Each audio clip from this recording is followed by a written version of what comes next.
Golden Pages Library is proud to present the full audiobook of the Federalist Papers by Alexander Hamilton. The Federalist, No. 1. General Introduction. For the Independent Journal, Hamilton, to the people of the state of New York.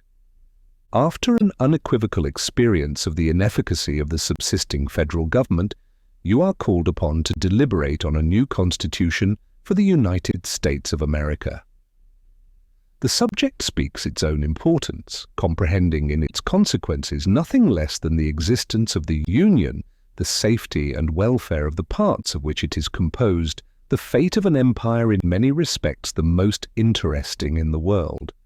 It has been frequently remarked that it seems to have been reserved to the people of this country, by their conduct and example, to decide the important question whether societies of men are really capable or not of establishing good government from reflection and choice, or whether they are forever destined to depend for their political constitutions on accident and force. If there be any truth in the remark, the crisis at which we are arrived may with propriety be regarded as the era in which that decision is to be made, and a wrong election of the part we shall act may, in this view, deserve to be considered as the general misfortune of mankind.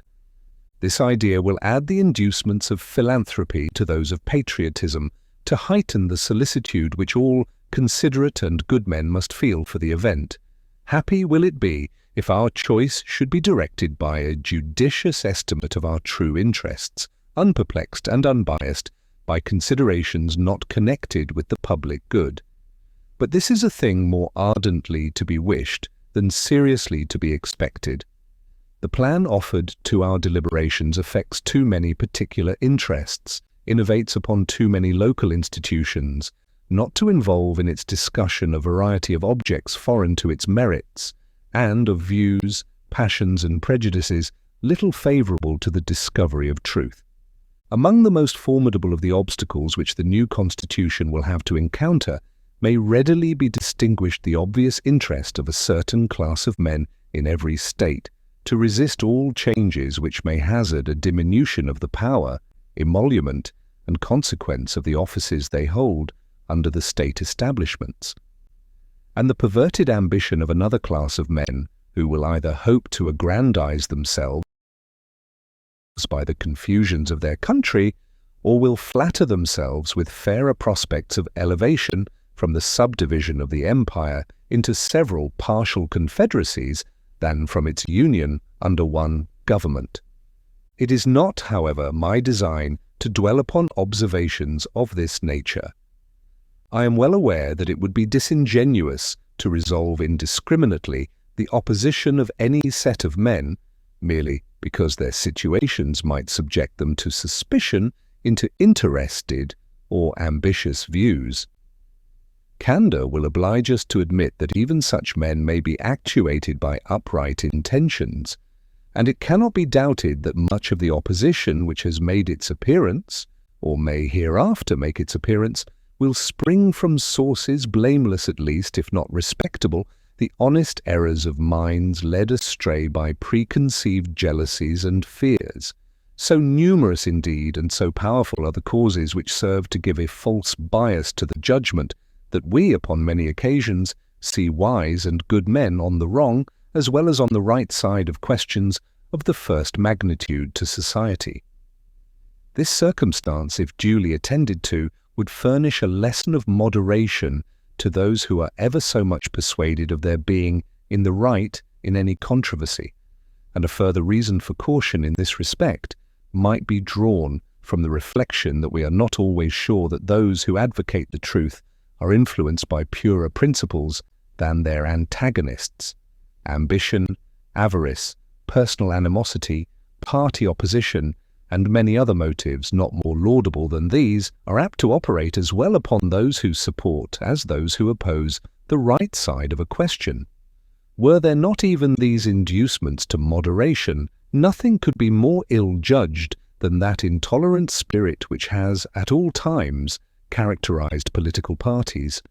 For in politics, as in religion, it is equally absurd to aim at making proselytes by fire and sword. Heresies in either can rarely be cured by persecution. And yet, however just these sentiments will be allowed to be, we have already sufficient indications that it will happen in this, as in all former cases of great national discussion. A torrent of angry and malignant passions will be let loose. To judge from the conduct of the opposite parties, we shall be led to conclude that they will mutually hope to evince the justness of their opinions, and to increase the number of their converts by the loudness of their declamations and the bitterness of their invectives. An enlightened zeal for the energy and efficiency of government will be stigmatized as the offspring of a temper fond of despotic power and hostile to the principles of liberty. An over-scrupulous jealousy of danger to the rights of the people, which is more commonly the fault of the head than of the heart, will be represented as mere pretense and artifice, the stale bait for popularity at the expense of the public good. It will be forgotten, on the one hand, that jealousy is the usual concomitant of love, and that the noble enthusiasm of liberty is apt to be infected with a spirit of narrow and illiberal distrust. On the other hand, it will be equally forgotten that the vigor of government is essential to the security of liberty, that in the contemplation of a sound and well-informed judgment, their interest can never be separated, and that a dangerous ambition more often lurks behind the specious mask of zeal for the rights of the people than under the forbidden appearance of zeal for the firmness and efficiency of government. History will teach us that the former has been found a much more certain road to the introduction of despotism than the latter, and that of those men who have overturned the liberties of republics, the greatest number have begun their career by paying an obsequious court to the people, commencing demagogues and ending tyrants. In the course of the preceding observations, I have had an eye, my fellow citizens, to putting you upon your guard against all attempts, from whatever quarter, to influence your decision in a matter of the utmost moment to your welfare by any impressions other than those which may result from the evidence of truth. You will, no doubt, at the same time have collected from the general scope of them that they proceed from a source not unfriendly to the new Constitution. Yes, my countrymen, I own to you that after having given it an attentive consideration, I am clearly of opinion it is your interest to adopt it. I am convinced that this is the safest course for your liberty, your dignity, and your happiness. I affect not reserves which I do not feel. I will not amuse you with an appearance of deliberation when I have decided. I frankly acknowledge to you my convictions, and I will freely lay before you the reasons on which they are founded. The consciousness of good intentions disdains ambiguity. I shall not, however, multiply professions on this head.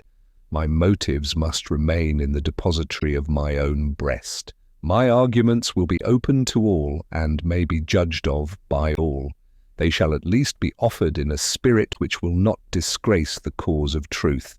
I propose, in a series of papers, to discuss the following interesting particulars: the utility of the Union to your political prosperity, the insufficiency of the present Confederation to preserve that Union, the necessity of a government at least equally energetic with the one proposed to the attainment of this object, the conformity of the proposed Constitution to the true principles of republican government, its analogy to your own state constitution, and lastly, the additional security which its adoption will afford to the preservation of that species of government, to liberty and to property. In the progress of this discussion, I shall endeavour to give a satisfactory answer to all the objections which shall have made their appearance, that may seem to have any claim to your attention. It may perhaps be thought superfluous to offer arguments to prove the utility of the Union, a point, no doubt, deeply engraved on the hearts of the great body of the people in every state, and one which, it may be imagined, has no adversaries. But the fact is that we already hear it whispered in the private circles of those who oppose the new constitution that the 13 states are of too great extent for any general system, and that we must of necessity resort to separate confederacies of distinct portions of the whole. 1. This doctrine will, in all probability, be gradually propagated till it has votaries enough to countenance an open avowal of it, for nothing can be more evident to those who are able to take an enlarged view of the subject than the alternative of an adoption of the new constitution or a dismemberment of the Union. It will therefore be of use to begin by examining the advantages of that union, the certain evils, and the probable dangers to which every state will be exposed from its dissolution. This shall accordingly constitute the subject of my next address. Publius 1. The same idea, tracing the arguments to their consequences, is held out in several of the late publications against the new constitution. The Federalist, No. 2, concerning dangers from foreign force and influence, for the Independent Journal. J. To the people of the State of New York. When the people of America reflect that they are now called upon to decide a question which in its consequences must prove one of the most important that ever engaged their attention, the propriety of their taking a very comprehensive as well as a very serious view of it will be evident. Nothing is more certain than the indispensable necessity of government, and it is equally undeniable that whenever and however it is instituted, the people must cede to it some of their natural rights in order to vest it with requisite powers. It is well worthy of consideration, therefore, whether it would conduce more to the interest of the people of America that they should, to all general purposes, be one nation under one federal government, or that they should divide themselves into separate confederacies and give to the head of each the same kind of powers which they are advised to place in one national government. It has until lately been a received and uncontradicted opinion that the prosperity of the people of America depended on their continuing firmly united, and the wishes, prayers, and efforts of our best and wisest citizens have been constantly directed to that object. But politicians now appear who insist that this opinion is erroneous, and that instead of looking for safety and happiness in union, we ought to seek it in a division of the states into distinct confederacies or sovereignties. However extraordinary this new doctrine may appear, it nevertheless has its advocates, and certain characters who were much opposed to it formerly are at present of the number. Whatever may be the arguments or inducements which have wrought this change in the sentiments and declarations of these gentlemen, it certainly would not be wise in the people at large to adopt these new political tenets without being fully convinced that they are founded in truth and sound policy. It has often given me pleasure to observe that independent America was not composed of detached and distant territories, but that one connected, fertile, wide-spreading country was the portion of our Western sons of liberty. Providence has, in a particular manner, blessed it with a variety of soils and productions, and watered it with innumerable streams for the delight and accommodation of its inhabitants.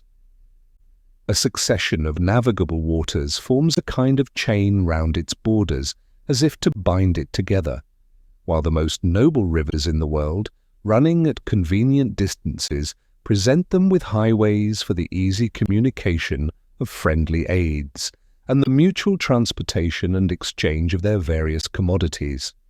With equal pleasure I have as often taken notice that Providence has been pleased to give this one connected country to one united people, a people descended from the same ancestors, speaking the same language, professing the same religion, attached to the same principles of government, very similar in their manners and customs, and who, by their joint counsels, arms, and efforts, fighting side by side throughout a long and bloody war, have nobly established general liberty and independence.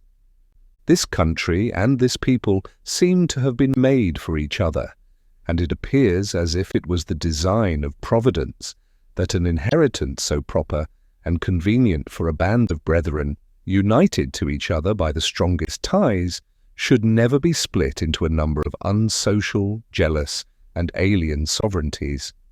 Similar sentiments have hitherto prevailed among all orders and denominations of men among us.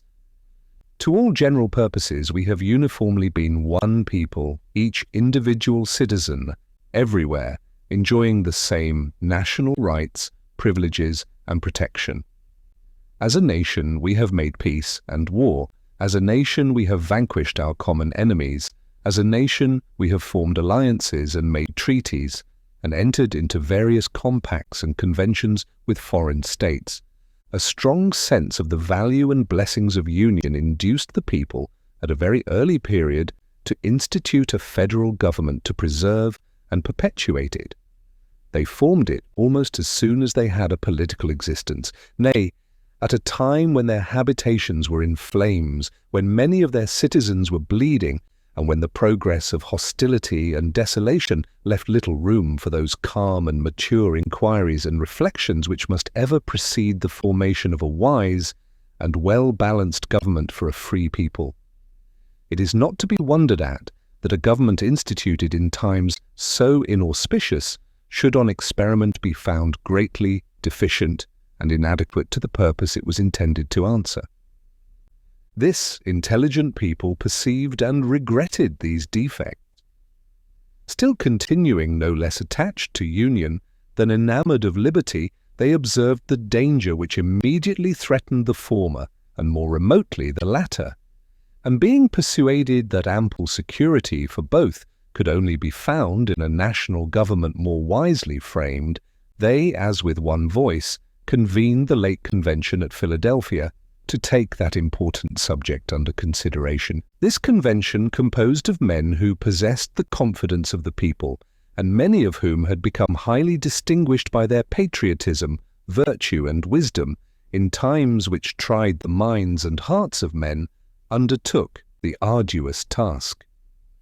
In the mild season of peace, with minds unoccupied by other subjects, they passed many months in cool, uninterrupted and daily consultation, and finally, without having been awed by power or influenced by any passions except love for their country, they presented and recommended to the people the plan produced by their joint and very unanimous councils.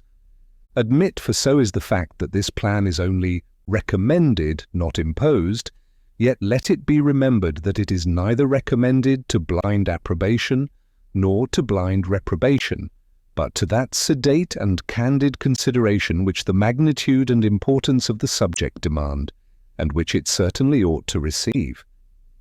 But this, as was remarked in the foregoing number of this paper, is more to be wished than expected, that it may be so considered and examined.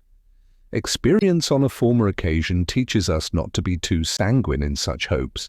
It is not yet forgotten that well-grounded apprehensions of imminent danger induced the people of America to form the memorable Congress of 1774. That body recommended certain measures to their constituents, and the event proved their wisdom. Yet it is fresh in our memories how soon the press began to teem with pamphlets and weekly papers against those very measures.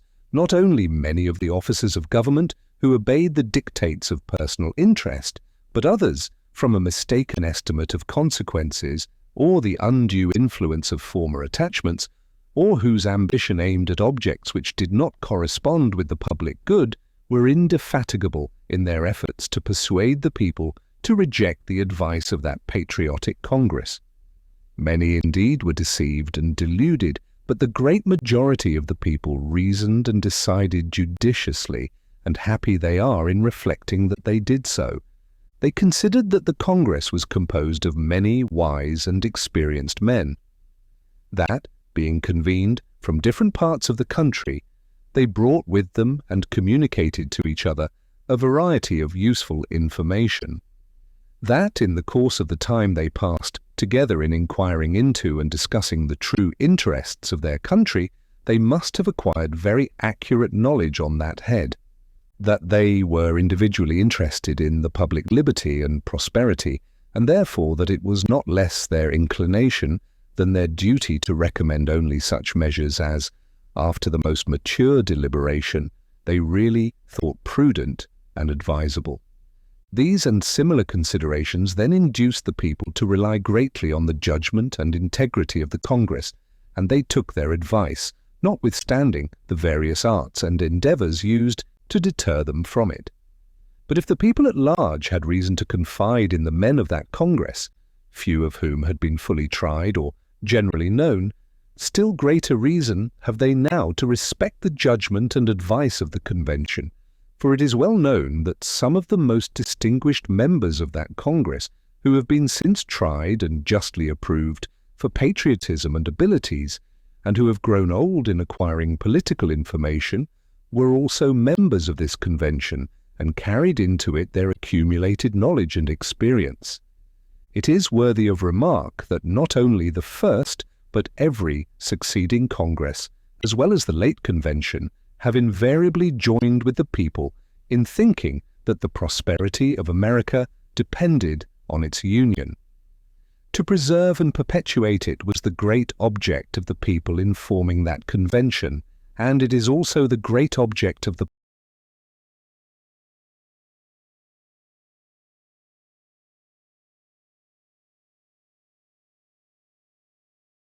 plan which the Convention has advised them to adopt.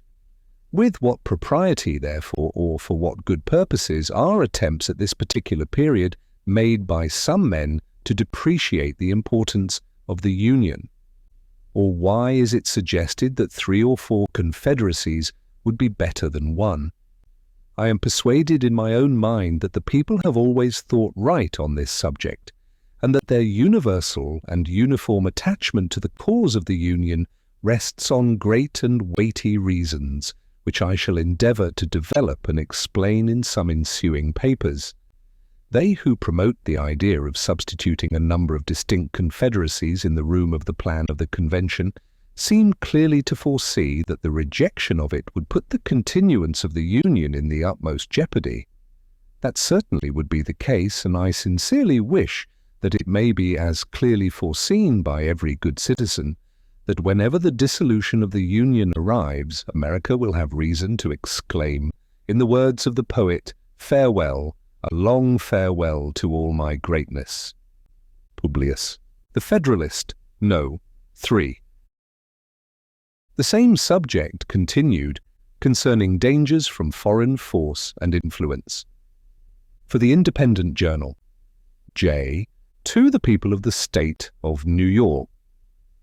It is not a new observation that the people of any country, if, like the Americans, intelligent and well-informed, seldom adopt and steadily persevere for many years in an erroneous opinion respecting their interests. That consideration naturally tends to create great respect for the high opinion which the people of America have so long and uniformly entertained of the importance of their continuing firmly united under one federal government, vested with sufficient powers for all general and national purposes. The more attentively I consider and investigate the reasons which appear to have given birth to this opinion, the more I become convinced that they are cogent and conclusive. Among the many objects to which a wise and free people find it necessary to direct their attention, that of providing for their safety seems to be the first.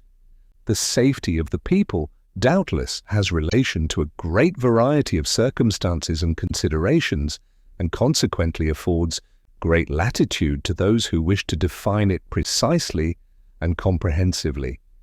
At present I mean only to consider it as it respects security for the preservation of peace and tranquillity, as well as against dangers from foreign arms and influence, as from dangers of the like kind arising from domestic causes.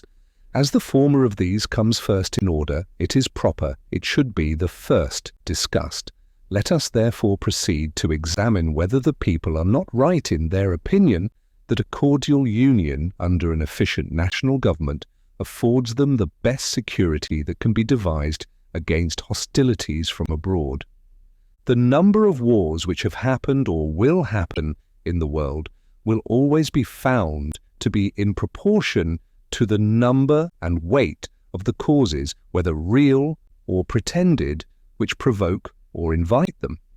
If this remark be just, it becomes useful to inquire whether so many just causes of war are likely to be given by united America as by disunited America. For if it should turn out that united America will probably give the fewest, then it will follow that in this respect the Union tends most to preserve the people in a state of peace with other nations. The just causes of war, for the most part, arise either from violation of treaties or from direct violence. America has already formed treaties with no less than 6 foreign nations, and all of them, except Prussia, are maritime, and therefore able to annoy and injure us. She has also extensive commerce with Portugal, Spain, and Britain, and with respect to the two latter has, in addition, the circumstance of neighborhood to attend to. It is of high importance to the peace of America that she observe the laws of nations towards all these powers, and to me it appears evident that this will be more perfectly and punctually done by one national government than it could be either by 13 separate states or by 3 or 4 distinct confederacies.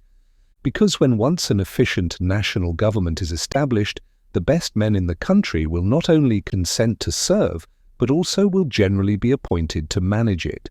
For, although town or country or other contracted influence may place men in state assemblies or senates or courts of justice or executive departments, yet more general and extensive reputation for talents and other qualifications will be necessary to recommend men to offices under the national government, especially as it will have the widest field for choice and never experience that want of proper persons which is not uncommon in some of the states. Hence, it will result that the administration, the political councils, and the judicial decisions of the national government will be more wise, systematical, and judicious than those of individual states, and consequently more satisfactory with respect to other nations as well as more safe with respect to us, because under the national government, treaties and articles of treaties as well as the laws of nations will always be expounded in one sense and executed in the same manner, whereas adjudications on the same points and questions in 13 states or in 3 or 4 confederacies will not always accord or be consistent, and that as well from the variety of independent courts and judges appointed by different and independent governments, as from the different local laws and interests which may affect and influence them. The wisdom of the Convention in committing such questions to the jurisdiction and judgment of courts appointed by and responsible only to one national government cannot be too much commended, because the prospect of present loss or advantage may often tempt the governing party in 1 or 2 states to swerve from good faith and justice. But those temptations not reaching the other states, and consequently having little or no influence on the national government, the temptation will be fruitless, and good faith and justice be preserved. The case of the Treaty of Peace with Britain adds great weight to this reasoning, because even if the governing party in a state should be disposed to resist such temptations, yet as such temptations may, and commonly do, result from circumstances peculiar to the state, and may affect a great number of the inhabitants, the governing party may not always be able, if willing, to prevent the injustice meditated, or to punish the aggressors. But the national government, not being affected by those local circumstances, will neither be induced to commit the wrong themselves, nor want power or inclination to prevent or punish its commission by others. So far, therefore, as either designed or accidental violations of treaties and the laws of nations afford just causes of war, they are less to be apprehended under one general government than under several lesser ones, and in that respect the former most favours the safety of the people. As to those just causes of war which proceed from direct and unlawful violence, it appears equally clear to me that one good national government affords vastly more security against dangers of that sort than can be derived from any other quarter, because such violences are more frequently caused by the passions and interests of a part than of the whole, of one or two states than of the Union. Not a single Indian war has yet been occasioned by aggressions of the present federal government, feeble as it is, but there are several instances of Indian hostilities having been provoked by the improper conduct of individual states,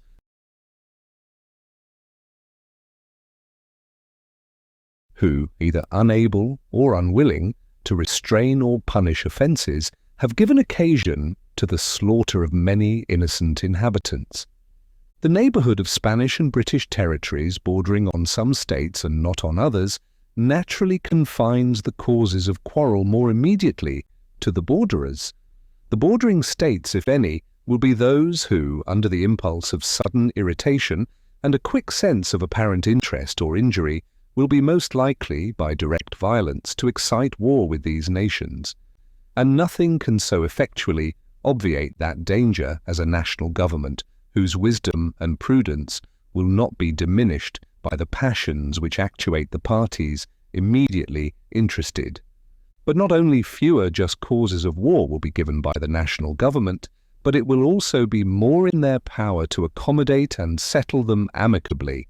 They will be more temperate and cool, and in that respect, as well as in others, will be more in capacity to act advisedly than the offending state. The pride of states, as well as of men, naturally disposes them to justify all their actions, and opposes their acknowledging, correcting, or repairing their errors and offences. The national government in such cases will not be affected by this pride, but will proceed with moderation and candour to consider and decide on the means most proper to extricate them from the difficulties which threaten them. Besides, it is well known that acknowledgments, explanations, and compensations are often accepted as satisfactory from a strong united nation, which would be rejected as unsatisfactory if offered by a state or confederacy of little consideration or power. In the year 1685, the state of Genoa, having offended Louis XIV, endeavoured to appease him. He demanded that they should send their doge, or chief magistrate, accompanied by 4 of their senators, to France to ask his pardon and receive his terms. They were obliged to submit to it for the sake of peace. Would he on any occasion either have demanded or have received the like humiliation from Spain or Britain or any other powerful nation? Publius, the Federalist, No. 4. The same subject continued, concerning dangers from foreign force and influence. For the Independent Journal, J. To the people of the State of New York. My last paper assigned several reasons why the safety of the people would be best secured by union against the danger it may be exposed to by just causes of war given to other nations. And those reasons show that such causes would not only be more rarely given, but would also be more easily accommodated by a national government than either by the state governments or the proposed little confederacies. But the safety of the people of America against dangers from foreign force depends not only on their forbearing to give just causes of war to other nations, but also on their placing and continuing themselves in such a situation as not to invite hostility or insult, for it need not be observed that there are pretended as well as just causes of war.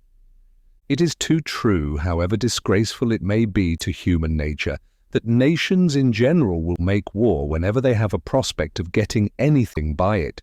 Nay, absolute monarchs will often make war when their nations are to get nothing by it, but for the purposes and objects merely personal, such as thirst for military glory, revenge for personal affronts, ambition, or private compacts to aggrandize or support their particular families or partisans. These and a variety of other motives which affect only the mind of the sovereign often lead him to engage in wars not sanctified by justice or the voice and interests of his people, But, independent of these inducements to war, which are more prevalent in absolute monarchies but which well deserve our attention, there are others which affect nations as often as kings, and some of them will on examination be found to grow out of our relative situation and circumstances. With France and with Britain we are rivals in the fisheries, and can supply their markets cheaper than they can themselves, notwithstanding any efforts to prevent it by bounties on their own or duties on foreign fish. With them, and with most other European nations, we are rivals in navigation and the carrying trade, and we shall deceive ourselves if we suppose that any of them will rejoice to see it flourish. For, as our carrying trade cannot increase without in some degree diminishing theirs, it is more their interest and will be more their policy to restrain than to promote it. In the trade to China and India, we interfere with more than one nation, inasmuch as it enables us to partake in advantages which they had in a manner monopolized, and as we thereby supply ourselves with commodities which we use to purchase from them. The extension of our own commerce in our own vessels cannot give pleasure to any nations who possess territories on or near this continent, because the cheapness and excellence of our productions, added to the circumstance of vicinity, and the enterprise and address of our merchants and navigators, will give us a greater share in the advantages which those territories afford than consists with the wishes or policy of their respective sovereigns. Spain thinks it convenient to shut the Mississippi against us on the one side, and Britain excludes us from the St. Lawrence on the other. Nor will either of them permit the other waters which are between them and us to become the means of mutual intercourse and traffic. From these and such like considerations, which might, if consistent with prudence, be more amplified and detailed, it is easy to see that jealousies and uneasinesses may gradually slide into the minds and cabinets of other nations, and that we are not to expect that they should regard our advancement in union, in power, and consequence by land and by sea, with an eye of indifference and composure. The people of America are aware that inducements to war may arise out of these circumstances, as well as from others not so obvious at present, and that whenever such inducements may find fit time and opportunity for operation, pretenses to colour and justify them will not be wanting. Wisely, therefore, do they consider union and a good national government as necessary to put and keep them in such a situation as, instead of inviting war, will tend to repress and discourage it. That situation consists in the best possible state of defence, and necessarily depends on the government, the arms, and the resources of the country. As the safety of the whole is the interest of the whole, and cannot be provided for without government, either one or more or many, let us inquire whether one good government is not, relative to the object in question, more competent than any other given number whatever. One government can collect and avail itself of the talents and experience of the ablest men in whatever part of the Union they may be found. It can move on uniform principles of policy. It can harmonize, assimilate, and protect the several parts and members, and extend the benefit of its foresight and precautions to each. In the formation of treaties, it will regard the interest of the whole and the particular interests of the parts as connected with that of the whole. It can apply the resources and power of the whole to the defense of any particular part, and that more easily and expeditiously than state governments or separate confederacies can possibly do for want of concert and unity of system. It can place the militia under one plan of discipline, and by putting their officers in a proper line of subordination to the chief magistrate, will, as it were, consolidate them into one corps, and thereby render them more efficient than if divided into 13 or into 3 or 4 distinct independent companies. What would the militia of Britain be if the English militia obeyed the government of England, if the Scotch militia obeyed the government of Scotland, and if the Welsh militia obeyed the government of Wales? Suppose an invasion, would those 3 governments, if they agreed at all, be able, with all their respective forces, to operate against the enemy so effectually as the single government of Great Britain would. We have heard much of the fleets of Britain, and the time may come, if we are wise, when the fleets of America may engage attention. But if one national government had not so regulated the navigation of Britain as to make it a nursery for seamen, if one national government had not called forth all the national means and materials for forming fleets, their prowess and their thunder would never have been celebrated. Let England have its navigation and fleet, let Scotland have its navigation and fleet, let Wales have its navigation and fleet, let Ireland have its navigation and fleet, let those four of the constituent parts of the British Empire be under 4 independent governments, and it is easy to perceive how soon they would each dwindle into comparative insignificance. Apply these facts to our own case. Leave America divided into 13, or, if you please, into 3 or 4 independent governments. What armies could they raise and pay? What fleets could they ever hope to have? If one was attacked, would the others fly to its succor and spend their blood and money in its defence? Would there be no danger of their being flattered into neutrality by its specious promises, or seduced by a too great fondness for peace to decline, hazarding their tranquillity and present safety for the sake of neighbours, of whom perhaps they have been jealous, and whose importance they are content to see diminished? Although such conduct would not be wise, it would nevertheless be natural. The history of the states of Greece and of other countries abounds with such instances, and it is not improbable that what has so often happened would, under similar circumstances, happen again. But admit that they might be willing to help the invaded state or confederacy. How and when and in what proportion shall aids of men and money be afforded? Who shall command the allied armies, and from which of them shall he receive his orders? Who shall settle the terms of peace, and in case of disputes, what umpire shall decide between them and compel acquiescence? Various difficulties and inconveniences would be inseparable from such a situation, whereas one government, watching over the general and common interests and combining and directing the powers and resources of the whole, would be free from all these embarrassments and conduce far more to the safety of the people. But whatever may be our situation, whether firmly united under one national government or split into a number of confederacies, certain it is that foreign nations will know and view it exactly as it is, and they will act toward us accordingly. If they see that our national government is efficient and well administered, our trade prudently regulated, our militia properly organized and disciplined, our resources and finances discreetly managed, our credit re-established, our people free, contented and united, they will be much more disposed to cultivate our friendship than provoke our resentment. If, on the other hand, they find us either destitute of an effectual government, each state doing right or wrong as to its rulers may seem convenient, or split into 3 or 4 independent and probably discordant republics or confederacies, one inclining to Britain, another to France, and a third to Spain, and perhaps played off against each other by the 3, what a poor, pitiful figure will America make in their eyes! How liable would she become not only to their contempt, but to their outrage, and how soon would dear-bought experience proclaim that when a people or family so divide, it never fails to be against themselves. Publius, the Federalist, No. 5.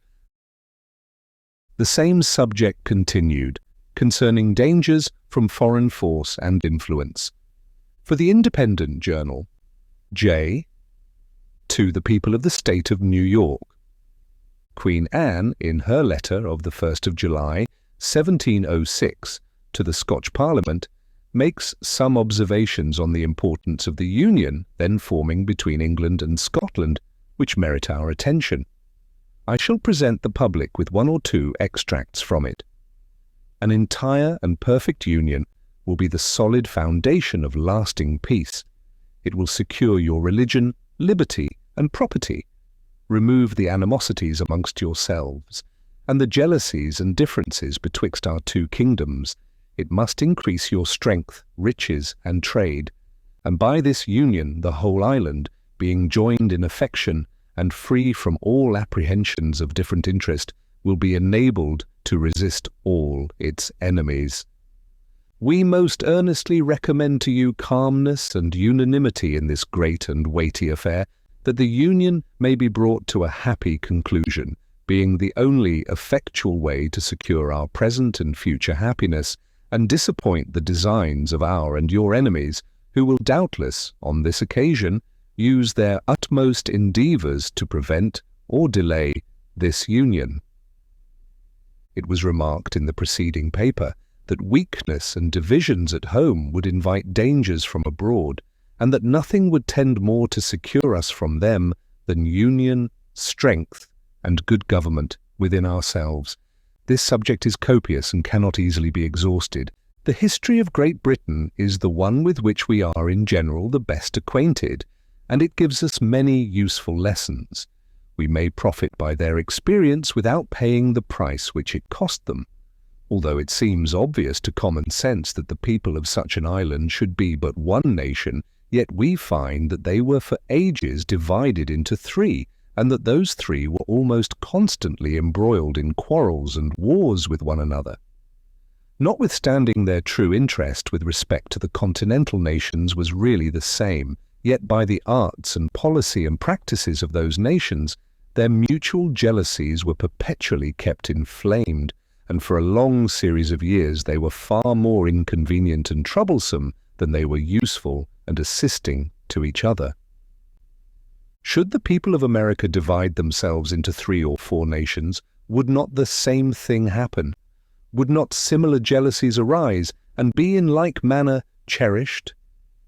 Instead of their being joined in affection and free from all apprehension of different interests, envy and jealousy would soon extinguish confidence and affection, and the partial interests of each confederacy, instead of the general interests of all America, would be the only objects of their policy and pursuits. Hence, like most other bordering nations, they would always be either involved in disputes and war, or live in the constant apprehension of them. The most sanguine advocates for 3 or 4 confederacies cannot reasonably suppose that they would long remain exactly on an equal footing in point of strength, even if it was possible to form them so at first. But, admitting that to be practicable, yet what human contrivance can secure the continuance of such equality? Independent of those local circumstances which tend to beget and increase power in one part and to impede its progress in another, we must advert to the effects of that superior policy and good management which would probably distinguish the government of one above the rest, and by which their relative equality in strength and consideration would be destroyed. For it cannot be presumed that the same degree of sound policy, prudence, and foresight would uniformly be observed by each of these confederacies for a long succession of years. Whenever, and from whatever causes it might happen, and happen it would, that any one of these nations or confederacies should rise on the scale of political importance much above the degree of her neighbours, that moment would those neighbours behold her with envy and with fear. Both those passions would lead them to countenance, if not to promote, whatever might promise to diminish her importance, and would also restrain them from measures calculated to advance or even to secure her prosperity. Much time would not be necessary to enable her to discern these unfriendly dispositions. She would soon begin not only to lose confidence in her neighbours, but also to feel a disposition equally unfavourable to them. Distrust naturally creates distrust, and by nothing is goodwill and kind conduct more speedily changed than by invidious jealousies and uncandid imputations, whether expressed or implied. The North is generally the region of strength, and many local circumstances render it probable that the most northern of the proposed confederacies would, at a period not very distant, be unquestionably more formidable than any of the others. No sooner would this become evident than the northern hive would excite the same ideas and sensations in the more southern parts of America, which it formerly did in the southern parts of Europe. Nor does it appear to be a rash conjecture that its young swarms might often be tempted to gather honey in the more blooming fields and milder air of their luxurious and more delicate neighbours. They who well consider the history of similar divisions and confederacies will find abundant reason to apprehend that those in contemplation would in no other sense be neighbours than as they would be borderers, that they would neither love nor trust one another, but on the contrary would be a prey to discord, jealousy, and mutual injuries. In short, that they would place us exactly in the situations in which some nations doubtless wish to see us, viz., formidable only to each other.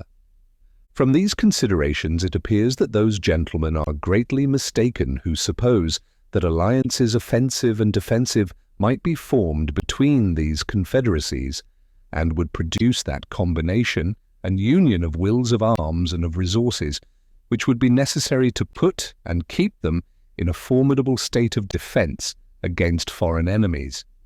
When did the independent states into which Britain and Spain were formerly divided combine in such alliance, or unite their forces against a foreign enemy? The proposed confederacies will be distinct nations. Each of them would have its commerce with foreigners to regulate by distinct treaties, and as their productions and commodities are different and proper for different markets, so would those treaties be essentially different. Different commercial concerns must create different interests and, of course, different degrees of political attachment to and connection with different foreign nations. Hence, it might, and probably would happen, that the foreign nation with whom the Southern Confederacy might be at war would be the one with whom the Northern Confederacy would be the most desirous of preserving peace and friendship. An alliance so contrary to their immediate interest would not therefore be easy to form, nor, if formed, would it be observed and fulfilled with perfect good faith. Nay, it is far more probable that in America, as in Europe, neighbouring nations, acting under the impulse of opposite interests and unfriendly passions, would frequently be found taking different sides. Considering our distance from Europe, it would be more natural for these confederacies to apprehend danger from one another than from distant nations, and therefore that each of them should be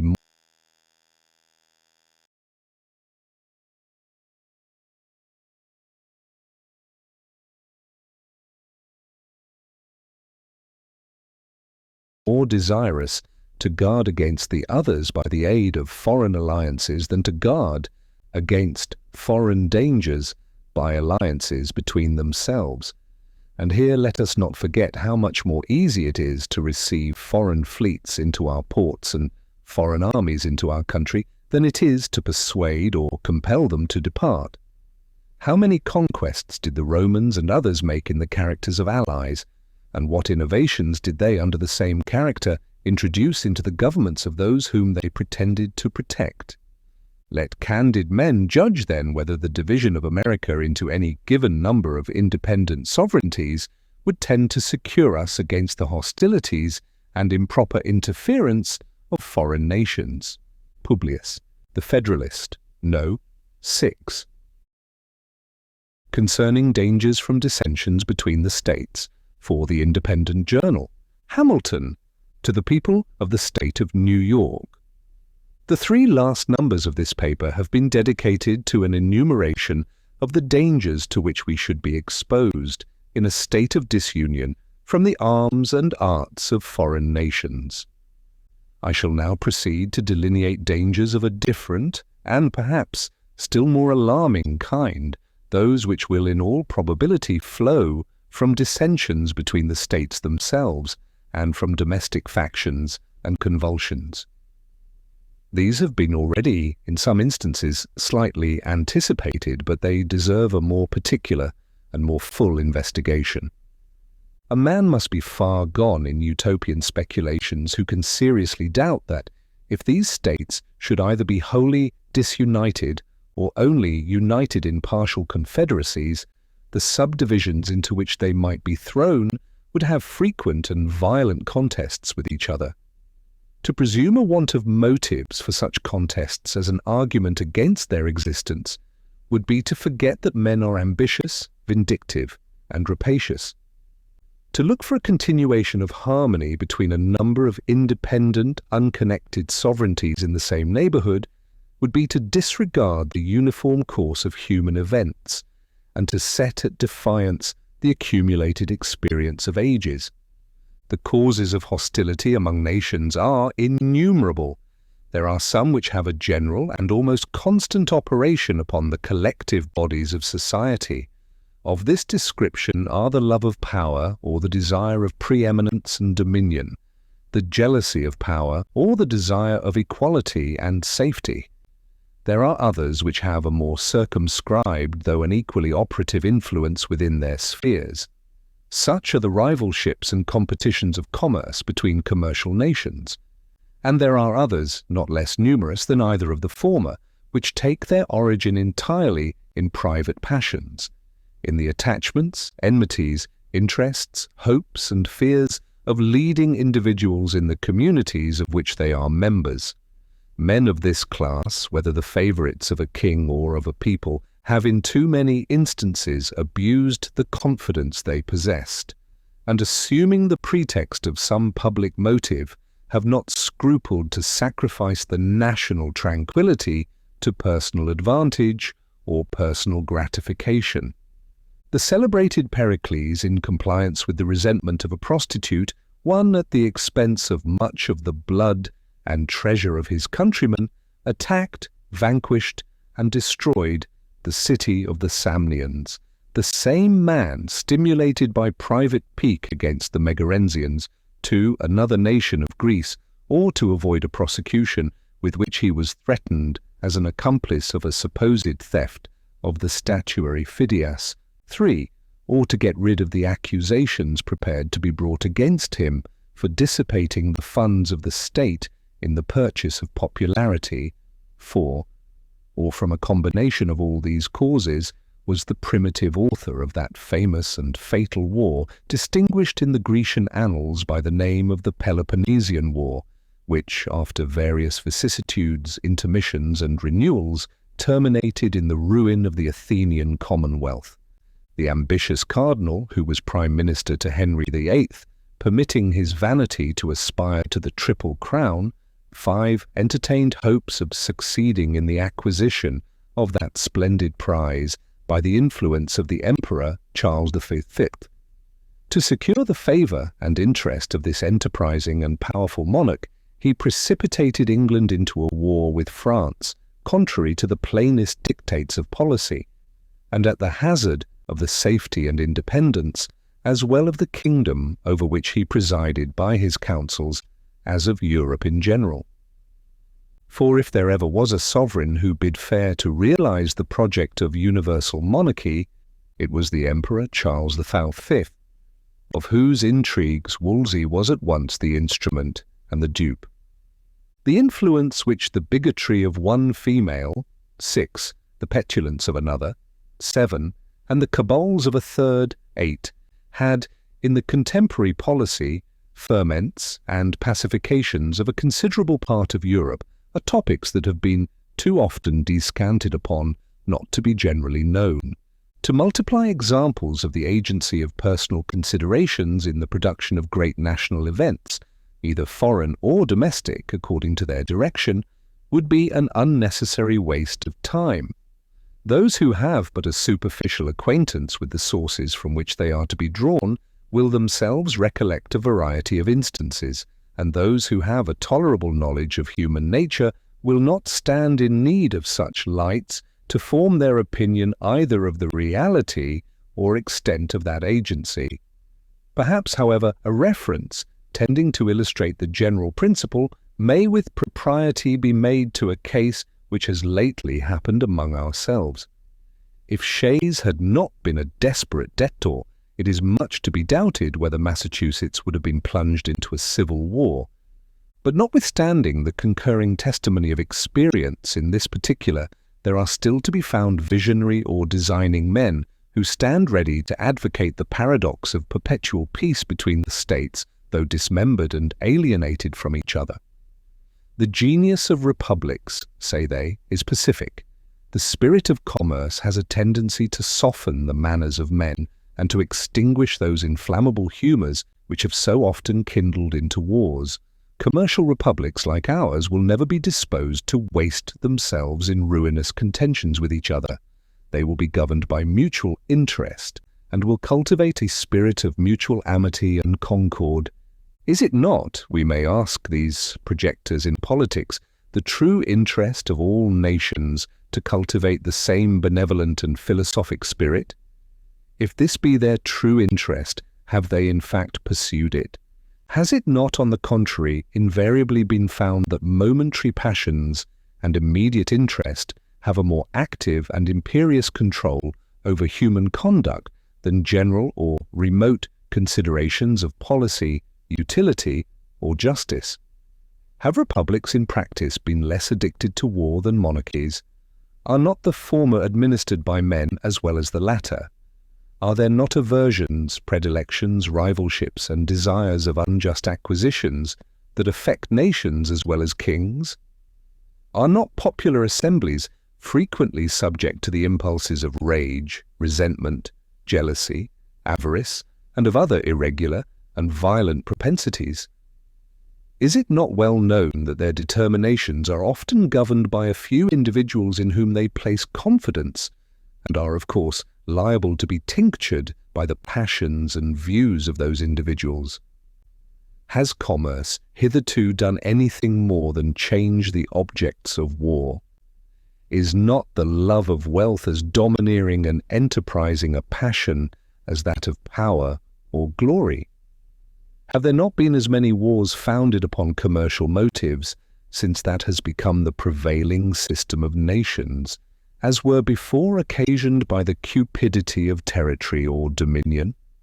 Has not the spirit of commerce in many instances administered new incentives to the appetite, both for the one and for the other? Let experience, the least fallible guide of human opinions, be appealed to for an answer to these inquiries. Sparta, Athens, Rome, and Carthage were all republics, two of them, Athens and Carthage, of the commercial kind. Yet were they as often engaged in wars, offensive and defensive, as the neighbouring monarchies of the same times. Sparta was little better than a well-regulated camp, and Rome was never sated of carnage and conquest. Carthage, though a commercial republic, was the aggressor in the very war that ended in her destruction. Hannibal had carried her arms into the heart of Italy and to the gates of Rome before Scipio, in turn, gave him an overthrow in the territories of Carthage and made a conquest of the Commonwealth. Venice, in later times, figured more than once in wars of ambition, till, becoming an object to the other Italian states, Pope Julius II found means to accomplish that formidable League, 9, which gave a deadly blow to the power and pride of this haughty republic. The provinces of Holland, till they were overwhelmed in debts and taxes, took a leading and conspicuous part in the wars of Europe. They had furious contests with England for the dominion of the sea, and were among the most persevering and most implacable of the opponents of Louis XIV. In the government of Britain, the representatives of the people compose one branch of the national legislature.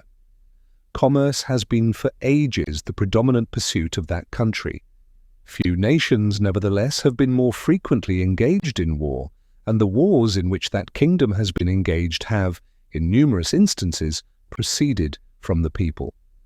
There have been, if I may so express it, almost as many popular as royal wars. The cries of the nation and the importunities of their representatives have, upon various occasions, dragged their monarchs into war or continued them in it, contrary to their inclinations and sometimes contrary to the real interests of the state. In that memorable struggle for superiority between the rival houses of Austria and Bourbon, which so long kept Europe in a flame, it is well known that the antipathies of the English against the French, seconding the ambition, or rather the avarice, of a favorite leader, 10 protracted the war beyond the limits marked out by sound policy and for a considerable time in opposition to the views of the court. The wars of these two last-mentioned nations have in a great measure grown out of commercial considerations. The desire of supplanting and the fear of being supplanted either in particular branches of traffic or in the general advantages of trade and navigation, and sometimes even the more culpable desire of sharing in the commerce of other nations without their consent. The last war, but two between Britain and Spain, sprang from the attempts of the English merchants to prosecute an illicit trade with the Spanish Main. These unjustifiable practices on their part produced severities on the part of the Spaniards towards the subjects of Great Britain, which were not more justifiable because they exceeded the bounds of a just retaliation and were chargeable with inhumanity and cruelty. Many of the English who were taken on the Spanish coasts were sent to dig in the mines of Potosi, and by the usual progress of a spirit of resentment, the innocent were after a while confounded with the guilty in indiscriminate punishment. The complaints of the merchants kindled a violent flame throughout the nation, which soon after broke out in the House of Commons and was communicated from the body to the ministry. Letters of reprisal were granted, and a war ensued, which in its consequences overthrew all the alliances that but 20 years before had been formed, with sanguine expectations of the most beneficial fruits.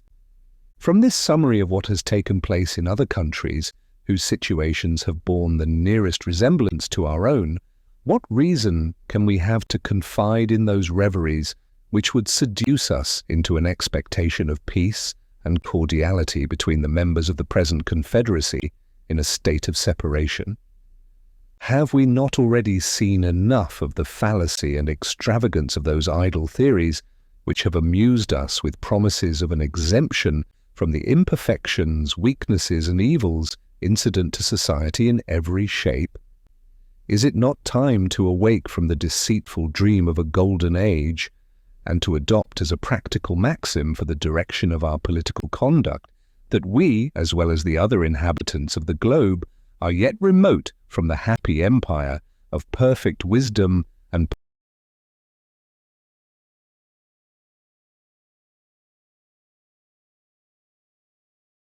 perfect virtue?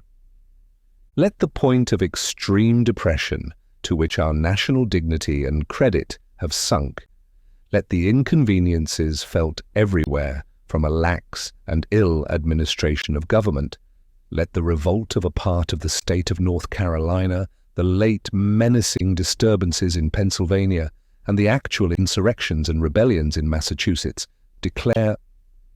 So far is the general sense of mankind from corresponding with the tenets of those who endeavor to lull asleep our apprehensions of discord and hostility between the states in the event of disunion, that it has from long observation of the progress of society become a sort of axiom in politics, that vicinity or nearness of situation constitutes nations' natural enemies.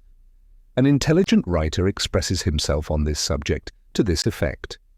Neighboring nations, says he, are naturally enemies of each other unless their common weakness forces them to league in a confederate republic, and their constitution prevents the differences that neighborhood occasions, extinguishing that secret jealousy which disposes all states to aggrandize themselves at the expense of their neighbors. 11. This passage, at the same time, points out the evil and suggests the remedy. Publius. 1. Aspasia. Vide Plutarch's Life of Pericles. 2. Ibid. 3. Ibid. Phidias was supposed to have stolen some public gold with the connivance of Pericles for the embellishment of the statue of Minerva. 4. Ibid. 5. Worn by the popes. 6. Madame de Maintenon. 7. Duchess of Marlborough. 8. Madame de Pompadour. 9. The League of Cambrai, comprehending the Emperor, the King of France, the King of Aragon, and most of the Italian princes and states. 10. The Duke of Marlborough. 11. Vide Principe des négociations par l'Abbé de Mably. The Federalist, No. 7. The same subject continued, concerning dangers from dissensions between the states. For the Independent Journal, Hamilton, to the people of the state of New York. It is sometimes asked, with an air of seeming triumph, what inducements could the states have, if disunited, to make war upon each other? It would be a full answer to this question to say precisely the same inducements which have at different times deluged in blood all the nations in the world. But unfortunately for us, the question admits of a more particular answer. There are causes of differences within our immediate contemplation, of the tendency of which, even under the restraints of a federal constitution, we have had sufficient experience to enable us to form a judgment of what might be expected if those restraints were removed. Territorial disputes have at all times been found one of the most fertile sources of hostility among nations. Perhaps the greatest proportion of wars that have desolated the earth have sprung from this origin. This cause would exist among us in full force. We have a vast tract of unsettled territory within the boundaries of the United States. There still are discordant and undecided claims between several of them, and the dissolution of the Union would lay a foundation for similar claims between them all. It is well known that they have heretofore had serious and animated discussion concerning the rights to the lands which were ungranted at the time of the Revolution, and which usually went under the name of Crown lands. The states within the limits of whose colonial governments they were comprised have claimed them as their property. The others have contended that the rights of the Crown in this article devolved upon the Union, especially as to all that part of the Western Territory, which either by actual possession or through the submission of the Indian proprietors was subjected to the jurisdiction of the King of Great Britain, till it was relinquished in the Treaty of Peace. This, it has been said, was at all events an acquisition to the Confederacy by compact with a foreign power. It has been the prudent policy of Congress to appease this controversy by prevailing upon the states to make cessions to the United States for the benefit of the whole. This has been so far accomplished as, under a continuation of the Union, to afford a decided prospect of an amicable termination of the dispute. A dismemberment of the Confederacy, however, would revive this dispute and would create others on the same subject. At present, a large part of the vacant Western Territory is, by cession at least, if not by any anterior right, the common property of the Union. If that were at an end, the states which made the cession, on a principle of federal compromise, would be apt, when the motive of the grant had ceased, to reclaim the lands as a reversion. The other states would no doubt insist on a proportion, by right of representation. Their argument would be that a grant, once made, could not be revoked, and that the justice of participating in territory acquired or secured by the joint efforts of the Confederacy remained undiminished. If, contrary to probability, it should be admitted by all the states that each had a right to a share of this common stock, there would still be a difficulty to be surmounted as to a proper rule of apportionment.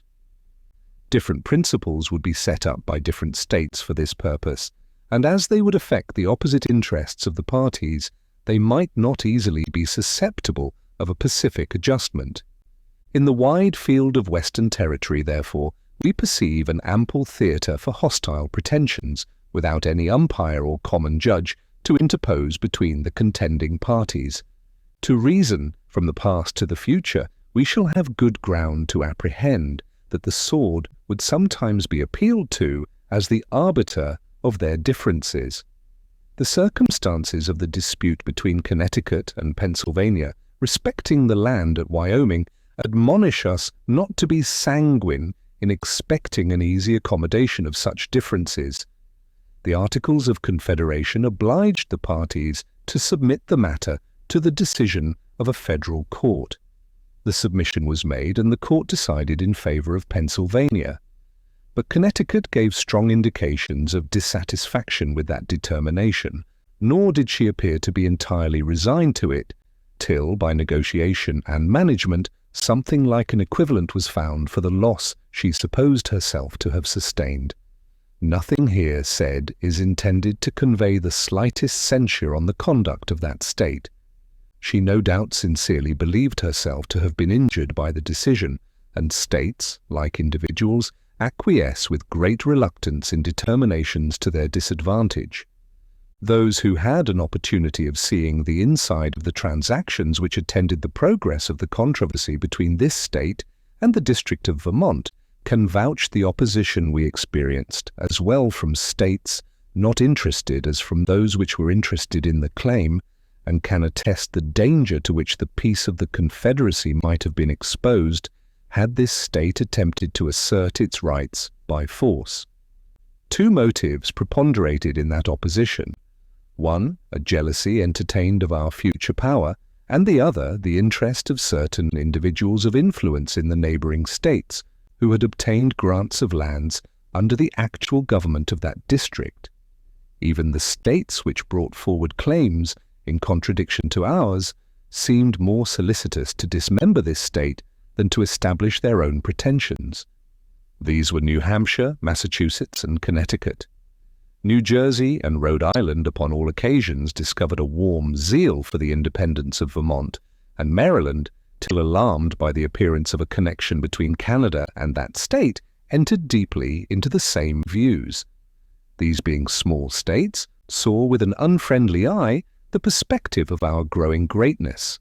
In a review of these transactions we may trace some of the causes which would be likely to embroil the states with each other, if it should be their unpropitious destiny to become disunited.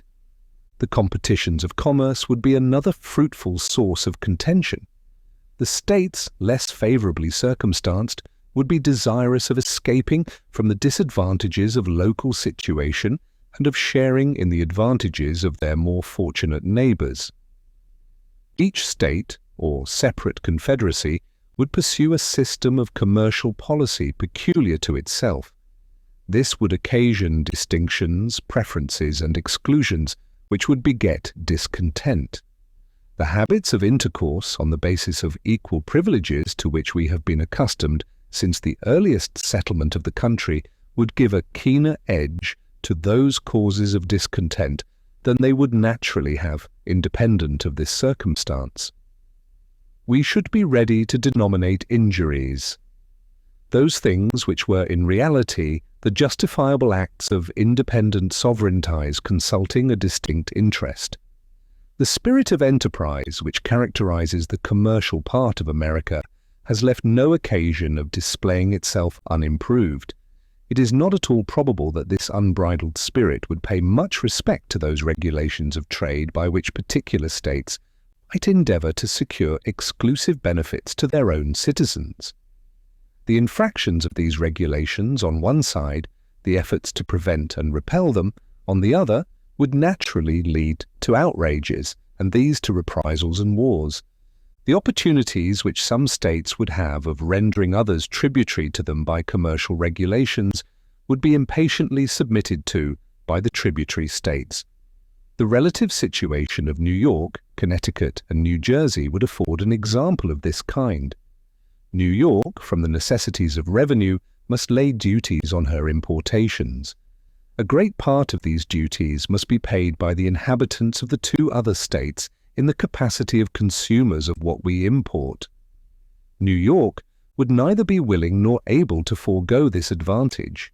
Her citizens would not consent that a duty paid by them should be remitted in favor of the citizens of her neighbors, nor would it be practicable, if there were not this impediment in the way, to distinguish the customers in our own markets. Would Connecticut and New Jersey long submit to be taxed by New York for her exclusive benefit? Should we be long permitted to remain in the quiet and undisturbed enjoyment of a metropolis from the possession of which we derived an advantage so odious to our neighbours, and in their opinion, so oppressive? Should we be able to preserve it against the incumbent weight of Connecticut on the one side and the cooperating pressure of New Jersey on the other? These are questions that temerity alone will answer in the affirmative. The public debt of the Union would be a further cause of collision between the separate states or confederacies. The apportionment, in the first instance, and the progressive extinguishment afterward, would be alike productive of ill humour and animosity. How would it be possible to agree upon a rule of apportionment satisfactory to all? There is scarcely any that can be proposed which is entirely free from real objections. These, as usual, would be exaggerated by the adverse interest of the parties. There are even dissimilar views among the states as to the general principle of discharging the public debt. Some of them, either less impressed with the importance of national credit, or because their citizens have little, if any, immediate interest in the question, feel an indifference, if not a repugnance, to the payment of the domestic debt, at any rate. These would be inclined to magnify the difficulties of a distribution. Others of them, a numerous body of whose citizens are creditors to the public beyond proportion of the state in the total amount of the national debt, would be strenuous for some equitable and effective provision. The procrastinations of the former would excite the resentments of the latter. The settlement of a rule would in the meantime be postponed by real differences of opinion and affected delays. The citizens of the states interested would clamour, foreign powers would urge for the satisfaction of their just demands, and the peace of the states would be hazarded to the double contingency of external invasion and internal contention. Suppose the difficulties of agreeing upon a rule surmounted, and the apportionment made. Still there is great room to suppose that the rule agreed upon would, upon experiment, be found to bear harder upon some states than upon others. Those which were sufferers by it would naturally seek for a mitigation of the burden. The others would as naturally be disinclined to a revision which was likely to end in an increase of their own encumbrances. Their refusal would be too plausible a pretext to the complaining states to withhold their contributions, not to be embraced with avidity, and the non-compliance of these states with their engagements would be a ground of bitter discussion and altercation.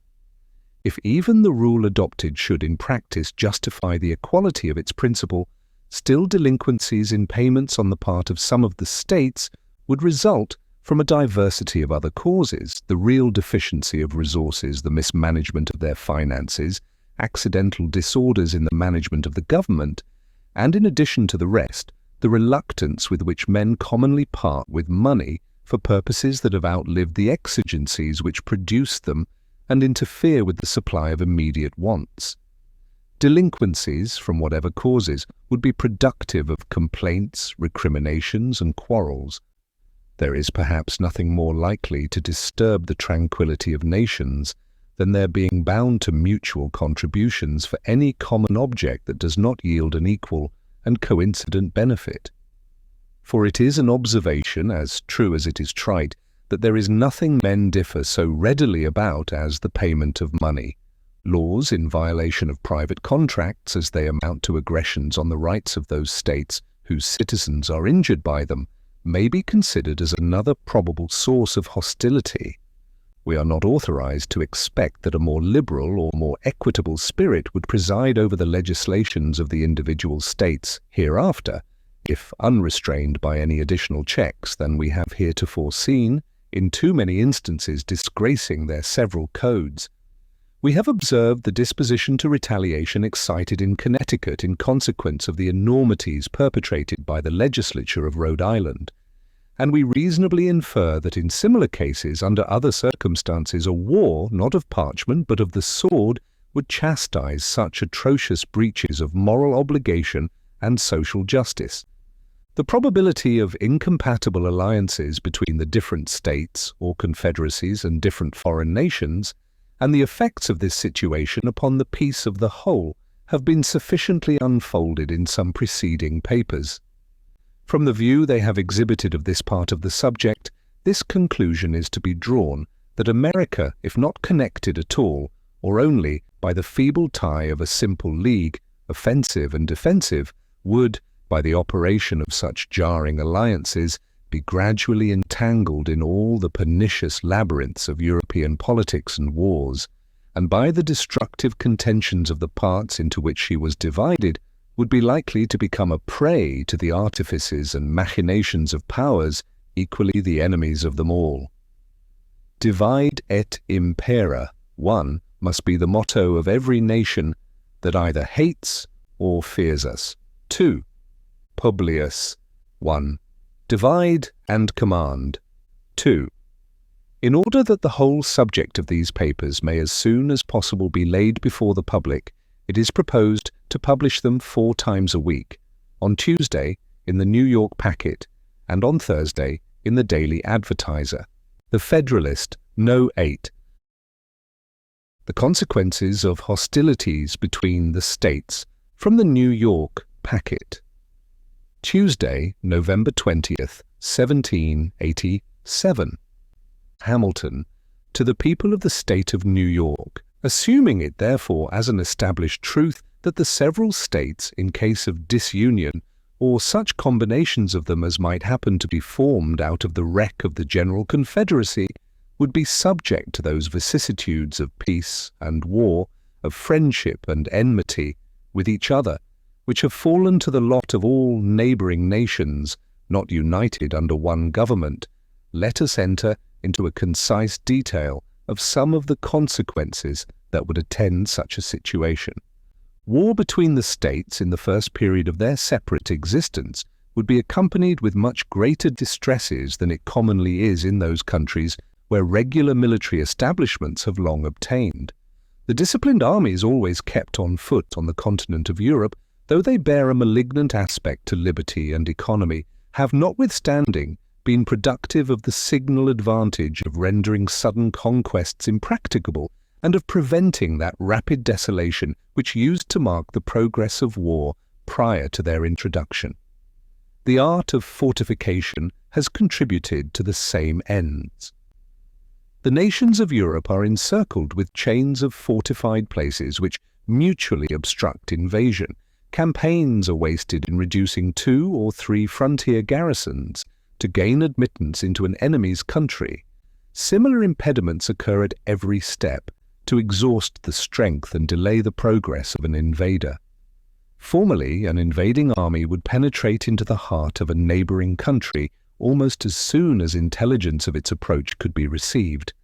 But now a comparatively small force of disciplined troops acting on the defensive with the aid of posts is able to impede and finally to frustrate the enterprises of one much more considerable. The history of war in that quarter of the globe is no longer a history of nations subdued and empires overturned, but of towns taken and retaken, of battles that decide nothing, of retreats more beneficial than victories, of much effort and little acquisition. In this country the scene would be altogether reversed. The jealousy of military establishments would postpone them as long as possible. The want of fortifications, leaving the frontiers of one state open to another, would facilitate inroads. The populous states would, with little difficulty, overrun their less populous neighbours. Conquests would be as easy to be made as difficult to be retained.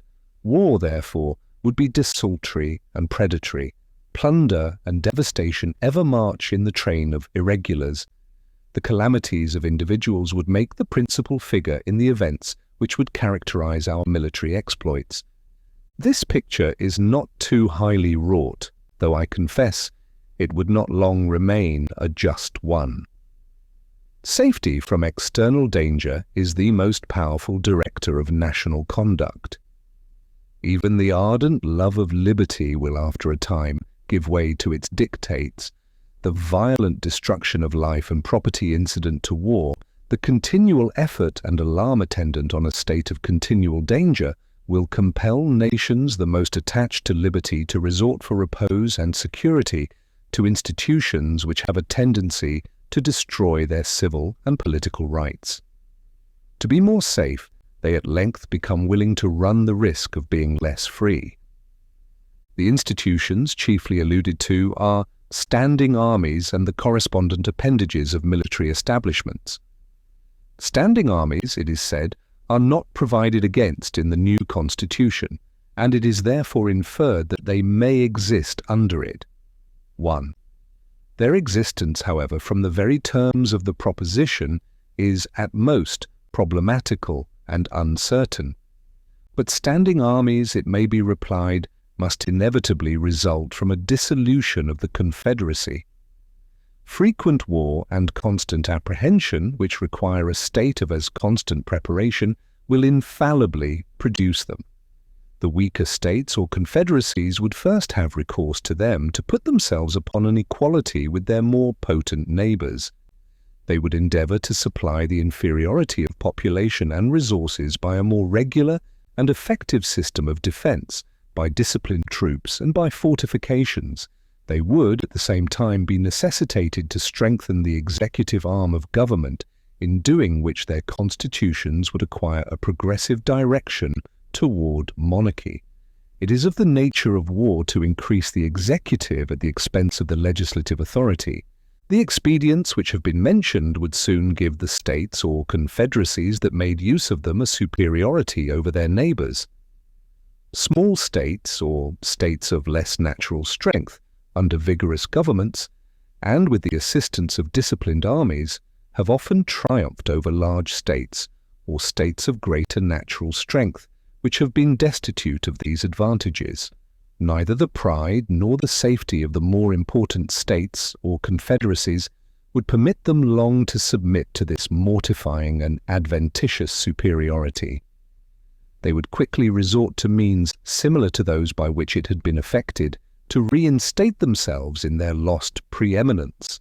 Thus we should, in a little time, see established in every part of this country the same engines of despotism which have been the scourge of the old world. This at least would be the natural course of things, and our reasonings will be the more likely to be just in proportion as they are accommodated to this standard. These are not vague inferences drawn from supposed or speculative defects in a constitution, the whole power of which is lodged in the hands of a people or their representatives and delegates, but they are solid conclusions drawn from the natural and necessary progress of human affairs. It may perhaps be asked, by way of objection to this, why did not standing armies spring up out of the contentions which so often distracted the ancient republics of Greece? Different answers, equally satisfactory, may be given to this question. The industrious habits of the people of the present day, absorbed in the pursuits of gain, and devoted to the improvements of agriculture and commerce, are incompatible with the condition of a nation of soldiers, which was the true condition of the people of those republics. The means of revenue which have been so greatly multiplied by the increase of gold and silver, and of the arts of industry, and the science of finance, which is the offspring of modern times, concurring with the habits of nations, have produced an entire revolution in the system of war, and have rendered disciplined armies, distinct from the body of the citizens, the inseparable companions of frequent hostility. There is a wide difference also between military establishments in a country seldom exposed by its situation to internal invasions, and in one which is often subject to them, and always apprehensive of them.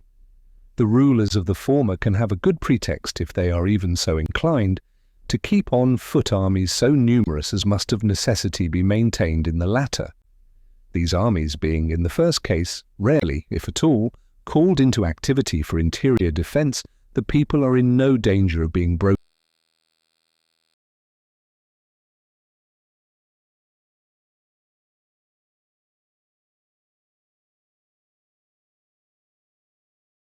to military subordination. The laws are not accustomed to relaxations in favour of military exigencies. The civil state remains in full vigour, neither corrupted nor confounded with the principles or propensities of the other state. the smallness of the army renders the natural strength of the community an overmatch for it, and the citizens, not habituated to look up to the military power for protection or to submit to its oppressions, neither love nor fear the soldiery. They view them with a spirit of jealous acquiescence in a necessary evil and stand ready to resist a power which they suppose may be exerted to the prejudice of their rights. The army under such circumstances may usefully aid the magistrate to suppress a small faction or an occasional mob or insurrection, but it will be unable to enforce encroachments against the united efforts of the great body of the people. In a country in the predicament last described, the contrary of all this happens. The perpetual menacings of danger oblige the government to be always prepared to repel it. Its armies must be numerous enough for instant defense. The continual necessity for their services enhances the importance of the soldier and proportionably degrades the condition of the citizen. The military state becomes elevated above the civil. The inhabitants of territories, often the theatre of war, are unavoidably subjected to frequent infringements on their rights, which serve to weaken their sense of those rights. And by degrees the people are brought to consider the soldiery not only as their protectors, but as their superiors.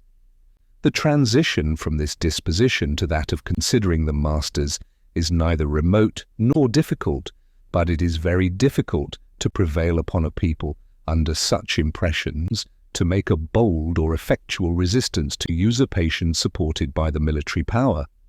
The kingdom of Great Britain falls within the first description. An insular situation and a powerful marine, guarding it in a great measure against the possibility of foreign invasion, supersede the necessity of a numerous army within the kingdom. A sufficient force to make head against a sudden descent till the militia could have time to rally and embody is all that has been deemed requisite. No motive of national policy has demanded, nor would public opinion have tolerated, a larger number of troops upon its domestic establishment. There has been for a long time past little room for the operation of the other causes, which have been enumerated as the consequences of internal war.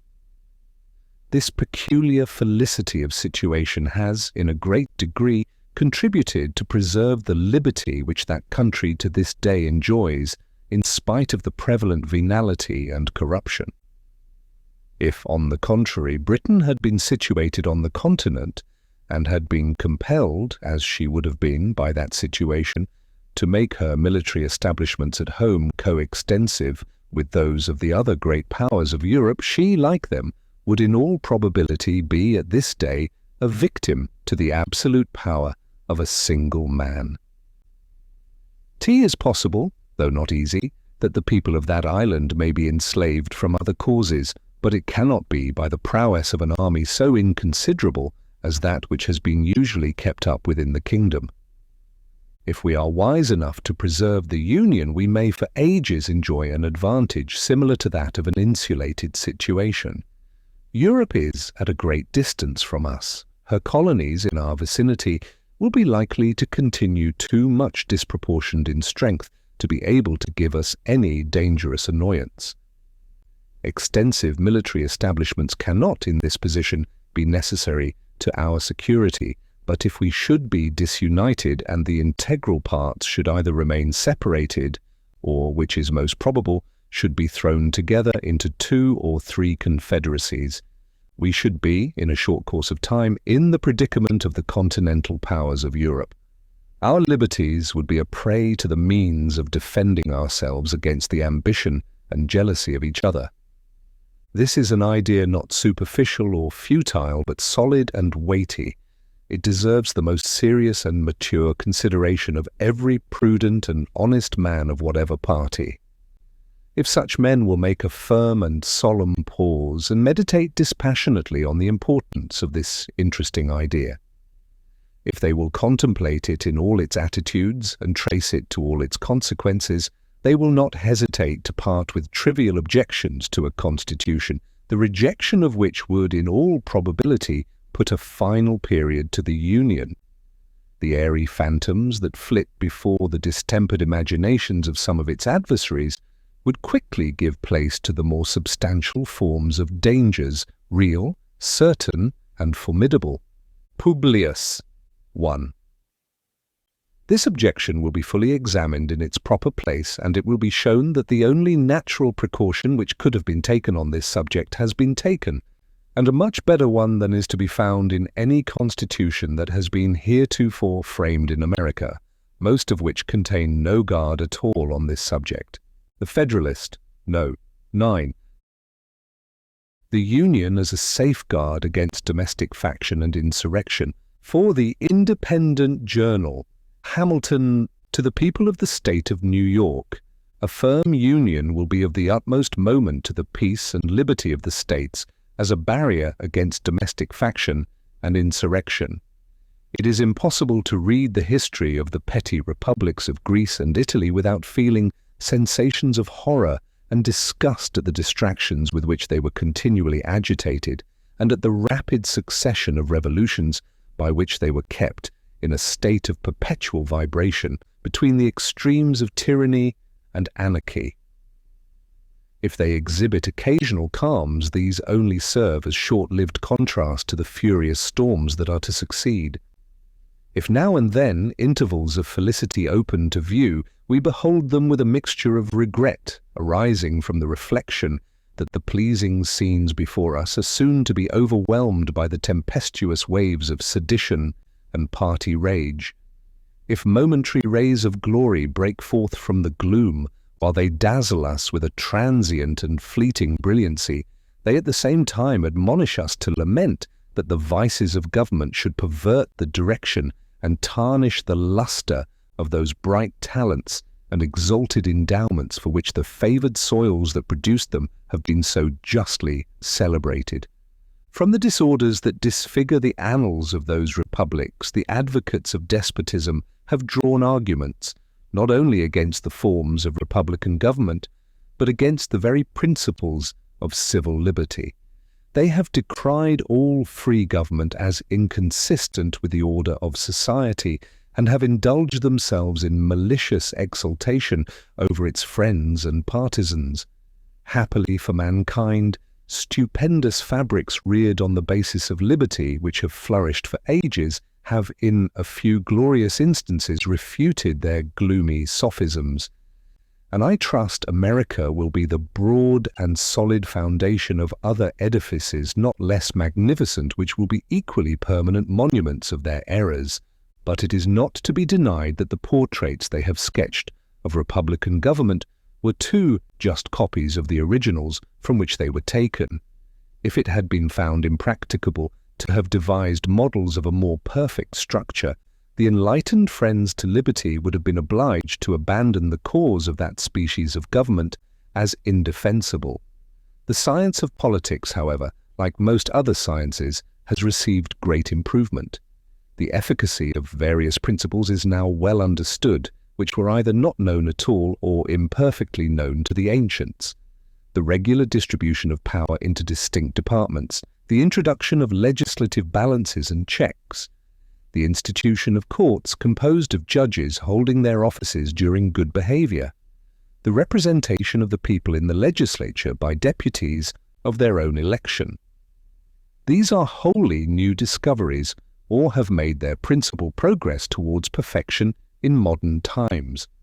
They are means, and powerful means, by which the excellencies of republican government may be retained and its imperfections lessened or avoided. To this catalogue of circumstances that tend to the amelioration of popular systems of civil government, I shall venture, however novel it may appear to some, to add one more, on a principle which has been made the foundation of an objection to the new Constitution. I mean the enlargement of the orbit within which such systems are to revolve, either in respect to the dimensions of a single state or to the consolidation of several smaller states into one great confederacy. The latter is that which immediately concerns the object under consideration. It will, however, be of use to examine the principle in its application to a single state, which shall be attended to in another place. the utility of a confederacy as well to suppress faction and to guard the internal tranquility of states as to increase their external force and security, is in reality not a new idea. It has been practiced upon in different countries and ages and has received the sanction of the most approved writers on the subject of politics. The opponents of the plan proposed have, with great assiduity, cited and circulated the observations of Montesquieu on the necessity of a contracted territory for a republican government. But they seem not to have been apprised of the sentiments of that great man expressed in another part of his work, nor to have adverted to the consequences of the principle to which they subscribe with such ready acquiescence. When Montesquieu recommends a small extent for republics, the standards he had in view were of dimensions far short of the limits of almost every one of these states. Neither Virginia, Massachusetts, Pennsylvania, New York, North Carolina, nor Georgia can by any means be compared with the models from which he reasoned and to which the terms of his description apply. If we therefore take his ideas on this point as the criterion of truth, we shall be driven to the alternative either of taking refuge at once in the arms of monarchy or of splitting ourselves into an infinity of little, jealous, clashing, tumultuous commonwealths, the wretched nurseries of unceasing discord, and the miserable objects of universal pity or contempt. Some of the writers who have come forward on the other side of the question seem to have been aware of the dilemma, and have even been bold enough to hint at the division of the larger states as a desirable thing. Such an infatuated policy, such a desperate expedient, might, by the multiplication of petty offices, answer the views of men who possess not qualifications to extend their influence beyond the narrow circles of personal intrigue, but it could never promote the greatness or happiness of the people of America.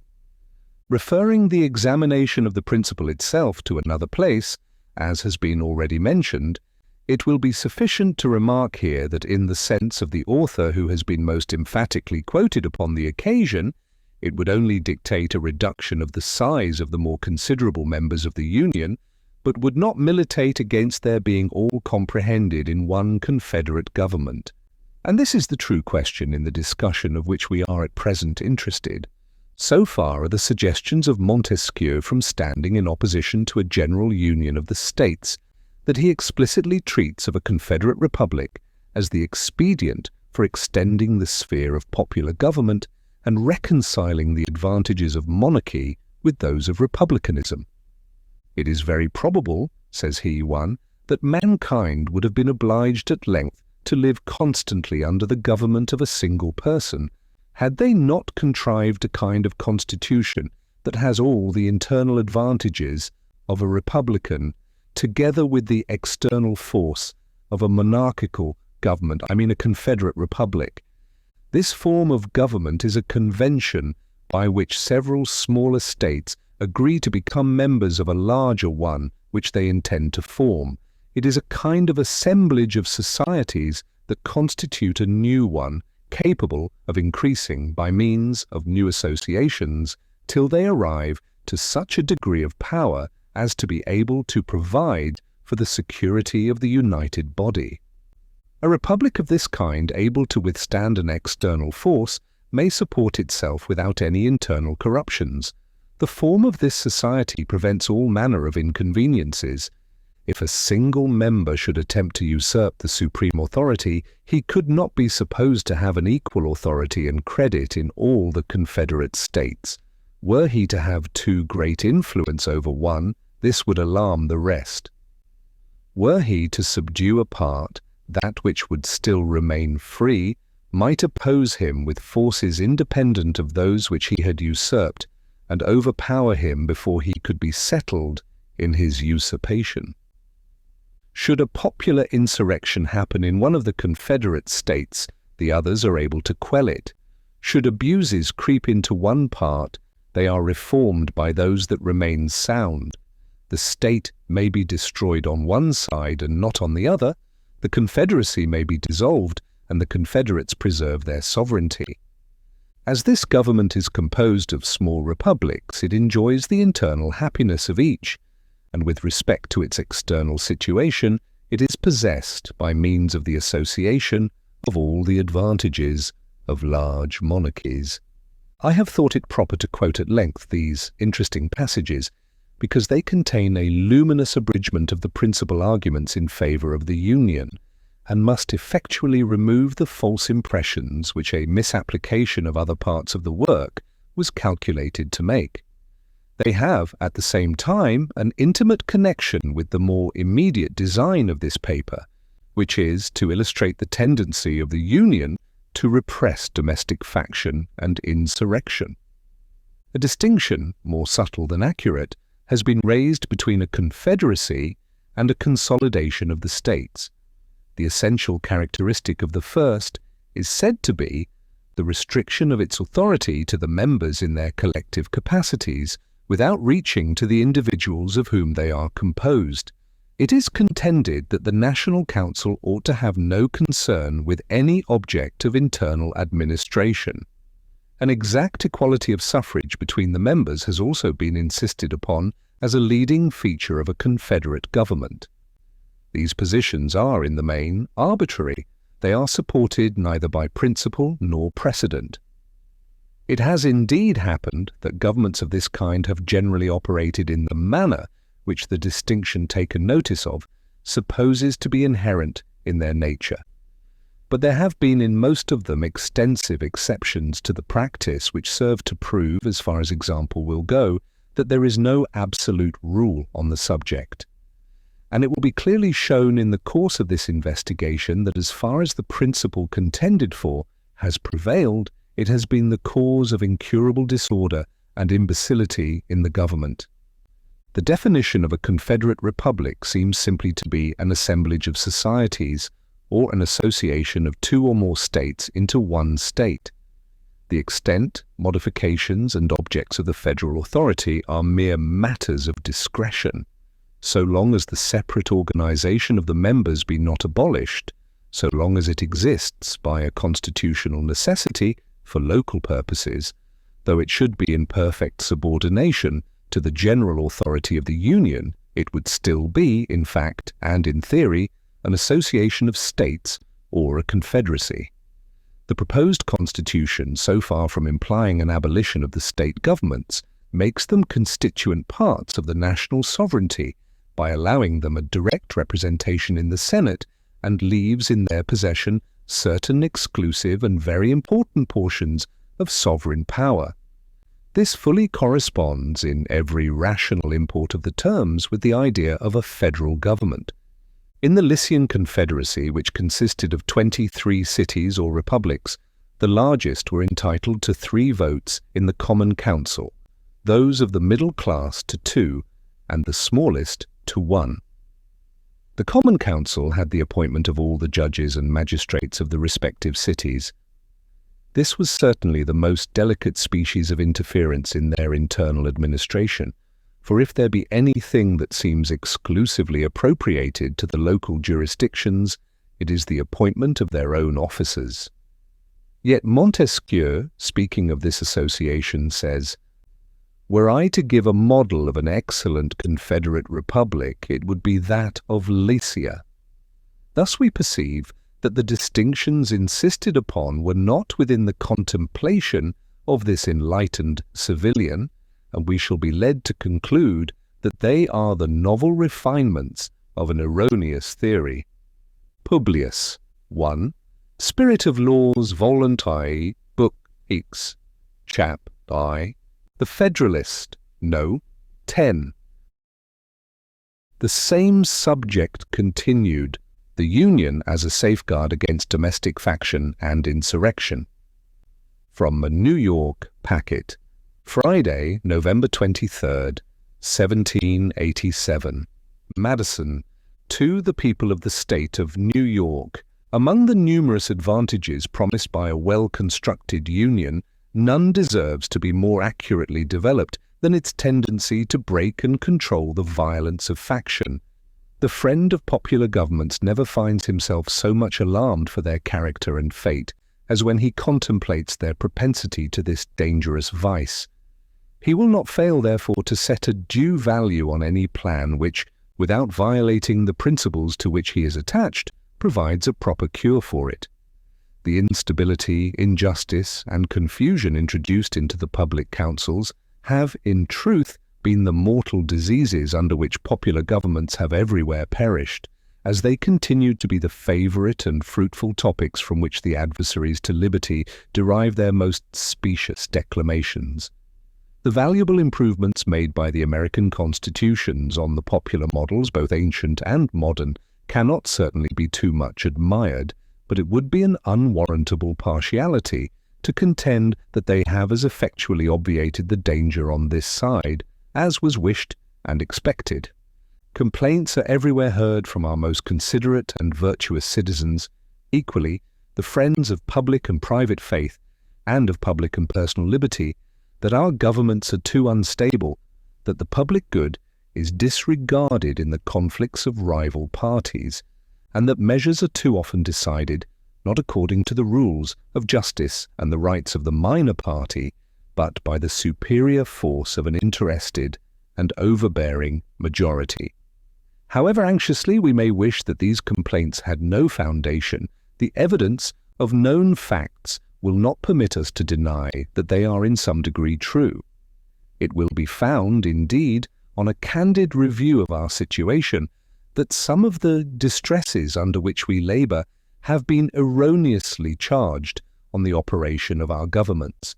But it will be found at the same time that other causes will not alone account for many of our heaviest misfortunes, and, particularly, for that prevailing and increasing distrust of public engagements and alarm for private rights, which are echoed from one end of the continent to the other. These must be chiefly, if not wholly, effects of the unsteadiness and injustice with which a factious spirit has tainted our public administrations. By a faction I understand a number of citizens, whether amounting to a majority or a minority of the whole, who are united and actuated by some common impulse of passion or of interest, adverse to the rights of other citizens or to the permanent and aggregate interests of the community. There are two methods of curing the mischiefs of faction, the one by removing its causes, the other by controlling its effects. There are again two methods of removing the causes of faction, the one by destroying the liberty which is essential to its existence, the other by giving to every citizen the same opinions, the same passions, and the same interests. It could never be more truly said than of the first remedy, that it was worse than the disease. Liberty is to faction what air is to fire, an aliment without which it instantly expires.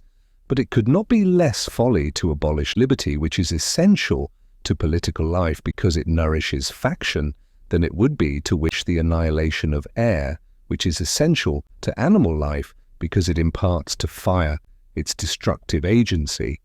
The second expedient is as impracticable as the first would be unwise.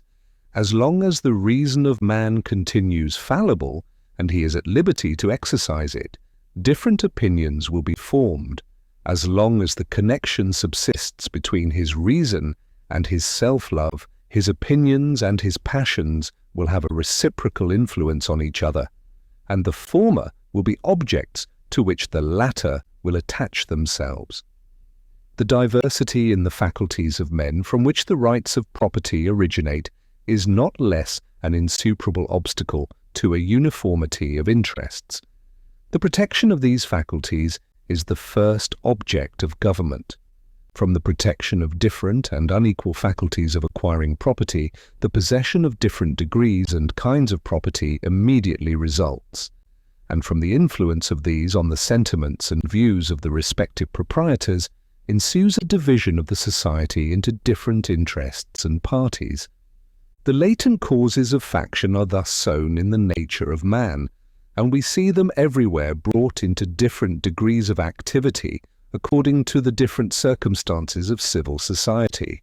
A zeal for different opinions concerning religion, concerning government, and many other points, as well of speculation as of practice, an attachment to different leaders ambitiously contending for preeminence and power, or to persons of other descriptions whose fortunes have been interesting to the human passions, have in turn divided mankind into parties, inflamed them with mutual animosity, and rendered them much more disposed to vex and oppress each other than to cooperate for their common good.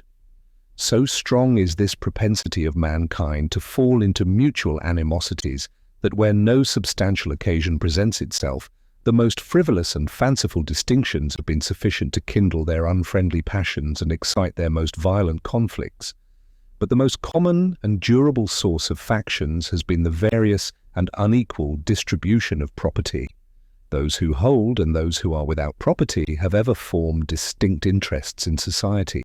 Those who are creditors and those who are debtors fall under a like discrimination. A landed interest, a manufacturing interest, a mercantile interest, a moneyed interest, with many lesser interests, grow up of necessity in civilized nations and divide them into different classes, actuated by different sentiments and views. The regulation of these various and interfering interests forms the principal task of modern legislation, and involves the spirit of party and faction in the necessary and ordinary operations of the government. No man is allowed to be a judge in his own cause, because his interest would certainly bias his judgment and, not improbably, corrupt his integrity. With equal, nay, with greater reason, a body of men are unfit to be both judges and parties at the same time. Yet what are many of the most important acts of legislation, but so many judicial determinations, not indeed concerning the rights of single persons, but concerning the rights of large bodies of citizens? And what are the different classes of legislators, but advocates and parties to the causes which they determine? Is a law proposed concerning private debts? It is a question to which the creditors are parties on one side and the debtors on the other. Justice ought to hold the balance between them. Yet the parties are and must be themselves the judges, and the most numerous party, or in other words, the most powerful faction, must be expected to prevail. Shall domestic manufactures be encouraged, and in what degree, by restrictions on foreign manufactures? Are questions which would be differently decided by the landed and the manufacturing classes, and probably by neither, with a sole regard to justice and the public good. The apportionment of taxes on the various descriptions of property is an act which seems to require the most exact impartiality, yet there is perhaps no legislative act in which greater opportunity and temptation are given to a predominant party to trample on the rules of justice. Every shilling with which they overburden the inferior number is a shilling saved to their own pockets. It is in vain to say that enlightened statesmen will be able to adjust these clashing interests and render them all subservient to the public good. Enlightened statesmen will not always be at the helm, nor in many cases can such an adjustment be made at all without taking into view indirect and remote considerations, which will rarely prevail over the immediate interest which one party may find in disregarding the rights of another or the good of the whole. The inference to which we are brought is that the causes of faction cannot be removed, and that relief is only to be sought in the means of controlling its effects. If a faction consists of less than a majority, relief is supplied by the republican principle, which enables the majority to defeat its sinister views by regular vote. It may clog the administration, it may convulse the society, but it will be unable to execute and mask its violence under the forms of the Constitution. When a majority is included in a faction, the form of popular government, on the other hand, enables it to sacrifice to its ruling passion or interest both the public good and the rights of other citizens. To secure the public good and private rights against the danger of such a faction, and at the same time to preserve the spirit and the form of popular government, is then the great object to which our inquiries are directed. Let me add that it is the great desideratum by which this form of government can be rescued from the opprobrium under which it has so long laboured, and be recommended to the esteem and adoption of mankind. By what means is this object attainable? Evidently by one of two only. Either the existence of the same passion or interest in a majority at the same time must be prevented, or the majority having such coexistent passion or interest must be rendered by their number and local situation unable to concert and carry into effect schemes of oppression. If the impulse and the opportunity be suffered to coincide, we well know that neither moral nor religious motives can be relied on as an adequate control. They are not found to be such on the injustice and violence of individuals, and lose their efficacy in proportion to the number combined together, that is, in proportion as their efficacy becomes needful. From this view of the subject, it may be concluded that a pure democracy, by which I mean a society consisting of a small number of citizens who assemble and administer the government in person, can admit of no cure for the mischiefs of faction. A common passion or interest will, in almost every case, be felt by a majority of the whole.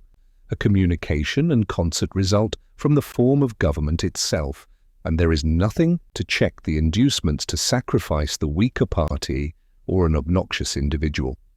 Hence it is that such democracies have ever been spectacles of turbulence and contention, have ever been found incompatible with personal security or the rights of property, and have in general been as short in their lives as they have been violent in their deaths. Theoretic politicians who have patronized this species of government have erroneously supposed that by reducing mankind to a perfect equality in their political rights, they would, at the same time, be perfectly equalized and assimilated in their possessions, their opinions, and their passions. A republic, by which I mean a government in which the scheme of representation takes place, opens a different prospect and promises the cure for which we are seeking. Let us examine the points in which it varies from pure democracy, and we shall comprehend both the nature of the cure and the efficacy which it must derive from the union. The two great points of difference between a democracy and a republic are, first, the delegation of the government, in the latter to a small number of citizens elected by the rest. Secondly, the greater number of citizens and greater sphere of country over which the latter may be extended. The effect of the first difference is, on the one hand, to refine and enlarge the public views by passing them through the medium of a chosen body of citizens, whose wisdom may best discern the true interest of their country, and whose patriotism and love of justice will be least likely to sacrifice it to temporary or partial considerations. Under such a regulation, it may well happen that the public voice pronounced by the representatives of the people will be more consonant to the public good than if pronounced by the people themselves, convened for the purpose. On the other hand, the effect may be inverted. Men of factious tempers, of local prejudices, or of sinister designs may, by intrigue, by corruption, or by other means, first obtain the suffrages and then betray the interests of the people. The question resulting is whether small or extensive republics are more favourable to the election of proper guardians of the public weal, and it is clearly decided in favour of the latter by two obvious considerations. In the first place, it is to be remarked that, however small the republic may be, the representatives must be raised to a certain number in order to guard against the cabals of a few, and that, however large it may be, they must be limited to a certain number in order to guard against the confusion of a multitude. Hence the number of representatives in the two cases not being in proportion to that of the two constituents, and being proportionally greater in the small republic, it follows that if the proportion of fit characters be not less in the large than in the small republic, the former will present a greater option, and consequently a greater probability of a fit choice. In the next place, as each representative will be chosen by a greater number of citizens in the large than in the small republic, it will be more difficult for unworthy candidates to practice with success the vicious arts by which elections are too often carried. And the suffrages of the people being more free, will be more likely to center in men who possess the most attractive merit and the most diffusive and established characters. It must be confessed that in this, as in most other cases, there is a mean on both sides of which inconveniences will be found to lie. By enlarging too much the number of electors, you render the representatives too little acquainted with all their local circumstances and lesser interests, as by reducing it too much, you render him unduly attached to these and too little fit to comprehend and pursue great and national objects. The federal constitution forms a happy combination in this respect, the great and aggregate interests being referred to the national, the local, and particular to the state legislatures. The other point of difference is the greater number of citizens and extent of territory which may be brought within the compass of republican than of democratic government. And it is this circumstance principally which renders factious combinations less to be dreaded in the former than in the latter. The smaller the society, the fewer probably will be the distinct parties and interests composing it.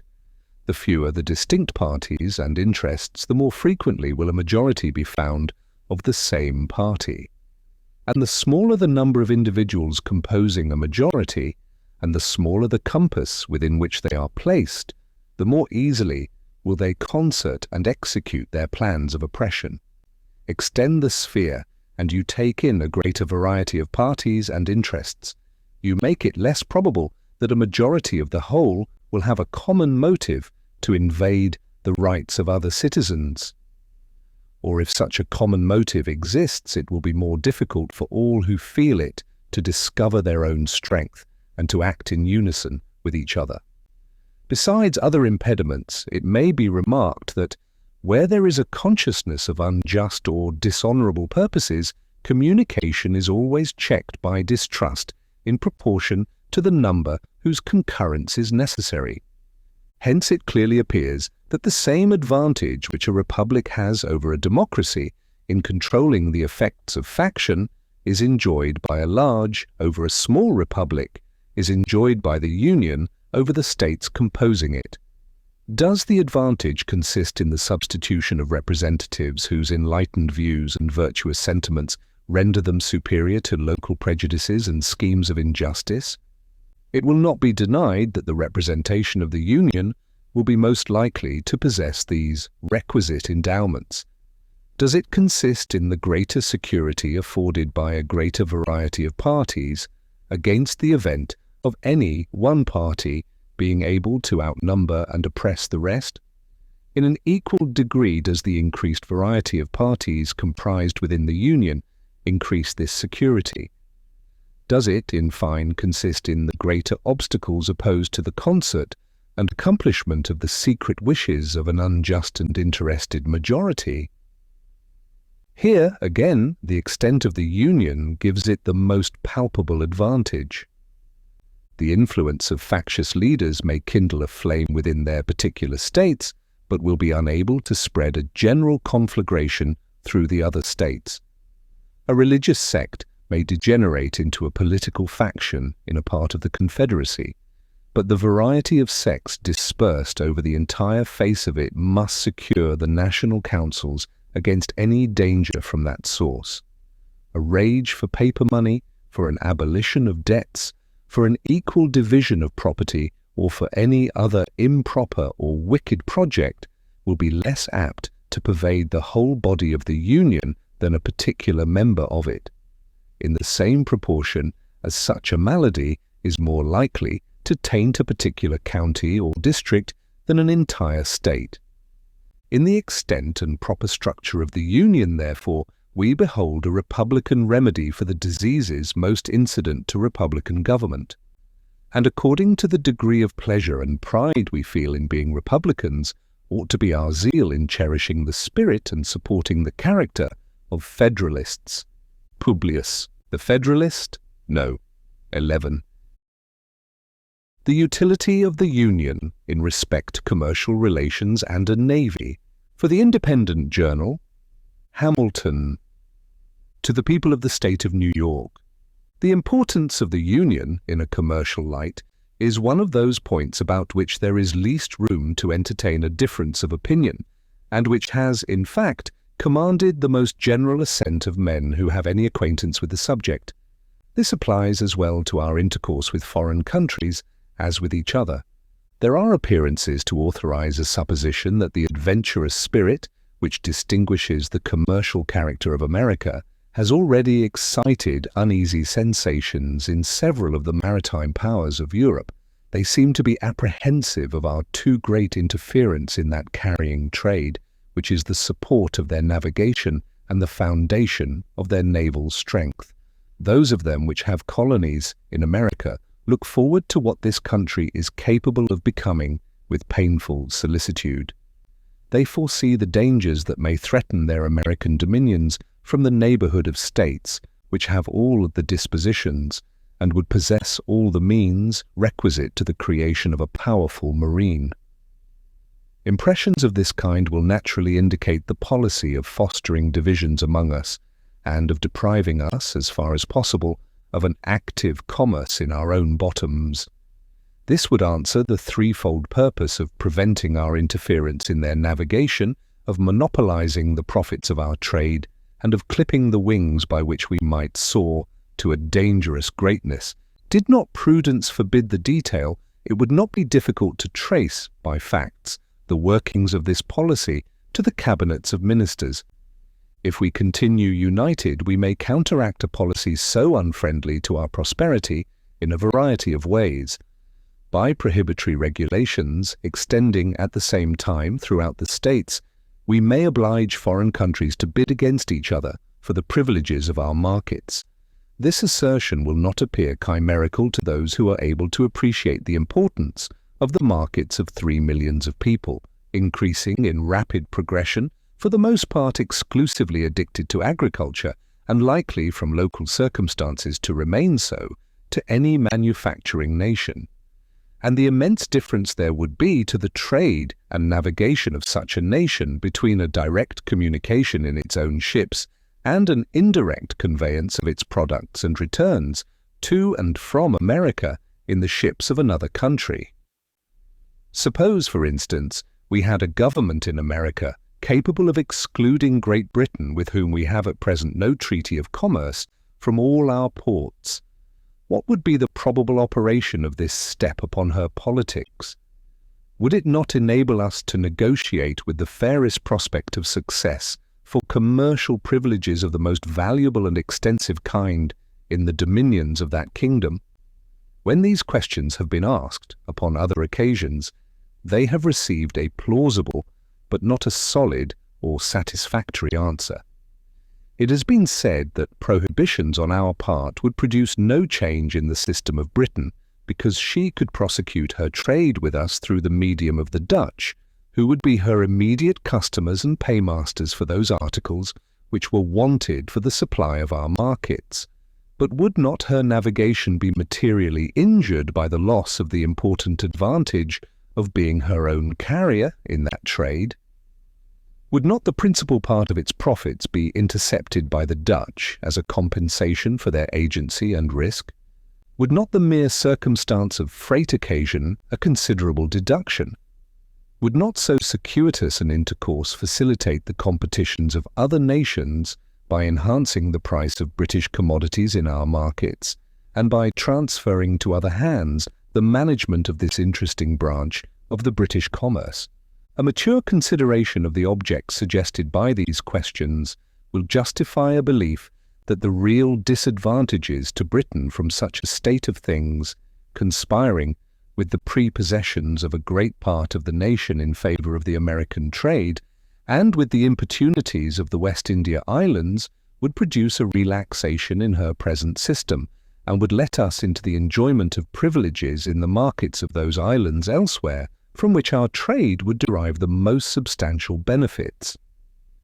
Such a point gained from the British government, and which could not be expected without an equivalent in exemptions and immunities in our markets, would be likely to have a correspondent effect on the conduct of other nations who would not be inclined to see themselves altogether supplanted in our trade.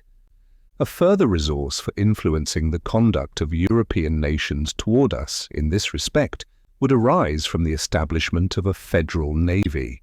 There can be no doubt that the continuance of the Union under an efficient government would put it in our power, at a period not very distant, to create a navy which, if it could not vie with those of the great maritime powers, would at least be of respectable weight if thrown into the scale of either of two contending parties.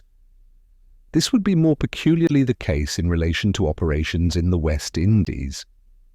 A few ships of the line, sent opportunely to the reinforcement of either side, would often be sufficient to decide the fate of a campaign, on the event of which interests of the greatest magnitude were suspended. Our position is, in this respect, a most commanding one.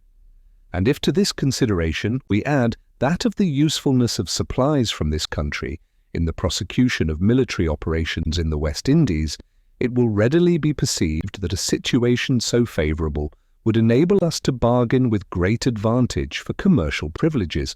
A price would be set not only upon our friendship, but upon our neutrality. By a steady adherence to the Union we may hope, ere long, to become the arbiter of Europe in America, and to be able to incline the balance of European competitions in this part of the world as our interest may dictate. But in the reverse of this eligible situation, we shall discover that the rival ships of the parts would make them checks upon each other, and would frustrate all the tempting advantages which nature has kindly placed within our reach. In a state so insignificant, our commerce would be a prey to the wanton intermeddlings of all nations at war with each other, who, having nothing to fear from us, would with little scruple or remorse supply their wants by depredations on our property as often as it fell in their way.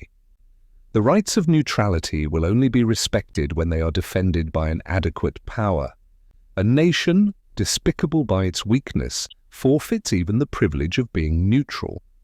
Under a vigorous national government, the natural strength and resources of the country, directed to a common interest, would baffle all the combinations of European jealousy to restrain our growth. This situation would even take away the motive to such combinations by inducing an impracticability of success. An active commerce, an extensive navigation, and a flourishing marine would then be the offspring of moral and physical necessity. We might defy the little arts of the little politicians to control or vary the irresistible and unchangeable course of nature. But in a state of disunion, these combinations might exist and might operate with success. It would be in the power of the maritime nations, availing themselves of our universal impotence, to prescribe the conditions of our political existence, and as they have a common interest in being our carriers, and still more in preventing our becoming theirs, they would, in all probability, combine to embarrass our navigation in such a manner as would in effect destroy it, and confine us to a passive commerce. We should then be compelled to content ourselves with the first price of our commodities, and to see the profits of our trade snatched from us to enrich our enemies and persecutors. That unequalled spirit of enterprise which signalizes the genius of the American merchants and navigators, and which is in itself an inexhaustible mine of national wealth, would be stifled and lost, and poverty and disgrace would overspread a country which with wisdom might make herself the admiration and envy of the world. There are rights of great moment to the trade of America which are rights of the Union. I allude to the fisheries, to the navigation of the Western Lakes, and to that of the Mississippi. The dissolution of the Confederacy would give room for delicate questions concerning the future existence of these rights, which the interest of more powerful partners would hardly fail to solve to our disadvantage. The disposition of Spain with regard to the Mississippi needs no comment. France and Britain are concerned with us in the fisheries, and view them as of the utmost moment to their navigation. They, of course, would hardly remain long indifferent to that decided mastery of which experience has shown us to be possessed in this valuable branch of traffic, and by which we are able to undersell those nations in their own markets. What more natural than that they should be disposed to exclude from the lists such dangerous competitors? This branch of trade ought not to be considered as a partial benefit.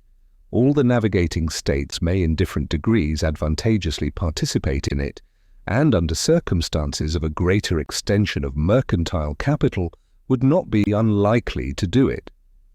As a nursery of seamen it now is, or when time shall have more nearly assimilated the principles of navigation in the several states, will become a universal resource. To the establishment of a navy it must be indispensable. To this great national object, a navy union will contribute in various ways. Every institution will grow and flourish in proportion to the quantity and extent of the means consented towards its formation and support.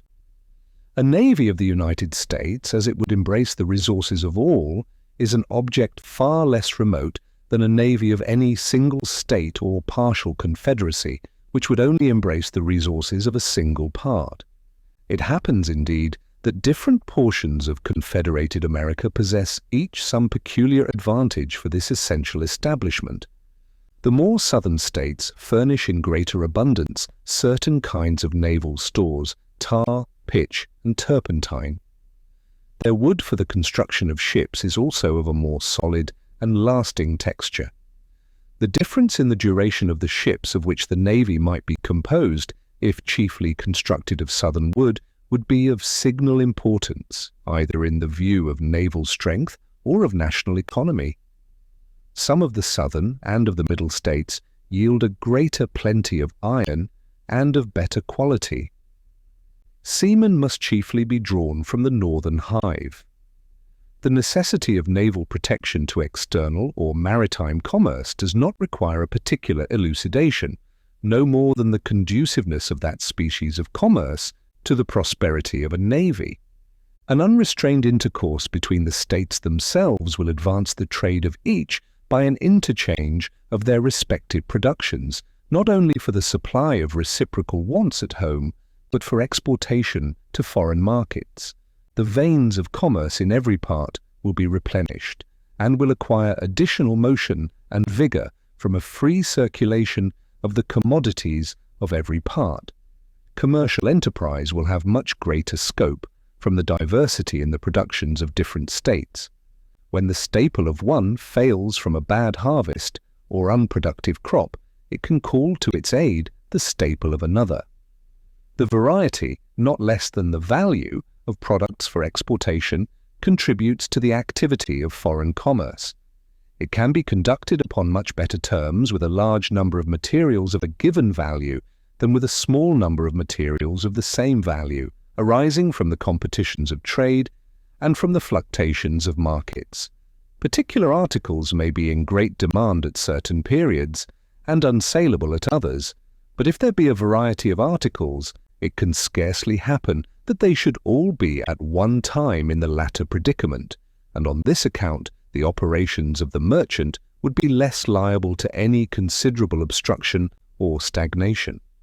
The speculative trader will at once perceive the force of these observations, and will acknowledge that the aggregate balance of the commerce of the United States would bid fair to be much more favorable than that of the 13 states without union or with partial unions. It may perhaps be replied to this that whether the states are united or disunited, there would still be an intimate intercourse between them which would answer the same ends.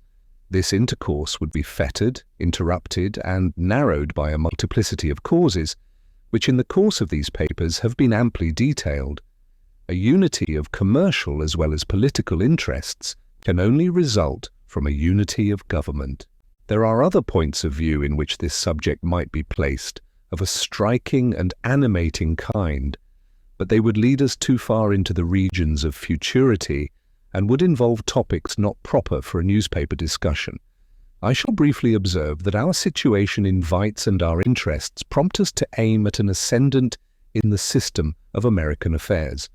The world may politically as well as geographically be divided into 4 parts, each having a distinct set of interests. Unhappily for the other three, Europe, by her arms and by her negotiations, by force and by fraud, has, in different degrees, extended her dominion over them all. Africa, Asia, and America have successively felt her domination. The superiority she has long maintained has tempted her to plume herself as the mistress of the world and to consider the rest of mankind as created for her benefit. Men admired as profound philosophers have, in direct terms, attributed to her inhabitants a physical superiority, and have gravely asserted that all animals, and with them the human species, degenerate in America, that even dogs cease to bark after having breathed a while in our atmosphere. 1. Facts have too long supported these arrogant pretensions of the Europeans. It belongs to us to vindicate the honor of the human race and to teach that assuming brother moderation. Union will enable us to do it. Disunion will add another victim to his triumphs.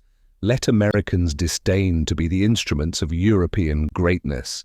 Let the 13 states, bound together in a strict and indissoluble union, concur in erecting one great American system superior to the control of all transatlantic force or influence, and able to dictate the terms of the connection between the old and the new world. Publius. 1. Recherches philosophiques sur les Américains. The Federalist, Node 12.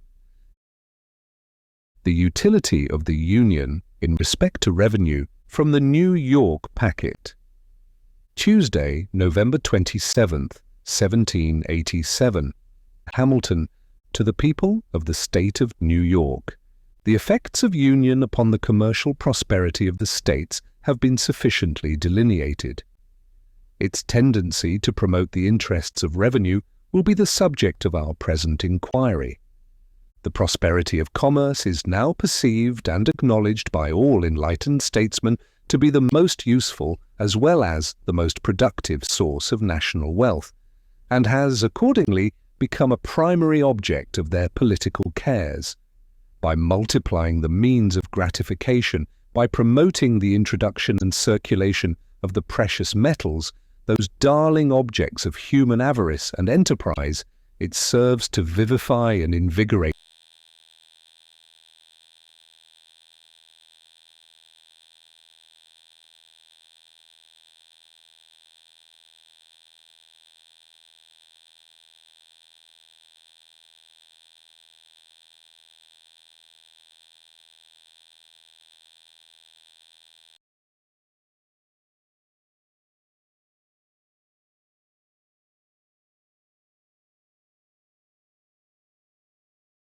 the channels of industry and to make them flow with greater activity and copiousness. The assiduous merchant, the laborious husbandman, the active mechanic, and the industrious manufacturer, all orders of men, look forward with eager expectation and growing alacrity to this pleasing reward of their toils. The often agitated question between agriculture and commerce has, from indubitable experience, received a decision which has silenced the rivalship that once subsisted between them, and has proved, to the satisfaction of their friends, that their interests are intimately blended and interwoven. It has been found in various countries that, in proportion as commerce has flourished, land has risen in value. And how could it have happened otherwise? Could that which procures a freer vent for the products of the earth, which furnishes new incitements to the cultivation of land, which is the most powerful instrument in increasing the quantity of money in a state, could that, in fine, which is the faithful handmaid of labor and industry in every shape, fail to augment that article, which is the prolific parent of far the greatest part of the objects upon which they are exerted? It is astonishing that so simple a truth should ever have had an adversary, and it is one among a multitude of proofs how apt a spirit of ill-informed jealousy or of too great abstraction and refinement is to lead men astray from the plainest truths of reason and conviction. The ability of a country to pay taxes must always be proportioned in a great degree to the quantity of money in circulation and to the celerity with which it circulates. Commerce, contributing to both these objects, must of necessity render the payment of taxes easier and facilitate the requisite supplies to the treasury. The hereditary dominions of the Emperor of Germany contain a great extent of fertile, cultivated and populous territory, a large proportion of which is situated in mild and luxuriant climates. In some parts of this territory are to be found the best gold and silver mines in Europe, and yet from the want of the fostering influence of commerce, that monarch can boast but slender revenues. He has several times been compelled to owe obligations to the pecuniary succors of other nations for the preservation of his essential interests, and is unable, upon the strength of his own resources, to sustain a long or continued war. But it is not in this aspect of the subject alone that union will be seen to conduce to the purpose of revenue.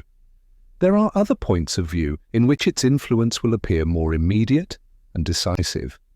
It is evident from the state of the country, from the habits of the people, from the experience we have had on the point itself, that it is impracticable to raise any very considerable sums by direct taxation. Tax laws have in vain been multiplied, new methods to enforce the collection have in vain been tried. The public expectation has been uniformly disappointed, and the treasuries of the states have remained empty. The popular system of administration inherent in the nature of popular government, coinciding with the real scarcity of money incident to a languid and mutilated state of trade, has hitherto defeated every experiment for extensive collections, and has at length taught the different legislatures the folly of attempting them. No person acquainted with what happens in other countries will be surprised at this circumstance. In so opulent a nation as that of Britain, where direct taxes from superior wealth must be much more tolerable, and, from the vigor of the government, much more practicable than in America, far the greatest part of the national revenue is derived from taxes of the indirect kind, from imposts and from excises. Duties on imported articles form a large branch of this latter description. In America, it is evident that we must a long time depend for the means of revenue chiefly on such duties. In most parts of it, excises must be confined within a narrow compass. The genius of the people will ill brook the inquisitive and peremptory spirit of excise laws. The pockets of the farmers, on the other hand, will reluctantly yield but scanty supplies in the unwelcome shape of impositions on their houses and lands, and personal property is too precarious and invisible a fund to be laid hold of in any other way than by the imperceptible agency of taxes on consumption. If these remarks have any foundation, that state of things which will best enable us to improve and extend so valuable a resource must be best adapted to our political welfare, and it cannot admit of a serious doubt that this state of things must rest on the basis of a general union. As far as this would be conducive to the interests of commerce, so far it must tend to the extension of the revenue to be drawn from that source. As far as it would contribute to rendering regulations for the collection of the duties more simple and efficacious, so far it must serve to answer the purposes of making the same rate of duties more productive, and of putting it into the power of the government to increase the rate without prejudice to trade. The relative situation of these states, the number of rivers with which they are intersected, and of bays that wash their shores, the facility of communication in every direction, the affinity of language and manners, the familiar habits of intercourse. All these are circumstances that would conspire to render an illicit trade between them a matter of little difficulty, and would ensure frequent evasions of the commercial regulations of each other. The separate states or confederacies would be necessitated by mutual jealousy to avoid the temptations to that kind of trade by the lowness of their duties. The temper of our governments for a long time to come would not permit those rigorous precautions by which the European nations guard the avenues into their respective countries, as well by land as by water, and which, even there, are found insufficient obstacles to the adventurous stratagems of avarice. In France, there is an army of patrols, as they are called, constantly employed to secure their fiscal regulations against the inroads of the dealers in contraband trade. Mr. Neckar computes the number of these patrols at upwards of 20,000. This shows the immense difficulty in preventing that species of traffic, where there is an inland communication, and places in a strong light the disadvantages with which the collection of duties in this country would be encumbered if, by disunion, the states should be placed in a situation with respect to each other, resembling that of France with respect to her neighbours. The arbitrary and vexatious powers with which the patrols are necessarily armed would be intolerable in a free country. If, on the contrary, there be but one government pervading all the states, there will be, as to the principal part of our commerce, but one side to guard the Atlantic coast. Vessels arriving directly from foreign countries, laden with valuable cargoes, would rarely choose to hazard themselves to the complicated and critical perils which would attend attempts to unlade prior to their coming into port. They would have to dread both the dangers of the coast and of detection as well after as before their arrival at the places of their final destination. An ordinary degree of vigilance would be competent to the prevention of any material infractions upon the rights of the revenue. A few armed vessels judiciously stationed at the entrances of our ports might at a small expense be made useful sentinels of the laws.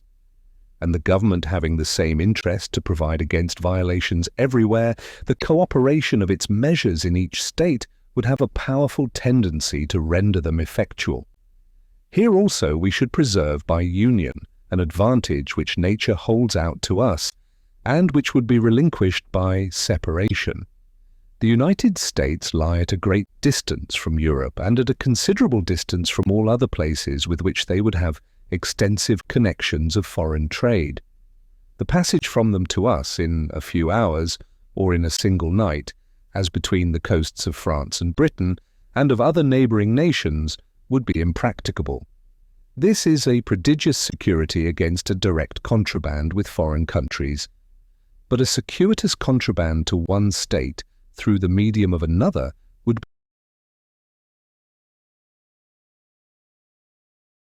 be both easy and safe. The difference between a direct importation from abroad and an indirect importation through the channel of a neighbouring state in small parcels, according to time and opportunity, with the additional facilities of inland communication, must be palpable to every man of discernment. It is therefore evident that one national government would be able, at much less expense, to extend the duties on imports beyond comparison, further than would be practicable to the states separately, or to any partial confederacies. Hitherto I believe it may safely be asserted that these duties have not upon an average exceeded in any state 3%. In France they are estimated to be about 15%, and in Britain they exceed this proportion. 1.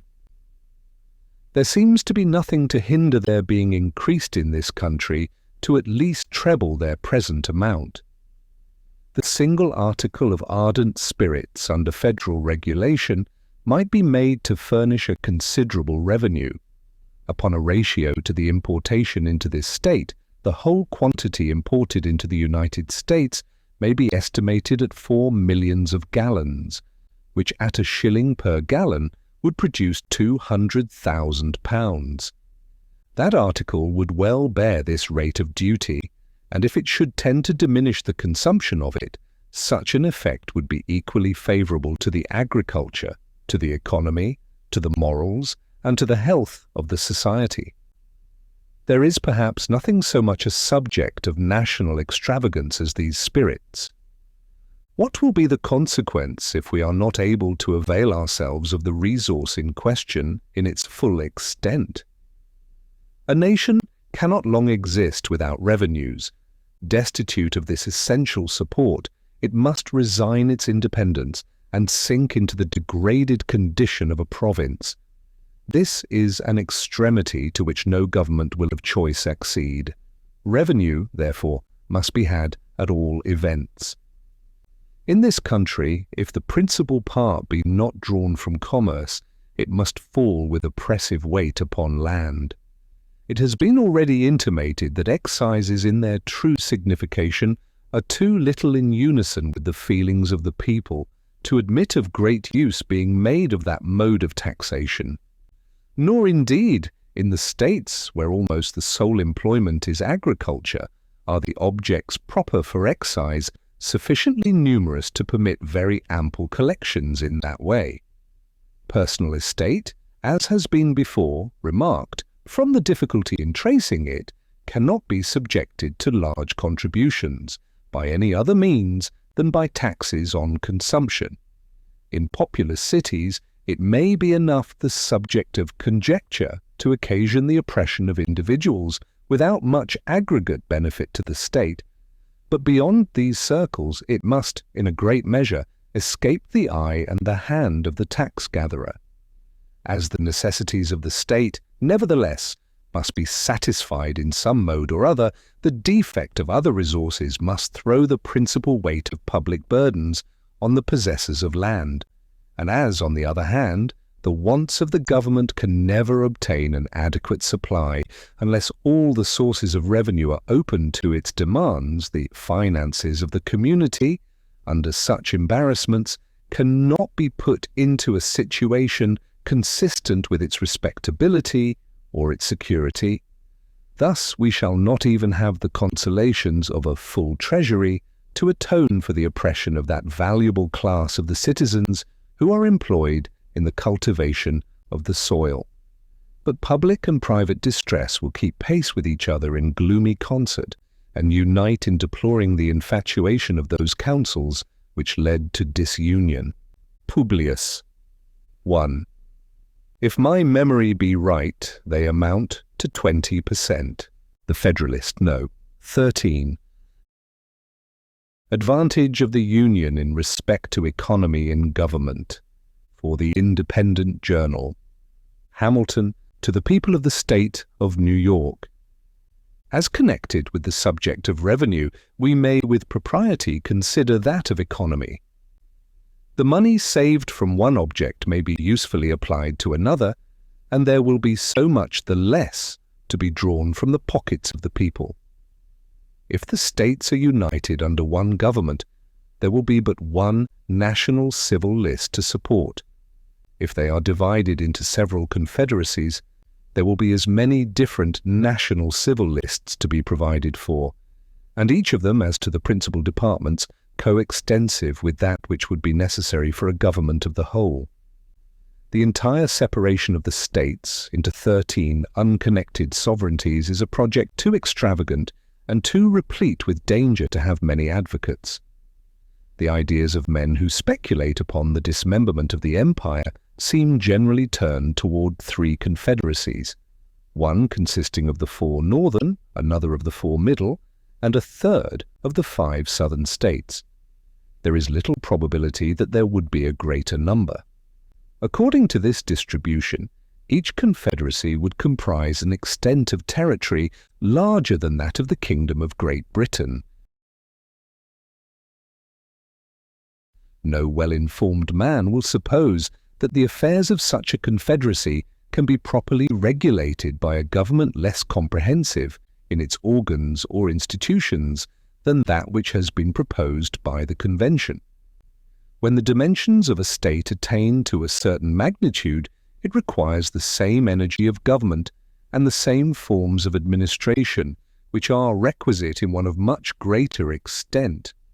This idea admits not of precise demonstration, because there is no rule by which we can measure the momentum of civil power necessary to the government of any given number of individuals.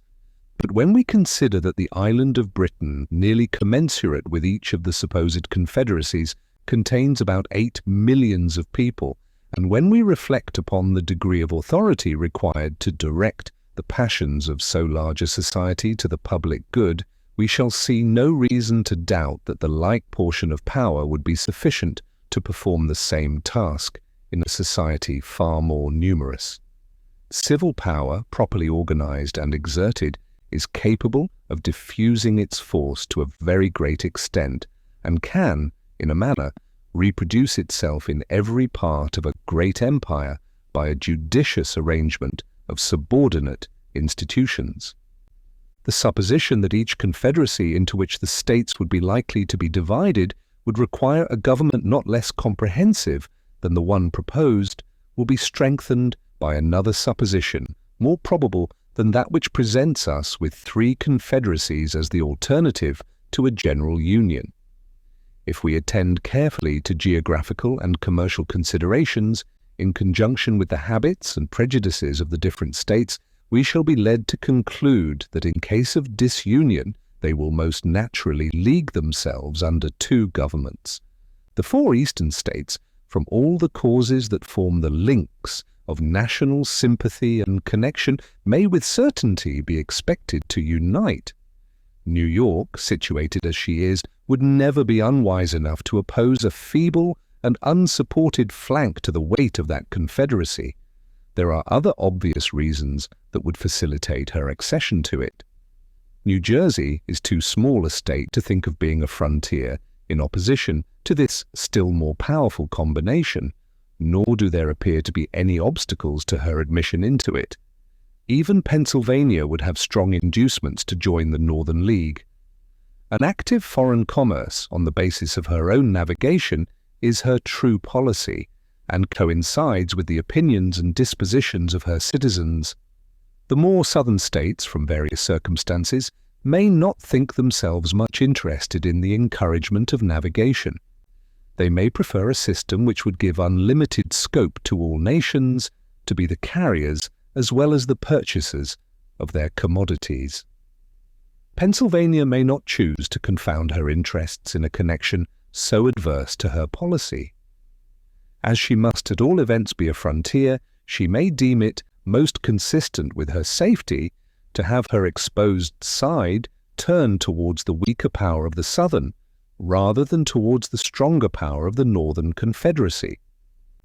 This would give her the fairest chance to avoid being the Flanders of America. Whatever may be the determination of Pennsylvania, if the Northern Confederacy includes New Jersey, there is no likelihood of more than one confederacy to the south of that state. Nothing can be more evident than that the 13 states will be able to support a national government better than 1/2 or 1/3 or any number less than the whole. This reflection must have great weight in obviating that objection to the proposed plan, which is founded on the principle of expense, an objection, however, which, when we come to take a nearer view of it, will appear in every light to stand on mistaken ground. If, in addition to the consideration of a plurality of civil lists, we take into view the number of persons who must necessarily be employed to guard the inland communication between the different confederacies against illicit trade, and who in time will infallibly spring up out of the necessities of revenue, and if we also take into view the military establishments which it has been shown would unavoidably result from the jealousies and conflicts of the several nations into which the states would be divided, we shall clearly discover that a separation would be not less injurious to the economy than to the tranquillity, commerce, revenue, and liberty of every part. Publius. The Federalist. No. 14. Objections to the proposed Constitution from extent of territory answered from the New York Packet. Friday, November 30th, 1787. Madison, to the people of the State of New York.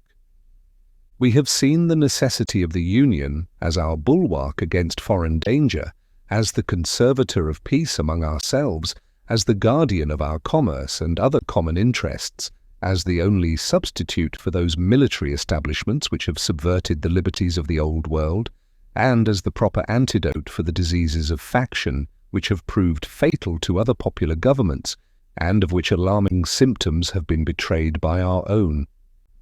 All that remains within this branch of our inquiries is to take notice of an objection that may be drawn from the great extent of country which the Union embraces. A few observations on this subject will be the more proper, as it is perceived that the adversaries of the new Constitution are availing themselves of the prevailing prejudice with regard to the practicable sphere of republican administration in order to supply, by imaginary difficulties, the want of those solid objections which they endeavour in vain to find. The error which limits republican government to a narrow district has been unfolded and refuted in preceding papers. I remark here only that it seems to owe its rise and prevalence chiefly to the confounding of a republic with a democracy, applying to the former reasonings drawn from the nature of the latter. The true distinction between these forms was also adverted to on a former occasion. It is that in a democracy the people meet and exercise the government in person. In a republic they assemble and administer it by their representatives and agents. A democracy, consequently, will be confined to a small spot. A republic may be extended over a large region. To this accidental source of the error may be added the artifice of some celebrated authors whose writings have had a great share in forming the modern standard of political opinions. Being subjects either of an absolute or limited monarchy, they have endeavoured to heighten the advantages or palliate the evils of those forms by placing in comparison the vices and defects of the republican, and by citing as specimens of the latter the turbulent democracies of ancient Greece and modern Italy. Under the confusion of names, it has been an easy task to transfer to a republic observations applicable to a democracy only, and among others the observation that it can never be established but among a small number of people living within a small compass of territory. Such a fallacy may have been the less perceived, as most of the popular governments of antiquity were of the democratic species, and even in modern Europe, to which we owe the great principle of representation, no example is seen of a government wholly popular and founded at the same time wholly on that principle. If Europe has the merit of discovering this great mechanical power in government, by the simple agency of which the will of the largest political body may be consented, and its force directed to any object which the public good requires, America can claim the merit of making the discovery the basis of unmixed and extensive republics. It is only to be lamented that any of her citizens should wish to deprive her of the additional merit of displaying its full efficacy in the establishment of the comprehensive system now under her consideration. As the natural limit of a democracy is that distance from the central point which will just permit the most remote citizens to assemble as often as their public functions demand, and will include no greater number than can join in those functions. So the natural limit of a republic is that distance from the centre which will barely allow the representatives to meet as often as may be necessary for the administration of public affairs. Can it be said that the limits of the United States exceed this distance?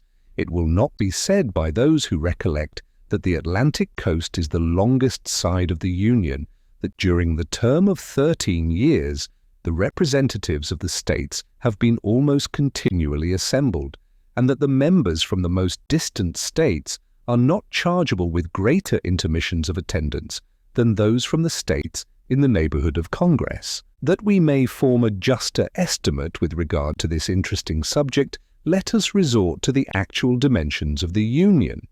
The limits, as fixed by the Treaty of Peace, are, on the east, the Atlantic, on the south, the latitude of 31 degrees, on the west, the Mississippi, and on the north, an irregular line running in some instances beyond the 45th degree, in others falling as low as the 42nd. The southern shore of Lake Erie lies below that latitude. Computing the distance between the 31st and 45th degrees, it amounts to 973 common miles. Computing it from 31 to 42 degrees to 764 miles and a half. Taking the mean for the distance, the amount will be 868 miles and 3/4. The mean distance from the Atlantic to the Mississippi does not probably exceed 750 miles. On a comparison of this extent with that of several countries in Europe, the practicability of rendering our system commensurate to it appears to be demonstrable. It is not a great deal larger than Germany, where a diet representing the whole empire is continually assembled, or than Poland before the late dismemberment, where another national diet was the depository of the supreme power. Passing by France and Spain, we find that in Great Britain, inferior as it may be in size, the representatives of the northern extremity of the island have as far to travel to the National Council as will be required of those of the most remote parts of the Union. Favourable as this view of the subject may be, some observations remain which will place it in a light still more satisfactory. In the first place, it is to be remembered that the general government is not to be charged with the whole power of making and administering laws. Its jurisdiction is limited to certain enumerated objects, which concern all the members of the Republic, but which are not to be attained by the separate provisions of any. The subordinate governments, which can extend their care to all those other subjects which can be separately provided for, will retain their due authority and activity. Were it proposed by the plan of the Convention to abolish the governments of the particular states, its adversaries would have some ground for their objection, though it would not be difficult to show that if they were abolished, the general government would be compelled, by the principle of self-preservation, to reinstate them in their proper jurisdiction. A second observation to be made is that the immediate object of the federal constitution is to secure the union of the 13 primitive states, which we know to be practicable, and to add to them such other states as may arise in their own bosoms or in their neighbourhoods, which we cannot doubt to be equally practicable. The arrangements that may be necessary for those angles and fractions of our territory which lie on our northwestern frontier must be left to those whom further discoveries and experience will render more equal to the task. Let it be remarked in the third place that the intercourse throughout the Union will be facilitated by new improvements. Roads will everywhere be shortened and kept in better order. Accommodations for travellers will be multiplied and meliorated. An interior navigation on our eastern side will be opened throughout, or nearly throughout, the whole extent of the 13 states. The communication between the western and Atlantic districts and between different parts of each will be rendered more and more easy by those numerous canals with which the beneficence of nature has intersected our country, and which art finds it so little difficult to connect and complete. A fourth and still more important consideration is that as almost every state will, on one side or other, be a frontier, and will thus find, in regard to its safety, an inducement to make some sacrifices for the sake of the general protection. So the states which lie at the greatest distance from the heart of the Union, and which of course may partake least of the ordinary circulation of its benefits, will be at the same time immediately contiguous to foreign nations, and will consequently stand, on particular occasions, in greatest need of its strength and resources. It may be inconvenient for Georgia or the states forming our western or northeastern borders to send their representatives to the seat of government, but they would find it more so to struggle alone against an invading enemy, or even to support alone the whole expense of those precautions which may be dictated by the neighbourhood of continual danger.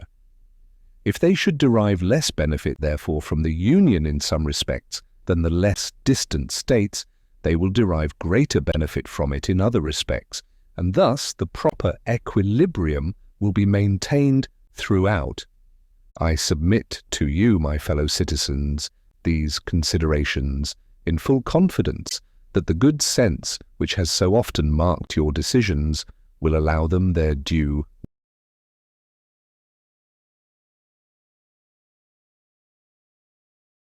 weight and effect, and that you will never suffer difficulties, however formidable in appearance, or however fashionable the error on which they may be founded, to drive you into the gloomy and perilous scene into which the advocates for disunion would conduct you. Hearken not to the unnatural voice which tells you that the people of America, knit together as they are by so many cords of affection, can no longer live together as members of the same family, can no longer continue the mutual guardians of their mutual happiness, can no longer be fellow citizens of one great, respectable, and flourishing empire. Hearken not to the voice which petulantly tells you that the form of government recommended for your adoption is a novelty in the political world, that it has never yet had a place in the theories of the wildest projectors, that it rashly attempts what it is impossible to accomplish. No, my countrymen, shut your ears against this unhallowed language, shut your hearts against the poison which it conveys, the kindred blood which flows in the veins of American citizens, the mingled blood which they have shed in defense of their sacred rights, consecrate their union and excite horror at the idea of their becoming aliens, rivals, enemies. And if novelties are to be shunned, believe me, the most alarming of all novelties, the most wild of all projects, the most rash of all attempts is that of rendering us in pieces in order to preserve our liberties and promote our happiness. But why is the experiment of an extended republic to be rejected merely because it may comprise what is new? Is it not the glory of the people of America that, whilst they have paid a decent regard to the opinions of former times and other nations, they have not suffered a blind veneration for antiquity, for custom, or for names, to overrule the suggestions of their own good sense, the knowledge of their own situation, and the lessons of their own experience? To this manly spirit posterity will be indebted for the possession, and the world for the example, of the numerous innovations displayed on the American theatre in favor of private rights and public happiness. Had no important step been taken by the leaders of the Revolution for which a precedent could not be discovered, no government established of which an exact model did not present itself, the people of the United States might, at this moment, have been numbered among the melancholy victims of misguided counsels, must at best have been laboring under the weight of some of those forms which have crushed the liberties of the rest of mankind. Happily for America, happily, we trust, for the whole human race, they pursued a new and more noble course. They accomplished a revolution which has no parallel in the annals of human society. They reared the fabrics of governments which have no model on the face of the globe. They formed the design of a great confederacy which it is incumbent on their successors to improve and perpetuate. If their works betray imperfections, we wonder at the fewness of them. If they erred most in the structure of the Union, this was the work most difficult to be executed. This is the work which has been new, modelled by the act of your convention, and it is that act on which you are now to deliberate and to decide. Publius, the Federalist, No. 15. The insufficiency of the present Confederation to preserve the Union. For the Independent Journal, Hamilton, to the people of the State of New York. In the course of the preceding papers, I have endeavored, my fellow citizens, to place before you in a clear and convincing light the importance of union to your political safety and happiness. I have unfolded to you a complication of dangers to which you would be exposed should you permit that sacred knot which binds the people of America together be severed or dissolved by ambition, or by avarice, by jealousy, or by misrepresentation. In the sequel of the inquiry through which I propose to accompany you, the truths intended to be inculcated will receive further confirmation from facts and arguments hitherto unnoticed. If the road over which you will still have to pass should in some places appear to you tedious or irksome, you will recollect that you are in quest of information on a subject the most momentous which can engage the attention of a free people, that the field through which you have to travel is in itself spacious, and that the difficulties of the journey have been unnecessarily increased by the mazes with which sophistry has beset the way. It will be my aim to remove the obstacles from your progress in as compendious a manner as it can be done, without sacrificing utility to dispatch. In pursuance of the plan which I have laid down for the discussion of the subject, the point next in order to be examined is the insufficiency of the present Confederation to the preservation of the Union. It may perhaps be asked what need there is of reasoning or proof to illustrate a position which is not either controverted or doubted, to which the understandings and feelings of all classes of men assent, and which in substance is admitted by the opponents as well as by the friends of the new Constitution. It must in truth be acknowledged that however these may differ in other respects, they in general appear to harmonize in this sentiment, at least that there are material imperfections in our national system, and that something is necessary to be done to rescue us from impending anarchy. The facts that support this opinion are no longer objects of speculation.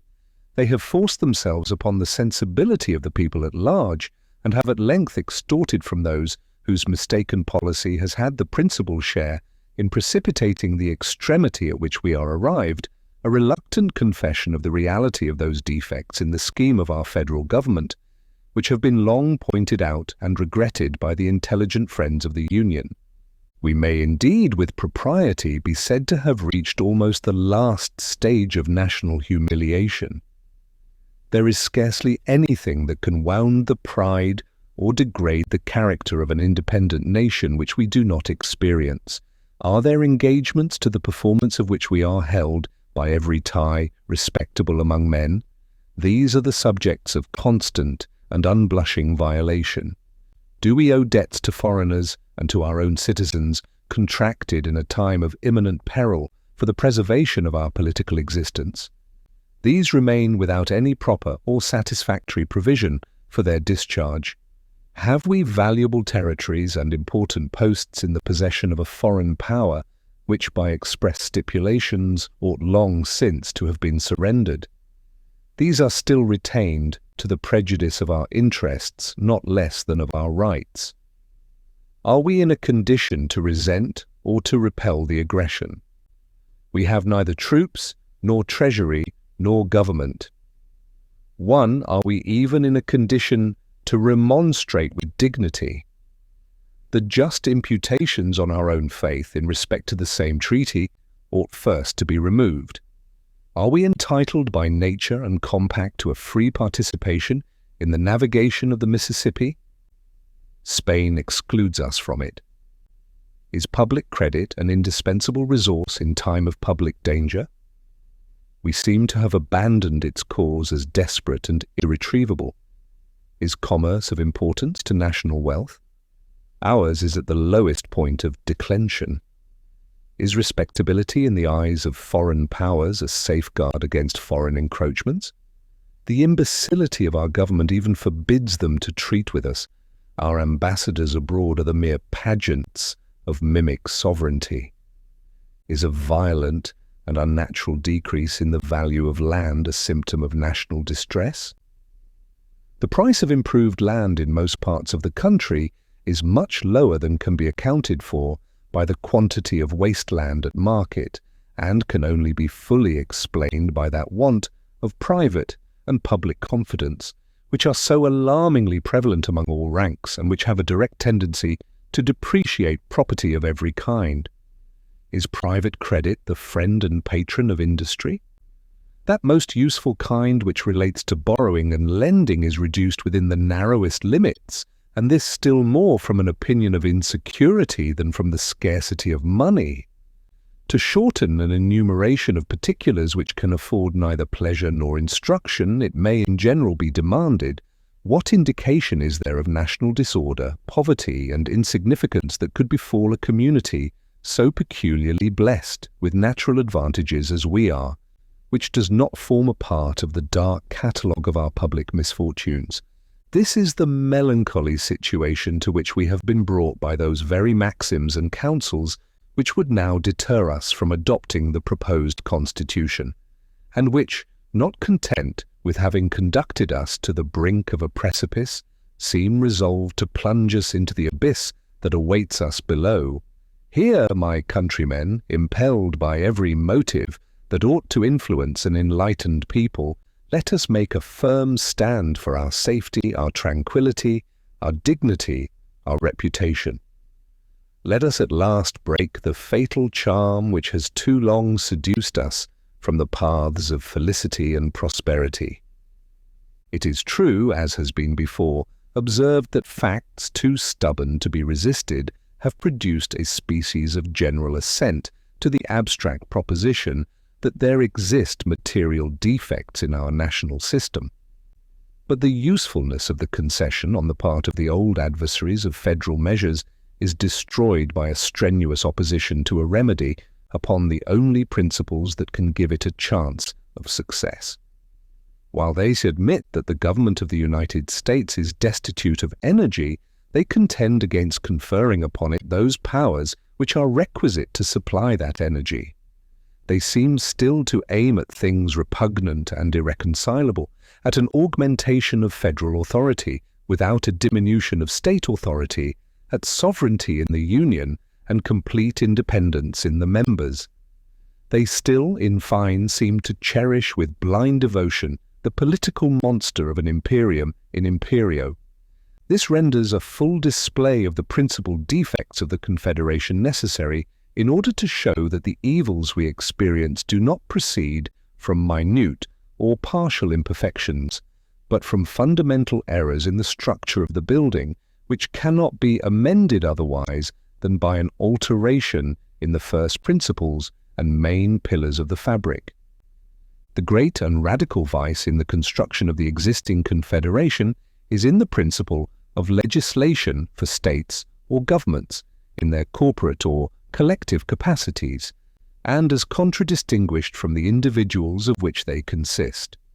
Though this principle does not run through all the powers delegated to the Union, yet it pervades and governs those on which the efficacy of the rest depends. Except as to the rule of appointment, the United States has an indefinite discretion to make requisitions for men and money, but they have no authority to raise either by regulations extending to the individual citizens of America. The consequence of this is that though in theory their resolutions concerning those objects are laws constitutionally binding on the members of the Union, yet in practice they are mere recommendations which the states observe or disregard at their option. It is a singular instance of the capriciousness of the human mind that after all the admonitions we have had from experience on this head, there should still be found men who object to the new Constitution for deviating from a principle which has been found the bane of the old and which is in itself evidently incompatible with the idea of government. A principle, in short, which, if it is to be executed at all, must substitute the violent and sanguinary agency of the sword to the mild influence of the magistracy. There is nothing absurd or impracticable in the idea of a league or alliance between independent nations for certain defined purposes, precisely stated in a treaty regulating all the details of time, place, circumstance, and quantity, leaving nothing to future discretion, and depending for its execution on the good faith of the parties. Compacts of this kind exist among all civilized nations, subject to the usual vicissitudes of peace and war, of observance and non-observance, as the interests or passions of the contracting powers dictate.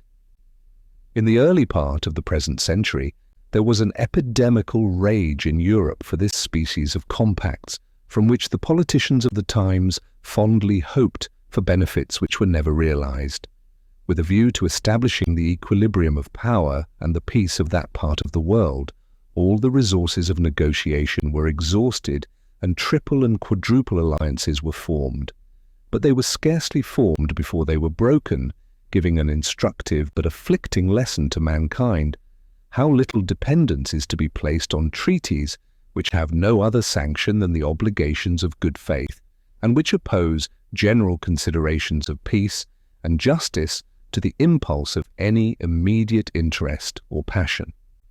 If the particular states in this country are disposed to stand in a similar relation to each other and to drop the project of a general discretionary superintendence, the scheme would indeed be pernicious and would entail upon us all the mischiefs which have been enumerated under the first head, but it would have the merit of being at least consistent and practicable. Abandoning all views towards a confederate government, this would bring us to a simple alliance, offensive and defensive, and would place us in a situation to be alternate friends and enemies of each other, as our mutual jealousies and rivalships, nourished by the intrigues of foreign nations, should prescribe to us. But if we are unwilling to be placed in this perilous situation, if we still will adhere to the design of a national government, or, which is the same thing, of a superintending power under the direction of a common council, we must resolve to incorporate into our plan those ingredients which may be considered as forming the characteristic difference between a league and a government. We must extend the authority of the Union to the persons of the citizens, with the only proper objects of government. Government implies the power of making laws. It is essential to the idea of a law that it be attended with a sanction, or, in other words, a penalty or punishment for disobedience. If there be no penalty annexed to disobedience, the resolutions or commands which pretend to be laws will, in fact, amount to nothing more than advice or recommendation. This penalty, whatever it may be, can only be inflicted in two ways: by the agency of the courts and ministers of justice, or by military force, by the coercion of the magistracy, or by the coercion of arms. The first kind can evidently apply only to men. The last kind must of necessity be employed against bodies politic, or communities, or states. It is evident that there is no process of a court by which the observance of the laws can, in the last resort, be enforced. Sentences may be denounced against them for violations of their duty, but these sentences can only be carried into execution by the sword. In an association where the general authority is confined to the collective bodies of the communities that compose it, every breach of the laws must involve a state of war, and military execution must become the only instrument of civil obedience. Such a state of things can certainly not deserve the name of government, nor would any prudent man choose to commit his happiness to it. There was a time when we were told that breaches by the states of the regulations of the federal authority were not to be expected, that a sense of common interest would preside over the conduct of the respective members and would beget a full compliance with all the constitutional requisitions of the Union. This language, at the present day, would appear as wild as a great part of what we now hear from the same quarter will be thought, when we shall have received further lessons from that best oracle of wisdom, experience. It at all times betrayed an ignorance of the true springs by which human conduct is actuated, and belied the original inducements to the establishment of civil power. Why has government been instituted at all? Because the passions of men will not conform to the dictates of reason and justice without constraint. Has it been found that bodies of men act with more rectitude or greater disinterestedness than individuals? The contrary of this has been inferred by all accurate observers of the conduct of mankind, and the inference is founded upon obvious reasons. Regard to reputation has a less active influence when the infamy of a bad action is to be divided among a number than when it is to fall singly upon one. A spirit of faction which is apt to mingle its poison in the deliberations of all bodies of men will often hurry the persons of whom they are composed into improprieties and excesses for which they would blush in a private capacity. In addition to all this, there is, in the nature of sovereign power, an impatience of control that disposes those who are invested with the exercise of it to look with an evil eye upon all external attempts to restrain or direct its operations. From this spirit it happens that in every political association which is formed upon the principle of uniting in a common interest a number of lesser sovereignties, there will be found a kind of eccentric tendency in the subordinate or inferior orbs, by the operation of which there will be a perpetual effort in each to fly off from the common centre. This tendency is not difficult to be accounted for. It has its origin in the love of power. Power controlled or abridged is almost always the rival and enemy of that power by which it is controlled or abridged. This simple proposition will teach us how little reason there is to expect that the persons entrusted with the administration of the affairs of the particular members of a confederacy will at all times be ready, with perfect good humour and an unbiased regard to the public weal, to execute the resolutions or decrees of the general authority. The reverse of this results from the constitution of human nature. If, therefore, the measures of the confederacy cannot be executed without the intervention of the particular administrations, there will be little prospect of their being executed at all. The rulers of the respective members, whether they have a constitutional right to do it or not, will undertake to judge of the propriety of the measures themselves. They will consider the conformity of the thing proposed or required to their immediate interests or aims, the momentary conveniences or inconveniences that would attend its adoption.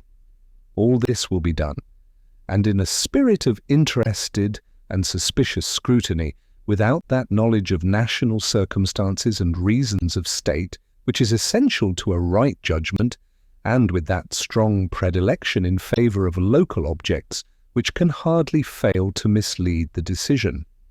The same process must be repeated in every member of which the body is constituted, and the execution of the plans framed by the councils of the whole will always fluctuate on the discretion of the ill-informed and prejudiced opinion of every part. Those who have been conversant in the proceedings of popular assemblies, who have seen how difficult it often is, where there is no exterior pressure of circumstances, to bring them to harmonious resolutions on important points, will readily conceive how impossible it must be to induce a number of such assemblies, deliberating at a distance from each other, at different times and under different impressions, long to cooperate in the same views and pursuits. In our case, the concurrence of 13 distinct sovereign wills is requisite under the Confederation to the complete execution of every important measure that proceeds from the Union.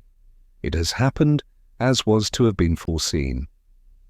The measures of the Union have not been executed. The delinquencies of the states have, step by step, matured themselves to an extreme which has at length arrested all the wheels of the national government, and brought them to an awful stand. Congress at this time scarcely possessed the means of keeping up the forms of administration, till the states can have time to agree upon a more substantial substitute for the present shadow of a federal government. Things did not come to this desperate extremity at once. The causes which have been specified produced at first only unequal and disproportionate degrees of compliance with the requisitions of the Union. The greater deficiencies of some states furnished the pretext of example and the temptation of interest to the complying or to the least delinquent states. Why should we do more in proportion than those who are embarked with us in the same political voyage? Why should we consent to bear more than our proper share of the common burden? These were suggestions which human selfishness could not withstand, and which even speculative men, who looked forward to remote consequences, could not, without hesitation, combat. Each state, yielding to the persuasive voice of immediate interest or convenience, has successively withdrawn its support, till the frail and tottering edifice seems ready to fall upon our heads and to crush us beneath its ruins. Publius. 1. I mean for the Union. The Federalist. No. 16. The same subject continued. the insufficiency of the present Confederation to preserve the Union. From the New York Packet, Tuesday, December 4th, 1787. Hamilton, to the people of the State of New York. The tendency of the principle of legislation for states or communities in their political capacities, as it has been exemplified by the experiment we have made of it, is equally attested by the events which have befallen all other governments of the Confederate kind, of which we have any account in exact proportion to its prevalence in those systems. The confirmations of this fact will be worthy of a distinct and particular examination. I shall content myself with barely observing here that of all the confederacies of antiquity which history has handed down to us, the Lycian and Achaean leagues, as far as there remain vestiges of them, appear to have been most free from the fetters of that mistaken principle, and were accordingly those which have best deserved and have most liberally received the applauding suffrages of political writers. This exceptionable principle may as truly as emphatically be styled the parent of anarchy. It has been seen that delinquencies in the members of the Union are its natural and necessary offspring, and that whenever they happen the only constitutional remedy is force, and the immediate effect of the use of it, civil war. It remains to inquire how far so odious an engine of government, in its application to us, would even be capable of answering its end. If there should not be a large army constantly at the disposal of the national government, it would either not be able to employ force at all, or, when this could be done, it would amount to a war between parts of the Confederacy concerning the infractions of a league in which the strongest combination would be most likely to prevail, whether it consisted of those who supported or of those who resisted the general authority. It would rarely happen that the delinquency to be redressed would be confined to a single member, and, if there were more than one who had neglected their duty, similarity of situation would induce them to unite for common defence. Independent of this motive of sympathy, if a large and influential state should happen to be the aggressing member, it would commonly have weight enough with its neighbours to win over some of them as associates to its cause. Specious arguments of danger to the common liberty could easily be contrived. Plausible excuses for the deficiencies of the party could, without difficulty, be invented to alarm the apprehensions, inflame the passions, and conciliate the goodwill, even of those states which were not chargeable with any violation or omission of duty. This would be the more likely to take place, as the delinquencies of the larger members might be expected sometimes to proceed from an ambitious premeditation in their rulers, with a view to getting rid of all external control upon their designs of personal aggrandizement, the better to effect which it is presumable they would tamper beforehand with leading individuals in the adjacent states. If a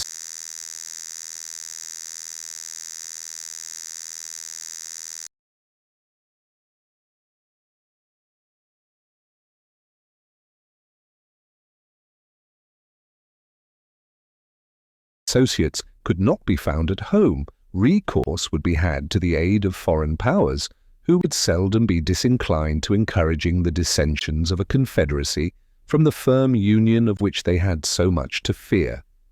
When the sword is once drawn, the passions of men observe no bounds of moderation. The suggestions of wounded pride, the instigations of irritated resentment, would be apt to carry the states against which the arms of the Union were exerted to any extremes necessary to avenge the affront or to avoid the disgrace of submission. The first war of this kind would probably terminate in a dissolution of the Union. This may be considered as the violent death of the Confederacy. Its more natural death is what we now seem to be on the point of experiencing, if the federal system be not speedily renovated in a more substantial form. It is not probable, considering the genius of this country, that the complying states would often be inclined to support the authority of the Union by engaging in a war against the non-complying states. they would always be more ready to pursue the milder course of putting themselves upon an equal footing with the delinquent members by an imitation of their example. And the guilt of all would thus become the security of all. Our past experience has exhibited the operation of this spirit in its full light. There would in fact be an insuperable difficulty in ascertaining when force could with propriety be employed. In the article of pecuniary contribution, which would be the most usual source of delinquency, it would often be impossible to decide whether it had proceeded from disinclination or inability. The pretense of the latter would always be at hand, and the case must be very flagrant in which its fallacy could be detected with sufficient certainty to justify the harsh expedient of compulsion. It is easy to see that this problem alone, as often as it should occur, would open a wide field for the exercise of factious views, of partiality, and of oppression in the majority that happened to prevail in the National Council. It seems to require no pains to prove that the states ought not to prefer a national constitution which could only be kept in motion by the instrumentality of a large army continually on foot to execute the ordinary requisitions or decrees of the government. And yet this is the plain alternative involved by those who wish to deny it the power of extending its operations to individuals. Such a scheme, if practicable at all, would instantly degenerate into a military despotism, but it will be found in every light impracticable.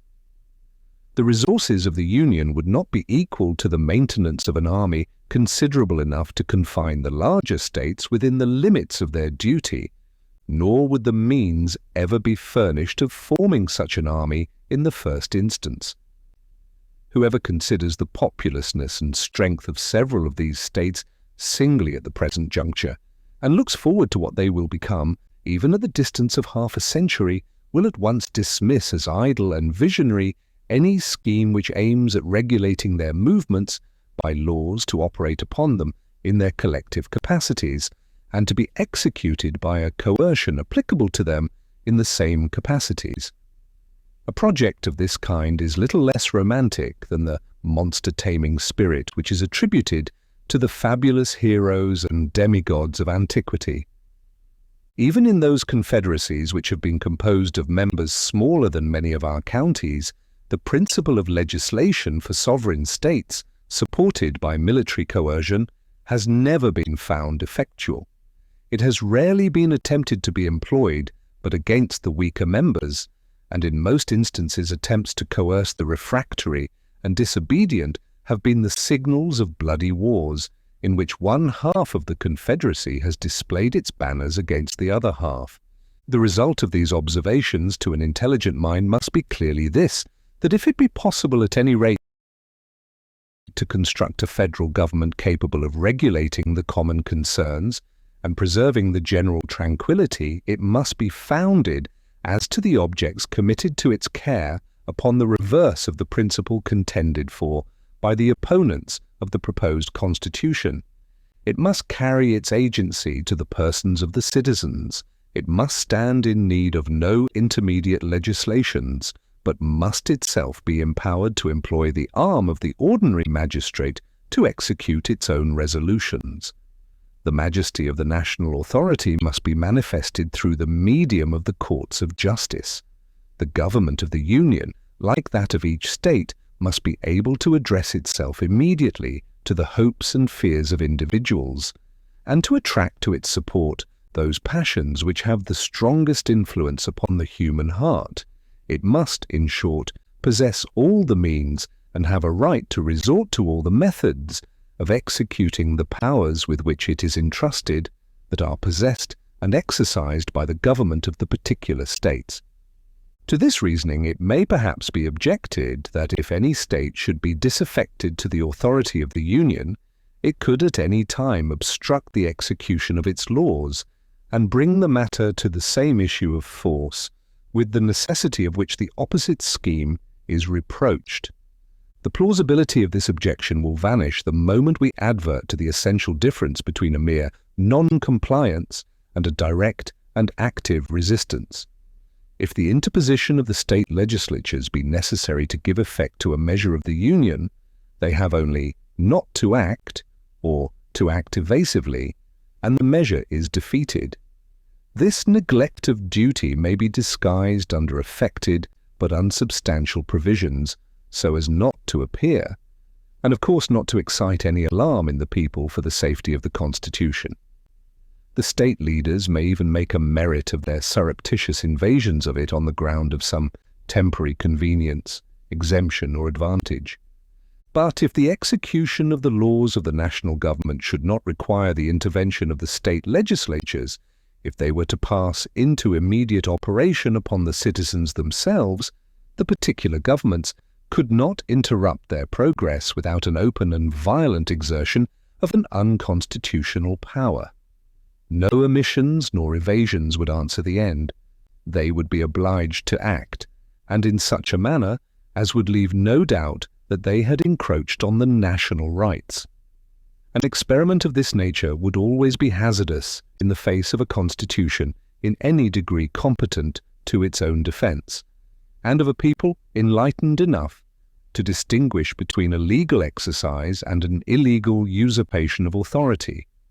The success of it would require not merely a factious majority in the legislature, but the concurrence of the courts of justice and of the body of the people.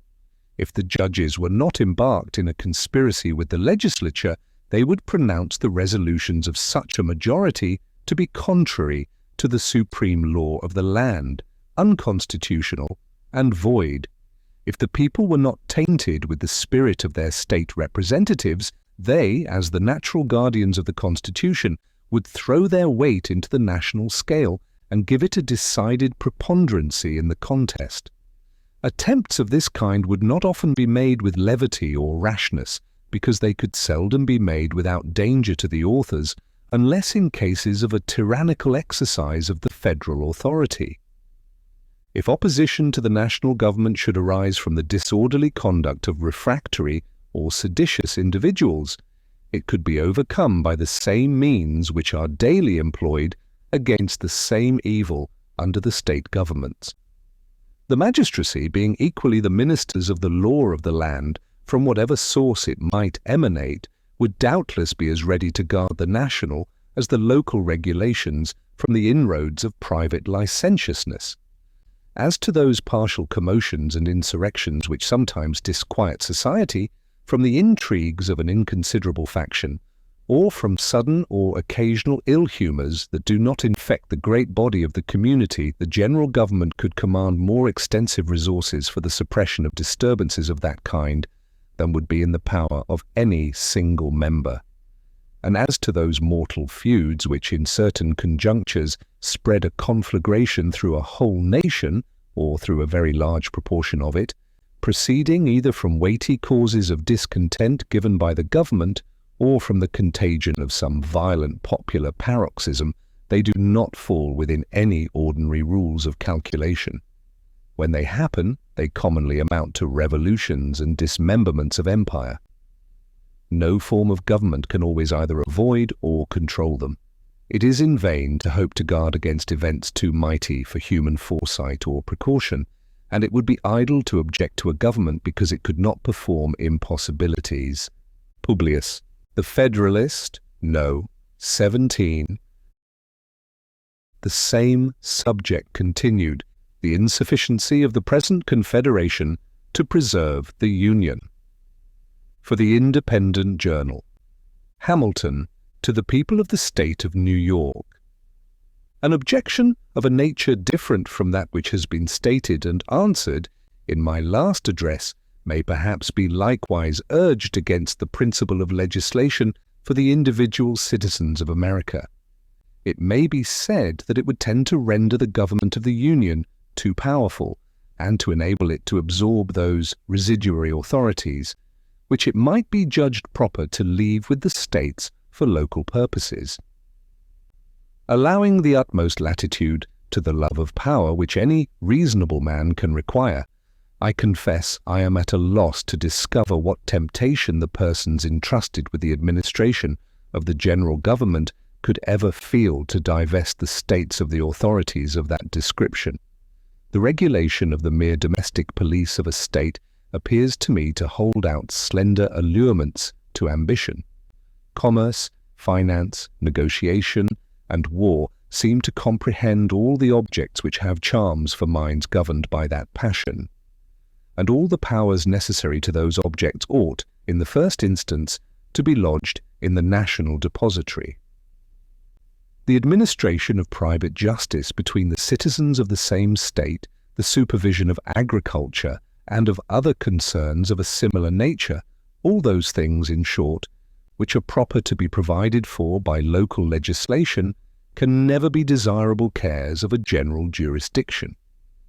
It is therefore improbable that there should exist a disposition in the federal councils to usurp the powers with which they are connected, because the attempt to exercise those powers would be as troublesome as it would be nugatory, and the possession of them for that reason would contribute nothing to the dignity, to the importance, or to the splendor of the national government. But let it be admitted for argument's sake that mere wantonness and lust of domination would be sufficient to beget that disposition.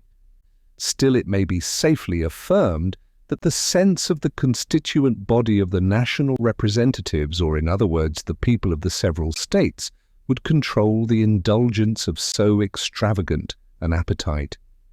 It will always be far more easy for the state governments to encroach upon the national authorities than for the national government to encroach upon the state authorities.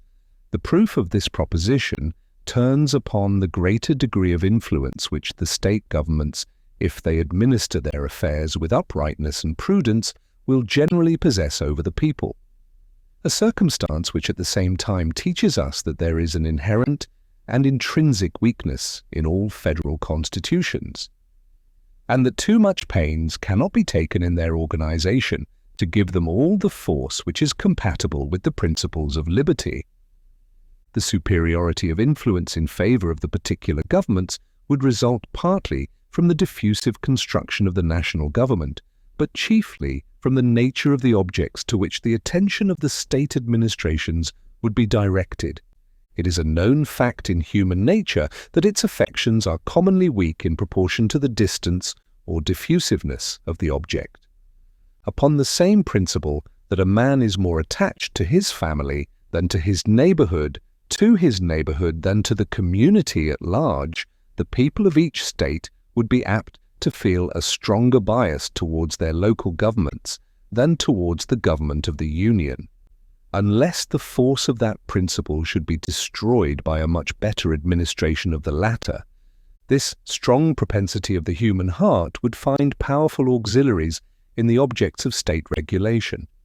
The variety of more minute interests which will necessarily fall under the superintendence of the local administrations, and which will form so many rivulets of influence running through every part of the society, cannot be particularized without involving a detail too tedious and uninteresting to compensate for the instruction it might afford.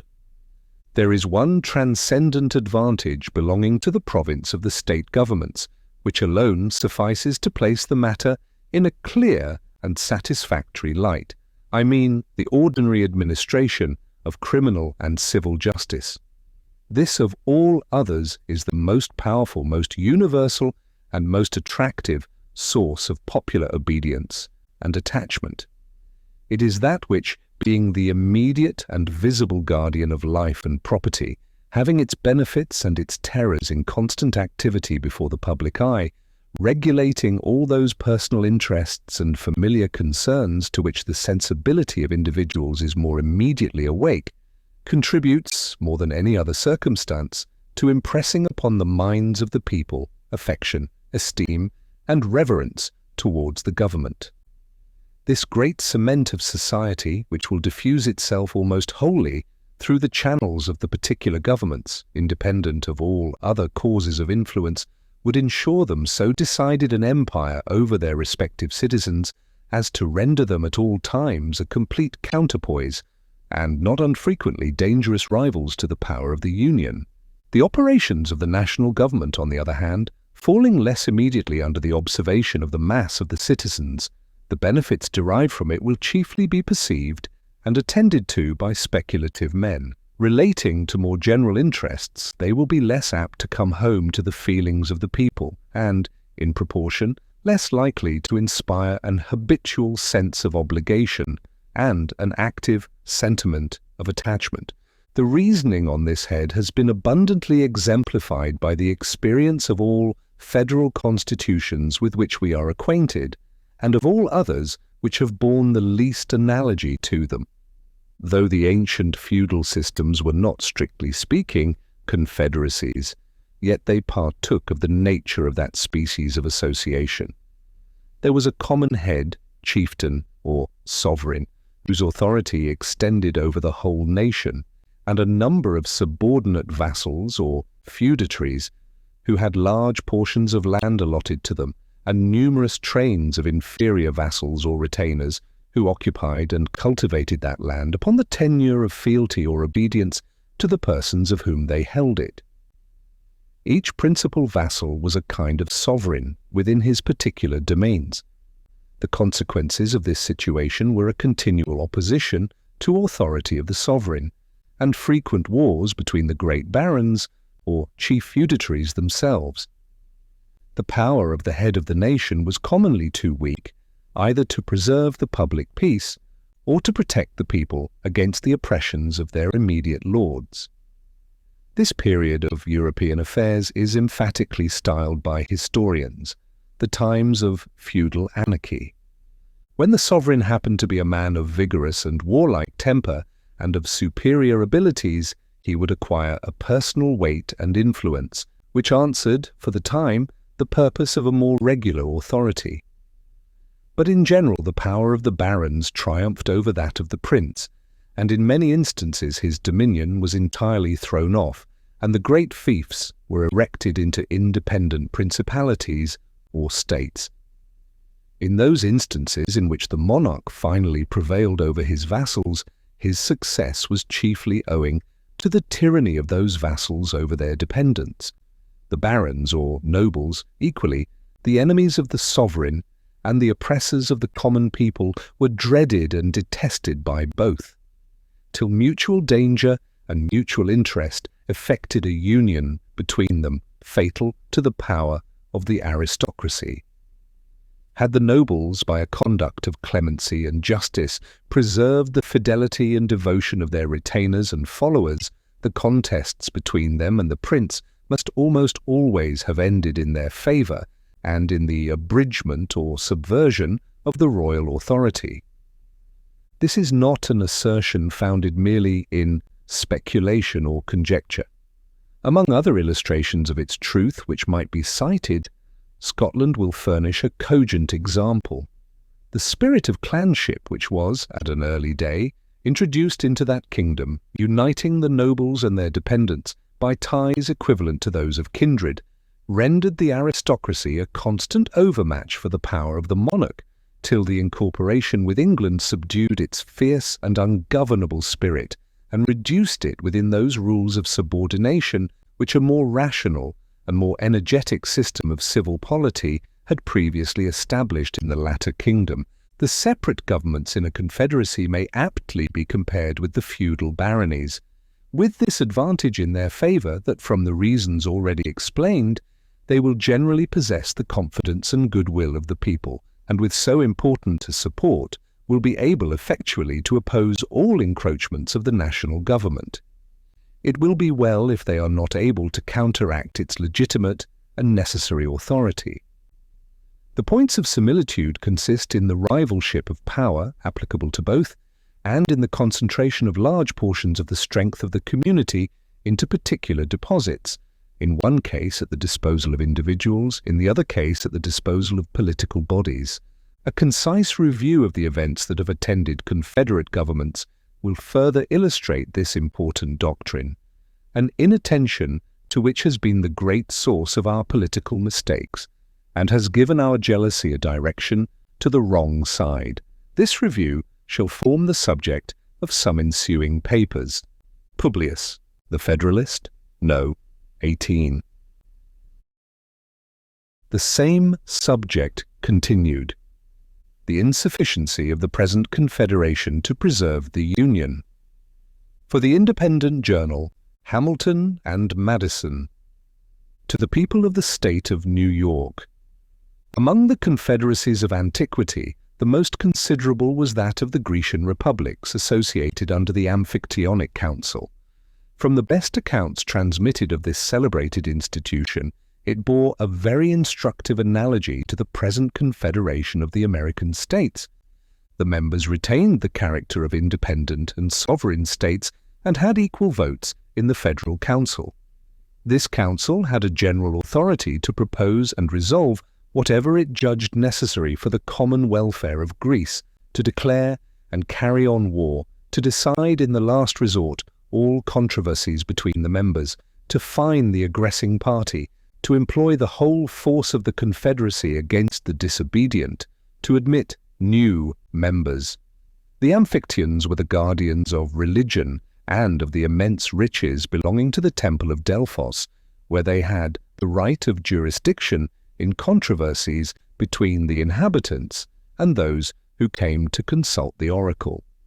As a further provision for the efficacy of the federal powers, they took an oath mutually to defend and protect the united cities, to punish the violators of this oath, and to inflict vengeance on sacrilegious despoilers of the temple. In theory and upon paper, this apparatus of powers seems amply sufficient for all general purposes. In several material instances, they exceed the powers enumerated in the Articles of Confederation. The Amphictyons had in their hands the superstition of the times, one of the principal engines by which government was then maintained. They had a declared authority to use coercion against refractory cities, and were bound by oath to exert this authority on the necessary occasions. Very different, nevertheless, was the experiment from the theory.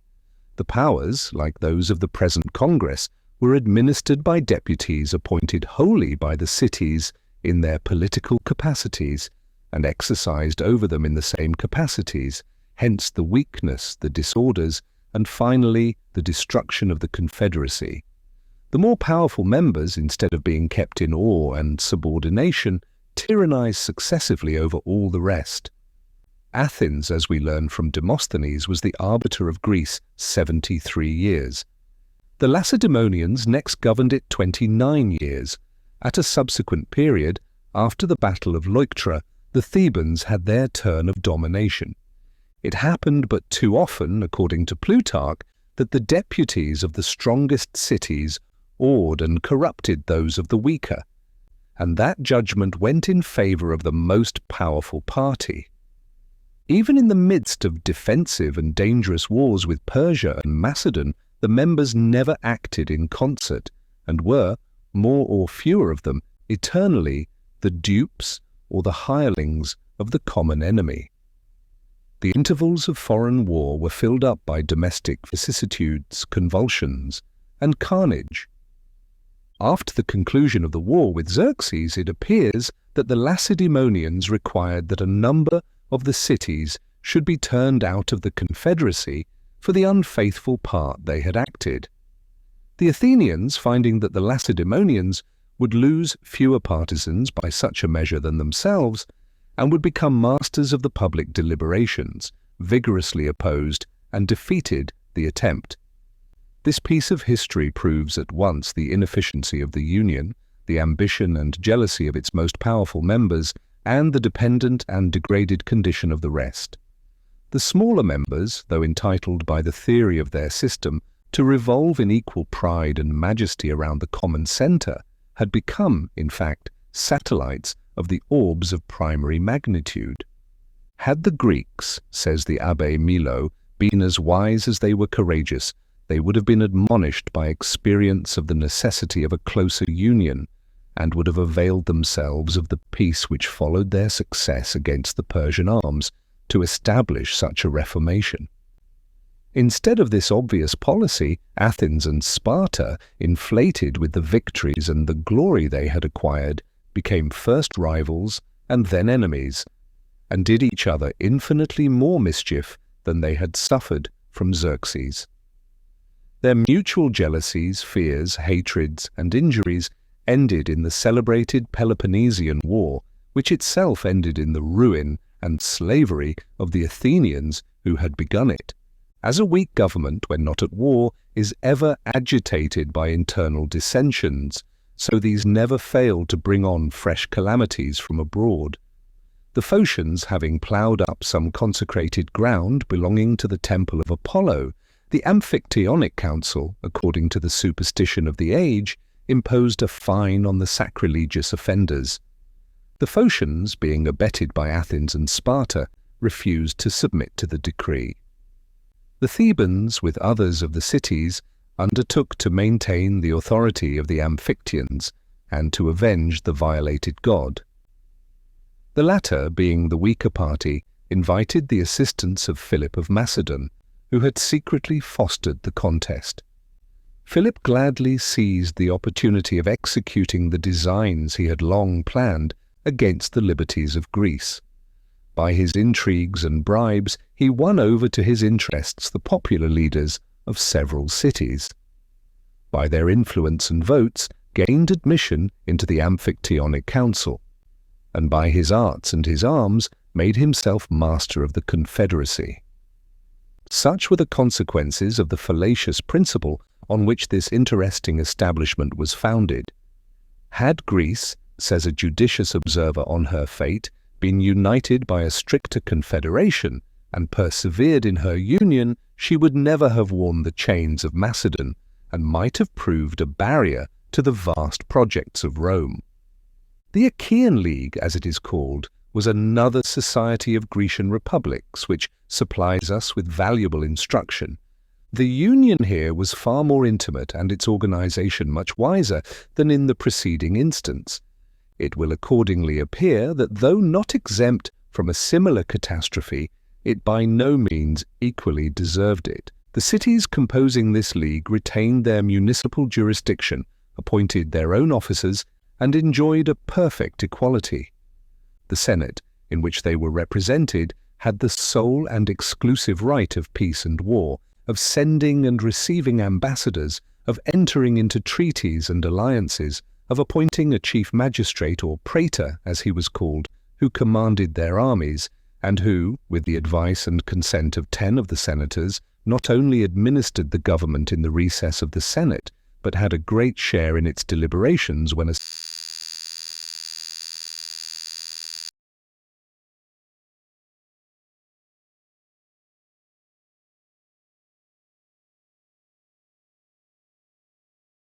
assembled. According to the primitive constitution, there were 2 praetors associated in the administration, but on trial a single one was preferred. It appears that the cities had all the same laws and customs, the same weights and measures, and the same money. But how far this effect proceeded from the authority of the Federal Council is left in uncertainty. It is said only that the cities were in a manner compelled to receive the same laws and usages. When Lacedaemon was brought into the league by Philopoemen, it was attended with an abolition of the institutions and laws of Lycurgus, and an adoption of those of the Achaeans. The Amphictyonic Confederacy, of which she had been a member, left her in the full exercise of her government and her legislation. This circumstance alone proves a very material difference in the genius of the 2 systems. It is much to be regretted that such imperfect monuments remain of this curious political fabric. Could its interior structure and regular operation be ascertained, it is probable that more light would be thrown by it on the science of federal government than by any of the like experiments with which we are acquainted. One important fact seems to be witnessed by all the historians who take notice of Achaean affairs. It is that as well after the renovation of the League by Aratus as before its dissolution by the arts of Macedon, there was infinitely more of moderation and justice in the administration of its government, and less of violence and sedition in the people than were to be found in any of the cities exercising singly all the prerogatives of sovereignty. The Abbé Mably, in his observations on Greece, says that the popular government, which was so tempestuous elsewhere, caused no disorders in the members of the Achaean Republic, because it was there tempered by the general authority and laws of the confederacy. We are not to conclude too hastily, however, that faction did not, in a certain degree, agitate the particular cities, much less that a due subordination and harmony reigned in the general system. The contrary is sufficiently displayed in the vicissitudes and fate of the Republic. Whilst the Amphictyonic Confederacy remained that of the Achaeans, which comprehended the less important cities only, made little figure on the theatre of Greece. When the former became a victim to Macedon, the latter was spared by the policy of Philip and Alexander. Under the successors of these princes, however, a different policy prevailed. The arts of division were practiced among the Achaeans. Each city was seduced into a separate interest. The union was dissolved. Some of the cities fell under the tyranny of Macedonian garrisons, others under that of usurpers springing out of their own confusions. Shame and oppression ere long awakened their love of liberty. A few cities reunited. Their example was followed by others as opportunities were found of cutting off their tyrants. The League soon embraced almost the whole Peloponnesus. Macedon saw its progress, but was hindered by internal dissensions from stopping it. All Greece caught the enthusiasm and seemed ready to unite in one confederacy when the jealousy and envy in Sparta and Athens of the rising glory of the Achaeans threw a fatal damp on the enterprise. The dread of the Macedonian power induced the League to court the alliance of the kings of Egypt and Syria, who, as successors of Alexander, were rivals of the king of Macedon. This policy was defeated by Cleomenes, king of Sparta, who was led by his ambition to make an unprovoked attack on his neighbours, the Achaeans, and who, as an enemy to Macedon, had interest enough with the Egyptian and Syrian princes to effect a breach of their engagements with the League. The Achaeans were now reduced to the dilemma of submitting to Cleomenes, or of supplicating the aid of Macedon, its former oppressor. The latter expedient was adopted. The contests of the Greeks always afforded a pleasing opportunity to that powerful neighbour of intermeddling in their affairs. A Macedonian army quickly appeared. Cleomenes was vanquished. The Achaeans soon experienced, as often happens, that a victorious and powerful ally is but another name for a master. All that their most abject compliances could obtain from him was a toleration of the exercise of their laws. Philip, who was now on the throne of Macedon, soon provoked by his tyrannies fresh combinations among the Greeks. The Achaeans, though weakened by internal dissensions and by the revolt of Messene, one of its members, being joined by the Aetolians and Athenians, erected the standard of opposition. Finding themselves, though thus supported, unequal to the undertaking, they once more had recourse to the dangerous expedient of introducing the succour of foreign arms. The Romans, to whom the invitation was made, eagerly embraced it. Philip was conquered, Macedon subdued. A new crisis ensued to the League. Dissensions broke out among its members. These the Romans fostered. Callicrates and other popular leaders became mercenary instruments for inveigling their countrymen.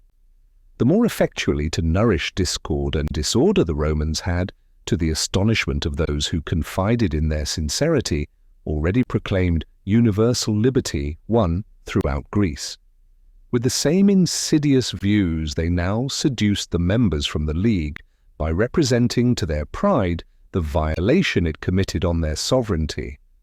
By these arts, this union, the last hope of Greece, the last hope of ancient liberty, was torn into pieces, and such imbecility and distraction introduced that the arms of Rome found little difficulty in completing the ruin which their arts had commenced.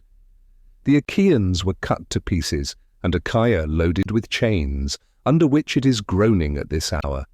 I have thought it not superfluous to give the outlines of this important portion of history, both because it teaches more than one lesson, and because, as a supplement to the outlines of the Achaean constitution, It emphatically illustrates the tendency of federal bodies rather to anarchy among the members than to tyranny in the head. Publius 1. This was but another name more specious for the independence of the members on the federal head. The Federalist, no, 19. The same subject continued, the insufficiency of the present confederation to preserve the Union. For the Independent Journal, Hamilton and Madison. To the people of the state of New York. The examples of ancient confederacies cited in my last paper have not exhausted the source of experimental instruction on this subject. There are existing institutions founded on a similar principle which merit particular consideration. The first which presents itself is the Germanic body. In the early ages of Christianity, Germany was occupied by 7 distinct nations who had no common chief. The Franks, one of the number, having conquered the Gauls, established the kingdom which has taken its name from them. In the 9th century, Charlemagne, its warlike monarch, carried his victorious arms in every direction, and Germany became a part of his vast dominions. On the dismemberment, which took place under his sons, this part was erected into a separate and independent empire. Charlemagne and his immediate descendants possessed the reality, as well as the ensigns and dignity of imperial power, but the principal vassals, whose fiefs had become hereditary, and who composed the national diets which Charlemagne had not abolished, gradually threw off the yoke and advanced to sovereign jurisdiction and independence. The force of imperial sovereignty was insufficient to restrain such powerful dependence, or to preserve the unity and tranquility of the empire. The most furious private wars, accompanied with every species of calamity, were carried on between the different princes and states. The imperial authority, unable to maintain the public order, declined by degrees till it was almost extinct in the anarchy, which agitated the long interval between the death of the last emperor of the Swabian and the accession of the first emperor of the Austrian lines. In the 11th century, the emperors enjoyed full sovereignty. In the 15th, they had little more than the symbols and decorations of power. Out of this feudal system, which has itself many of the important features of a confederacy, has grown the federal system which constitutes the Germanic Empire. Its powers are vested in a diet representing the component members of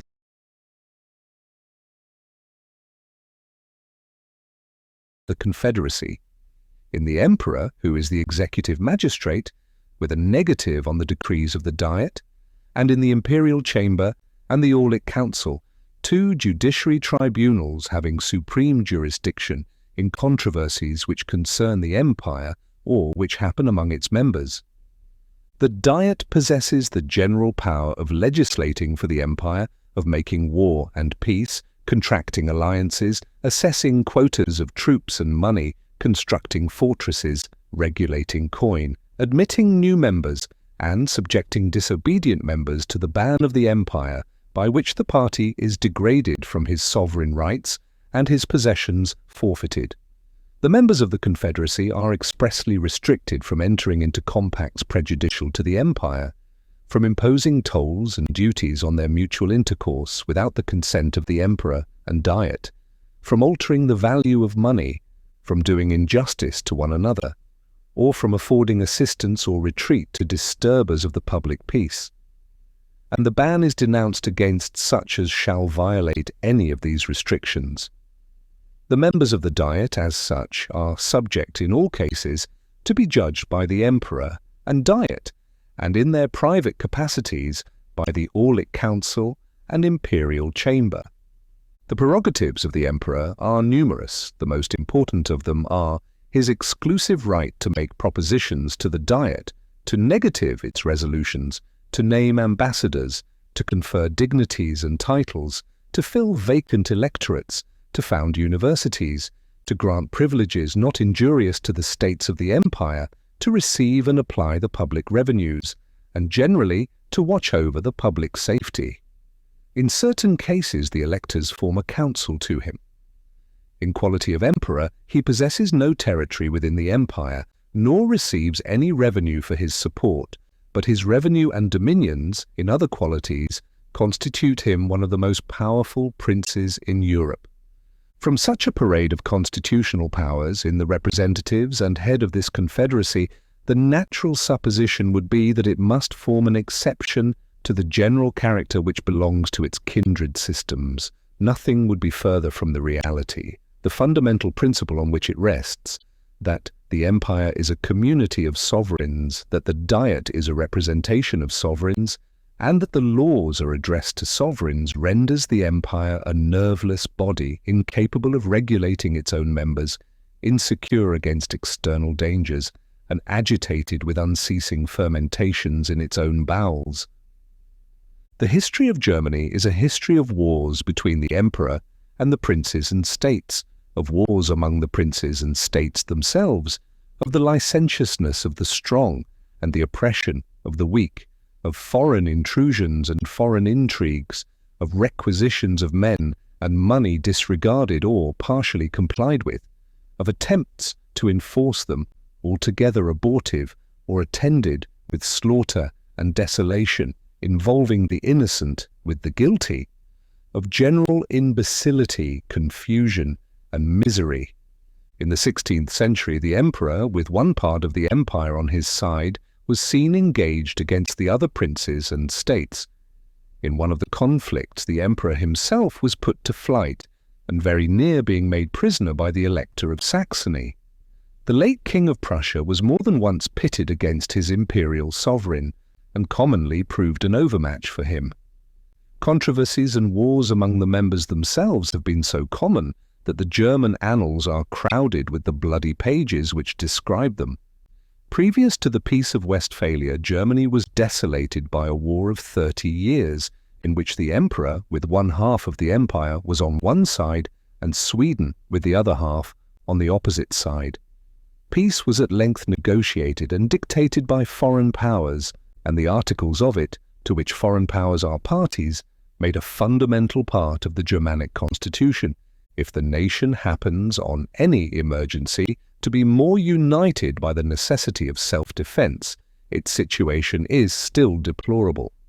Military preparations must be preceded by so many tedious discussions arising from the jealousies, pride, separate views, and clashing pretensions of sovereign bodies, that before the Diet can settle the arrangements, the enemy are in the field, and before the federal troops are ready to take it, are retiring into winter quarters, the small body of national troops, which has been judged necessary in time of peace, is defectively kept up, badly paid, infected with local prejudices, and supported by irregular and disproportionate contributions to the treasury. The impossibility of maintaining order and dispensing justice among these sovereign subjects produced the experiment of dividing the empire into 9 or 10 circles or districts, of giving them an interior organization, and of charging them with the military execution of the laws against delinquent and contumacious members. This experiment has only served to demonstrate more fully the radical vice of the Constitution. Each circle is the miniature picture of the deformities of this political monster. They either fail to execute their commissions, or they do it with all the devastation and carnage of civil war. Sometimes whole circles are defaulters, and then they increase the mischief which they were instituted to remedy. We may form some judgment of this scheme of military coercion from a sample given by Thuanus. In Donauwörth, a free and imperial city of the Circle of Swabia, the Abb 300 de St. Croix enjoyed certain immunities which had been reserved to him. In the exercise of these, on some public occasions, outrages were committed on him by the people of the city. The consequence was that the city was put under the ban of the empire, and the Duke of Bavaria, though director of another circle, obtained an appointment to enforce it. He soon appeared before the city with a corps of 10,000 troops, and finding it a fit occasion, as he had secretly intended from the beginning, to revive an antiquated claim, on the pretext that his ancestors had suffered the place to be dismembered from his territory. He took possession of it in his own name, disarmed, and punished the inhabitants, and re-annexed the city to his domains. It may be asked perhaps what has so long kept this disjointed machine from falling entirely to pieces. The answer is obvious. The weakness of most of the members, who are unwilling to expose themselves to the mercy of foreign powers, the weakness of most of the principal members compared with the formidable powers all around them, the vast weight and influence which the emperor derives from his separate and hereditary dominions, and the interest he feels in preserving a system with which his family pride is connected and which constitutes him the first prince in Europe. These causes support a feeble and precarious union. Whilst the repellent quality incident to the nature of sovereignty, and which time continually strengthens, prevents any reform whatever founded on a proper consolidation. Nor is it to be imagined, if this obstacle could be surmounted, that the neighbouring powers would suffer a revolution to take place which would give to the empire the force and preeminence to which it is entitled. Foreign nations have long considered themselves as interested in the changes made by events in this constitution, and have, on various occasions, betrayed their policy of perpetuating its anarchy and weakness. If more direct examples were wanting, Poland, as a government over local sovereigns, might not improperly be taken notice of. Nor could any proof more striking be given of the calamities flowing from such institutions. Equally unfit for self-government and self-defence, it has long been at the mercy of its powerful neighbours, who have lately had the mercy to disburden it of 1/3 of its people and territories.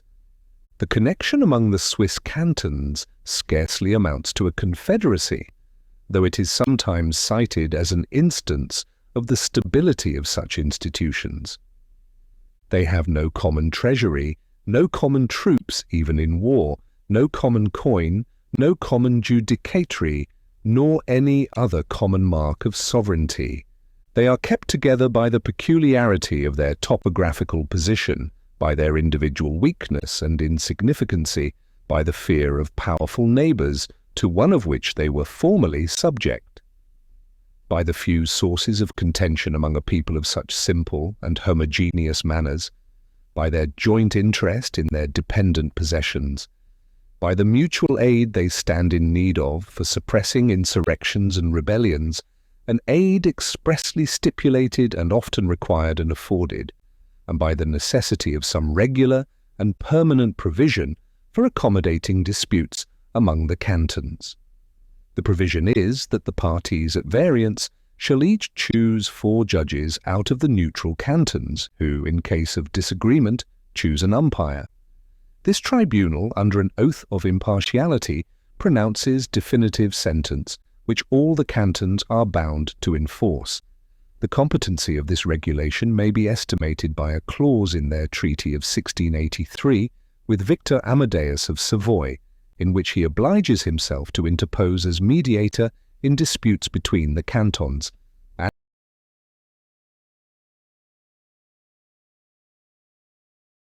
and to employ force, if necessary, against the contumacious party.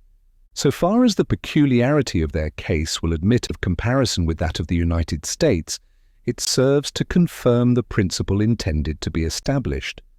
Whatever efficacy the Union may have had in ordinary cases, it appears that the moment a cause of difference sprang up, capable of trying its strength, it failed.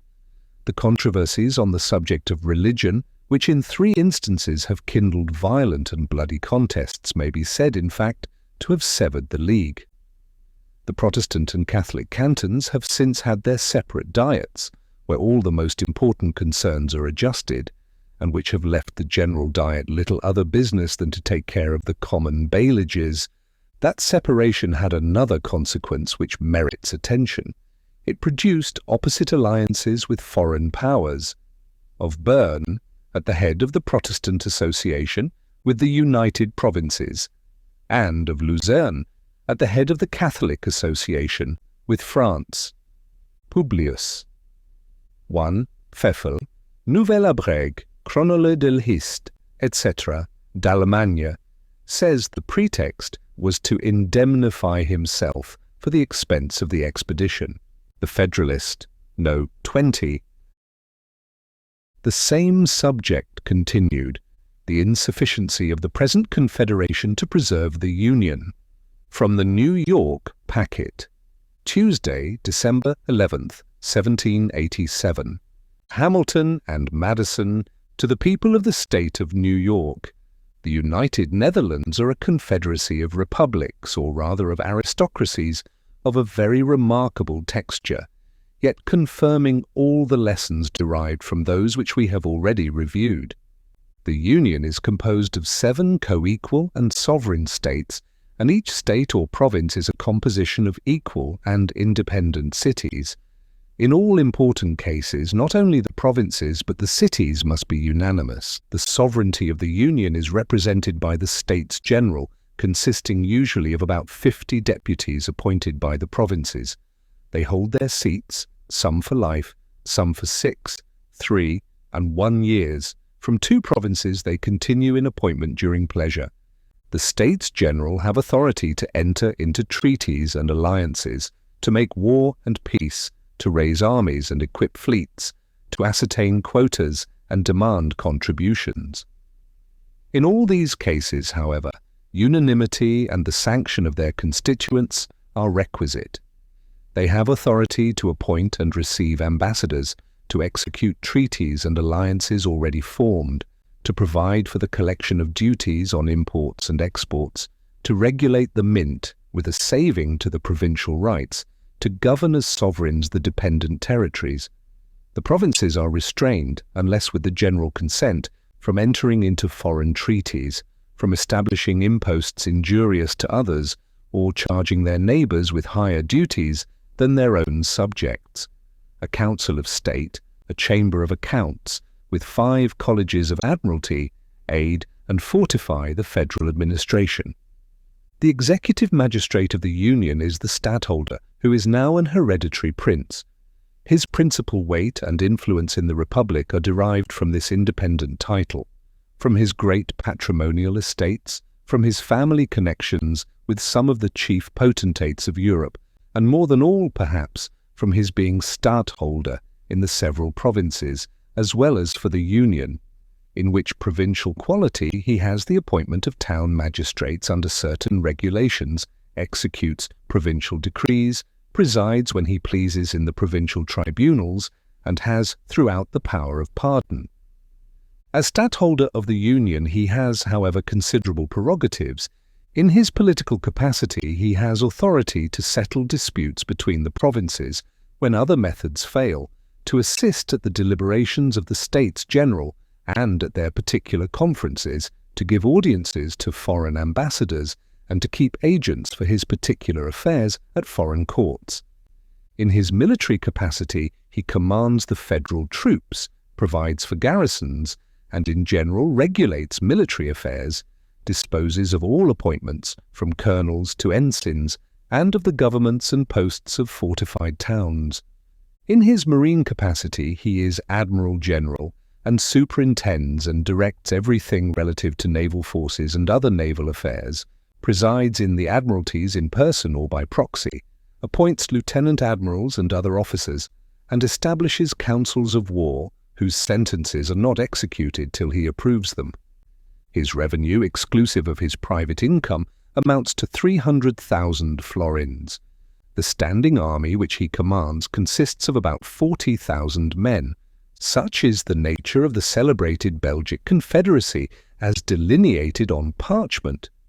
What are the characters which practice has stamped upon it?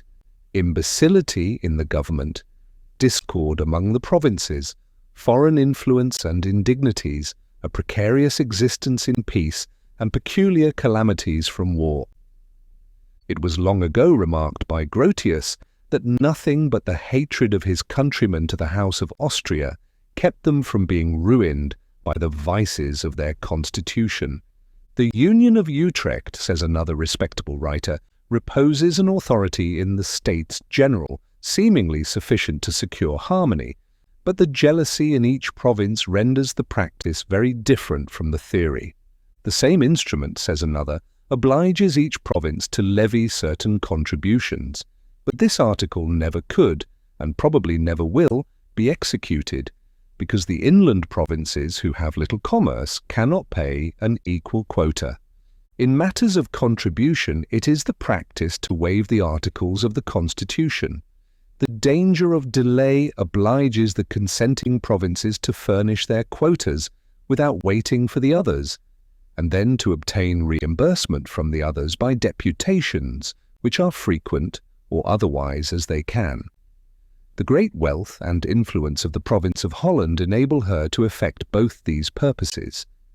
It has more than once happened that the deficiencies had to be ultimately collected at the point of the bayonet, a thing practicable, though dreadful, in a confederacy where one of the members exceeds in force all the rest, and where several of them are too small to meditate resistance. But utterly impracticable in one composed of members, several of which are equal to each other in strength and resources, and equal singly to a vigorous and persevering defence. Foreign ministers, says Sir William Temple, who was himself a foreign minister, elude matters taken at referendum by tampering with the provinces and cities. In 1726, the Treaty of Hanover was delayed by these means a whole year. Instances of a like nature are numerous and notorious. In critical emergencies, the States General are often compelled to overleap their constitutional bounds. In 1688, they concluded a treaty of themselves at the risk of their heads. The Treaty of Westphalia in 1648, by which their independence was formally and finally recognized, was concluded without the consent of Zealand. Even as recently as the last treaty of peace with Great Britain, the constitutional principle of unanimity was departed from. A weak constitution must necessarily terminate in dissolution for want of proper powers, or the usurpation of powers requisite for the public safety. Whether the usurpation, when once begun, will stop at the salutary point, or go forward to the dangerous extreme, must depend on the contingencies of the moment. Tyranny has perhaps oftener grown out of the assumptions of power, called for, on pressing exigencies, by a defective constitution, than out of the full exercise of the largest constitutional authorities.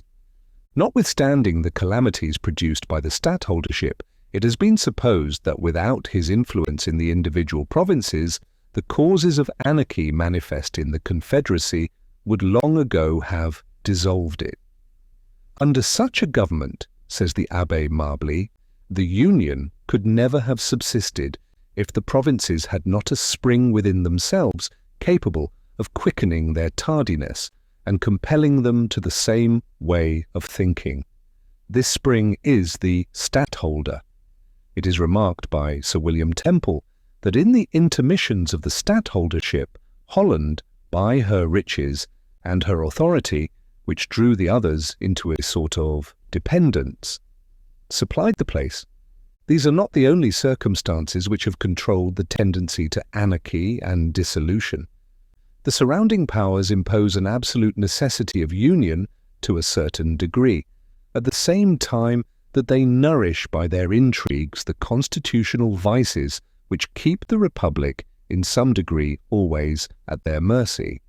The true patriots have long bewailed the fatal tendency of these vices, and have made no less than 4 regular experiments by extraordinary assemblies convened for the special purpose to apply a remedy.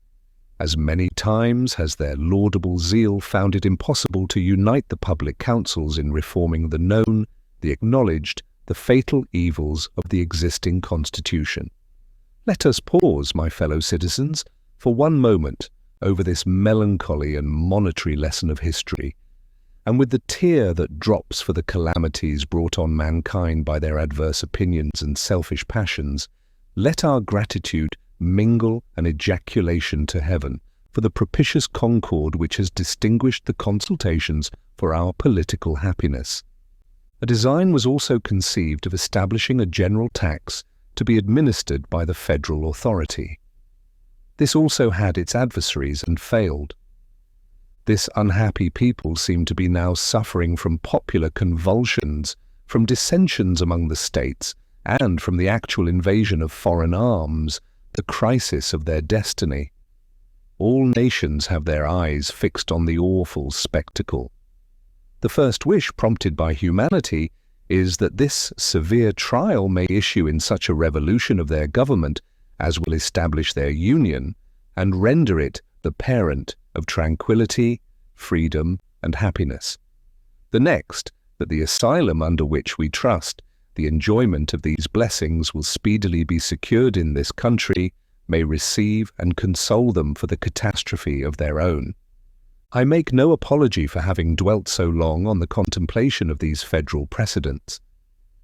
Experience is the oracle of truth, and where its responses are unequivocal, they ought to be conclusive and sacred. The important truth which it unequivocally pronounces in the present case is that a sovereignty over sovereigns, a government over governments, a legislation for communities as contradistinguished from individuals, as it is a solecism in theory, so in practice it is subversive of the order and ends of civil polity by substituting violence in place of law or the destructive coercion of the sword in place of the mild and salutary coercion of the magistracy. Publius. The Federalist, No. 21. Other defects of the present Confederation. For the Independent Journal, Hamilton, to the people of the state of New York. Having in the 3 last numbers taken a summary review of the principal circumstances and events which have depicted the genius and fate of other Confederate governments, I shall now proceed in the enumeration of the most important of those defects which have hitherto disappointed our hopes from the system established among ourselves. To form a safe and satisfactory judgment of the proper remedy, it is absolutely necessary that we should be well acquainted with the extent and malignity of the disease. The next most palpable defect of the subsisting Confederation is the total want of a sanction to its laws. The United States, as now composed, have no powers to exact obedience or punish disobedience to their resolutions, either by pecuniary mulcts, by a suspension or divestiture of privileges, or by any other constitutional mode.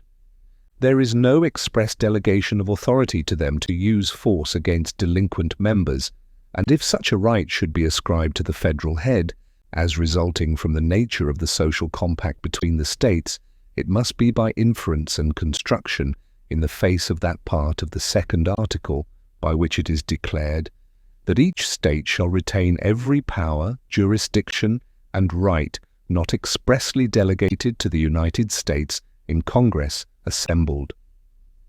There is doubtless a striking absurdity in supposing that a right of this kind does not exist, but we are reduced to the dilemma either of embracing that supposition, preposterous as it may seem, or of contravening or explaining away a provision which has been of late a repeated theme of the eulogies of those who oppose the new Constitution, and the want of which in that plan has been the subject of much plausible animadversion and severe criticism. If we are unwilling to impair the force of this applauded provision, we shall be obliged to conclude that the United States afford the extraordinary spectacle of a government destitute even of the shadow of constitutional power to enforce the execution of its own laws. It will appear from the specimens which have been cited that the American Confederacy in this particular stands discriminated from every other institution of a similar kind, and exhibits a new and unexampled phenomenon in the political world. The want of a mutual guarantee of the state governments is another capital imperfection in the federal plan.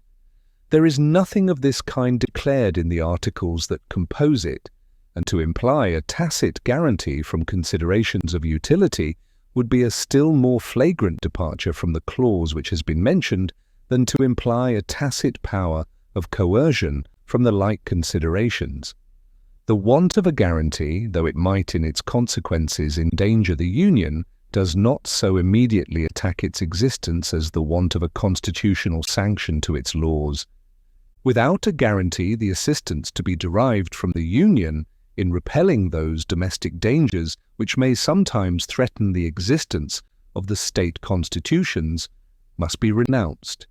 Usurpation may rear its crest in each state and trample upon the liberties of the people, while the national government could legally do nothing more than behold its encroachments with indignation and regret. A successful faction may erect a tyranny on the ruins of order and law, while no succor could constitutionally be afforded by the Union to the friends and supporters of the government. The tempestuous situation from which Massachusetts has scarcely emerged evinces that dangers of this kind are not merely speculative. Who can determine what might have been the issue of her late convulsions if the malcontents had been headed by a Caesar or by a Cromwell? Who can predict what effect a despotism established in Massachusetts would have upon the liberties of New Hampshire or Rhode Island, of Connecticut or New York? The inordinate pride of state importance has suggested to some minds an objection to the principle of a guarantee in the federal government, as involving an officious interference in the domestic concerns of the members. A scruple of this kind would deprive us of one of the principal advantages to be expected from union, and can only flow from a misapprehension of the nature of the provision itself. It could be no impediment to reforms of the state constitution by a majority of the people in a legal and peaceable mode. This right would remain undiminished. The guarantee could only operate against changes to be effected by violence. Towards the preventions of calamities of this kind, too many checks cannot be provided. The peace of society and the stability of government depend absolutely on the efficacy of the precautions adopted on this head. Where the whole power of the government is in the hands of the people, there is the less pretense for the use of violent remedies in partial or occasional distempers of the state. The natural cure for an ill administration in a popular or representative constitution is a change of men. A guarantee by the national authority would be as much levelled against the usurpations of rulers as against the ferments and outrages of faction and sedition in the community. The principle of regulating the contributions of the states to the common treasury by quotas is another fundamental error in the Confederation. Its repugnancy to an adequate supply of the national exigencies has been already pointed out, and has sufficiently appeared from the trial which has been made of it. I speak of it now solely with a view to equality among the states. Those who have been accustomed to contemplate the circumstances which produce and constitute national wealth must be satisfied that there is no common standard or barometer by which the degrees of it can be ascertained. Neither the value of lands, nor the numbers of the people, which have been successively proposed as the rule of state contributions, has any pretension to being a just representative. If we compare the wealth of the United Netherlands with that of Russia or Germany or even of France, and if we at the same time compare the total value of the lands and the aggregate population of that contracted district with the total value of the lands and the aggregate population of the immense regions of either of the three last mentioned countries, we shall at once discover that there is no comparison between the proportion of either of these two objects and that of the relative wealth of those nations. If the like parallel were to be run between several of the American states, it would furnish a like result. Let Virginia be contrasted with North Carolina, Pennsylvania with Connecticut, or Maryland with New Jersey, and we shall be convinced that the respective abilities of those states in relation to revenue bear little or no analogy to their comparative stock in lands or to their comparative population. The position may be equally illustrated by a similar process between the counties of the same state. No man who is acquainted with the state of New York will doubt that the active wealth of Kings County bears a much greater proportion to that of Montgomery than it would appear to be if we should take either the total value of the lands or the total number of the people as a criterion.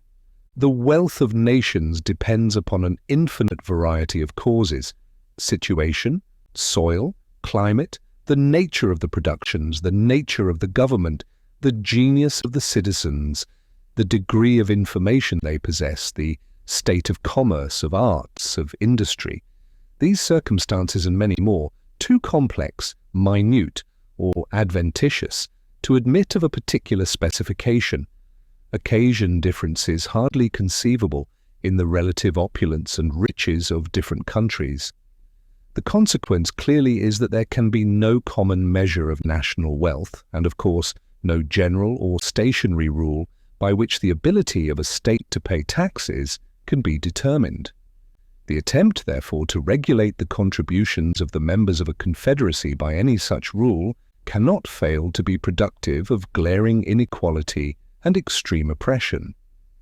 This inequality would of itself be sufficient in America to work the eventual destruction of the Union if any mode of enforcing a compliance with its requisitions could be devised.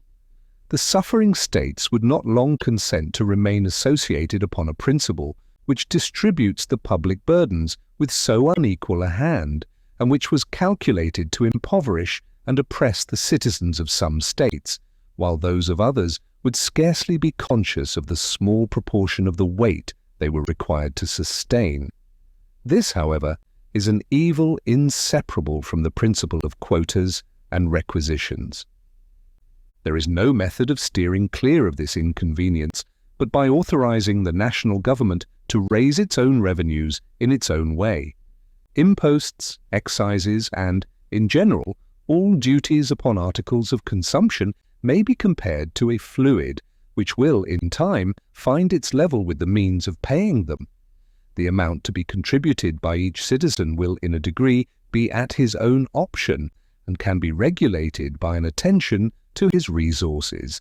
The rich may be extravagant, the poor can be frugal, and private oppression may always be avoided by a judicious selection of objects proper for such impositions. If inequalities should arise in some states from duties on particular objects, these will, in all probability, be counterbalanced by proportional inequalities in other states from the duties on other objects. In the course of time and things, an equilibrium, as far as it is attainable in so complicated a subject, will be established everywhere. Or, if inequalities should still exist, they would neither be so great in their degree, so uniform in their operation, nor so odious in their appearance, as those which would necessarily spring from quotas upon any scale that can possibly be devised. It is a signal advantage of taxes on articles of consumption that they contain in their own nature a security against excess. They prescribe their own limit, which cannot be exceeded without defeating the end proposed, that is, an extension of the revenue. When applied to this object, the saying is as just as it is witty that, in political arithmetic, 2 and 2 do not always make 4. If duties are too high, they lessen the consumption, the collection is eluded, and the product to the treasury is not so great as when they are confined within proper and moderate bounds. This forms a complete barrier against any material oppression of the citizens by taxes of this class, and is itself a natural limitation of the power of imposing them. Impositions of this kind usually fall under the denomination of indirect taxes, and must for a long time constitute the chief part of the revenue raised in this country. Those of the direct kind, which principally relate to land and buildings, may admit of a rule of apportionment. Either the value of land or the number of the people may serve as a standard. The state of agriculture and the populousness of a country have been considered as nearly connected with each other, and as a rule, for the purpose intended, numbers, in the view of simplicity and certainty, are entitled to a preference. In every country, it is a Herculean task to obtain a valuation of the land. In a country imperfectly settled and progressive in improvement, the difficulties are increased almost to impracticability. The expense of an accurate valuation is, in all situations, a formidable objection. In a branch of taxation where no limits to the discretion of the government are to be found in the nature of things, the establishment of a fixed rule, not incompatible with the end, may be attended with fewer inconveniences than to leave that discretion altogether at large. Publius, the Federalist, No. 22. The same subject continued, other defects of the present Confederation. From the New York Packet. Friday, December 14th, 1787. Hamilton, to the people of the state of New York. In addition to the defects already enumerated in the existing federal system, there are others of not less importance, which concur in rendering it altogether unfit for the administration of the affairs of the Union. The want of a power to regulate commerce is by all parties allowed to be of the number. The utility of such a power has been anticipated under the first head of our inquiries, and for this reason, as well as from the universal conviction entertained upon the subject, little need be added in this place. It is indeed evident, on the most superficial view, that there is no object, either as it respects the interests of trade or finance, that more strongly demands a federal superintendence. The want of it has already operated as a bar to the formation of beneficial treaties with foreign powers, and has given occasions of dissatisfaction between the states. No nation acquainted with the nature of our political association would be unwise enough to enter into stipulations with the United States by which they conceded privileges of any importance to them, while they were apprised that the engagements on the part of the Union might at any moment be violated by its members, and while they found from experience that they might enjoy every advantage they desired in our markets, without granting us any return but such as their momentary convenience might suggest. It is not therefore to be wondered at that Mr. Jenkinson, in ushering into the House of Commons a bill for regulating the temporary intercourse between the two countries, should preface its introduction by a declaration that similar provisions in former bills had been found to answer every purpose to the commerce of Great Britain, and that it would be prudent to persist in the plan until it should appear whether the American government was likely or not to acquire greater consistency. 1. Several states have endeavored by separate prohibitions, restrictions, and exclusions to influence the conduct of that kingdom in this particular, but the want of concert arising from the want of a general authority and from clashing and dissimilar views in the state has hitherto frustrated every experiment of the kind, and will continue to do so as long as the same obstacles to a uniformity of measures continue to exist. The interfering and unneighborly regulations of some states, contrary to the true spirit of the Union, have, in different instances, given just cause of umbrage and complaint to others, and it is to be feared that examples of this nature, if not restrained by a national control, would be multiplied and extended till they became not less serious sources of animosity and discord than injurious impediments to the intercourse between the different parts of the Confederacy. The commerce of the German Empire, too, is in continual trammels from the multiplicity of the duties which the several princes and states exact upon the merchandises passing through their territories, by means of which the fine streams and navigable rivers with which Germany is so happily watered are rendered almost useless. Though the genius of the people of this country might never permit this description to be strictly applicable to us, yet we may reasonably expect from the gradual conflicts of state regulations that the citizens of each would at length come to be considered and treated by the others in no better light than that of foreigners and aliens. The power of raising armies, by the most obvious construction of the Articles of the Confederation, is merely a power of making requisitions upon the states for quotas of men. This practice, in the course of the late war, was found replete with obstructions to a vigorous and to an economical system of defense. It gave birth to a competition between the states which created a kind of auction for men.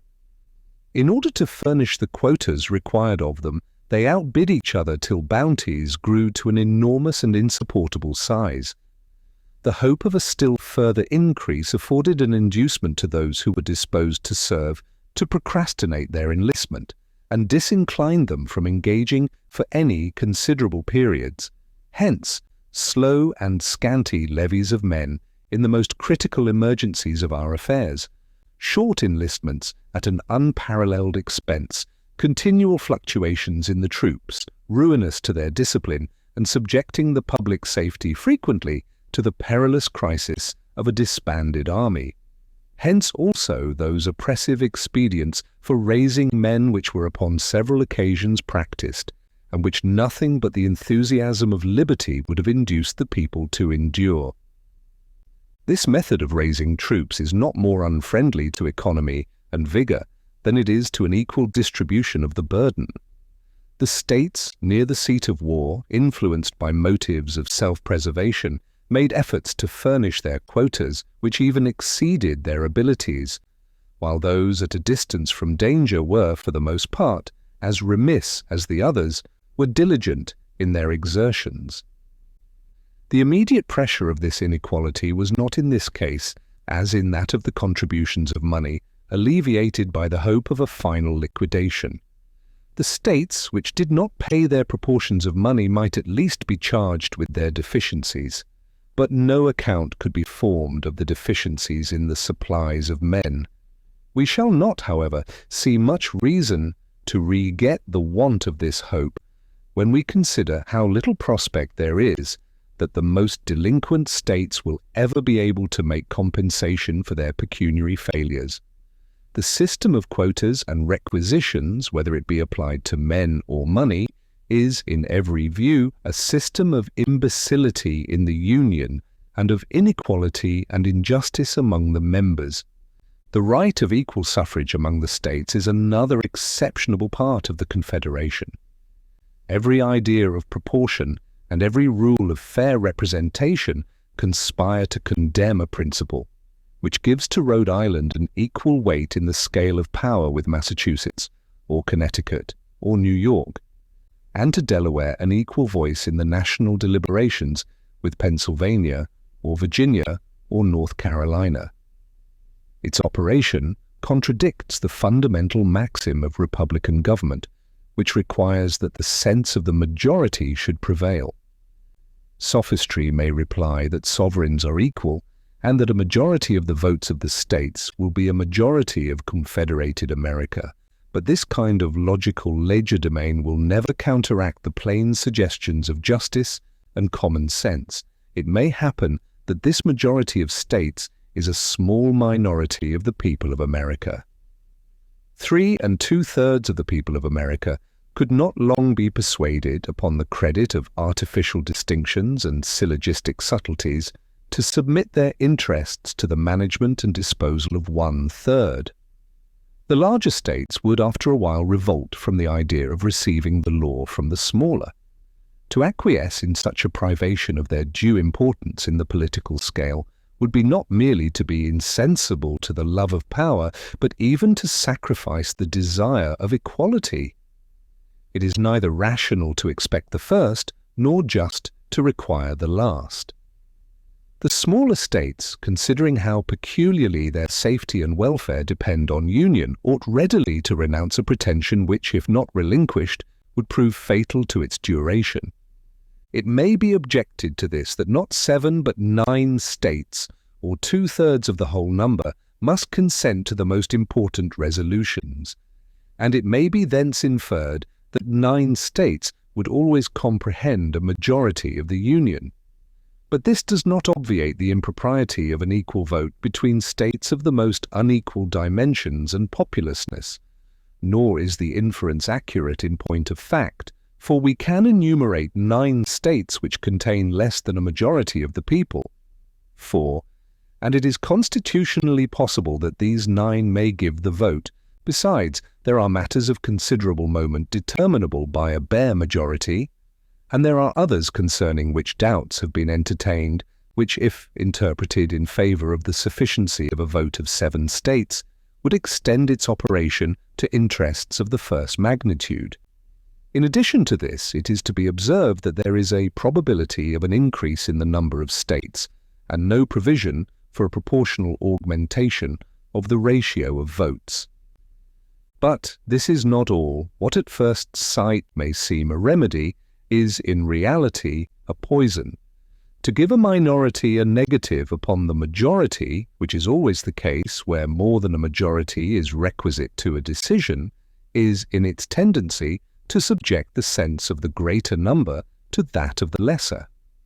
Congress, from the non-attendance of a few states, have been frequently in the situation of a Polish Diet, where a single vote has been sufficient to put a stop to all their movements. A 60th part of the Union, which is about the proportion of Delaware and Rhode Island, has several times been able to oppose an entire bar to its operations.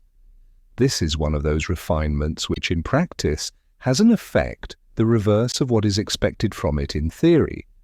The necessity of unanimity in public bodies, or of something approaching towards it, has been founded upon a supposition that it would contribute to security, but its real operation is to embarrass the administration, to destroy the energy of the government, and to substitute the pleasure, caprice, or artifices of an insignificant, turbulent, or corrupt junto to the regular deliberations and decisions of a respectable majority.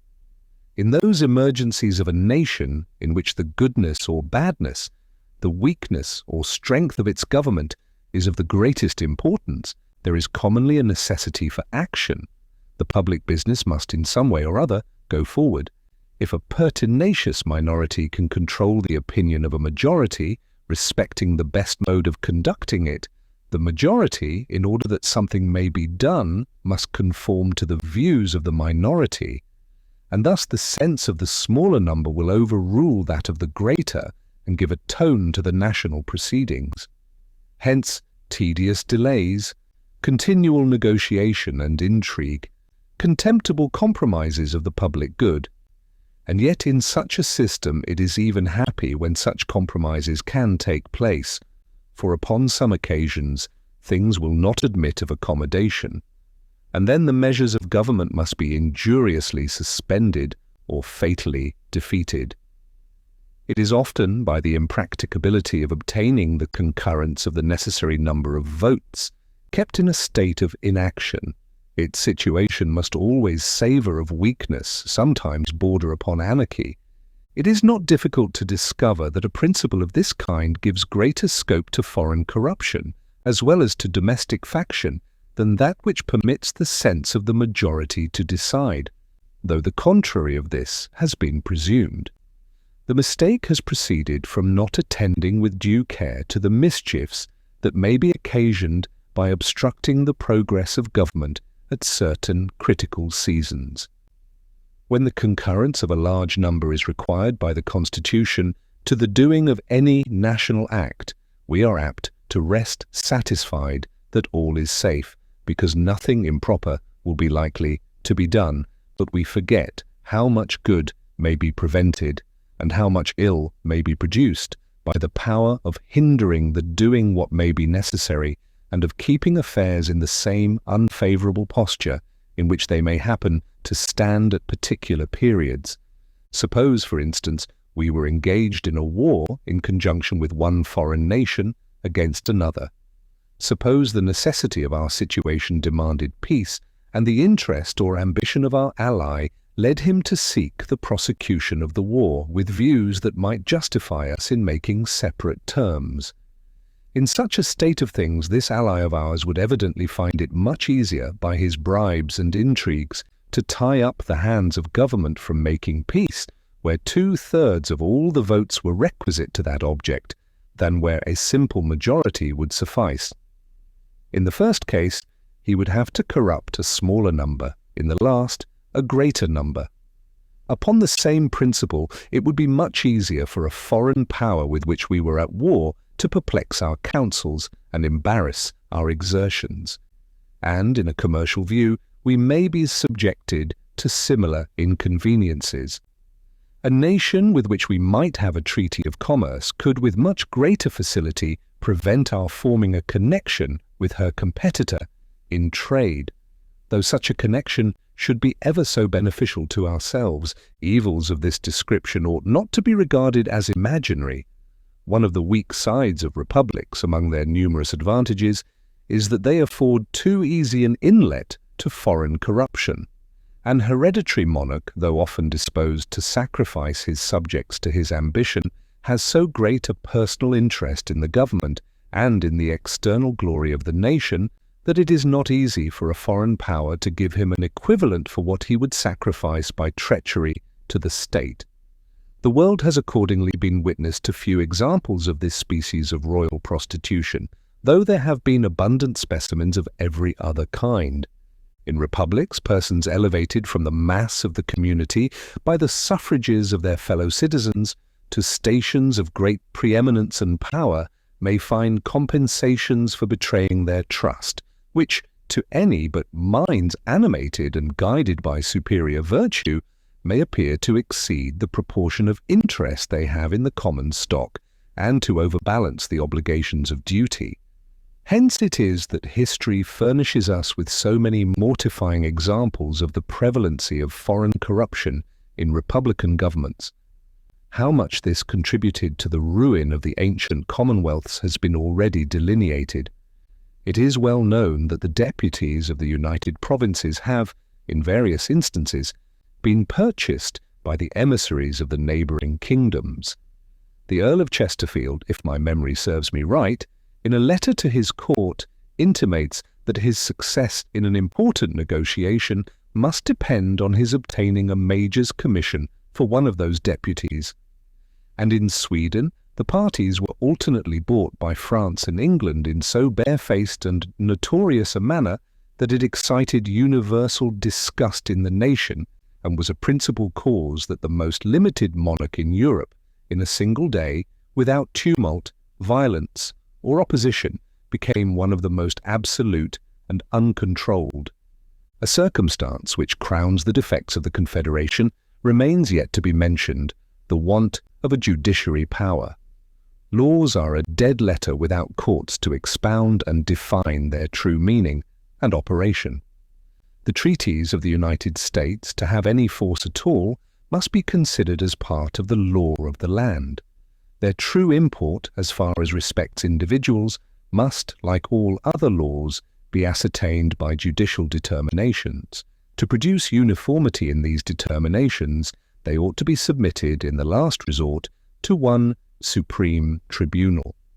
And this tribunal ought to be instituted under the same authority which forms the treaties themselves. These ingredients are both indispensable. If there is in each state a court of final jurisdiction, there may be as many different final determinations on the same point as there are courts.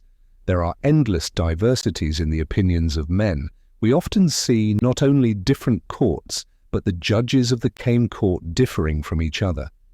To avoid the confusion which would unavoidably result from the contradictory decisions of a number of independent judicatories, all nations have found it necessary to establish one court paramount to the rest, possessing a general superintendence and authorized to settle and declare, in the last resort, a uniform rule of civil justice. This is the more necessary where the frame of the government is so compounded that the laws of the whole are in danger of being contravened by the laws of the parts. In this case, if the particular tribunals are invested with a right of ultimate jurisdiction, besides the contradictions to be expected from difference of opinion, there will be much to fear from the bias of local views and prejudices, and from the interference of local regulations. As often as such an interference was to happen, there would be reason to apprehend that the provisions of the particular laws might be preferred to those of the general laws, for nothing is more natural to men in office than to look with peculiar deference towards that authority to which they owe their official existence. The treaties of the United States under the present Constitution are liable to the infractions of 13 different legislatures and as many different courts of final jurisdiction acting under the authority of those legislatures.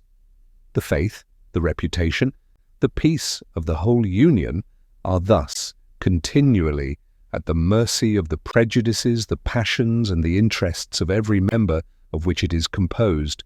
Is it possible that foreign nations can either respect or confide in such a government? Is it possible that the people of America will longer consent to trust their honor, their happiness, their safety on so precarious a foundation? In this review of the Confederation, I have confined myself to the exhibition of its most material defects, passing over those imperfections in its details by which even a great part of the power intended to be conferred upon it has been in a great measure rendered abortive. It must be by this time evident to all men of reflection who can divest themselves of the prepossessions of preconceived opinions that it is a system so radically vicious and unsound as to admit not of amendment, but by an entire change in its leading features and characters. The organization of Congress is itself utterly improper for the exercise of those powers which are necessary to be deposited in the Union.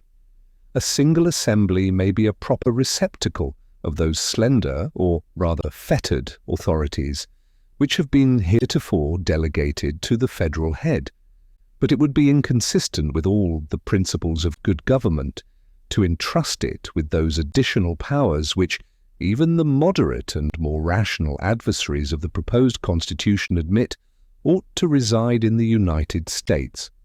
If that plan should not be adopted, and if the necessity of the Union should be able to withstand the ambitious aims of those men who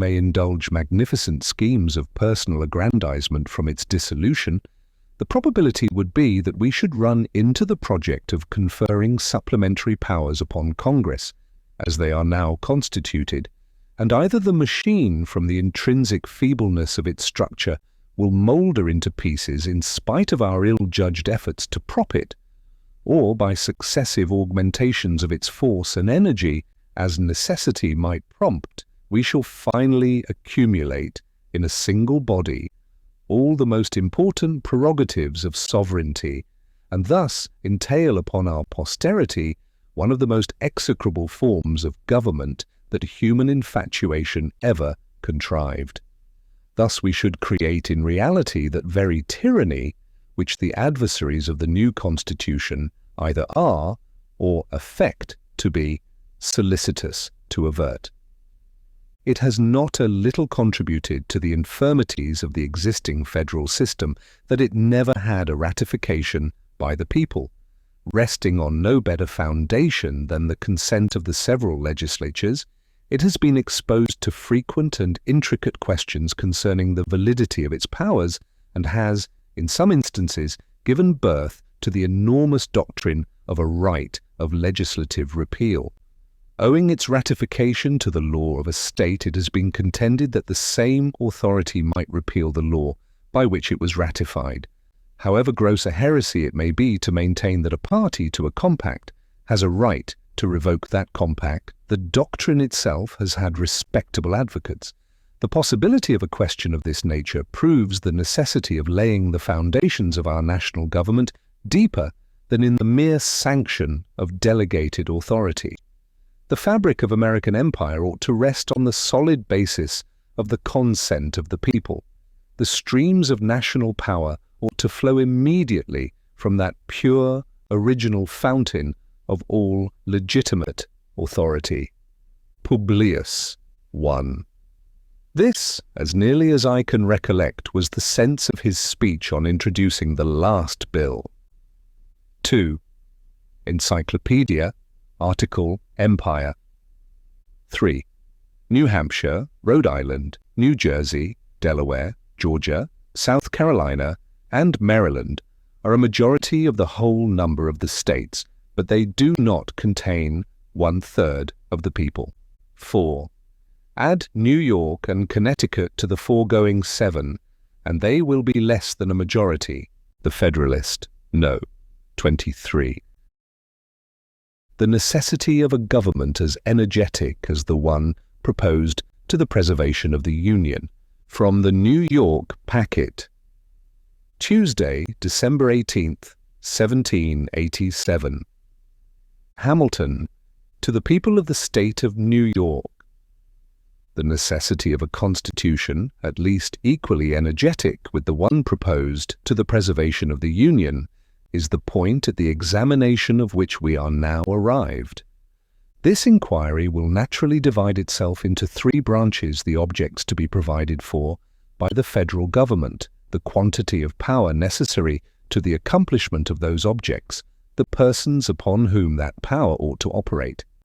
Its distribution and organization will more properly claim our attention under the succeeding head.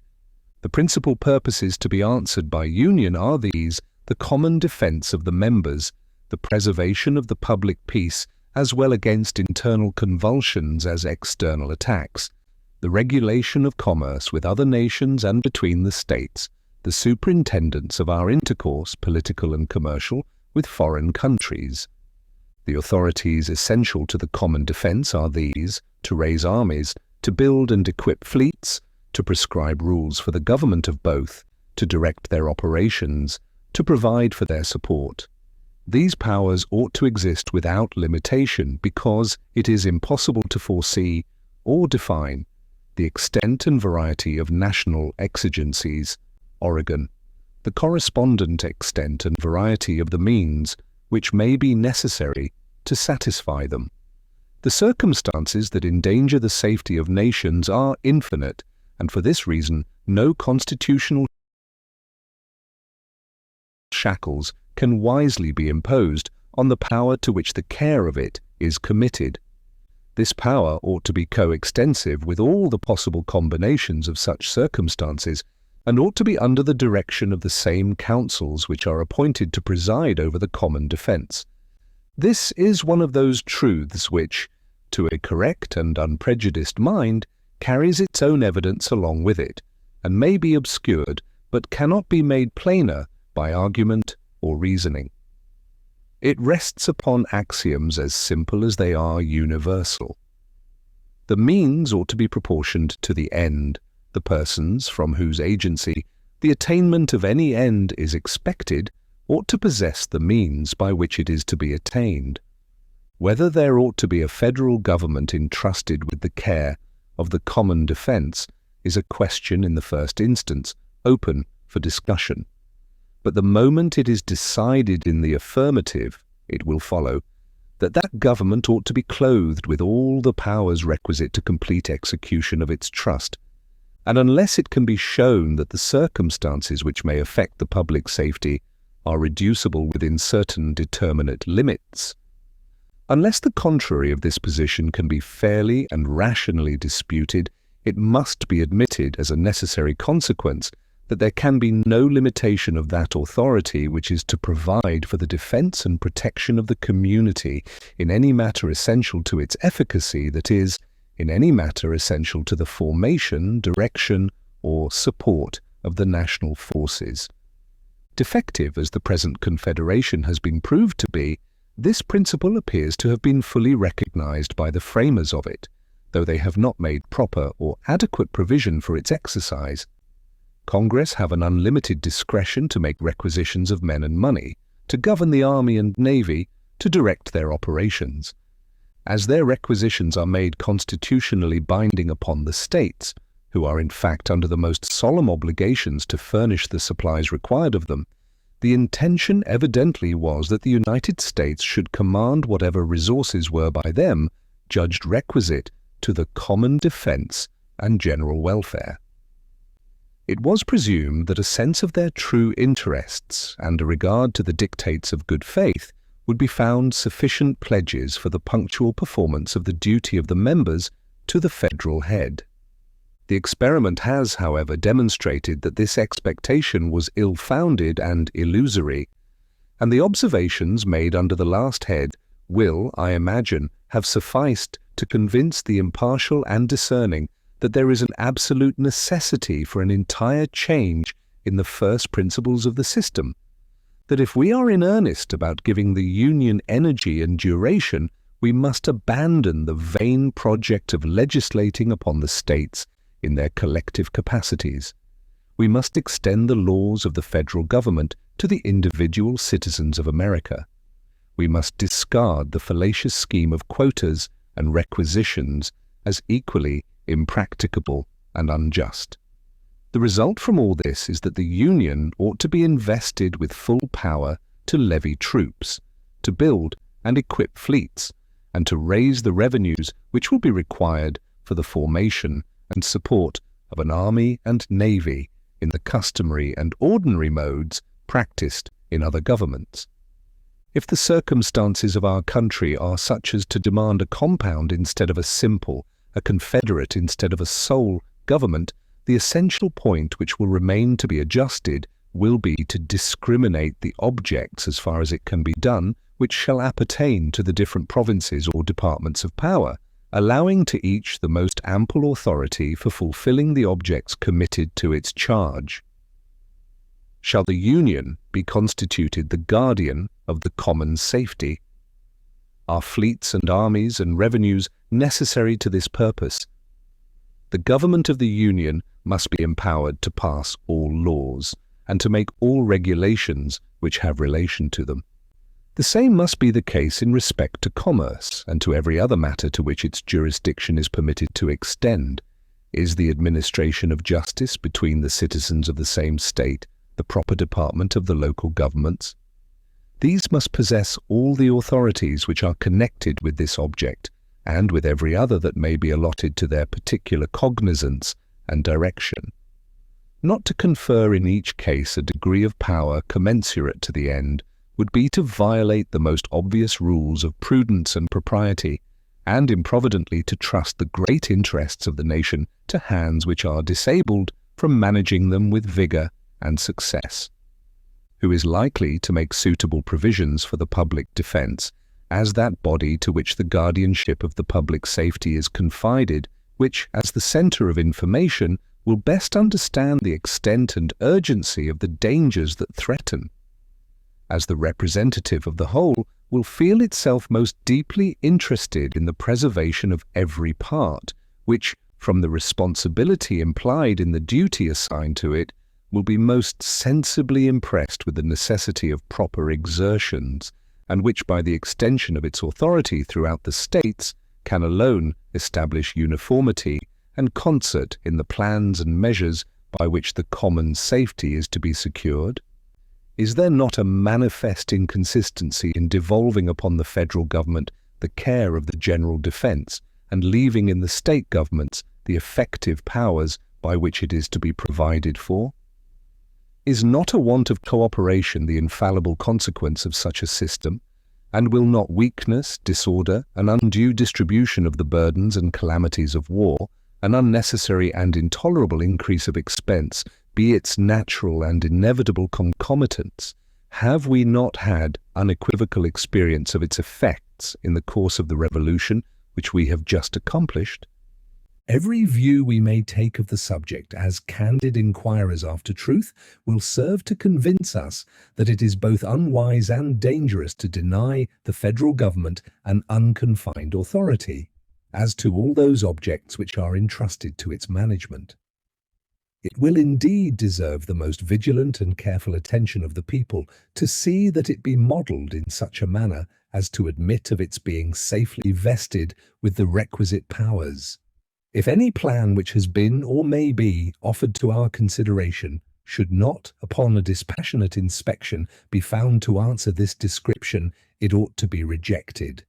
A government, the constitution of which renders it unfit to be trusted with all the powers which a free people ought to delegate to any government, would be an unsafe and improper depository of the national interests. Wherever these can with propriety be confided, the coincident powers may safely accompany them. This is the true result of all just reasoning upon the subject. and the adversaries of the plan promulgated by the convention ought to have confined themselves to showing that the internal structure of the proposed government was such as to render it unworthy of the confidence of the people. They ought not to have wandered into inflammatory declamations and unmeaning cavils about the extent of the powers. The powers are not too extensive for the objects of federal administration, or, in other words, for the management of our national interests, nor can any satisfactory argument be framed to show that they are chargeable with such an excess. If it be true, as has been insinuated by some of the writers on the other side, that the difficulty arises from the nature of the thing, and that the extent of the country will not permit us to form a government in which such ample powers can safely be reposed, it would prove that we ought to contract our views and resort to the expedient of separate confederacies which will move within more practicable spheres. For the absurdity must continually stare us in the face of confiding to a government the direction of the most essential national interests without daring to trust it to the authorities which are indispensable to their proper and efficient management. Let us not attempt to reconcile contradictions, but firmly embrace a rational alternative.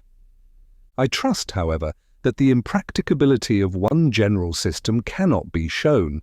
I am greatly mistaken if anything of weight has yet been advanced of this tendency, and I flatter myself that the observations which have been made in the course of these papers have served to place the reverse of that position in as clear a light as any matter still in the womb of time and experience can be susceptible of.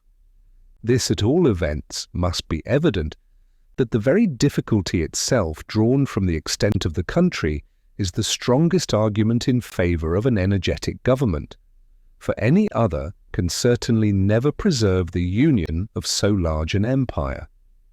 If we embrace the tenets of those who oppose the adoption of the proposed constitution as the standard of our political creed, we cannot fail to verify the gloomy doctrines which predict the impracticability of a national system pervading entire limits of the present confederacy. Publius, the Federalist, No.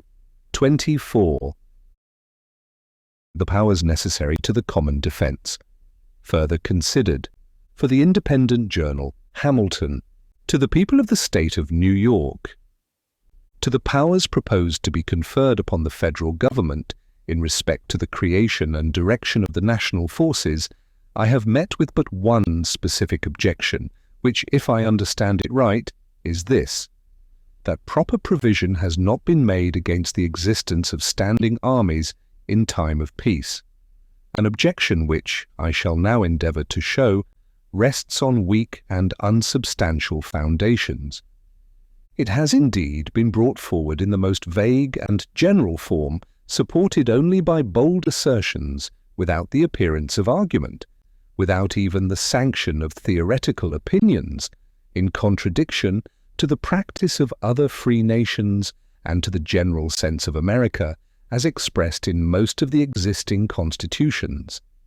The propriety of this remark will appear the moment it is recollected that the objection under consideration turns upon a supposed necessity of restraining the legislative authority of the nation in the article of military establishments, a principle unheard of except in one or two of our state constitutions, and rejected in all the rest. A stranger to our politics who was to read our newspapers at the present juncture without having previously inspected the plan reported by the convention would be naturally led to one of two conclusions: either that it contained a positive injunction that standing armies should be kept up in time of peace, or that it vested in the executive the whole power of levying troops without subjecting his discretion in any shape to the control of the legislature.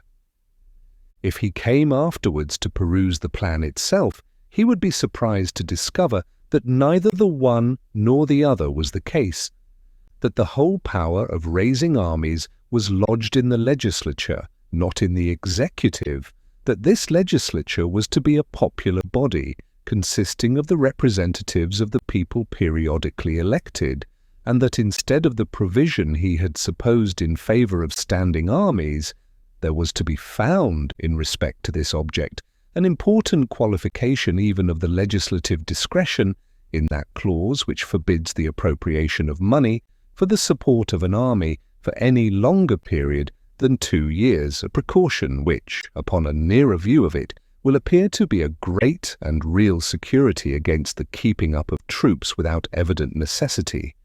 Disappointed in his first surmise, the person I have supposed would be apt to pursue his conjectures a little further. He would naturally say to himself, it is impossible that all this vehement and pathetic declamation can be without some colourable pretext. It must needs be that this people, so jealous of their liberties, have, in all the preceding models of the constitutions which they have established, inserted the most precise and rigid precautions on this point, the omission of which in the new plan has given birth to all this apprehension and clamour.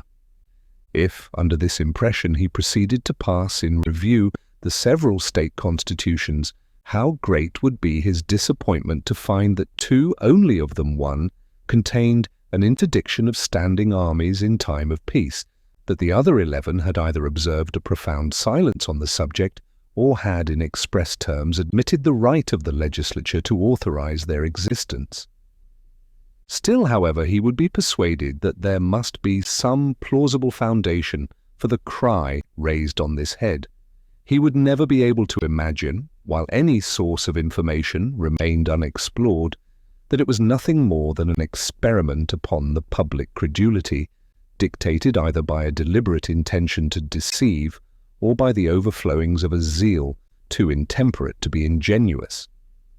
It would probably occur to him that he would be likely to find the precautions he was in search of in the primitive compact between the states. Here, at length, he would expect to meet with a solution of the enigma.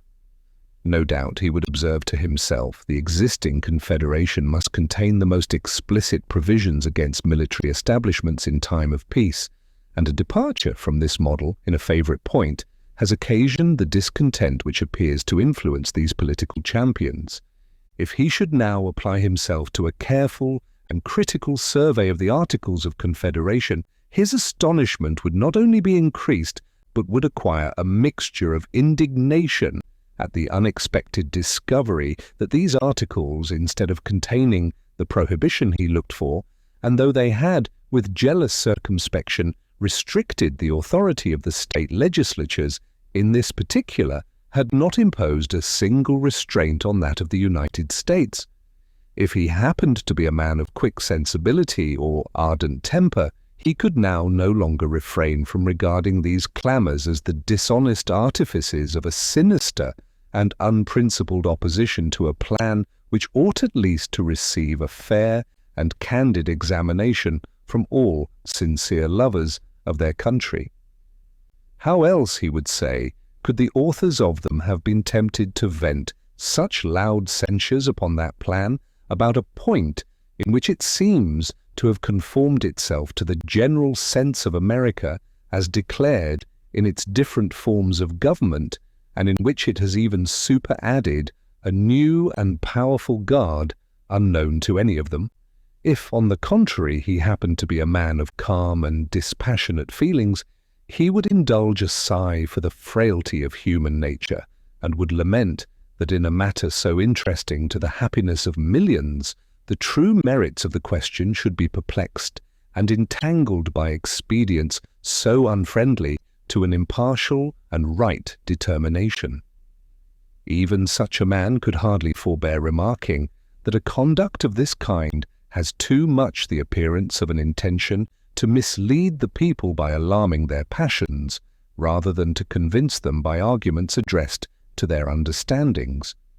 But however little this objection may be countenanced, even by precedents among ourselves, it may be satisfactory to take a nearer view of its intrinsic merits. From a close examination, it will appear that restraints upon the discretion of the legislature in respect to military establishments in time of peace would be improper to be imposed, and if imposed, from the necessities of society, would be unlikely to be observed. Though a wide ocean separates the United States from Europe, yet there are various considerations that warn us against an excess of confidence or security. On one side of us, and stretching far into our rear, are growing settlements subject to the dominion of Britain. On the other side, and extending to meet the British settlements, are colonies and establishments subject to the dominion of Spain. This situation and the vicinity of the West India Islands belonging to these two powers create between them, in respect to their American possessions and in relation to us, a common interest. The savage tribes on our western frontier ought to be regarded as our natural enemies, their natural allies, because they have most to fear from us and most to hope from them.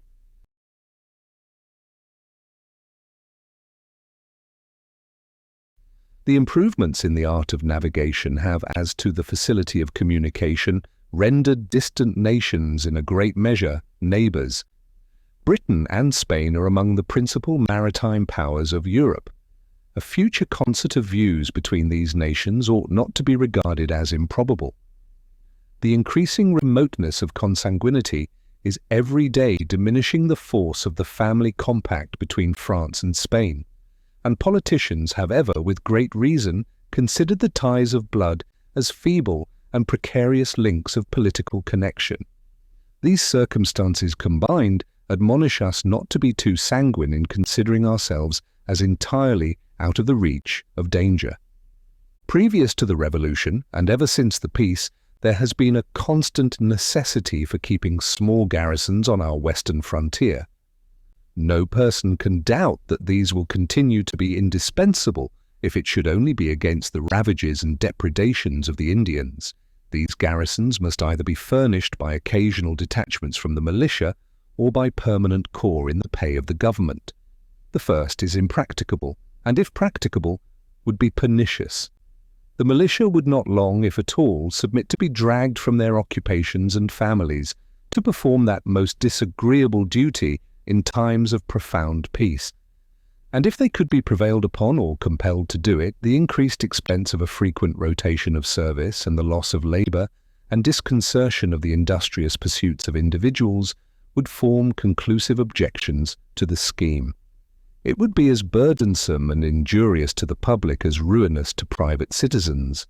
The latter resource of permanent corps in the pay of the government amounts to a standing army in time of peace. A small one, indeed, but not the less real for being small. Here is a simple view of the subject that shows us at once the impropriety of a constitutional interdiction of such establishments, and the necessity of leaving the matter to the discretion and prudence of the legislature. In proportion to our increase in strength, it is probable, nay, it may be said certain, that Britain and Spain would augment their military establishments in our neighbourhood.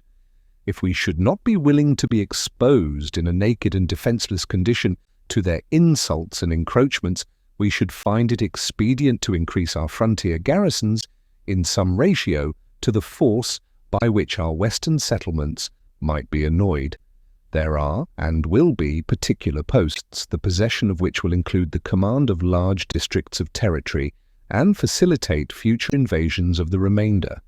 It may be added that some of those posts will be keys to the trade with the Indian nations. Can any man think it would be wise to leave such posts in a situation to be at any instant seized by one or the other of two neighbouring and formidable powers? To act this part would be to desert all the usual maxims of prudence and policy. If we mean to be a commercial people, or even to be secure on our Atlantic side, we must endeavour, as soon as possible, to have a navy. To this purpose there must be dockyards and arsenals, and for the defence of these, fortifications, and probably garrisons.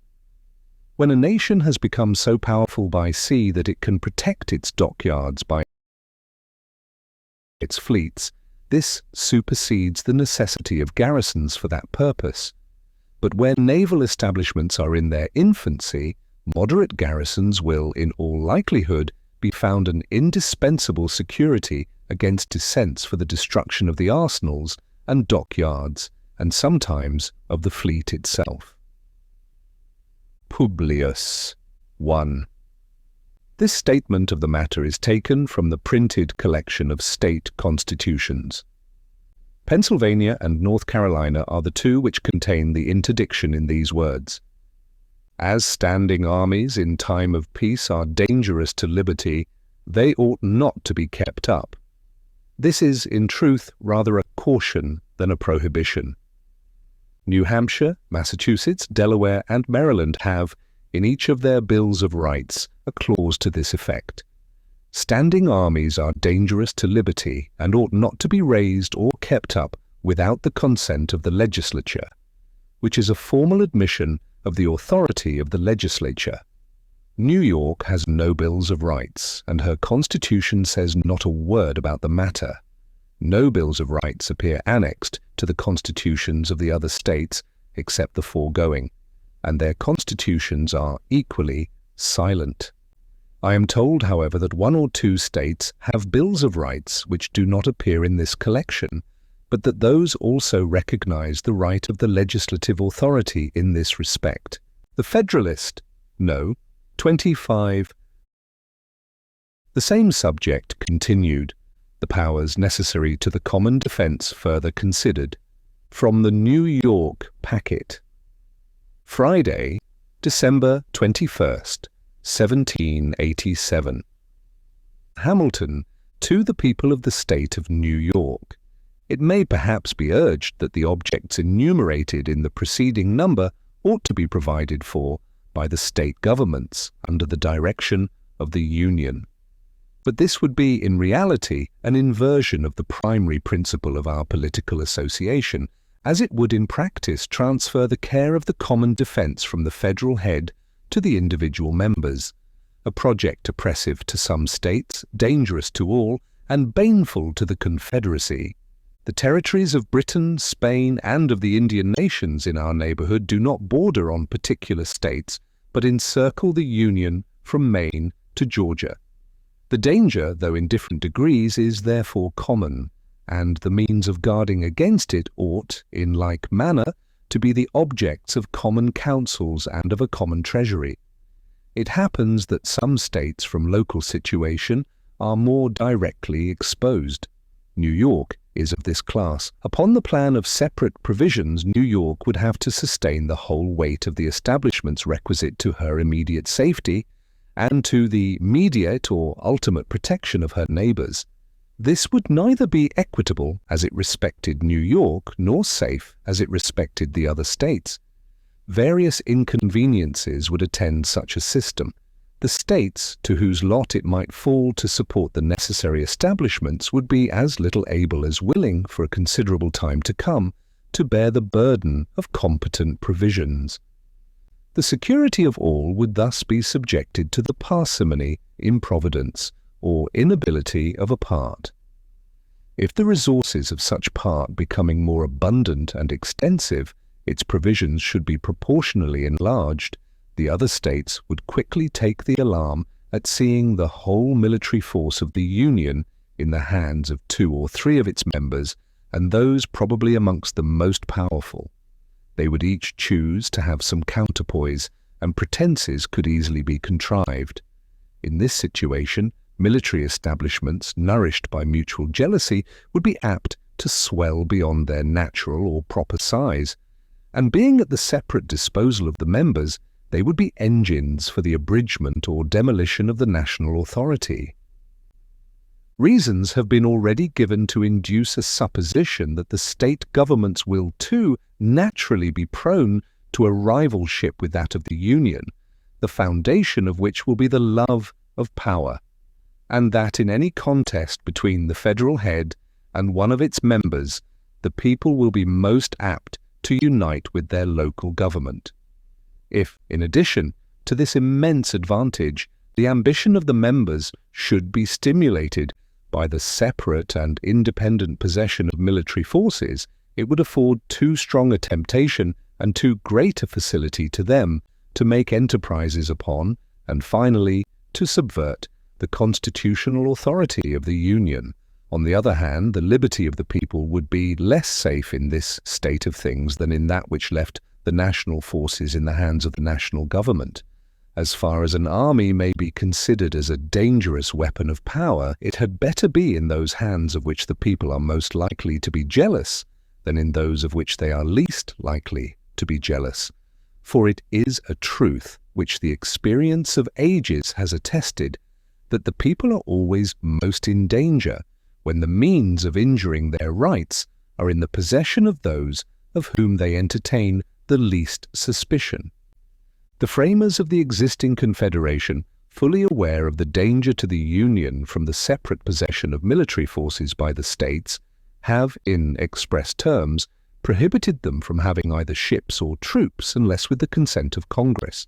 The truth is that the existence of a federal government and military establishments under state authority are not less at variance with each other than a due supply of the federal treasury and the system of quotas and requisitions.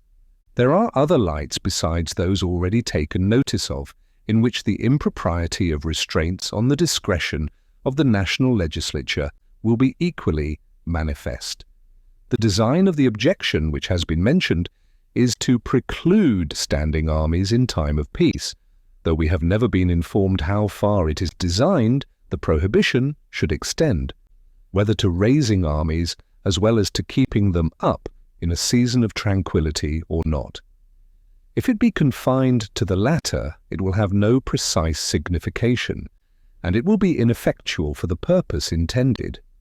When armies are once raised, what shall be denominated keeping them up, contrary to the sense of the Constitution? What time shall be requisite to ascertain the violation? Shall it be a week, a month, a year? Or shall we say they may be continued as long as the danger which occasioned their being raised continues?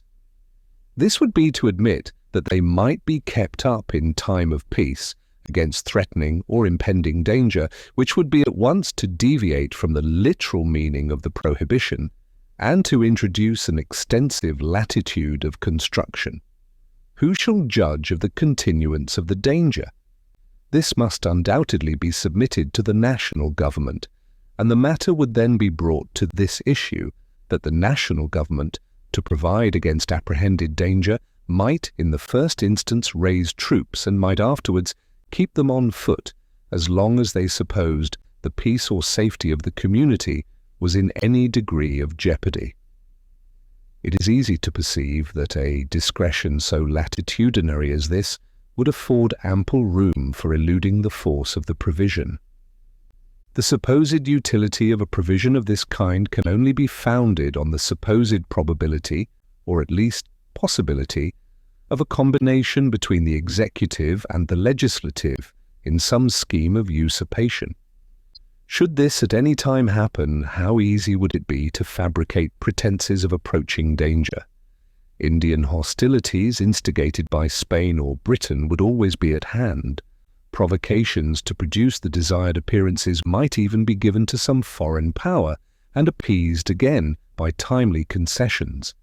If we can reasonably presume such a combination to have been formed, and that the enterprise is warranted by a sufficient prospect of success, the army, when once raised, from whatever cause or on whatever pretext, may be applied to the execution of the project. If, to obviate this consequence, it should be resolved to extend the prohibition to the raising of armies in time of peace, the United States would then exhibit the most extraordinary spectacle which the world has yet seen, that of a nation incapacitated by its constitution to prepare for defense before it was actually invaded. As the ceremony of a formal denunciation of war has of late fallen into disuse, the presence of an enemy within our territories must be waited for as the legal warrant to the government to begin its levies of men for the protection of the state. We must receive the blow before we could even prepare to return it. All that kind of policy by which nations anticipate distant danger and meet the gathering storm must be abstained from as contrary to the genuine maxims of a free government. We must expose our property and liberty to the mercy of foreign invaders, and invite them by our weakness to seize the naked and defenseless prey because we are afraid that rulers, created by our choice, dependent on our will, might endanger that liberty by an abuse of the means necessary to its preservation. Here, I expect we shall be told that the militia of the country is its natural bulwark, and would be at all times equal to the national defence. This doctrine, in substance, had like to have lost us our independence. It cost millions to the United States that might have been saved. The facts which, from our own experience, forbid a reliance of this kind are too recent to permit us to be the dupes of such a suggestion. The steady operations of war against a regular and disciplined army can only be successfully conducted by a force of the same kind. Considerations of economy, not less than of stability and vigor, confirm this position. The American militia, in the course of the late war, have, by their valor on numerous occasions, erected eternal monuments to their fame, but the bravest of them feel and know that the liberty of their country could not have been established by their efforts alone, however great and valuable they were.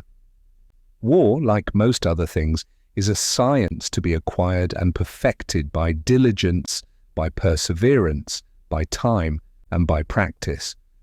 All violent policy, as it is contrary to the natural and experienced course of human affairs, defeats itself. Pennsylvania, at this instant, affords an example of the truth of this remark. The Bill of Rights of that state declares that standing armies are dangerous to liberty and ought not to be kept up in time of peace. Pennsylvania, nevertheless, in a time of profound peace, from the existence of partial disorders in one or two of her counties, has resolved to raise a body of troops, and in all probability will keep them up as long as there is any appearance of danger to the public peace. The conduct of Massachusetts affords a lesson on the same subject, though on different ground. That state, without waiting for the sanction of Congress, as the Articles of the Confederation require, was compelled to raise troops to quell a domestic insurrection, and still keeps a corps in pay to prevent a revival of the spirit of revolt. The particular constitution of Massachusetts opposed no obstacle to the measure, but the instance is still of use to instruct us that cases are likely to occur under our government, as well as under those of other nations, which will sometimes render a military force in time of peace essential to the security of the society, and that it is therefore improper in this respect to control the legislative discretion. It also teaches us, in its application to the United States, how little the rights of a feeble government are likely to be respected even by its own constituents. And it teaches us, in addition to the rest, how unequal parchment provisions are to a struggle with public necessity. It was a fundamental maxim of the Lacedaemonian Commonwealth that the post of admiral should not be conferred twice on the same person. The Peloponnesian confederates, having suffered a severe defeat at sea from the Athenians, demanded Lysander, who had before served with success in that capacity, to command the combined fleets. The Lacedaemonians, to gratify their allies and yet preserve the semblance of an adherence to their ancient institutions, had recourse to the flimsy subterfuge of investing Lysander with the real power of admiral under the nominal title of vice-admiral. This instance is selected from among a multitude that might be cited to confirm the truth already advanced and illustrated by domestic examples, which is that nations pay little regard to rules and maxims calculated in their very nature to run counter to the necessities of society. Wise politicians will be cautious about fettering the government with restrictions that cannot be observed, because they know that every breach of the fundamental laws, though dictated by necessity, impairs that sacred reverence which ought to be maintained in the breast of rulers towards the constitution of a country, and forms a precedent for other breaches where the same plea of necessity does not exist at all, or is less urgent and palpable. Publius, the Federalist, no, 26.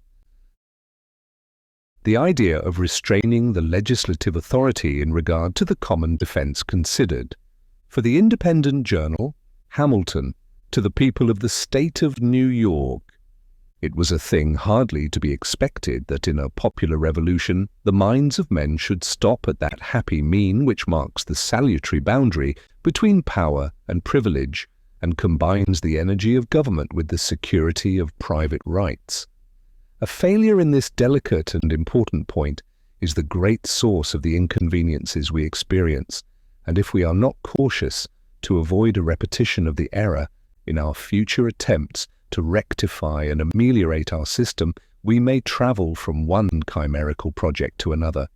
We may try change after change, but we shall never be likely to make any material change for the better. The idea of restraining the legislative authority in the means of providing for the national defense is one of those refinements which owe their origin to a zeal for liberty more ardent than enlightened. We have seen, however, that it has not had thus far an extensive prevalency, that even in this country, where it made its first appearance, Pennsylvania and North Carolina are the only two states by which it has been in any degree patronized, and that all the others have refused to give it the least countenance, wisely judging that confidence must be placed somewhere, that the necessity of doing it is implied in the very act of delegating power, and that it is better to hazard the abuse of that confidence than to embarrass the government and endanger the public safety by impolitic restrictions on the legislative authority.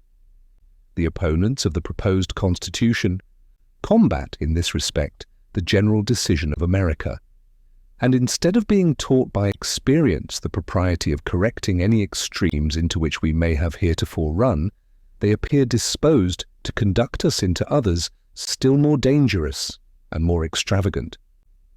As if the tone of government had been found too high or too rigid, the doctrines they teach are calculated to induce us to depress or to relax it by expedients which, upon other occasions, have been condemned or forborne.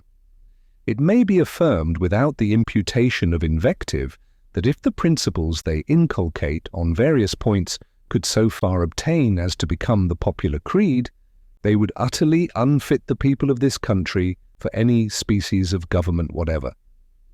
But a danger of this kind is not to be apprehended. The citizens of America have too much discernment to be argued into anarchy, and I am much mistaken if experience has not wrought a deep and solemn conviction in the public mind that greater energy of government is essential to the welfare and prosperity of the community.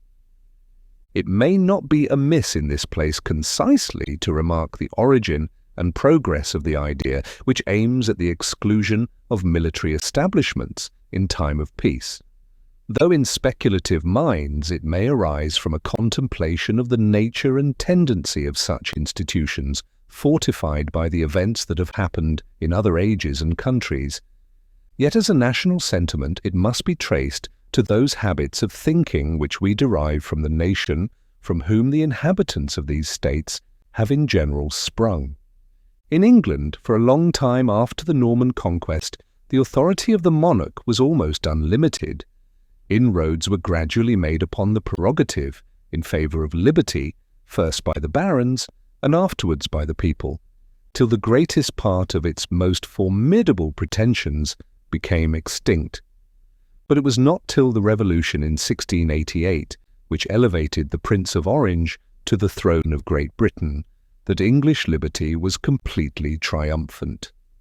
As incident to the undefined power of making war, an acknowledged prerogative of the Crown, Charles II had, by his own authority, kept on foot in time of peace a body of 5,000 regular troops. And this number James II increased to 30,000, who were paid out of his civil list.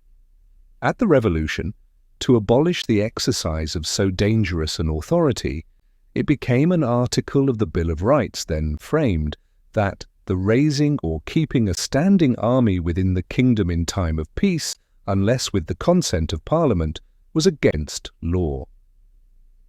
In that kingdom, when the pulse of liberty was at its highest pitch, no security against the danger of standing armies was thought requisite, beyond a prohibition of their being raised or kept up by the mere authority of the executive magistrate.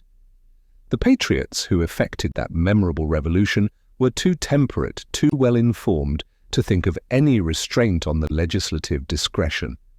They were aware that a certain number of troops for guards and garrisons were indispensable, that no precise bounds could be set to the national exigencies, that a power equal to every possible contingency must exist somewhere in the government, and that when they referred the exercise of that power to the judgment of the legislature, they had arrived at the ultimate point of precaution which was reconcilable with the safety of the community. From the same source, the people of America may be said to have derived an hereditary impression of danger to liberty from standing armies in time of peace. The circumstances of a revolution quickened the public sensibility on every point connected with the security of popular rights, and in some instances raised the warmth of our zeal beyond the degree which consisted with the due temperature of the body politic. The attempts of two of the states to restrict the authority of the legislature in the article of military establishments are of the number of these instances. The principles which had taught us to be jealous of the power of an hereditary monarch were by an injudicious excess extended to the representatives of the people in their popular assemblies. Even in some of the states where this error was not adopted, we find unnecessary declarations that standing armies ought not to be kept up in time of peace without the consent of the legislature. I call them unnecessary because the reason which had introduced a similar provision into the English Bill of Rights is not applicable to any of the state constitutions. The power of raising armies at all under those constitutions can by no construction be deemed to reside anywhere else than in the legislatures themselves, and it was superfluous, if not absurd, to declare that a matter should not be done without the consent of a body which alone had the power of doing it. Accordingly, in some of these constitutions, and among others, in that of this state of New York, which has been justly celebrated both in Europe and America as one of the best of the forms of government established in this country, there is a total silence upon the subject. It is remarkable that even in the two states which seem to have meditated an interdiction of military establishments in time of peace, the mode of expression made use of is rather cautionary than prohibitory. It is not said that standing armies shall not be kept up, but that they ought not to be kept up in time of peace. This ambiguity of terms appears to have been the result of a conflict between jealousy and conviction, between the desire of excluding such establishments at all events, and the persuasion that an absolute exclusion would be unwise and unsafe. Can it be doubted that such a provision, whenever the situation of public affairs was understood to require a departure from it, would be interpreted by the legislature into a mere admonition, and would be made to yield to the necessities or supposed necessities of the state? Let the fact already mentioned with respect to Pennsylvania decide. What then, it may be asked, is the use of such a provision if it cease to operate the moment there is an inclination to disregard it? Let us examine whether there be any comparison in point of efficacy between the provision alluded to and that which is contained in the new Constitution for restraining the appropriations of money for military purposes to the period of 2 years. The former, by aiming at too much, is calculated to effect nothing. The latter, by steering clear of an imprudent extreme, and by being perfectly compatible with a proper provision for the exigencies of the nation, will have a salutary and powerful operation. The legislature of the United States will be obliged by this provision once at least in every 2 years to deliberate upon the propriety of keeping a military force on foot, to come to a new resolution on the point, and to declare their sense of the matter by a formal vote in the face of their constituents.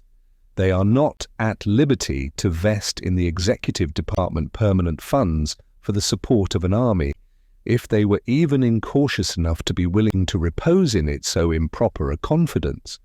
As the spirit of party, in different degrees, must be expected to infect all political bodies, there will be, no doubt, persons in the national legislature willing enough to arraign the measures and criminate the views of the majority.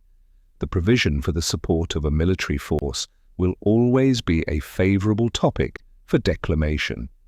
As often as the question comes forward, the public attention will be roused and attracted to the subject by the party in opposition.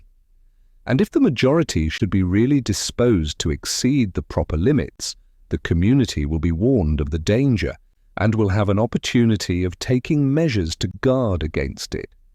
Independent of parties in the national legislature itself, as often as the period of discussion arrived, the state legislatures, who will always be not only vigilant, but suspicious and jealous guardians of the rights of the citizens against encroachments from the federal government, will constantly have their attention awake to the conduct of the national rulers, and will be ready enough, if anything improper appears, to sound the alarm to the people, and not only to be the voice, but, if necessary, the arm of their discontent. Schemes to subvert the liberties of a great community require time to mature them for execution. An army, so large as seriously to menace those liberties, could only be formed by progressive augmentations, which would suppose not merely a temporary combination between the legislature and executive, but a continued conspiracy for a series of time. Is it probable that such a combination would exist at all? Is it probable that it would be persevered in and transmitted along through all the successive variations in a representative body, which biennial elections would naturally produce in both houses? Is it presumable that every man, the instant he took his seat in the National Senate or House of Representatives, would commence a traitor to his constituents and to his country? Can it be supposed that there would not be found one man discerning enough to detect so atrocious a conspiracy, or bold or honest enough to apprise his constituents of their danger? If such presumptions can fairly be made, there ought at once to be an end of all delegated authority. The people should resolve to recall all the powers they have heretofore parted with out of their own hands, and to divide themselves into as many states as there are counties, in order that they may be able to manage their own concerns in person. If such suppositions could even be reasonably made, still the concealment of the design for any duration would be impracticable. It would be announced by the very circumstance of augmenting the army to so great an extent in time of profound peace. What colourable reason could be assigned, in a country so situated, for such vast augmentations of the military force? It is impossible that the people could be long deceived, and the destruction of the project and of the projectors would quickly follow the discovery.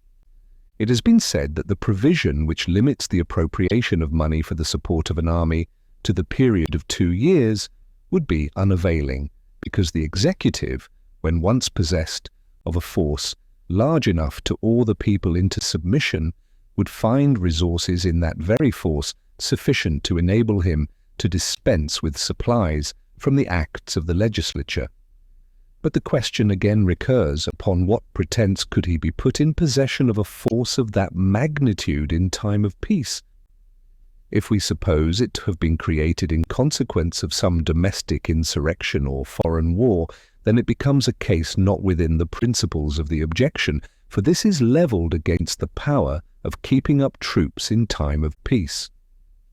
Few persons will be so visionary as seriously to contend that military forces ought not to be raised to quell a rebellion or resist an invasion. And if the defence of the community under such circumstances should make it necessary to have an army so numerous as to hazard its liberty, this is one of those calamities for which there is neither preventative nor cure. It cannot be provided against by any possible form of government. It might even result from a simple league offensive and defensive if it should ever be necessary for the Confederates or Allies to form an army for common defence. But it is an evil infinitely less likely to attend us in a united than in a disunited state. Nay, it may be safely asserted that it is an evil altogether unlikely to attend us in the latter situation. It is not easy to conceive a possibility that dangers so formidable can assail the whole Union as to demand a force considerable enough to place our liberties in the least jeopardy, especially if we take into our view the aid to be derived from the militia, which ought always to be counted upon as a valuable and powerful auxiliary. But in a state of disunion, as has been fully shown in another place, the contrary of this supposition would become not only probable, but almost unavoidable. Publius. The Federalist. No. 27. The same subject continued. The idea of restraining the legislative authority in regard to the common defence considered. From the New York Packet. Tuesday, December 25th, 1787. Hamilton, to the people of the State of New York. It has been urged in different shapes that a constitution of the kind proposed by the Convention cannot operate without the aid of a military force to execute its laws. This, however, like most other things that have been alleged on that side, rests on mere general assertion, unsupported by any precise or intelligible designation of the reasons upon which it is founded. As far as I have been able to divine the latent meaning of the objectors, it seems to originate in a presupposition that the people will be disinclined to the exercise of federal authority in any matter of an internal nature. Waiving any exception that might be taken to the inaccuracy or inexplicitness of the distinction between internal and external, let us inquire what ground there is to presuppose that disinclination in the people, unless we presume at the same time that the powers of the general government will be worse administered than those of the state government. There seems to be no room for the presumption of ill will, disaffection, or opposition in the people. I believe it may be laid down as a general rule that their confidence in and obedience to a government will commonly be proportioned to the goodness or badness of its administration. It must be admitted that there are exceptions to this rule, but these exceptions depend so entirely on accidental causes that they cannot be considered as having any relation to the intrinsic merits or demerits of a constitution. These can only be judged of by general principles and maxims. Various reasons have been suggested in the course of these papers to induce a probability that the general government will be better administered than the particular governments, the principal of which reasons are that the extension of the spheres of election will present a greater option or latitude of choice to the people, that through the medium of the state legislatures, which are select bodies of men and which are to appoint the members of the National Senate, there is reason to expect that this branch will generally be composed with peculiar care and judgment, that these circumstances promise greater knowledge and more extensive information in the national councils, and that they will be less apt to be tainted by the spirit of faction, and more out of the reach of those occasional ill humours or temporary prejudices and propensities which, in smaller societies, frequently contaminate the public councils, beget injustice and oppression of a part of the community, and engender schemes which, though they gratify a momentary inclination or desire, terminate in general distress, dissatisfaction and disgust. Several additional reasons of considerable force to fortify that probability will occur when we come to survey with a more critical eye the interior structure of the edifice which we are invited to erect.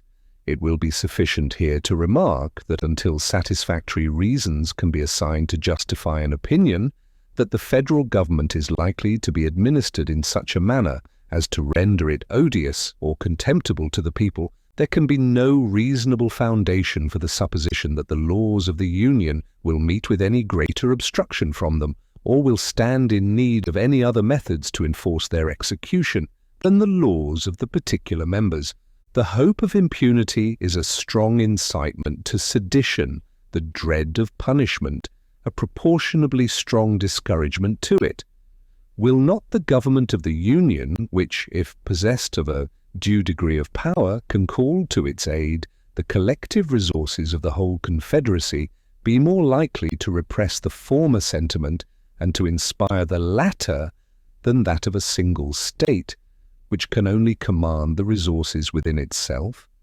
A turbulent faction in a state may easily suppose itself able to contend with the friends to the government in that state, but it can hardly be so infatuated as to imagine itself a match for the combined efforts of the Union. If this reflection be just, there is less danger of resistance from irregular combinations of individuals to the authority of the Confederacy than to that of a single member. I will in this place hazard an observation, which will not be the less just because to some it may appear new, which is that the more the operations of the national authority are intermingled in the ordinary exercise of government, the more the citizens are accustomed to meet with it in the common occurrences of their political life, the more it is familiarized to their sight and to their feelings, the further it enters into those objects which touch the most sensible chords and put in motion the most active springs of the human heart, the greater will be the probability that it will conciliate the respect and attachment of the community. Man is very much a creature of habit. A thing that rarely strikes his senses will generally have but little influence upon his mind. A government continually at a distance and out of sight can hardly be expected to interest the sensations of the people. The inference is that the authority of the Union and the affections of the citizens towards it will be strengthened rather than weakened by its extension to what are called matters of internal concern, and will have less occasion to recur to force in proportion to the familiarity and comprehensiveness of its agency. The more it circulates through those channels and currents in which the passions of mankind naturally flow, the less will it require the aid of the violent and perilous expedients of compulsion. One thing, at all events, must be evident, that a government like the one proposed would bid much fairer to avoid the necessity of using force than that species of league contend for by most of its opponents, the authority of which should only operate upon the states in their political or collective capacities.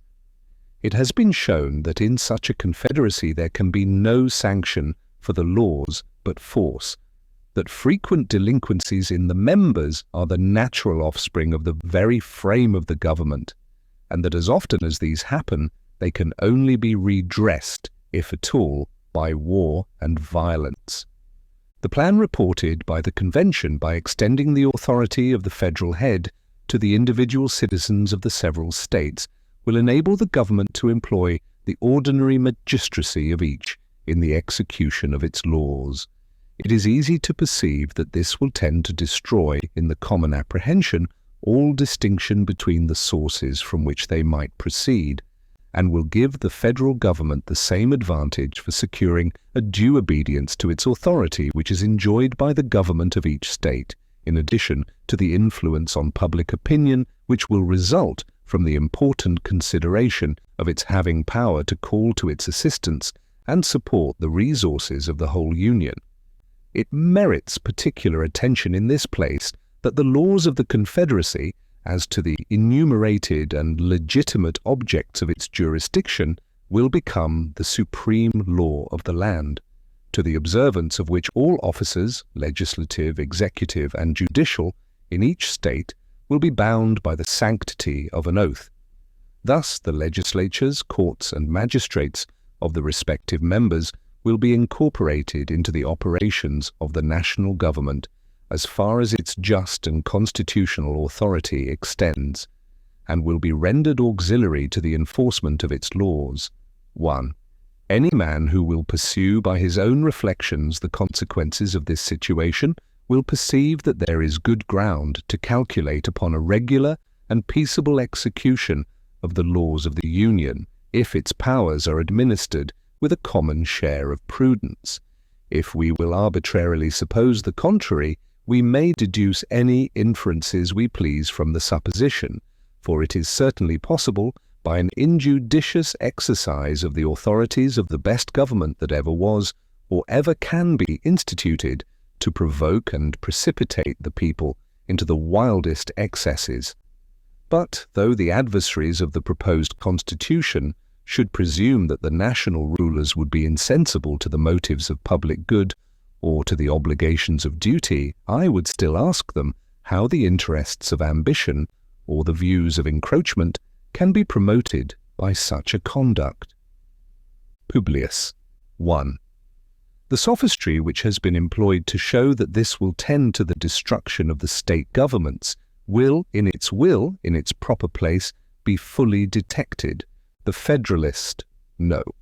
28. The same subject continued. The idea of restraining the legislative authority in regard to the common defense considered.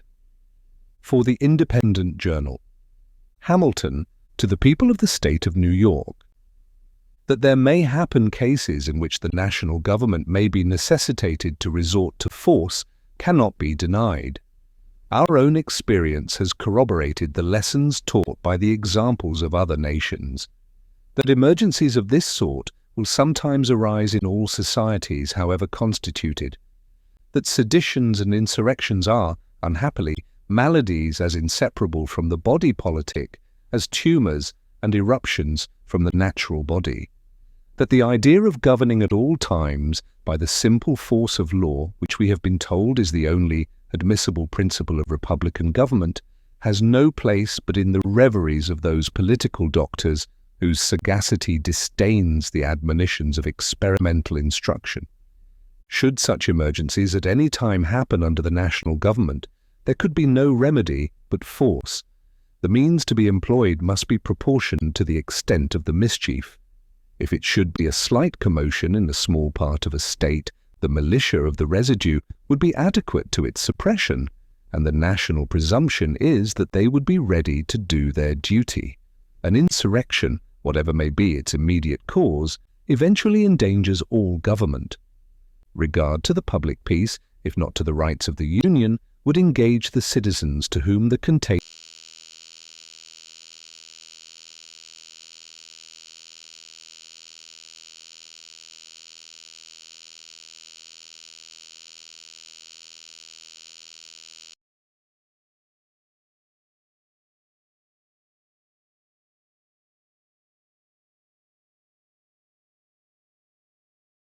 had not communicated itself to oppose the insurgents.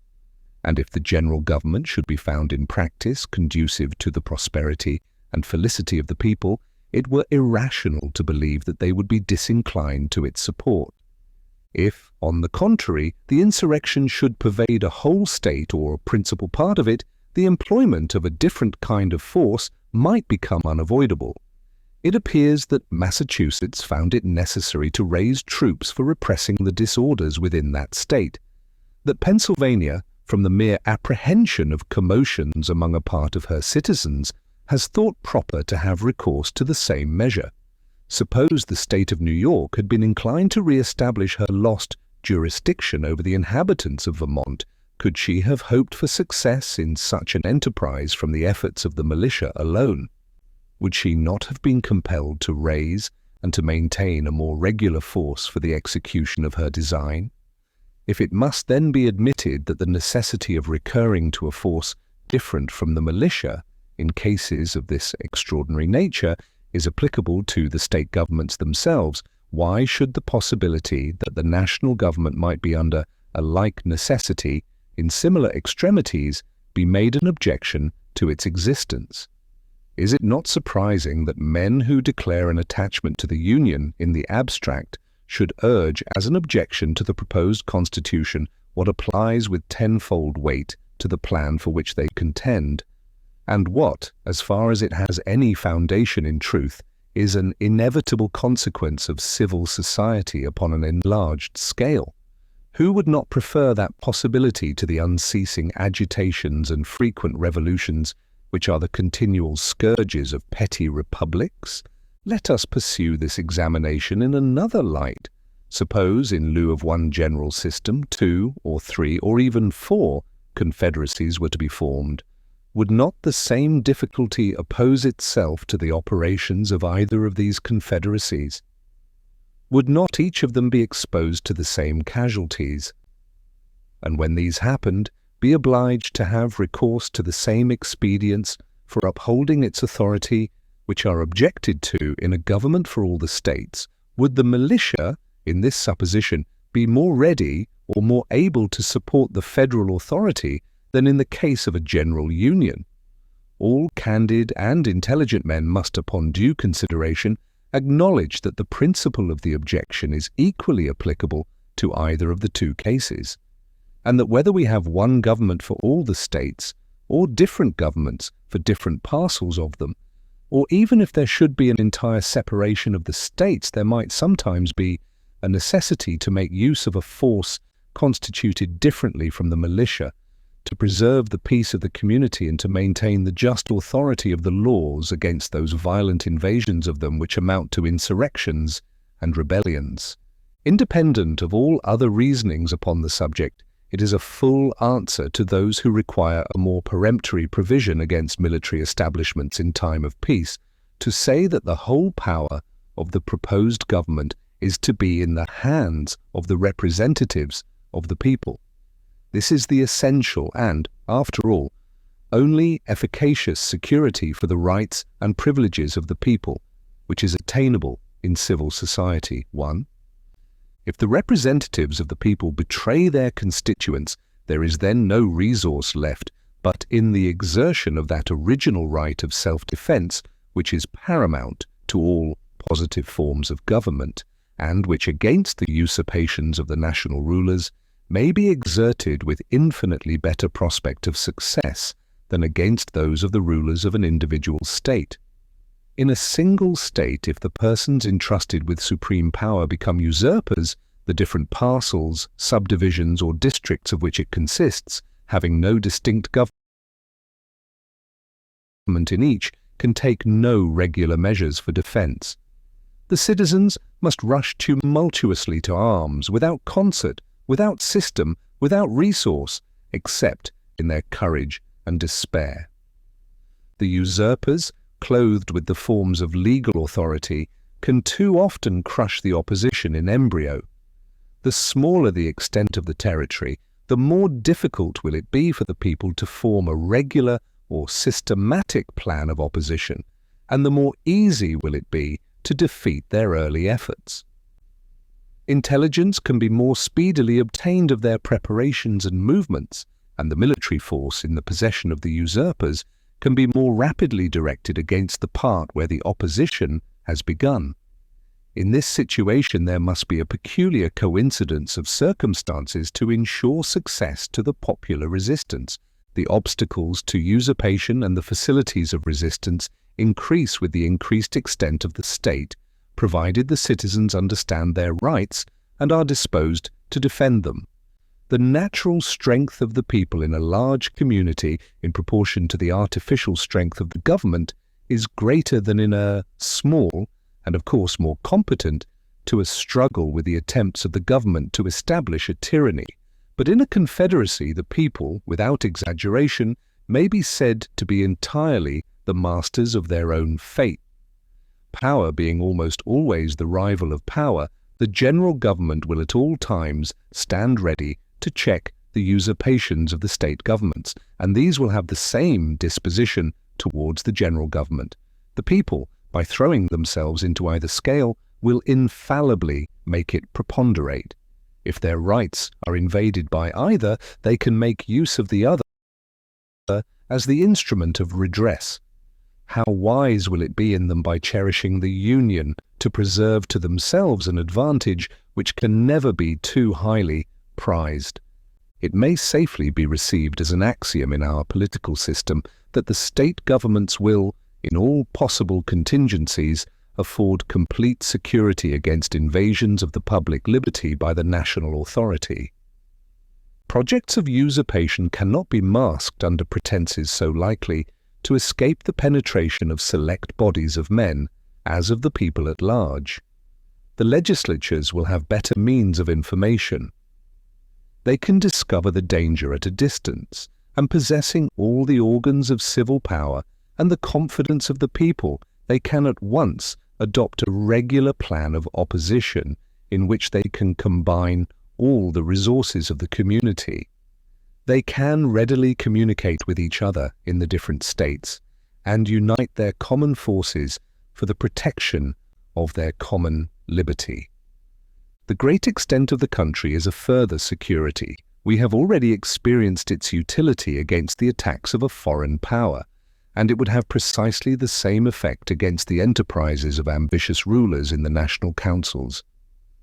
If the federal army should be able to quell the resistance of one state, the distant states would have it in their power to make head with fresh forces. The advantages obtained in one place must be abandoned to subdue the opposition in others. And the moment the part which had been reduced to submission was left to itself, its efforts would be renewed and its resistance revive.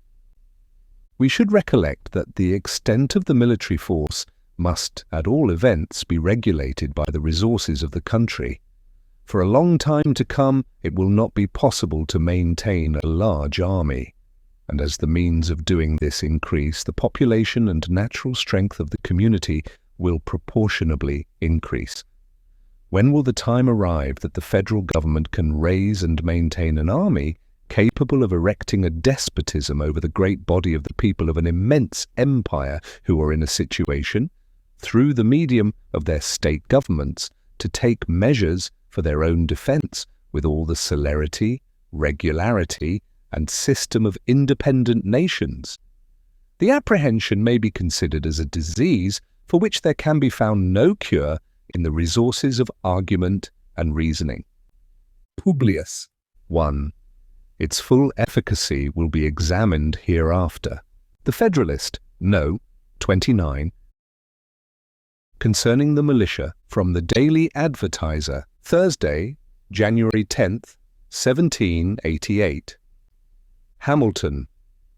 To the people of the state of New York, the power of regulating the militia and of commanding its services in times of insurrection and invasion are natural incidents to the duties of superintending the common defense and of watching over the internal peace of the Confederacy.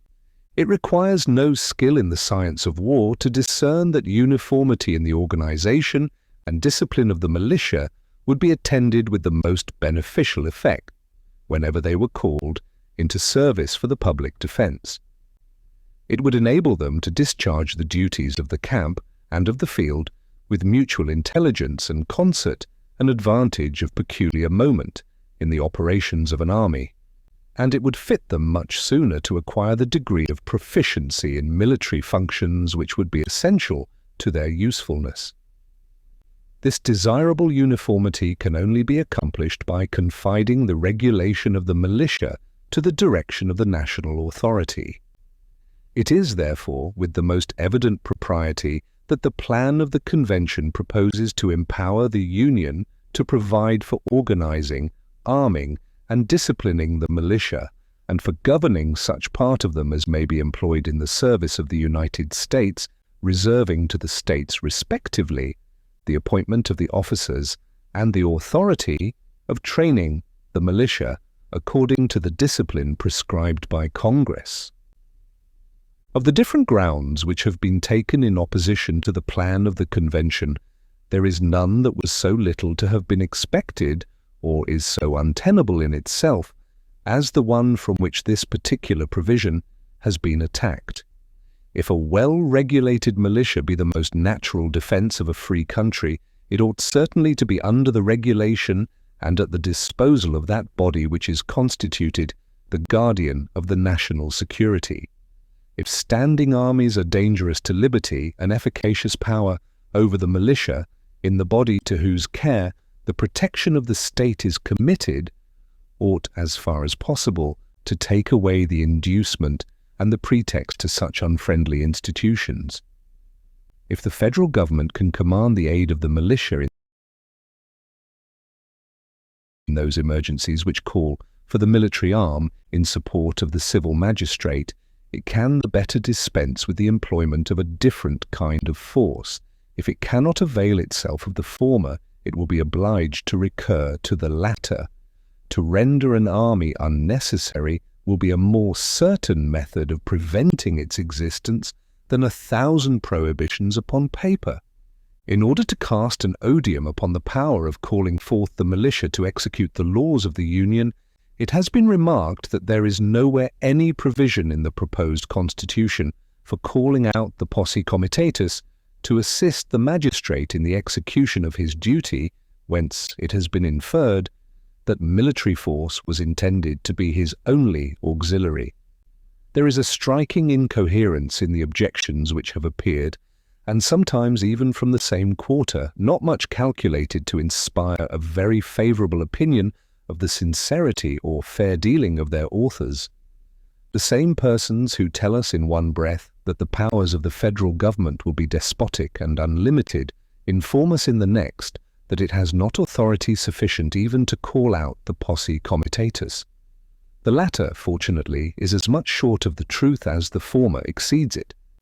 It would be as absurd to doubt that a right to pass all laws necessary and proper to execute its declared powers would include that of requiring the assistance of the citizens to the officers who may be entrusted with the execution of those laws, as it would be to believe that a right to enact laws necessary and proper for the imposition and collection of taxes would involve that of varying the rules of descent and of the alienation of landed property, or of abolishing the trial by jury in cases relating to it.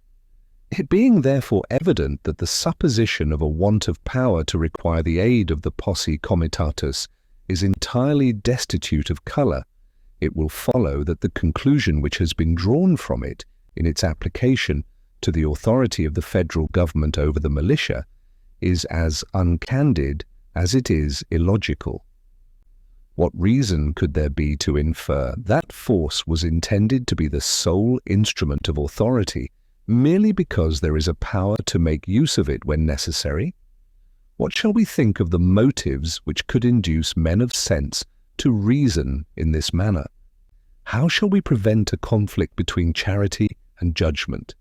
By a curious refinement upon the spirit of republican jealousy, we are even taught to apprehend danger from the militia itself in the hands of the federal government.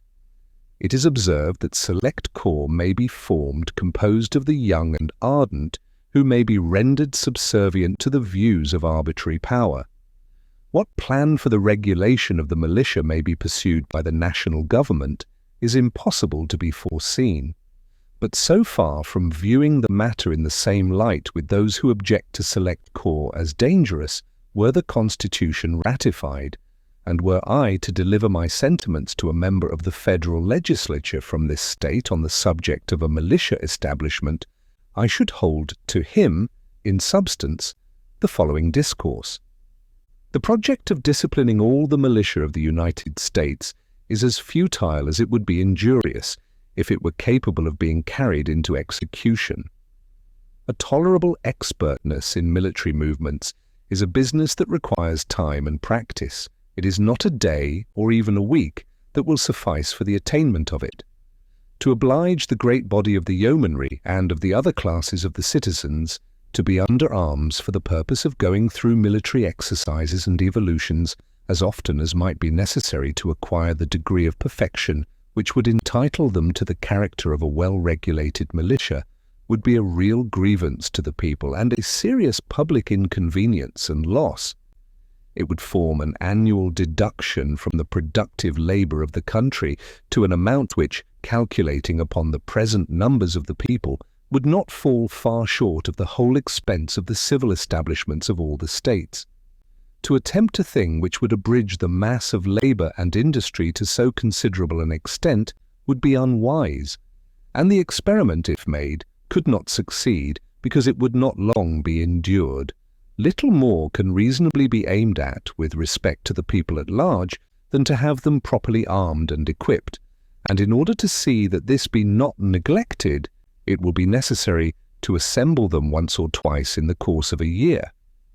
But though the scheme of disciplining the whole nation must be abandoned as mischievous or impracticable, yet it is a matter of the utmost importance that a well-digested plan should as soon as possible be adopted for the proper establishment of the militia.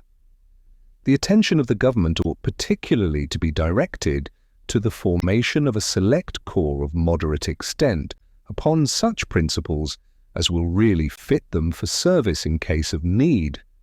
By thus circumscribing the plan, it will be possible to have an excellent body of well-trained militia ready to take the field whenever the defense of the state shall require it. This will not only lessen the call for military establishments, but if circumstances should at any time oblige the government to form an army of any magnitude, that army can never be formidable to the liberties of the people, while there is a large body of citizens, little, if at all, inferior to them in discipline and the use of arms, who stand ready to defend their own rights and those of their fellow citizens. This appears to me the only substitute that can be devised for a standing army and the best possible security against it, if it should exist. Thus, differently from the adversaries of the proposed constitution, should I reason on the same subject, deducing arguments of safety from the very sources which they represent, as fraught with danger and perdition, but how the national legislature may reason on the point is a thing which neither they nor I can foresee. There is something so far-fetched and so extravagant in the idea of danger to liberty from the militia that one is at a loss whether to treat it with gravity or with raillery, whether to consider it as a mere trial of skill like the paradoxes of rhetoricians, as a disingenuous artifice to instill prejudices at any price, or as the serious offspring of political fanaticism, where in the name of common sense are our fears to end if we may not trust our sons, our brothers, our neighbours, our fellow citizens. What shadow of danger can there be from men who are daily mingling with the rest of their countrymen and who participate with them in the same feelings, sentiments, habits, and interests? What reasonable cause of apprehension can be inferred from a power in the Union to prescribe regulations for the militia and to command its services when necessary, while the particular states are to have the sole and exclusive appointment of the officers? If it were possible seriously to indulge a jealousy of the militia upon any conceivable establishment under the federal government, the circumstance of the officers being in the appointment of the states ought at once to extinguish it. There can be no doubt that this circumstance will always secure to them a preponderating influence over the militia. In reading many of the publications against the Constitution, a man is apt to imagine that he is perusing some ill-written tale or romance, which instead of natural and agreeable images exhibits to the mind nothing but frightful and distorted shapes. Gorgons, hydras, and chimeras dire, discolouring and disfiguring whatever it represents, and transforming everything it touches into a monster. A sample of this is to be observed in the exaggerated and improbable suggestions which have taken place respecting the power of calling for the services of the militia. That of New Hampshire is to be marched to Georgia, of Georgia to New Hampshire, of New York to Kentucky, and of Kentucky to Lake Champlain. Nay, the debts due to the French and Dutch are to be paid in militiamen instead of louis d'ors and ducats. At one moment there is to be a large army to lay prostrate the liberties of the people. At another moment the militia of Virginia are to be dragged from their homes 500 or 600 miles to tame the Republican contumacy of Massachusetts, and that of Massachusetts is to be transported an equal distance to subdue the refractory haughtiness of the aristocratic Virginians. Do the persons who rave at this rate imagine that their art or their eloquence can impose any conceits or absurdities upon the people of America for infallible truths? If there should be an army to be made use of as the engine of despotism, what need of the militia? If there should be no army, whither would the militia, irritated by being called upon to undertake a distant and hopeless expedition for the purpose of riveting the chains of slavery upon a part of their countrymen, direct their course but to the seat of the tyrants who had meditated so foolish as well as so wicked a project, to crush them in their imagined entrenchments of power, and to make them an example of the just vengeance of an abused and incensed people? Is this the way in which usurpers stride to dominion over a numerous and enlightened nation? Do they begin by exciting the detestation of the very instruments of their intended usurpations? Do they usually commence their career by wanton and disgustful acts of power, calculated to answer no end, but to draw upon themselves universal hatred and execration? Are suppositions of this sort the sober admonitions of discerning patriots to a discerning people? Or are they the inflammatory ravings of incendiaries or distempered enthusiasts? If we were even to suppose the national rulers actuated by the most ungovernable ambition, it is impossible to believe that they would employ such preposterous means to accomplish their designs. In times of insurrection or invasion, it would be natural and proper that the militia of a neighboring state should be marched into another to resist a common enemy or to guard the republic against the violence of faction or sedition. This was frequently the case in respect to the first object in the course of the late war, and this mutual succor is, indeed, a principal end of our political association. If the power of affording it be placed under the direction of the Union, there will be no danger of a supine and listless inattention to the dangers of a neighbour till its near approach had superadded the incitements of self-preservation to the too feeble impulses of duty and sympathy. Publius, the Federalist, No. 30. Concerning the general power of taxation, from the New York Packet, Friday, December 28, 1787. Hamilton to the people of the state of New York. It has been already observed that the federal government ought to possess the power of providing for the support of the national forces, in which proposition was intended to be included the expense of raising troops, of building and equipping fleets, and all other expenses in any wise connected with military arrangements and operations. But these are not the only objects to which the jurisdiction of the Union, in respect to revenue, must necessarily be empowered to extend. It must embrace a provision for the support of the national civil list, for the payment of the national debts contracted, or that may be contracted, and, in general, for all those matters which will call for disbursements out of the national treasury. The conclusion is that there must be interwoven in the frame of the government a general power of taxation in one shape or another. Money is, with propriety, considered as the vital principle of the body politic, as that which sustains its life and motion and enables it to perform its most essential functions.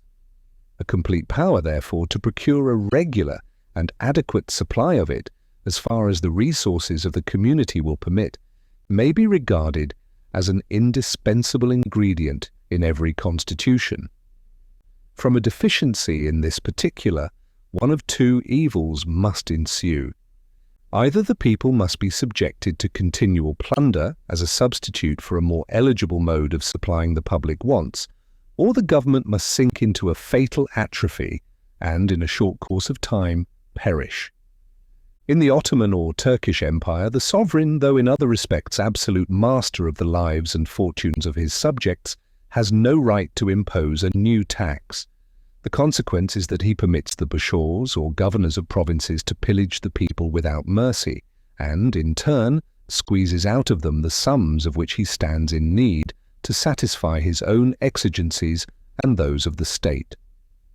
In America, from a like cause, the government of the Union has gradually dwindled into a state of decay, approaching nearly to annihilation. Who can doubt that the happiness of the people in both countries would be promoted by competent authorities in the proper hands to provide the revenues which the necessities of the public might require?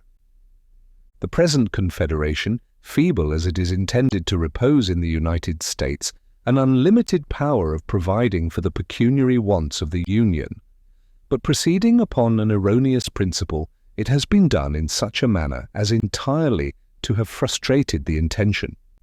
Congress, by the articles which compose that compact, as has already been stated, are authorized to ascertain and call for any sums of money necessary, in their judgment, to the service of the United States, and their requisitions, if conformable to the rule of apportionment, are in every constitutional sense obligatory upon the states. These have no right to question the propriety of the demand, no discretion beyond that of devising the ways and means of furnishing the sums demanded. But though this be strictly and truly the case, though the assumption of such a right would be an infringement of the Articles of Union, though it may seldom or never have been avowedly claimed, yet in practice it has been constantly exercised and would continue to be so, as long as the revenues of the Confederacy should remain dependent on the intermediate agency of its members. What the consequences of this system have been is within the knowledge of every man the least conversant in our public affairs, and has been amply unfolded in different parts of these inquiries. It is this which has chiefly contributed to reduce us to a situation which affords ample cause both of mortification to ourselves and of triumph to our enemies. What remedy can there be for this situation but in a change of the system which has produced it, in a change of the fallacious and delusive system of quotas and requisitions? What substitute can there be imagined for this ignis fatuus in finance but that of permitting the national government to raise its own revenues by the ordinary methods of taxation authorized in every well-ordered constitution of civil government? Ingenious men may declaim with plausibility on any subject, but no human ingenuity can point out any other expedient to rescue us from the inconveniences and embarrassments naturally resulting from defective supplies of the public treasury. The more intelligent adversaries of the new Constitution admit the force of this reasoning, but they qualify their admission by a distinction between what they call internal and external taxation. The former they would reserve to the state governments, the latter, which they explain into commercial imposts, or rather duties on imported articles, they declare themselves willing to concede to the federal head. This distinction, however, would violate the maxim of good sense and sound policy, which dictates that every power ought to be in proportion to its object, and would still leave the general government in a kind of tutelage to the state governments, inconsistent with every idea of vigor or efficiency. Who can pretend that commercial imposts are, or would be, alone equal to the present and future exigencies of the Union, taking into the account the existing debt, foreign and domestic, upon any plan of extinguishment which a man moderately impressed with the importance of public justice and public credit could approve, in addition to the establishments which all parties will acknowledge to be necessary? We could not reasonably flatter ourselves that this resource alone, upon the most improved scale, would even suffice for its present necessities. Its future necessities admit not of calculation or limitation, and upon the principle, more than once adverted to, the power of making provision for them as they arise ought to be equally unconfined. I believe it may be regarded as a position warranted by the history of mankind, that, in the usual progress of things, the necessities of a nation in every stage of its existence will be found at least equal to its resources. To say that deficiencies may be provided for by requisitions upon the states is on the one hand to acknowledge that this system cannot be depended upon, and on the other hand to depend upon it for everything beyond a certain limit.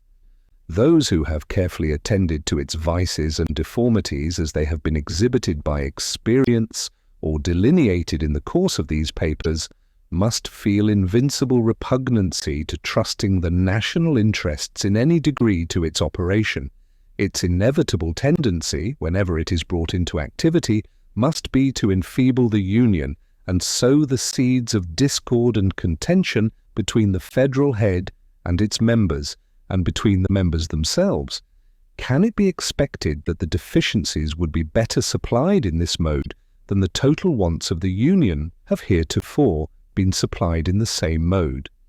It ought to be recollected that if less will be required from the states, they will have proportionably less means to answer the demand. If the opinions of those who contend for the distinction which has been mentioned were to be received as evidence of truth, one would be led to conclude that there was some known point in the economy of national affairs at which it would be safe to stop, and to say, thus far the ends of public happiness will be promoted by supplying the wants of government, and all beyond this is unworthy of our care or anxiety. How is it possible that a government half supplied and always necessitous can fulfill the purposes of its institution, can provide for the security, advance the prosperity, or support the reputation of the Commonwealth? How can it ever possess either energy or stability, dignity or credit, confidence at home, or respectability abroad? How can its administration be anything else than a succession of expedients temporizing, impotent, disgraceful?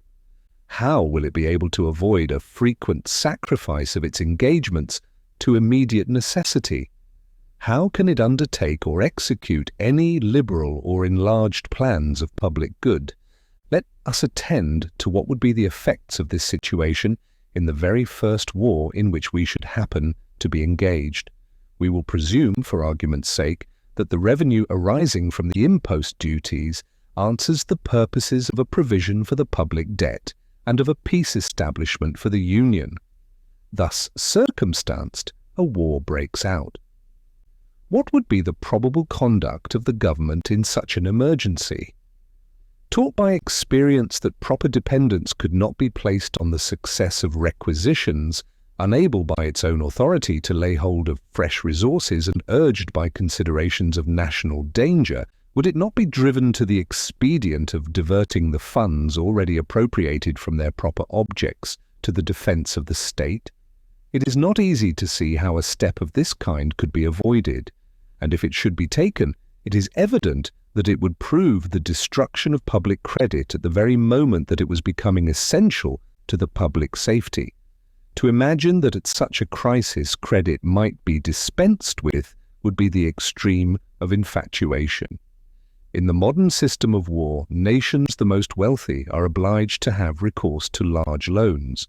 A country so little opulent as ours must feel this necessity in a much stronger degree.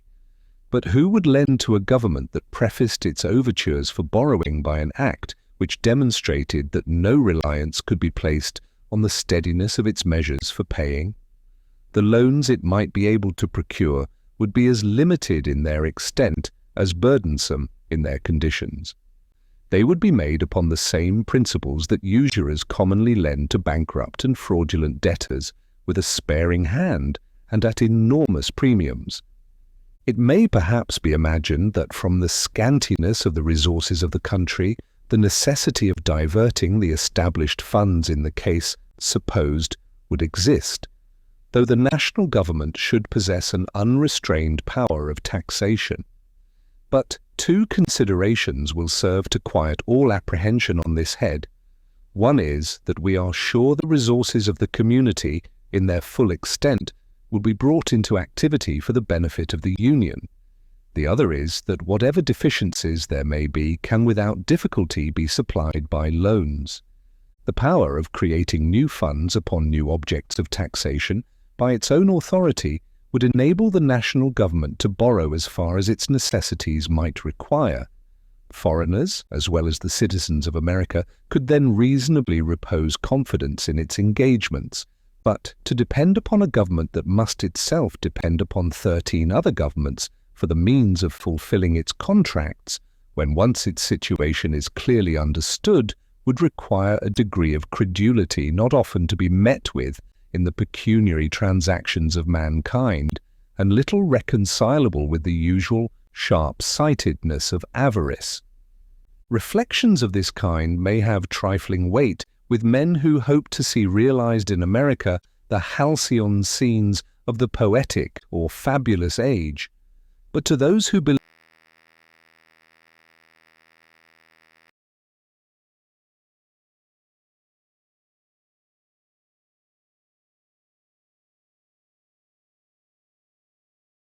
believe we are likely to experience a common portion of the vicissitudes and calamities which have fallen to the lot of other nations, they must appear entitled to serious attention. Such men must behold the actual situation of their country with painful solicitude and deprecate the evils which ambition or revenge might, with too much facility, inflict upon it. Publius. The Federalist. No. 31. The same subject continued, concerning the general power of taxation. From the New York Packet. Tuesday, January 1st, 1780. 88. Hamilton, to the people of the state of New York. In disquisitions of every kind, there are certain primary truths or first principles upon which all subsequent reasonings must depend. These contain an internal evidence which, antecedent to all reflection or combination, commands the assent of the mind. Where it produces not this effect, it must proceed either from some defect or disorder in the organs of perception, or from the influence of some strong interest or passion or prejudice.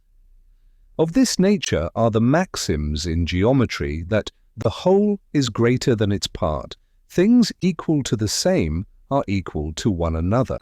Two straight lines cannot enclose a space, and all right angles are equal to each other.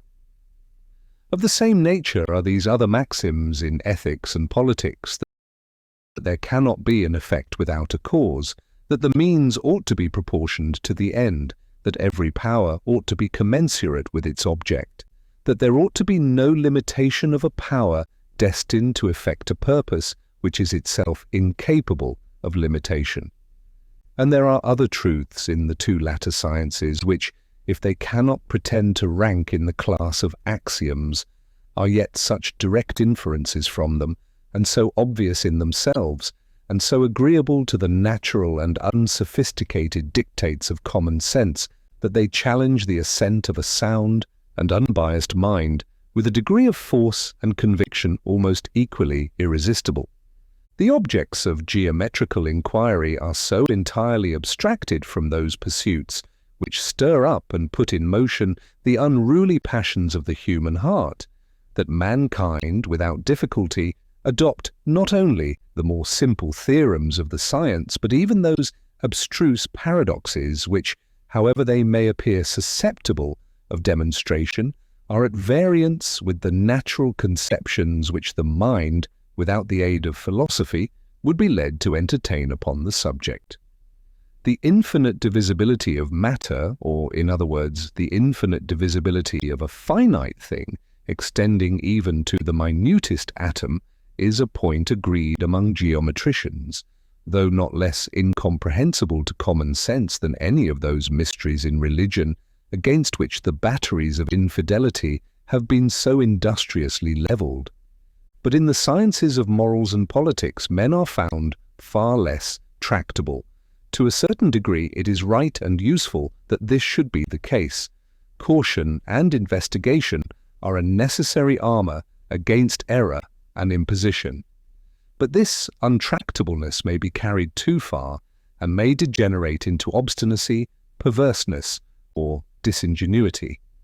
Though it cannot be pretended that the principles of moral and political knowledge have in general the same degree of certainty with those of the mathematics, yet they have much better claims in this respect than, to judge from the conduct of men in particular situations, we should be disposed to allow them. The obscurity is much oftener in the passions and prejudices of the reasoner than in the subject. Men, upon too many occasions, do not give their own understandings fair play, but, yielding to some untoward bias, they entangle themselves in words and confound themselves in subtleties. How else could it happen, if we admit the objectors to be sincere in their opposition, that positions so clear as those which manifest the necessity of a general power of taxation in the government of the Union should have to encounter any adversaries among men of discernment? Though these positions have been elsewhere fully stated, they will perhaps not be improperly recapitulated in this place as introductory to an examination of what may have been offered by way of objection to them. They are in substance as follows. A government ought to contain in itself every power requisite to the full accomplishment of the objects committed to its care and to the complete execution of the trusts for which it is responsible, free from every other control but a regard to the public good and to the sense of the people. As the duties of superintending the national defense and of securing the public peace against foreign or domestic violence involve a provision for casualties and dangers to which no possible limits can be assigned, the power of making that provision ought to know no other bounds than the exigencies of the nation and the resources of the community. As revenue is the essential engine by which the means of answering the national exigencies must be procured, the power of procuring that article in its full extent must necessarily be comprehended in that of providing for those exigencies, as theory and practice conspire to prove that the power of procuring revenue is unavailing when exercised over the states in their collective capacities. The federal government must of necessity be invested with an unqualified power of taxation in the ordinary modes. Did not experience evince the contrary, it would be natural to conclude that the propriety of a general power of taxation in the national government might safely be permitted to rest on the evidence of these propositions, unassisted by any additional arguments or illustrations. But we find, in fact, that the antagonists of the proposed constitution, so far from acquiescing in their justness or truth, seem to make their principal and most zealous effort against this part of the plan. It may therefore be satisfactory to analyze the arguments with which they combat it. Those of them which have been most labored with that view seem in substance to amount to this. It is not true, because the exigencies of the Union may not be susceptible of limitation, that its power of laying taxes ought to be unconfined. Revenue is as requisite to the purposes of the local administrations as to those of the Union, and the former are at least of equal importance with the latter to the happiness of the people. It is, therefore, as necessary that the state governments should be able to command the means of supplying their wants, as that the national government should possess the like faculty in respect to the wants of the Union. But an indefinite power of taxation in the latter might, and probably would in time, deprive the former of the means of providing for their own necessities, and would subject them entirely to the mercy of the national legislature.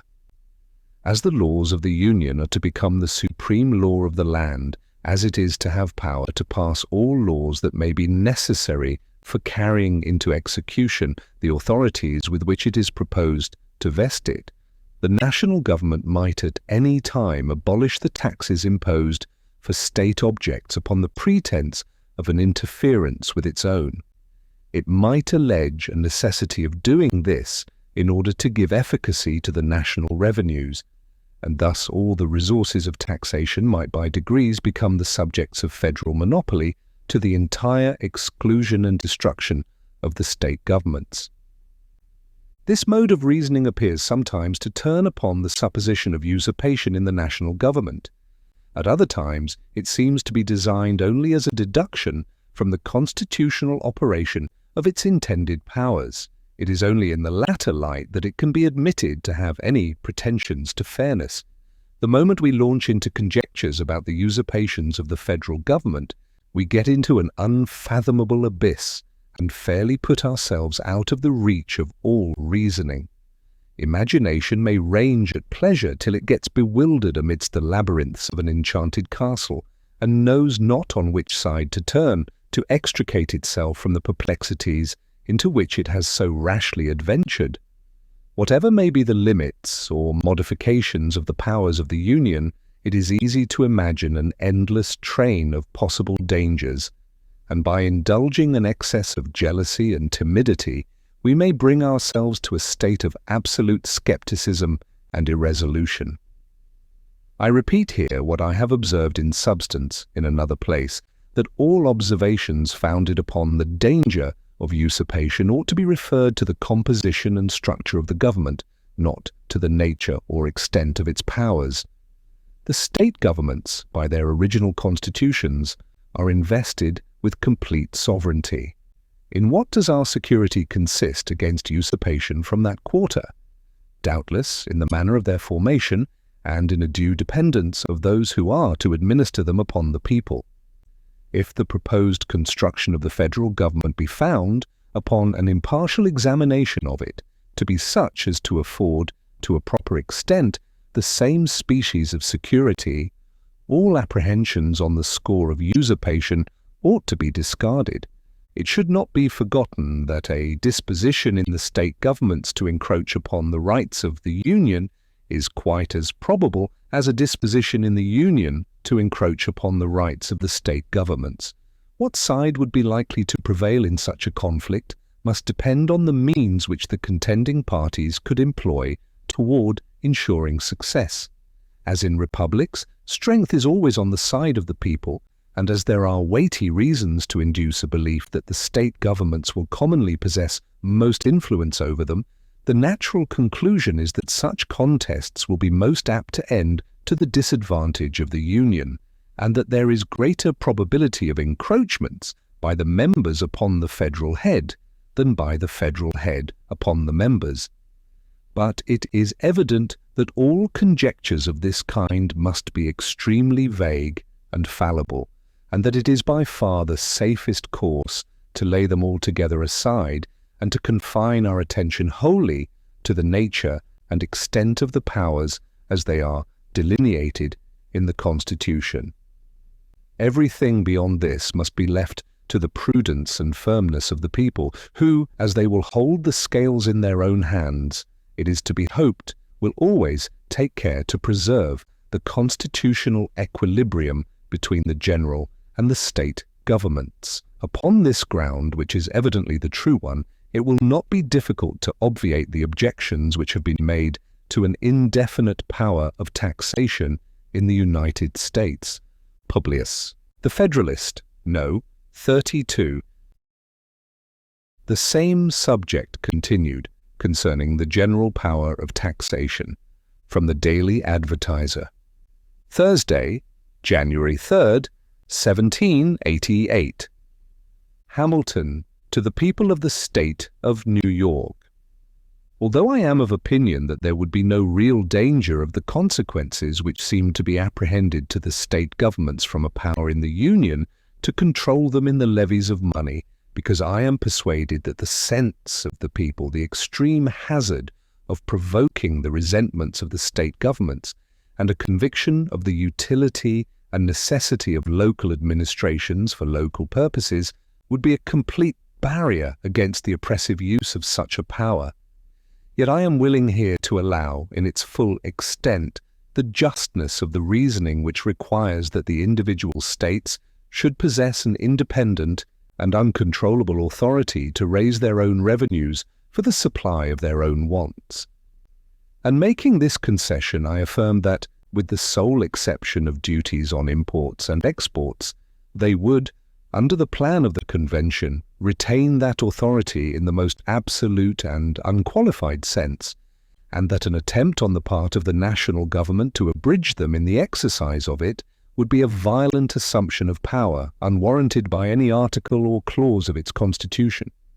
An entire consolidation of the states into one complete national sovereignty would imply an entire subordination of the parts, and whatever powers might remain in them would be altogether dependent on the general will. But as the plan of the Convention aims only at a partial union or consolidation, the state governments would clearly retain all the rights of sovereignty which they before had, and which were not, by that act, exclusively delegated to the United States. This exclusive delegation, or rather this alienation of state sovereignty, would only exist in 3 cases, where the Constitution in express terms granted an exclusive authority to the Union, where it granted in one instance an authority to the Union, and in another prohibited the states from exercising the like authority, and where it granted an authority to the Union to which a similar authority in the states would be absolutely and totally contradictory and repugnant. I use these terms to distinguish this last case from another which might appear to resemble it, but which would, in fact, be essentially different. I mean, where the exercise of a concurrent jurisdiction might be productive of occasional interferences in the policy of any branch of administration, but would not imply any direct contradiction or repugnancy in point of constitutional authority. These three cases of exclusive jurisdiction in the federal government may be exemplified by the following instances. The last clause, but one in the 8th section of the first article, provides expressly that Congress shall exercise exclusive legislation over the district to be appropriated as the seat of government. This answers to the first case. The first clause of the same section empowers Congress to lay and collect taxes, duties, imposts, and excises. And the second clause of the 10th section of the same article declares that no state shall, without the consent of Congress, lay any imposts or duties on imports or exports, except for the purpose of executing its inspection laws. Hence would result an exclusive power in the Union to lay duties on imports and exports with the particular exception mentioned. But this power is abridged by another clause which declares that no tax or duty shall be laid on articles exported from any state, in consequence of which qualification it now only extends to the duties on imports. This answers to the second case. The third will be found in that clause which declares that Congress shall have power to establish an uniform rule of naturalization throughout the United States. This must necessarily be exclusive, because if each state had power to prescribe a distinct rule, there could not be a uniform rule. A case which may perhaps be thought to resemble the latter, but which is in fact widely different, affects the question immediately under consideration. I mean the power of imposing taxes on all articles other than exports and imports. This, I contend, is manifestly a concurrent and co-equal authority in the United States and in the individual states. There is plainly no expression in the granting clause which makes that power exclusive in the Union. There is no independent clause or sentence which prohibits the states from exercising it. So far is this from being the case that a plain and conclusive argument to the contrary is to be deduced from the restraint laid upon the states in relation to duties on imports and exports. This restriction implies an admission that if it were not inserted, the states would possess the power it excludes, and it implies a further admission that as to all other taxes, the authority of the states remains undiminished. In any other view, it would be both unnecessary and dangerous. It would be unnecessary because if the grant to the Union of the power of laying such duties implied the exclusion of the states, or even their subordination in this particular, there could be no need of such a restriction. It would be dangerous because the introduction of it leads directly to the conclusion which has been mentioned, and which, if the reasoning of the objectors be just, could not have been intended. I mean that the states, in all cases to which the restriction did not apply, would have a concurrent power of taxation with the Union. The restriction in question amounts to what lawyers call a negative pregnant, that is, a negation of one thing and an affirmance of another. A negation of the authority of the states to impose taxes on imports and exports, and an affirmance of their authority to impose them on all other articles. It would be mere sophistry to argue that it was meant to exclude them absolutely from the imposition of taxes of the former kind, and to leave them at liberty to lay others subject to the control of the national legislature. The restraining or prohibitory clause only says that they shall not, without the consent of Congress, lay such duties, and if we are to understand this in the sense last mentioned, the Constitution would then be made to introduce a formal provision for the sake of a very absurd conclusion, which is that the states, with the consent of the national legislature, might tax imports and exports, and that they might tax every other article unless controlled by the same body.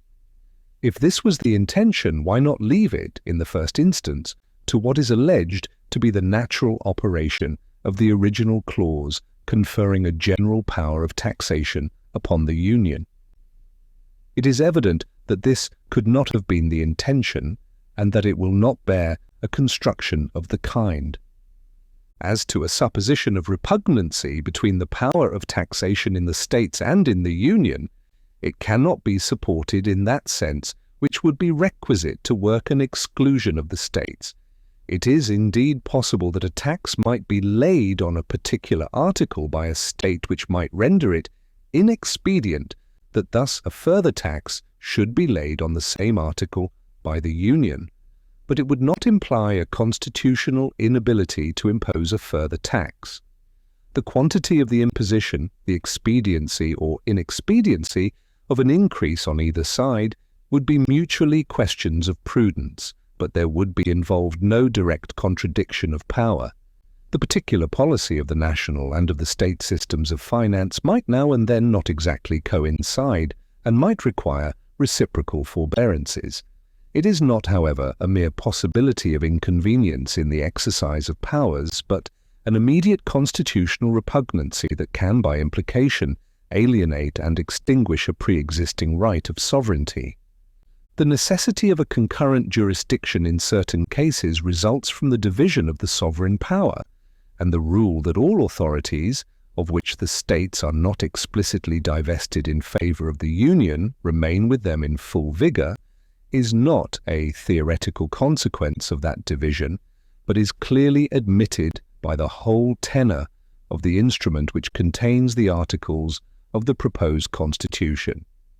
We there find that, notwithstanding the affirmative grants of general authorities, there has been the most pointed care in those cases where it was deemed improper that the like authorities should reside in the states, to insert negative clauses prohibiting the exercise of them by the states. The 10th section of the first article consists altogether of such provisions.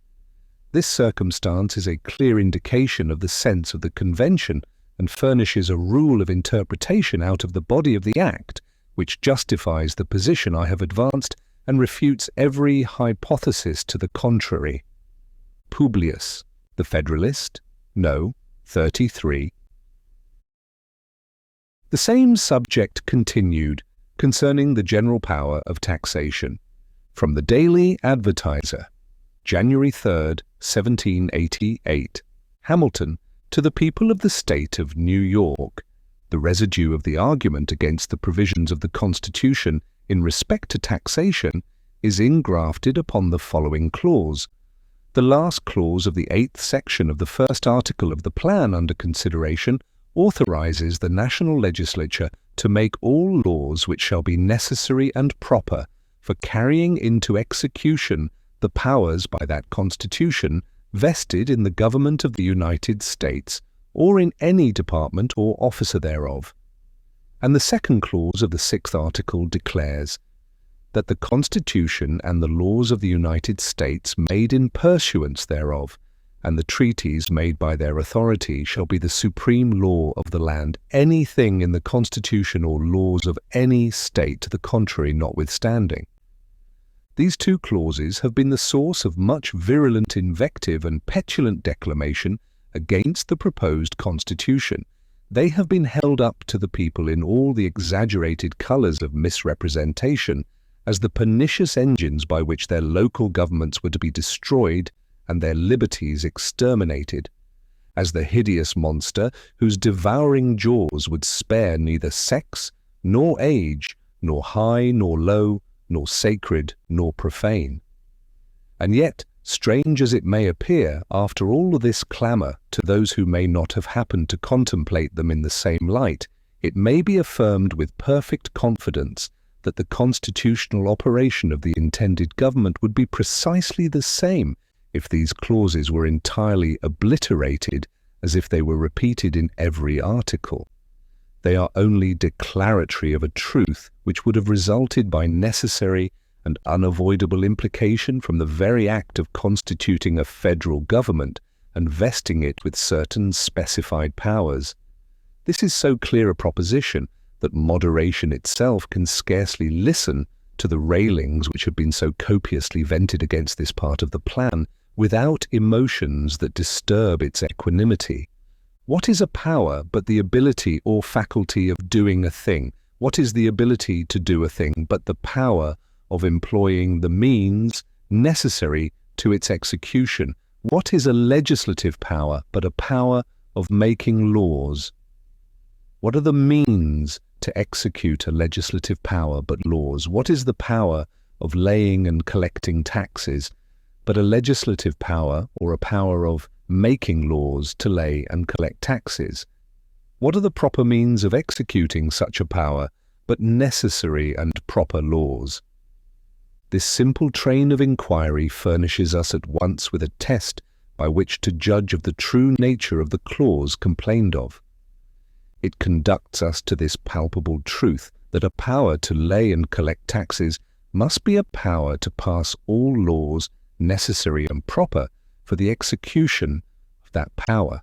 And what does the unfortunate and calumniated provision in question do more than declare the same truth, to wit, that the national legislature, to whom the power of laying and collecting taxes had been previously given, might, in the execution of that power, pass all laws necessary and proper to carry it into effect.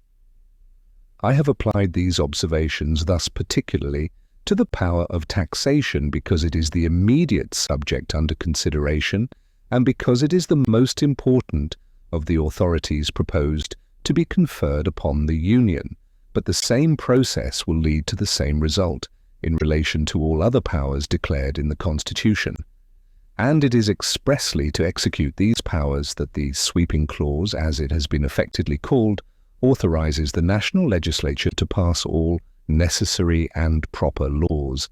If there is anything exceptionable, it must be sought for in the specific powers upon which this general declaration is predicated. The declaration itself, though it may be chargeable with tautology or redundancy, is at least perfectly harmless. But suspicion may ask, why then was it introduced? The answer is that it could only have been done for greater caution, and to guard against all cavilling refinements in those who might hereafter feel a disposition to curtail and evade the legitimate authorities of the Union. The Convention probably foresaw what it has been a principal aim of these papers to inculcate, that the danger which most threatens our political welfare is that the state governments will finally sap the foundations of the Union and might therefore think it necessary, in so cardinal a point, to leave nothing to construction. Whatever may have been the inducement to it, the wisdom of the precaution is evident from the cry which has been raised against it, as that very cry betrays a disposition to question the great and essential truth which it is manifestly the object of that provision to declare.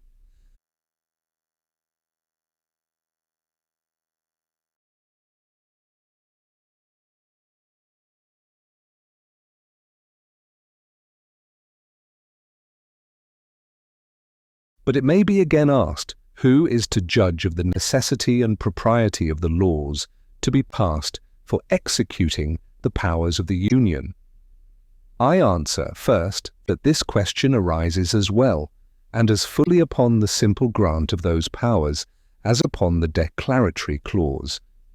And I answer, in the second place, that the national government, like every other, must judge in the first instance of the proper exercise of its powers and its constituents in the last. If the federal government should overpass the just bounds of its authority and make a tyrannical use of its powers, the people, whose creature it is, must appeal to the standard they have formed and take such measures to redress the injury done to the Constitution as the exigency may suggest and prudence justify.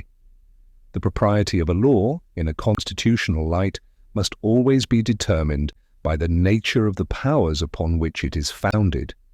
Suppose by some forced constructions of its authority, which indeed cannot easily be imagined, the federal legislature should attempt to vary the law of descent in any state, would it not be evident that in making such an attempt it had exceeded its jurisdiction and infringed upon that of the state? Suppose again that upon the pretense of an interference with its revenues, it should undertake to abrogate a land tax imposed by the authority of a state, would it not be equally evident that this was an invasion of that concurrent jurisdiction in respect to this species of tax, which its constitution plainly supposes to exist in the state governments?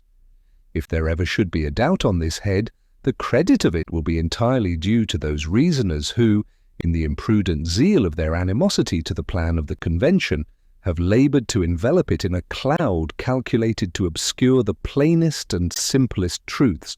But it is said that the laws of the Union are to be the supreme law of the land. But what inference can be drawn from this, or what would they amount to if they were not to be supreme? It is evident they would amount to nothing. A law, by the very meaning of the term, includes supremacy. It is a rule which those to whom it is prescribed are bound to observe. This results from every political association. If individuals enter into a state of society, the laws of that society must be the supreme regulator of their conduct. If a number of political societies enter into a larger political society, the laws which the latter may enact, pursuant to the powers entrusted to it by its constitution, must necessarily be supreme over those societies and the individuals of whom they are composed. It would otherwise be a mere treaty dependent on the good faith of the parties, and not a government, which is only another word for political power and supremacy. But it will not follow from this doctrine that acts of the large society which are not pursuant to its constitutional powers, but which are invasions of the residuary authorities of the smaller societies, will become the supreme law of the land. These will be merely acts of usurpation and will deserve to be treated as such. Hence, we perceive that the clause which declares the supremacy of the laws of the Union, like the one we have just before considered, only declares a truth which flows immediately and necessarily from the institution of a federal government. It will not, I presume, have escaped observation that it expressly confines this supremacy to laws made pursuant to the Constitution, which I mention merely as an instance of caution in the Convention, since that limitation would have been to be understood, though it had not been expressed.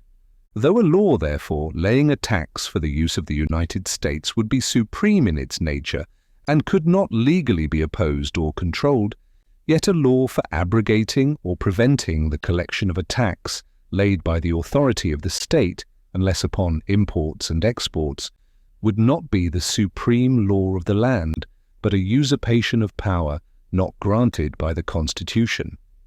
As far as an improper accumulation of taxes on the same object might tend to render the collection difficult or precarious, this would be a mutual inconvenience, not arising from a superiority or defect of power on either side, but from an injudicious exercise of power by one or the other, in a manner equally disadvantageous to both.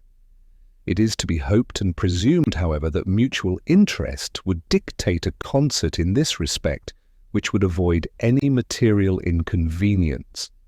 The inference from the whole is that the individual states would, under the proposed constitution, retain an independent and uncontrollable authority to raise revenue to any extent of which they may stand in need by every kind of taxation, except duties on imports and exports. It will be shown in the next paper that this concurrent jurisdiction in the article of taxation was the only admissible substitute for an entire subordination in respect to this branch of power of the state authority to that of the Union. Publius, the Federalist, No. 34. The same subject continued concerning the general power of taxation. From the New York Packet. Friday, January 4th, 1788. Hamilton, to the people of the state of New York. I flatter myself it has been clearly shown in my last number that the particular states, under the proposed Constitution, would have co-equal authority with the Union in the article of revenue, except as to duties on imports. as this leaves open to the states far the greatest part of the resources of the community, there can be no colour for the assertion that they would not possess means as abundant as could be desired for the supply of their own wants, independent of all external control. That the field is sufficiently wide will more fully appear when we come to advert to the inconsiderable share of the public expenses for which it will fall to the lot of the state governments to provide.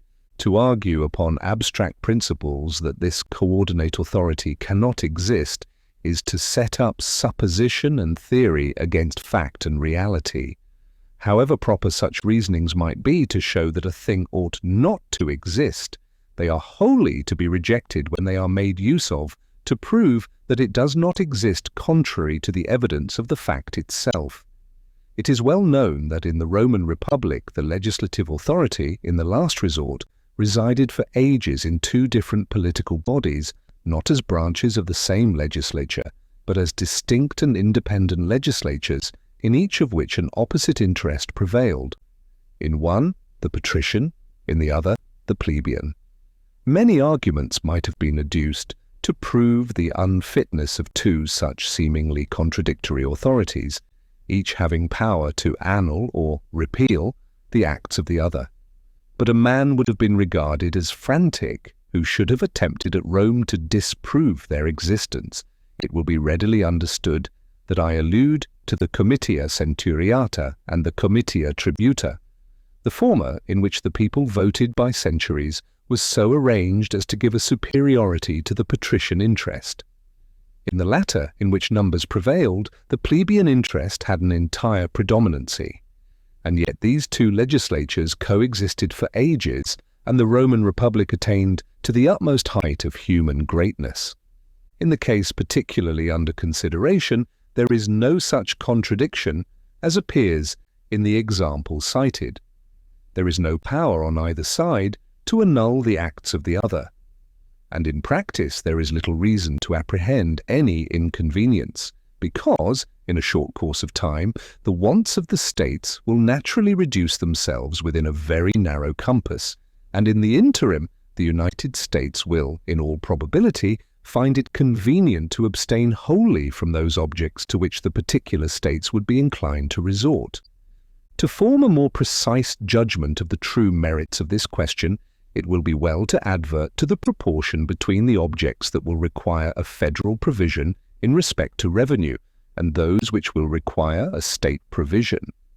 We shall discover that the former are altogether unlimited, and that the latter are circumscribed within very moderate bounds. In pursuing this inquiry, we must bear in mind that we are not to confine our view to the present period, but to look forward to remote futurity.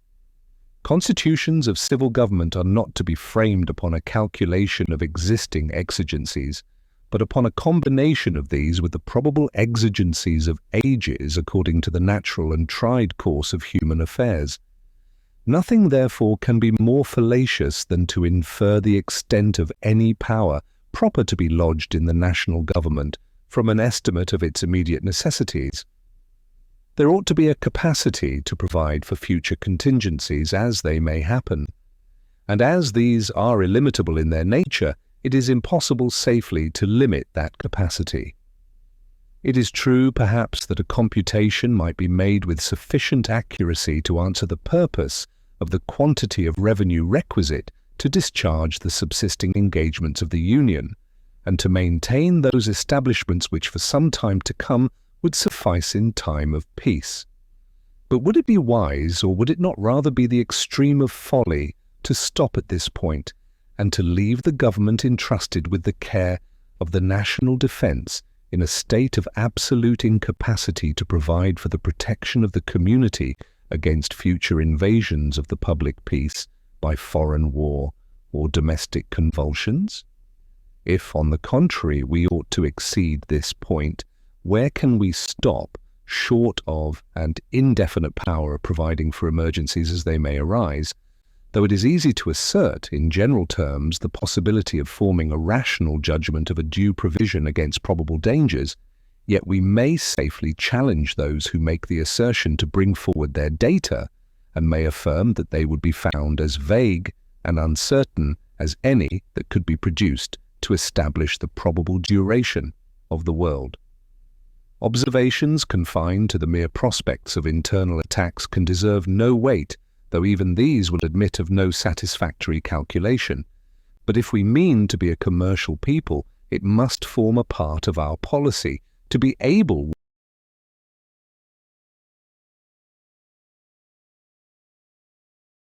one day to defend that commerce. The support of a navy and of naval wars would involve contingencies that must baffle all the efforts of political arithmetic.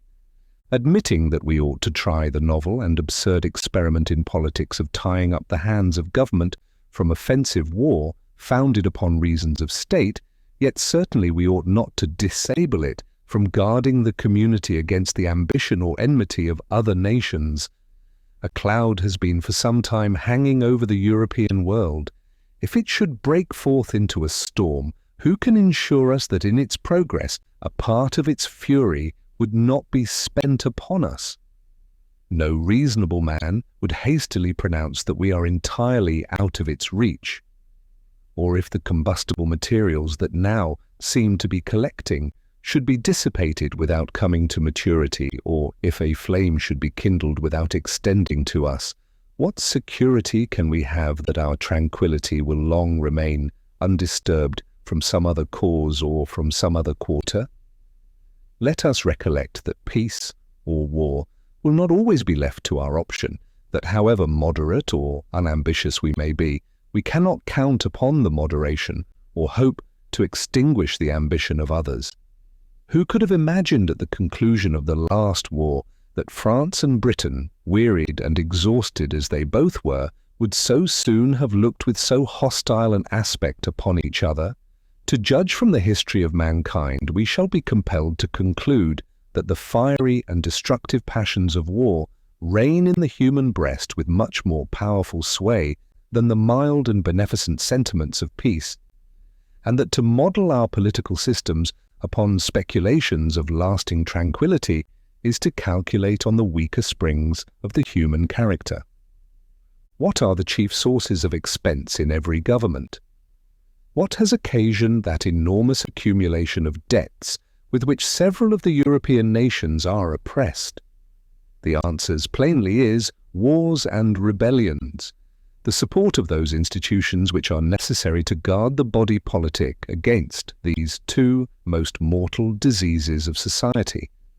The expenses arising from those institutions which are relative to the mere domestic police of a state, to the support of its legislative, executive, and judicial departments, with their different appendages, and to the encouragement of agriculture and manufactures, which will comprehend almost all the objects of state expenditure, are insignificant in comparison with those which relate to the national defence.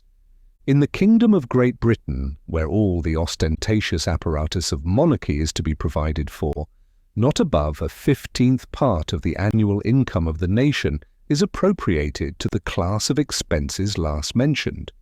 The other 14/15ths are absorbed in the payment of the interest of debts contracted for carrying on the wars in which that country has been engaged, and in the maintenance of fleets and armies. If, on the one hand, it should be observed that the expenses incurred in the prosecution of the ambitious enterprises and vainglorious pursuits of a monarchy are not a proper standard by which to judge of those which might be necessary in a republic, it ought, on the other hand, to be remarked that there should be as great a disproportion between the profusion and extravagance of a wealthy kingdom in its domestic administration and the frugality and economy which in that particular become the modest simplicity of republican government. If we balance a proper deduction from one side against that which it is supposed ought to be made from the other, the proportion may still be considered as holding good.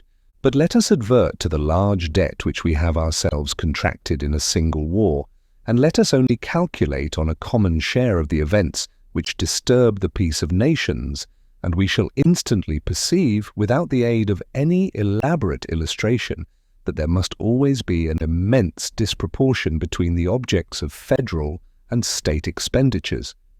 It is true that several of the states, separately, are encumbered with considerable debts which are an excrescence of the late war, but this cannot happen again if the proposed system be adopted, and when these debts are discharged, the only call for revenue of any consequence which the state governments will continue to experience will be for the mere support of their respective civil list, to which, if we add all contingencies, the total amount in every state ought to fall considerably short of £200,000. In framing a government for posterity as well as ourselves, we ought, in those provisions which are designed to be permanent, to calculate, not on temporary, but on permanent causes of expense. If this principle be a just one, our attention would be directed to a provision in favour of the state governments for an annual sum of about £200,000, while the exigencies of the Union could be susceptible of no limits, even in imagination. In this view of the subject, by what logic can it be maintained that the local governments ought to command in perpetuity an exclusive source of revenue for any sum beyond the extent of £200,000? To extend its power further in exclusion of the authority of the Union would be to take the resources of the community out of those hands which stood in need of them for the public welfare, in order to put them into other hands which could have no just or proper occasion for them. Suppose, then, the Convention had been inclined to proceed upon the principle of a repartition of the objects of revenue between the Union and its members in proportion to their comparative necessities, what particular fund could have been selected for the use of the states that would not either have been too much or too little for their present, too much for their future wants?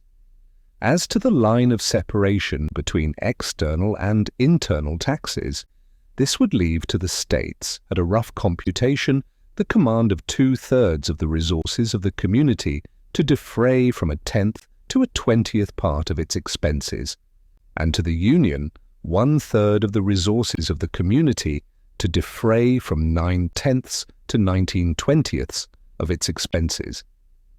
If we desert this boundary and content ourselves with leaving to the states an exclusive power of taxing houses and lands, there would still be a great disproportion between the means and the end, the possession of 1/3 of the resources of the community to supply at most 1/10 of its wants.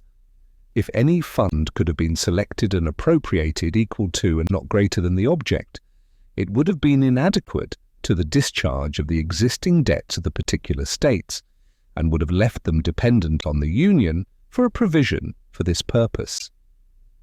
The preceding train of observation will justify the position which has been elsewhere laid down, that a concurrent jurisdiction in the article of taxation was the only admissible substitute for an entire subordination in respect to this branch of power of state authority to that of the Union.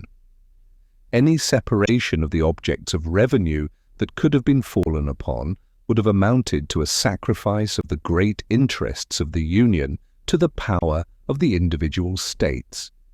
The Convention thought the concurrent jurisdiction preferable to that subordination, and it is evident that it has at least the merit of reconciling an indefinite constitutional power of taxation in the federal government with an adequate and independent power in the states to provide for their own necessities. There remain a few other lights in which this important subject of taxation will claim a further consideration. Publius. The Federalist? No. 35. The same subject continued, concerning the general power of taxation. For the Independent Journal, Hamilton to the people of the state of New York. Before we proceed to examine any other objections to an indefinite power of taxation in the Union, I shall make one general remark, which is that if the jurisdiction of the national government in the article of revenue should be restricted to particular objects, it would naturally occasion an undue proportion of the public burdens to fall upon those objects. Two evils would spring from this source: the oppression of particular branches of industry and an unequal distribution of the taxes, as well among the several states as among the citizens of the same state. Suppose, as has been contended for, the federal power of taxation were to be confined to duties on imports, it is evident that the government, for want of being able to command other resources, would frequently be tempted to extend these duties to an injurious excess. There are persons who imagine that they can never be carried to too great a length. Since the higher they are, the more it is alleged they will tend to discourage an extravagant consumption to produce a favorable balance of trade and to promote domestic manufactures. But all extremes are pernicious in various ways.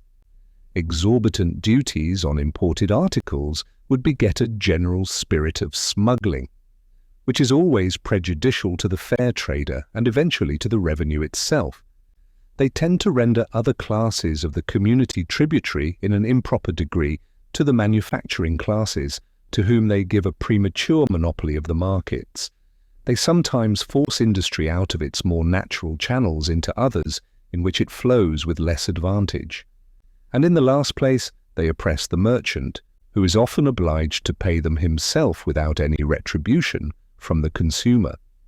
When the demand is equal to the quantity of goods at market, the consumer generally pays the duty, but when the markets happen to be overstocked, a great proportion falls upon the merchant, and sometimes not only exhausts his profits but breaks in upon his capital. I am apt to think that a division of the duty between the seller and the buyer more often happens than is commonly imagined.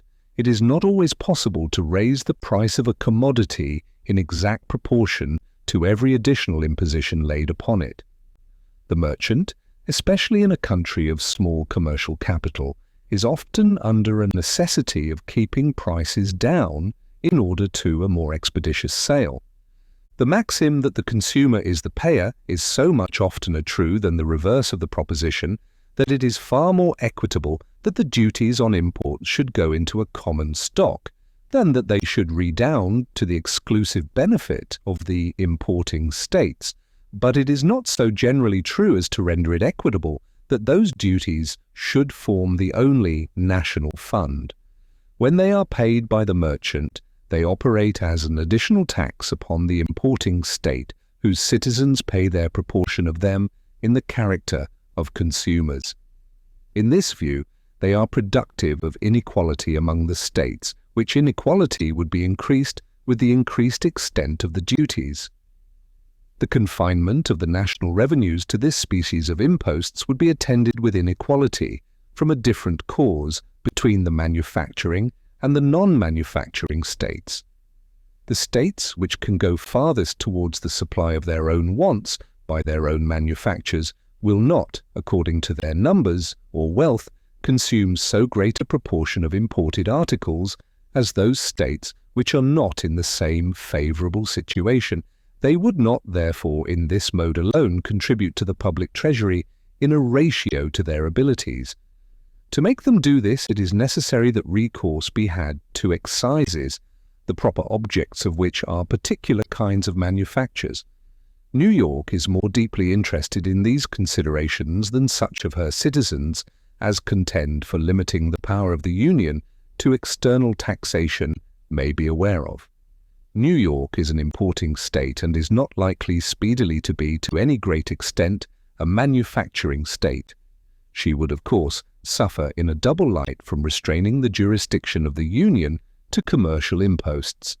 So far as these observations tend to inculcate a danger of the import duties being extended to an injurious extreme, it may be observed, conformably to a remark made in another part of these papers, that the interest of the revenue itself would be a sufficient guard against such an extreme.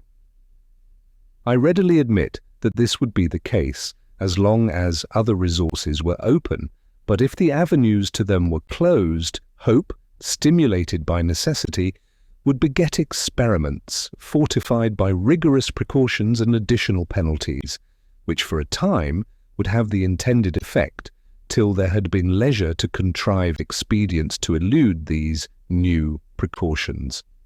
The first success would be apt to inspire false opinions, which it might require a long course of subsequent experience to correct. Necessity, especially in politics, often occasions false hopes, false reasonings, and a system of measures correspondingly erroneous.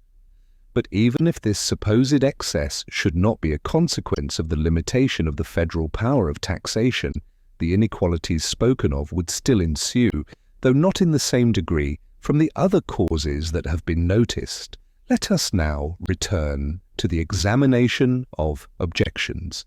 One which, if we may judge from the frequency of its repetition, seems most to be relied on, is that the House of Representatives is not sufficiently numerous for the reception of all the different classes of citizens, in order to combine the interests and feelings of every part of the community, and to produce a due sympathy between the representative body and its constituents.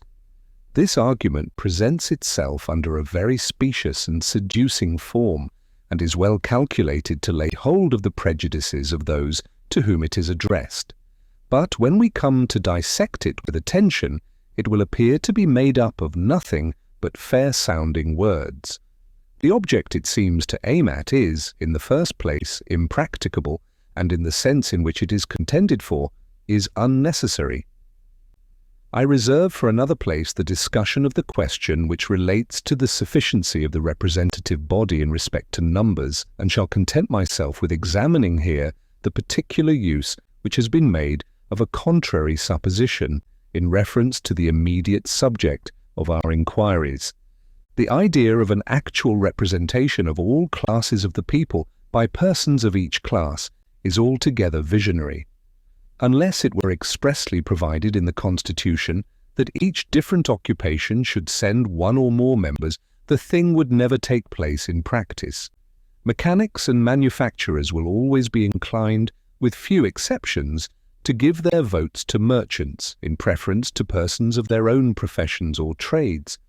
Those discerning citizens are well aware that the mechanic and manufacturing arts furnish the materials of mercantile enterprise and industry. Many of them indeed are immediately connected with the operations of commerce. They know that the merchant is their natural patron and friend, and they are aware that however great the confidence they may justly feel in their own good sense, their interests can be more effectually promoted by the merchant than by themselves.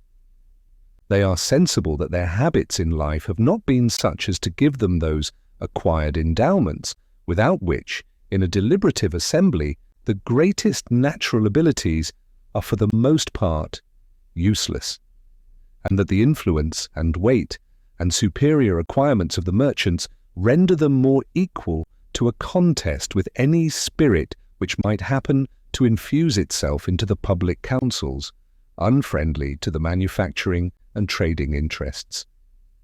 These considerations, and many others that might be mentioned, prove, and experience confirms it, that artisans and manufacturers will commonly be disposed to bestow their votes upon merchants and those whom they recommend. We must therefore consider merchants as the natural representatives of all these classes of the community. With regard to the learned professions, little need be observed. They truly form no distinct interest in society, and according to their situation and talents, will be indiscriminately the objects of the confidence and choice of each other and of other parts of the community. Nothing remains but the landed interest, and this, in a political view, and particularly in relation to taxes, I take to be perfectly united from the wealthiest landlord down to the poorest tenant. No tax can be laid on land which will not affect the proprietor of millions of acres as well as the proprietor of a single acre. Every landholder will therefore have a common interest to keep the taxes on land as low as possible, and common interest may always be reckoned upon as the surest bond of sympathy.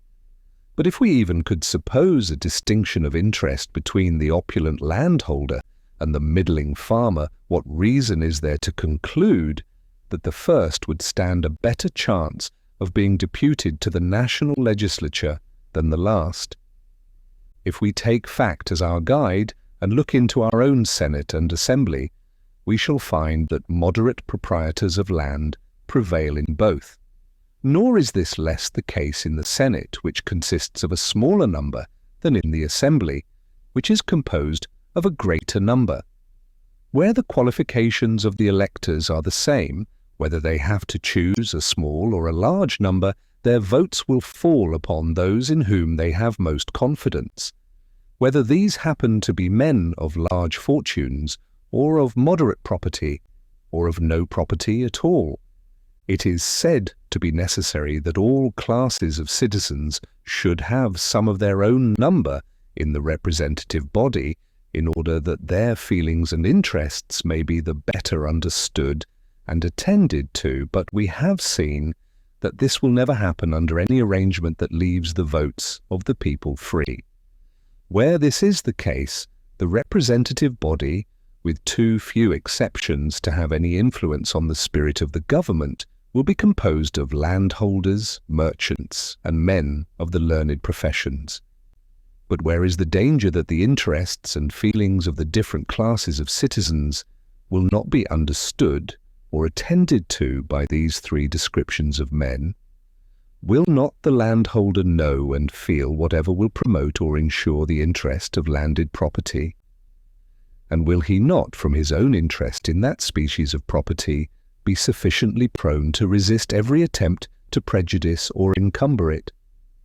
Will not the merchant understand and be disposed to cultivate, as far as may be proper, the interests of the mechanic and manufacturing arts, to which his commerce is so nearly allied? Will not the man of the learned profession, who will feel a neutrality to the rivalships between the different branches of industry, be likely to prove an impartial arbiter between them, ready to promote either, so far as it shall appear to him conducive to the general interests of the society? If we take into the account the momentary humours or dispositions which may happen to prevail in particular parts of the society, and to which a wise administration will never be inattentive, is the man whose situation leads to extensive inquiry and information less likely to be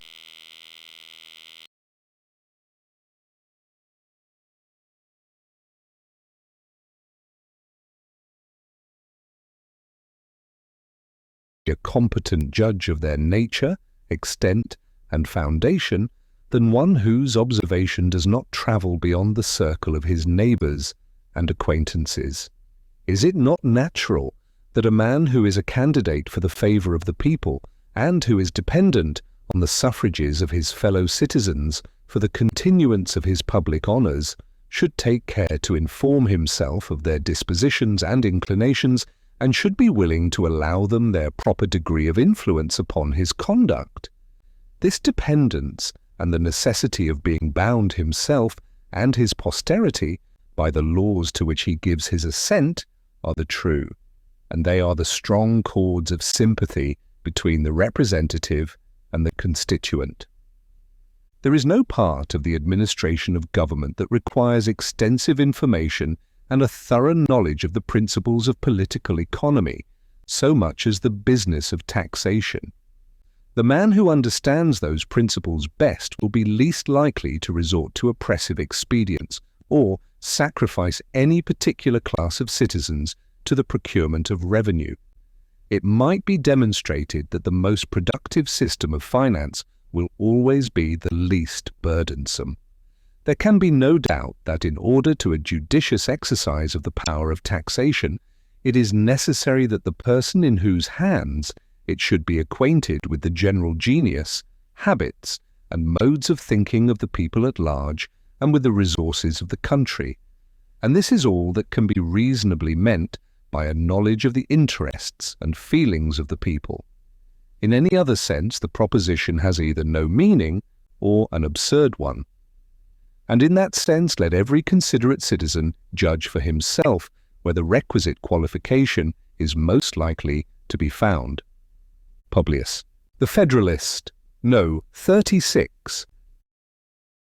The same subject continued concerning the general power of taxation. From the New York Packet. Tuesday, January 8th, 1788. Hamilton, to the people of the state of New York. We have seen that the result of the observations, to which the foregoing number has been principally devoted, is that from the natural operation of the different interests and views of the various classes of the community, whether the representation of the people be more or less numerous, it will consist almost entirely of proprietors of land, of merchants, and of members of the learned professions, who will truly represent all those different interests and views. If it should be objected that we have seen other descriptions of men in the local legislatures, I answer that it is admitted there are exceptions to the rule, but not in sufficient number to influence the general complexion or character of the government. There are strong minds in every walk of life that will rise superior to the disadvantages of situation, and will command the tribute due to their merit, not only from the classes to which they particularly belong, but from the society in general. The door ought to be equally open to all, and I trust, for the credit of human nature, that we shall see examples of such vigorous plants flourishing in the soil of federal as well as of state legislation, but occasional instances of this sort will not render the reasoning founded upon the general course of things less conclusive. The subject might be placed in several other lights that would all lead to the same result, and in particular it might be asked what greater affinity or relation of interest can be conceived between the carpenter and blacksmith and the linen manufacturer or stocking weaver than between the merchant and either of them. It is notorious that there are often as great rivalships between different branches of the mechanic or manufacturing arts as there are between any of the departments of labor and industry, so that unless the representative body were to be far more numerous than would be consistent with any idea of regularity or wisdom in its deliberations, it is impossible that what seems to be the spirit of the objection we have been considering should ever be realized in practice. But I forbear to dwell any longer on a matter which has hitherto worn too loose a garb to admit even of an accurate inspection of its real shape or tendency. There is another objection of a somewhat more precise nature that claims our attention. It has been asserted that a power of internal taxation in the national legislature could never be exercised with advantage as well from the want of a sufficient knowledge of local circumstances as from an interference between the revenue laws of the Union and of the particular states. The supposition of a want of proper knowledge seems to be entirely destitute of foundation. If any question is depending in a state legislature respecting one of the counties, which demands a knowledge of local details, how is it acquired? No doubt from the information of the members of the county. Cannot the like knowledge be obtained in the national legislature from the representatives of each state? And is it not to be presumed that the men who will generally be sent there will be possessed of the necessary degree of intelligence to be able to communicate that information? Is the knowledge of local circumstances as applied to taxation a minute topographical acquaintance with all the mountains, rivers, streams, highways, and bypaths in each state? Or is it a general acquaintance with its situation and resources, with the state of its agriculture, commerce, manufactures, with the nature of its products and consumptions, with the different degrees and kinds of its wealth, property, and industry? Nations in general, even under governments of the more popular kind, usually commit the administration of their finances to single men or to boards composed of a few individuals, who digest and prepare, in the first instance, the plans of taxation, which are afterwards passed into laws by the authority of the sovereign or legislature. Inquisitive and enlightened statesmen are deemed everywhere best qualified to make a judicious selection of the objects proper for revenue, which is a clear indication, as far as the sense of mankind can have weight in the question, of the species of knowledge of local circumstances requisite to the purposes of taxation. The taxes intended to be comprised under the general denomination of internal taxes may be subdivided into those of the direct and those of the indirect kind. though the objection be made to both, yet the reasoning upon it seems to be confined to the former branch, and indeed, as to the latter, by which must be understood duties and excises on articles of consumption, one is at a loss to conceive what can be the nature of the difficulties apprehended. The knowledge relating to them must evidently be of a kind that will either be suggested by the nature of the article itself, or can easily be procured from any well-informed man, especially of the mercantile class. The circumstances that may distinguish its situation in one state from its situation in another must be few, simple, and easy to be comprehended. The principal thing to be attended to would be to avoid those articles which had been previously appropriated to the use of a particular state, and there could be no difficulty in ascertaining the revenue system of each. This could always be known from the respective codes of laws, as well as from the information of the members from the several states. The objection, when applied to real property or to houses and lands, appears to have, at first sight, more foundation, but even in this view it will not bear a close examination. Land taxes are commonly laid in one of two modes, either by actual valuations, permanent or periodical, or by occasional assessments at the discretion, or according to the best judgment, of certain officers whose duty it is to make them. In either case, the execution of the business, which alone requires the knowledge of local details, must be devolved upon discrete persons in the character of commissioners or assessors, elected by the people or appointed by the government for the purpose. All that the law can do must be to name the persons or to prescribe the manner of their election or appointment, to fix their numbers and qualifications, and to draw the general outlines of their powers and duties. And what is there in all this that cannot as well be performed by the national legislature as by a state legislature? The attention of either can only reach to general principles. Local details, as already observed, must be referred to those who are to execute the plan, but there is a simple point of view in which this matter may be placed that must be altogether satisfactory. The national legislature can make use of the system of each state within that state. The method of laying and collecting this species of taxes in each state can, in all its parts, be adopted and employed by the federal government. Let it be recollected that the proportion of these taxes is not to be left to the discretion of the national legislature, but is to be determined by the numbers of each state, as described in the second section of the first article. An actual census or enumeration of the people must furnish the rule, a circumstance which effectually shuts the door to partiality or oppression. The abuse of this power of taxation seems to have been provided against with guarded circumspection. In addition to the precaution just mentioned, there is a provision that all duties, imposts, and excises shall be uniform throughout the United States. It has been very properly observed by different speakers and writers on the side of the Constitution that if the exercise of the power of internal taxation by the Union should be discovered on experiment to be really inconvenient, the federal government may then forbear the use of it and have recourse to requisitions in its stead. By way of answer to this, it has been triumphantly asked, why not in the first instance omit that ambiguous power and rely upon the latter resource?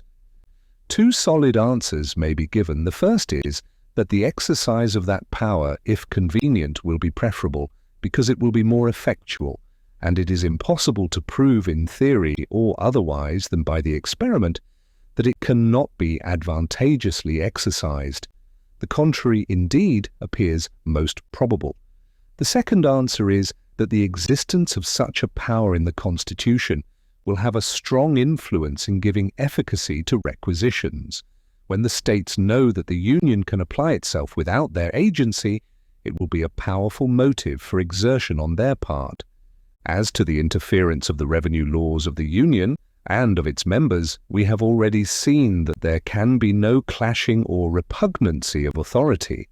The laws cannot, therefore, in a legal sense, interfere with each other, and it is far from impossible to avoid an interference even in the policy of their different systems. An effectual expedient for this purpose will be, mutually, to abstain from those objects which either side may have first had recourse to. As neither can control the other, each will have an obvious and sensible interest in this reciprocal forbearance, and where there is an immediate common interest, we may safely count upon its operation. When the particular debts of the states are done away, and their expenses come to be limited within their natural compass, the possibility almost of interference will vanish. A small land tax will answer the purpose of the states, and will be their most simple and most fit resource. Many spectres have been raised out of this power of internal taxation to excite the apprehensions of the people. Double sets of revenue officers, a duplication of their burdens by double taxations, and the frightful forms of odious and oppressive poll taxes have been played off with all the ingenious dexterity of political legerdemain. As to the first point, there are two cases in which there can be no room for double sets of officers. One, where the right of imposing the tax is exclusively vested in the Union, which applies to the duties on imports. The other, where the object has not fallen under any state regulation or provision, which may be applicable to a variety of objects. In other cases, the probability is that the United States will either wholly abstain from the objects preoccupied for local purposes, or will make use of the state officers and state regulations for collecting the additional imposition. This will best answer the views of revenue because it will save expense in the collection and will best avoid any occasion of disgust to the state governments and to the people. At all events, here is a practicable expedient for avoiding such an inconvenience, and nothing more can be required than to show that evils predicted to not necessarily result from the plan. As to any argument derived from a supposed system of influence, it is a sufficient answer to say that it ought not to be presumed, but the supposition is susceptible of a more precise answer. If such a spirit should infest the councils of the Union, the most certain road to the accomplishment of its aim would be to employ the state officers as much as possible, and to attach them to the Union by an accumulation of their emoluments. This would serve to turn the tide of state influence into the channels of the national government, instead of making federal influence flow in an opposite and adverse current. But all suppositions of this kind are invidious, and ought to be banished from the consideration of the great question before the people. They can answer no other end than to cast a mist over the truth. As to the suggestion of double taxation, the answer is plain. The wants of the Union are to be supplied in one way or another. If to be done by the authority of the federal government, it will not be to be done by that of the state government. The quantity of taxes to be paid by the community must be the same in either case.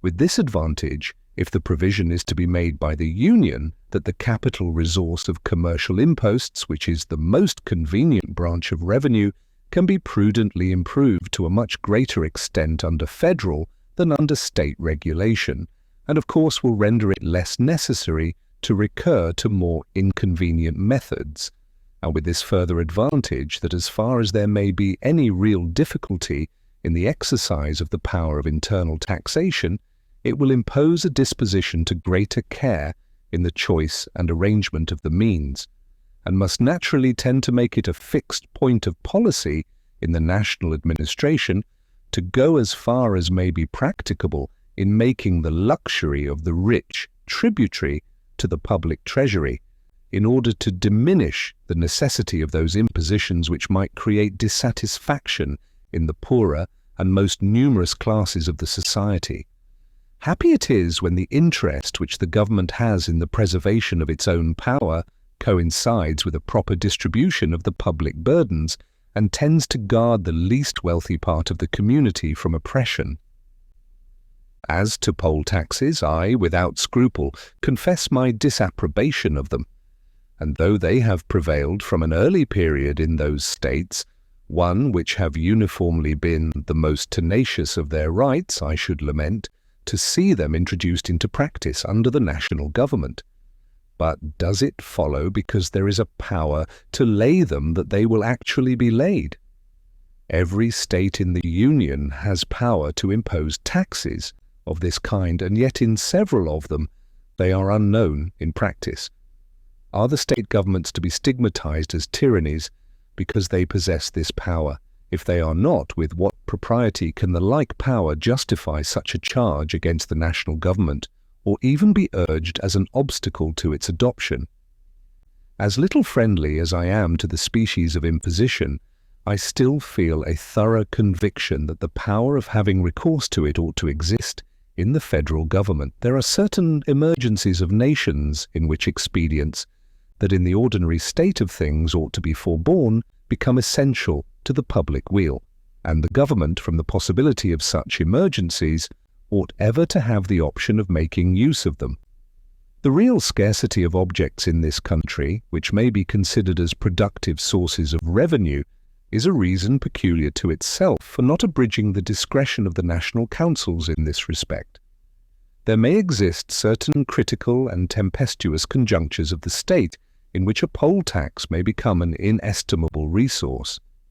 And as I know nothing to exempt this portion of the globe from the common calamities that have befallen other parts of it, I acknowledge my aversion to every project that is calculated to disarm the government of a single weapon, which in any possible contingency might be usefully employed for the general defense and security.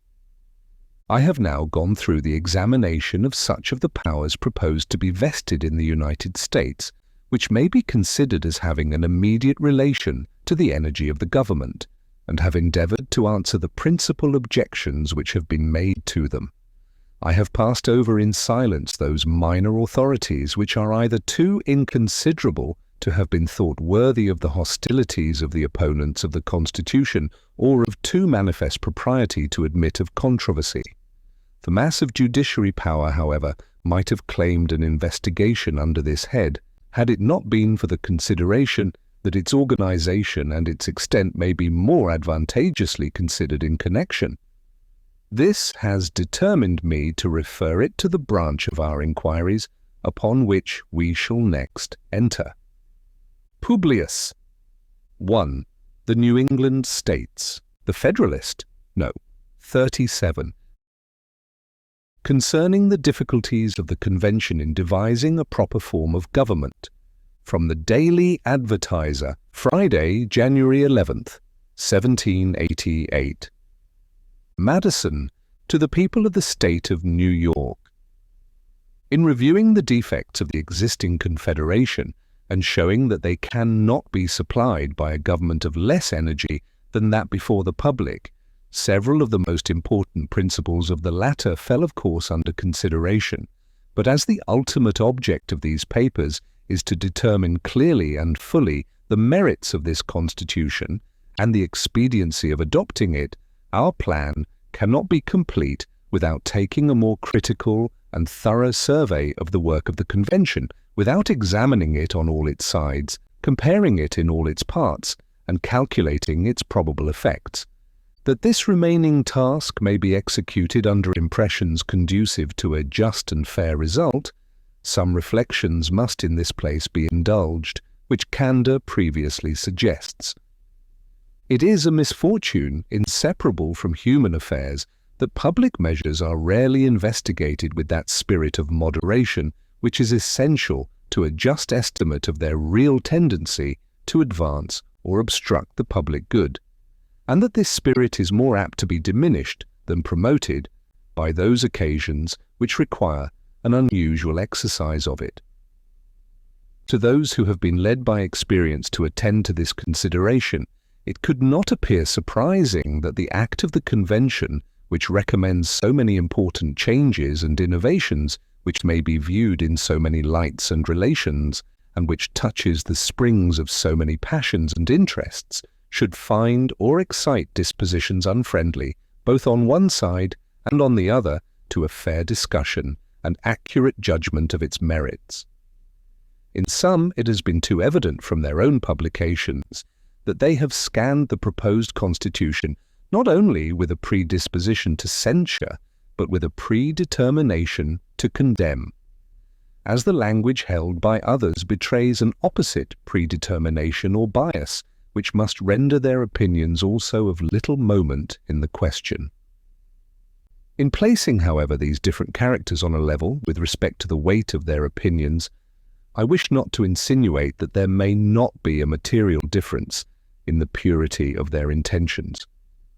It is but just to remark in favour of the latter description that as our situation is universally admitted to be peculiarly critical and to require indispensably that something should be done for our relief, the predetermined patron of what has been actually done may have taken his bias from the weight of these considerations, as well as from considerations of a sinister nature.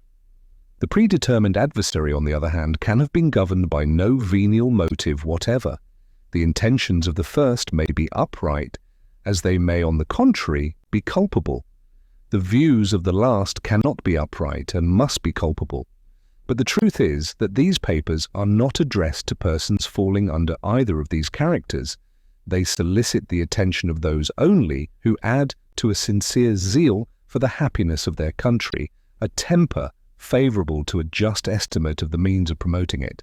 Persons of this character will proceed to an examination of the plan submitted by the Convention, not only without a disposition to find or to magnify faults, but will see the propriety of reflecting that a faultless plan was not to be expected, nor will they barely make allowances for the errors which may be chargeable on the fallibility to which the Convention, as a body of men, were liable, but will keep in mind that they themselves also are but men, and ought not to assume an infallibility in rejudging the fallible opinions of others.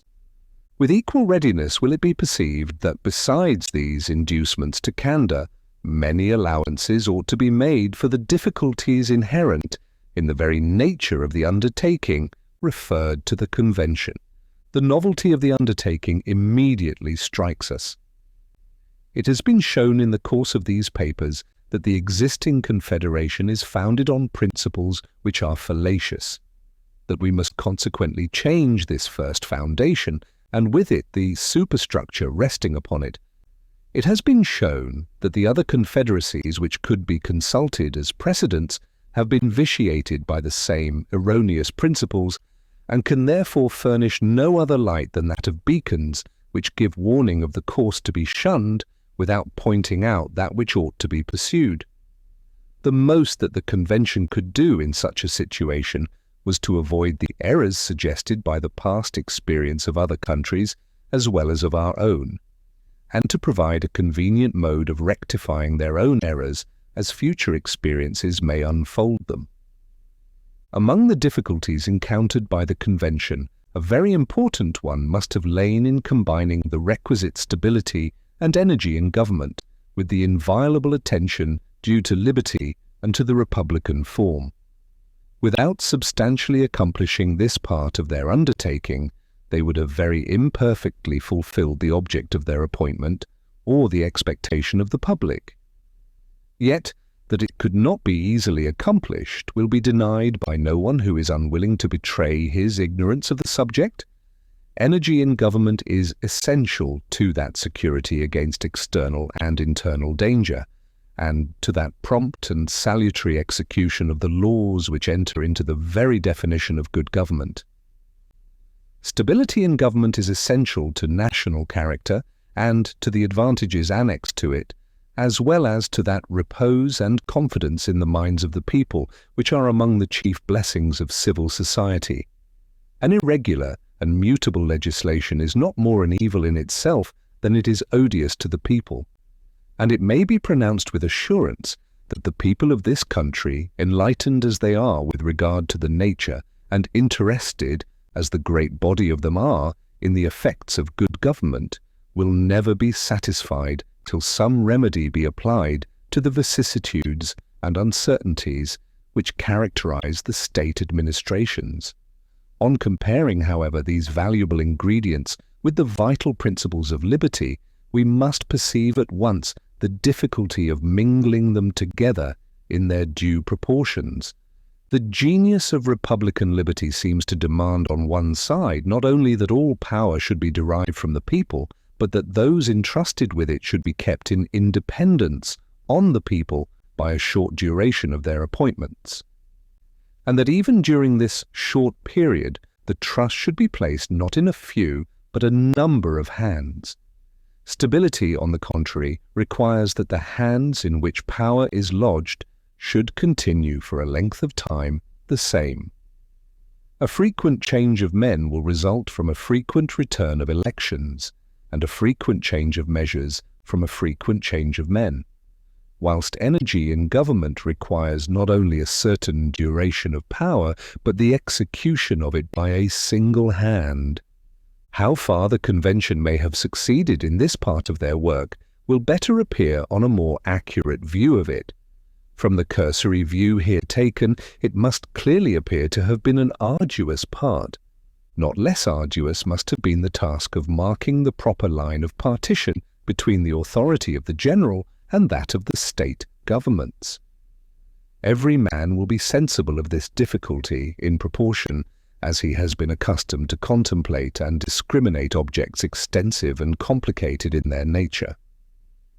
The faculties of the mind itself have never yet been distinguished and defined with satisfactory precision by all the efforts of the most acute and metaphysical philosophers. Sense, perception, judgment, desire, volition, memory, imagination are found to be separated by such delicate shades and minute gradations that their boundaries have eluded the most subtle investigations and remain a pregnant source of ingenious disquisition and controversy. The boundaries between the great kingdom of nature and, still more, between the various provinces and lesser portions into which they are subdivided afford another illustration of the same important truth.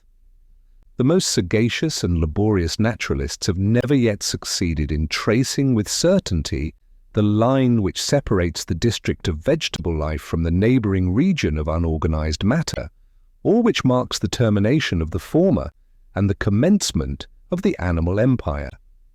A still greater obscurity lies in the distinctive characters by which the objects in each of these great departments of nature have been arranged and assorted.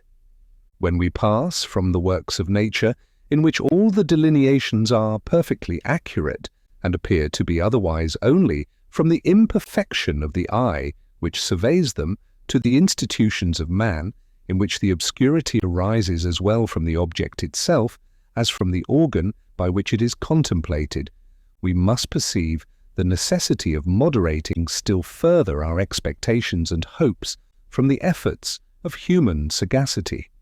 Experience has instructed us that no skill in the science of government has yet been able to discriminate and define with sufficient certainty its three great provinces, the legislative, executive, and judiciary, or even the privileges and powers of the different legislative branches. Questions daily occur in the course of practice which prove the obscurity which reigns in these subjects, and which puzzle the greatest adepts in political science. The experience of ages with the continued and combined labours of the most enlightened legislatures and jurists has been equally unsuccessful in delineating the several objects and limits of different codes of laws and different tribunals of justice. The precise extent of the common law and the statute law, the maritime law, the ecclesiastical law, the law of corporations, and other local laws and customs remains still to be clearly and finally established in Great Britain, where accuracy in such subjects has been more industriously pursued than in any other part of the world. The jurisdiction of her several courts, general and local, of law, of equity, of admiralty, etc., is not less a source of frequent and intricate discussions, sufficiently denoting the indeterminate limits by which they are respectively circumscribed. All new laws, though penned with the greatest technical skill and passed on the fullest and most mature deliberation, are considered as more or less obscure and equivocal until their meaning be liquidated and ascertained by a series of particular discussions and adjudications. Besides the obscurity arising from the complexity of objects and the imperfection of the human faculties, the medium through which the conceptions of men are conveyed to each other adds a fresh embarrassment. The use of words is to express ideas. Perspicuity, therefore, requires not only that the ideas should be distinctly formed, but that they should be expressed by words distinctly and exclusively appropriate to them.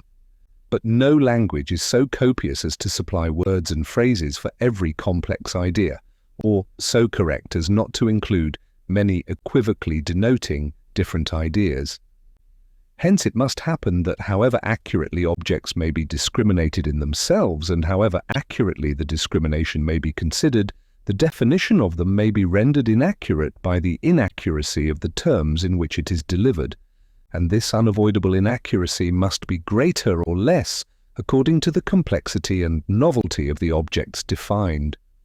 When the Almighty himself condescends to address mankind in their own language, his meaning, luminous as it must be, is rendered dim and doubtful by the cloudy medium through which it is communicated. Here, then, are three sources of vague and incorrect definitions: indistinctness of the object, imperfection of the organ of conception, inadequateness of the vehicle of ideas. Any one of these must produce a certain degree of obscurity. The convention, in delineating the boundary between the federal and state jurisdictions, must have experienced the full effect of them all. To the difficulties already mentioned may be added the interfering pretensions of the larger and smaller states. We cannot err in supposing that the former would contend for a participation in the government fully proportioned to their superior wealth and importance, and that the latter would not be less tenacious of the equality at present enjoyed by them. We may well suppose that neither side would entirely yield to the other, and consequently that the struggle could be terminated only by compromise. It is extremely probable also that after the ratio of representation had been adjusted, this very compromise must have produced a fresh struggle between the same parties, to give such a turn to the organization of the government and to the distribution of its powers as would increase the importance of the branches in forming which they had respectively obtained the greatest share of influence. There are features in the Constitution which warrant each of these suppositions, and as far as either of them is well-founded, it shows that the Convention must have been compelled to sacrifice theoretical propriety to the force of extraneous considerations. Nor could it have been the large and small states only which would marshal themselves in opposition to each other on various points. Other combinations resulting from a difference of local position and policy must have created additional difficulties, as every state may be divided into different districts and its citizens into different classes, which give birth to contending interests and local jealousies, so the different parts of the United States are distinguished from each other by a variety of circumstances which produce a like effect on a larger scale. And although this variety of interests, for reasons sufficiently explained in a former paper, may have a salutary influence on the administration of the government when formed, yet everyone must be sensible of the contrary influence which must have been experienced in the task of forming it. Would it be wonderful if, under the pressure of all these difficulties, the Convention should have been forced into some deviations from that artificial structure and regular symmetry which an abstract view of the subject might lead an ingenious theorist to bestow on a constitution planned in his closet or in his imagination? The real wonder is that so many difficulties should have been surmounted, and surmounted with a unanimity almost as unprecedented as it must have been unexpected. It is impossible for any man of candour to reflect on this circumstance without partaking of the astonishment. It is impossible for the man of pious reflection not to perceive in it a finger of that almighty hand which has been so frequently and signally extended to our relief in the critical stages of the Revolution. We had occasion, in a former paper, to take notice of the repeated trials which have been unsuccessfully made in the United Netherlands for reforming the baneful and notorious vices of their constitution. The history of almost all the great councils and consultations held among mankind for reconciling their discordant opinions, assuaging their mutual jealousies, and adjusting their respective interests is a history of factions, contentions, and disappointments, and may be classed among the most dark and degraded pictures which display the infirmities and depravities of the human character. If in a few scattered instances a brighter aspect is presented, they serve only as exceptions to admonish us of the general truth, and by their lustre to darken the gloom of the adverse prospect to which they are contrasted. In revolving the causes from which these exceptions result and applying them to the particular instances before us, we are necessarily led to two important conclusions. The first is that the Convention must have enjoyed in a very singular degree an exemption from the pestilential influence of party animosities, the disease most incident to deliberative bodies and most apt to contaminate their proceedings.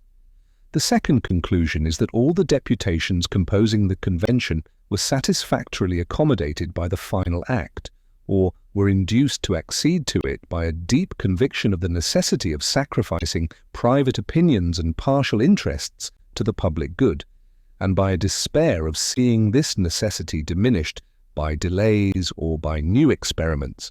Publius, the Federalist, No. 38. The same subject continued, and the incoherence of the objections to the new plan exposed from the New York packet. Tuesday, January 15th, 1788. Madison, to the people of the state of New York. It is not a little remarkable that in every case reported by ancient history in which government has been established with deliberation and consent, the task of framing it has not been committed to an assembly of men, but has been performed by some individual citizen of preeminent wisdom and approved integrity. Minos, we learn, was the primitive founder of the government of Crete, as Zaleucus was of that of the Locrians. Theseus first, and after him Draco and Solon, instituted the government of Athens. Lycurgus was the lawgiver of Sparta. The foundation of the original government of Rome was laid by Romulus, and the work completed by two of his elective successors, Numa and Tullius Hostilius. On the abolition of royalty, the consular administration was substituted by Brutus, who stepped forward with a project for such a reform, which, he alleged, had been prepared by Tullius Hostilius, and to which his address obtained the assent and ratification of the Senate and people. This remark is applicable to confederate governments also. Amphictyon, we are told, was the author of that which bore his name. The Achaean League received its first birth from Achaeus, and its second from Aratus. What degree of agency these reputed lawgivers might have in their respective establishments, or how far they might be clothed with the legitimate authority of the people, cannot in every instance be ascertained. In some, however, the proceeding was strictly regular. Draco appears to have been entrusted by the people of Athens with indefinite powers to reform its government and laws, and Solon, according to Plutarch, was in a manner compelled by the universal suffrage of his fellow citizens to take upon him the sole and absolute power of new modelling the constitution. The proceedings under Lycurgus were less regular, but as far as the advocates for a regular reform could prevail, they all turned their eyes towards the single efforts of that celebrated patriot and sage, instead of seeking to bring about a revolution by the intervention of a deliberative body of citizens. Whence could it have proceeded that a people, jealous as the Greeks were of their liberty, should so far abandon the rules of caution as to place their destiny in the hands of a single citizen? Whence could it have proceeded that the Athenians, a people who would not suffer an army to be commanded by fewer than 10 generals, and who required no other proof of danger to their liberties than the illustrious merit of a fellow citizen, should consider one illustrious citizen as a more eligible depository of the fortunes of themselves and their posterity than a select body of citizens from whose common deliberations more wisdom, as well as more safety, might have been expected. These questions cannot be fully answered without supposing that the fears of discord and disunion among a number of councillors exceeded the apprehension of treachery or incapacity in a single individual. History informs us likewise of the difficulties with which these celebrated reformers had to contend, as well as the expedients which they were obliged to employ in order to carry their reforms into effect.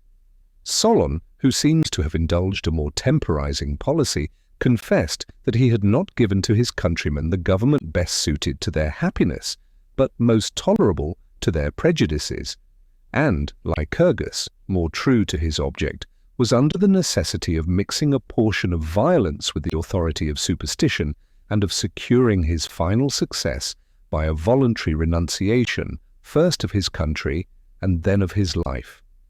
If these lessons teach us, on one hand, to admire the improvement made by America on the ancient mode of preparing and establishing regular plans of government, they serve not less, on the other, to admonish us of the hazards and difficulties incident to such experiments and of the great imprudence of unnecessarily multiplying them.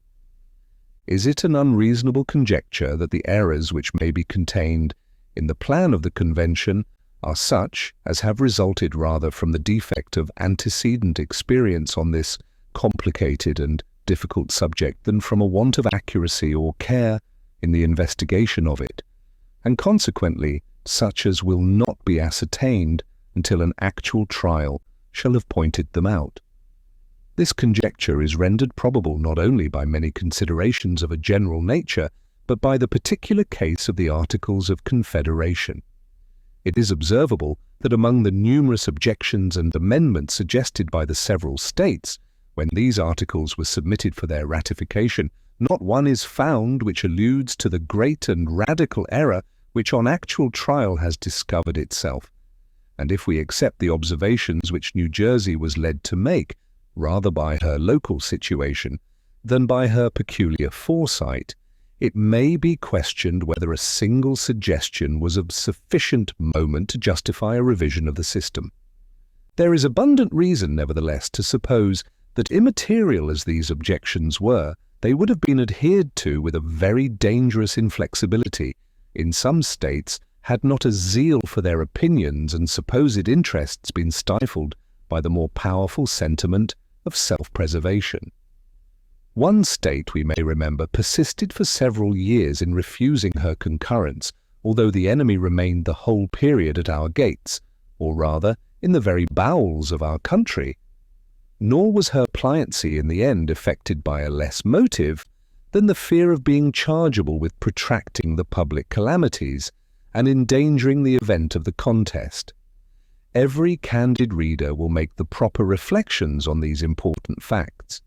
A patient who finds his disorder daily growing worse, and that an efficacious remedy can no longer be delayed without extreme danger, after coolly revolving his situation and the characters of different physicians, selects and calls in such of them as he judges most capable of administering relief and best entitled to his confidence.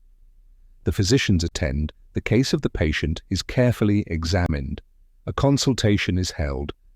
They are unanimously agreed that the symptoms are critical, but that the case, with proper and timely relief, is so far from being desperate that it may be made to issue in an improvement of his constitution. They are equally unanimous in prescribing the remedy by which this happy effect is to be produced. The prescription is no sooner made known, however, than a number of persons interpose, and, without denying the reality or danger of the disorder, assure the patient that the prescription will be poison to his constitution, and forbid him, under pain of certain death, to make use of it. Might not the patient reasonably demand, before he ventured to follow this advice, that the authors of it should at least agree among themselves on some other remedy to be substituted? And if he found them differing as much from one another as from his first counsellors, Would he not act prudently in trying the experiment unanimously recommended by the latter, rather than be hearkening to those who could neither deny the necessity of a speedy remedy, nor agree in proposing one? Such a patient, and in such a situation, is America at this moment. She has been sensible of her malady. She has obtained a regular and unanimous advice from men of her own deliberate choice.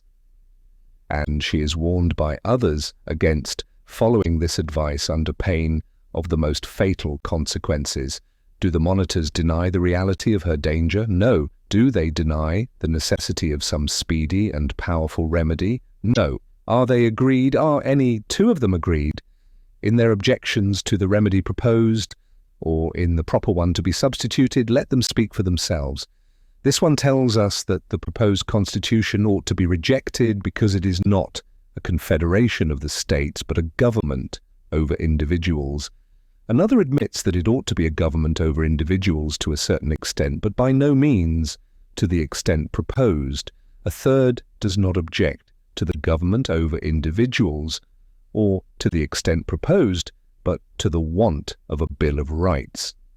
A fourth concurs in the absolute necessity of a Bill of Rights, but contends that it ought to be declaratory, not of the personal rights of individuals, but of the rights reserved to the states in their political capacity. A fifth is of opinion that a Bill of Rights of any sort would be superfluous and misplaced, and that the plan would be unexceptionable but for the fatal power of regulating the times and places of election. An objector in a large state exclaims loudly against the unreasonable equality of representation in the Senate. An objector in a small state is equally loud against the dangerous inequality in the House of Representatives. From this quarter, we are alarmed with the amazing expense from the number of persons who are to administer the new government. From another quarter, and sometimes from the same quarter on another occasion, the cry is that the Congress will be but a shadow of a representation, and that the government would be far less objectionable if the number and the expense were doubled. A patriot in a state that does not import or export discerns insuperable objections against the power of direct taxation. The patriotic adversary in a state of great exports and imports is not less dissatisfied that the whole burden of taxes may be thrown on consumption. This politician discovers in the Constitution a direct and irresistible tendency to monarchy that is equally sure it will end in aristocracy.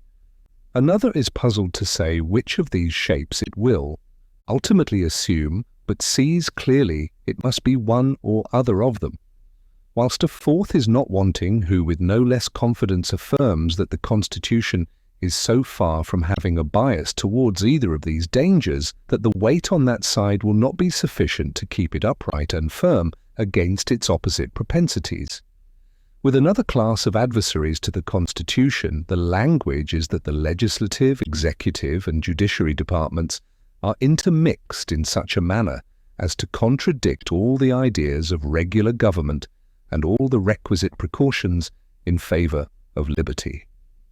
Whilst this objection circulates in vague and general expressions, there are but a few who lend their sanction to it. Let each one come forward with his particular explanation, and scarce any two are exactly agreed upon the subject. In the eyes of one, the junction of the Senate with the President in the responsible function of appointing to offices, instead of vesting this executive power in the executive alone, is the vicious part of the organization. To another, the exclusion of the House of Representatives, whose numbers alone could be a due security against corruption and partiality in the exercise of such a power, is equally obnoxious. With another, the admission of the President into any share of a power which ever must be a dangerous engine in the hands of the executive magistrate is an unpardonable violation of the maxims of republican jealousy. No part of the arrangement, according to some, is more inadmissible than the trial of impeachments by the Senate, which is alternately a member both of the legislative and executive departments, when this power so evidently belonged to the judiciary department. We concur fully, reply others, in the objection to this part of the plan, but we can never agree that a reference of impeachments to the judiciary authority would be an amendment of the error. Our principal dislike to the organization arises from the extensive powers already lodged in that department. Even among the zealous patrons of a council of state, the most irreconcilable variance is discovered concerning the mode in which it ought to be constituted. The demand of one gentleman is that the council should consist of a small number to be appointed by the most numerous branch of the legislature. Another would prefer a larger number and considers it as a fundamental condition that the appointment should be made by the President himself.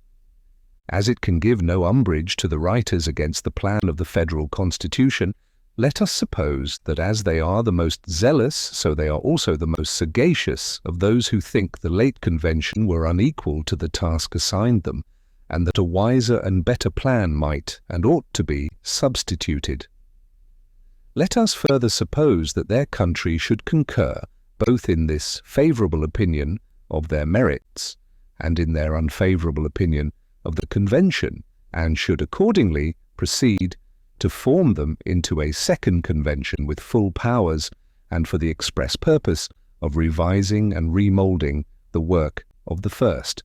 Were the experiment to be seriously made, though it required some effort to view it seriously even in fiction, I leave it to be decided by the sample of opinions just exhibited, whether, with all their enmity to their predecessors, they would, in any one point, depart so widely from their example, as in the discord and ferment that would mark their own deliberations, and whether the Constitution, now before the public, would not stand as fair a chance for immortality as Lycurgus gave to that of Sparta, by making its change to depend on his own return from exile and death, if it were to be immediately adopted and were to continue in force, not until a better, but until another should be agreed upon by this new assembly of lawgivers. It is a matter both of wonder and regret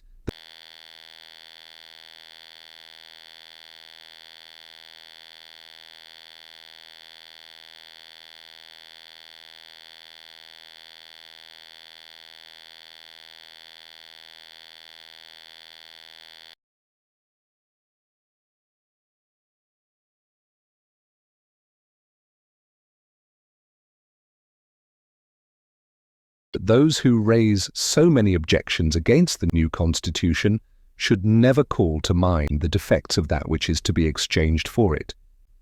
It is not necessary that the former should be perfect. It is sufficient that the latter is more imperfect. No man would refuse to give brass for silver or gold because the latter had some alloy in it. No man would refuse to quit a shattered and tottering habitation for a firm and commodious building because the latter had not a porch to it, or because some of the rooms might be a little larger or smaller, or the ceilings a little higher or lower than his fancy would have planned them. But waiving illustrations of this sort, is it not manifest that most of the capital objections urged against the new system lie with tenfold weight against the existing confederation? Is an indefinite power to raise money dangerous in the hands of the federal government? The present Congress can make requisitions to any amount they please, and the states are constitutionally bound to furnish them. They can emit bills of credit as long as they will pay for the paper. They can borrow both abroad and at home as long as a shilling will be lent. Is an indefinite power to raise troops dangerous? The Confederation gives to Congress that power also, and they have already begun to make use of it. Is it improper and unsafe to intermix the different powers of government in the same body of men? Congress, a single body of men, are the sole depository of all the federal powers. Is it particularly dangerous to give the keys of the Treasury and the command of the army into the same hands? The Confederation places them both in the hands of Congress. Is a Bill of Rights essential to liberty? The Confederation has no Bill of Rights. Is it an objection against the new Constitution that it empowers the Senate, with the concurrence of the Executive, to make treaties which are to be the laws of the land. The existing Congress, without any such control, can make treaties which they themselves have declared, and most of the states have recognized, to be the supreme law of the land. Is the importation of slaves permitted by the new Constitution for 20 years? By the old it is permitted forever. I shall be told that however dangerous this mixture of powers may be in theory, it is rendered harmless by the dependence of Congress on the state for the means of carrying them into practice, that however large the mass of powers may be, it is in fact a lifeless mass.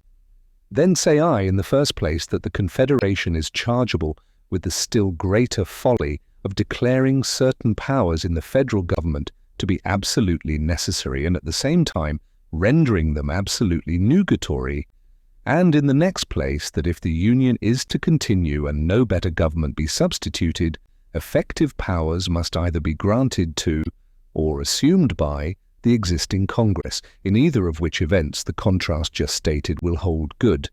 But this is not all. Out of this lifeless mass has already grown an excrescent power which tends to realize all the dangers that can be apprehended from a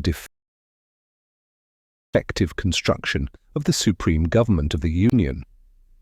It is now no longer a point of speculation and hope that the Western Territory is a mine of vast wealth to the United States, and although it is not of such a nature as to extricate them from their present distresses, or for some time to come, to yield any regular supplies for the public expenses, yet must it hereafter be able, under proper management, both to effect a gradual discharge of the domestic debt, and to furnish, for a certain period, liberal tributes to the federal treasury. A very large proportion of this fund has been already surrendered by individual states, and it may with reason be expected that the remaining states will not persist in withholding similar proofs of their equity and generosity. We may calculate, therefore, that a rich and fertile country of an area equal to the inhabited extent of the United States will soon become a national stock. Congress have assumed the administration of this stock. They have begun to render it productive. Congress have undertaken to do more. They have proceeded to form new states, to erect temporary governments, to appoint officers for them, and to prescribe the conditions on which such states shall be admitted into the Confederacy. All this has been done, and done without the least colour of constitutional authority. Yet no blame has been whispered, no alarm has been sounded. A great and independent fund of revenue is passing into the hands of a single body of men who can raise troops to an indefinite number and appropriate money to their support for an indefinite period of time. And yet there are men who have not only been silent spectators of this prospect, but who are advocates for the system which exhibits it, and at the same time urge against the new system the objections which we have heard. Would they not act with more consistency in urging the establishment of the latter as no less necessary to guard the Union against the future powers and resources of a body constructed like the existing Congress, than to save it from the dangers threatened by the present impotency of that assembly? I mean not by anything here said to throw censure on the measures which have been pursued by Congress. I am sensible they could not have done otherwise. The public interest, the necessity of the case, imposed upon them the task of overleaping their constitutional limits. But is not the fact an alarming proof of the danger resulting from a government which does not possess regular powers commensurate to its objects? A dissolution or usurpation is the dreadful dilemma to which it is continually exposed. Publius. The Federalist, No. 39. The conformity of the plan to Republican principles, for the Independent Journal, Madison, to the people of the state of New York. The last paper having concluded the observations which were meant to introduce a candid survey of the plan of government reported by the Convention, we now proceed to the execution of that part of our undertaking, The first question that offers itself is whether the general form and aspect of the government be strictly republican. It is evident that no other form would be reconcilable with the genius of the people of America, with the fundamental principles of the Revolution, or with that honorable determination which animates every votary of freedom to rest all our political experiments on the capacity of mankind for self-government. If the plan of the Convention therefore be found to depart from the republican character, its advocates must abandon it as no longer defensible. What then are the distinctive characters of the republican form? Were an answer to this question to be sought not by recurring to principles, but in the application of the term by political writers to the constitution of different states, no satisfactory one would ever be found. Holland, in which no particle of the supreme authority is derived from the people, has passed almost universally under the denomination of a republic. The same title has been bestowed on Venice, where absolute power over the great body of the people is exercised in the most absolute manner by a small body of hereditary nobles. Poland, which is a mixture of aristocracy and of monarchy in their worst forms, has been dignified with the same appellation. The government of England, which has one republican branch only, combined with an hereditary aristocracy and monarchy, has, with equal impropriety, been frequently placed on the list of republics. These examples, which are nearly as dissimilar to each other as to a genuine republic, show the extreme inaccuracy with which the term has been used in political disquisitions. If we resort for a criterion to the different principles on which different forms of government are established, we may define a republic to be, or at least may bestow that name on, a government which derives all its powers directly or indirectly from the great body of the people, and is administered by persons holding their offices during pleasure, for a limited period, or during good behavior. It is essential to such a government that it be derived from the great body of the society, not from an inconsiderable proportion or a favoured class of it. Otherwise, a handful of tyrannical nobles, exercising their oppressions by a delegation of their powers, might aspire to the rank of republicans and claim for their government the honourable title of republic. It is sufficient for such a government that the persons administering it be appointed, either directly or indirectly, by the people, and that they hold their appointments by either of the tenures just specified. Otherwise, every government in the United States, as well as every other popular government that has been or can be well organized or well executed, would be degraded from the republican character. According to the Constitution of every state in the Union, some or other of the officers of government are appointed indirectly only by the people. According to most of them, the chief magistrate himself is so appointed, and according to one, this mode of appointment is extended to one of the coordinate branches of the legislature. According to all the constitutions also, the tenure of the highest offices is extended to a definite period, and in many instances, both within the legislative and executive departments, to a period of years. According to the provisions of most of the constitutions, again, as well as according to the most respectable and received opinions on the subject, the members of the Judiciary Department are to retain their offices by the firm tenure of good behavior. On comparing the Constitution planned by the Convention with the standard here fixed, we perceive at once that it is, in the most rigid sense, conformable to it. The House of Representatives, like that of one branch at least of all the state legislatures, is elected immediately by the great body of the people. The Senate, like the present Congress, and the Senate of Maryland, derives its appointment indirectly from the people. The President is indirectly derived from the choice of the people, according to the example in most of the states. Even the judges, with all other officers of the Union, will, as in the several states, be the choice, though a remote choice, of the people themselves. The duration of the appointments is equally conformable to the Republican standard and to the model of state constitutions. The House of Representatives is periodically elective, as in all the states. and for the period of 2 years, as in the state of South Carolina. The Senate is elective for the period of 6 years, which is but 1 year more than the period of the Senate of Maryland, and but 2 more than that of the Senates of New York and Virginia. The President is to continue in office for the period of 4 years. As in New York and Delaware, the Chief Magistrate is elected for 3 years, and in South Carolina for 2 years. In the other states, the election is annual. In several of the states, however, no constitutional provision is made for the impeachment of the Chief Magistrate. And in Delaware and Virginia, he is not impeachable till out of office. The President of the United States is impeachable at any time during his continuance in office. The tenure by which the judges are to hold their places is, as it unquestionably ought to be, that of good behavior.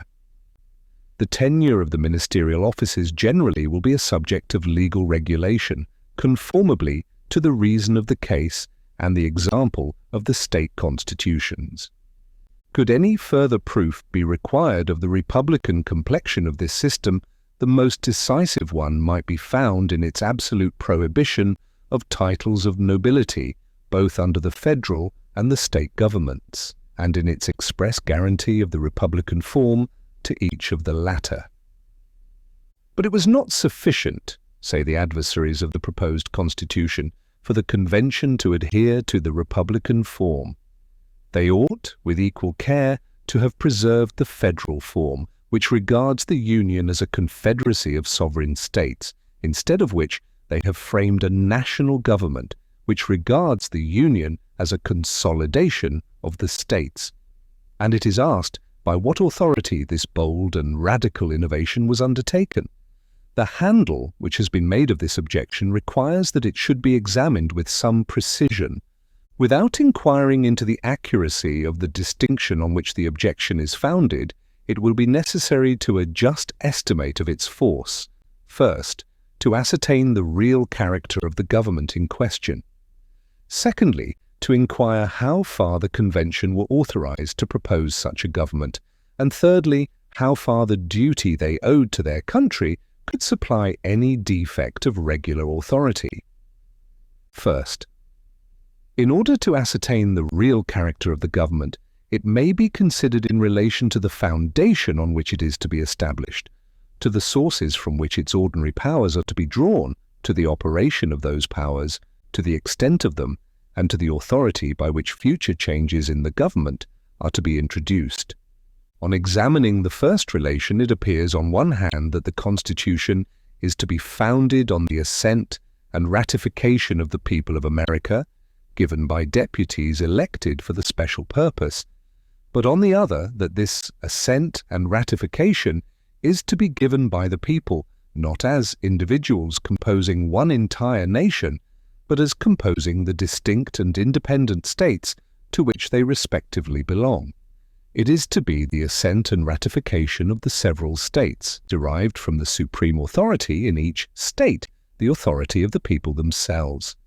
The act, therefore, establishing the Constitution will not be a national, but a federal act. That it will be a federal and not a national act, as these terms are understood by the objectors. The act of the people, as forming so many independent states, not as forming one aggregate nation, is obvious from this single consideration that it is to result neither from the decision of a majority of the people of the Union, nor from that of a majority of the states. It must result from the unanimous assent of the several states that are parties to it, differing no otherwise from their ordinary assent than in its being expressed not by the legislative authority, but by that of the people themselves. Were the people regarded in this transaction as forming one nation, the will of the majority of the whole people of the United States would bind the minority in the same manner as the majority in each state must bind the minority. And the will of the majority must be determined either by a comparison of the individual votes or by considering the will of the majority of the states as evidence of the will of a majority of the people of the United States. Neither of these rules have been adopted. Each state, in ratifying the Constitution, is considered as a sovereign body, independent of all others, and only to be bound by its own voluntary act. In this relation, then, the new Constitution will, if established, be a federal and not a national constitution. The next relation is to the sources from which the ordinary powers of government are to be derived. The House of Representatives will derive its powers from the people of America, and the people will be represented in the same proportion and on the same principle as they are in the legislature of a particular state. So far, the government is national, not federal. The Senate, on the other hand, will derive its powers from the states as political and co-equal societies, and these will be represented on the principle of equality in the Senate as they now are in the existing Congress. So far, the government is federal, not national. The executive power will be derived from a very compound source. The immediate election of the president is to be made by the states in their political characters. The votes allotted to them are in a compound ratio, which considers them partly as distinct and co-equal societies, partly as unequal members of the same society. The eventual election, again, is to be made by that branch of the legislature which consists of the national representatives, but in this particular act they are to be thrown into the form of individual delegations from so many distinct and co-equal bodies politic. From this aspect of the government it appears to be of a mixed character, presenting at least as many federal as national features. The difference between a federal and national government as it relates to the operation of the government is supposed to consist in this, that in the former the powers operate on the political bodies composing the confederacy in their political capacities, in the latter on the individual citizens composing the nation in their individual capacities. On trying the Constitution by this criterion, it falls under the national, not the federal character, though perhaps not so completely as has been understood. In several cases, and particularly in the trial of controversies to which states may be parties, they must be viewed and proceeded against in their collective and political capacities only. So far, the national countenance of the government on this side seems to be disfigured by a few federal features, but this blemish is perhaps unavoidable in any plan, and the operation of the government on the people, in their individual capacities, in its ordinary and most essential proceedings, may, on the whole, designate it, in this relation, a national government. But if the government be national with regard to the operation of its powers, it changes its aspect again when we contemplate it in relation to the extent of its powers. The idea of a national government involves in it not only an authority over the individual citizens, but an indefinite supremacy over all persons and things so far as they are objects of lawful government. Among a people consolidated into one nation, this supremacy is completely vested in the national legislature. Among communities united for particular purposes, it is vested partly in the general and partly in the municipal legislatures. In the former case, all local authorities are subordinate to the supreme, and may be controlled, directed, or abolished by it at pleasure. In the latter, the local or municipal authorities form distinct and independent portions of the supremacy, no more subject, within their respective spheres, to the general authority than the general authority is subject to them within its own sphere. In this relation, then, the proposed government cannot be deemed a national one, since its jurisdiction extends to certain enumerated objects only and leaves to the several states a residuary and inviolable sovereignty over all other objects. It is true that in controversies relating to the boundary between the two jurisdictions, the tribunal which is ultimately to decide is to be established under the general government. But this does not change the principle of the case. The decision is to be impartially made according to the rules of the Constitution, and all the usual and most effectual precautions are taken to secure this impartiality. Some such tribunal is clearly essential to prevent an appeal to the sword and a dissolution of the compact, and that it ought to be established under the general rather than under the local governments, or, to speak more properly, that it could be safely established under the first alone, is a position not likely to be combated. If we try the Constitution by its last relation to the authority by which amendments are to be made, we find it neither wholly national nor wholly federal. Were it wholly national, the supreme and ultimate authority would reside in the majority of the people of the Union, and this authority would be competent at all times, like that of a majority of every national society, to alter or abolish its established government. Were it wholly federal, on the other hand, the concurrence of each state in the Union would be essential to every alteration that would be binding on all. The mode provided by the plan of the Convention is not founded on either of these principles. In requiring more than a majority and principles, in requiring more than a majority, and particularly in computing the proportion by states, not by citizens, it departs from the national and advances towards the federal character. In rendering the concurrence of less than the whole number of states sufficient, it loses again the federal and partakes of the national character. The proposed constitution, therefore, is, in strictness, neither a national nor a federal constitution, but a composition of both. In its foundation it is federal, not national. In the sources from which the ordinary powers of the government are drawn, it is partly federal and partly national. In the operation of these powers, it is national, not federal. In the extent of them, again, it is federal, not national. And finally, in the authoritative mode of introducing amendments, it is neither wholly federal nor wholly national. Publius. The Federalist? No. 40. The powers of the Convention to form a mixed government examined and sustained. From the New York Packet. Friday, January 18th, 1788. Madison, to the people of the state of New York. The second point to be examined is whether the Convention were authorized to frame and propose this mixed constitution.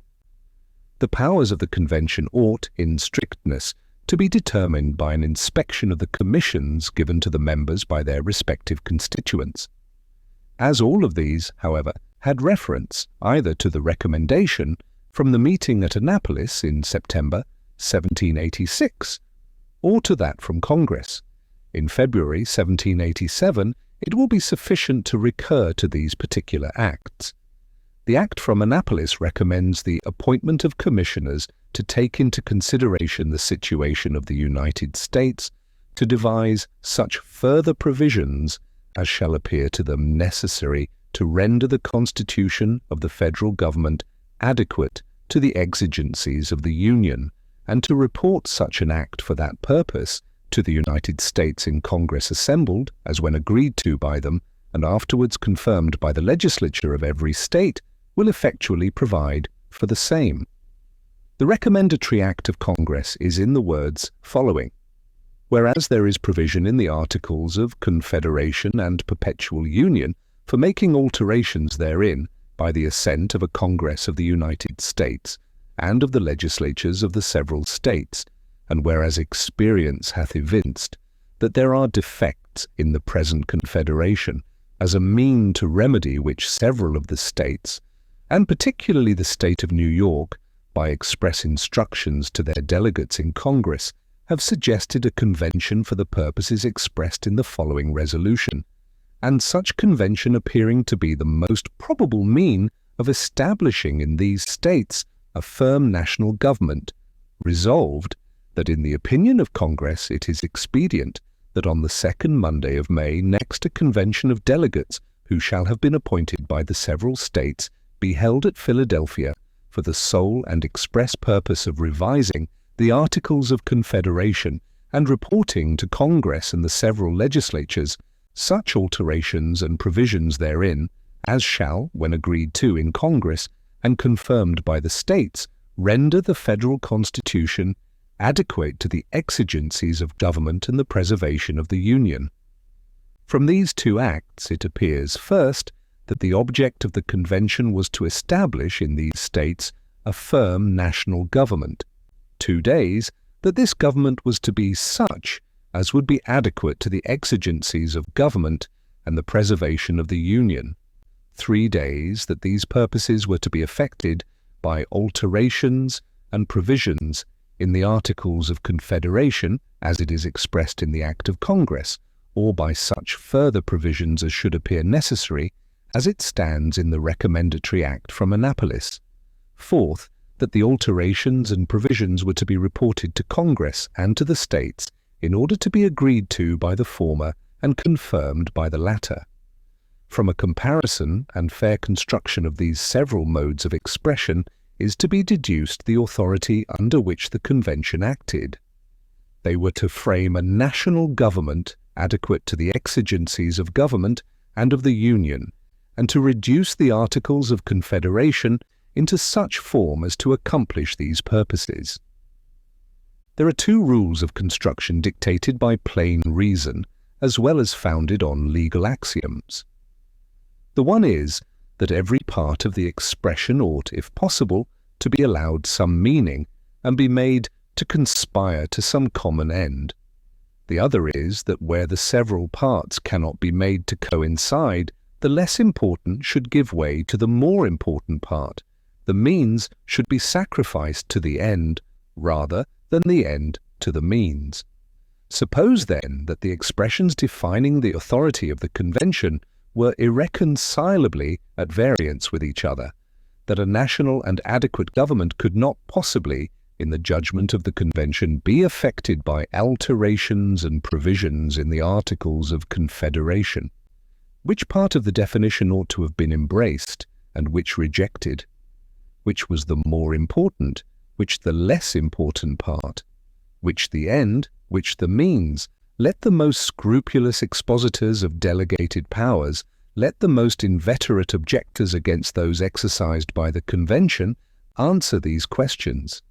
Let them declare whether it was of most importance to the happiness of the people of America that the Articles of Confederation should be disregarded and an adequate government be provided and the Union preserved, or that an adequate government should be omitted and the Articles of Confederation preserved.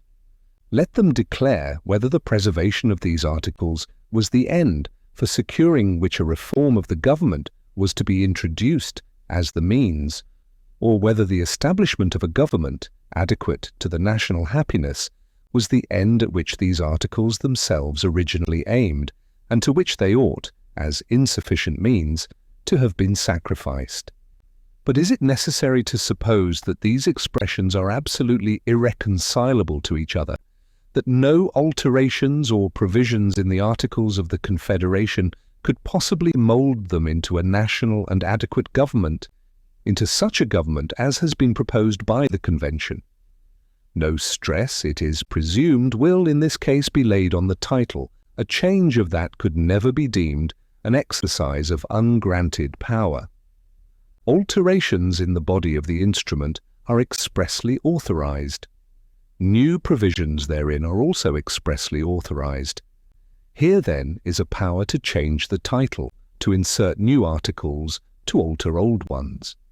Must it of necessity be admitted that this power is infringed so long as a part of the old articles remain? Those who maintain the affirmative ought at least to mark the boundary between authorized and usurped innovations, between that degree of change which lies within the compass of alterations and further provisions and that which amounts to a transmutation of the government. Will it be said that the alterations ought not to have touched the substance of the Confederation? The states would never have appointed a convention with so much solemnity, nor described its objects with so much latitude, if some substantial reform had not been in contemplation. Will it be said that the fundamental principles of the Confederation were not within the purview of the Convention and ought not to have been varied? I ask, what are these principles? Do they require that in the establishment of the Constitution the states should be regarded as distinct, and independent sovereigns they are so regarded by the Constitution proposed, do they require that the members of the government should derive their appointment from the legislatures, not from the people of the states? One branch of the new government is to be appointed by these legislatures, and under the Confederation, the delegates to Congress may all be appointed immediately by the people, and in 2 states, 1, are actually so appointed. Do they require that the powers of the government should act on the states and not immediately on individuals? In some instances, as has been shown, the powers of the new government will act on the states in their collective characters.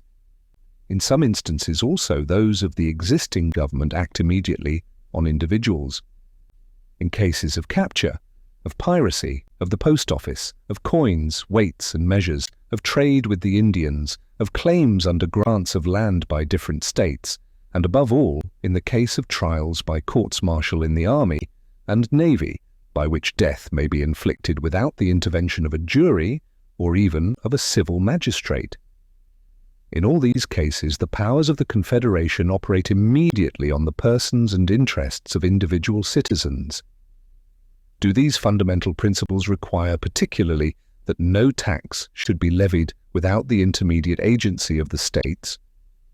The Confederation itself authorizes a direct tax, to a certain extent, on the post office. The power of coinage has been so construed by Congress as to levy a tribute immediately from that source also. But pre-termitting these instances, was it not an acknowledged object of the Convention and the universal expectation of the people that the regulation of trade should be submitted to the general government in such a form as would render it an immediate source of general revenue? Had not Congress repeatedly recommended this measure as not inconsistent with the fundamental principles of the Confederation? Had not every state but one, had not New York herself so far complied with the plan of Congress as to recognize the principle of the innovation? Do these principles, in fine, require that the powers of the general government should be limited, and that beyond this limit the states should be left in possession of their sovereignty and independence?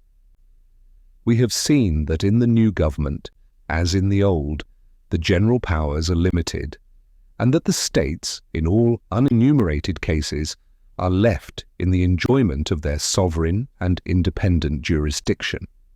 The truth is that the great principles of the Constitution proposed by the Convention may be considered less as absolutely new than as the expansion of principles which are found in the Articles of Confederation.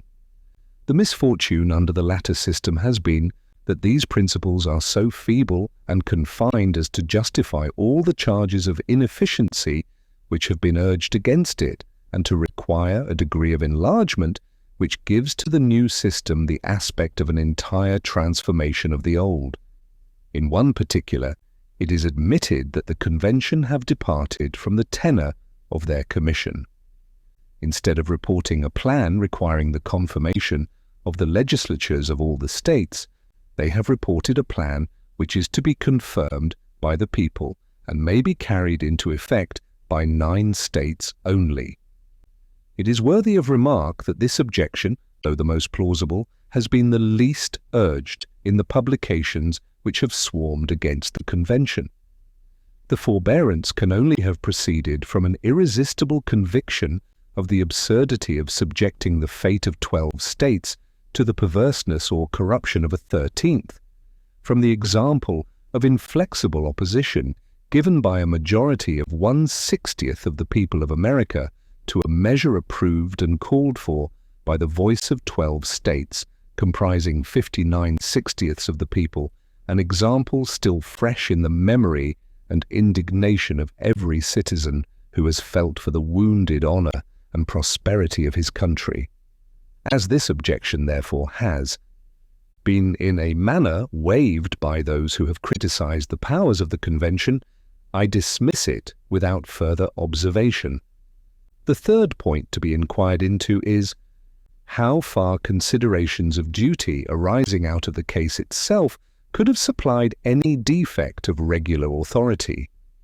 In the preceding inquiries, the powers of the Convention have been analysed and tried with the same rigour and by the same rules as if they had been real and final powers for the establishment of a constitution for the United States.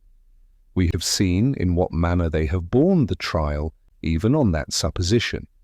It is time now to recollect that the powers were merely advisory and recommendatory, that they were so meant by the states and so understood by the Convention, and that the latter have accordingly planned and proposed a constitution which is to be of no more consequence than the paper on which it is written, unless it be stamped with the approbation of those to whom it is addressed. This reflection places the subject in a point of view altogether different, and will enable us to judge with propriety of the course taken by the Convention. Let us view the ground on which the Convention stood. It may be collected from their proceedings that they were deeply and unanimously impressed with the crisis, which had led their country almost with one voice to make so singular and solemn an experiment for correcting the errors of a system by which this crisis had been produced, that they were no less deeply and unanimously convinced that such a reform as they have proposed was absolutely necessary to effect the purposes of their appointment.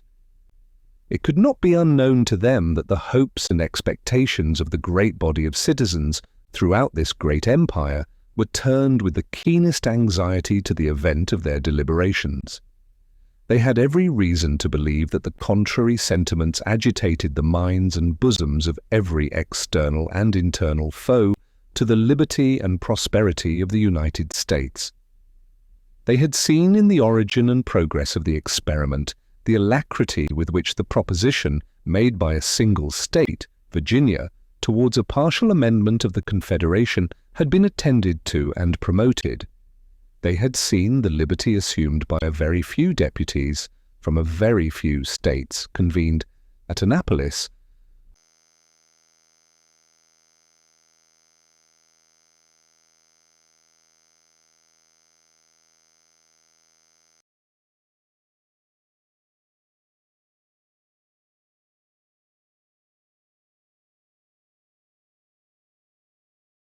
of recommending a great and critical object, wholly foreign to their commission, not only justified by the public opinion, but actually carried into effect by 12 out of the 13 states. They had seen, in a variety of instances, assumptions by Congress, not only of recommendatory, but of operative powers, warranted in the public estimation by occasions and objects infinitely less urgent than those by which their conduct was to be governed. They must have reflected that in all great changes of established governments, forms ought to give way to substance, that a rigid adherence in such cases to the former would render nominal and nugatory the transcendent and precious right of the people to abolish or alter their governments, as to them shall seem most likely to affect their safety and happiness. Since it is impossible for the people spontaneously and universally to move in concert towards their object, and it is therefore essential that such changes be instituted by some informal and unauthorized propositions made by some patriotic and respectable citizen or number of citizens. They must have recollected that it was by this irregular and assumed privilege of proposing to the people plans for their safety and happiness that the states were first united against the danger with which they were threatened by their ancient government, that committees and big congresses were formed for concentrating their efforts and defending their rights, and that conventions were elected in the several states for establishing the constitutions under which they are now governed. Nor could it have been forgotten that no little ill-timed scruples, no zeal for adhering to ordinary forms were anywhere seen, except in those who wished to indulge under these masks their secret enmity to the substance contended for. They must have borne in mind that as the plan to be framed and proposed was to be submitted to the people themselves, the disapprobation of this supreme authority would destroy it forever.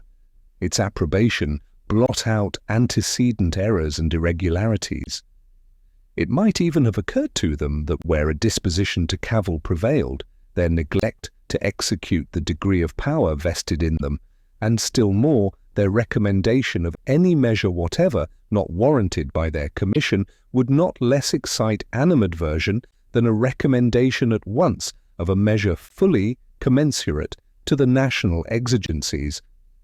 Had the Convention, under all these impressions, and in the midst of all these considerations, instead of exercising a manly confidence in their country, by whose confidence they had been so peculiarly distinguished, and of pointing out a system capable, in their judgment, of securing its happiness, taken the cold and sullen resolution of disappointing its ardent hopes, of sacrificing substance to forms, of committing the dearest interests of their country to the uncertainties of delay and the hazard of events, let me ask the man who can raise his mind to one elevated conception, who can awaken in his bosom one patriotic emotion, what judgment ought to have been pronounced by the impartial world, by the friends of mankind, by every virtuous citizen, on the conduct and character of this assembly? Or if there be a man whose propensity to condemn is susceptible of no control, let me then ask what sentence he has in reserve for the 12 states who usurp the power of sending deputies to the Convention, a body utterly unknown to their constitutions; for Congress, who recommended the appointment of this body, equally unknown to the Confederation; and for the state of New York in particular, which first urged and then complied with this unauthorized interposition. But that the objectors may be disarmed of every pretext, it shall be granted for a moment that the Convention were neither authorized by their commission nor justified by circumstances in proposing a constitution for their country. Does it follow that the constitution ought, for that reason alone, to be rejected? If, according to the noble precept, it be lawful to accept good advice even from an enemy, shall we set the ignoble example of refusing such advice even when it is offered by our friends? The prudent inquiry in all cases ought surely to be, not so much from whom the advice comes, as whether the advice be good. The sum of what has been here advanced and proved is, that the charge against the Convention of exceeding their powers, except in one instance, little urged by the objectors, has no foundation to support it; that if they had exceeded their powers, they were not only warranted, but required, as the confidential servants of their country, by the circumstances in which they were placed, to exercise the liberty which they assume; and that finally, if they had violated both their powers and their obligations in proposing a constitution, this ought nevertheless to be embraced, if it be calculated to accomplish the views and happiness of the people of America. How far this character is due to the Constitution is the subject under investigation. Publius. 1. Connecticut and Rhode Island. 2. Declaration of Independence. The Federalist, No. 41. General view of the powers conferred by the Constitution for the Independent Journal. Madison. To the people of the state of New York. The Constitution proposed by the Convention may be considered under 2 general points of view. The first relates to the sum or quantity of power which it vests in the government, including the restraints imposed on the states. The second, to the particular structure of the government and the distribution of this power among its several branches.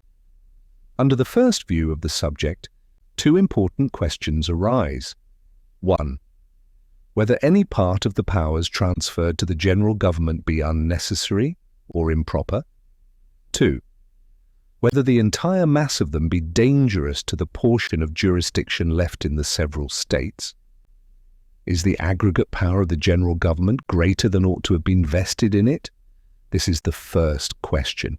It cannot have escaped those who have attended with candor to the arguments employed against the extensive powers of the government, that the authors of them have very little considered how far these powers were necessary means of attaining a necessary end. They have chosen rather to dwell on the inconveniences which must be unavoidably blended with all political advantages, and on the possible abuses which must be incident to every power or trust of which a beneficial use can be made. This method of handling the subject cannot impose on the good sense of the people of America. It may display the subtlety of the writer. It may open a boundless field for rhetoric and declamation. It may inflame the passions of the unthinking and may confirm the prejudices of the misthinking. But cool and candid people will at once reflect that the purest of human blessings must have a portion of alloy in them, that the choice must always be made, if not of the lesser evil, at least of the greater, not the perfect, good, and that in every political institution a power to advance the public happiness involves a discretion which may be misapplied and abused. They will see, therefore, that in all cases where power is to be conferred, the point first to be decided is whether such a power be necessary to the public good, as the next will be, in case of an affirmative decision, to guard as effectually as possible against a perversion of the power to the public detriment. That we may form a correct judgment on this subject, it will be proper to review the several powers conferred on the government of the Union, and that this may be the more conveniently done, they may be reduced into different classes as they relate to the following different objects. 1. Security against foreign danger. 2. Regulation of the intercourse with foreign nations. 3. Maintenance of harmony and proper intercourse among the states. 4. Certain miscellaneous objects of general utility. 5. Restraint of the states from certain injurious acts. 6. Provisions for giving due efficacy to all these powers. The powers falling within the first class are those of declaring war and granting letters of marque, of providing armies and fleets, of regulating and calling forth the militia, of levying and borrowing money. Security against foreign danger is one of the primitive objects of civil society. It is an avowed and essential object of the American Union. The powers requisite for attaining it must be effectually confided to the federal councils. Is the power of declaring war necessary? No man will answer this question in the negative. It would be superfluous, therefore, to enter into a proof of the affirmative. The existing confederation establishes this power in the most ample form. Is the power of raising armies and equipping fleets necessary? This is involved in the foregoing power. It is involved in the power of self-defense. But was it necessary to give an indefinite power of raising troops as well as providing fleets, and of maintaining both in peace as well as in war? The answer to these questions has been too far anticipated in another place to admit an extensive discussion of them in this place. The answer indeed seems to be so obvious and conclusive as scarcely to justify such a discussion in any place. With what colour of propriety could the force necessary for defence be limited by those who cannot limit the force of offence? If a federal constitution could chain the ambition or set bounds to the exertions of all other nations, then indeed might it prudently chain the discretion of its own government and set bounds to the exertions for its own safety. How could a readiness for war in time of peace be safely prohibited, unless we could prohibit, in like manner, the preparations and establishments of every hostile nation? The means of security can only be regulated by the means and the danger of attack. They will, in fact, be ever determined by these rules and by no others. It is in vain to oppose constitutional barriers to the impulse of self-preservation. It is worse than in vain, because it plants in the Constitution itself necessary usurpations of power, every precedent of which is a germ of unnecessary and multiplied repetitions. If one nation maintains constantly a disciplined army, ready for the service of ambition or revenge, it obliges the most pacific nations who may be within the reach of its enterprises to take corresponding precautions. The 15th century was the unhappy epoch of military establishments in the time of peace. They were introduced by Charles VII of France. all Europe has followed or been forced into the example. Had the example not been followed by other nations, all Europe must long ago have worn the chains of a universal monarch. Were every nation except France now to disband its peace establishments, the same event might follow. The veteran legions of Rome were an overmatch for the undisciplined valor of all other nations, and rendered her the mistress of the world. Not the less true is it that the liberties of Rome proved the final victim to her military triumphs, and that the liberties of Europe, as far as they ever existed, have, with few exceptions, been the price of her military establishments. A standing force, therefore, is a dangerous at the same time that it may be a necessary provision. On the smallest scale, it has its inconveniences. On an extensive scale, its consequences may be fatal. On any scale, it is an object of laudable circumspection and precaution. A wise nation will combine all these considerations, and whilst it does not rashly preclude itself from any resource which may become essential to its safety, will exert all its prudence in diminishing both the necessity and the danger of resorting to one which may be inauspicious to its liberties. The clearest marks of this prudence are stamped on the proposed constitution. The union itself, which it cements and secures, destroys every pretext for a military establishment which could be dangerous. America united with a handful of troops or without a single soldier exhibits a more forbidding posture to foreign ambition than America disunited with 100,000 veterans ready for combat.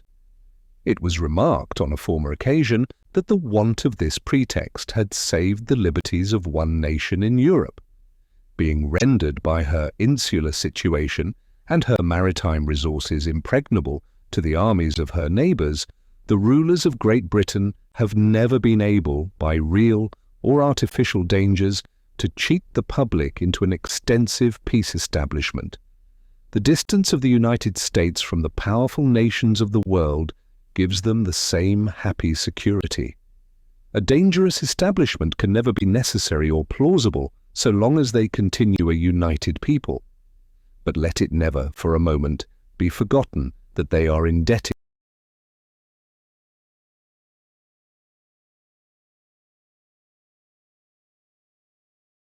for this advantage to the Union alone. The moment of its dissolution will be the date of a new order of things. The fears of the weaker, or the ambition of the stronger states, or confederacies, will set the same example in the new as Charles VII did in the Old World. The example will be followed here from the same motives which produced universal imitation there. Instead of deriving from our situation the precious advantage which Great Britain has derived from hers, the face of America will be but a copy of that of the continent of Europe. It will present liberty everywhere crushed between standing armies and perpetual taxes. The fortunes of disunited America will be even more disastrous than those of Europe. The sources of evil in the latter are confined to her own limits.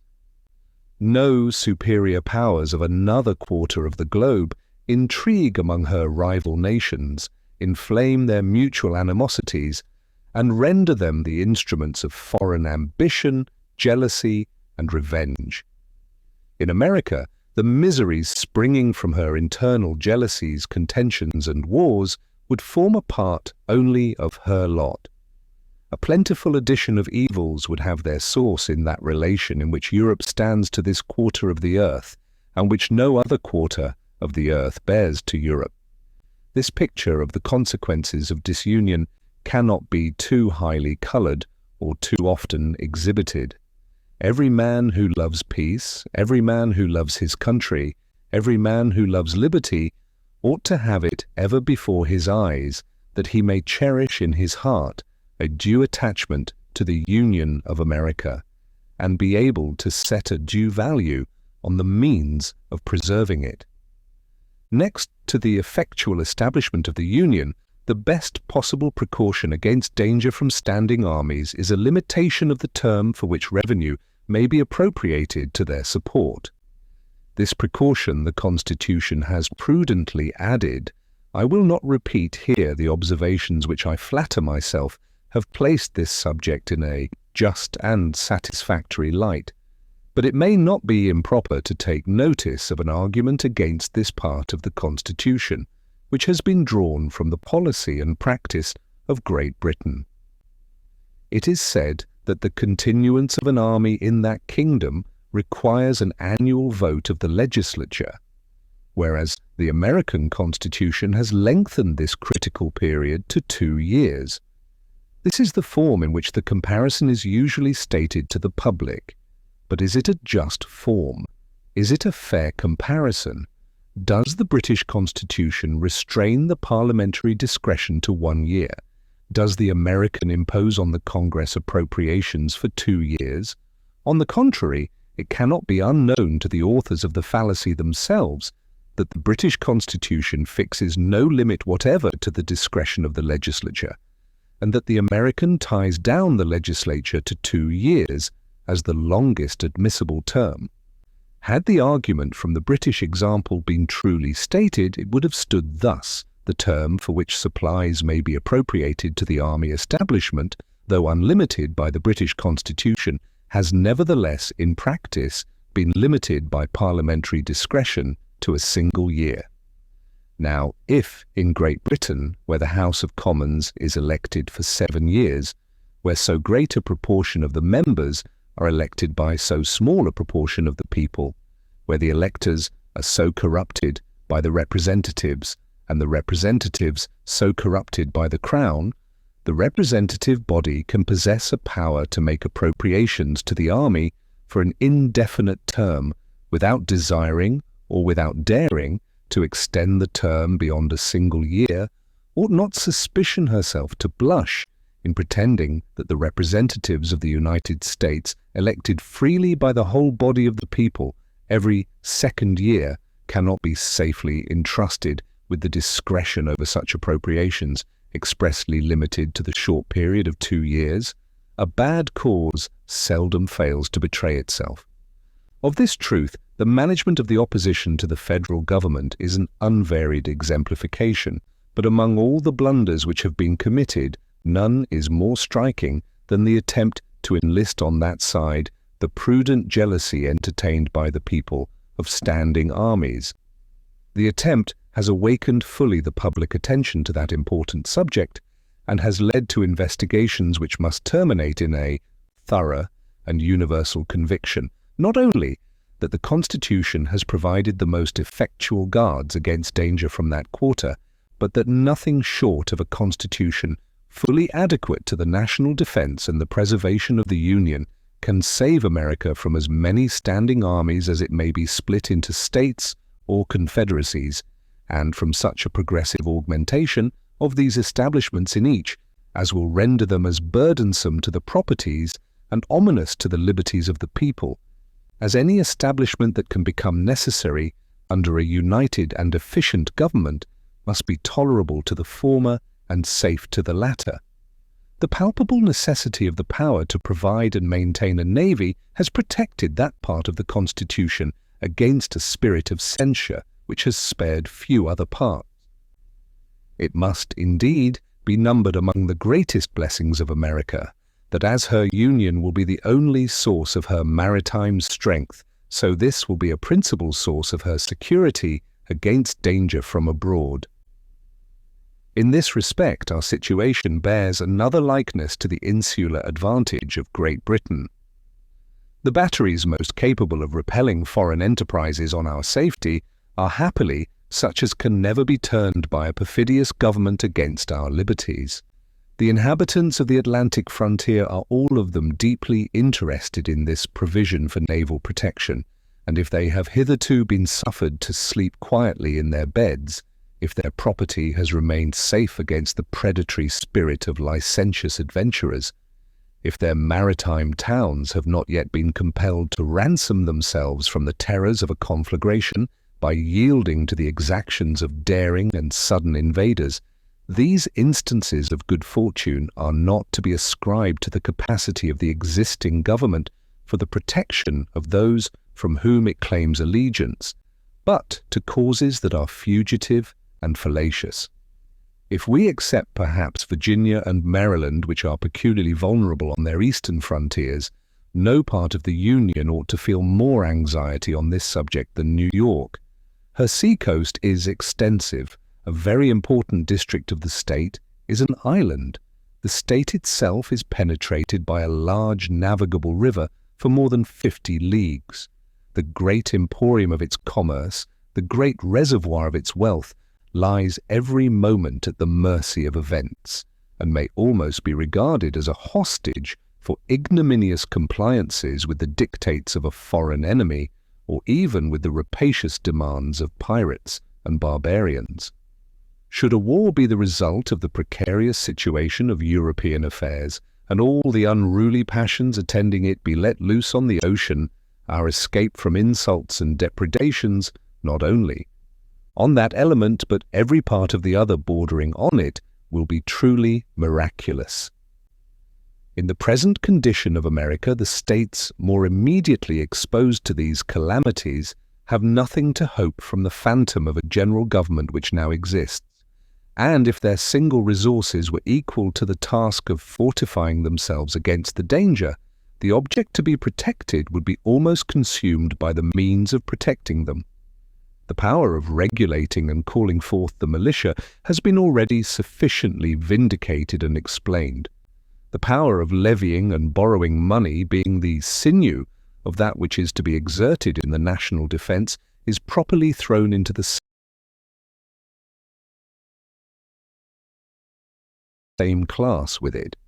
This power also has been examined already with much attention, and has, I trust, been clearly shown to be necessary both in the extent and form given to it by the Constitution.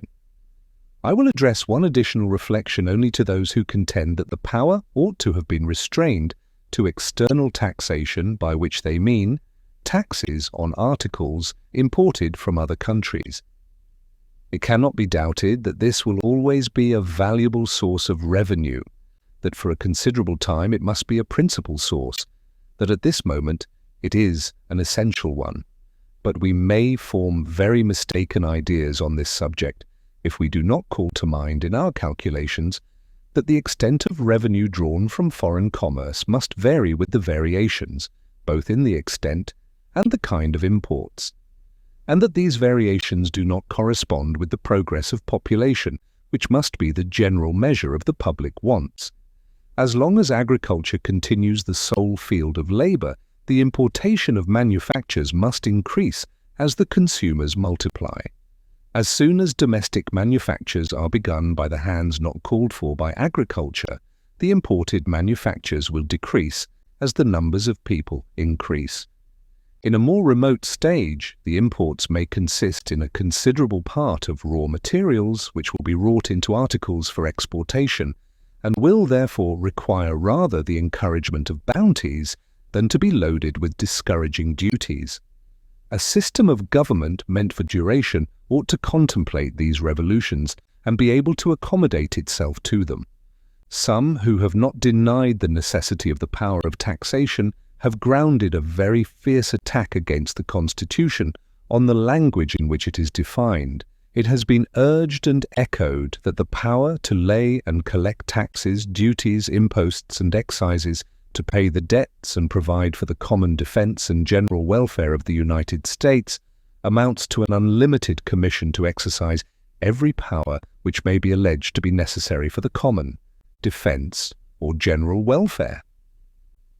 No stronger proof could be given of the distress under which these writers labor for objections than their stooping to such a misconstruction. Had no other enumeration or definition of the powers of the Congress been found in the Constitution than the general expressions just cited, the authors of the objection might have had some color for it, though it would have been difficult to find a reason for so awkward a form of describing an authority to legislate in all possible cases. A power to destroy the freedom of the press, the trial by jury, or even to regulate the course of descents or the forms of conveyances must be very singularly expressed by the terms to raise money for the general welfare. But what colour can the objection have when a specification of the objects alluded to by these general terms immediately follows, and is not even separated by a longer pause than a semicolon? If the different parts of the same instrument ought to be so expounded as to give meaning to every part which will bear it, shall one part of the same sentence be excluded altogether from a share in the meaning, and shall the more doubtful and indefinite terms be retained in their full extent, and the clear and precise expressions be denied any signification whatsoever? For what purpose could the enumeration of particular powers be inserted if these and all others were meant to be included in the preceding general power? Nothing is more natural nor common than first to use a general phrase, and then to explain and qualify it by a recital of particulars. But the idea of an enumeration of particulars which neither explain nor qualify the general meaning, and can have no other effect than to confound and mislead, is an absurdity which, as we are reduced to the dilemma of charging either on the authors of the objection or on the authors of the Constitution, we must take the liberty of supposing had not its origin with the latter. The objection here is the more extraordinary as it appears that the language used by the Convention is a copy from the Articles of Confederation. The objects of the Union among the states, as described in Article 3rd, are their common defence, security of their liberties, and mutual and general welfare. But the terms of Article 8th are still more identical. All charges of war and all other expenses that shall be incurred for the common defence or general welfare and allowed by the United States in Congress shall be defrayed out of a common treasury, etc. A similar language again occurs in Article 9th. Construe either of these articles by the rules which would justify the construction put on the new Constitution, and they vest in the existing Congress a power to legislate in all cases whatsoever. But what would have been thought of that assembly if, attaching themselves to these general expressions, and disregarding the specifications which ascertain and limit their import, they had exercised an unlimited power providing for the common defence and general welfare? I appeal to the objectors themselves whether they would, in that case, have employed the same reasoning in justification of Congress, as they now make use of against the Convention. How difficult it is for error to escape its own condemnation. Publius, the Federalist. No. 42. The powers conferred by the Constitution further considered from the New York Packet. Tuesday, January 22nd, 1788. Madison. To the people of the state of New York, the second class of powers lodged in the general government consists of those which regulate the intercourse with foreign nations, to wit, to make treaties, to send and receive ambassadors, other public ministers, and consuls, to define and punish piracies and felonies committed on the high seas and offences against the law of nations, to regulate foreign commerce, including a power to prohibit, after the year 1808, the importation of slaves, and to lay an intermediate duty of $10 per head as a discouragement to such importations. This class of powers forms an obvious and essential branch of the federal administration. If we are to be one nation in any respect, it clearly ought to be in respect to other nations. The powers to make treaties and to send and receive ambassadors speak their own propriety. Both of them are comprised in the Articles of Confederation, with this difference only that the former is disembarrassed by the plan of the Convention of an exception under which treaties might be substantially frustrated by regulations of the states, and that a power of appointing and receiving other public ministers and consuls is expressly and very properly added to the former provision concerning ambassadors. The term ambassador, if taken strictly, as seems to be required, by the second of the Articles of Confederation, comprehends the highest grade only of public ministers, and excludes the grades which the United States will be most likely to prefer, where foreign embassies may be necessary.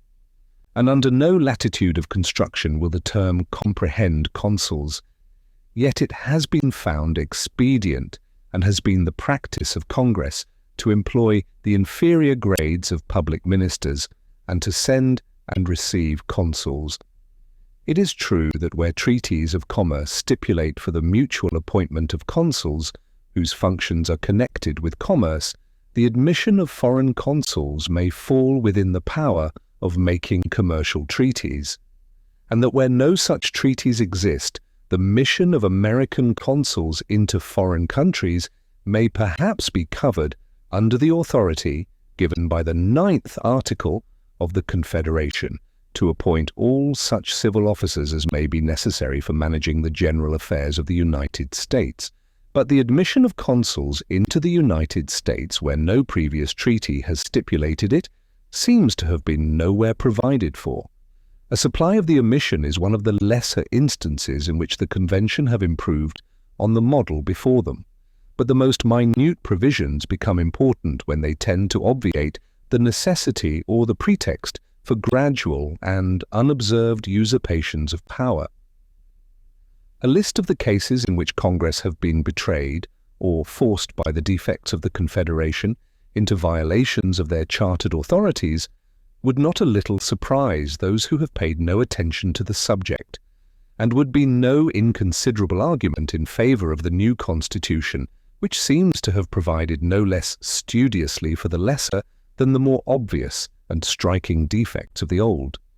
The power to define and punish piracies and felonies committed on the high seas and offences against the law of nations belongs with equal propriety to the general government, and is a still greater improvement on the Articles of Confederation.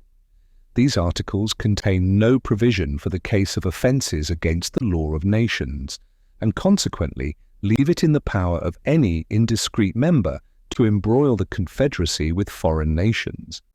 The provision of the Federal Articles on the subject of piracies and felonies extends no further than to the establishment of courts for the trial of these offences. The definition of piracies might, perhaps, without inconveniency, be left to the law of nations, though a legislative definition of them is found in most municipal codes. A definition of felonies on the high seas is evidently requisite. Felony is a term of loose signification, even in the common law of England, and of various import in the statute law of that kingdom, but neither the common nor the statute law of that, or of any other nation, ought to be a standard for the proceedings of this, unless previously made its own by legislative adoption. The meaning of the term as defined in the codes of the several states would be as impracticable as the former would be a dishonourable and illegitimate guide. It is not precisely the same in any two of the states, and varies in each with every revision of its criminal laws. For the sake of certainty and uniformity, therefore, the power of defining felonies in this case was in every respect necessary and proper. The regulation of foreign commerce, having fallen within several views which have been taken of this subject, has been too fully discussed to need additional proofs here of its being properly submitted to the federal administration. It were doubtless to be wished that the power of prohibiting the importation of slaves had not been postponed until the year 1808, or rather that it had been suffered to have immediate operation. But it is not difficult to account either for this restriction on the general government or for the manner in which the whole clause is expressed. It ought to be considered as a great point gained in favour of humanity that a period of 20 years may terminate forever within these states a traffic which has so long and so loudly upbraided the barbarism of modern policy, that within that period it will receive a considerable discouragement from the federal government, and may be totally abolished by a concurrence of the few states which continue the unnatural traffic, in the prohibitory example which has been given by so great a majority of the Union. Happy would it be for the unfortunate Africans, if an equal prospect lay before them of being redeemed from the oppressions of their European brethren. Attempts have been made to pervert this clause into an objection against the Constitution by representing it on one side as a criminal toleration of an illicit practice, and on another as calculated to prevent voluntary and beneficial emigrations from Europe to America. I mention these misconstructions not with a view to give them an answer, for they deserve none, but as specimens of the manner and spirit in which some have thought fit to conduct their opposition to the proposed government. The powers included in the third class are those which provide for the harmony and proper intercourse among the states. Under this head might be included the particular restraints imposed on the authority of the states and certain powers of the judicial department, but the former are reserved for a distinct class, and the latter will be particularly examined when we arrive at the structure and organization of the government.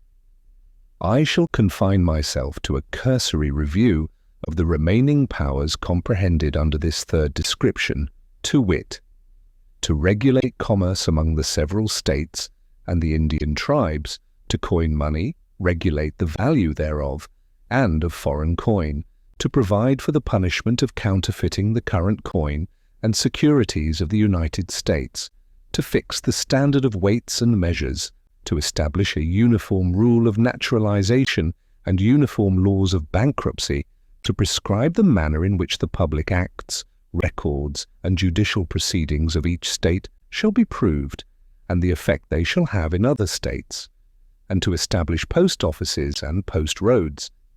The defect of power in the existing confederacy to regulate the commerce between its several members is in the number of those which have been clearly pointed out by experience. To the proofs and remarks which former papers have brought into view on this subject, it may be added that without this supplemental provision, the great and essential power of regulating foreign commerce would have been incomplete and ineffectual. A very material object of this power was the relief of the states which import and export through other states from the improper contributions levied on them by the latter. Were these at liberty to regulate the trade between state and state, it must be foreseen that ways would be found out to load the articles of import and export during the passage through their jurisdiction with duties which would fall on the makers of the latter and the consumers of the former. We may be assured by past experience that such a practice would be introduced by future contrivances, and both by that and a common knowledge of human affairs, that it would nourish unceasing animosities and not improbably terminate in serious interruptions of the public tranquillity. To those who do not view the question through the medium of passion or of interest, the desire of the commercial states to collect, in any form, an indirect revenue from their uncommercial neighbours must appear not less impolitic than it is unfair, since it would stimulate the injured party, by resentment as well as interest, to resort to less convenient channels for their foreign trade. But the mild voice of reason pleading the cause of an enlarged and permanent interest is but too often drowned before public bodies as well as individuals by the clamours of an impatient avidity for immediate and immoderate gain. The necessity of a superintending authority over the reciprocal trade of confederated states has been illustrated by other examples as well as our own. In Switzerland, where the union is so very slight, each canton is obliged to allow to merchandises a passage through its jurisdiction into other cantons without an augmentation of the tolls. In Germany, it is a law of the empire that the princes and states shall not lay tolls or customs on bridges, rivers, or passages without the consent of the emperor and the diet, though it appears from a quotation in an antecedent paper that the practice in this, as in many other instances in that confederacy, has not followed the law and has produced there the mischiefs which have been foreseen here. Among the restraints imposed by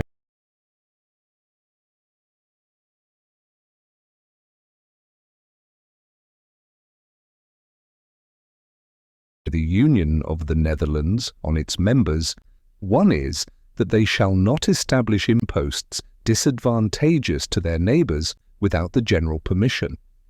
The regulation of commerce with the Indian tribes is very properly unfettered from two limitations in the Articles of Confederation, which render the provision obscure and contradictory. The power is there restrained to Indians, not members of any of the states, and is not to violate or infringe the legislative right of any state within its own limits. What description of Indians are to be deemed members of a state is not yet settled, and has been a question of frequent perplexity and contention in the federal councils. And how the trade with Indians, though not members of a state, yet residing within its legislative jurisdiction, can be regulated by an external authority without so far intruding on the internal rights of legislation is absolutely incomprehensible. This is not the only case in which the Articles of Confederation have inconsiderately endeavored to accomplish impossibilities, to reconcile a partial sovereignty in the Union with complete sovereignty in the states, to subvert a mathematical axiom by taking away a part and letting the whole remain. All that need be remarked on the power to coin money, regulate the value thereof, and of foreign coin is that by providing for this last case, the Constitution has supplied a material omission in the Articles of Confederation. The authority of the existing Congress is restrained to the regulation of coin struck by their own authority or that of the respective states. It must be seen at once that the proposed uniformity in the value of the current coin might be destroyed by subjecting that of foreign coin to the different regulations of the different states. The punishment of counterfeiting the public securities as well as the current coin is submitted, of course, to that authority which is to secure the value of both. The regulation of weights and measures is transferred from the Articles of Confederation and is founded on like considerations with the preceding power of regulating coin. The dissimilarity in the rules of naturalization has long been remarked as a fault in our system, and as laying a foundation for intricate and delicate questions. In the 4th Article of the Confederation, it is declared that the free inhabitants of each of these states, paupers, vagabonds, and fugitives from justice excepted, shall be entitled to all privileges and immunities of free citizens in the several states, and the people of each state shall in every other enjoy all the privileges of trade and commerce, etc. There is a confusion of language here which is remarkable. Why the terms free inhabitants are used in one part of the article, free citizens in another, and people in another, or what was meant by superadding to all privileges and immunities of free citizens, all the privileges of trade and commerce, cannot easily be determined. It seems to be a construction scarcely avoidable, however, that those who come under the denomination of free inhabitants of a state, although not citizens of such state, are entitled, in every other state, to all the privileges of free citizens of the latter. That is, to greater privileges than they may be entitled to in their own state, so that it may be in the power of a particular state, or rather, every state is laid under a necessity, not only to confer the rights of citizenship in other states upon any whom it may admit to such rights within itself, but upon any whom it may allow to become inhabitants within its jurisdiction. But were an exposition of the term inhabitants to be admitted, which would confine the stipulated privileges to citizens alone, the difficulty is diminished only, not removed. The very improper power would still be retained by each state of naturalizing aliens in every other state. In one state, residence for a short term confirms all the rights of citizenship. In another, qualifications of greater importance are required.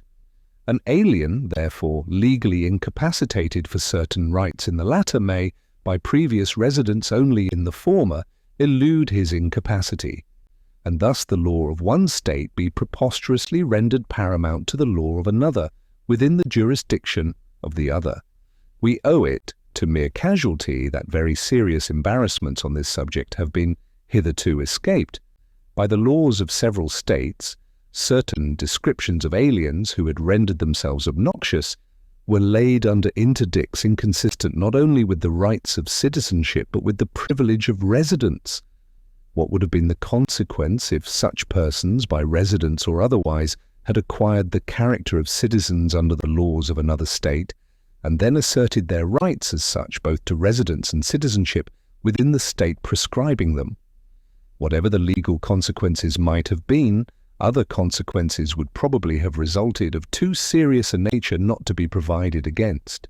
The new Constitution has accordingly, with great propriety, made provision against them, and all others proceeding from the defect of the Confederation on this head, by authorizing the general government to establish a uniform rule of naturalization throughout the United States. The power of establishing uniform laws of bankruptcy is so intimately connected with the regulation of commerce, and will prevent so many frauds where the parties or their property may lie or be removed into different states, that the expediency of it seems not likely to be drawn into question. The power of prescribing by general laws the manner in which the public acts, records, and judicial proceedings of each state shall be proved, and the effect they shall have in other states, is an evident and valuable improvement on the clause relating to this subject in the Articles of Confederation. The meaning of the latter is extremely indeterminate, and can be of little importance under any interpretation which it will bear. The power here established may be rendered a very convenient instrument of justice, and be particularly beneficial on the borders of contiguous states, where the effects liable to justice may be suddenly and secretly translated in any stage of the process within a foreign jurisdiction. The power of establishing post roads must in every view be a harmless power, and may, perhaps by judicious management, become productive of great public conveniency. Nothing which tends to facilitate the intercourse between the states can be deemed unworthy of the public care. Publius, the Federalist, No. 43. The same subject continued, the powers conferred by the Constitution. Further considered, for the independent journal, Madison, to the people of the state of New York. The fourth class comprises the following miscellaneous powers. 1. A power to promote the progress of science and useful arts by securing, for a limited time, to authors and inventors the exclusive right to their respective writings and discoveries. The utility of this power will scarcely be questioned. The copyright of authors has been solemnly adjudged in Great Britain to be a right of common law. The right to useful inventions seems with equal reason to belong to the inventors. The public good fully coincides in both cases with the claims of individuals.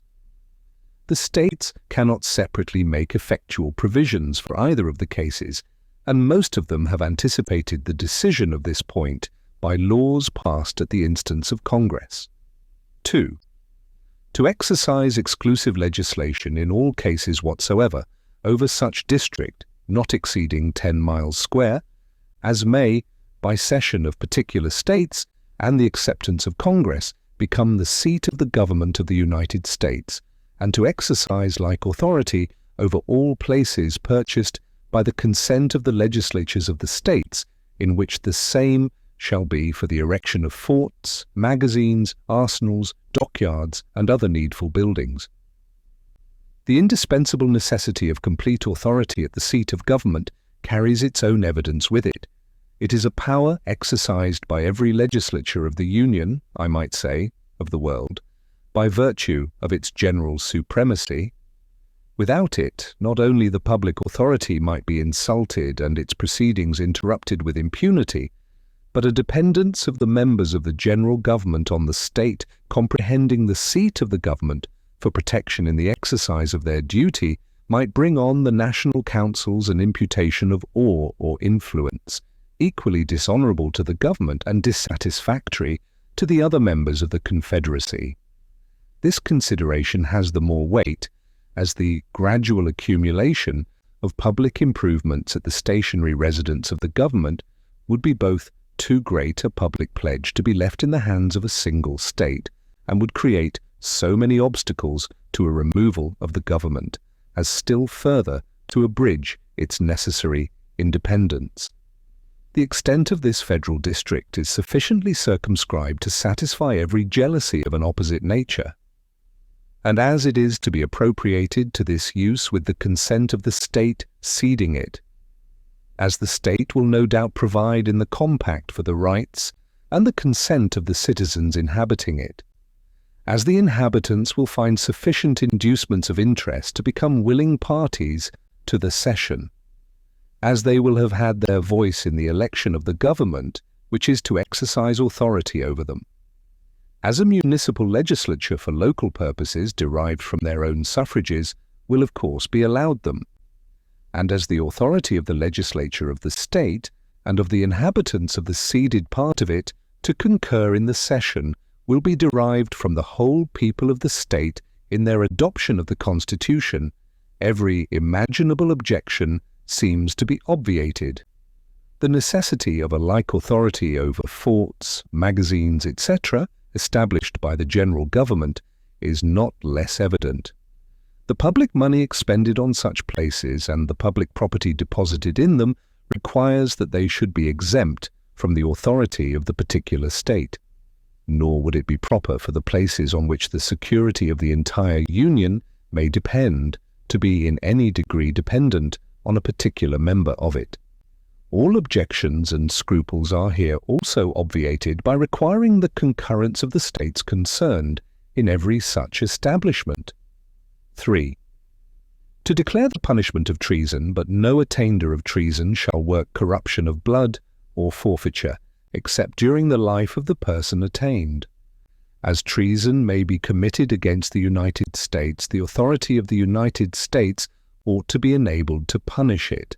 But as newfangled and artificial treasons have been the great engines by which violent factions, the natural offspring of free government, have usually wreaked their alternate malignity on each other, the Convention have, with great judgment, opposed a barrier to this peculiar danger by inserting a constitutional definition of the crime, fixing the proof necessary for conviction of it, and restraining the Congress, even in punishing it, from extending the consequences of guilt beyond the person of its author. 4. To admit new states into the Union, but no new state shall be formed or erected within the jurisdiction of any other state, nor any state be formed by the junction of two or more states, or parts of states, without the consent of the legislatures of the states concerned, as well as of the Congress. In the Articles of Confederation, no provision is found on this important subject. Canada was to be admitted of right on her joining in the measures of the United States, and the other colonies, by which were evidently meant the other British colonies, at the discretion of 9 states. The eventual establishment of new states seems to have been overlooked by the compilers of that instrument. We have seen the inconvenience of this omission and the assumption of power into which Congress have been led by it. With great propriety, therefore, has the new system supplied the defect. The general precaution that no new states shall be formed without the concurrence of the federal authority, and that of the states concerned, is consonant to the principles which ought to govern such transactions. The particular precaution against the erection of new states by the partition of a state without its consent quiets the jealousy of the larger states, as that of the smaller is quieted by a like precaution against a junction of states without their consent. 5. To dispose of and make all needful rules and regulations respecting the territory or other property belonging to the United States, with a proviso that nothing in the Constitution shall be so construed as to prejudice any claims of the United States or of any particular state. This is a power of very great importance and required by considerations similar to those which show the propriety of the former. The proviso annexed is proper in itself and was probably rendered absolutely necessary by jealousies and questions concerning the Western Territory sufficiently known to the public. 6. to guarantee to every state in the Union a republican form of government, to protect each of them against invasion and on application of the legislature or of the executive when the legislature cannot be convened against domestic violence. In a confederacy founded on republican principles and composed of republican members, the superintending government ought clearly to possess authority to defend the system against aristocratic or monarchical innovations. The more intimate the nature of such a union may be, the greater interest have the members in the political institutions of each other, and the greater right to insist that the forms of government under which the compact was entered into should be substantially maintained. But a right implies a remedy, and where else could the remedy be deposited than where it is deposited by the Constitution? Governments of dissimilar principles and forms have been found less adapted to a federal coalition of any sort than those of a kindred nature. As the Confederate Republic of Germany, says Montesquieu, consists of free cities and petty states, subject to different princes, experience shows us that it is more imperfect than that of Holland and Switzerland. Greece was undone, he adds, as soon as the king of Macedon obtained a seat among the Amphictyons. In the latter case, no doubt, the disproportionate force, as well as the monarchical form, of the new confederate had its share of influence on the events. It may possibly be asked what need there could be of such a precaution, and whether it may not become a pretext for alterations in the state governments without the concurrence of the states themselves. These questions admit of ready answers.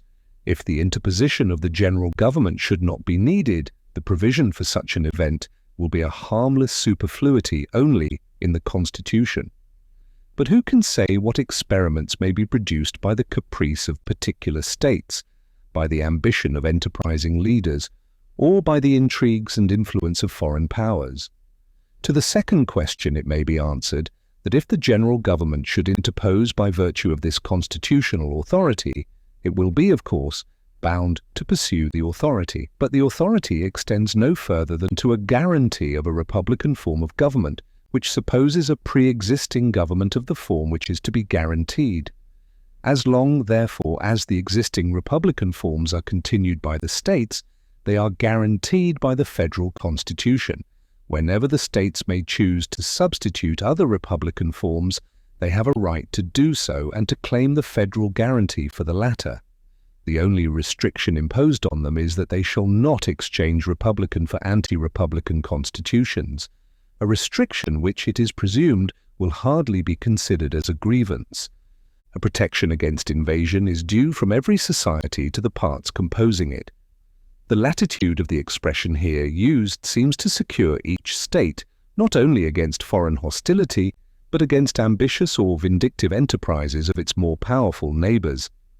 The history both of ancient and modern confederacies proves that the weaker members of the Union ought not to be insensible to the policy of this article. Protection against domestic violence is added with equal propriety. It has been remarked that even among the Swiss cantons, which, properly speaking, are not under one government,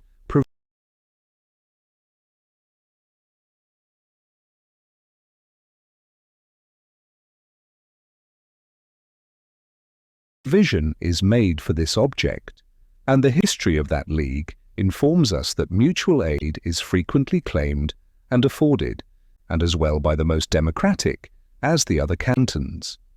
A recent and well-known event among ourselves has warned us to be prepared for emergencies of a like nature. At first view, it might seem not to square with the republican theory to suppose either that a majority have not the right, or that a minority will have the force to subvert a government, and consequently that the federal interposition can never be required, but when it would be improper. But theoretic reasoning, in this as in most other cases, must be qualified by the lessons of practice. Why may not illicit combinations for purposes of violence be formed as well by a majority of a state, especially a small state, as by a majority of a county or a district of the same state? And if the authority of the state ought, in the latter case, to protect the local magistracy, ought not the federal authority in the former to support the state authority?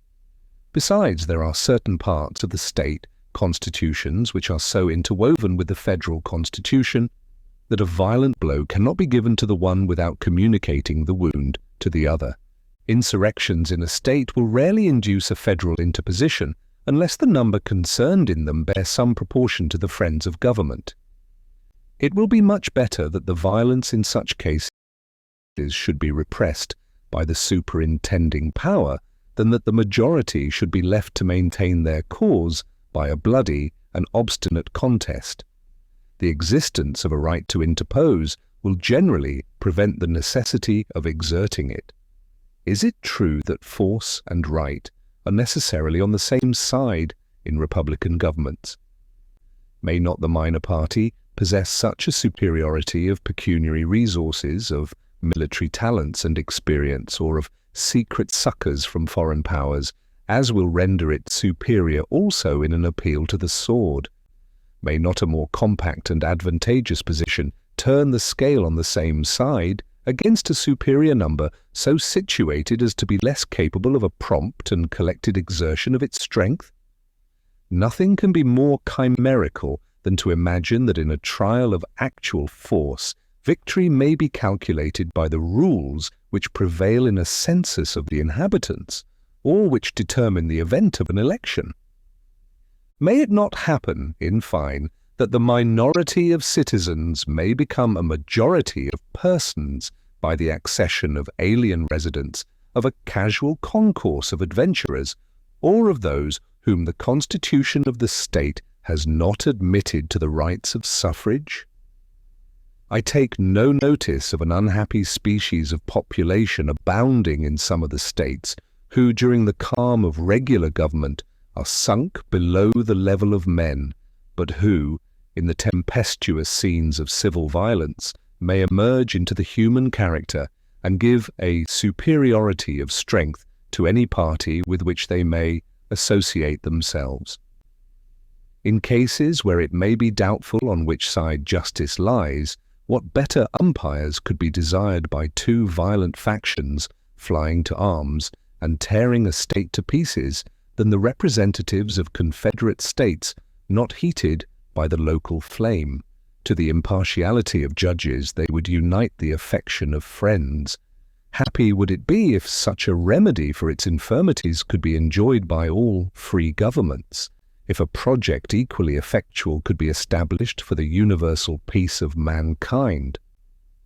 Should it be asked, what is to be the redress for an insurrection pervading all the states and comprising a superiority of the entire force, though not a constitutional right?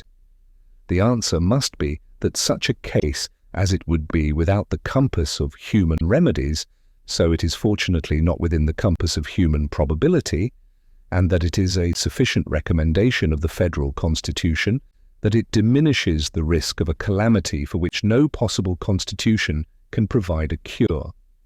Among the advantages of a confederate republic enumerated by Montesquieu, an important one is that should a popular insurrection happen in one of the states, the others are able to quell it. Should abuses creep into one part, they are reformed by those that remain sound. 7. To consider all debts contracted and engagements entered into before the adoption of this Constitution as being no less valid against the United States under this Constitution than under the Confederation. This can only be considered as a declaratory proposition, and may have been inserted, among other reasons, for the satisfaction of the foreign creditors of the United States, who cannot be strangers to the pretended doctrine that a change in the political form of civil society has the magical effect of dissolving its moral obligations. Among the lesser criticisms which have been exercised on the Constitution, it has been remarked that the validity of engagements ought to have been asserted in favor of the United States as well as against them, and in the spirit which usually characterizes little critics, the omission has been transformed and magnified into a plot against the national rights. The authors of this discovery may be told what few others need to be informed of, that as engagements are in their nature reciprocal, an assertion of their validity on one side necessarily involves a validity on the other side, and that as the article is merely declaratory, the establishment of the principle in one case is sufficient for every case. They may be further told that every constitution must limit its precautions to dangers that are not altogether imaginary, and that no real danger can exist that the government would dare, with or even without this constitutional declaration before it, to remit the debts justly due to the public on the pretext here condemned. 8. To provide for amendments to be ratified by 3/4 of the states under 2 exceptions only. That useful alterations will be suggested by experience could not but be foreseen. It was requisite, therefore, that a mode for introducing them should be provided. The mode preferred by the Convention seems to be stamped with every mark of propriety. It guards equally against that extreme facility which would render the Constitution too mutable, and that extreme difficulty which might perpetuate its discovered faults. It, moreover, equally enables the general and the state governments to originate the amendment of errors as they may be pointed out by the experience on one side or on the other. The exception in favor of the equality of suffrage in the Senate was probably meant as a palladium to the residuary sovereignty of the states, implied and secured by that principle of representation in one branch of the legislature, and was probably insisted on by the states particularly attached to that equality. The other exception must have been admitted on the same considerations which produced the privilege defended by it. 9. The ratification of the conventions of 9 states shall be sufficient for the establishment of this Constitution between the states ratifying the same. This article speaks for itself. The express authority of the people alone could give due validity to the Constitution. To have required the unanimous ratification of the 13 states would have subjected the essential interests of the whole to the caprice or corruption of a single member. It would have marked a want of foresight in the Convention, which our own experience would have rendered inexcusable. 2 questions of a very delicate nature present themselves on this occasion. 1. On what principle the Confederation, which stands in the solemn form of a compact among the states, can be superseded without the unanimous consent of the parties to it? 2. What relation is to subsist between the 9 or more states ratifying the Constitution and the remaining few who do not become parties to it? The first question is answered at once by recurring to the absolute necessity of the case, to the great principle of self-preservation, to the transcendent law of nature and of nature's God, which declares that the safety and happiness of society are the objects at which all political institutions aim, and to which all such institutions must be sacrificed. Perhaps also an answer may be found without searching beyond the principles of the compact itself. It has been heretofore noted among the defects of the Confederation that in many of the states it had received no higher sanction than a mere legislative ratification. The principle of reciprocality seems to require that its obligation on the other states should be reduced to the same standard. A compact between independent sovereigns founded on ordinary acts of legislative authority can pretend to no higher validity than a league or treaty between the parties. It is an established doctrine on the subject of treaties that all the articles are mutually conditions of each other, that a breach of any one article is a breach of the whole treaty, and that a breach committed by either of the parties absolves the others and authorizes them, if they please, to pronounce the compact violated and void. Should it unhappily be necessary to appeal to these delicate truths for a justification for dispensing with the consent of particular states to a dissolution of the Federal Pact, will not the complaining parties find it a difficult task to answer the multiplied and important infractions with which they may be confronted? The time has been when it was incumbent on us all to veil the ideas which this paragraph exhibits. The scene is now changed, and with it the part which the same motives dictate. The second question is not less delicate, and the flattering prospect of its being merely hypothetical forbids an over-curious discussion of it. It is one of those cases which must be left to provide for itself. In general, it may be observed that although no political relation can subsist between the assenting and dissenting states, yet the moral relations will remain uncancelled. The claims of justice, both on one side and on the other, will be in force and must be fulfilled. The rights of humanity must in all cases be duly and mutually respected, whilst considerations of a common interest and, above all, the remembrance of the endearing scenes which are past, and the anticipation of a speedy triumph over the obstacles to reunion will, it is hoped, not urge in vain, moderation on one side and prudence on the other. Publius. The Federalist, No. 44. Restrictions on the authority of the several states from the New York Packet, Friday, January 25th, 1788. Madison, to the people of the state of New York. A fifth class of provisions in favor of the federal authority consists of the following restrictions on the authority of the several states. 1. No state shall enter into any treaty, alliance, or confederation, grant letters of marque and reprisal, coin money, emit bills of credit, make anything but gold and silver a legal tender in payment of debts, pass any bill of attainder ex post facto law, or law impairing the obligation of contracts, or grant any title of nobility. The prohibition against treaties, alliances, and confederations makes a part of the existing Articles of Union, and for reasons which need no explanation, is copied into the new Constitution.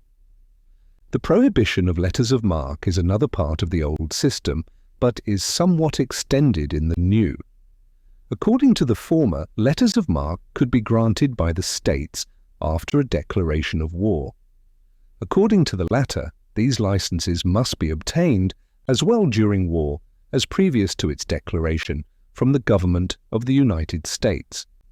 This alteration is fully justified by the advantage of uniformity in all points which relate to foreign powers, and of immediate responsibility to the nation in all those for whose conduct the nation itself is to be responsible.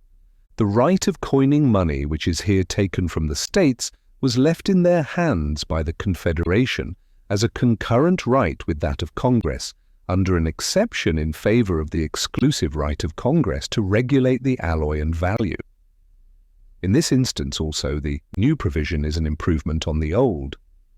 Whilst the alloy and value depended on the general authority, a right of coinage in the particular states could have no other effect than to multiply expensive mints and diversify the forms and weights of the circulating pieces. The latter inconveniency defeats one purpose for which the power was originally submitted to the federal head, and as far as the former might prevent an inconvenient remittance of gold and silver to the central mint for recoinage, the end can be as well attained by local mints established under the general authority. The extension of the prohibition to bills of credit must give pleasure to every citizen in proportion to his love of justice and his knowledge of the true springs of public prosperity. The loss which America has sustained since the peace from the pestilent effects of paper money on the necessary confidence between man and man, on the necessary confidence in the public councils, on the industry and morals of the people, and on the character of republican government, constitutes an enormous debt against the states, chargeable with this unadvised measure which must long remain unsatisfied, or rather, an accumulation of guilt which can be expiated no otherwise than by a voluntary sacrifice on the altar of justice of the power which has been the instrument of it. In addition to these persuasive considerations, it may be observed that the same reasons which show the necessity of denying to the states the power of regulating coin prove with equal force that they ought not to be at liberty to substitute a paper medium in the place of coin. Had every state a right to regulate the value of its coin, there might be as many different currencies as states, and thus the intercourse among them would be impeded. Retrospective alterations in its value might be made, and thus the citizens of other states be injured, and animosities be kindled among the states themselves. The subjects of foreign powers might suffer from the same cause, and hence the union be discredited and embroiled by the indiscretion of a single member. No one of these mischiefs is less incident to a power in the states to emit paper money than to coin gold or silver. The power to make anything but gold and silver a tender in payment of debts is withdrawn from the states on the same principle with that of issuing a paper currency. Bills of attainder, ex post facto laws and laws impairing the obligation of contracts are contrary to the first principles of the social compact and to every principle of sound legislation. The two former are expressly prohibited by the declarations prefixed to some of the state constitutions, and all of them are prohibited by the spirit and scope of these fundamental charters. Our own experience has taught us, nevertheless, that additional fences against these dangers ought not to be omitted. Very properly, therefore, have the Convention added this constitutional bulwark in favour of personal security and private rights, and I am much deceived if they have not in so doing as faithfully consulted the genuine sentiments as the undoubted interests of their constituents. The sober people of America are weary of the fluctuating policy which has directed the public councils. They have seen with regret and indignation that sudden changes and legislative interferences in cases affecting personal rights become jobs in the hands of enterprising and influential speculators and snares to the more industrious and less informed part of the community. They have seen, too, that one legislative interference is but the first link of a long chain of repetitions, every subsequent interference being naturally produced by the effects of the preceding. They very rightly infer, therefore, that some thorough reform is wanting, which will banish speculations on public measures, inspire a general prudence and industry, and give a regular course to the business of society. The prohibition with respect to titles of nobility is copied from the Articles of Confederation and needs no comment. 2. No state shall, without the consent of the Congress, lay any imposts or duties on imports or exports, except what may be absolutely necessary for executing its inspection laws, and the net produce of all duties and imposts laid by any state on imports or exports shall be for the use of the Treasury of the United States, and all such laws shall be subject to the revision and control of the Congress. No state shall, without the consent of Congress, lay any duty on tonnage, keep troops or ships of war in time of peace, enter into any agreement or compact with another state, or with a foreign power, or engage in war unless actually invaded, or in such imminent danger as will not admit of delay. The restraint on the power of the states over imports and exports is enforced by all the arguments which prove the necessity of submitting the regulation of trade to the federal councils.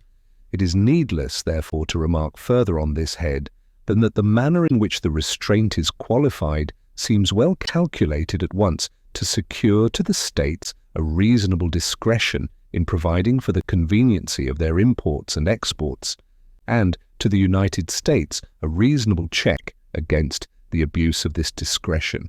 The remaining particulars of this clause fall within reasonings which are either so obvious or have been so fully developed that they may be passed over without remark. The sixth and last class consists of the several powers and provisions by which efficacy is given to all the rest. 1.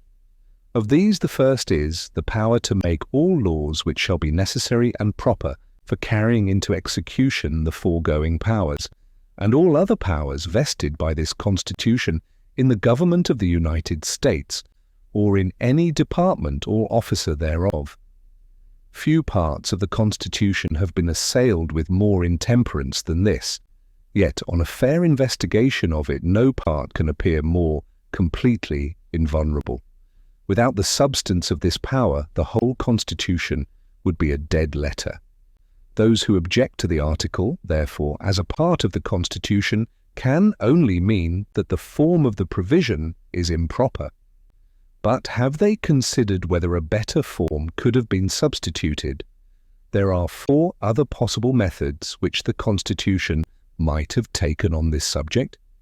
They might have copied the second article of the existing Confederation, which would have prohibited the exercise of any power not expressly delegated.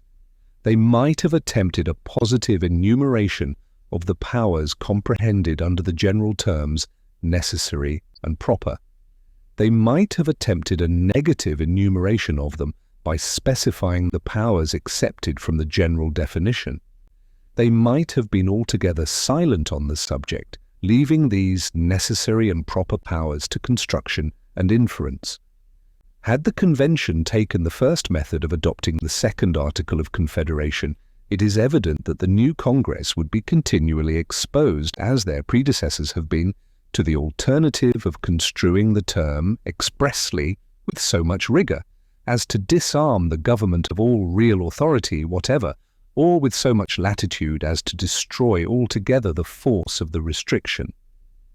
It would be easy to show, if it were necessary, that no important power delegated by the Articles of Confederation has been or can be executed by Congress without recurring more or less to the doctrine of construction or implication, as the powers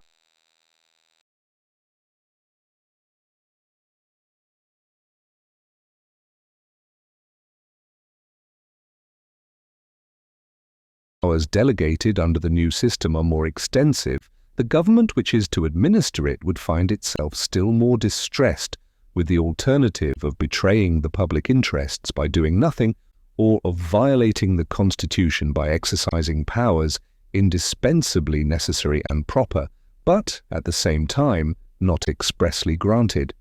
Had the Convention attempted a positive enumeration of the powers necessary and proper for carrying their other powers into effect, the attempt would have involved a complete digest of laws on every subject to which the Constitution relates, accommodated too, not only to the existing state of things, but to all the possible changes which futurity may produce. For in every new application of a general power, the particular powers, which are the means of attaining the object of the general power, must always necessarily vary with that object, and be often properly varied, whilst the object remains the same. Had they attempted to enumerate the particular powers, or means not necessary or proper for carrying the general powers into execution, the task would have been no less chimerical, and would have been liable to this further objection that every defect in the enumeration would have been equivalent to a positive grant of authority. If, to avoid this consequence, they had attempted a partial enumeration of the exceptions, and described the residue by the general terms not necessary or proper, it must have happened that the enumeration would comprehend a few of the accepted powers only, that these would be such as would be least likely to be assumed or tolerated, because the enumeration would of course select such as would be least necessary or proper, and that the unnecessary and improper powers included in the residuum would be less forcibly accepted than if no partial enumeration had been made.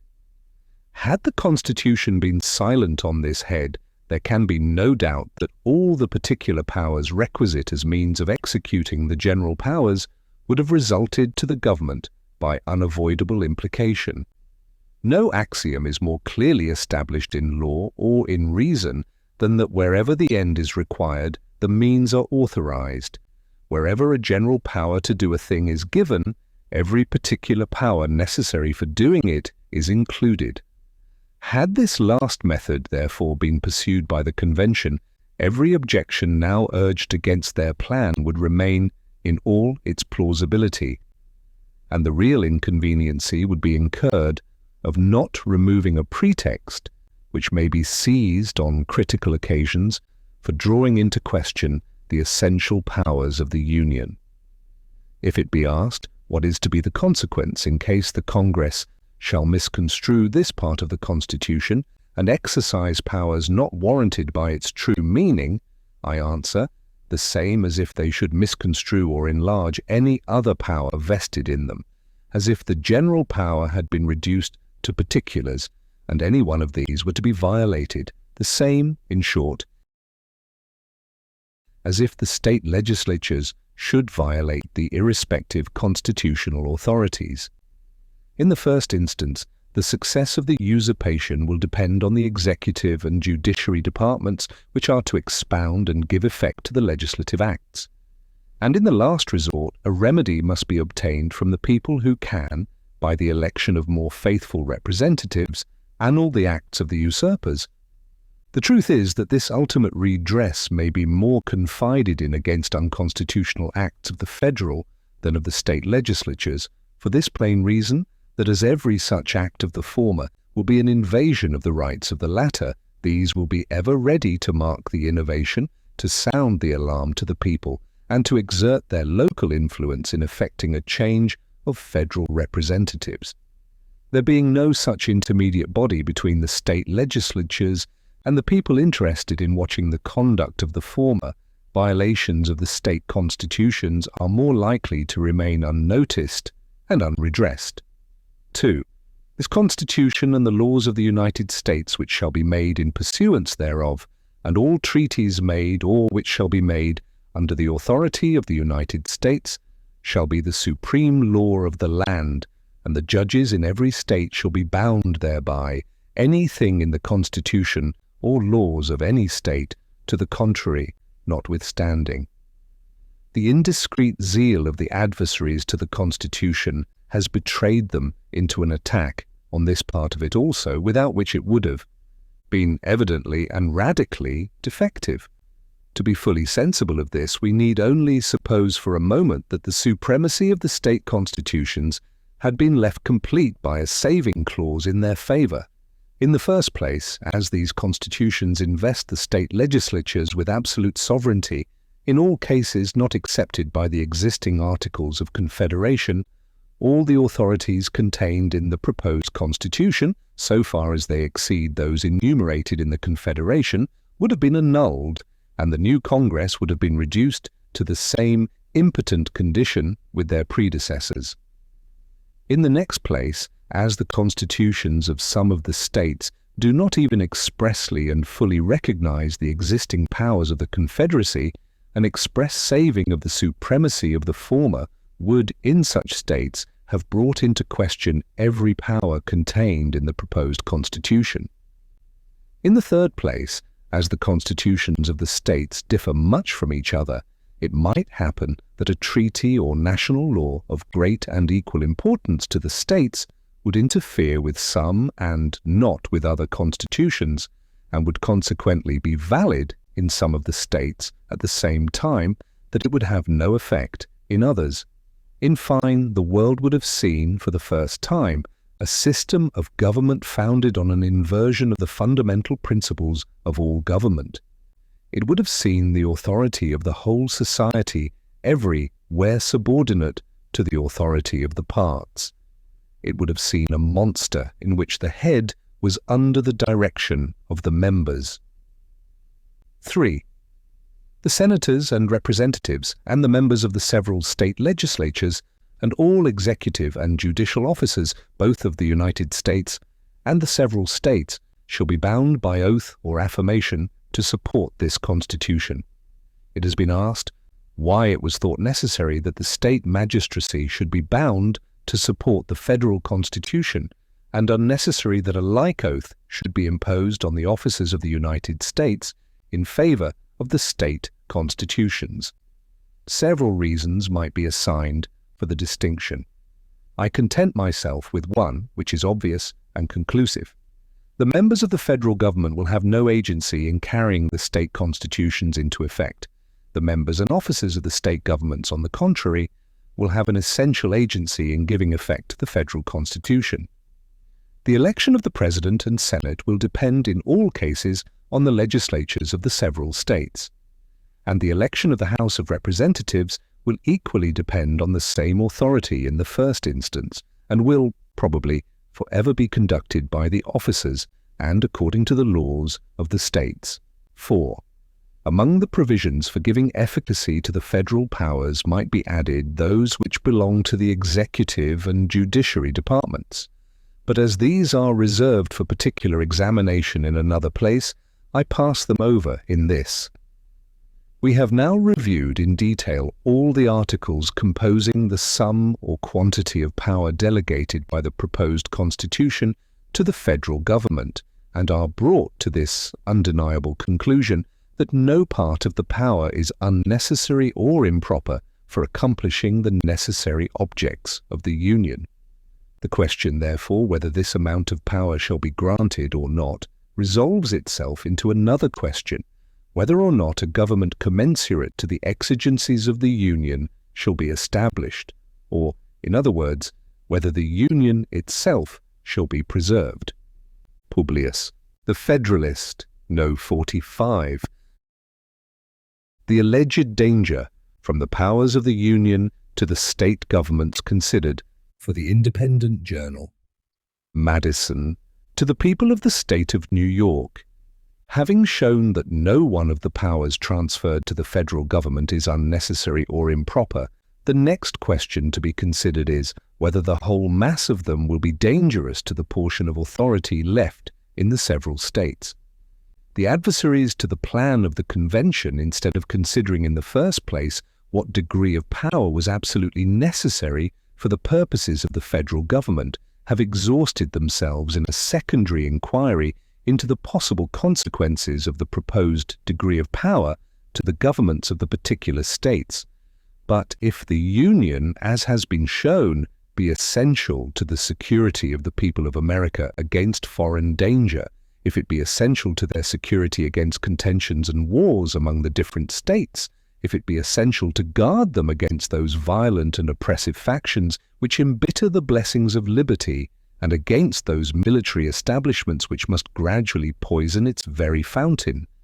If, in a word, the Union be essential to the happiness of the people of America, is it not preposterous to urge as an objection to a government, without which the objects of the Union cannot be attained, that such a government may derogate from the importance of the governments of the individual states?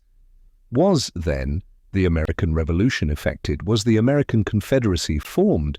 Was the precious blood of thousands spilt, and the hard-earned substance of millions lavished, not that the people of America should enjoy peace, liberty, and safety, but that the government of the individual states, that particular municipal establishments, might enjoy a certain extent of power and be arrayed with certain dignities and attributes of sovereignty?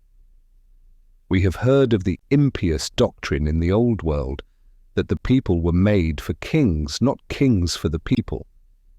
Is the same doctrine to be revived in the New, in another shape, that the solid happiness of the people is to be sacrificed to the views of political institutions of a different form? It is too early for politicians to presume on our forgetting that the public good, the real welfare of the great body of the people, is the supreme object to be pursued, and that no form of government whatever has any other value than as it may be fitted for the attainment of this object. Were the plan of the convention adverse to the public happiness, my voice would be, reject the plan. Were the Union itself inconsistent with the public happiness, it would be, abolish the Union. In like manner, as far as the sovereignty of the states cannot be reconciled to the happiness of the people, the voice of every good citizen must be, let the former be sacrificed to the latter. How far the sacrifice is necessary has been shown. How far the unsacrificed residue will be endangered is the question before us. Several important considerations have been touched in the course of these papers, which discountenance the supposition that the operation of the federal government will by degrees prove fatal to the state governments. The more I revolve the subject, the more fully I am persuaded that the balance is much more likely to be disturbed by the preponderancy of the last than of the first scale.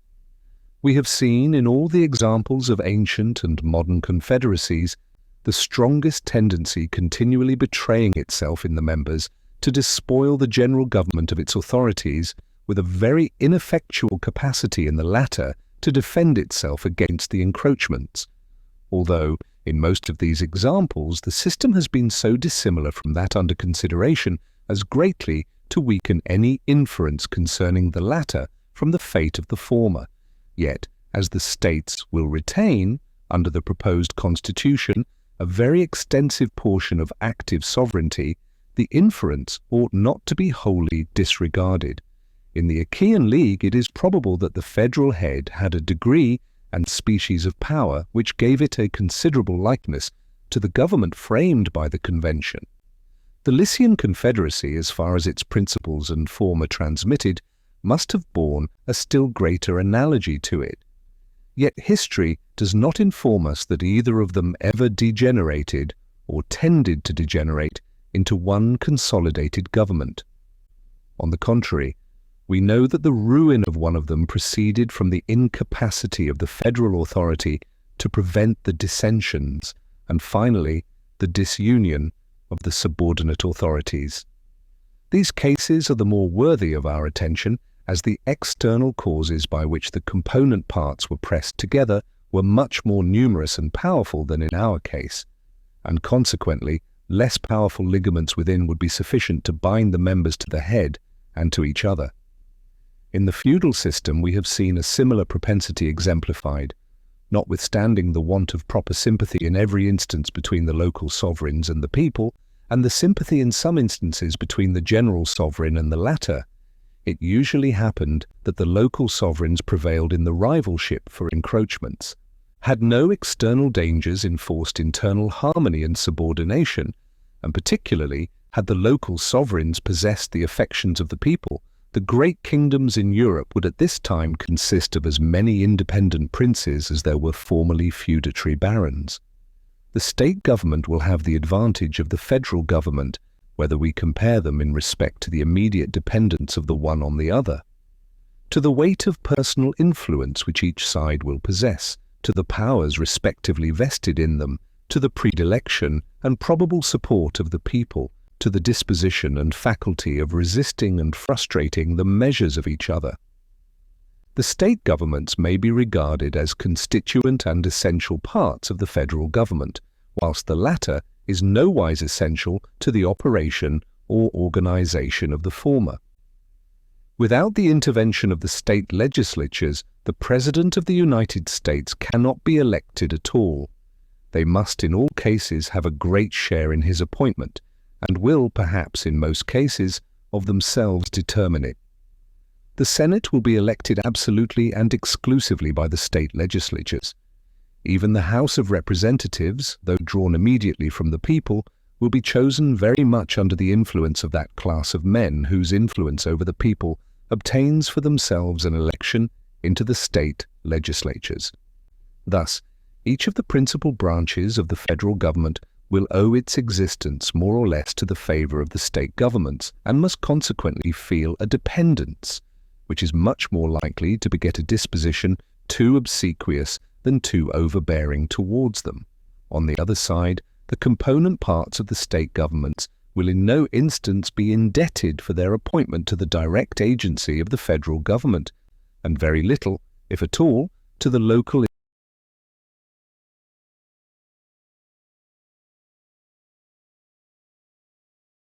influence of its members. The number of individuals employed under the Constitution of the United States will be much smaller than the number employed under the particular states. There will consequently be less of personal influence on the side of the former than of the latter. The members of the legislative, executive, and judiciary departments of 13 and more states, the justices of peace, officers of militia, ministerial officers of justice, with all the county, corporation, and town officers, for 3 millions and more of people, intermixed, and having particular acquaintance with every class and circle of people, must exceed, beyond all proportion, both in number and influence, those of every description who will be employed in the administration of the federal system.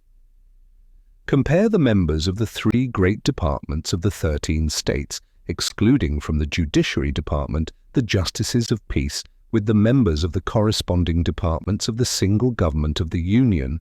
Compare the militia officers of 3 millions of people with the military and marine officers of any establishment which is within the compass of probability, or, I may add, of possibility, and in this view alone we may pronounce the advantage of the states to be decisive.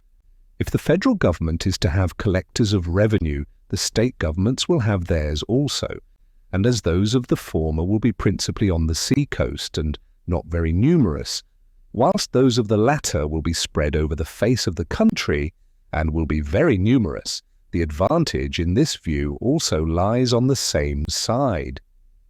I would T is true that the Confederacy is to possess, and may exercise, the power of collecting internal as well as external taxes throughout the states, but it is probable that this power will not be resorted to except for supplemental purposes of revenue, that an option will then be given to the states to supply their quotas by previous collections of their own, and that the eventual collection, under the immediate authority of the Union, will generally be made by the officers, and according to the rules appointed by the several states.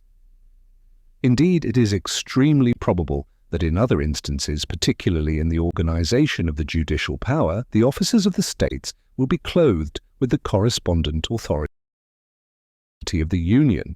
Should it happen, however, that separate collectors of internal revenue should be appointed under the federal government, the influence of the whole number would not bear a comparison with that of the multitude of state officers in the opposite scale. Within every district to which a federal collector would be allotted, there would not be less than 30 or 40 or even more officers of different descriptions, and many of them persons of character and weight, whose influence would lie on the side of the state.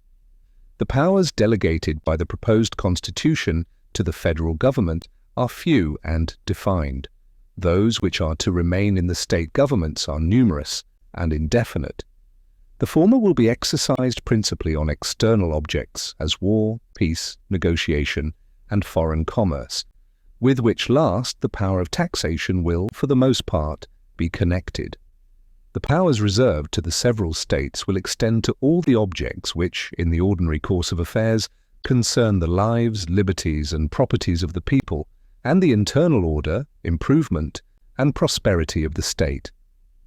The operations of the federal government will be most extensive and important in times of war and danger, those of the state governments in times of peace and security.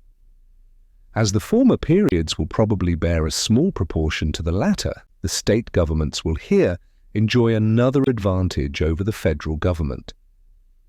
The more adequate, indeed, the federal powers may be rendered to the national defense, the less frequent will be those scenes of danger which might favor their ascendancy over the governments of the particular states. If the new constitution be examined with accuracy and candor, it will be found that the change which it proposes consists much less in the addition of new powers to the Union than in the invigoration of its original powers. The regulation of commerce, it is true, is a new power, but that seems to be an addition which few oppose and from which no apprehensions are entertained. The powers relating to war and peace, armies and fleets, treaties and finance, with the other more considerable powers, are all vested in the existing Congress by the Articles of Confederation. The proposed change does not enlarge these powers, it only substitutes a more effectual mode of administering them.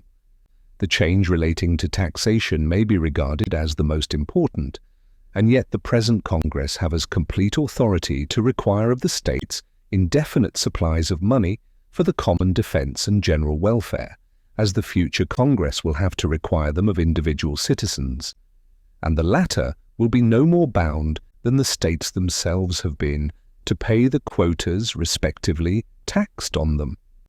Had the states complied punctually with the Articles of Confederation, or could their compliance have been enforced by as peaceable means as may be used with success towards single persons, our past experience is very far from countenancing an opinion that the state governments would have lost their constitutional powers and have gradually undergone an entire consolidation. To maintain that such an event would have ensued would be to say at once that the existence of the state governments is incompatible with any system whatever that accomplishes the essential purposes of the Union. Publius, the Federalist, No. 46. The influence of the state and federal governments compared, from the New York Packet. Tuesday, January 29th, 1788. Madison, to the people of the state of New York. Resuming the subject of the last paper, I proceed to inquire whether the federal government or the state governments will have the advantage with regard to the predilection and support of the people. Notwithstanding the different modes in which they are appointed, we must consider both of them as substantially dependent on the great body of the citizens of the United States. I assume this position here as it respects the first, reserving the proofs for another place. The federal and state governments are in fact but different agents and trustees of the people, constituted with different powers and designed for different purposes. The adversaries of the Constitution seem to have lost sight of the people altogether in their reasonings on this subject, and to have viewed these different establishments not only as mutual rivals and enemies, but as uncontrolled by any common superior in their efforts to usurp the authorities of each other. These gentlemen must here be reminded of their error.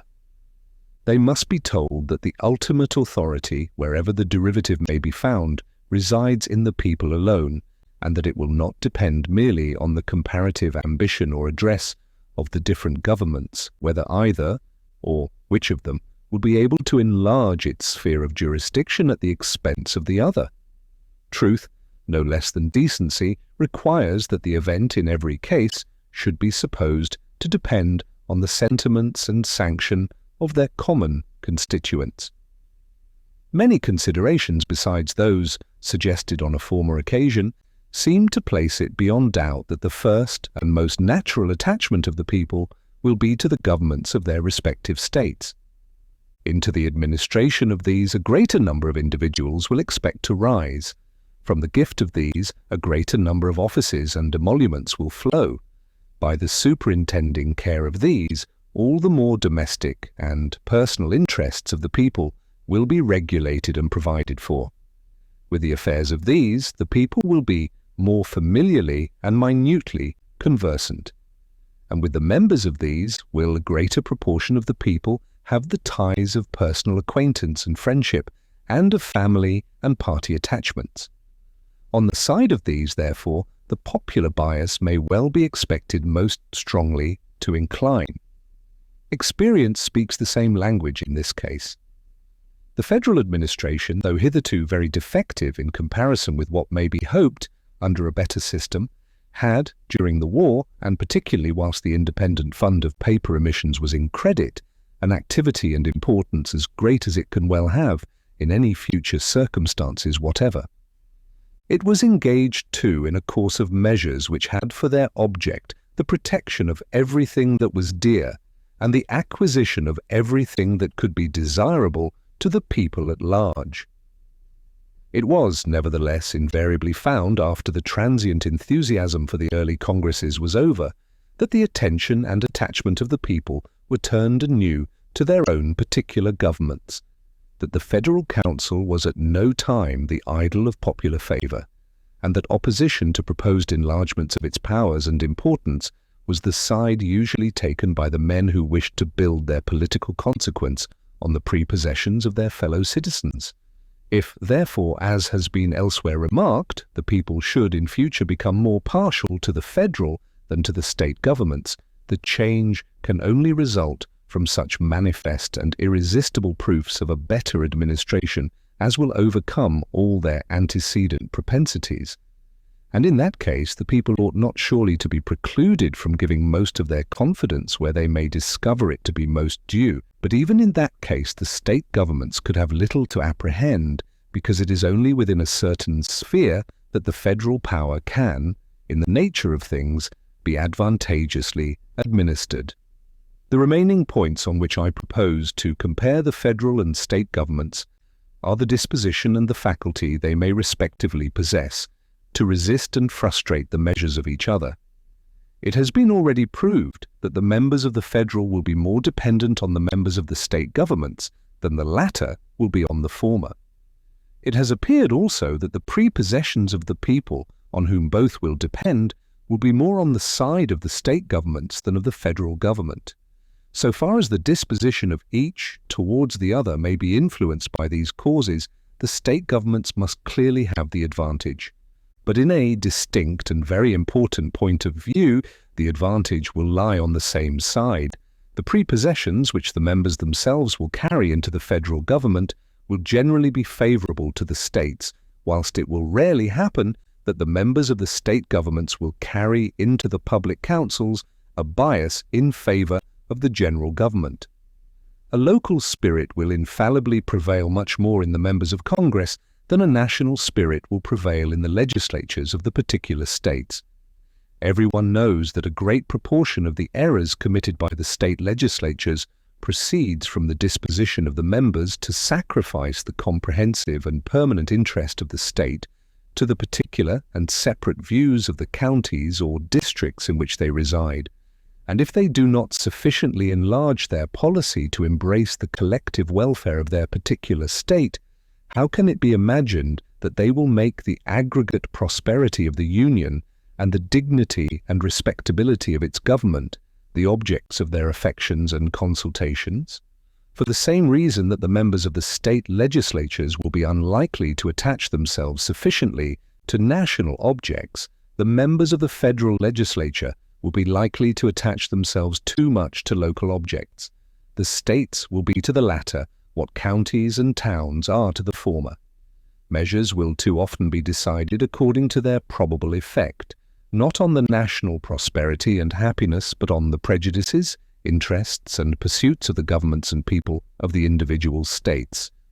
What is the spirit that has in general characterized the proceedings of Congress? A perusal of their journals, as well as the candid acknowledgments of such as have had a seat in that assembly, will inform us that the members have but too frequently displayed the character rather of partisans of their respective states than of impartial guardians of a common interest, that where on one occasion improper sacrifices have been made of local considerations to the aggrandizement of the federal government, the great interests of the nation have suffered on 100 from an undue attention to the local prejudices, interests, and views of the particular states. I mean not by these reflections to insinuate that the new federal government will not embrace a more enlarged plan of policy than the existing government may have pursued, much less that its views will be as confined as those of the state legislatures, but only that it will partake sufficiently of the spirit of both to be disinclined to invade the rights of the individual states or the prerogatives of their governments. The motives on the part of the state governments to augment their prerogatives by defalcations from the federal government will be overruled by no reciprocal predispositions in the members. Were it admitted, however, that the federal government may feel an equal disposition with the state governments to extend its power beyond the due limits, the latter would still have the advantage in the means of defeating such encroachments.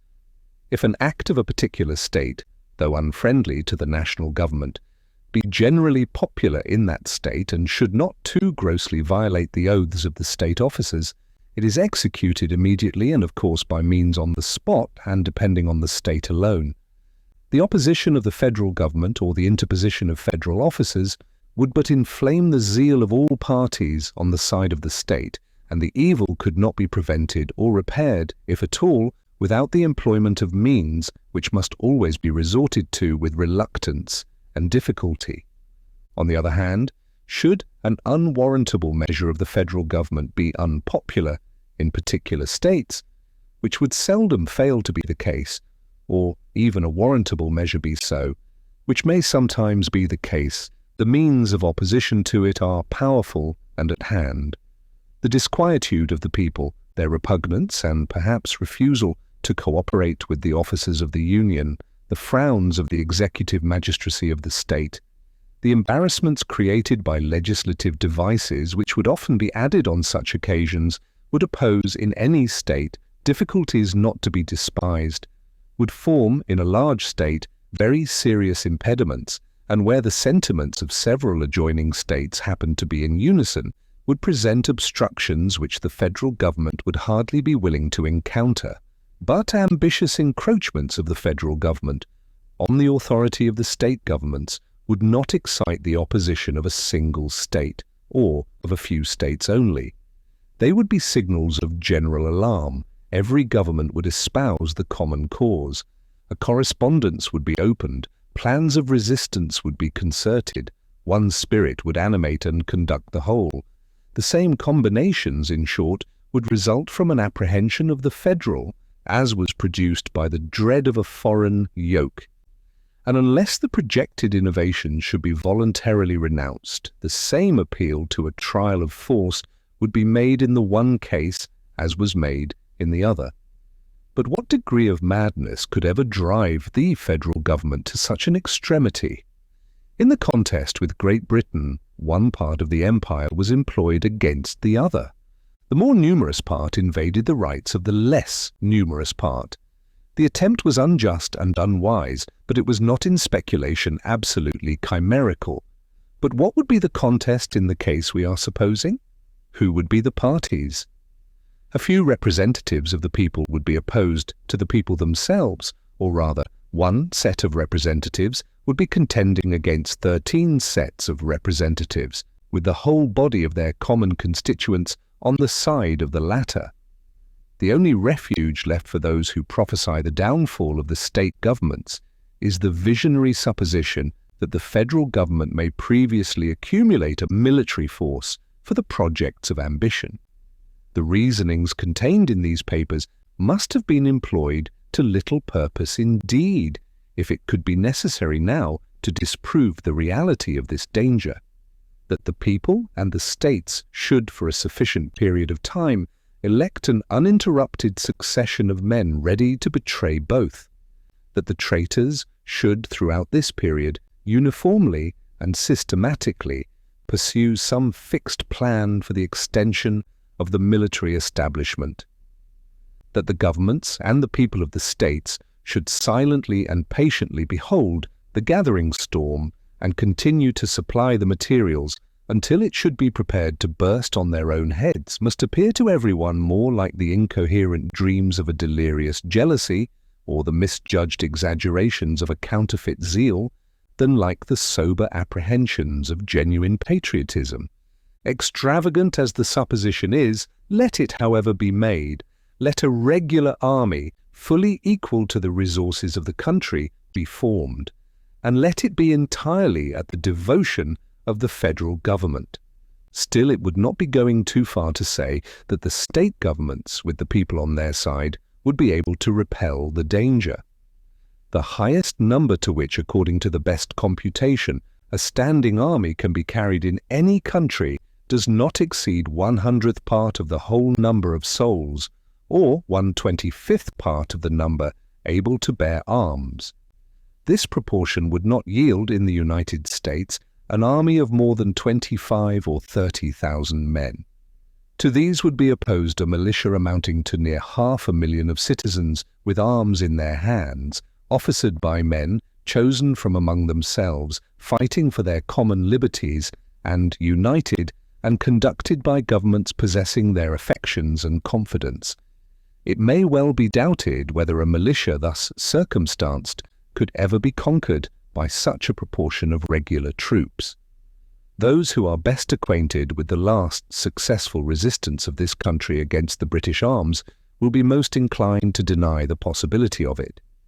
Besides the advantage of being armed, which the Americans possess over the people of almost every other nation, the existence of subordinate governments to which the people are attached, and by which the militia officers are appointed, forms a barrier against the enterprises of ambition, more insurmountable than any which a simple government of any form can admit of.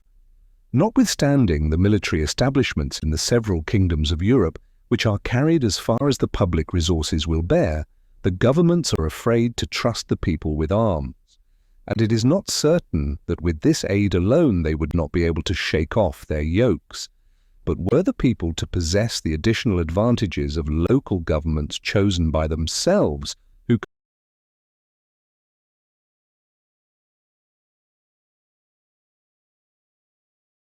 could collect the national will and direct the national force, and of officers appointed out of the militia by these governments and attached both to them and to the militia, it may be affirmed with the greatest assurance that the throne of every tyranny in Europe would be speedily overturned in spite of the legions which surround it. Let us not insult the free and gallant citizens of America with the suspicion that they would be less able to defend the rights of which they would be in actual possession than the debased subjects of arbitrary power would be to rescue theirs from the hands of their oppressors. Let us rather no longer insult them with the supposition that they can ever reduce themselves to the necessity of making the experiment by a blind and tame submission to the long train of insidious measures which must precede and produce it.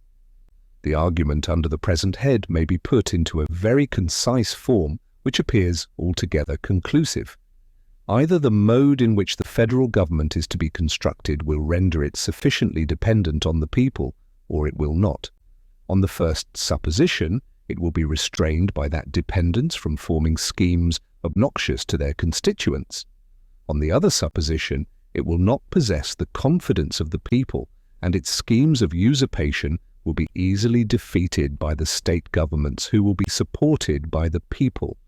On summing up the considerations stated in this and the last paper, they seem to amount to the most convincing evidence that the powers proposed to be lodged in the federal government are as little formidable to those reserved to the individual states as they are indispensably necessary to accomplish the purposes of the Union, and that all those alarms which have been sounded of a meditated and consequential annihilation of the state governments must, on the most favourable interpretation, be ascribed to the chimerical fears of the authors of them. Publius, the Federalist, No. 47. The particular structure of the new government and the distribution of power among its different parts, from the New York Packet. Friday, February 1st, 1788. Madison, to the people of the state of New York, having reviewed the general form of the proposed government and the general mass of power allotted to it, I proceed to examine the particular structure of this government and the distribution of this mass of power among its constituent parts. One of the principal objections inculcated by the more respectable adversaries to the Constitution is its supposed violation of the political maxim that the legislative, executive, and judiciary departments ought to be separate and distinct. In the structure of the federal government, no regard, it is said, seems to have been paid to this essential precaution in favor of liberty. The several departments of power are distributed and blended in such a manner as at once to destroy all symmetry and beauty of form, and to expose some of the essential parts of the edifice to the danger of being crushed by the disproportionate weight of other parts.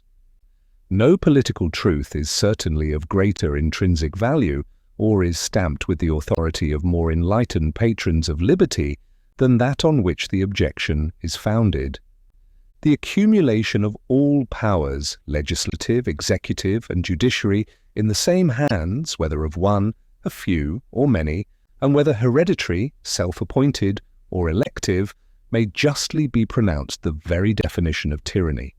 Were the federal constitution, therefore, really chargeable with the accumulation of power, or with a mixture of powers, having a dangerous tendency to such an accumulation, no further arguments would be necessary to inspire a universal reprobation of the system.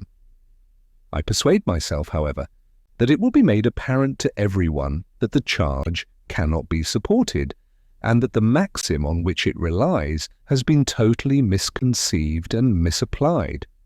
In order to form correct ideas on this important subject, it will be proper to investigate the sense in which the preservation of liberty requires that the three great departments of power should be separate and distinct. The oracle who is always consulted and cited on this subject is the celebrated Montesquieu. If he be not the author of this invaluable precept in the science of politics, he has the merit at least of displaying and recommending it most effectually to the attention of mankind. Let us endeavour, in the first place, to ascertain his meaning on this point. The British Constitution was to Montesquieu what Homer has been to the didactic writers on epic poetry, as the latter have considered the work of the immortal bard as the perfect model from which the principles and rules of the epic art were to be drawn, and by which all similar works were to be judged, so this great political critic appears to have viewed the Constitution of England as the standard, or to use his own expression, as the mirror of political liberty, and to have delivered, in the form of elementary truths, the several characteristic principles of that particular system. That we may be sure, then, not to mistake his meaning in this case, let us recur to the source from which the maxim was drawn. On the slightest view of the British Constitution, we must perceive that the legislative, executive, and judiciary departments are by no means totally separate and distinct from each other. The executive magistrate forms an integral part of the legislative authority. He alone has the prerogative of making treaties with foreign sovereigns, which when made have, under certain limitations, the force of legislative acts. All the members of the judiciary department are appointed by him, can be removed by him on the address of the two Houses of Parliament, and form, when he pleases to consult them, one of his constitutional councils. One branch of the legislative department forms also a great constitutional council to the executive chief as, on another hand, it is the sole depository of judicial power in cases of impeachment, and is invested with the supreme appellate jurisdiction in all other cases. The judges again are so far connected with the legislative department as often to attend and participate in its deliberations, though not admitted to a legislative vote. From these facts by which Montesquieu was guided, it may clearly be inferred that in saying there can be no liberty where the legislative and executive powers are united in the same person or body of magistrates, or if the power of judging be not separated from the legislative and executive powers, he did not mean that these departments ought to have no partial agency in, or no control over, the acts of each other. His meaning, as his own words import, and still more conclusively as illustrated by the example in his eye, can amount to no more than this, that where the whole power of one department is exercised by the same hands which possess the whole power of another department, the fundamental principles of a free constitution are subverted. This would have been the case in the constitution examined by him if the king, who is the sole executive magistrate, had possessed also the complete legislative power or the supreme administration of justice, or if the entire legislative body had possessed the supreme judiciary or the supreme executive authority. This, however, is not among the vices of that constitution. The magistrate in whom the whole executive power resides cannot of himself make a law, though he can put a negative on every law, nor administer justice in person, though he has the appointment of those who do administer it. The judges can exercise no executive prerogative, though they are shoots from the executive stock, nor any legislative function, though they may be advised with by the legislative councils. The entire legislature can perform no judiciary act, though by the joint act of two of its branches the judges may be removed from their offices, and though one of its branches is possessed of the judicial power in the last resort. The entire legislature, again, can exercise no executive prerogative, though one of its branches constitutes the supreme executive magistracy, and another, on the impeachment of a third, can try and condemn all the subordinate officers in the executive department. The reasons on which Montesquieu grounds his maxim are a further demonstration of his meaning. When the legislative and executive powers are united in the same person or body, says he, there can be no liberty, because apprehensions may arise lest the same monarch or senate should enact tyrannical laws to execute them in a tyrannical manner. Again, with a power of judging joined with the legislative, the life and liberty of the subject would be exposed to arbitrary control, for the judge would then be the legislator. Were it joined to the executive power, the judge might behave with all the violence of an oppressor. Some of these reasons are more fully explained in other passages, but briefly stated as they are here, they sufficiently establish the meaning which we have put on this celebrated maxim of this celebrated author. If we look into the constitutions of the several states, we find that notwithstanding the emphatical and, in some instances, the unqualified terms in which this axiom has been laid down, there is not a single instance in which the several departments of power have been kept absolutely separate and distinct.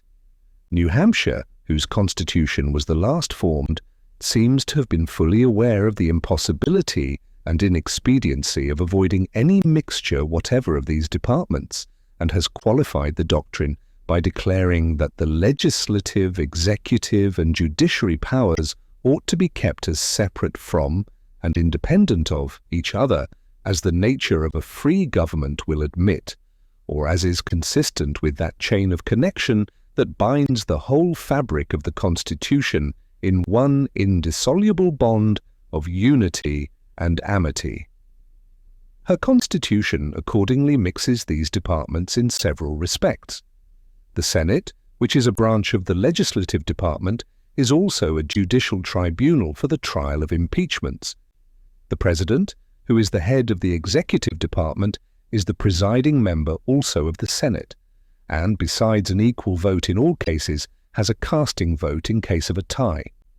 The executive head is himself eventually elective every year by the legislative department, and his council is every year chosen by and from the members of the same department. Several of the officers of state are also appointed by the legislature, and the members of the judiciary department are appointed by the executive department.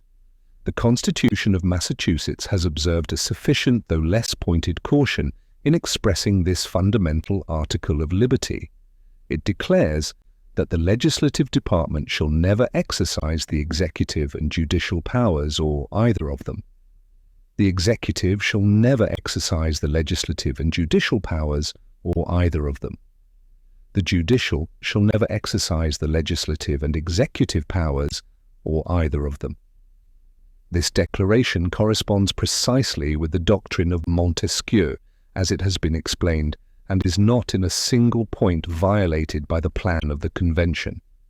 It goes no farther than to prohibit any one of the entire departments from exercising the powers of another department. In the very Constitution to which it is prefixed, a partial mixture of powers has been admitted. The executive magistrate has a qualified negative on the legislative body, and the Senate, which is a part of the legislature, is a court of impeachment for members both of the executive and judiciary departments. The members of the judiciary department, again, are appointable by the executive department and removable by the same authority on the address of the two legislative branches. Lastly, a number of the officers of government are annually appointed by the legislative department. As the appointment to offices, particularly executive offices, is in its nature an executive function, the compilers of the Constitution have, in this last point at least, violated the rule established by themselves. I pass over the constitutions of Rhode Island and Connecticut because they were formed prior to the Revolution, and even before the principle under examination had become an object of political attention. The Constitution of New York contains no declaration on this subject, but appears very clearly to have been framed with an eye to the danger of improperly blending the different departments. It gives, nevertheless, to the executive magistrate a partial control over the legislative department, and what is more, gives a like control to the Judiciary Department and even blends the executive and judiciary departments in the exercise of this control. In its council of appointment, members of the legislative are associated with the executive authority in the appointment of officers, both executive and judiciary, and its court for the trial of impeachments and correction of errors is to consist of one branch of the legislature and the principal members of the Judiciary Department. The Constitution of New Jersey has blended the different powers of government more than any of the preceding. The governor, who is the executive magistrate, is appointed by the legislature, is chancellor and ordinary, or surrogate of the state, is a member of the Supreme Court of Appeals, and president, with a casting vote of one of the legislative branches. The same legislative branch acts again as executive council of the governor, and with him constitutes the Court of Appeals. The members of the Judiciary Department are appointed by the Legislative Department and removable by one branch of it on the impeachment of the other. According to the Constitution of Pennsylvania, the President, who is the head of the Executive Department, is annually elected by a vote in which the Legislative Department predominates. In conjunction with an Executive Council, he appoints the members of the Judiciary Department and forms a court of impeachment for trial of all officers, judiciary as well as executive. The judges of the Supreme Court and justices of the peace seem also to be removable by the legislature, and the executive power of pardoning in certain cases to be referred to the same department. The members of the Executive Council are made ex officio justices of peace throughout the state. In Delaware, the Chief Executive Magistrate is annually elected by the Legislative Department. The speakers of the two legislative branches are vice presidents in the Executive Department. The Executive Chief, with 6 others appointed, 3 by each of the legislative branches, constitutes the Supreme Court of Appeals. He is joined with the Legislative Department in the appointment of the other judges. Throughout the states, it appears that the members of the legislature may at the same time be justices of the peace. In this state, the members of one branch of it are ex officio justices of the peace, as are also the members of the Executive Council. The principal officers of the Executive Department are appointed by the legislative, and one branch of the latter forms a court of impeachments. All officers may be removed on address of the legislature. Maryland has adopted the maxim in the most unqualified terms, declaring that the legislative, executive, and judicial powers of government ought to be forever separate and distinct from each other. Her constitution, notwithstanding, makes the executive magistrate appointable by the legislative department and the members of the judiciary by the executive department. The language of Virginia is still more pointed on this subject. Her constitution declares that the legislative, executive, and judiciary departments shall be separate and distinct, so that neither exercise the powers properly belonging to the other, nor shall any person exercise the powers of more than one of them at the same time, except that the justices of county courts shall be eligible to either House of Assembly. Yet we find not only this express exception with respect to the members of the inferior courts, but that the chief magistrate, with his executive council, are appointable by the legislature, that 2 members of the latter are triennially displaced at the pleasure of the legislature, and that all the principal offices, both executive and judiciary, are filled by the same department. The executive prerogative of pardon, also, is in one case vested in the legislative department. The Constitution of North Carolina, which declares that the legislative, executive, and supreme judicial powers of government ought to be forever separate and distinct from each other, refers at the same time to the legislative department, the appointment not only of the executive chief but all the principal officers within both that and the judiciary department. In South Carolina, the Constitution makes the executive magistracy eligible by the legislative department. It gives to the latter also the appointment of the members of the judiciary department, including even justices of the peace and sheriffs, and the appointment of officers in the executive department, down to captains in the army and navy of the state. In the Constitution of Georgia, where it is declared that the legislative, executive, and judiciary departments shall be separate and distinct, so that neither exercise the powers properly belonging to the other, we find that the executive department is to be filled by appointments of the legislature, and the executive prerogative of pardon to be finally exercised by the same authority. Even justices of the peace are to be appointed by the legislature. In citing these cases in which the legislative, executive, and judiciary departments have not been kept totally separate and distinct, I wish not to be regarded as an advocate for the particular organizations of the several state governments. I am fully aware that among the many excellent principles which they exemplify, they carry strong marks of the haste and still stronger of the inexperience under which they were framed. It is but too obvious that in some instances the fundamental principle under consideration has been violated by too great a mixture and even an actual consolidation of the different powers, and that in no instance has a competent provision been made for maintaining in practice the separation delineated on paper. What I have wished to evince is that the charge brought against the proposed constitution of violating the sacred maxim of free government is warranted neither by the real meaning annexed to that maxim by its author, nor by the sense in which it has hitherto been understood in America. This interesting subject will be resumed in the ensuing paper. Publius, the Federalist, No. 48.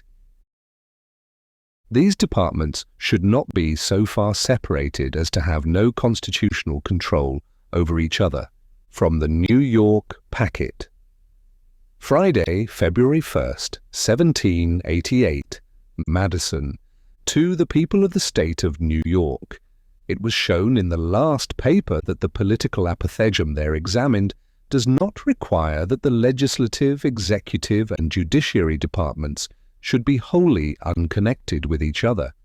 I shall undertake in the next place to show that unless these departments be so far connected and blended as to give to each a constitutional control over the others, the degree of separation which the maxim requires as essential to a free government can never in practice be duly maintained. It is agreed on all sides that the powers properly belonging to one of the departments ought not to be directly and completely administered by either of the other departments.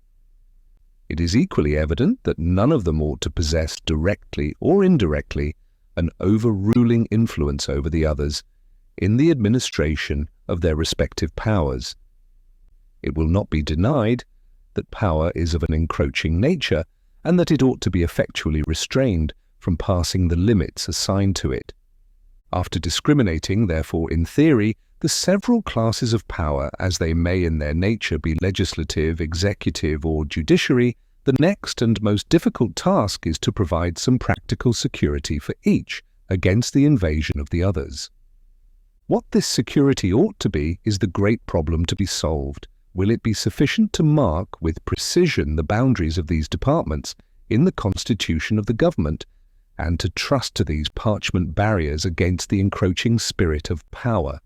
This is the security which appears to have been principally relied on by the compilers of most of the American constitutions, but experience assures us that the efficacy of the provision has been greatly overrated, and that some more adequate defense is indispensably necessary for the more feeble against the more powerful members of the government.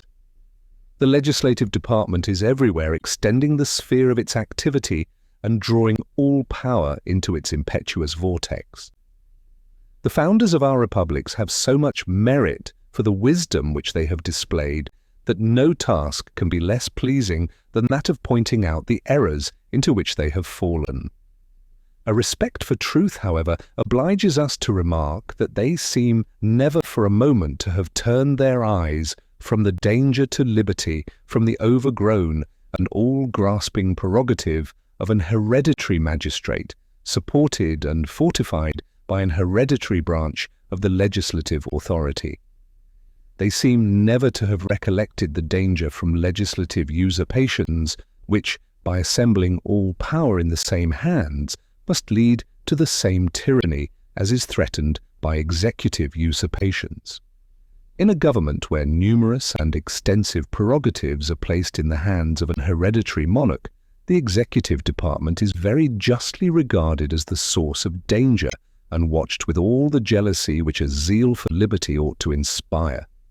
In a democracy where a multitude of people exercise in person the legislative functions and are continually exposed by their incapacity for regular deliberation and concerted measures to the ambitious intrigues of their executive magistrates, tyranny may well be apprehended, on some favourable emergency, to start up in the same quarter. But in a representative republic where the executive magistracy is carefully limited, both in the extent and the duration of its power, and where the legislative power is exercised by an assembly which is inspired by a supposed influence over the people, with an intrepid confidence in its own strength, which is sufficiently numerous to feel all the passions which actuate a multitude, yet not so numerous as to be incapable of pursuing the objects of its passions by means which reason prescribes, it is against the enterprising ambition of this department that the people ought to indulge all their jealousy and exhaust all their precautions. The legislative department derives a superiority in our governments from other circumstances.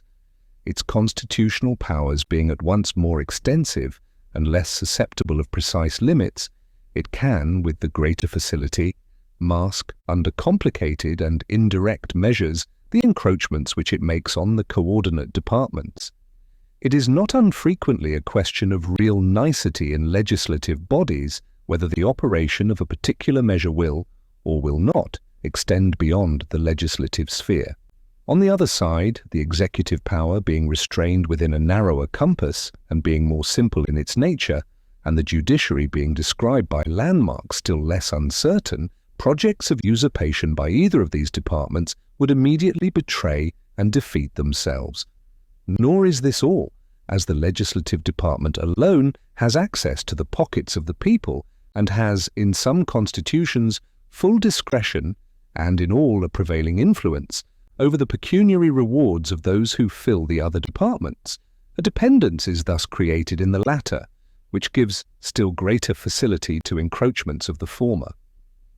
I have appealed to our own experience for the truth of what I advance on this subject.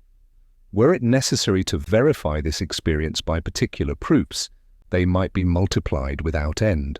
I might find a witness in every citizen who has shared in, or been attentive to, the course of public administrations. I might collect vouchers in abundance from the records and archives of every state in the Union, but as a more concise and at the same time equally satisfactory evidence, I will refer to the example of two states attested by two unexceptionable authorities. The first example is that of Virginia, a state which, as we have seen, has expressly declared in its constitution that the three great departments ought not to be intermixed. The authority in support of it is Mr. Jefferson, who, besides his other advantages for remarking the operation of the government, was himself the chief magistrate of it. In order to convey fully the ideas with which his experience had impressed him on this subject, it will be necessary to quote a passage of some length from his very interesting Notes on the State of Virginia, p. 195. All the powers of government, legislative, executive, and judiciary result to the legislative body. The concentrating these in the same hands is precisely the definition of despotic government. It will be no alleviation that these powers will be exercised by a plurality of hands and not by a single one. 173 despots would surely be as oppressive as one. Let those who doubt it turn their eyes on the Republic of Venice. As little will it avail us that they are chosen by ourselves. An elective despotism was not the government we fought for, but one which should not only be founded on free principles, but in which the powers of government should be so divided and balanced among several bodies of magistracy as that no one could transcend their legal limits without being effectually checked and restrained by the others. For this reason, that convention which passed the Ordinance of Government laid its foundation on this basis, that the legislative, executive, and judiciary departments should be separate and distinct, so that no person should exercise the powers of more than one of them at the same time. But no barrier was provided between these several powers. The judiciary and the executive members were left dependent on the legislative for their subsistence in office, and some of them for their continuance in it. If, therefore, the legislature assumes executive and judiciary powers, no opposition is likely to be made, nor, if made, can be effectual, because in that case they may put their proceedings into the form of acts of assembly, which will render them obligatory on the other branches. They have accordingly, in many instances, decided rights which should have been left to judiciary controversy, and the direction of the executive during the whole time of their session is becoming habitual and familiar. The other state which I shall take for an example is Pennsylvania, and the other authority, the Council of Censors, which assembled in the years 1783 and 1784. A part of the duty of this body, as marked out by the Constitution, was to inquire whether the Constitution had been preserved inviolate in every part, and whether the legislative and executive branches of government had performed their duty as guardians of the people, or assumed to themselves, or exercised other or greater powers than they are entitled to by the Constitution. In the execution of this trust, the Council were necessarily led to a comparison of both the legislative and executive proceedings with the constitutional powers of these departments, and from the facts enumerated and to the truth of most of which both sides in the Council subscribed, it appears that the Constitution had been flagrantly violated by the legislature in a variety of important instances. A great number of laws had been passed, violating, without any apparent necessity, the rule requiring that all bills of a public nature shall be previously printed for the consideration of the people, although this is one of the precautions chiefly relied on by the Constitution against improper acts of legislature. The constitutional trial by jury had been violated and powers assumed which had not been delegated by the Constitution. Executive powers had been usurped. The salaries of the judges, which the Constitution expressly requires to be fixed, had been occasionally varied, and cases belonging to the judiciary department frequently drawn within legislative cognizance and determination. Those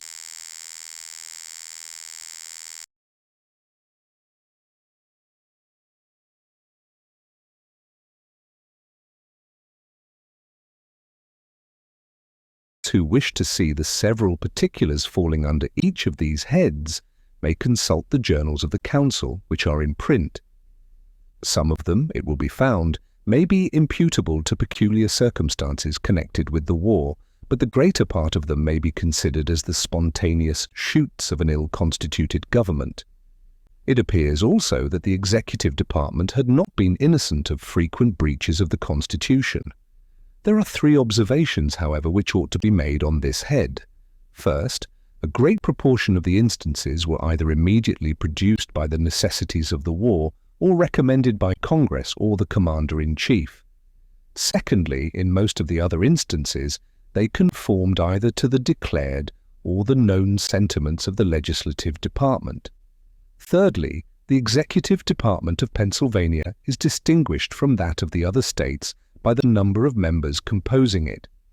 In this respect, it has as much affinity to a legislative assembly as to an executive council, and being at once exempt from the restraint of an individual responsibility for the acts of the body, and deriving confidence from mutual example and joint influence, unauthorized measures would, of course, be more freely hazarded than where the executive department is administered by a single hand or by a few hands. The conclusion which I am warranted in drawing from these observations is that a mere demarcation on parchment of the constitutional limits of the several departments is not a sufficient guard against those encroachments which lead to a tyrannical concentration of all the powers of government in the same hands. Publius, The Federalist? No. 49. Method of guarding against the encroachments of any one department of government by appealing to the people through a convention. From the New York Packet.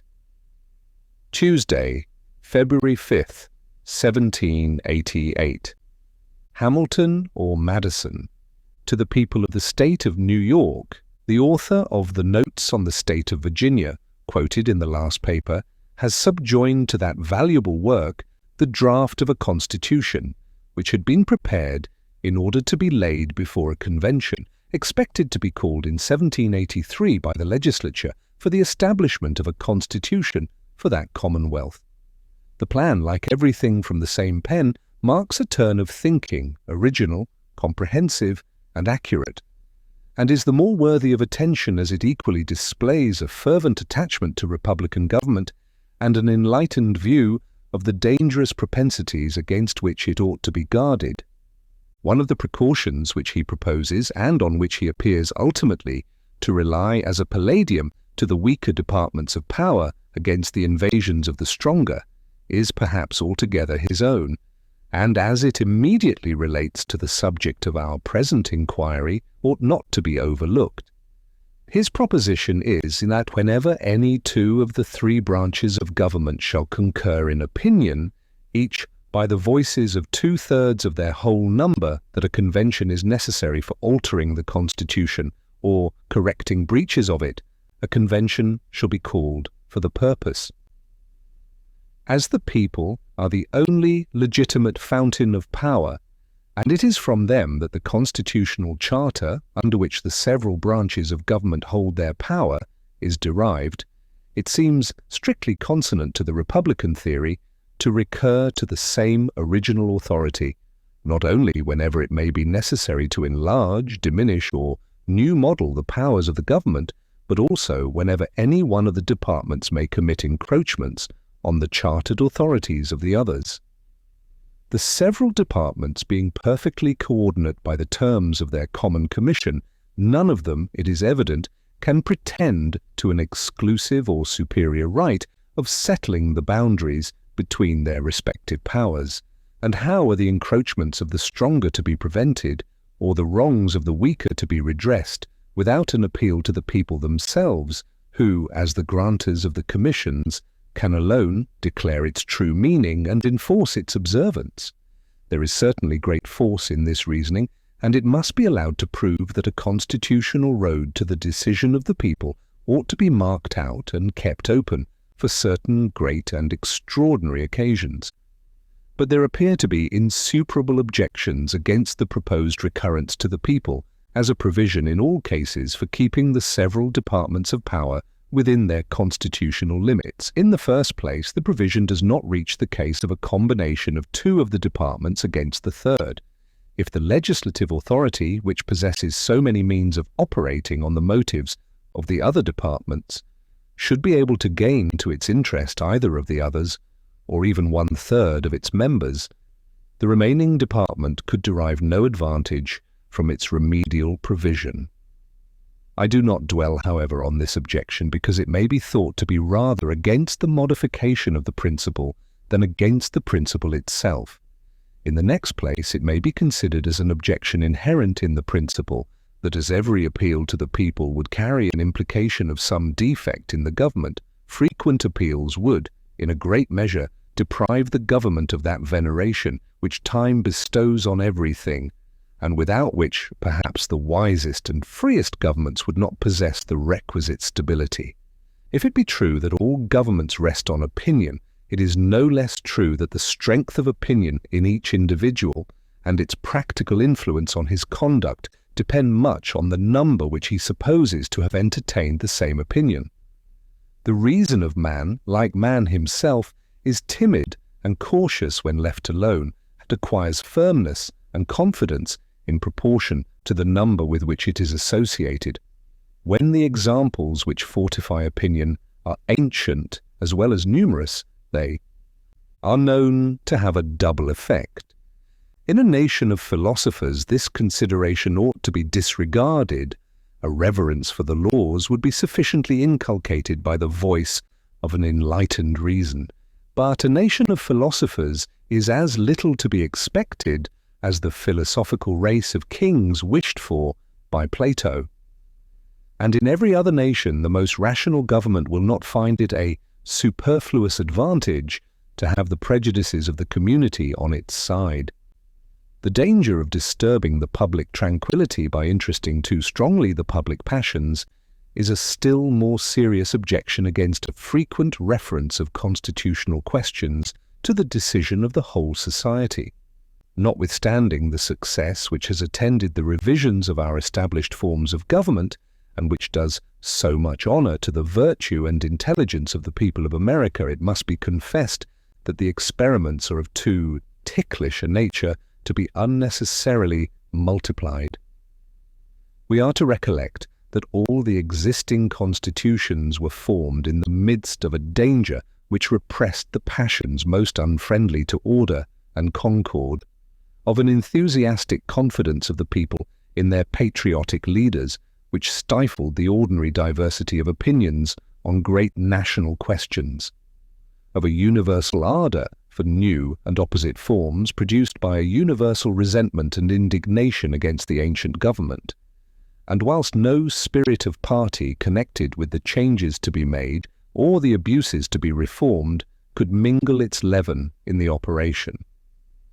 The future situations in which we must expect to be usually placed do not present any equivalent security against the danger which is apprehended, but the greatest objection of all is that the decisions which would probably result from such appeals would not answer the purpose of maintaining the constitutional equilibrium of the government. We have seen that the tendency of republican governments is to an aggrandizement of the legislative at the expense of the other departments. The appeals to the people, therefore, would usually be made by the executive and judiciary departments. But whether made by one side or the other, would each side enjoy equal advantages on the trial? Let us view their different situations. The members of the executive and judiciary departments are few in number and can be personally known to a small part only of the people. The latter, by the mode of their appointment as well as by the nature and permanency of it, are too far removed from the people to share much in their prepossessions. The former are generally the objects of jealousy, and their administration is always liable to be discoloured and rendered unpopular. The members of the legislative department, on the other hand, are numberless. They are distributed and dwell among the people at large. Their connections of blood, of friendship, and of acquaintance embrace a great proportion of the most influential part of the society. The nature of their public trust implies a personal influence among the people, and that they are more immediately the confidential guardians of the rights and liberties of the people. With these advantages, it can hardly be supposed that the adverse party would have an equal chance for a favourable issue. But the legislative party would not only be able to plead their cause most successfully with the people, they would probably be constituted themselves the judges. The same influence which had gained them an election into the legislature would gain them a seat in the convention. If this should not be the case with all, it would probably be the case with many.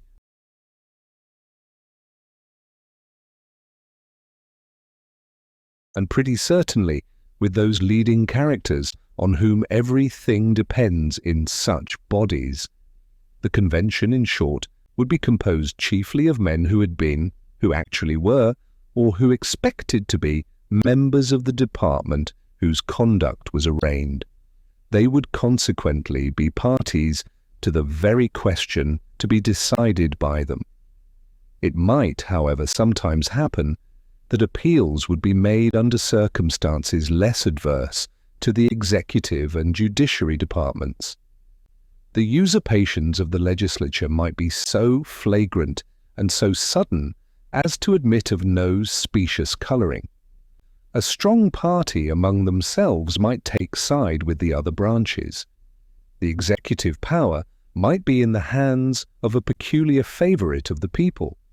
In such a posture of things, the public decision might be less swayed by prepossessions in favour of the legislative party, but still it could never be expected to turn on the true merits of the question. It would inevitably be connected with the spirit of pre-existing parties or of parties springing out of the question itself. It would be connected with persons of distinguished character and extensive influence in the community. It would be pronounced by the very men who had been agents in, or opponents of, the measures to which the decision would relate. The passions, therefore, not the reason of the public, would sit in judgment. But it is the reason alone of the public that ought to control and regulate the government. The passions ought to be controlled and regulated by the government. We found in the last paper that mere declarations in the written constitution are not sufficient to restrain the several departments within their legal rights. It appears in this that occasional appeals to the people would be neither a proper nor an effectual provision for that purpose. How far the provisions of a different nature contained in the plan above quoted might be adequate, I do not examine. Some of them are unquestionably founded on sound political principles, and all of them are framed with singular ingenuity and precision. Publius, the Federalist, No. 50.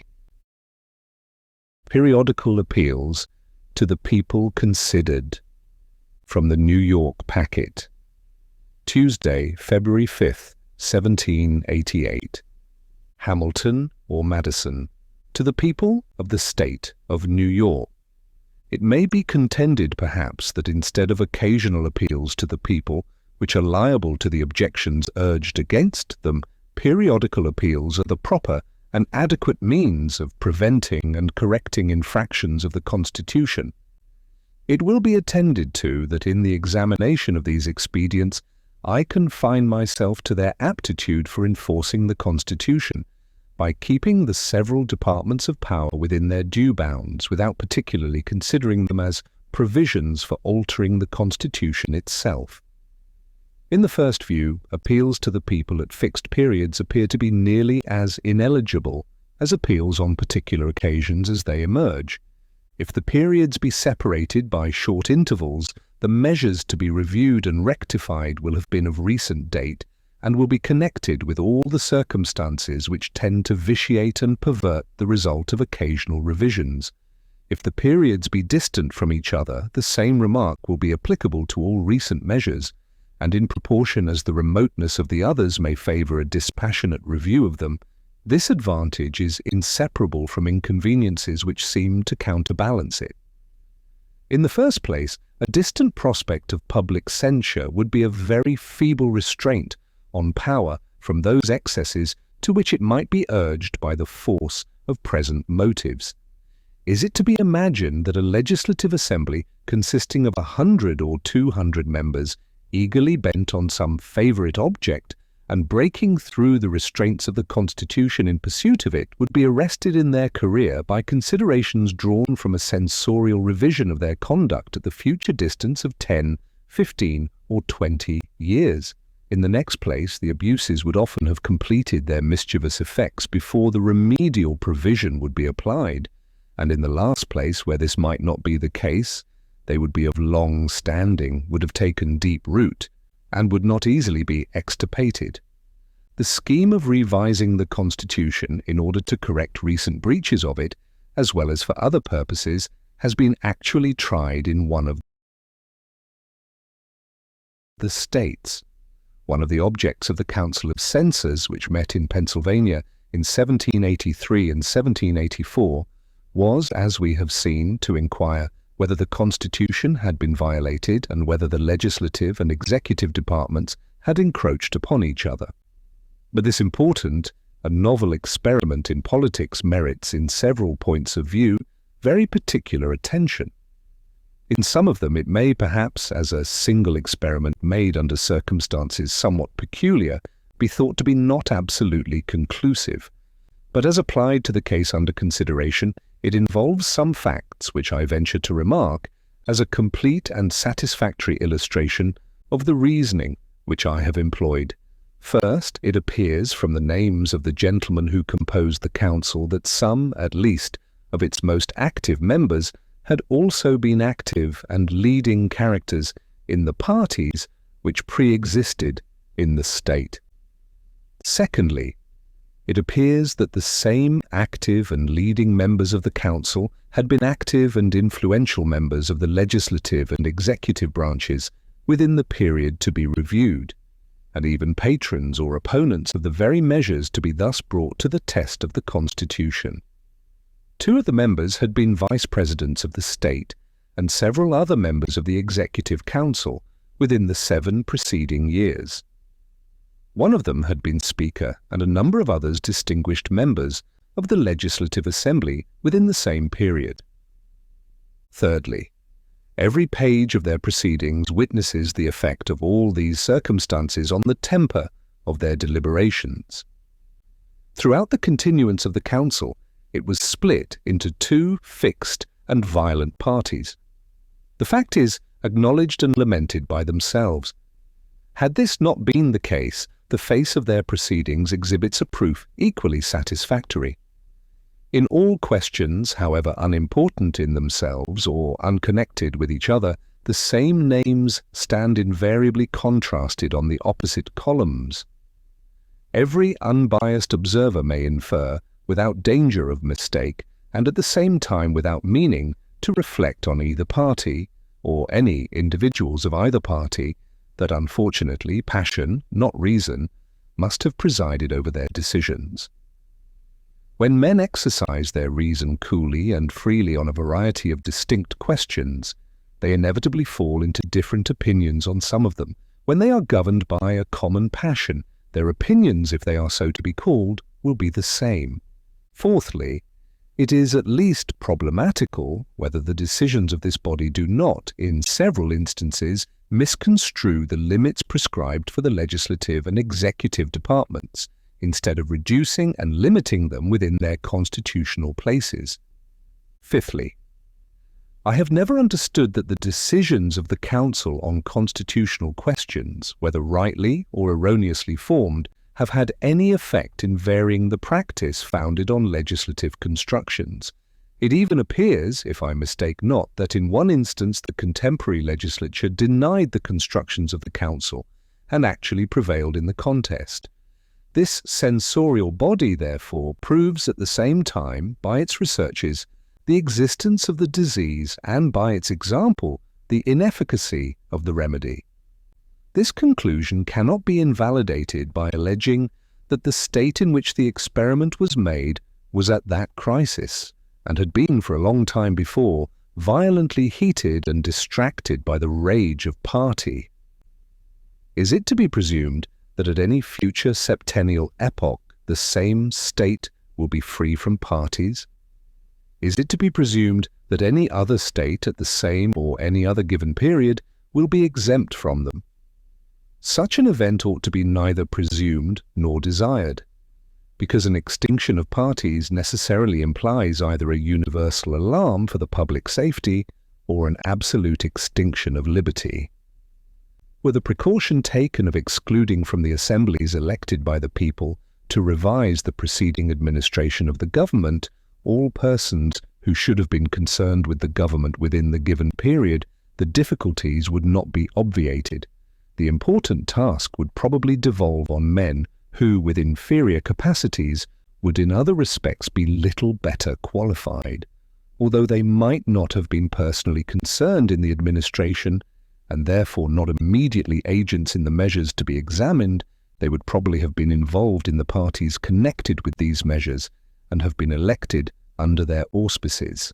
Publius, the Federalist, No. 51. The structure of the government must furnish the proper checks and balances between the different departments. From the New York Packet, Friday, February 8, 1788, Hamilton or Madison, to the people of the state of New York. To what expedient, then, shall we finally resort for maintaining in practice the necessary partition of power among the several departments, as laid down in the Constitution?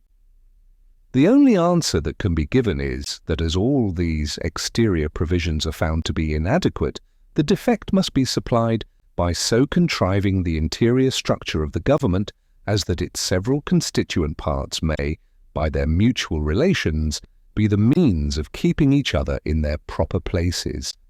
Without presuming to undertake a full development of this important idea, I will hazard a few general observations, which may perhaps place it in a clearer light, and enable us to form a more correct judgment of the principles and structure of the government planned by the Convention.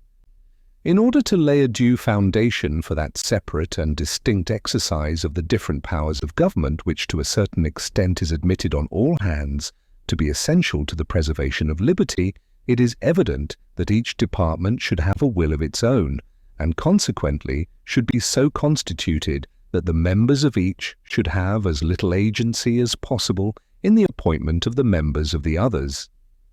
Were this principle rigorously adhered to, it would require that all the appointments for the supreme executive, legislative, and judiciary magistracies should be drawn from the same fountain of authority, the people, through channels having no communication whatever with one another. Perhaps such a plan of constructing the several departments would be less difficult in practice than it may in contemplation appear. Some difficulties, however, and some additional expense would attend the execution of it. Some deviations, therefore, from the principle must be admitted.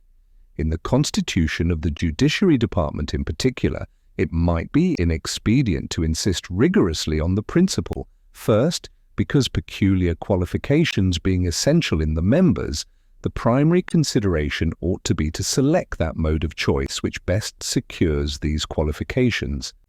Secondly, because the permanent tenure by which the appointments are held in that department must soon destroy all sense of dependence on the authority conferring them. It is equally evident that the members of each department should be as little dependent as possible on those of the others for the emoluments annexed to their offices. Were the executive magistrate or the judges not independent of the legislature in this particular, their independence in every other would be merely nominal. But the great security against a gradual concentration of the several powers in the same department consists in giving to those who administer each department the necessary constitutional means and personal motives to resist encroachments of the others. The provision for defense must in. This, as in all other cases, be made commensurate to the danger of attack. Ambition must be made to counteract ambition. The interest of the man must be connected with the constitutional rights of the place. It may be a reflection on human nature that such devices should be necessary to control the abuses of government. But what is government itself but the greatest of all reflections on human nature? If men were angels, no government would be necessary. If angels were to govern men, neither external nor internal controls on government would be necessary. In framing a government which is to be administered by men over men, the great difficulty lies in this. You must first enable the government to control the governed, and in the next place oblige it to control itself. A dependence on the people is, no doubt, the primary control on the government, but experience has taught mankind the necessity of auxiliary precautions.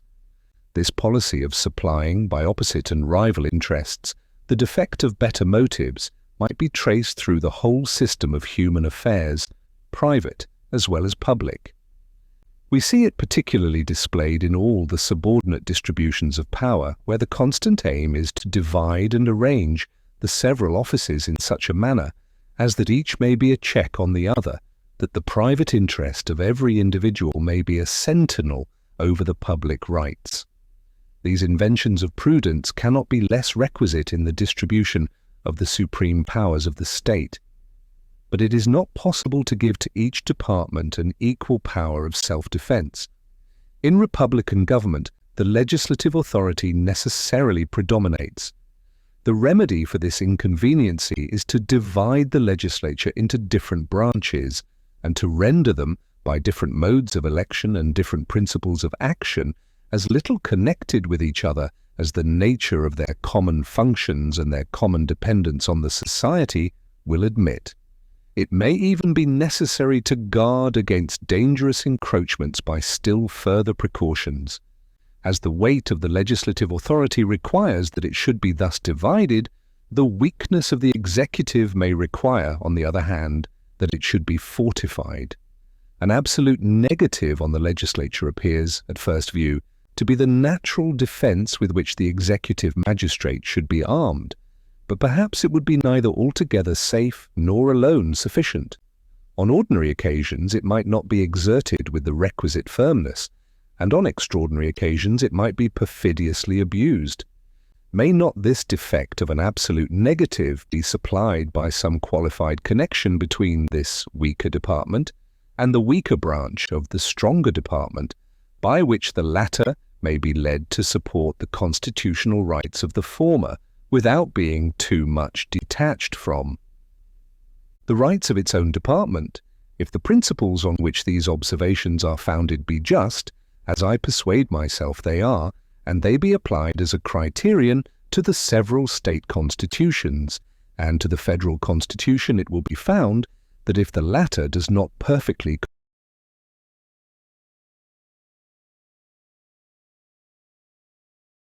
correspond with them, the former are infinitely less able to bear such a test. There are, moreover, two considerations particularly applicable to the federal system of America which place that system in a very interesting point of view. First, in a single republic, all the power surrendered by the people is submitted to the administration of a single government, and the usurpations are guarded against by a division of the government into distinct and separate departments.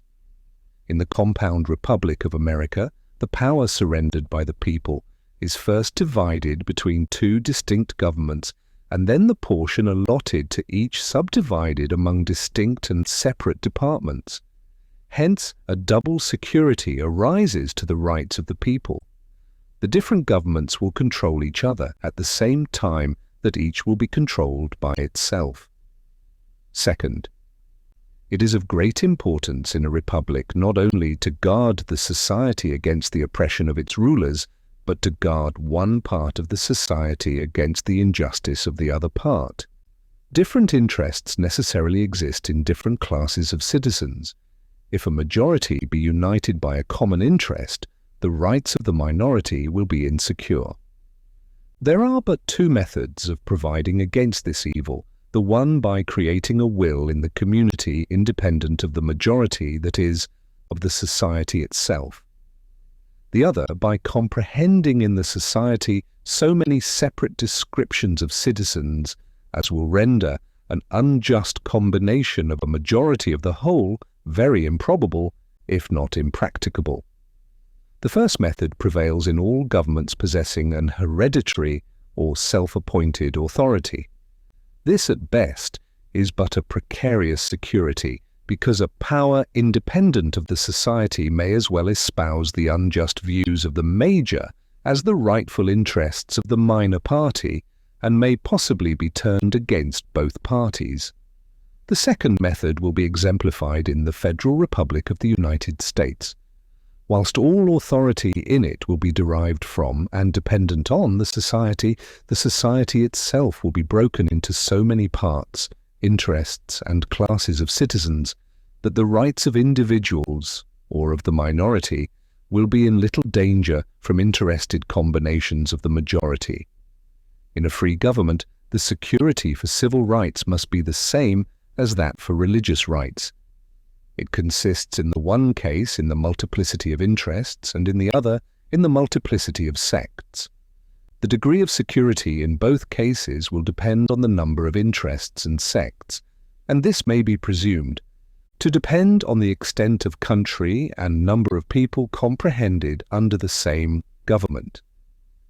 This view of the subject must particularly recommend a proper federal system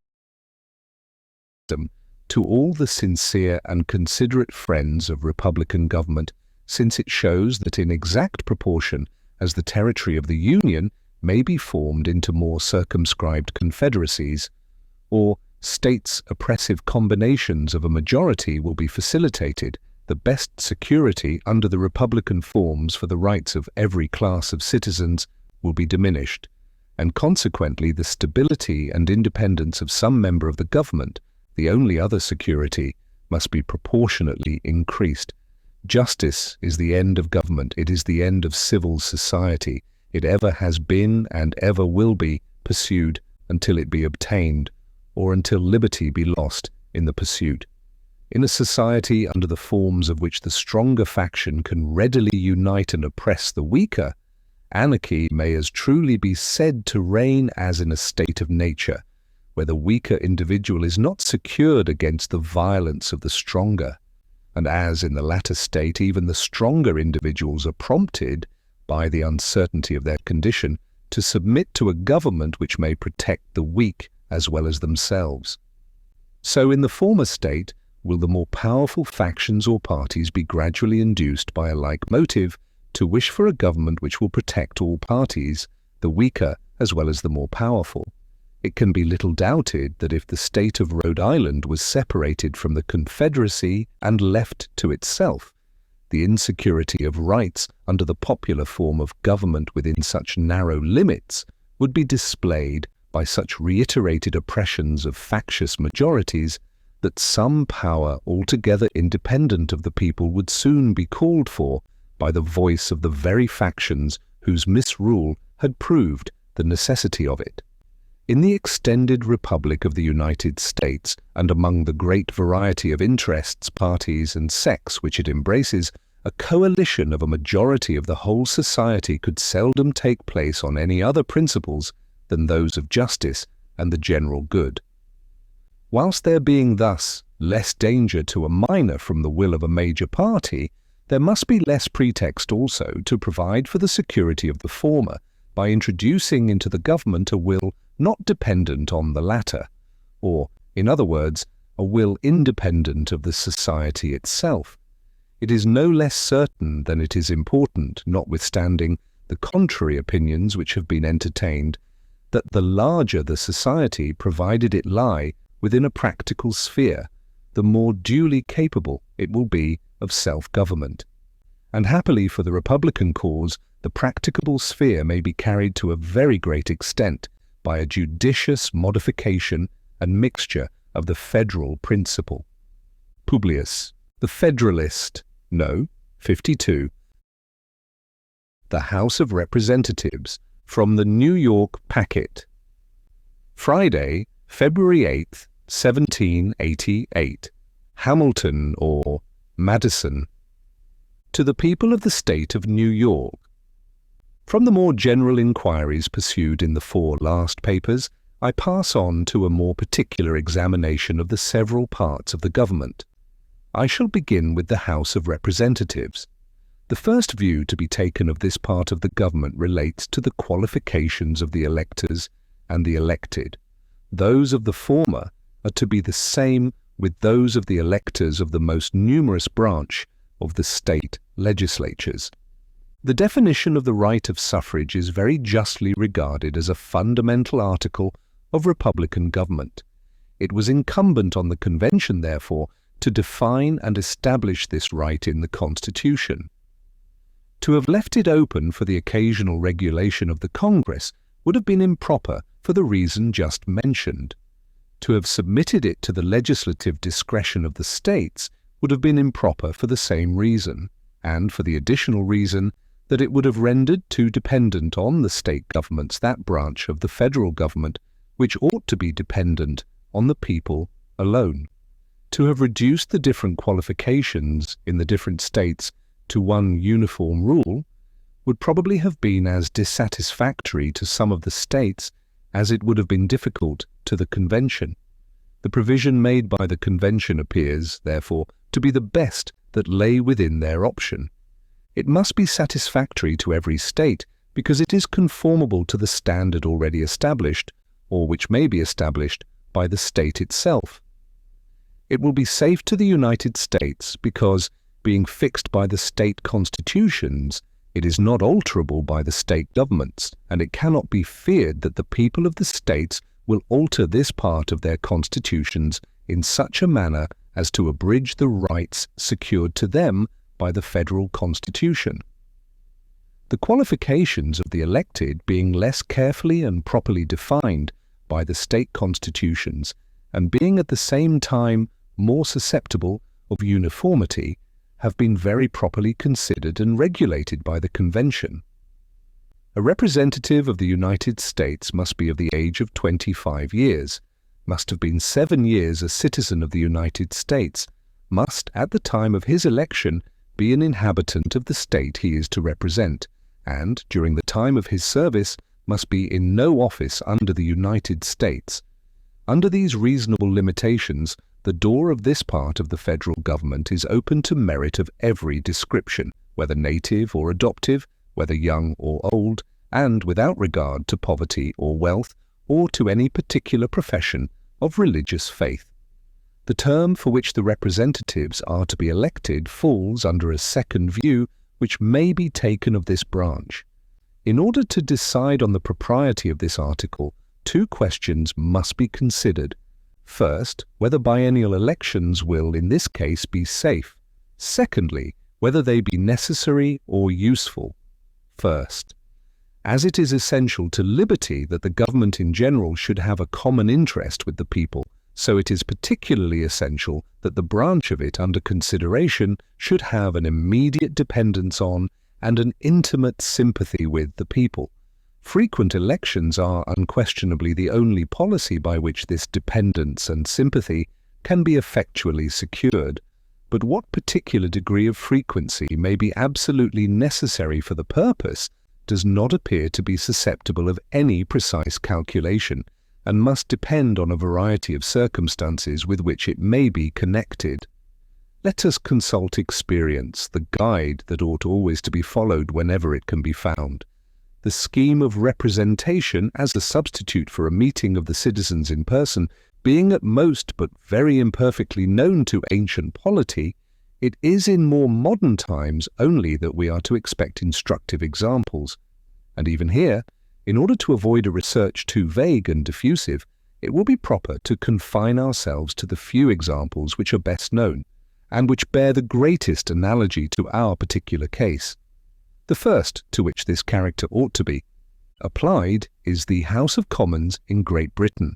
The history of this branch of the English Constitution, anterior to the date of Magna Charta, is too obscure to yield instruction.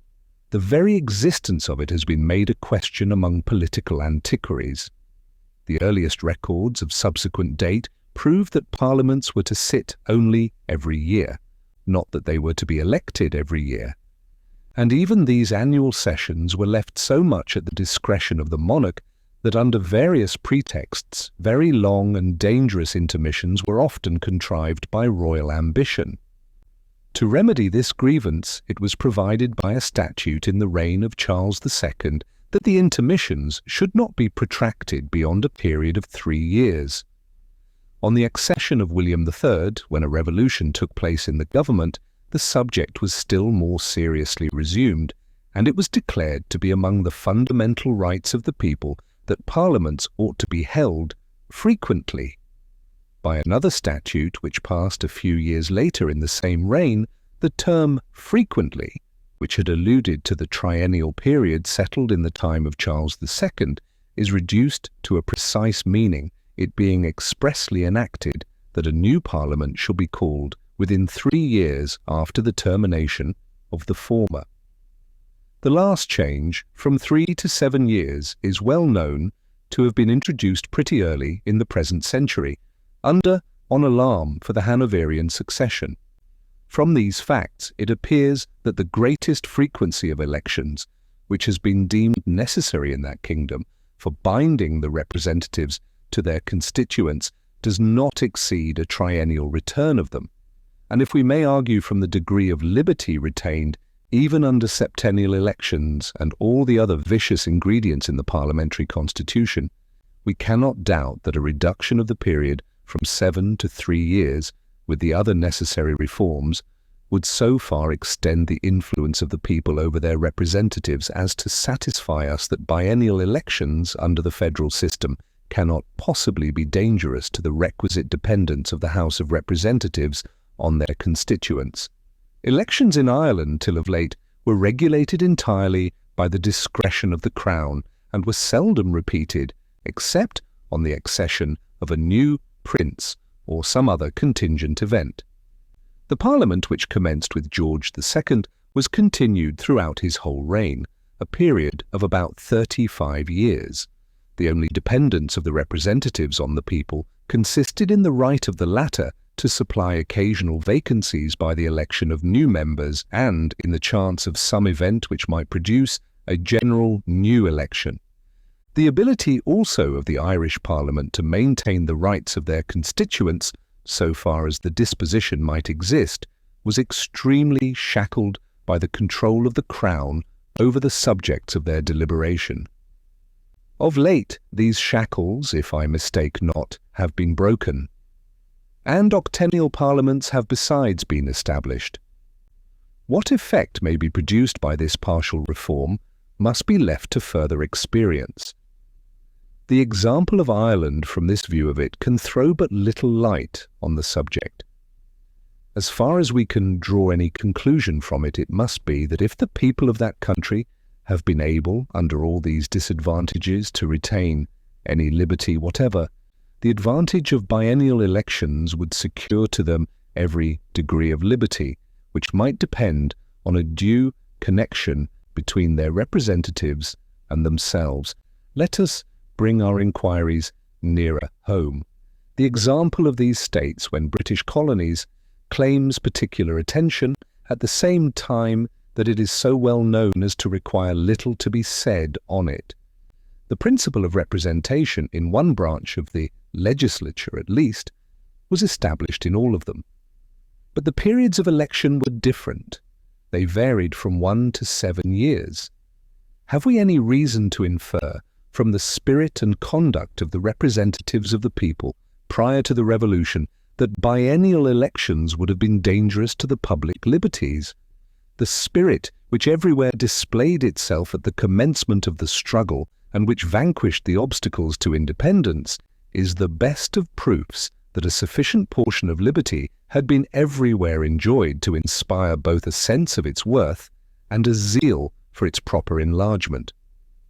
This remark holds good as well with regard to the then colonies whose elections were least frequent as to those whose elections were most frequent.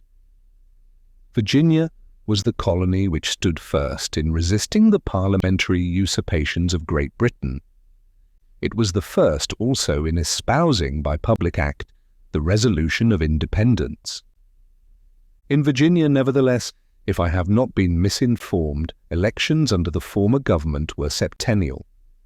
This particular example is brought into view not as a proof of any peculiar merit, for the priority in those instances was probably accidental, and still less of any advantage in septennial elections, for when compared with a greater frequency, they are inadmissible, but merely as a proof, and I conceive it to be a very substantial proof, that the liberties of the people can be in no danger from biennial elections.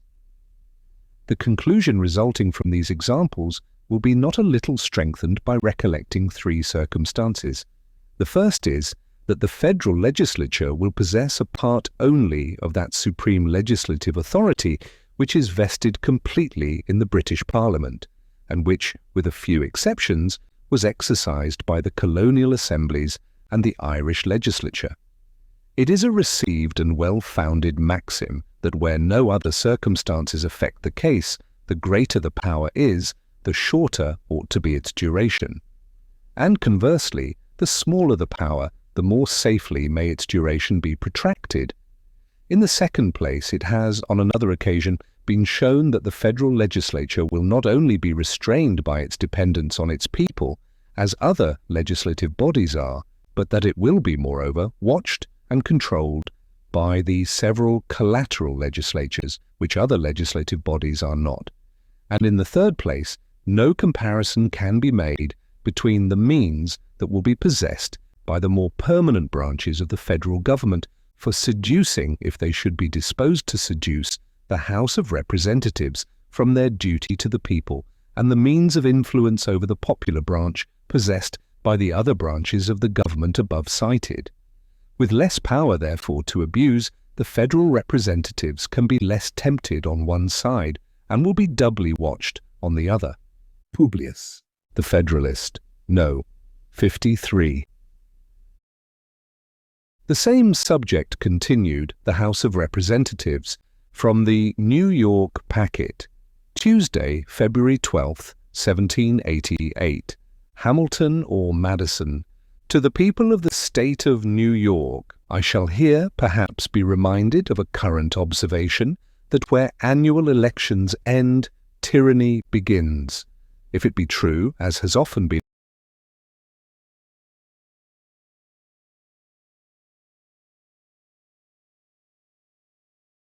remarked, that sayings which become proverbial are generally founded in reason, it is not less true that when once established, they are often applied to cases to which the reason of them does not extend. I need not look for a proof beyond the case before us. What is the reason on which this proverbial observation is founded? No man will subject himself to the ridicule of pretending that any natural connection subsists between the sun or the seasons, and the period within which human virtue can bear the temptations of power. Happily for mankind, liberty is not, in this respect, confined to any single point of time, but lies within extremes which afford sufficient latitude for all the variations which may be required by the various situations and circumstances of civil society. The election of magistrates might be, if it were found expedient, as in some instances it actually has been, daily, weekly, or monthly, as well as annual. And if circumstances may require a deviation from the rule on one side, why not also on the other side? Turning our attention to the periods established among ourselves for the election of the most numerous branches of the state legislatures, we find them by no means coinciding any more in this instance than in the elections of other civil magistrates. In Connecticut and Rhode Island, the periods are half-yearly. In the other states, South Carolina excepted, they are annual. In South Carolina, they are biennial as is proposed in the federal government.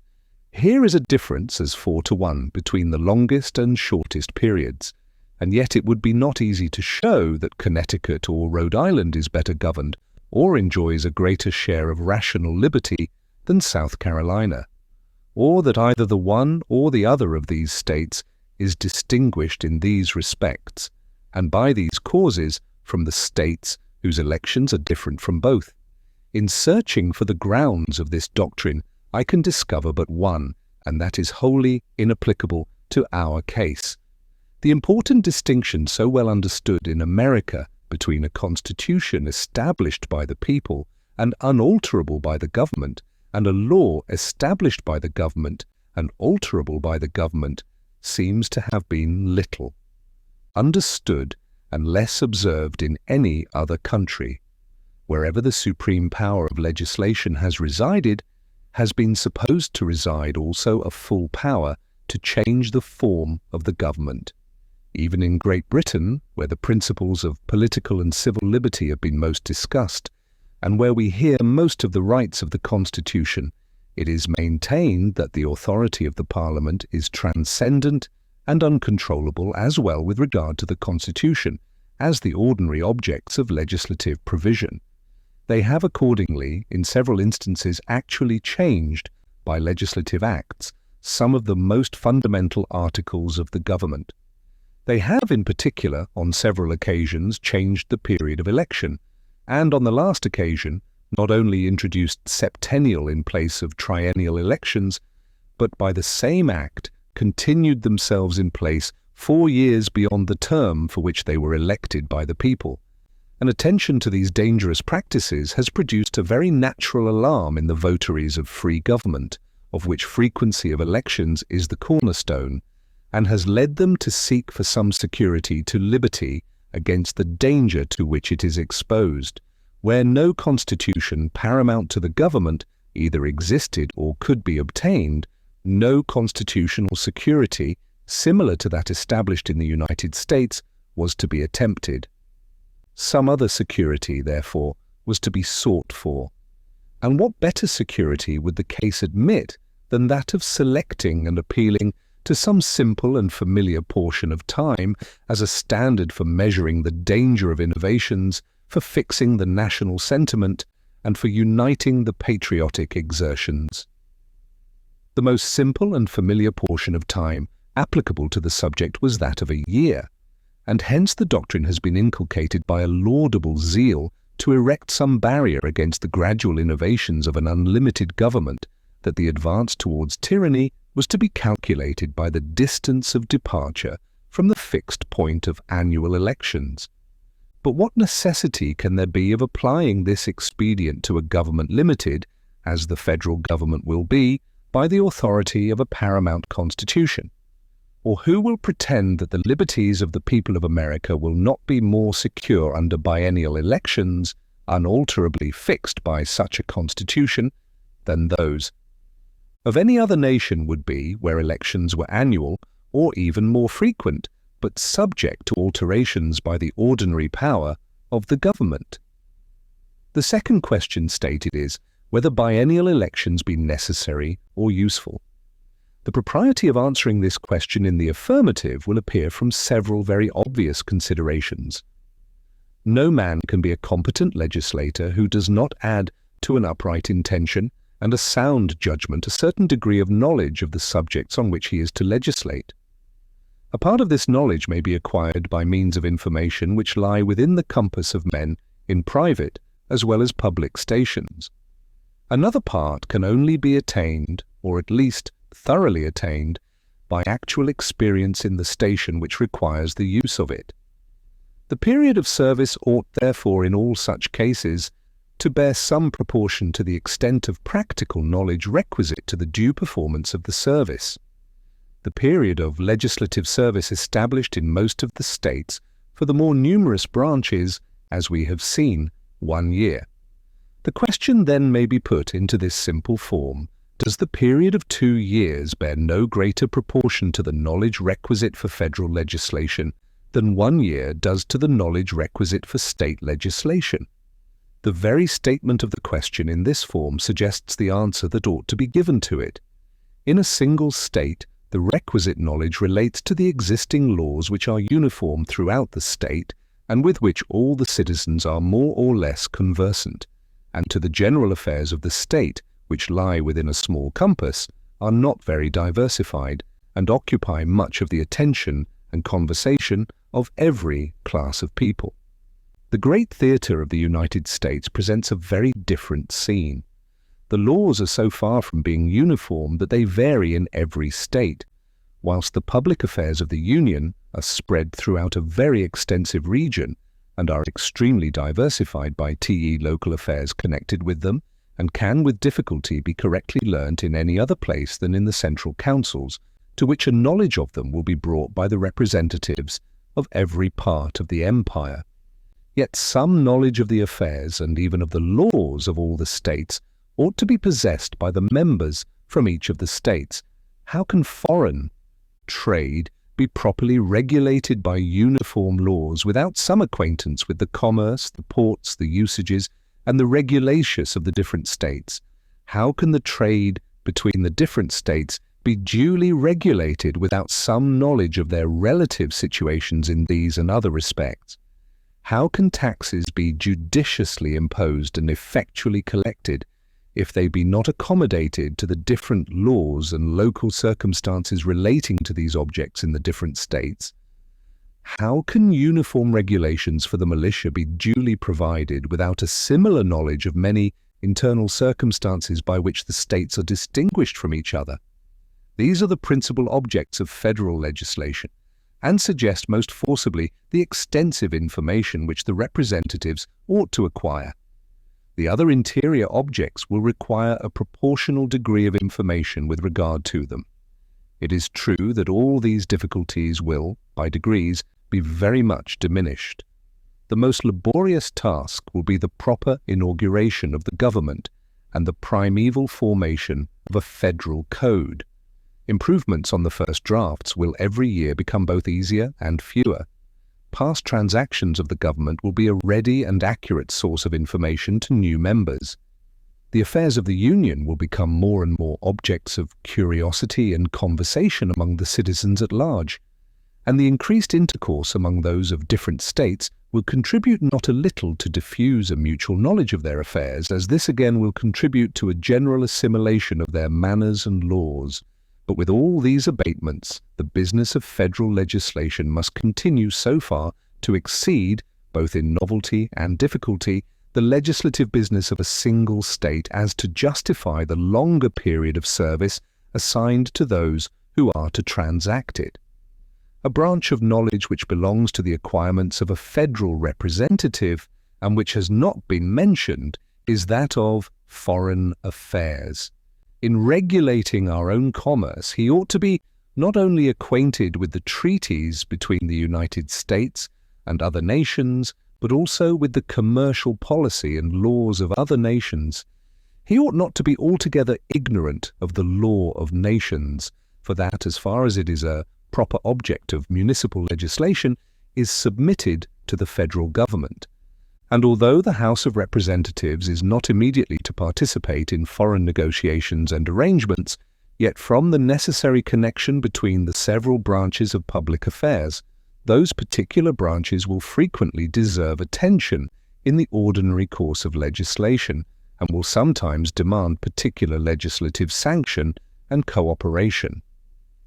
Some portion of this knowledge may no doubt be acquired in a man's closet, but some of it also can only be derived from the public sources of information, and all of it will be acquired to best effect by a practical attention to the subject during the period of actual service in the legislature.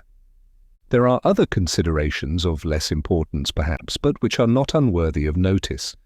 The distance which many of the representatives will be obliged to travel, and the arrangements rendered necessary by that circumstance, might be much more serious objections with fit men to this service if limited to a single year than if extended to 2 years.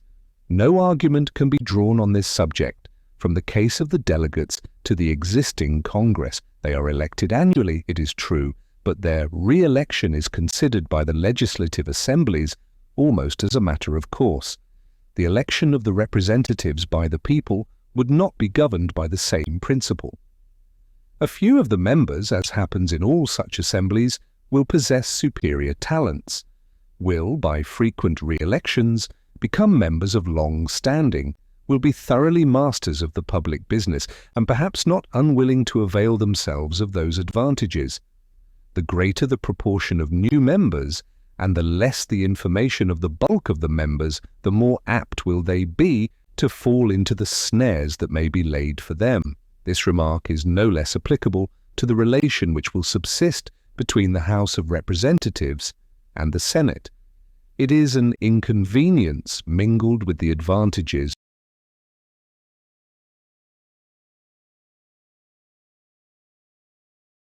of our frequent elections, even in single states where they are large and hold but one legislative session in a year, that spurious elections cannot be investigated and annulled in time for the decision to have its due effect. If a return can be obtained, no matter by what unlawful means, the irregular member, who takes his seat, of course, is sure of holding it a sufficient time to answer his purposes.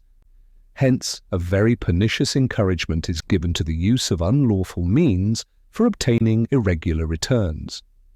Were elections for the federal legislature to be annual, this practice might become a very serious abuse, particularly in the more distant states. Each house is, as it necessarily must be, the judge of the elections, qualifications, and returns of its members, and whatever improvements may be suggested by experience for simplifying and accelerating the process in disputed cases, so great a portion of a year would unavoidably elapse before an illegitimate member could be dispossessed of his seat, that the prospect of such an event would be little check to unfair and illicit means of obtaining a seat. All these considerations taken together warrant us in affirming that biennial elections will be as useful to the affairs of the public as we have seen that they will be safe to the liberty of the people. Publius, the Federalist, No. 54. The apportionment of members among the states From the New York Packet, Tuesday, February 12th, 1788, Hamilton or Madison, to the people of the state of New York. The next view which I shall take of the House of Representatives relates to the appointment of its members to the several states, which is to be determined by the same rule with that of direct taxes. It is not contended that the number of people in each state ought not to be the standard for regulating the proportion of those who are to represent the people of each state. The establishment of the same rule for the appointment of taxes will probably be as little contested, though the rule itself in this case is by no means founded on the same principle. In the former case, the rule is understood to refer to the personal rights of the people, with which it has a natural and universal connection. In the latter, it has reference to the proportion of wealth, of which it is in no case a precise measure, and in ordinary cases a very unfit one. But notwithstanding the imperfection of the rule, as applied to the relative wealth and contributions of the states, it is evidently the least objectionable among the practicable rules, and had too recently obtained the general sanction of America, not to have found a ready preference with the Convention. All this is admitted, it will perhaps be said, but does it follow from an admission of numbers for the measure of representation, or of slaves combined with free citizens as a ratio of taxation, that slaves ought to be included in the numerical rule of representation? Slaves are considered as property, not as persons. They ought therefore to be comprehended in estimates of taxation, which are founded on property, and to be excluded from representation which is regulated by a census of persons. This is the objection as I understand it, stated in its full force. I shall be equally candid in stating the reasoning which may be offered on the opposite side. We subscribe to the doctrine, might one of our Southern brethren observe, that representation relates more immediately to persons, and taxation more immediately to property, and we join in the application of this distinction to the case of our slaves. But we must deny the fact that slaves are considered merely as property, and in no respect whatever as persons. The true state of the case is that they partake of both these qualities, being considered by our laws in some respects as persons, and in other respects as property, in being compelled to labor not for himself but for a master, in being vendible by one master to another master, and in being subject at all times to be restrained in his liberty and chastised in his body by the capricious will of another. The slave may appear to be degraded from the human rank and classed with those irrational animals which fall under the legal denomination of property. In being protected, on the other hand, in his life and in his limbs against the violence of all others, even the master of his labor and his liberty, and in being punishable himself for all violence committed against others, the slave is no less evidently regarded by the law as a member of the society, not as a part of the irrational creation, as a moral person, not as a mere article of property. The Federal Constitution, therefore, decides with great propriety on the case of our slaves when it views them in the mixed character of persons and of property. This is in fact their true character. It is the character bestowed on them by the laws under which they live, and it will not be denied that these are the proper criterion, because it is only under the pretext that the laws have transformed the Negroes into subjects of property that a place is disputed them in the computation of numbers, and it is admitted that if the laws were to restore the rights which have been taken away, the Negroes could no longer be refused an equal share of representation with the other inhabitants. This question may be placed in another light. It is agreed on all sides that numbers are the best scale of wealth and taxation, as they are the only proper scale of representation. Would the Convention have been impartial or consistent if they had rejected the slaves from the list of inhabitants when the shares of representation were to be calculated, and inserted them on the lists when the tariff of contributions was to be adjusted? Could it be reasonably expected that the Southern states would concur in a system which considered their slaves in some degree as men when burdens were to be imposed but refused to consider them in the same light when advantages were to be conferred. Might not some surprise also be expressed that those who reproached the southern states with the barbarous policy of considering as property a part of their human brethren should themselves contend that the government to which all the states are to be parties ought to consider this unfortunate race more completely in the unnatural light of property than the very laws of which they complain? It may be replied, perhaps, that slaves are not included in the estimate of representatives in any of the states possessing them. They neither vote themselves nor increase the votes of their masters. Upon what principle, then, ought they to be taken into the federal estimate of representation? In rejecting them altogether, the Constitution would, in this respect, have followed the very laws which have been appealed to as the proper guide. This objection is repelled by a single observation. It is a fundamental principle of the proposed Constitution that as the aggregate number of representatives allotted to the several states is to be determined by a federal rule, founded on the aggregate number of inhabitants, so the right of choosing this allotted number in each state is to be exercised by such part of the inhabitants as the state itself may designate. The qualifications on which the right of suffrage depend are not perhaps the same in any two states. In some of the states the difference is very material. In every state a certain proportion of inhabitants are deprived of this right by the constitution of the state, who will be included in the census by which the federal constitution apportions the representatives. In this point of view, the southern states might retort the complaint by insisting that the principle laid down by the Convention required that no regard should be had to the policy of particular states towards their own inhabitants, and consequently that the slaves, as inhabitants, should have been admitted into the census according to their full number in like manner with other inhabitants, who, by the policy of other states, are not admitted to all the rights of citizens. A rigorous adherence, however, to this principle is waived by those who would be gainers by it. All that they ask is that equal moderation be shown on the other side. Let the case of the slaves be considered as it is in truth a peculiar one. Let the compromising expedient of the Constitution be mutually adopted, which regards them as inhabitants, but as debased by servitude below the equal level of free inhabitants, which regards the slave as divested of 2/5 of the man. After all, may not another ground be taken on which this article of the Constitution will admit of a still more ready defence? We have hitherto proceeded on the idea that representation related to persons only, and not at all to property. But is it a just idea? Government is instituted no less for protection of the property than of the persons of individuals. The one as well as the other, therefore, may be considered as represented by those who are charged with the government. Upon this principle it is that in several of the states, and particularly in the state of New York, one branch of the government is intended more especially to be the guardian of property, and is accordingly elected by that part of the society which is most interested in this object of government.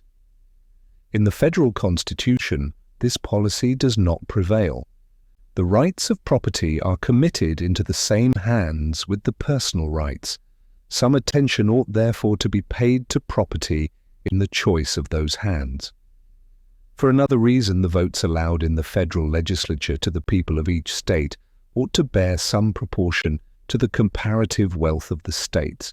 States have not, like individuals, an influence over each other, arising from superior advantages of fortune. If the law allows an opulent citizen but a single vote in the choice of his representative, the respect and consequence which he derives from his fortunate situation very frequently guide the votes of others to the objects of his choice, and through this imperceptible channel the rights of property are conveyed into the public representation. A state possesses no such influence over other states. It is not probable that the richest state in the Confederacy will ever influence the choice of a single representative in any other state, nor will the representatives of the larger and richer states possess any other advantage in the federal legislature over the representatives of other states than what may result from their superior number alone. As far, therefore, as their superior wealth and weight may justly entitle them to any advantage, it ought to be secured to them by a superior share of representation. The new constitution is, in this respect, materially different from the existing confederation, as well as from that of the United Netherlands and other similar confederacies. In each of the latter, the efficacy of the federal resolutions depends on the subsequent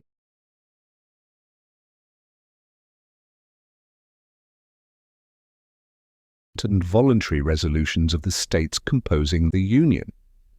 Hence the states, though possessing an equal vote in the public councils, have an unequal influence, corresponding with the unequal importance of these subsequent and voluntary resolutions. Under the proposed constitution, the federal acts will take effect without the necessary intervention of the individual states. They will depend merely on the majority of votes in the federal legislature, and consequently each vote, whether proceeding from a larger or smaller state, or a state more or less wealthy or powerful, will have an equal weight and efficacy. In the same manner as the votes individually given in a state legislature by the representatives of unequal counties or other districts have each a precise equality of value and effect. Or, if there be any difference in the case, it proceeds from the difference in the personal character of the individual representative, rather than from any regard to the extent of the district from which he comes.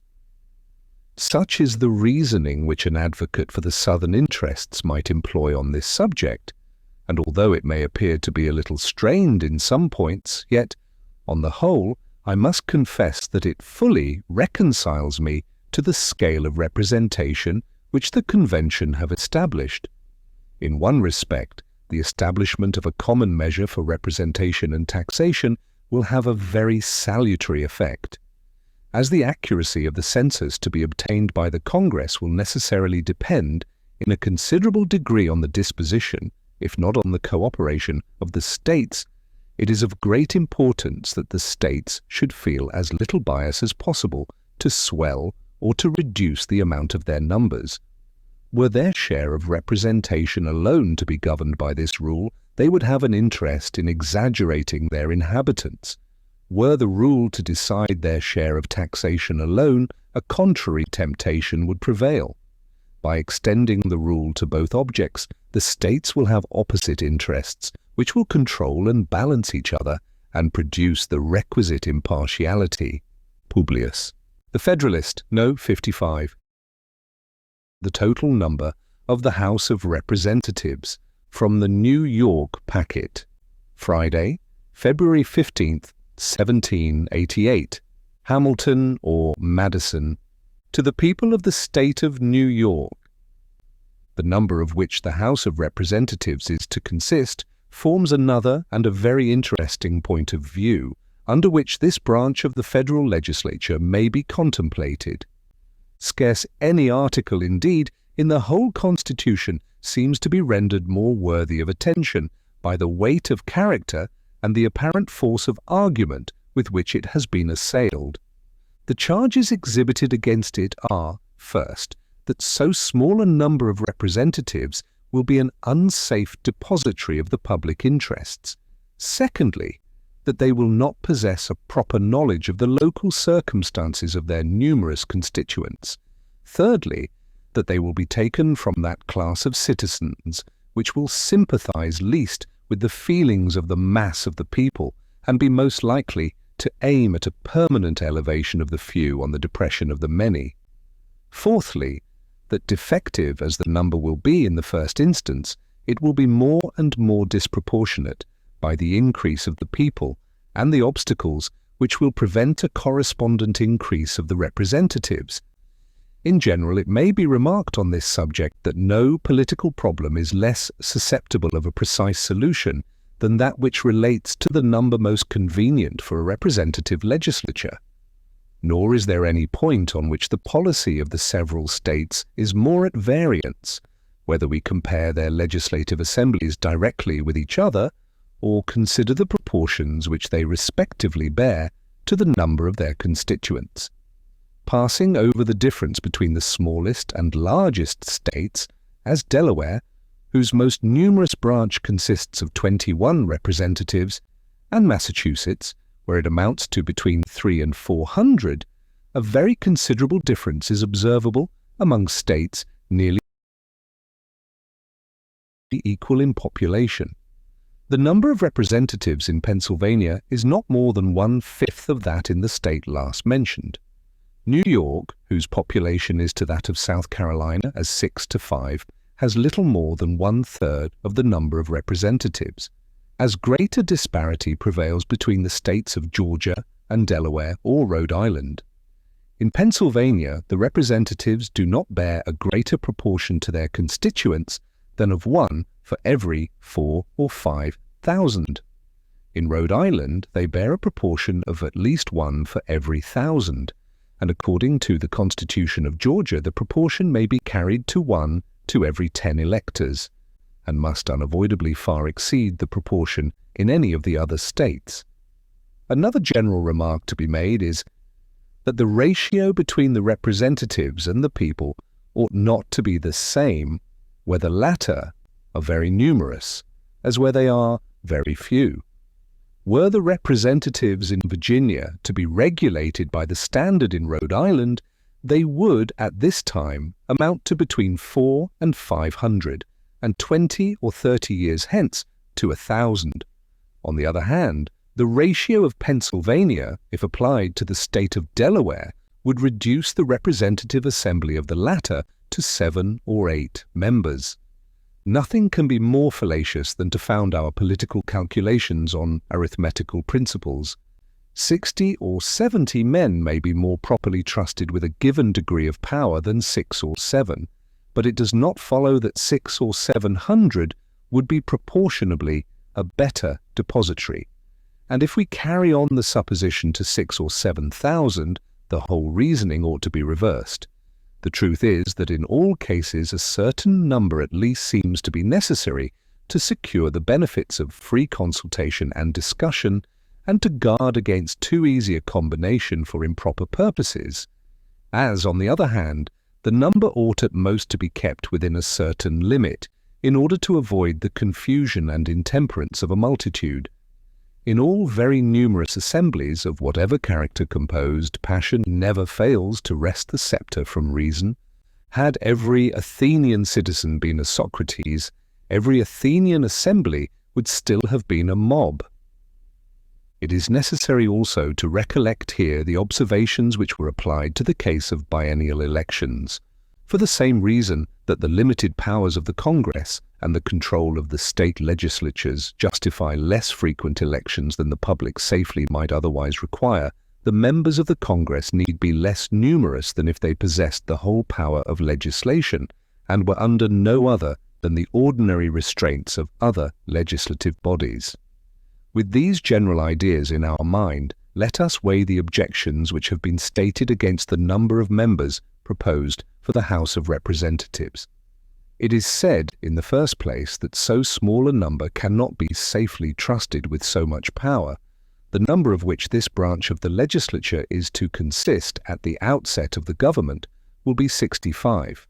Within 3 years a census is to be taken, when the number may be augmented to 1 for every 30,000 inhabitants, and within every successive period of 10 years the census is to be renewed, and augmentations may continue to be made under the above limitation. It will not be thought an extravagant conjecture that the first census will, at the rate of 1 for every 30,000, raise the number of representatives to at least 100. Estimating the Negroes in the proportion of 3/5, it can scarcely be doubted that the population of the United States will by that time, if it does not already, amount to 3 millions. At the expiration of 25 years, according to the computed rate of increase, the number of representatives will amount to 200, and of 50 years to 400. This is a number which, I presume, will put an end to all fears arising from the smallness of the body. I take for granted here what I shall, in answering the fourth objection, hereafter show, that the number of representatives will be augmented from time to time in the manner provided by the Constitution. On a contrary supposition, I should admit the objection to have very great weight indeed. The true question to be decided then is whether the smallness of the number as a temporary regulation be dangerous to the public liberty, whether 65 members for a few years and 100 or 200 for a few more be a safe depository for a limited and well-guarded power of legislating for the United States? I must own that I could not give a negative answer to this question without first obliterating every impression which I have received with regard to the present genius of the people of America, the spirit which actuates the state legislatures, and the principles which are incorporated with the political character of every class of citizens. I am unable to conceive that the people of America, in their present temper, or under any circumstances which can speedily happen, will choose, and every second year repeat the choice of 65 or 100 men who would be disposed to form and pursue a scheme of tyranny or treachery. I am unable to conceive that the state legislatures, which must feel so many motives to watch and which possess so many means of counteracting the federal legislature, would fail either to detect or to defeat a conspiracy of the latter against the liberties of their common constituents. I am equally unable to conceive that there are at this time, or can be in any short time, in the United States, any 65 or 100 men capable of recommending themselves to the choice of the people at large, who would either desire or dare, within the short space of 2 years, to betray the solemn trust committed to them. What change of circumstances, time, and a fuller population of our country may produce requires a prophetic spirit to declare, which makes no part of my pretensions.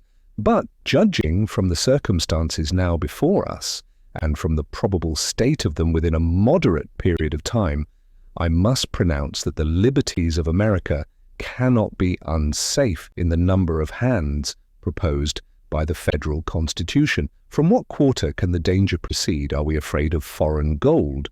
If foreign gold could so easily corrupt our federal rulers and enable them to ensnare and betray their constituents, how has it happened that we are at this time a free and independent nation?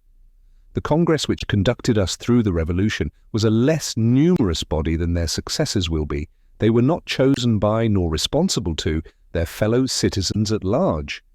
Though appointed from year to year and recallable at pleasure, they were generally continued for 3 years, and prior to the ratification of the federal articles for a still longer term.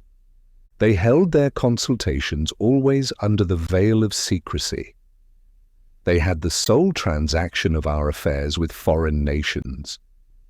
Through the whole course of the war, they had the fate of their country more in their hands than it is to be hoped will ever be the case with our future representatives.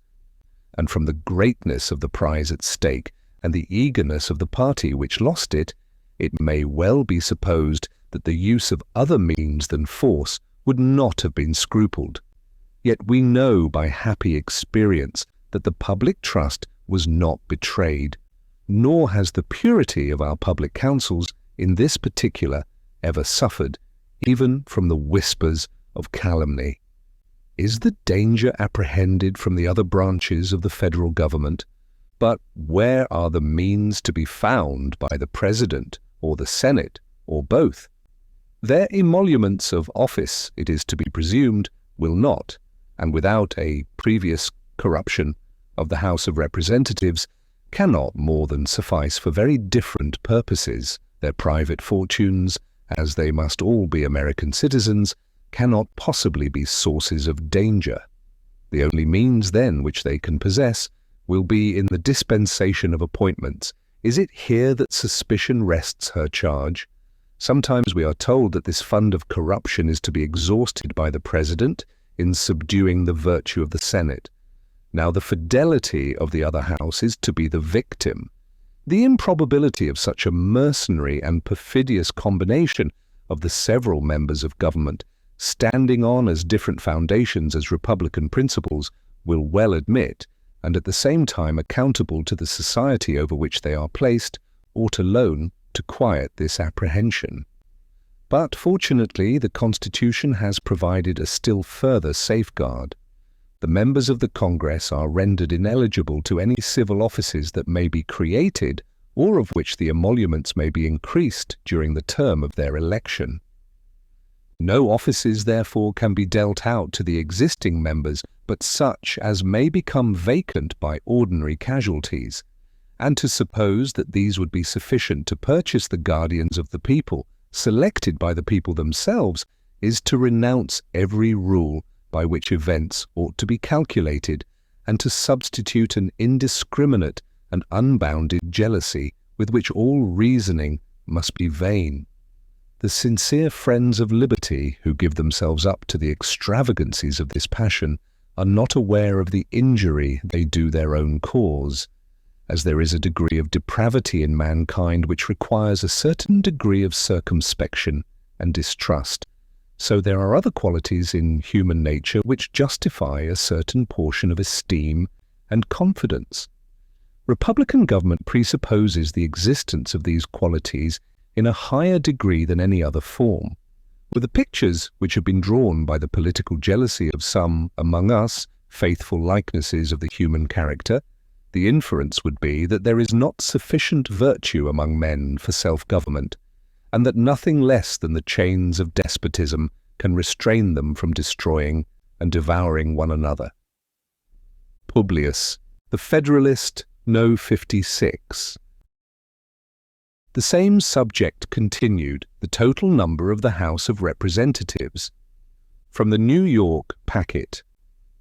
Tuesday, February 19th, 1788. Hamilton or Madison. To the people of the state of New York, the second charge against the House of Representatives is that it will be too small to possess a due knowledge of the interests of its constituents, as this objection evidently proceeds from a comparison of the proposed number of representatives with the great extent of the United States, the number of their inhabitants, and the diversity of their interests, without taking into view at the same time the circumstances which will distinguish the Congress from other legislative bodies. The best answer that can be given to it will be a brief explanation of these peculiarities. It is a sound and important principle that the representative ought to be acquainted with the interests and circumstances of his constituents. But this principle can extend no further than to those circumstances and interests to which the authority and care of the representative relate. An ignorance of a variety of minute and particular objects which do not lie within the compass of legislation is consistent with every attribute necessary to a due performance of the legislative trust. In determining the extent of information required in the exercise of a particular authority, recourse then must be had to the objects within the purview of that authority. What are to be the objects of federal legislation? Those which are of most importance, and which seem most to require local knowledge, are commerce, taxation, and the militia.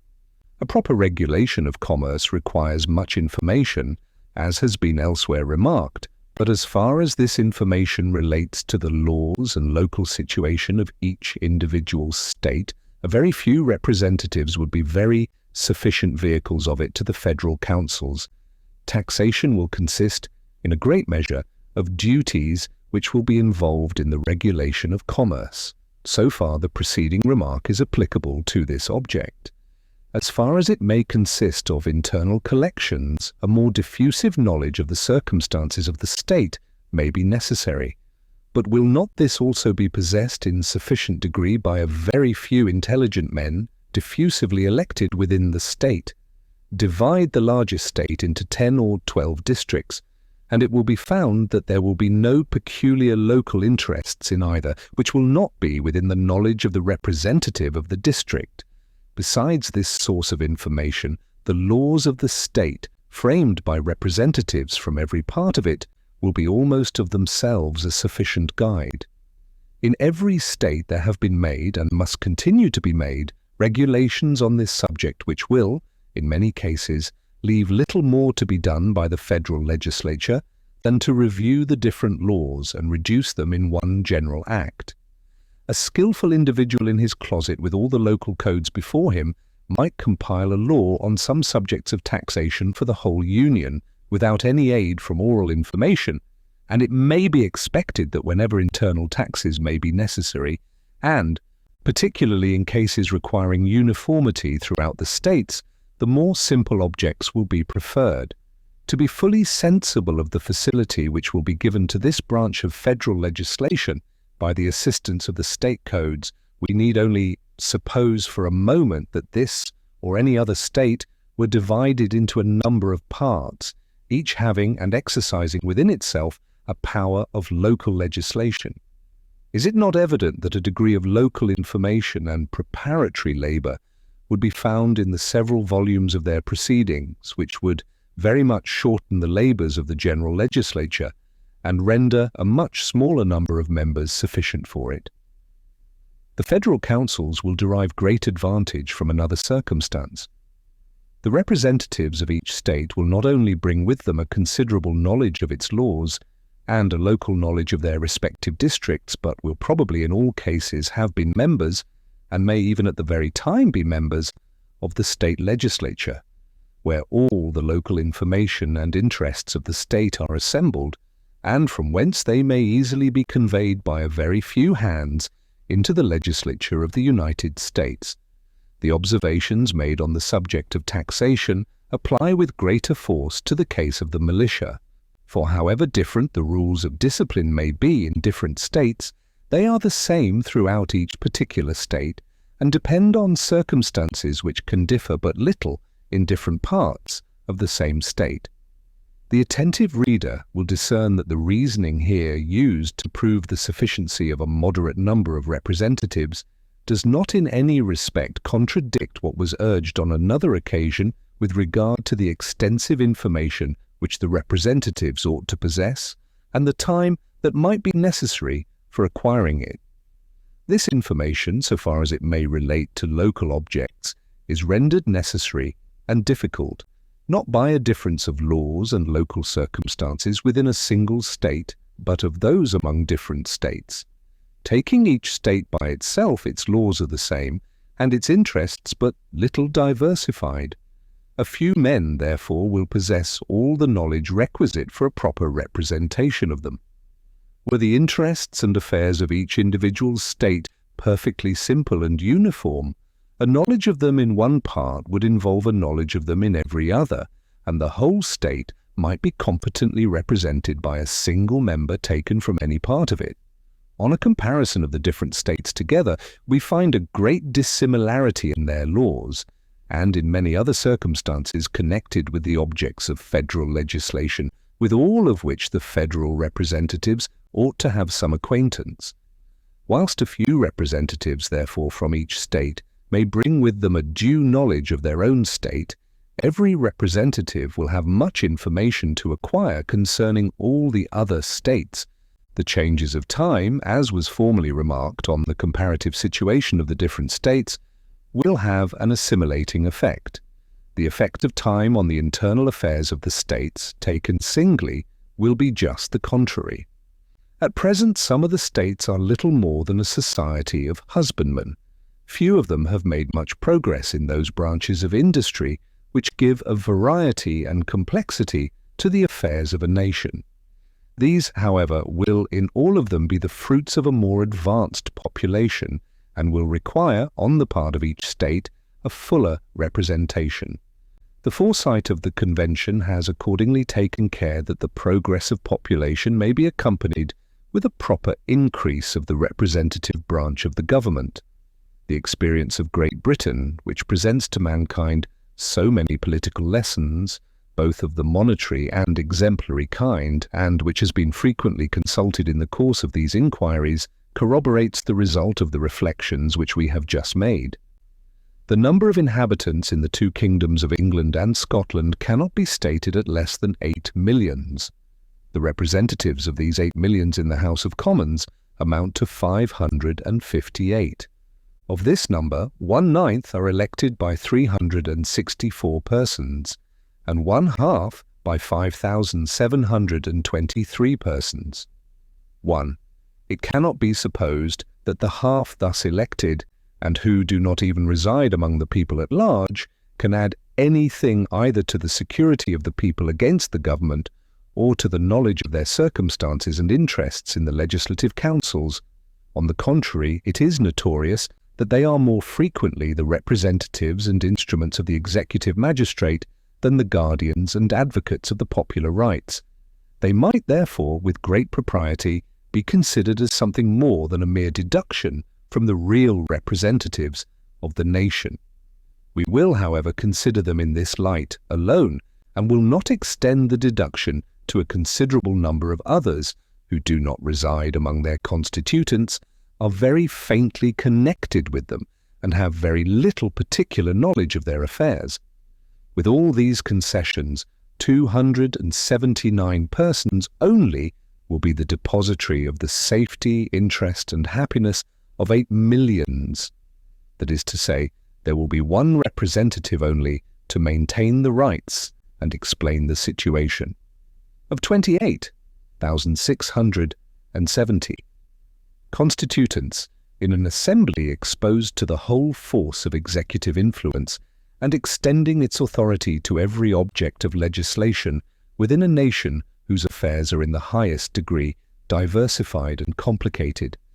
Yet it is very certain not only that a valuable portion of freedom has been preserved under all these circumstances, but that the defects in the British Code are chargeable in a very small proportion on the ignorance of the legislature concerning the circumstances of the people. Allowing to this case the weight which is due to it and comparing it with that of the House of Representatives, as above explained, it seems to give the fullest assurance that a representative for every 30,000 inhabitants will render the latter both a safe and competent guardian of the interests which will be confided to it. Publius, 1 Burr's Political Disquisitions, The Federalist, No. 57. The alleged tendency of the new plan to elevate the few at the expense of the many considered in connection with representation. From the New York Packet, Tuesday, February 19th, 1788. Hamilton or Madison. To the people of the state of New York, the third charge against the House of Representatives is that it will be taken from that class of citizens which will have least sympathy with the mass of the people and be most likely to aim at an ambitious sacrifice of the many to the aggrandizement of the few. Of all the objections which have been framed against the federal constitution, this is perhaps the most extraordinary. Whilst the objection itself is levelled against a pretended oligarchy, the principle of it strikes at the very root of republican government. The aim of every political constitution is, or ought to be, first, to obtain for rulers men who possess most wisdom to discern and most virtue to pursue the common good of the society, and in the next place to take the most effectual precautions for keeping them virtuous whilst they continue to hold their public trust. The elective mode of obtaining rulers is the characteristic policy of republican government. The means relied on in this form of government for preventing their degeneracy are numerous and various. The most effectual one is such a limitation of the term of appointments as will maintain a proper responsibility to the people. Let me now ask what circumstance there is in the Constitution of the House of Representatives that violates the principles of republican government or favours the elevation of the few on the ruins of the many. Let me ask whether every circumstance is not, on the contrary, strictly conformable to these principles and scrupulously impartial to the rights and pretensions of every class and description of citizens, who are to be the electors of the federal representatives, not the rich more than the poor, not the learned more than the ignorant, not the haughty heirs of distinguished names more than the humble sons of obscurity and unpropitious fortune. The electors are to be the great body of the people of the United States.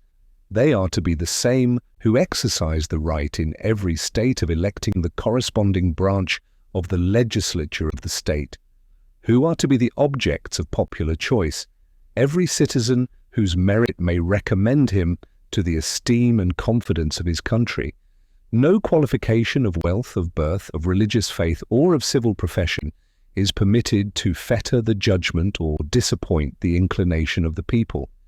If we consider the situation of the men on whom the free suffrages of their fellow citizens may confer the representative trust, we shall find it involving every security which can be devised or desired for their fidelity to their constituents. In the first place, as they will have been distinguished by the preference of their fellow citizens, we are to presume that in general they will be somewhat distinguished also by those qualities which entitle them to it, and which promise a sincere and scrupulous regard to the nature of their engagements. In the second place, they will enter into the public service under circumstances which cannot fail to produce a temporary affection, at least to their constituents. There is in every breast a sensibility to marks of honour, of favour, of esteem, and of confidence, which, apart from all considerations of interest, is some pledge for grateful and benevolent returns. Ingratitude is a common topic of declamation against human nature, and it must be confessed that instances of it are but too frequent and flagrant, both in public and in private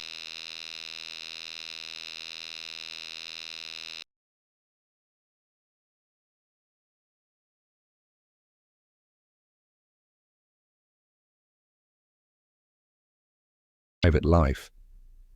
But the universal and extreme indignation which it inspires is itself a proof of the energy and prevalence of the contrary sentiment. In the third place, those ties which bind the representative to his constituents are strengthened by motives of a more selfish nature. His pride and vanity attach him to a form of government which favours his pretensions and gives him a share in its honours and distinctions. Whatever hopes or projects might be entertained by a few aspiring characters, it must generally happen that a great proportion of the men deriving their advancement from their influence with the people would have more to hope from a preservation of the favour than from innovations in the government subversive of the authority of the people. All these securities, however, would be found very insufficient without the restraint of frequent elections. Hence, in the fourth place, the House of Representatives is so constituted as to support in the members an habitual recollection of their dependence on the people. Before the sentiments impressed on their minds by the mode of their elevation can be effaced by the exercise of power, they will be compelled to anticipate the moment when their power is to cease, when their exercise of it is to be reviewed, and when they must descend to the level from which they were raised, there forever to remain unless a faithful discharge of their trust shall have established their title to a renewal of it. I will add, as a fifth circumstance in the situation of the House of Representatives, restraining them from oppressive measures, that they can make no law which will not have its full operation on themselves and their friends, as well as on the great mass of the society. This has always been deemed one of the strongest bonds by which human policy can connect the rulers and the people together. It creates between them that communion of interests and sympathy of sentiments of which few governments have furnished examples, but without which every government degenerates into tyranny. If it be asked, what is to restrain the House of Representatives from making legal discriminations in favour of themselves and a particular class of the society? I answer, the genius of the whole system, the nature of just and constitutional laws, and above all, the vigilant and manly spirit which actuates the people of America, a spirit which nourishes freedom, and in return is nourished by it. If this spirit shall ever be so far debased as to tolerate a law not obligatory on the legislature as well as on the people, the people will be prepared to tolerate anything but liberty. Such will be the relation between the House of Representatives and their constituents. Duty, gratitude, interest, ambition itself are the cords by which they will be bound to fidelity and sympathy with the great mass of the people. It is possible that these may all be insufficient to control the caprice and wickedness of man, but are they not all that government will admit, and that human prudence can devise? Are they not the genuine and the characteristic means by which republican government provides for the liberty and happiness of the people? Are they not the identical means on which every state government in the Union relies for the attainment of these important ends? What, then, are we to understand by the objection which this paper has combated? What are we to say to the men who profess the most flaming zeal for republican government, yet boldly impeach the fundamental principle of it? Who pretend to be champions for the right and the capacity of the people to choose their own rulers, yet maintain that they will prefer those only who will immediately and infallibly betray the trust committed to them? Were the objection to be read by one who had not seen the mode prescribed by the Constitution for the choice of representatives, he could suppose nothing less than that some unreasonable qualification of property was annexed to the right of suffrage, or that the right of eligibility was limited to persons of particular families or fortunes, or at least that the mode prescribed by the state constitutions was in some respect or other very grossly departed from. We have seen how far such a supposition would err as to the two first points, nor would it in fact be less erroneous as to the last. The only difference discoverable between the two cases is that each representative of the United States will be elected by 5,000 or 6,000 citizens, whilst in the individual states the election of a representative is left to about as many hundreds. Will it be pretended that this difference is sufficient to justify an attachment to the state governments and an abhorrence to the federal government? If this be the point on which the objection turns, it deserves to be examined. Is it supported by reason?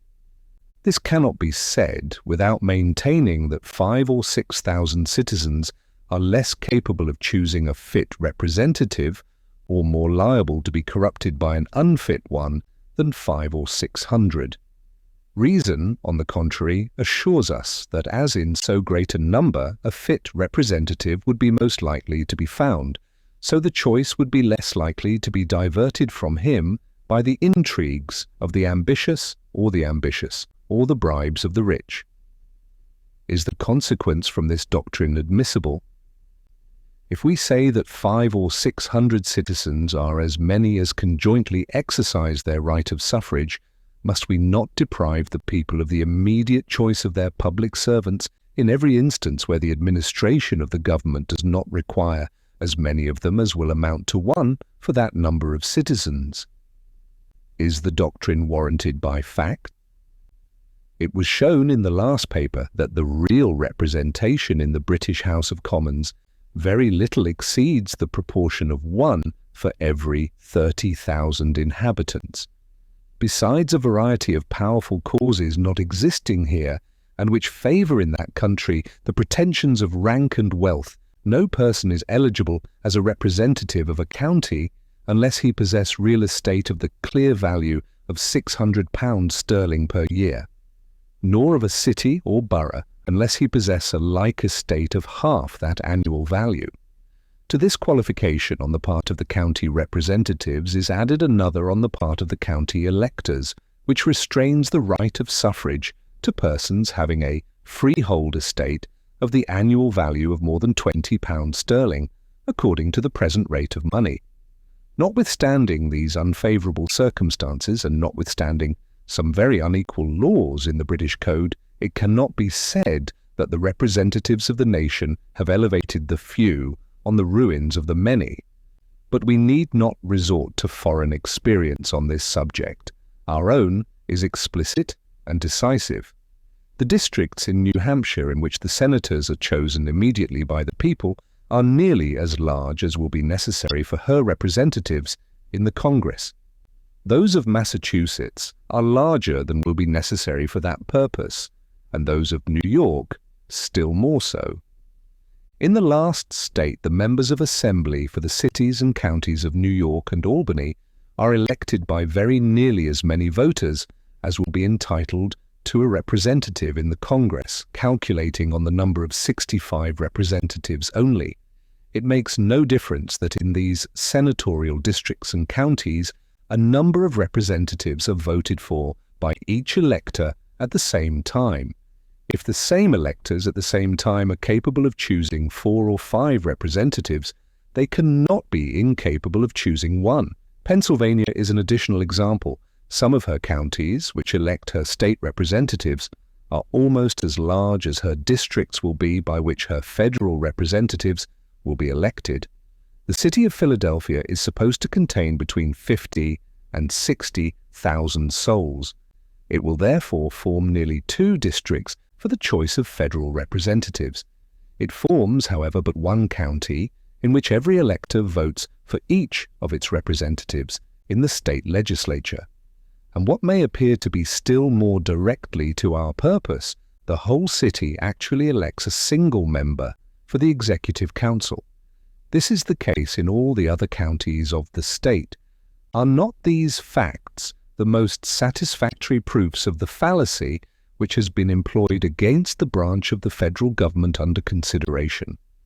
Has it appeared on trial that the senators of New Hampshire, Massachusetts, and New York, or the Executive Council of Pennsylvania, or the members of the Assembly in the 2 last states, have betrayed any peculiar disposition to sacrifice the many to the few, or are in any respect less worthy of their places than the representatives and magistrates appointed in other states by very small divisions of the people? But there are cases of a stronger complexion than any which I have yet quoted. One branch of the legislature of Connecticut is so constituted that each member of it is elected by the whole state. So is the governor of that state of Massachusetts, and of this state, and the president of New Hampshire. I leave every man to decide whether the result of any one of these experiments can be said to countenance a suspicion that a diffusive mode of choosing representatives of the people tends to elevate traitors and to undermine the public liberty. Publius, the Federalist, No. 58. Objection: that the number of members will not be augmented as the progress of population demands considered. Madison. To the people of the state of New York. The remaining charge against the House of Representatives, which I am to examine, is grounded on a supposition that the number of members will not be augmented from time to time, as the progress of population may demand. It has been admitted that this objection, if well supported, would have great weight. The following observations will show that, like most other objections against the Constitution, it can only proceed from a partial view of the subject, or from a jealousy which discolours and disfigures every object which is beheld. 1. Those who urge the objection seem not to have recollected that the federal Constitution will not suffer by a comparison with the state constitutions, in the security provided for a gradual augmentation of the number of representatives. The number which is to prevail in the first instance is declared to be temporary. Its duration is limited to the short term of 3 years. Within every successive term of 10 years, a census of inhabitants is to be repeated. The unequivocal objects of these regulations are, first, to readjust, from time to time, the apportionment of representatives to the number of inhabitants, under the single exception that each state shall have 1 representative at least. Secondly, to augment the number of representatives at the same periods, under the sole limitation that the whole number shall not exceed 1 for every 30,000 inhabitants.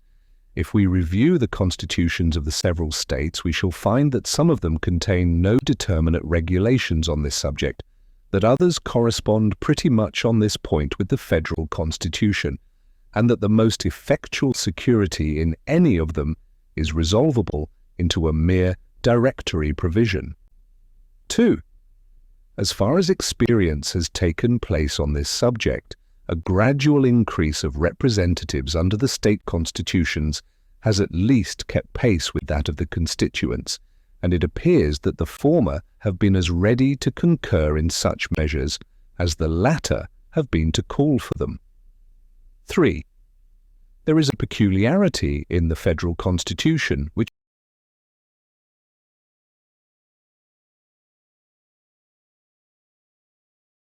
ensures a watchful attention in a majority both of the people and of their representatives to a constitutional augmentation of the latter. The peculiarity lies in this that one branch of the legislature is a representation of citizens, the other of the states. In the former, consequently, the larger states will have most weight. In the latter, the advantage will be in favor of the smaller states. From this circumstance, it may with certainty be inferred that the larger states will be strenuous advocates for increasing the number and weight of that part of the legislature in which their influence predominates, and it so happens that 4 only of the largest will have a majority of the whole votes in the House of Representatives. Should the representatives or people, therefore, of the smaller states oppose at any time a reasonable addition of members, a coalition of a very few states will be sufficient to overrule the opposition, a coalition which, notwithstanding the rivalship and local prejudices which might prevent it on ordinary occasions, would not fail to take place, when not merely prompted by common interest, but justified by equity and the principles of the Constitution. It may be alleged, perhaps, that the Senate would be prompted by like motives to an adverse coalition, and as their concurrence would be indispensable, the just and constitutional views of the other branch might be defeated. This is the difficulty which has probably created the most serious apprehensions in the jealous friends of a numerous representation. Fortunately, it is among the difficulties which, existing only in appearance, vanish on a close and accurate inspection. The following reflections will, if I mistake not, be admitted to be conclusive and satisfactory on this point. Notwithstanding the equal authority which will subsist between the 2 houses on all legislative subjects except the originating of money bills, it cannot be doubted that the House, composed of the greater number of members, when supported by the more powerful states, and speaking the known and determined sense of a majority of the people, will have no small advantage in a question depending on the comparative firmness of the 2 houses. This advantage must be increased by the consciousness felt by the same side of being supported in its demands by right, by reason, and by the Constitution, and the consciousness on the opposite side of contending against the force of all these solemn considerations. It is farther to be considered that in the gradation between the smallest and largest states, there are several which, though most likely in general to arrange themselves among the former, are too little removed in extent and population from the latter to second an opposition to their just and legitimate pretensions. Hence it is by no means certain that a majority of votes, even in the Senate, would be unfriendly to proper augmentations in the number of representatives. Will not be looking too far to add that the senators from all the new states may be gained over to the just views of the House of Representatives by an expedient too obvious to be overlooked. As these states will, for a great length of time, advance in population with peculiar rapidity, they will be interested in frequent reapportionments of the representatives to the number of inhabitants. The large states, therefore, who will prevail in the House of Representatives will have nothing to do but to make reapportionments and augmentations mutually conditions of each other, and the senators from all the most growing states will be bound to contend for the latter by the interest which their states will feel in the former. These considerations seem to afford ample security on this subject, and ought alone to satisfy all the doubts and fears which have been indulged with regard to it.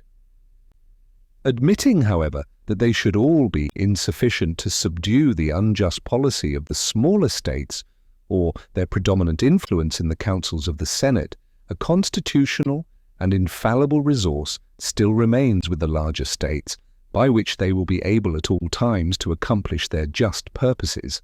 The House of Representatives cannot only refuse, but they alone can propose the supplies requisite for the support of government.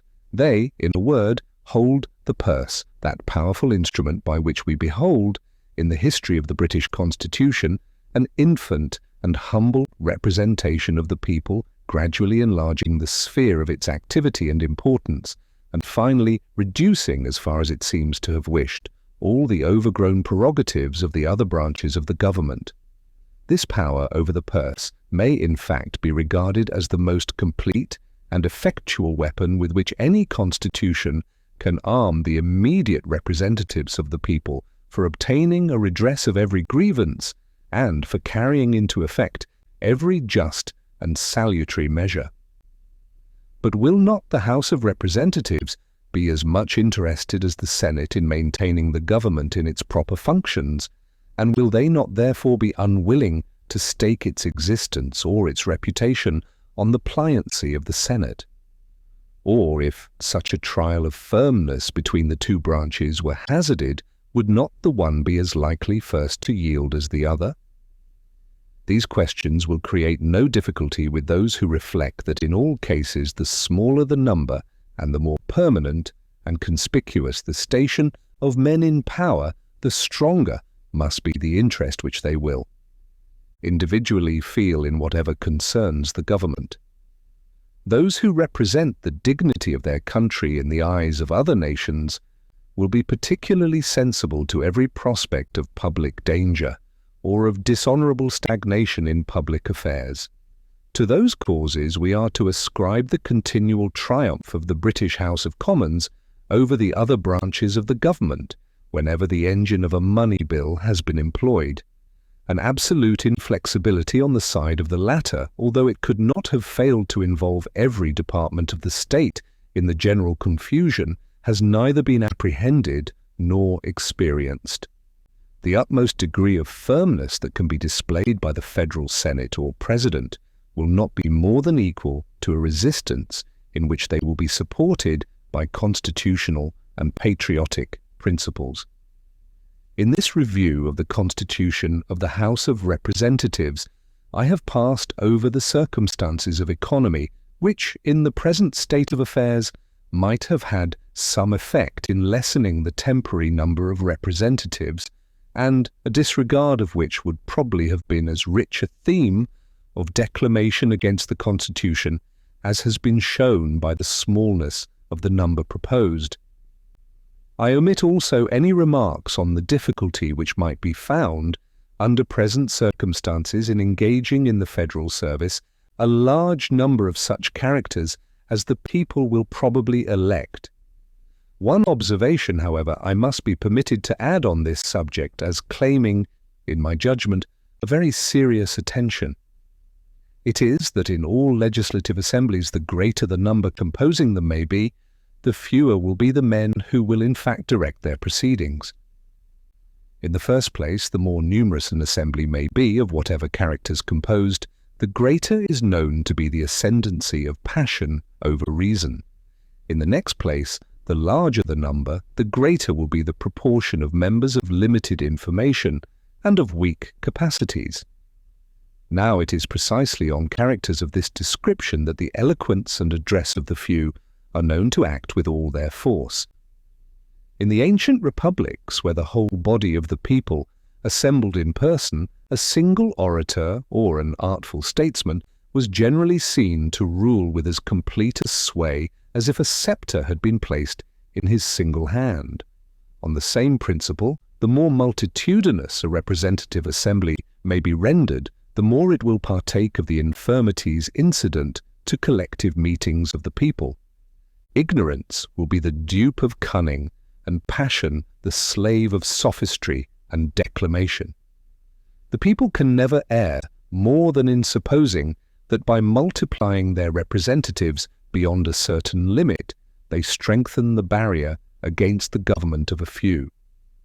Experience will forever admonish them that, on the contrary, after securing a sufficient number for the purposes of safety, of local information, and of diffusive sympathy with the whole society, they will counteract their own views by every addition to their representatives.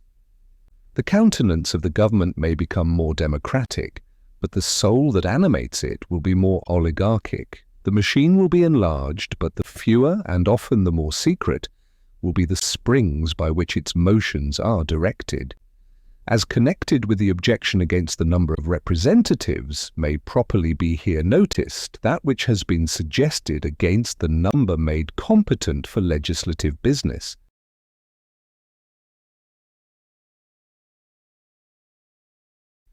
It has been said that more than a majority ought to have been required for a quorum, and in particular cases, if not in all, more than a majority of a quorum for a decision. That some advantages might have resulted from such a precaution cannot be denied. It might have been an additional shield to some particular interests, and another obstacle generally to hasty and partial measures. But these considerations are outweighed by the inconveniences in the opposite scale.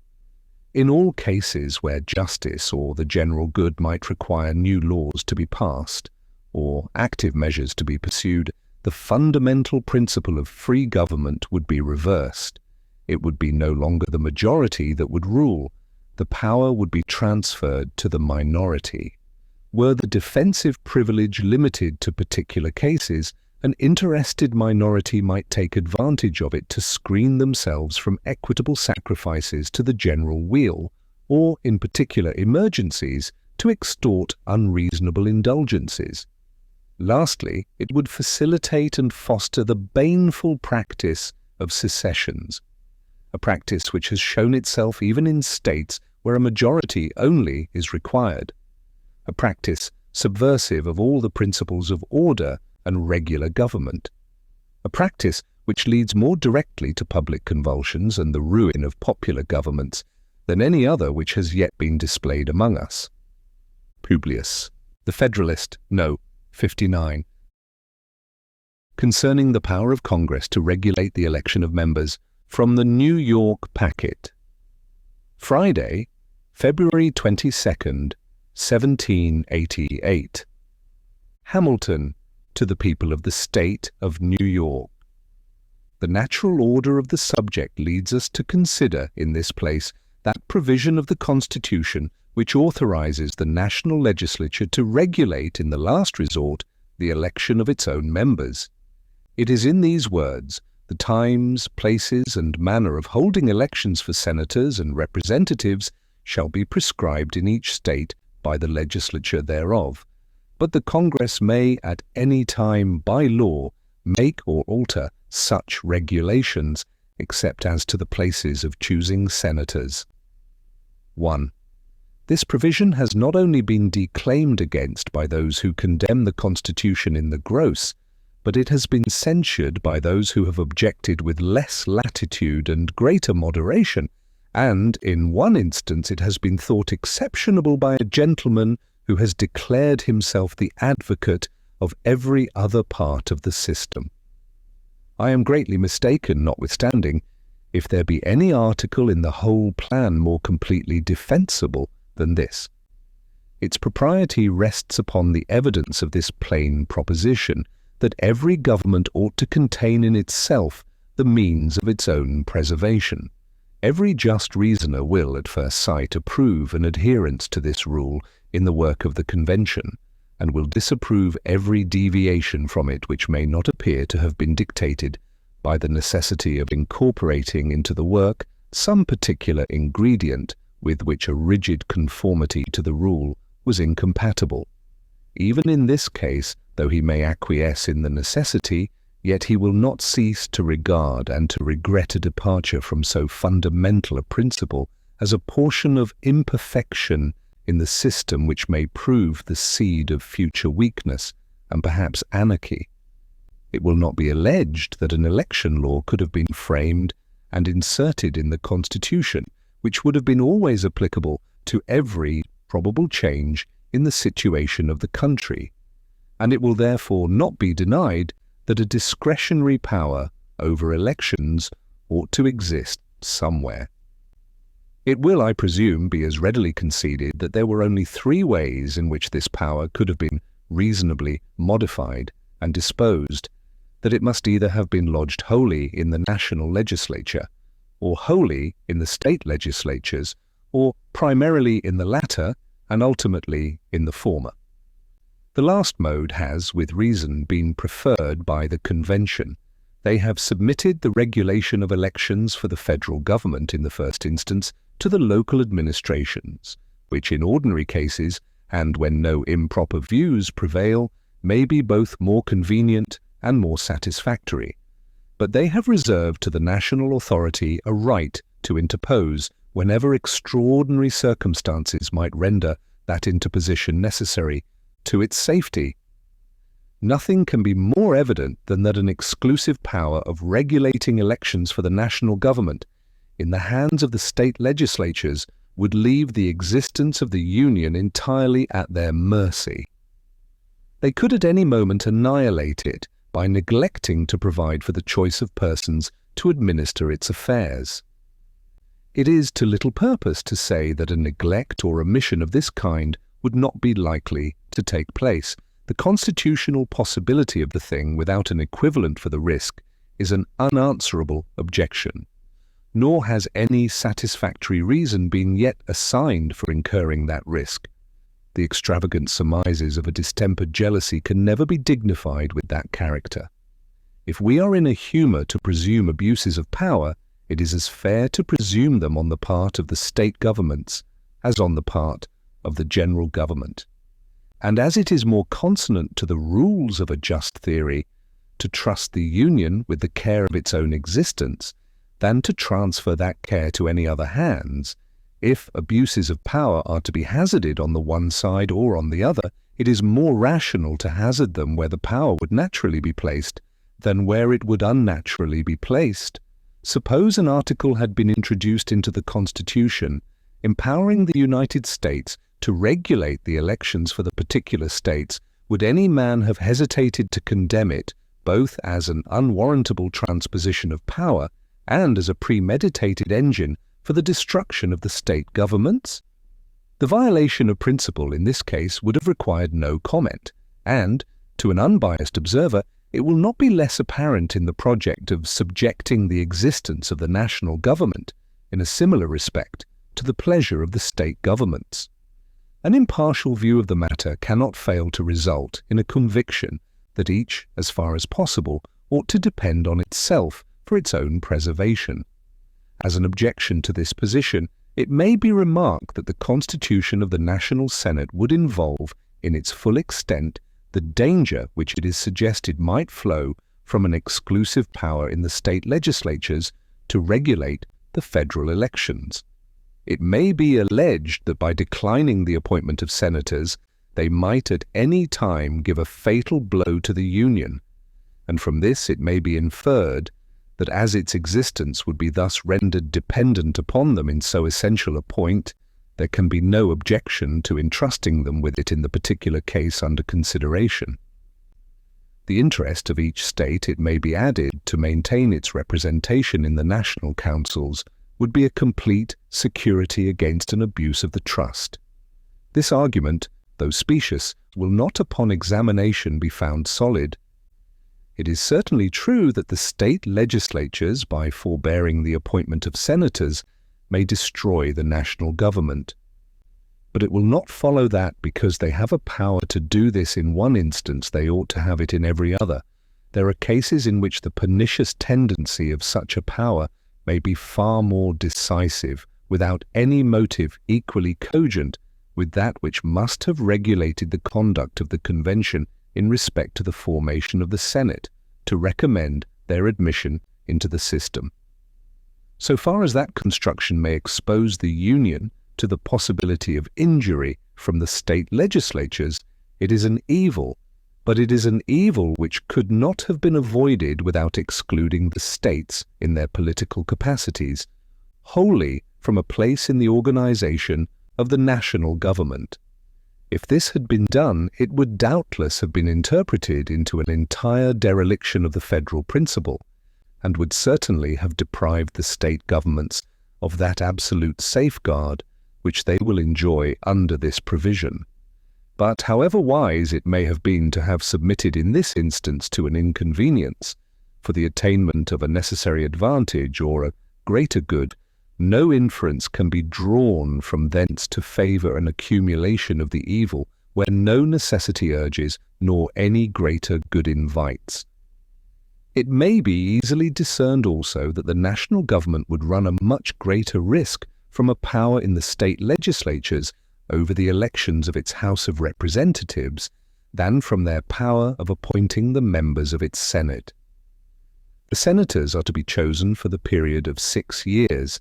There is to be a rotation by which the seats of a third part of them are to be vacated and replenished every 2 years, and no state is to be entitled to more than 2 senators. A quorum of the body is to consist of 16 members. The joint result of these circumstances would be that a temporary combination of a few states to intermit the appointment of senators could neither annul the existence nor impair the activity of the body. And it is not from a general and permanent combination of the states that we can have anything to fear. The first might proceed from sinister designs in the leading members of a few of the state legislatures. The last would suppose a fixed and rooted disaffection in the great body of the people, which will either never exist at all or will, in all probability, proceed from an experience of the inaptitude of the general government to the advancement of their happiness, in which event no good citizen could desire its continuance. But with regard to the Federal House of Representatives, there is intended to be a general election of members once in 2 years. If the state legislatures were to be invested with an exclusive power of regulating these elections, every period of making them would be a delicate crisis in the national situation, which might issue in a dissolution of the Union if the leaders of a few of the most important states should have entered into a previous conspiracy to prevent an election. I shall not deny that there is a degree of weight in the observation that the interests of each state to be represented in the federal councils will be a security against the abuse of a power over its elections in the hands of the state legislatures. But the security will not be considered as complete by those who attend to the force of an obvious distinction between the interest of the people in the public felicity and the interest of their local rulers in the power and consequence of their offices. The people of America may be warmly attached to the government of the Union at times when the particular rulers of particular states, stimulated by the natural rivalship of power and by the hopes of personal aggrandizement and supported by a strong faction in each of those states, may be in a very opposite temper. This diversity of sentiment between a majority of the people and the individuals who have the greatest credit in their councils is exemplified in some of the states at the present moment on the present question. The scheme of separate confederacies, which will always multiply the chances of ambition, will be a never-failing bait to all such influential characters in the state administrations as are capable of preferring their own emolument and advancement to the public weal. With so effectual a weapon in their hands as the exclusive power of regulating elections for the national government, a combination of a few such men in a few of the most considerable states, where the temptation will always be the strongest, might accomplish the destruction of the Union by seizing the opportunity of some casual dissatisfaction among the people, and which perhaps they may themselves have excited, to discontinue the choice of members for the Federal House of Representatives.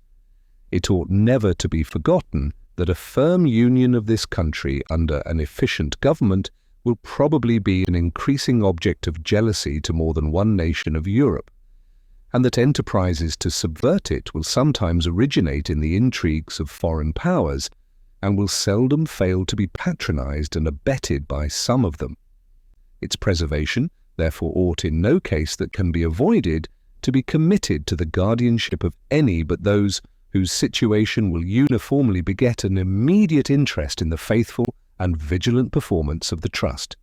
Publius. 1 First Clause, 4th section of the first article. The Federalist, No. 60. The same subject continued, concerning the power of Congress to regulate the election of members.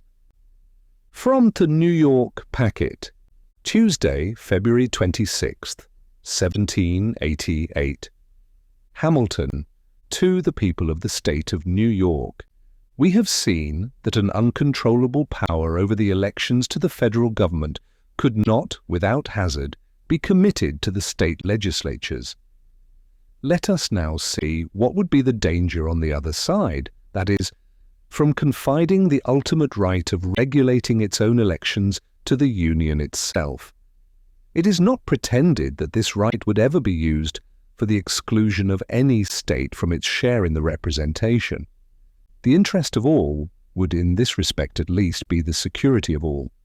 But it is alleged that it might be employed in such a manner as to promote the election of some favourite class of men in exclusion of others, by confining the places of election to particular districts, and rendering it impracticable to the citizens at large to partake in the choice.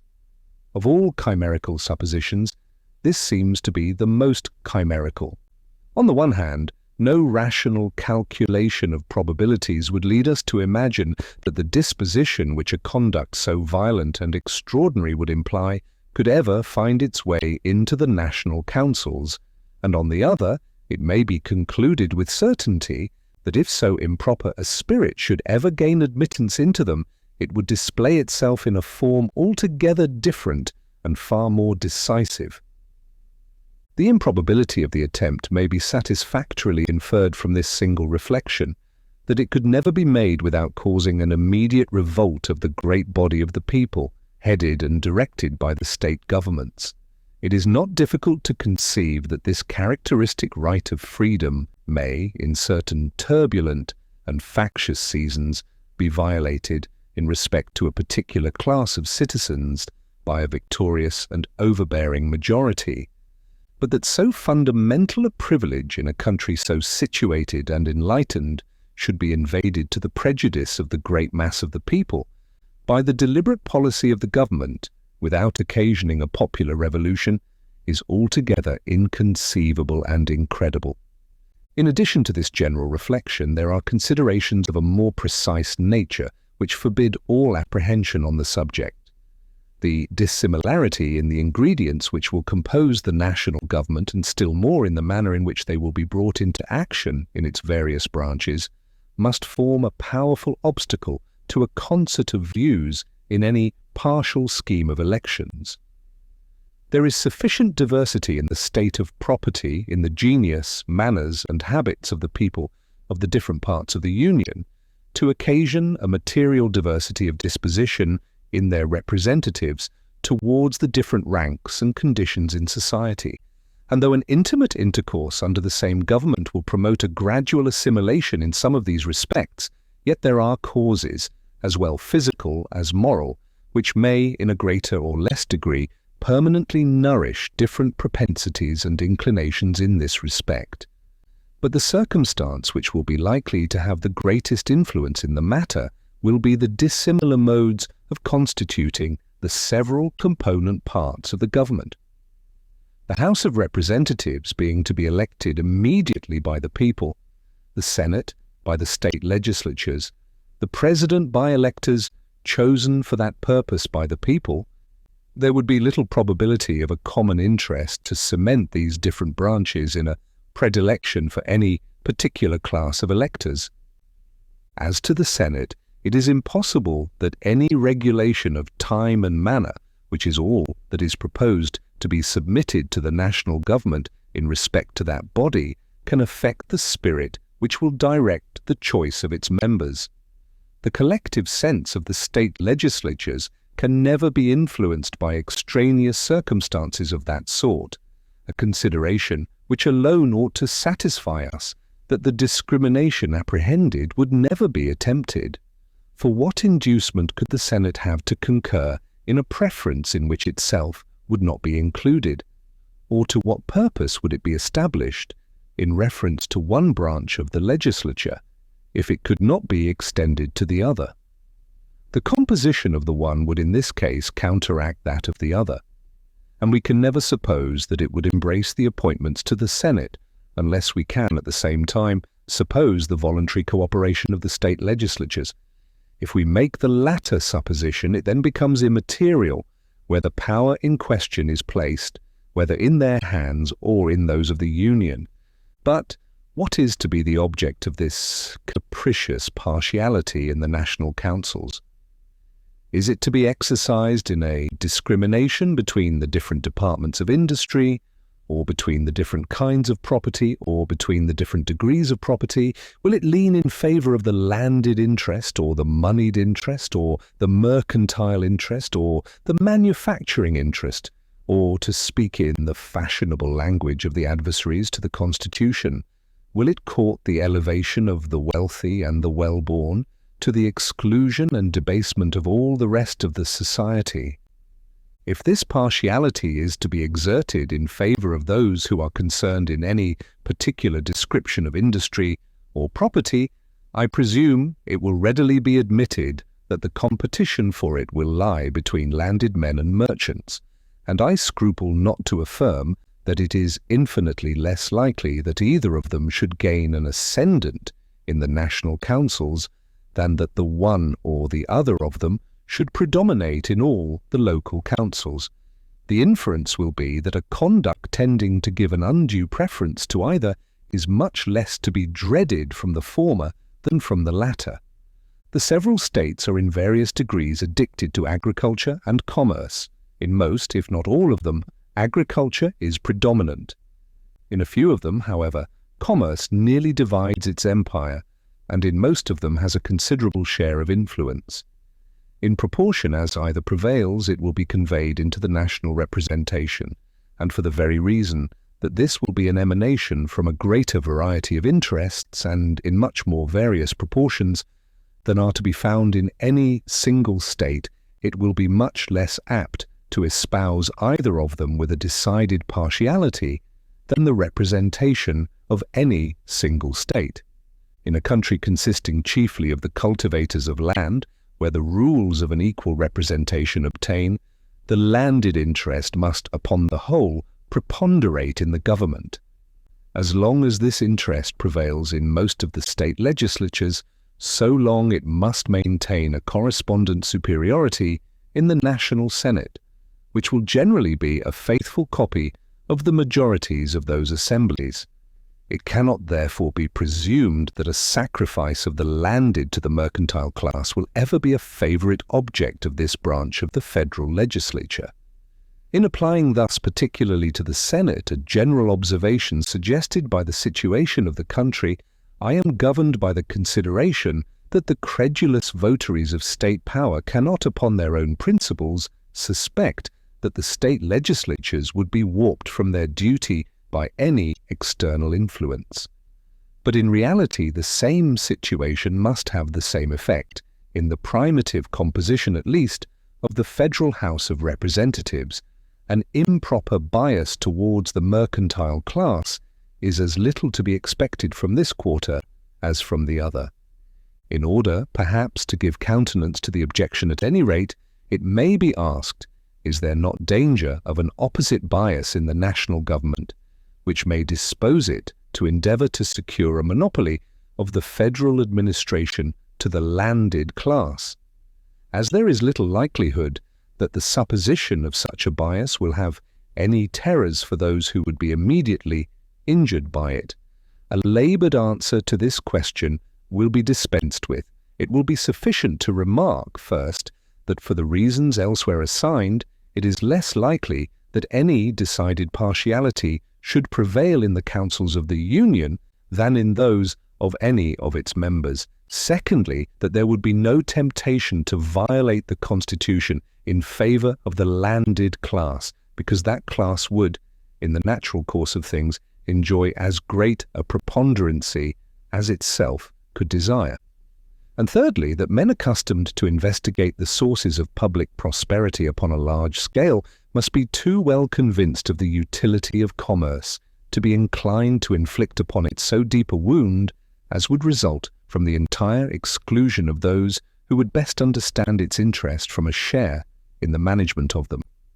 The importance of commerce, in the view of revenue alone, must effectually guard it against the enmity of a body which would be continually importuned in its favour by the urgent calls of public necessity.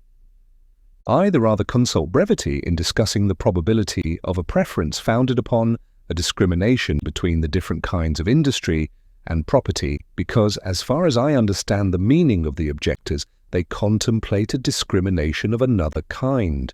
They appear to have in view, as the objects of the preference with which they endeavour to alarm us, those whom they designate by the description of the wealthy and the well-born.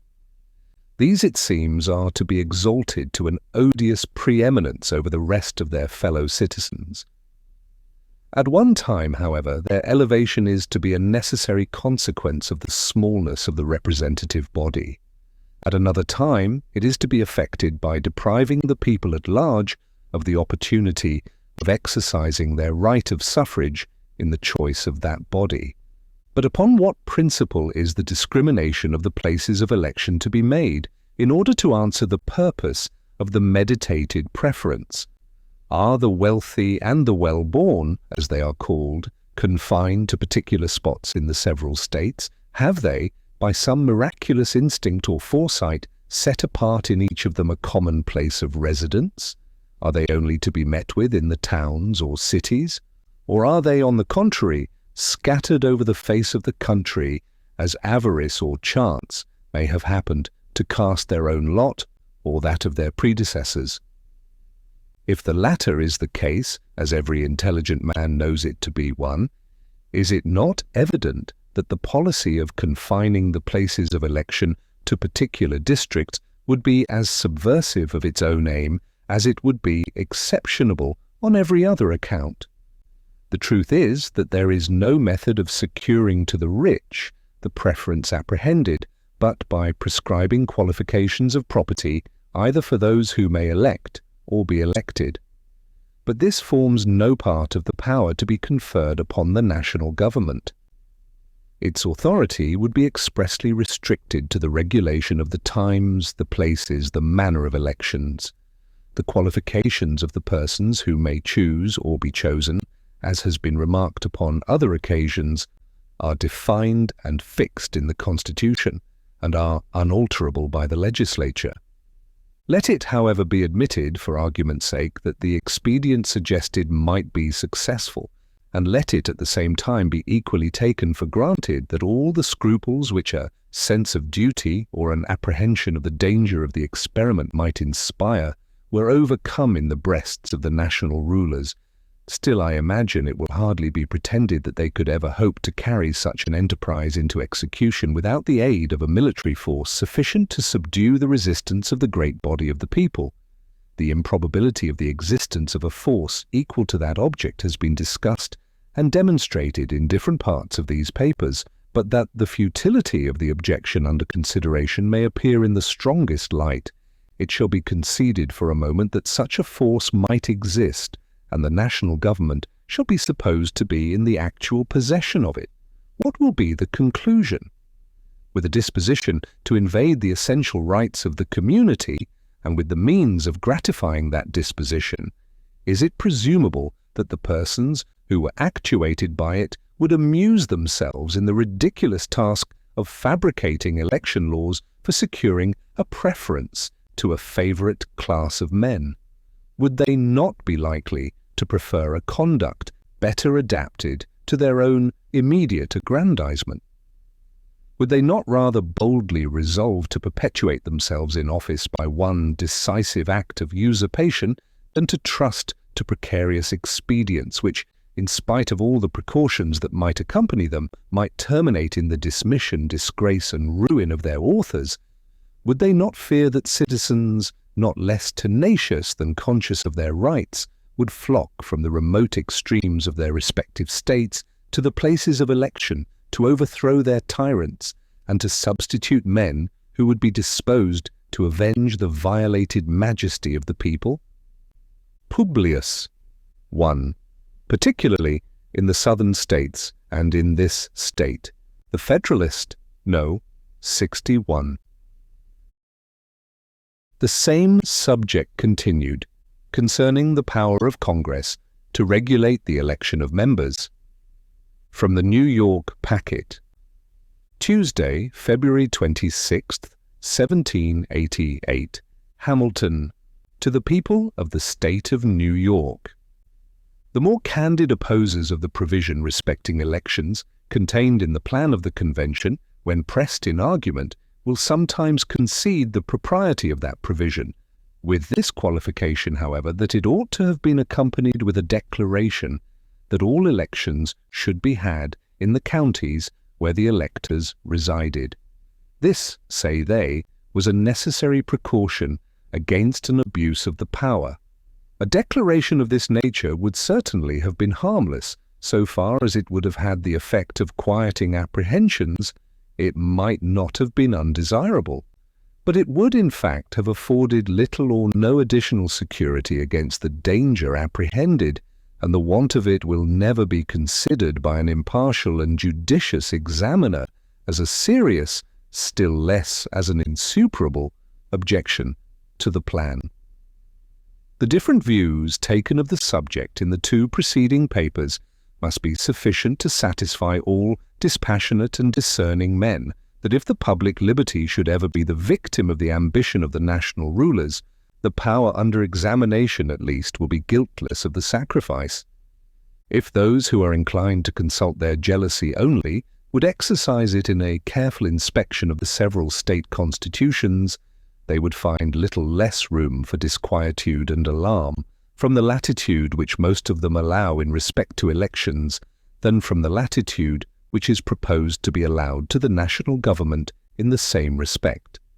A review of their situation, in this particular, would tend greatly to remove any ill impressions which may remain in regard to this matter. But as that view would lead into long and tedious details, I shall content myself with the single example of the state in which I write. The Constitution of New York makes no other provision for locality of elections than that the members of the Assembly shall be elected in the counties, those of the Senate in the great districts into which the state is or may be divided. These at present are 4 in number and comprehend each from 2 to 6 counties. It may readily be perceived that it would not be more difficult to the legislature of New York to defeat the suffrages of the citizens of New York by confining elections to particular places than for the legislature of the United States to defeat the suffrages of the citizens of the Union by the like expedient. Suppose, for instance, the city of Albany was to be appointed the sole place of election for the county and district of which it is a part, would not the inhabitants of that city speedily become the only electors of the members both of the Senate and Assembly for that county and district? Can we imagine that the electors who reside in the remote subdivisions of the counties of Albany, Saratoga, Cambridge, etc., or in any part of the county of Montgomery, would take the trouble to come to the city of Albany to give their votes for members of the Assembly or Senate sooner than they would repair to the city of New York to participate in the choice of the members of the Federal House of Representatives? The alarming indifference discoverable in the exercise of so invaluable a privilege under the existing laws, which afford every facility to it, furnishes a ready answer to this question. And abstracted from any experience on the subject, we can be at no loss to determine that when the place of election is at an inconvenient distance from the elector, the effect upon his conduct will be the same, whether that distance be 20 miles or 20,000 miles. Hence it must appear that objections to the particular modification of the federal power of regulating elections will, in substance, apply with equal force to the modification of the like power in the Constitution of this state, and for this reason it will be impossible to acquit the one and to condemn the other. A similar comparison would lead to the same conclusion in respect to the constitutions of most of the other states. If it should be said that defects in the state constitutions furnish no apology for those which are to be found in the plan proposed, I answer that as the former have never been thought chargeable with inattention to the security of liberty, where the imputations thrown on the latter can be shown to be applicable to them also, the presumption is that they are rather the cavilling refinements of a predetermined opposition than the well-founded inferences of a candid research after truth.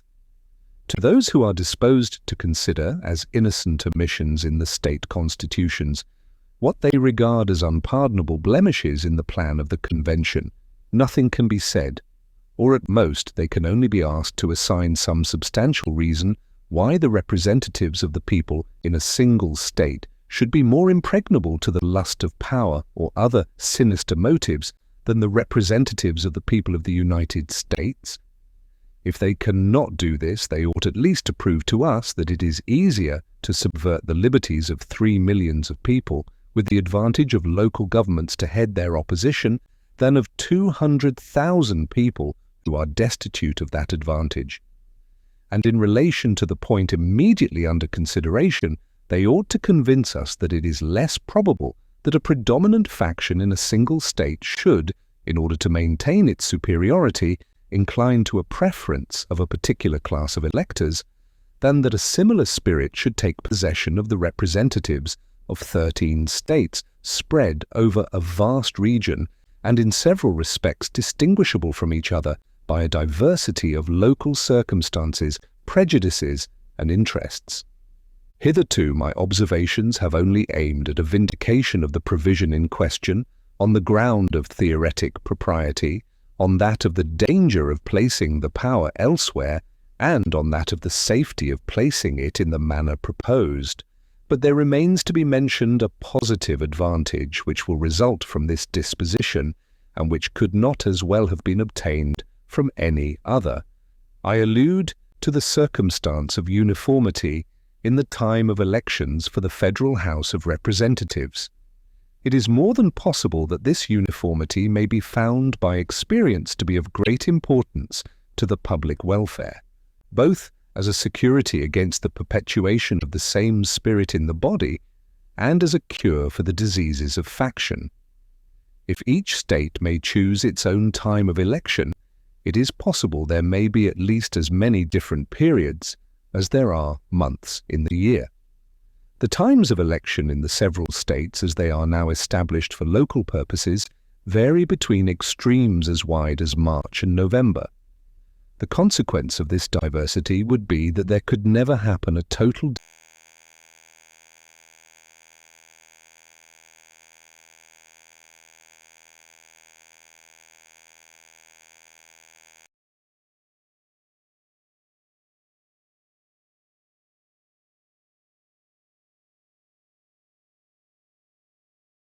dissolution or renovation of the body at one time. If an improper spirit of any kind should happen to prevail in it, that spirit would be apt to infuse itself into the new members. As they come forward in succession, the mass would be likely to remain nearly the same, assimilating constantly to itself its gradual accretions. There is a contagion in example which few men have sufficient force of mind to resist.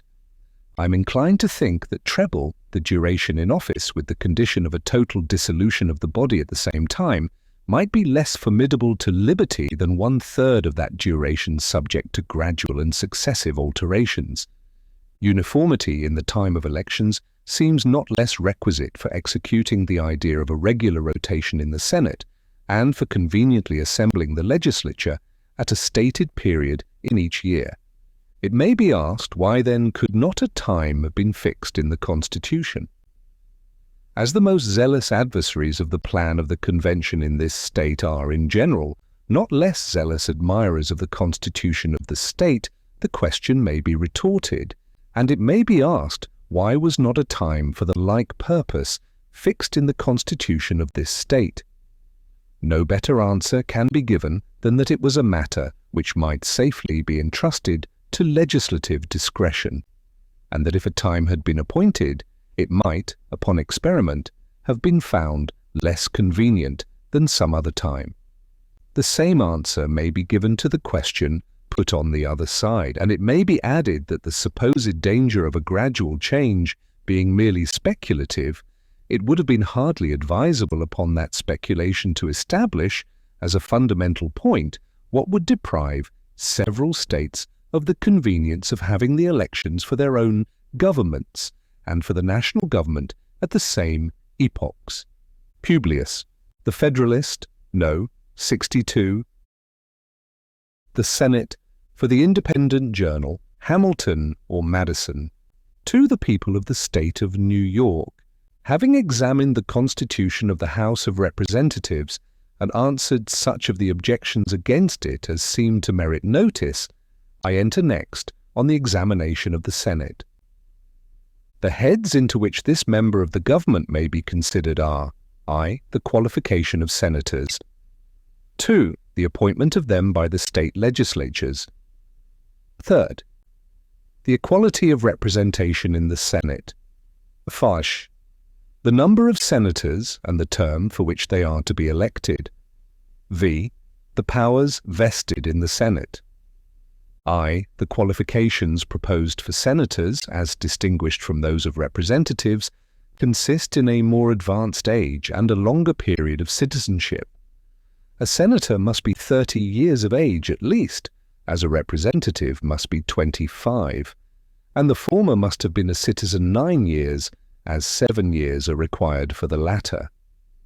The propriety of these distinctions is explained by the nature of the senatorial trust, which, requiring greater extent of information and stability of character, requires at the same time that the senator should have reached a period of life most likely to supply these advantages, and which, participating immediately in transactions with foreign nations, ought to be exercised by none who are not thoroughly weaned from the prepossessions and habits incident to foreign birth and education. The term of 9 years appears to be a prudent mediocrity between a total exclusion of adopted citizens, whose merits and talents may claim a share in the public confidence, and an indiscriminate and hasty admission of them, which might create a channel for foreign influence on the national councils. 2. It is equally unnecessary to dilate on the appointment of senators by the state legislatures. Among the various modes which might have been devised for constituting this branch of the government, that which has been proposed by the Convention is probably the most congenial with the public opinion. It is recommended by the double advantage of favouring a select appointment and of giving to the state governments such an agency in the formation of the federal government as must secure the authority of the former and may form a convenient link between the two systems. Through the equality of representation in the Senate is another point, which, being evidently the result of compromise between the opposite pretensions of the large and the small states, does not call for much discussion. If indeed it be right that among a people thoroughly incorporated into one nation, every district ought to have a proportional share in the government, and that among independent and sovereign states, bound together by a simple league, the parties, however unequal in size, ought to have an equal share in the common councils, it does not appear to be without some reason that in a compound republic, partaking both of the national and federal character, the government ought to be founded on a mixture of the principles of proportional and equal representation. But it is superfluous to try, by the standard of theory, a part of the Constitution which is allowed on all hands to be the result, not of theory, but of a spirit of amity and that mutual deference and concession which the peculiarity of our political situation rendered indispensable. A common government with powers equal to its objects is called for by the voice, and still more loudly by the political situation, of America. A government founded on principles more consonant to the wishes of the larger states is not likely to be obtained from the smaller states. The only option, then, for the former lies between the proposed government and a government still more objectionable. under this alternative, the advice of prudence must be to embrace the lesser evil, and instead of indulging a fruitless anticipation of the possible mischiefs which may ensue, to contemplate rather the advantageous consequences which may qualify the sacrifice.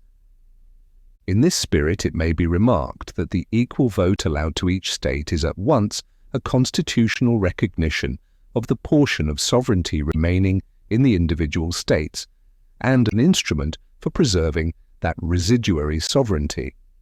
So far, the equality ought to be no less acceptable to the large than to the small states, since they are not less solicitous to guard, by every possible expedient, against an improper consolidation of the states into one simple republic.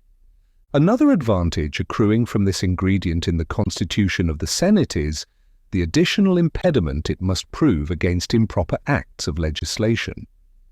No law or resolution can now be passed without the concurrence first of a majority of the people and then of a majority of the states. It must be acknowledged that this complicated check on legislation may in some instances be injurious as well as beneficial, and that the peculiar defense which it involves in favor of the smaller states would be more rational if any interests common to them and distinct from those of the other states would otherwise be exposed to peculiar danger. But as the larger states will always be able, by their power over the supplies, to defeat unreasonable exertions of this prerogative of the lesser states, and as the faculty and excess of lawmaking seem to be the diseases to which our governments are most liable, it is not impossible that this part of the Constitution may be more convenient in practice than it appears to many in contemplation. 4. The number of senators and the duration of their appointment come next to be considered. In order to form an accurate judgment on both of these points, it will be proper to inquire into the purposes which are to be answered by a Senate, and in order to ascertain these, it will be necessary to review the inconveniences which a republic must suffer from the want of such an institution. First, it is a misfortune incident to republican government, though in a less degree than to other governments, that those who administer it may forget their obligations to their constituents and prove unfaithful to their important trust. In this point of view, a Senate, as a second branch of the Legislative Assembly, distinct from and dividing the power with a first, must be in all cases a salutary check on the government. It doubles the security to the people by requiring the concurrence of two distinct bodies in schemes of usurpation or perfidy, where the ambition or corruption of one would otherwise be sufficient. This is a precaution founded on such clear principles and now so well understood in the United States that it would be more than superfluous to enlarge on it. I will barely remark that as the improbability of sinister combinations will be in proportion to the dissimilarity in the genius of the two bodies, it must be politis to distinguish them from each other by every circumstance, which will consist with a due harmony in all proper measures and with the genuine principles of republican government. Secondly, the necessity of a Senate is not less indicated by the propensity of all single and numerous assemblies to yield to the impulse of sudden and violent passions, and to be seduced by factious leaders into intemperate and pernicious resolutions. Examples on this subject might be cited without number, and from proceedings within the United States, as well as from the history of other nations. But a position that will not be contradicted need not be proved. All that need be remarked is that a body which is to correct this infirmity ought itself to be free from it, and consequently ought to be less numerous. It ought, moreover, to possess great firmness, and consequently ought to hold its authority by a tenure of considerable duration. Thirdly, another defect to be supplied by a Senate lies in a want of due acquaintance with the objects and principles of legislation.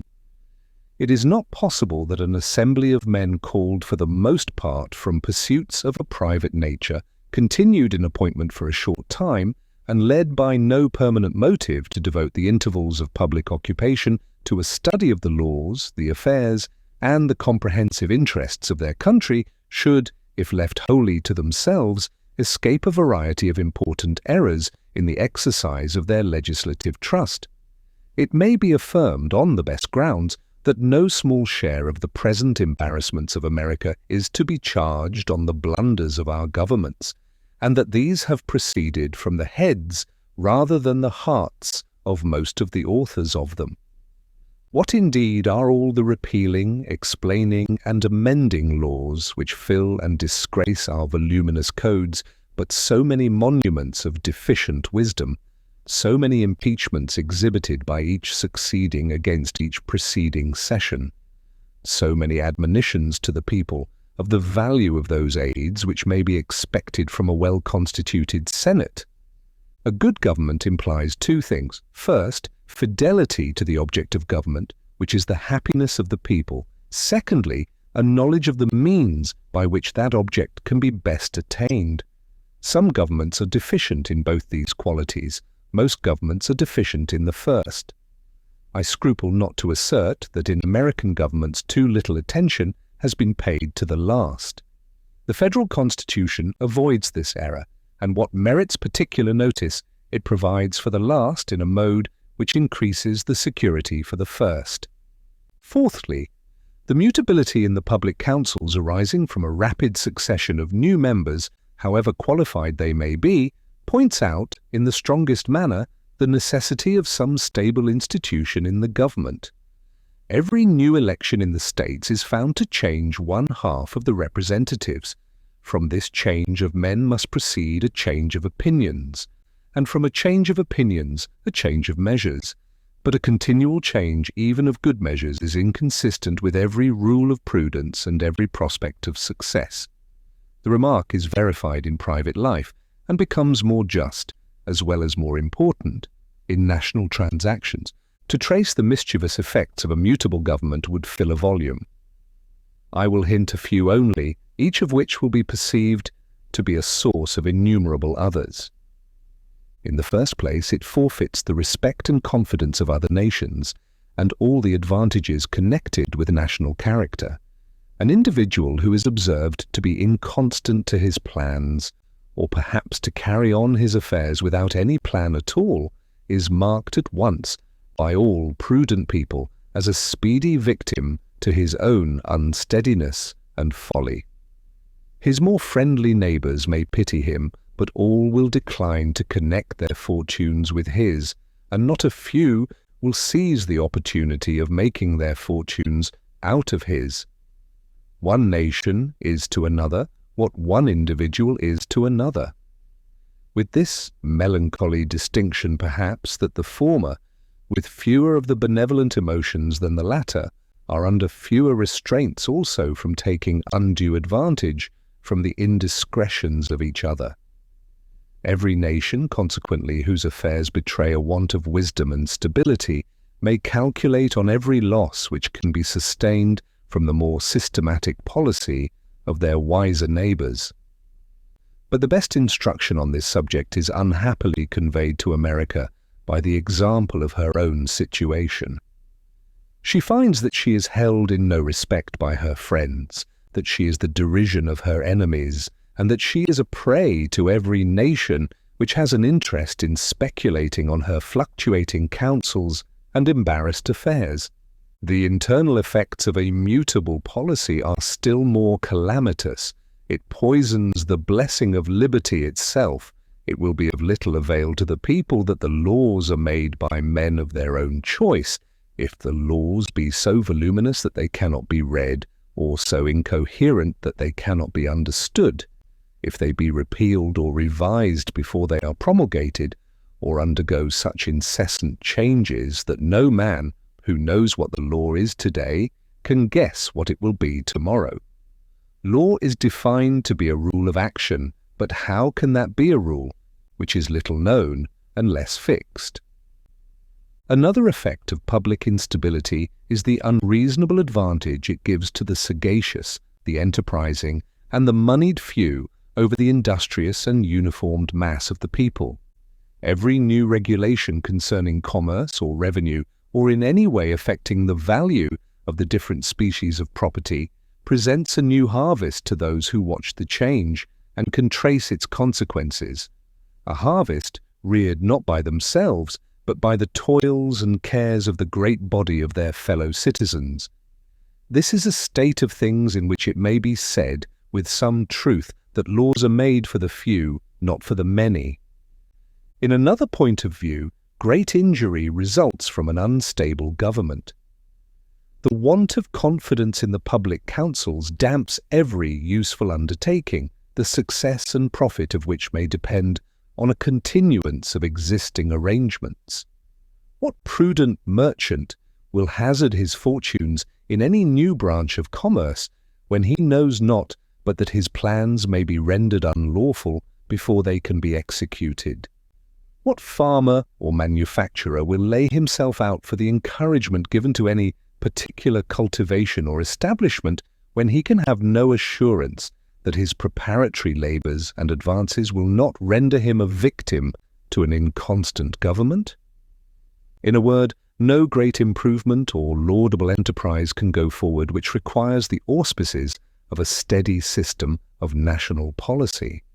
But the most deplorable effect of all is that diminution of attachment and reverence which steals into the hearts of the people towards a political system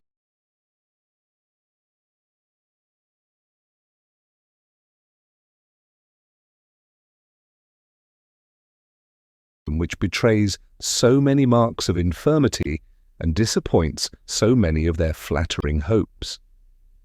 No government, any more than an individual, will long be respected without being truly respectable, nor be truly respectable without possessing a certain portion of order and stability.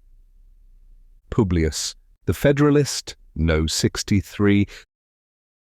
The Senate continued, for the independent journal, Hamilton or Madison, to the people of the state of New York, a fifth desideratum illustrating the utility of a Senate is the want of a due sense of national character.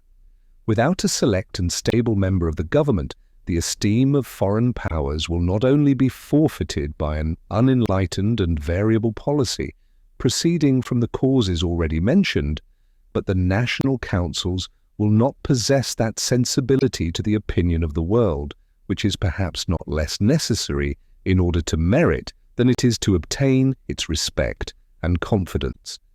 An attention to the judgment of other nations is important to every government for two reasons. The one is that, independently of the merits of any particular plan or measure, it is desirable, on various accounts, that it should appear to other nations as the offspring of a wise and honourable policy.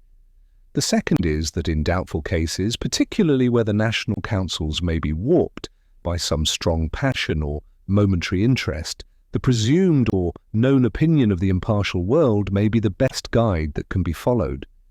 What has not America lost by her want of character with foreign nations, and how many errors and follies would she not have avoided if the justice and propriety of her measures had, in every instance, been previously tried by the light in which they would probably appear to the unbiased part of mankind?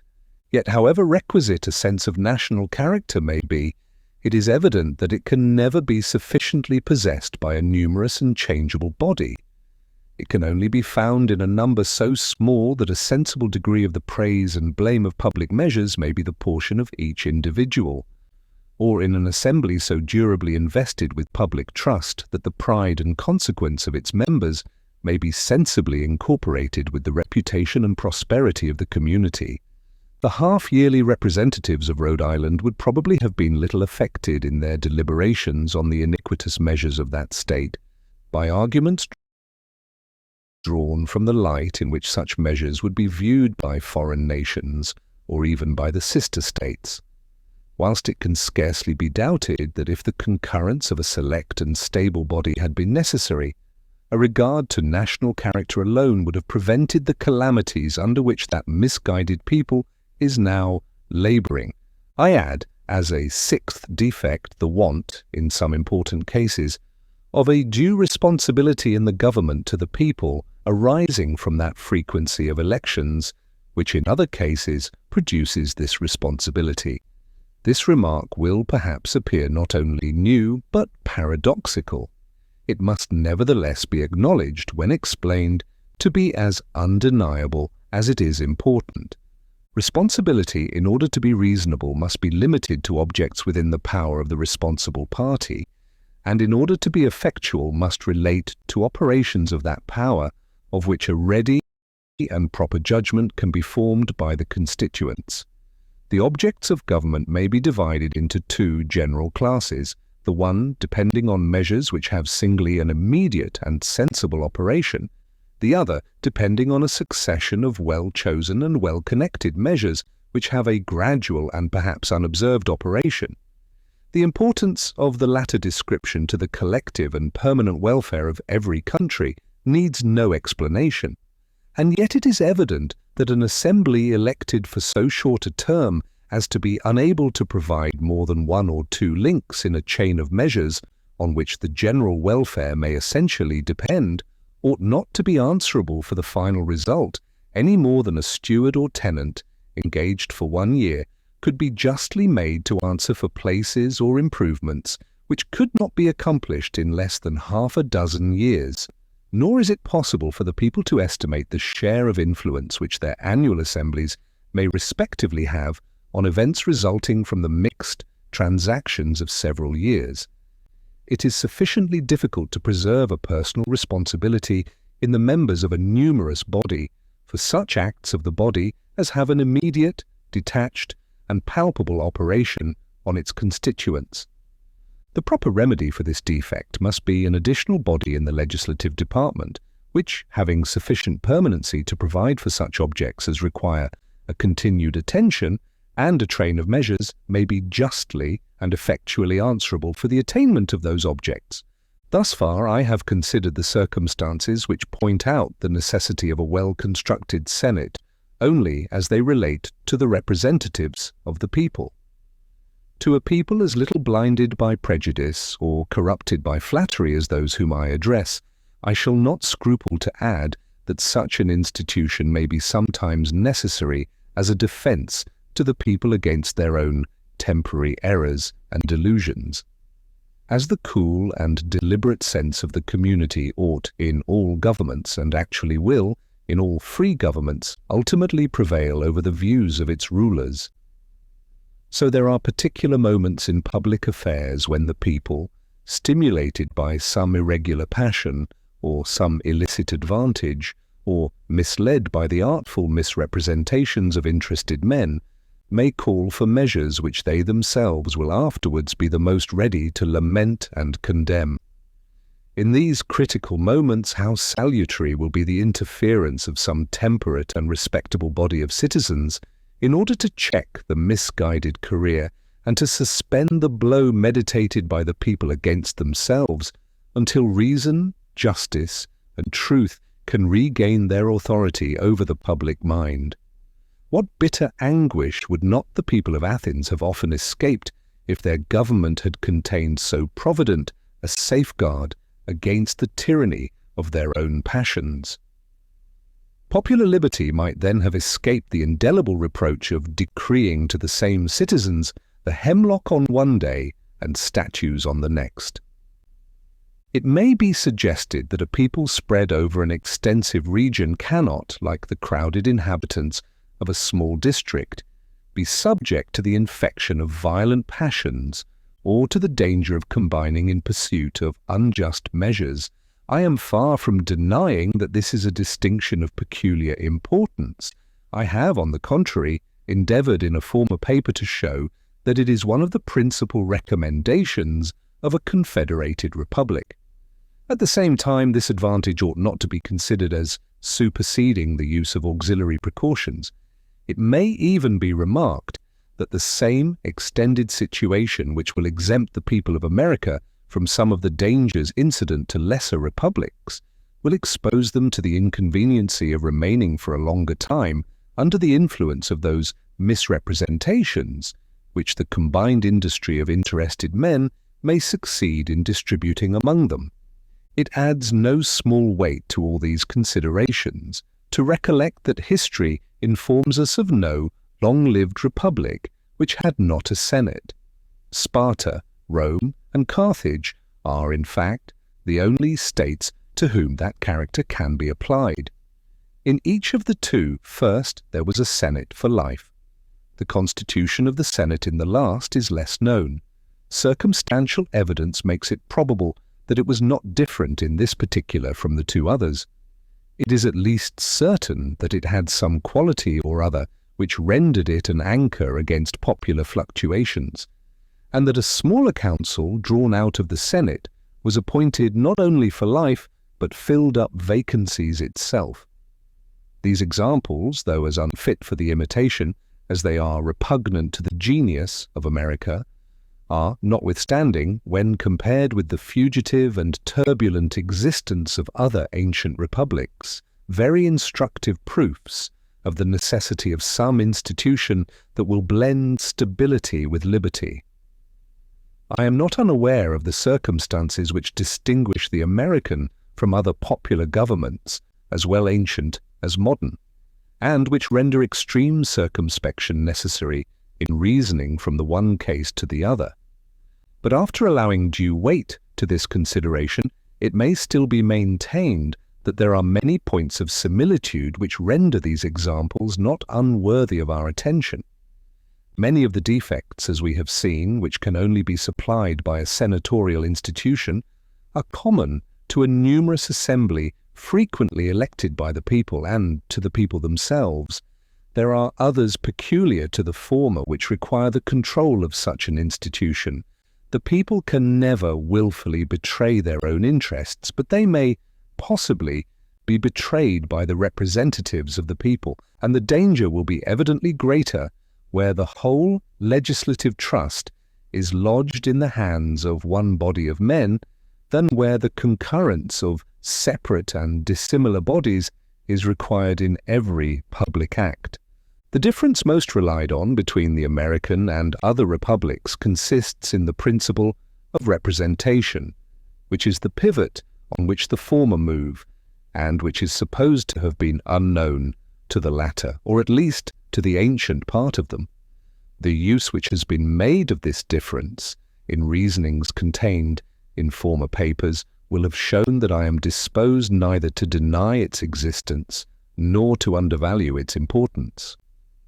I feel the less restraint, therefore, in observing that the position concerning the ignorance of the ancient governments on the subject of representation is by no means precisely true in the latitude commonly given to it. Without entering into a disquisition which here would be misplaced, I will refer to a few known facts in support of what I advance. In the most pure democracies of Greece, many of the executive functions were performed, not by the people themselves, but by officers elected by the people, and representing the people in their executive capacity. Prior to the reform of Solon, Athens was governed by 9 archons, annually elected by the people at large. The degree of power delegated to them seems to be left in great obscurity. Subsequent to that period, we find an assembly, first of 4, and afterwards of 600 members, annually elected by the people, and partially representing them in their legislative capacity, since they were not only associated with the people in the function of making laws, but had the exclusive right of originating legislative propositions to the people. The Senate of Carthage also, whatever might be its power or the duration of its appointment, appears to have been elective by the suffrages of the people. Similar instances might be traced in most, if not all, the popular governments of antiquity. Lastly, in Sparta we meet with the Ephori, and in Rome with the tribunes, 2 bodies, small indeed in numbers, but annually elected by the whole body of the people, and considered as the representatives of the people almost in their plenipotentiary capacity. The Cosmi of Crete were also annually elected by the people, and have been considered by some authors as an institution analogous to those of Sparta and Rome, with this difference only that in the election of that representative body, the right of suffrage was communicated to a part only of the people.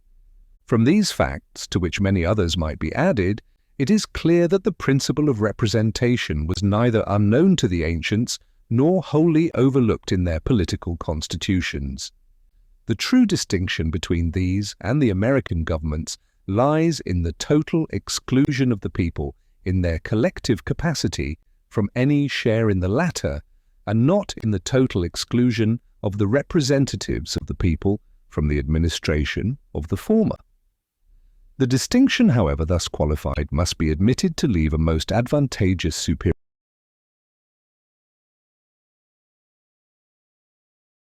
superiority in favor of the United States, but to ensure to this advantage its full effect, we must be careful not to separate it from the other advantage of an extensive territory, for it cannot be believed that any form of representative government could have succeeded within the narrow limits occupied by the democracies of Greece.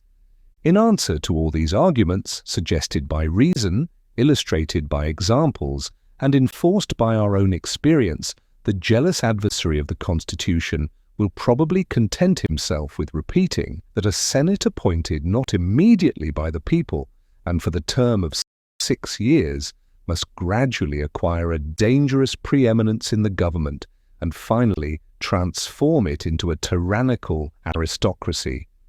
To this general answer, the general reply ought to be sufficient, that liberty may be endangered by the abuses of liberty as well as by the abuses of power, that there are numerous instances of the former as well as of the latter, and that the former, rather than the latter, are apparently most to be apprehended by the United States. But a more particular reply may be given. Before such a revolution can be effected, the Senate, it is to be observed, must in the first place corrupt itself, must next corrupt the state legislatures, must then corrupt the House of Representatives, and must finally corrupt the people at large. It is evident that the Senate must be first corrupted before it can attempt an establishment of tyranny. Without corrupting the state legislatures, it cannot prosecute the attempt because the periodical change of members would otherwise regenerate the whole body. Without exerting the means of corruption with equal success on the House of Representatives, the opposition of that co-equal branch of the government would inevitably defeat the attempt, and without corrupting the people themselves, a succession of new representatives would speedily restore all things to their pristine order.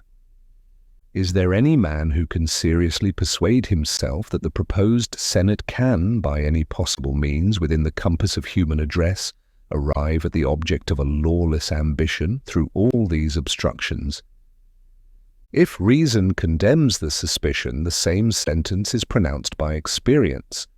The Constitution of Maryland furnishes the most apposite example. The Senate of that state is elected, as the Federal Senate will be, indirectly by the people, and for a term less by 1 year only than the Federal Senate. It is distinguished also by the remarkable prerogative of filling up its own vacancies within the term of its appointment, and at the same time is not under the control of any such rotation as is provided for the Federal Senate. There are some other lesser distinctions which would expose the former to colorable objections that do not lie against the latter. If the Federal Senate, therefore, really contained the danger which has been so loudly proclaimed, some symptoms at least of a like danger ought by this time to have been betrayed by the Senate of Maryland, but no such symptoms have appeared. On the contrary, the jealousies at first entertained by men of the same description with those who view with terror the correspondent part of the Federal Constitution have been gradually extinguished by the progress of the experiment, and the Maryland Constitution is daily deriving from the salutary operation of this part of it a reputation in which it will probably not be rivaled by that of any state in the Union. But if anything could silence the jealousies on this subject, it ought to be the British example. The Senate there, instead of being elected for a term of 6 years, and of being unconfined to particular families or fortunes, is an hereditary assembly of opulent nobles. The House of Representatives, instead of being elected for 2 years, and by the whole body of the people, is elected for 7 years, and, in very great proportion by a very small proportion of the people. Here, unquestionably, ought to be seen in full display the aristocratic usurpations and tyranny which are at some future period to be exemplified in the United States. Unfortunately, however, for the anti-federal argument, the British history informs us that this hereditary assembly has not been able to defend itself against the continual encroachments of the House of Representatives, and that it no sooner lost the support of the monarch than it was actually crushed by the weight of the popular branch. As far as antiquity can instruct us on this subject, its examples support the reasoning which we have employed. In Sparta, the Ephori, the annual representatives of the people were found an overmatch for the Senate for life, continually gained on its authority, and finally drew all power into their own hands. The tribunes of Rome, who were the representatives of the people, prevailed, it is well known, in almost every contest with the Senate for life, and in the end gained the most complete triumph over it. The fact is the more remarkable, as unanimity was required in every act of the tribunes, even after their number was augmented to 10. It proves the irresistible force possessed by that branch of a free government which has the people on its side. To these examples might be added that of Carthage, whose Senate, according to the testimony of Publius, instead of drawing all power into its vortex, had, at the commencement of the Second Punic War, lost almost the whole of its original portion. Besides the conclusive evidence resulting from this assemblage of facts, that the Federal Senate will never be able to transform itself by gradual usurpations into an independent and aristocratic body, we are warranted in believing that if such a revolution should ever happen, from causes which the foresight of man cannot guard against, the House of Representatives, with the people on their side, will at all times be able to bring back the Constitution to its primitive form and principles. Against the force of the immediate representatives of the people, nothing will be able to maintain even the constitutional authority of the Senate, but such a display of enlightened policy and attachment to the public good as will divide with that branch of the legislature the affections and support of the entire body of the people themselves. Publius, the Federalist, No. 64. The Powers of the Senate, from the New York Packet. Friday, March 7th, 1788. J. To the people of the state of New York, it is a just and not a new observation that enemies to particular persons and opponents to particular measures seldom confine their censures to such things only in either as are worthy of blame, unless on this principle it is difficult to explain the motives of their conduct, who condemn the proposed Constitution in the aggregate and treat with severity some of the most unexceptionable articles in it. The second section gives power to the President, by and with the advice and consent of the Senate, to make treaties, provided 2/3 of the senators present concur. The power of making treaties is an important one, especially as it relates to war, peace, and commerce, and it should not be delegated but in such a mode, and with such precautions, as will afford the highest security that it will be exercised by men the best qualified for the purpose, and in the manner most conducive to the public good. The Convention appears to have been attentive to both these points.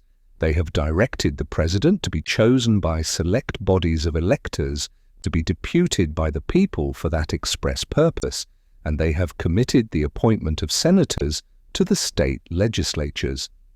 This mode has, in such cases, vastly the advantage of elections by the people in their collective capacity, where the activity of party zeal, taking the advantage of the supineness, the ignorance and the hopes and fears of the unwary and interested, often places men in office by the votes of a small proportion of the electors. As the select assemblies for choosing the President, as well as the state legislatures who appoint the senators, will in general be composed of the most enlightened and respectable citizens, there is reason to presume that their attention and their votes will be directed to those men only who have become the most distinguished by their abilities and virtue, and in whom the people perceive just grounds for confidence.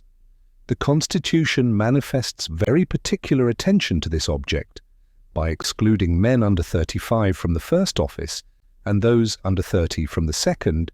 It confines the electors to men of whom the people have had time to form a judgment, and with respect to whom they will not be liable to be deceived by those brilliant appearances of genius and patriotism which, like transient meteors, sometimes mislead as well as dazzle. If the observation be well founded that wise kings will always be served by able ministers, it is fair to argue that as an assembly of select electors possess, in a greater degree than kings, the means of extensive and accurate information relative to men and characters, so will their appointments bear at least equal marks of discretion and discernment.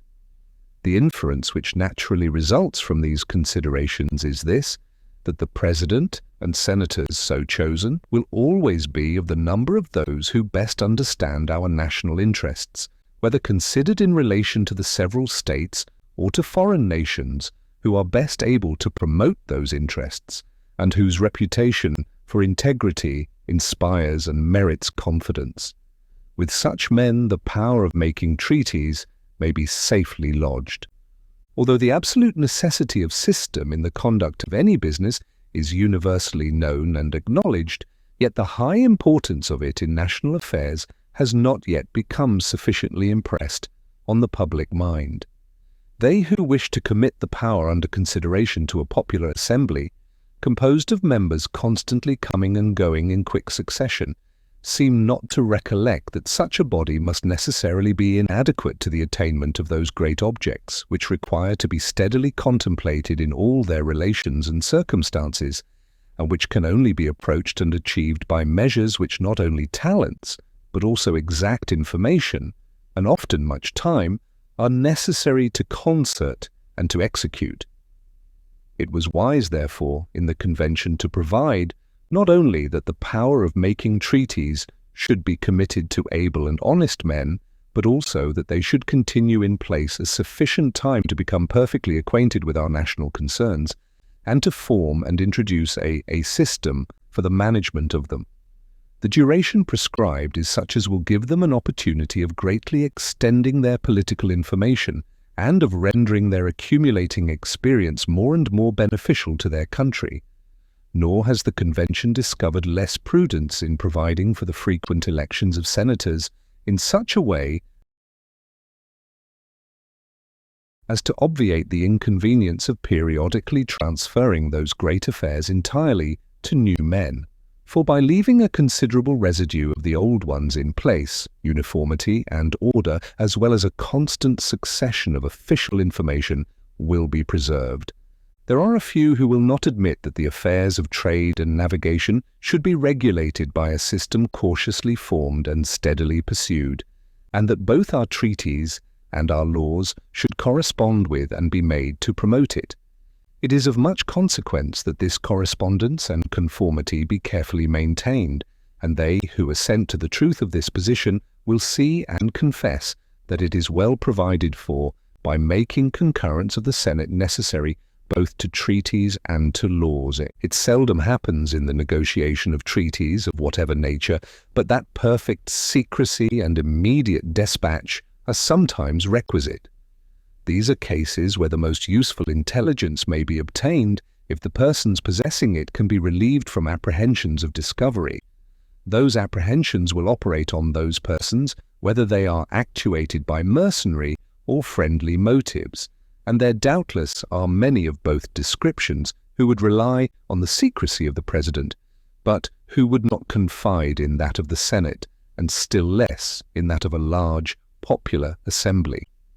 The Convention have done well, therefore, in so disposing of the power of making treaties, that although the President must, in forming them, act by the advice and consent of the Senate, yet he will be able to manage the business of intelligence in such a manner as prudence may suggest. They who have turned their attention to the affairs of men must have perceived that there are tides in them, tides very irregular in their duration, strength, and direction, and seldom found to run twice exactly in the same manner or measure.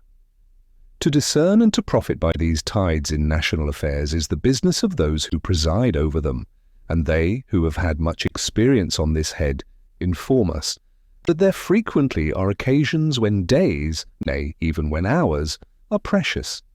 The loss of a battle, the death of a prince, the removal of a minister, or other circumstances intervening to change the present posture and aspect of affairs may turn the most favourable tide into a course opposite to our wishes. As in the field, so in the cabinet, there are moments to be seized as they pass, and they who preside in either should be left in capacity to improve them.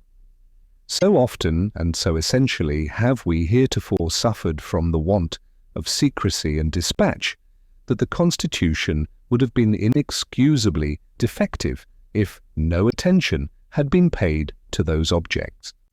Those matters which in negotiations usually require the most secrecy and the most dispatch are those preparatory and auxiliary measures which are not otherwise important in a national view than as they tend to facilitate the attainment of the objects of the negotiation. For these the President will find no difficulty to provide, and should any circumstance occur which requires the advice and consent of the Senate, he may at any time convene them. Thus we see that the Constitution provides that our negotiations for treaties shall have every advantage which can be derived from talents, information, integrity, and deliberate investigations on the one hand, and from secrecy and dispatch on the other. But to this plan, as to most others that have ever appeared, objections are contrived and urged. Some are displeased with it, not on account of any errors or defects in it, but because, as the treaties, when made, are to have the force of laws, they should be made only by men invested with legislative authority. These gentlemen seem not to consider that the judgments of our courts and the commissions constitutionally given by our governor are as valid and as binding on all persons whom they concern as the laws passed by our legislature. All constitutional acts of power, whether in the executive or in the judicial department, have as much legal validity and obligation as if they proceeded from the legislature. And therefore, whatever name be given to the power of making treaties, or however obligatory they may be when made, certain it is that the people may, with much propriety, commit the power to a distinct body from the legislature, the executive, or the judicial. It surely does not follow that because they have given the power of making laws to the legislature, that therefore they should likewise give them the power to do every other act of sovereignty by which the citizens are to be bound and affected. Others, though content that treaties should be made in the mode proposed, are averse to their being the supreme laws of the land. They insist and profess to believe that treaties, like acts of assembly, should be repealable at pleasure.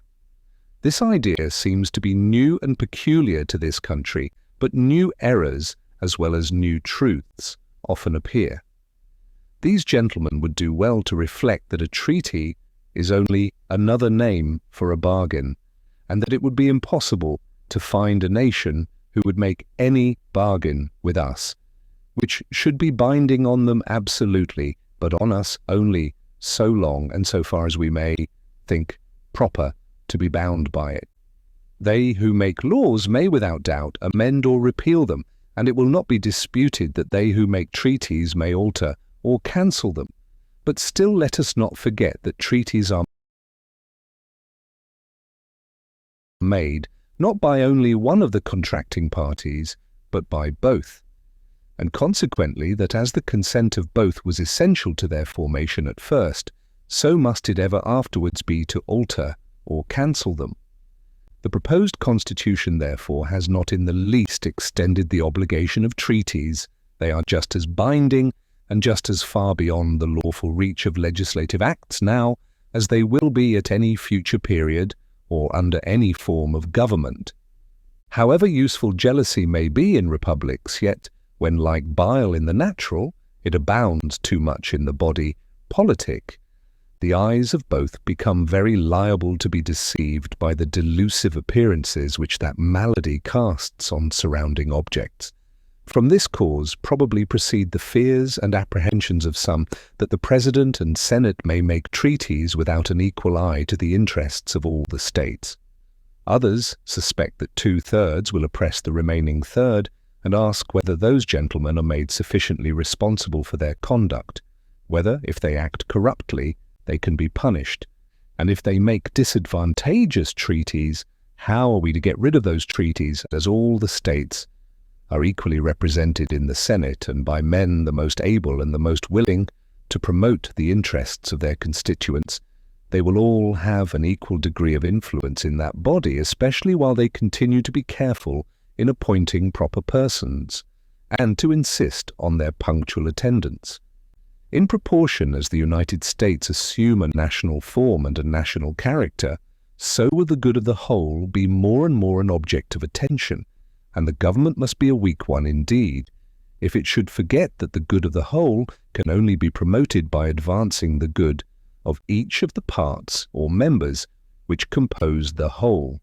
It will not be in the power of the President and Senate to make any treaties by which they and their families and estates will not be equally bound and affected with the rest of the community, and having no private interests distinct from that of the nation, they will be under no temptations to neglect the latter. As to corruption, the case is not supposable. He must either have been very unfortunate in his intercourse with the world, or possess a heart very susceptible of such impressions. Who can think it probable that the President and 2/3 of the Senate will ever be capable of such unworthy conduct? The idea is too gross and too invidious to be entertained. But in such a case, if it should ever happen, the treaty so obtained from us would, like all other fraudulent contracts, be null and void by the law of nations. With respect to their responsibility, it is difficult to conceive how it could be increased. Every consideration that can influence the human mind, such as honor, oaths, reputations, conscience, the love of country, and family affections and attachments, afford security for their fidelity. In short, as the Constitution has taken the utmost care that they shall be men of talents and integrity, we have reason to be persuaded that the treaties they make will be as advantageous as, all circumstances considered, could be made. And so far as the fear of punishment and disgrace can operate, that motive to good behavior is amply afforded by the article on the subject of impeachments. Publius. The Federalist, No. 65. The powers of the Senate continued from the New York packet. Friday, March 7th, 1788. Hamilton, to the people of the state of New York. The remaining powers which the plan of the convention allots to the Senate in a distinct capacity are comprised in their participation with the executive in the appointment to offices, and in their judicial character as a court for the trial of impeachments. As in the business of appointments the executive will be the principal agent, the provisions relating to it will most properly be discussed in the examination of that department. We will therefore conclude this head with a view of the judicial character of the Senate. A well-constituted court for the trial of impeachments is an object not more to be desired than difficult to be obtained in a government wholly elective. The subjects of its jurisdiction are those offences which proceed from the misconduct of public men, or, in other words, from the abuse or violation of some public trust. They are of a nature which may with peculiar propriety be denominated political, as they relate chiefly to injuries done immediately to the society itself. The prosecution of them, for this reason, will seldom fail to agitate the passions of the whole community, and to divide it into parties more or less friendly or inimical to the accused.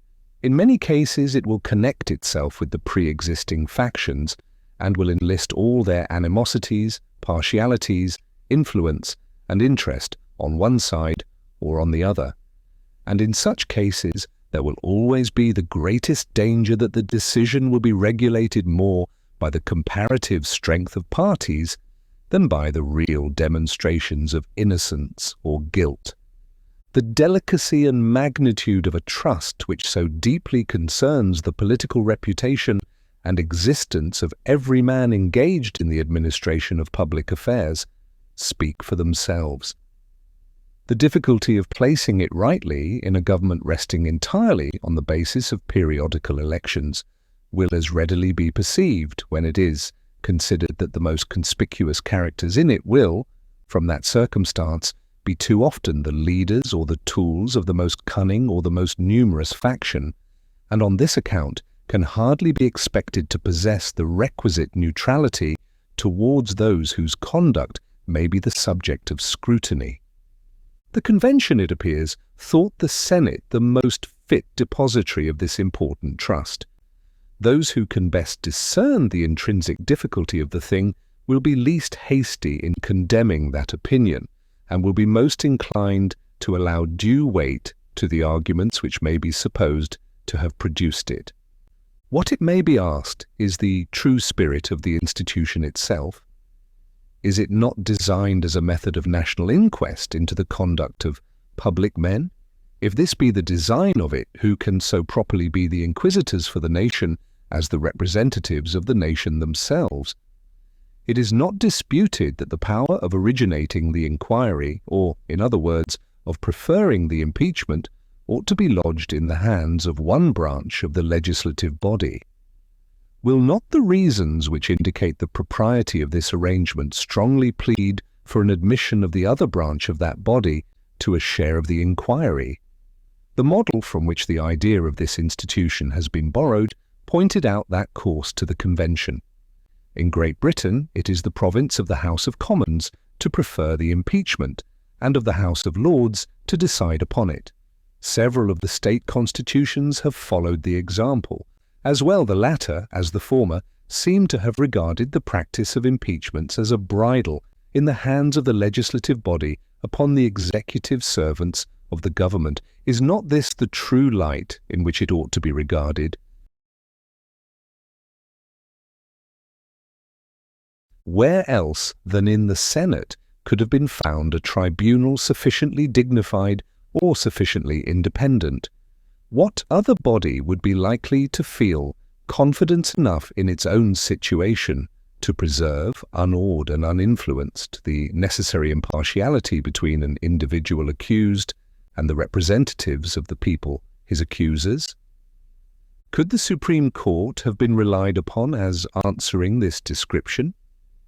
It is much to be doubted whether the members of that tribunal would at all times be endowed with so eminent a portion of fortitude as would be called for in the execution of so difficult a task.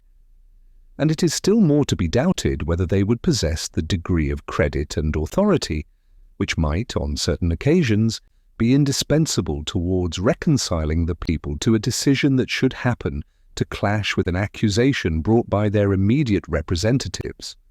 A deficiency in the first would be fatal to the accused, in the last, dangerous to the public tranquillity.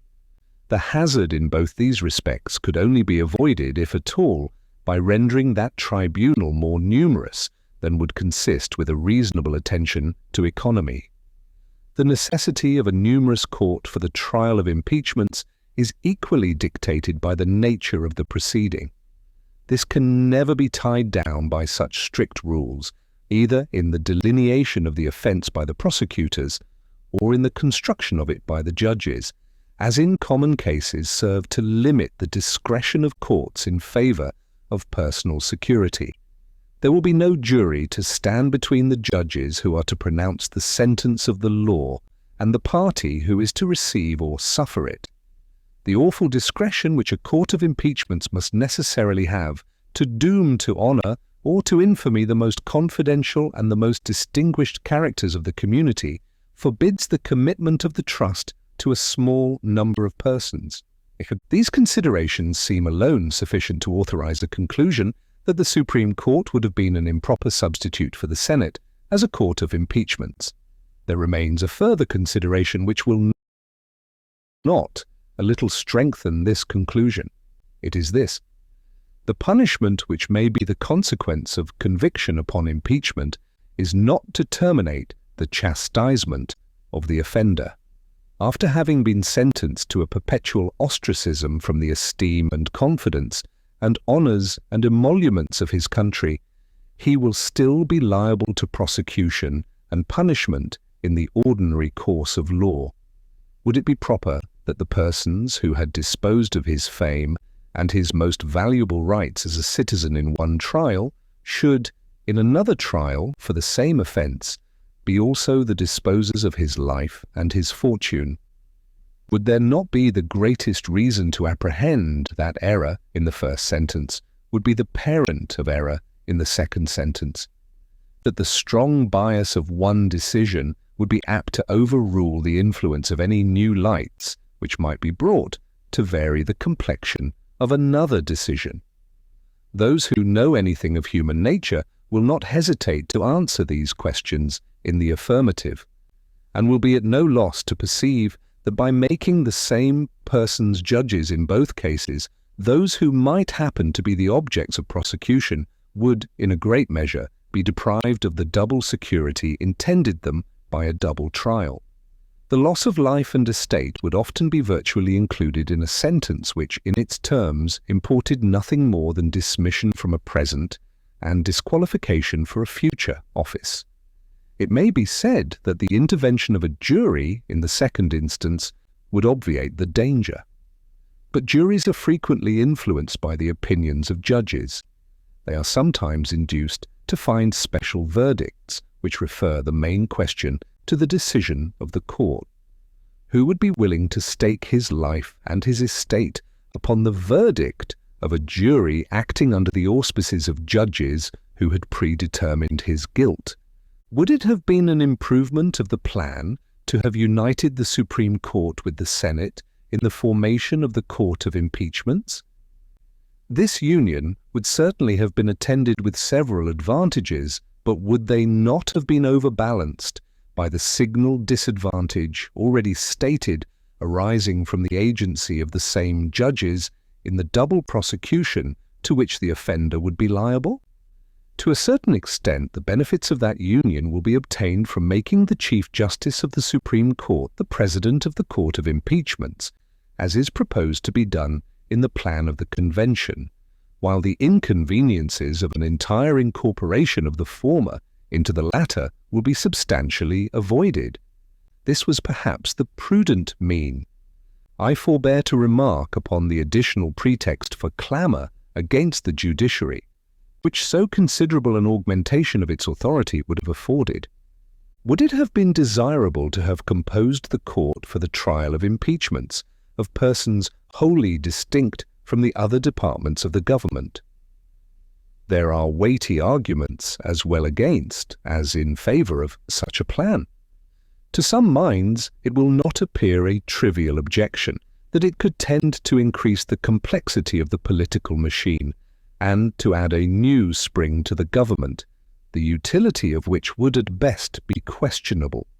But an objection which will not be thought by any unworthy of attention is this: a court formed upon such a plan would either be attended with a heavy expense or might in practice be subject to a variety of casualties and inconveniences. It must either consist of permanent officers stationary at the seat of government and of course entitled to fixed and regular stipends, or of certain officers of the state governments to be called upon whenever an impeachment was actually depending. It will not be easy to imagine any third mode materially different which could rationally be proposed, as the court, for reasons already given, ought to be numerous. The first scheme will be reprobated by every man who can compare the extent of the public wants with the means of supplying them. The second will be espoused with caution by those who will seriously consider the difficulty of collecting men dispersed over the whole Union, the injury to the innocent from the procrastinated determination of the charges which might be brought against them, the advantage to the guilty from the opportunities which delay would afford to intrigue and corruption, and in some cases the detriment to the state from the prolonged inaction of men whose firm and faithful execution of their duty might have exposed them to the persecution of an intemperate or designing majority in the House of Representatives. Though this latter supposition may seem harsh and might not be likely often to be verified, yet it ought not to be forgotten that the demon of faction will at certain seasons extend his sceptre over all numerous bodies of men. But though one or the other of the substitutes which have been examined, or some other that might be devised, should be thought preferable to the plan in this respect, reported by the Convention, it will not follow that the Constitution ought, for this reason, to be rejected. If mankind were to resolve to agree in no institution of government until every part of it had been adjusted to the most exact standard of perfection, society would soon become a general scene of anarchy and the world a desert. Where is the standard of perfection to be found? Who will undertake to unite the discordant opinions of a whole community in the same judgment of it, and to prevail upon one conceited projector to renounce his infallible criterion for the fallible criterion of his more conceited neighbour? To answer the purpose of the adversaries of the Constitution, they ought to prove not merely that particular provisions in it are not the best which might have been imagined, but that the plan upon the whole is bad and pernicious. Publius. The Federalist, no, 66. Objections to the power of the Senate to set as a court for impeachments further considered. From the New York Packet, Tuesday, March 11, 1788. Hamilton, to the people of the State of New York. A review of the principal objections that have appeared against the proposed court for the trial of impeachments will not improbably eradicate the remains of any unfavorable impressions which may still exist in regard to this matter. The first of these objections is that the provision in question confounds legislative and judiciary authorities in the same body, in violation of that important and well-established maxim which requires a separation between the different departments of power. The true meaning of this maxim has been discussed and ascertained in another place, and has been shown to be entirely compatible with a partial intermixture of those departments for special purposes, preserving them, in the main, distinct and unconnected. This partial intermixture is even in some cases not only proper but necessary to the mutual defence of the several members of the government against each other. An absolute or qualified negative in the executive upon the acts of the legislative body is admitted by the ablest adepts in political science to be an indispensable barrier against the encroachments of the latter upon the former. And it may perhaps with no less reason be contended that the powers relating to impeachments are, as before intimated, an essential check in the hands of that body upon the encroachments of the executive. The division of them between the two branches of the legislature, assigning to one the right of accusing, to the other the right of judging, avoids the inconvenience of making the same persons both accusers and judges, and guards against the danger of persecution from the prevalency of a factious spirit in either of those branches. As the concurrence of 2/3 of the Senate will be requisite to a condemnation, the security to innocence from this additional circumstance will be as complete as itself can desire. It is curious to observe with what vehemence this part of the plan is assailed on the principle here taken notice of by men who profess to admire without exception the Constitution of this state, while that Constitution makes the Senate, together with the Chancellor and judges of the Supreme Court, not only a court of impeachments, but the highest judicatory in the state, in all causes, civil and criminal. The proportion in point of numbers of the Chancellor and judges to the senators is so inconsiderable that the judiciary authority of New York, in the last resort, may, with truth, be said to reside in its Senate. if the plan of the convention be, in this respect, chargeable with a departure from the celebrated maxim which has been so often mentioned and seems to be so little understood, how much more culpable must be the Constitution of New York 1. A second objection to the Senate as a court of impeachments is that it contributes to an undue accumulation of power in that body, tending to give to the government a countenance too aristocratic.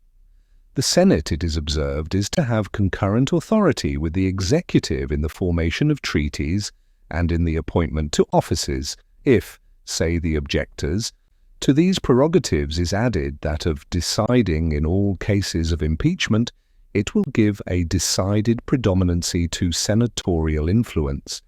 To an objection so little precise in itself, it is not easy to find a very precise answer.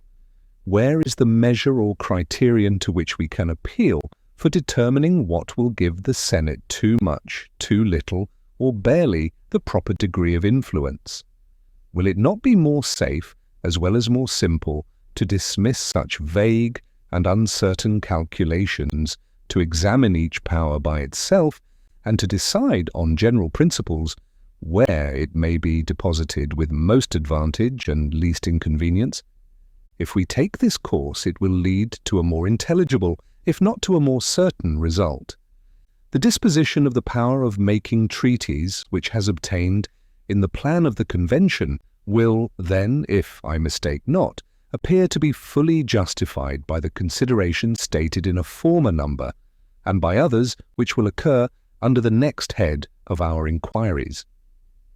The expediency of the junction of the Senate with the executive in the power of appointing to offices will, I trust, be placed in a light not less satisfactory in the disquisitions under the same head. And I flatter myself the observations in my last paper must have gone no inconsiderable way towards proving that it was not easy, if practicable, to find a more fit receptacle for the power of determining impeachments than that which has been chosen. If this be truly the case, the hypothetical dread of the too great weight of the Senate ought to be discarded from our reasonings, but this hypothesis, such as it is, has already been refuted in the remarks applied to the duration in office prescribed for the senators. It was by them shown, as well on the credit of historical examples as from the reason of the thing, that the most popular branch of every government, partaking of the republican genius, by being generally the favourite of the people, will be as generally a full match, if not an overmatch, for every other member of the government. But independent of this most active and operative principle to secure the equilibrium of the National House of Representatives, the plan of the Convention has provided in its favour several important counterpoises to the additional authorities to be conferred upon the Senate. The exclusive privilege of originating money bills will belong to the House of Representatives. The same House will possess the sole right of instituting impeachments. Is not this a complete counterbalance to that of determining them? The same House will be the umpire in all elections of the President, which do not unite the suffrages of a majority of the whole number of electors, a case which it cannot be doubted will sometimes, if not frequently, happen. The constant possibility of the thing must be a fruitful source of influence to that body.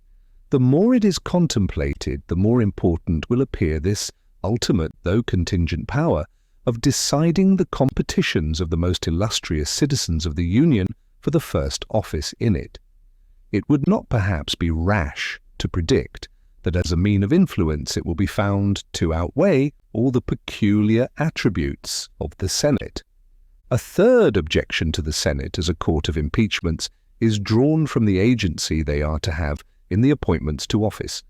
It is imagined that they would be too indulgent judges of the conduct of men in whose official creation they had participated. The principle of this objection would condemn a practice which is to be seen in all the state governments, if not in all the governments with which we are acquainted. I mean that of rendering those who hold offices during pleasure dependent on the pleasure of those who appoint them. With equal plausibility might it be alleged in this case that the favoritism of the latter would always be an asylum for the misbehavior of the former.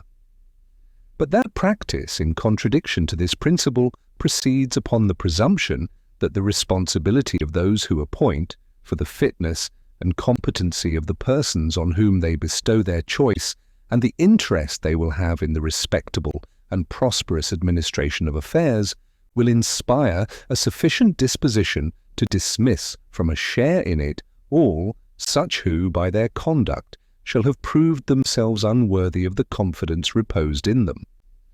Though facts may not always correspond with this presumption, yet, if it be in the main just, it must destroy the supposition that the Senate, who will merely sanction the choice of the executive, should feel a bias towards the objects of that choice, strong enough to blind them to the evidences of guilt so extraordinary as to have induced the representatives of the nation to become its accusers. If any further arguments were necessary to evince the improbability of such a bias, it might be found in the nature of the agency of the Senate in the business of appointments. It will be the office of the President to nominate and, with the advice and consent of the Senate, to appoint. There will, of course, be no exertion of choice on the part of the Senate. They may defeat one choice of the executive and oblige him to make another, but they cannot themselves choose. They can only ratify or reject the choice of the President. They might even entertain a preference to some other person at the very moment they were assenting to the one proposed, because there might be no positive ground of opposition to him.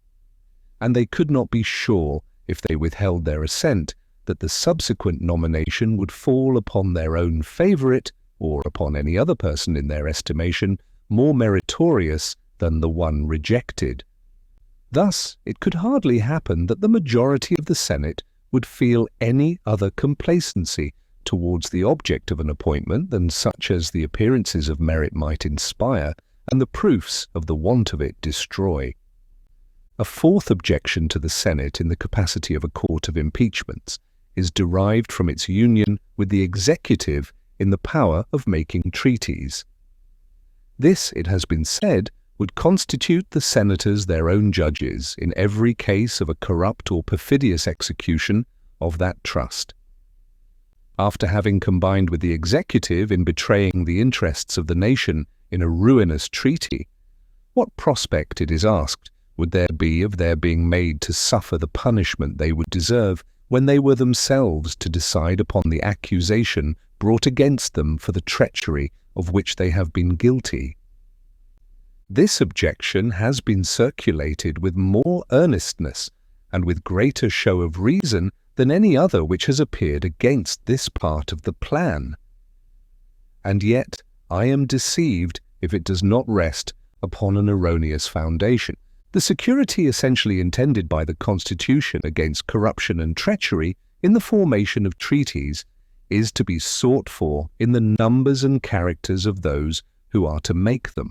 The joint agency of the Chief Magistrate of the Union and of 2/3 of the members of a body selected by the collective wisdom of the legislatures of the several states is designed to be the pledge for the fidelity of the national councils in this particular. The convention might with propriety have meditated the punishment of the executive for a deviation from the instructions of the Senate or a want of integrity in the conduct of the negotiations committed to him. They might also have had in view the punishment of a few leading individuals in the Senate who should have prostituted their influence in that body as the mercenary instruments of foreign corruption, but they could not, with more or with equal propriety, have contemplated the impeachment and punishment of 2/3 of the Senate, consenting to an improper treaty, than of a majority of that or of the other branch of the national legislature, consenting to a pernicious or unconstitutional law, a principle which, I believe, has never been admitted into any government. How, in fact, could a majority in the House of Representatives impeach themselves? Not better, it is evident, than 2/3 of the Senate might try themselves, and yet what reason is there that a majority of the House of Representatives, sacrificing the interests of the society by an unjust and tyrannical act of legislation, should escape with impunity more than 2/3 of the Senate sacrificing the same interests in an injurious treaty with a foreign power. The truth is that in all such cases it is essential to the freedom and to the necessary independence of the deliberations of the body that the members of it should be exempt from punishment for acts done in a collective capacity. And the security to the society must depend on the care which is taken to confide the trust to proper hands, to make it their interest to execute it with fidelity, and to make it as difficult as possible for them to combine in any interest opposite to that of the public good. So far as might concern the misbehavior of the executive in perverting the instructions or contravening the views of the Senate, we need not be apprehensive of the want of a disposition in that body to punish the abuse of their confidence or to vindicate their own authority. We may thus far count upon their pride, if not upon their virtue. And so far, even as might concern the corruption of leading members, by whose arts and influence the majority may have been inveigled into measures odious to the community, if the proofs of that corruption should be satisfactory, the usual propensity of human nature will warrant us in concluding that there would be commonly no defect of inclination in the body to divert the public resentment from themselves by a ready sacrifice of the authors of their mismanagement and disgrace. Publius. 1. In that of New Jersey also the final judiciary authority is in a branch of the legislature. In New Hampshire, Massachusetts, Pennsylvania, and South Carolina, one branch of the legislature is the court for the trial of impeachments. The Federalist No. 67, the Executive Department, from the New York Packet, Tuesday, March 11th, 1788. Hamilton. To the people of the state of New York, the Constitution of the Executive Department of the proposed government claims next our attention. There is hardly any part of the system which could have been attended with greater difficulty in the arrangement of it than this, and there is, perhaps, none which has been inveighed against with less candour or criticised with less judgment. Here the writers against the Constitution seem to have taken pains to signalise their talent of misrepresentation. Calculating upon the aversion of the people to monarchy, they have endeavoured to enlist all their jealousies and apprehensions in opposition to the intended President of the United States, not merely as the embryo, but as the full-grown progeny of that detested parent. To establish the pretended affinity, they have not scrupled to draw resources even from the regions of fiction. The authorities of a magistrate in few instances greater, in some instances less, than those of a governor of New York, have been magnified into more than royal prerogatives. He has been decorated with attributes superior in dignity and splendour to those of a king of Great Britain.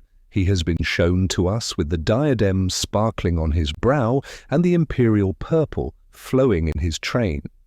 He has been seated on a throne surrounded with minions and mistresses, giving audience to the envoys of foreign potentates, in all the supercilious pomp of majesty. The images of Asiatic despotism and voluptuousness have scarcely been wanting to crown the exaggerated scene.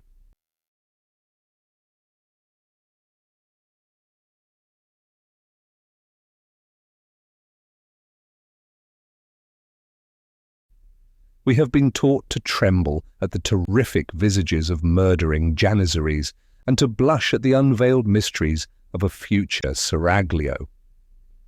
Attempts so extravagant as these to disfigure, or it might rather be said to metamorphose the object, render it necessary to take an accurate view of its real nature and form, in order as well to ascertain its true aspect and genuine appearance, as to unmask the disingenuity and expose the fallacy of the counterfeit resemblances which have been so insidiously, as well as industriously, propagated.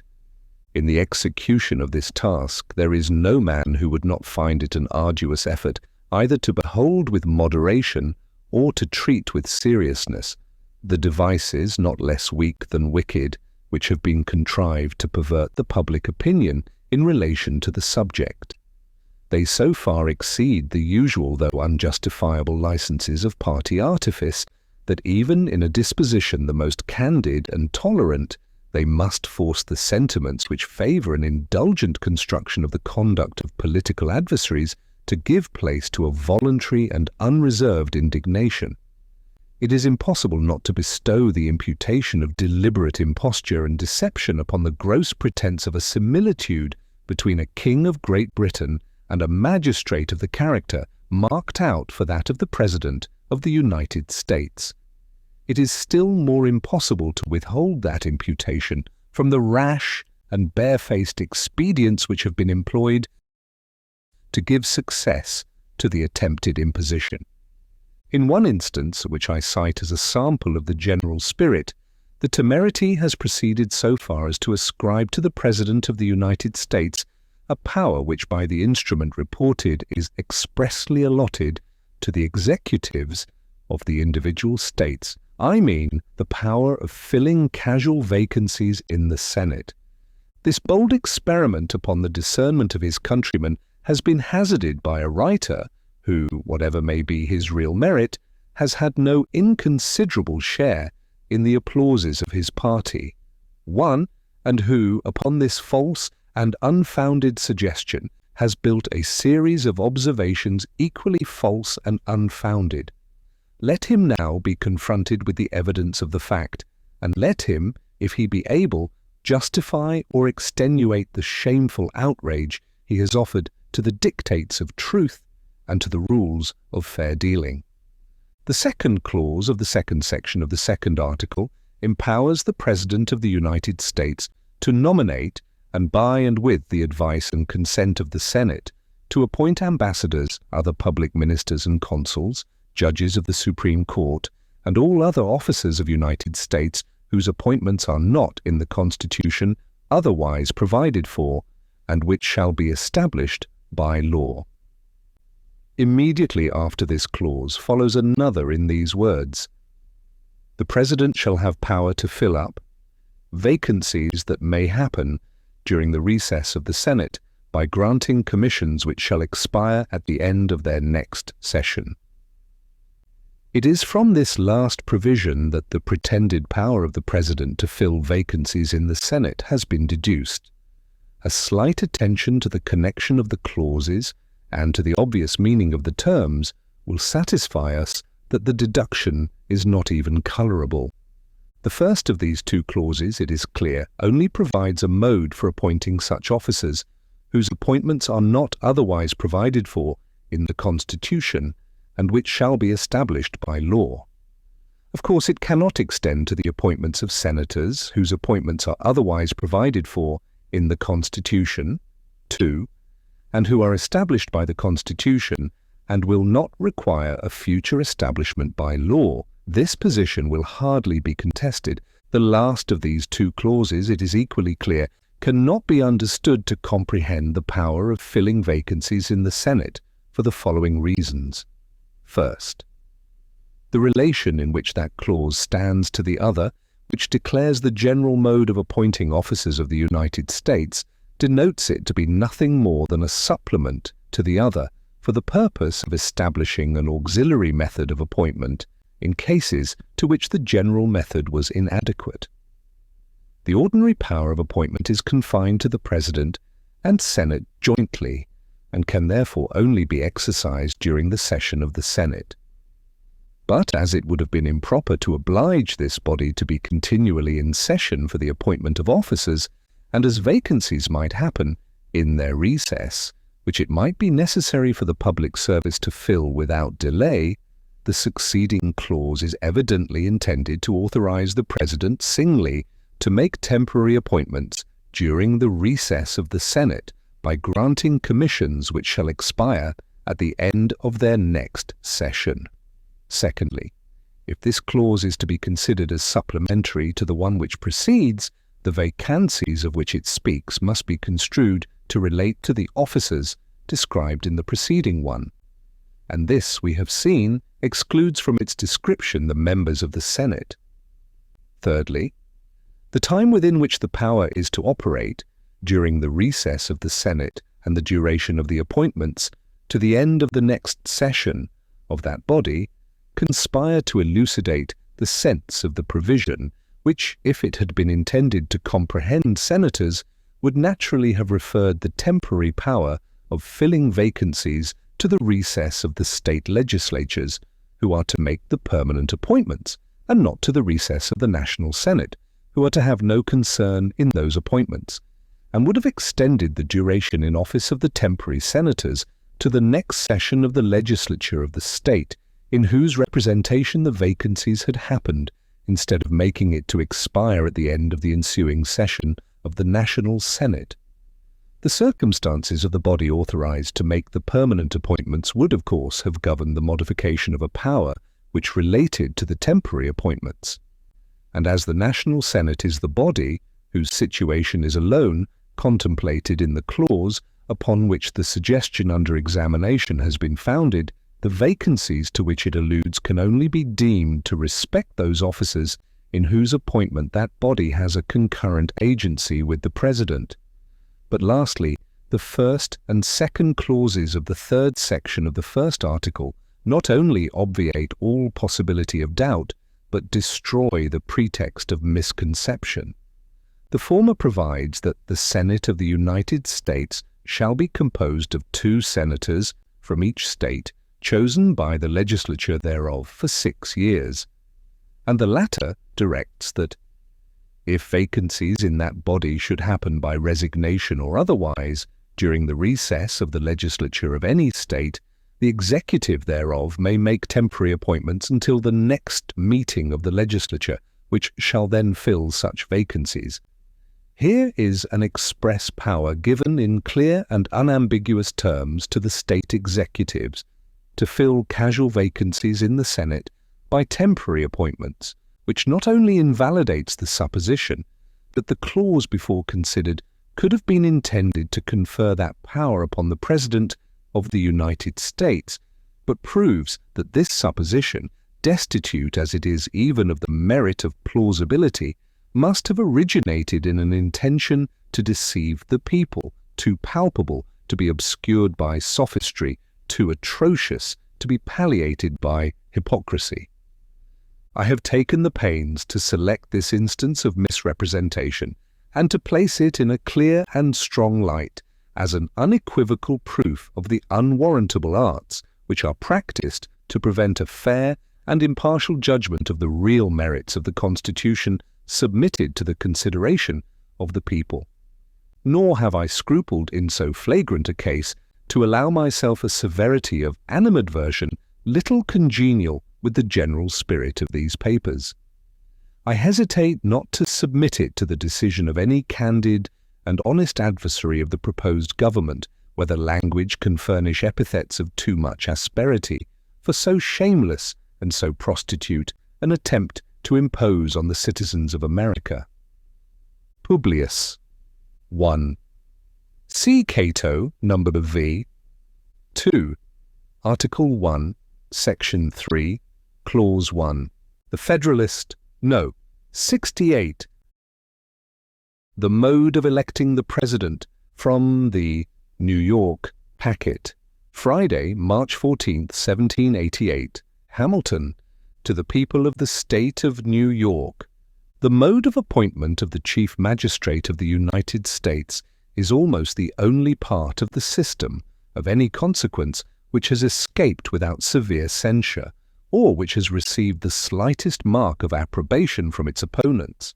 The most plausible of these, who has appeared in print, has even deigned to admit that the election of the President is pretty well guarded.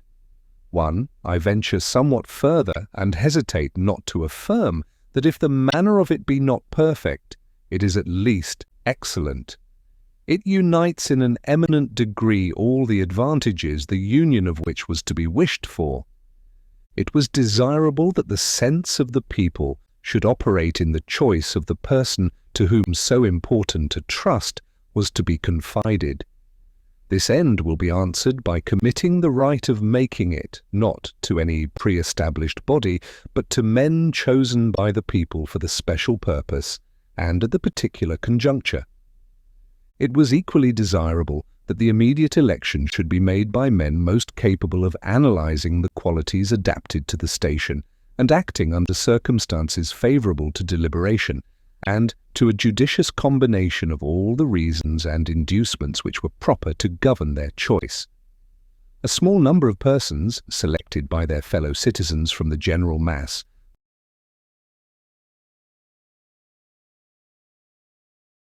will be most likely to possess the information and discernment requisite to such complicated investigations. It was also peculiarly desirable to afford as little opportunity as possible to tumult and disorder.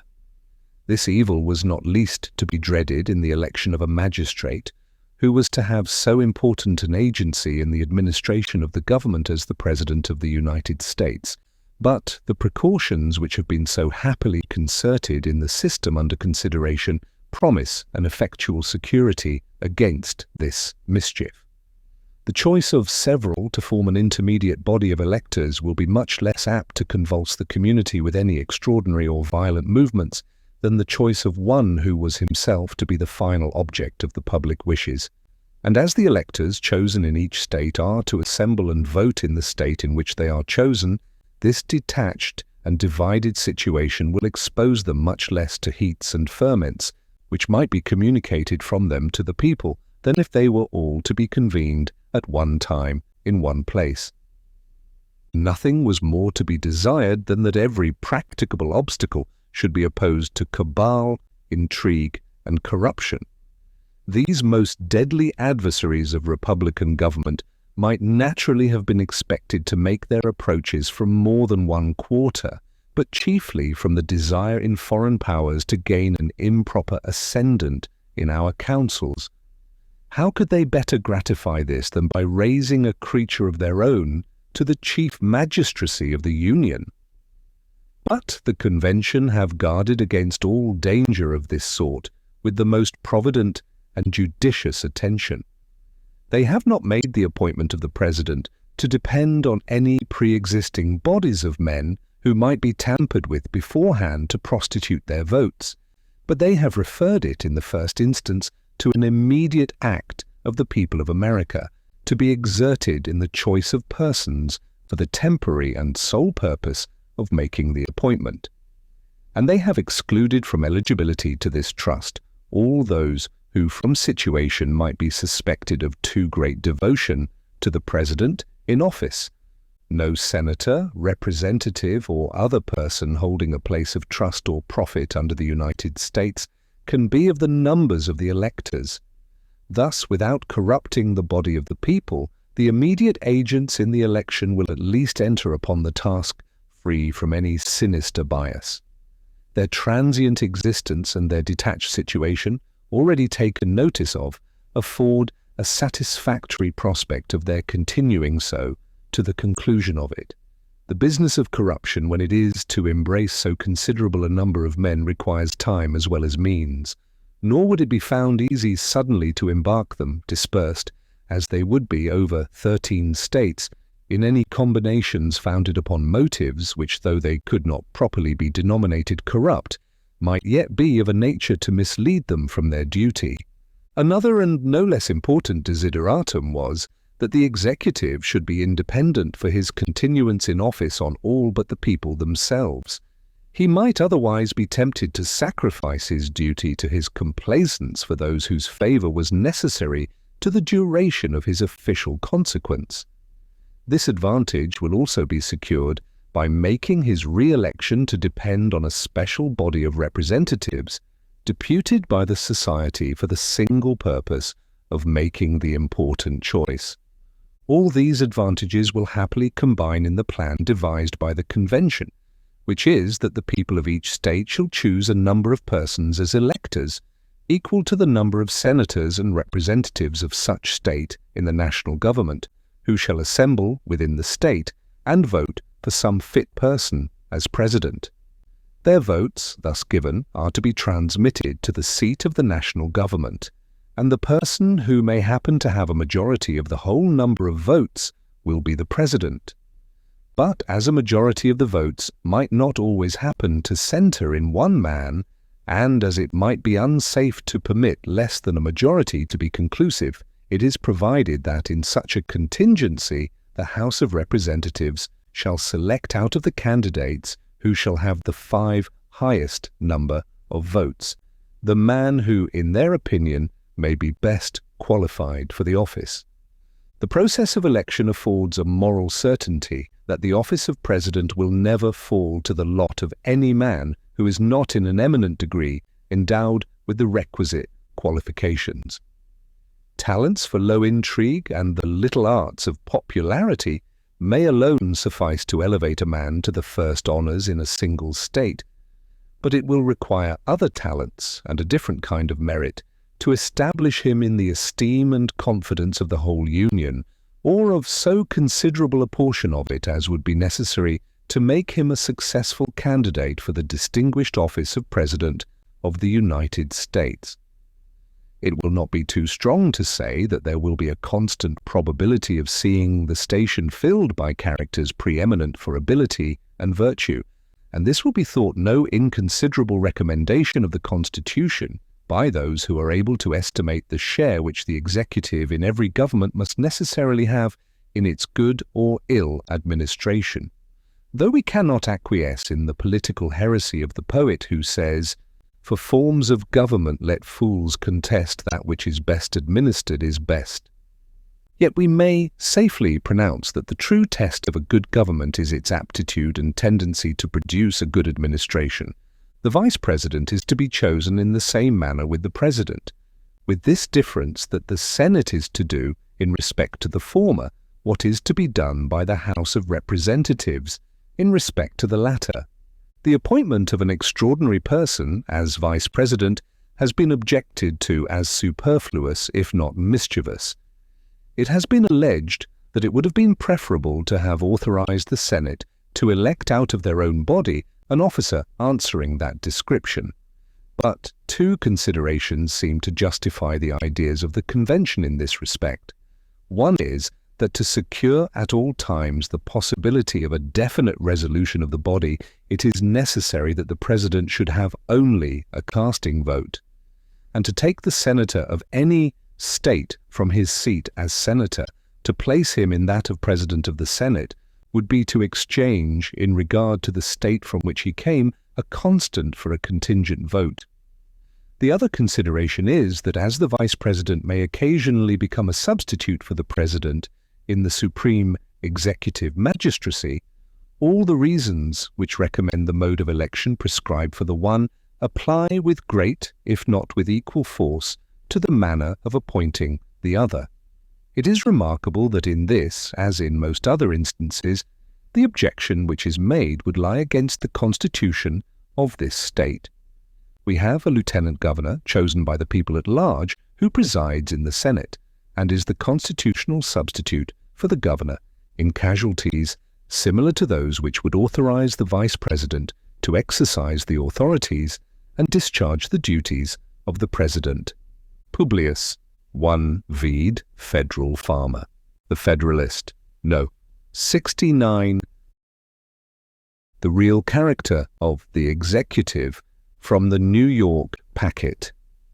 Friday, March 14th, 1788. Hamilton, to the people of the state of New York. I proceed now to trace the real characters of the proposed executive as they are marked out in the plan of the convention. This will serve to place in a strong light the unfairness of the representations which have been made in regard to it. The first thing which strikes our attention is that the executive authority, with few exceptions, is to be vested in a single magistrate.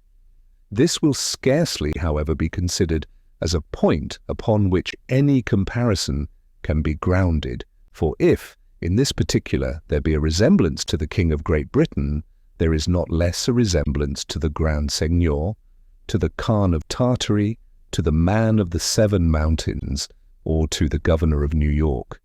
That magistrate is to be elected for 4 years, and is to be re-eligible as often as the people of the United States shall think him worthy of their confidence.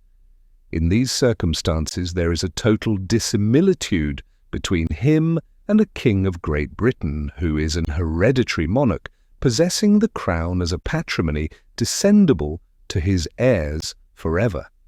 But there is a close analogy between him and a governor of New York who is elected for 3 years and is re-eligible without limitation or intermission. If we consider how much less time would be requisite for establishing a dangerous influence in a single state than for establishing a like influence throughout the United States, we must conclude that a duration of 4 years for the Chief Magistrate of the Union is a degree of permanency far less to be dreaded in that office than a duration of 3 years for a corresponding office in a single state. The President of the United States would be liable to be impeached, tried, and, upon conviction of treason, bribery, or other high crimes or misdemeanors, removed from office, and would afterwards be liable to prosecution and punishment in the ordinary course of law. The person of the King of Great Britain is sacred and inviolable. There is no constitutional tribunal to which he is amenable, no punishment to which he can be subjected without involving the crisis of a national revolution. In this delicate and important circumstance of personal responsibility, the President of Confederated America would stand upon no better ground than a governor of New York, and upon worse ground than the governors of Maryland and Delaware. The President of the United States is to have power to return a bill which shall have passed the 2 branches of the legislature for reconsideration, and the bill so returned is to become a law if, upon that reconsideration, it be approved by 2/3 of both houses. The King of Great Britain, on his part, has an absolute negative upon the acts of the 2 houses of Parliament. The disuse of that power for a considerable time past does not affect the reality of its existence, and is to be ascribed wholly to the Crown's having found the means of substituting influence to authority, or the art of gaining a majority in one or the other of the 2 houses to the necessity of exerting a prerogative which could seldom be exerted without hazarding some degree of national agitation. The qualified negative of the President differs widely from this absolute negative of the British sovereign, and tallies exactly with the revisionary authority of the Council of Revision of this state, of which the Governor is a constituent part. In this respect, the power of the President would exceed that of the Governor of New York, because the former would possess singly what the latter shares with the Chancellor and judges, but it would be precisely the same with that of the Governor of Massachusetts, whose constitution, as to this article, seems to have been the original from which the Convention have copied. The President is to be the Commander-in-Chief of the Army and Navy of the United States and of the militia of the several states when called into the actual service of the United States. He is to have power to grant reprieves and pardons for offences against the United States, except in cases of impeachment, to recommend to the consideration of Congress such measures as he shall judge necessary and expedient, to convene, on extraordinary occasions, both houses of the legislature, or either of them, and in case of disagreement between them with respect to the time of adjournment, to adjourn them to such time as he shall think proper, to take care that the laws be faithfully executed, and to commission all officers of the United States. In most of these particulars, the power of the President will resemble equally that of the King of Great Britain and of the Governor of New York. The most material points of difference are these. First, the President will have only the occasional command of such part of the militia of the nation as by legislative provision may be called into the actual service of the Union. The King of Great Britain and the Governor of New York have at all times the entire command of all the militia within their several jurisdictions. In this article, therefore, the power of the President would be inferior to that of either the monarch or the governor. Secondly, the President is to be Commander-in-Chief of the Army and Navy of the United States. In this respect, his authority would be nominally the same with that of the King of Great Britain, but in substance much inferior to it. it would amount to nothing more than the supreme command and direction of the military and naval forces as First General and Admiral of the Confederacy, while that of the British King extends to the declaring of war and to the raising and regulating of fleets and armies, all which by the Constitution under consideration would appertain to the legislature. 1. The Governor of New York, on the other hand, is by the Constitution of the state vested only with the command of its militia and navy. But the constitutions of several of the states expressly declare their governors to be commanders-in-chief as well of the army as navy, and it may well be a question whether those of New Hampshire and Massachusetts in particular do not, in this instance, confer larger powers upon their respective governors than could be claimed by a President of the United States. Thirdly, the power of the President in respect to pardons would extend to all cases except those of impeachment. The Governor of New York may pardon in all cases, even in those of impeachment except for treason and murder. Is not the power of the Governor in this article on a calculation of political consequences greater than that of the President? All conspiracies and plots against the government, which have not been matured into actual treason, may be screened from punishment of every kind by the interposition of the prerogative of pardoning. If a Governor of New York, therefore, should be at the head of any such conspiracy until the design had been ripened into actual hostility, he could ensure his accomplices and adherents an entire impunity. A President of the Union, on the other hand, though he may even pardon treason when prosecuted in the ordinary course of law, could shelter no offender in any degree from the effects of impeachment and conviction. Would not the prospect of a total indemnity for all the preliminary steps be a greater temptation to undertake and persevere in an enterprise against the public liberty than the mere prospect of an exemption from death and confiscation if the final execution of the design upon an actual appeal to arms should miscarry? Would this last expectation have any influence at all when the probability was computed that the person who was to afford that exemption might himself be involved in the consequences of the measure and might be incapacitated by his agency in it from affording the desired impunity? The better to judge of this matter, it will be necessary to recollect that, by the proposed Constitution, the offence of treason is limited to levying war upon the United States and adhering to their enemies, giving them aid and comfort, and that by the laws of New York it is confined within similar bounds. Fourthly, the President can only adjourn the national legislature in the single case of disagreement about the time of adjournment. The British monarch may prorogue or even dissolve the Parliament. The Governor of New York may also prorogue the legislature of this state for a limited time, a power which, in certain situations, may be employed to very important purposes. The President is to have power, with the advice and consent of the Senate, to make treaties, provided 2/3 of the senators present concur. The King of Great Britain is the sole and absolute representative of the nation in all foreign transactions. He can of his own accord make treaties of peace, commerce, alliance, and of every other description. It has been insinuated that his authority in this respect is not conclusive, and that his conventions with foreign powers are subject to the revision and stand in need of the ratification of Parliament. But I believe this doctrine was never heard of until it was broached upon the present occasion.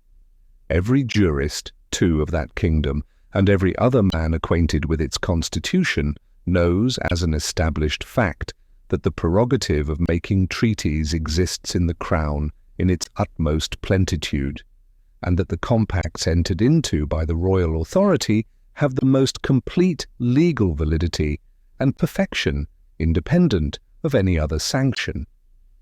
The Parliament, it is true, is sometimes seen employing itself in altering the existing laws to conform them to the stipulations in a new treaty, and this may have possibly given birth to the imagination that its cooperation was necessary to the obligatory efficacy of the treaty.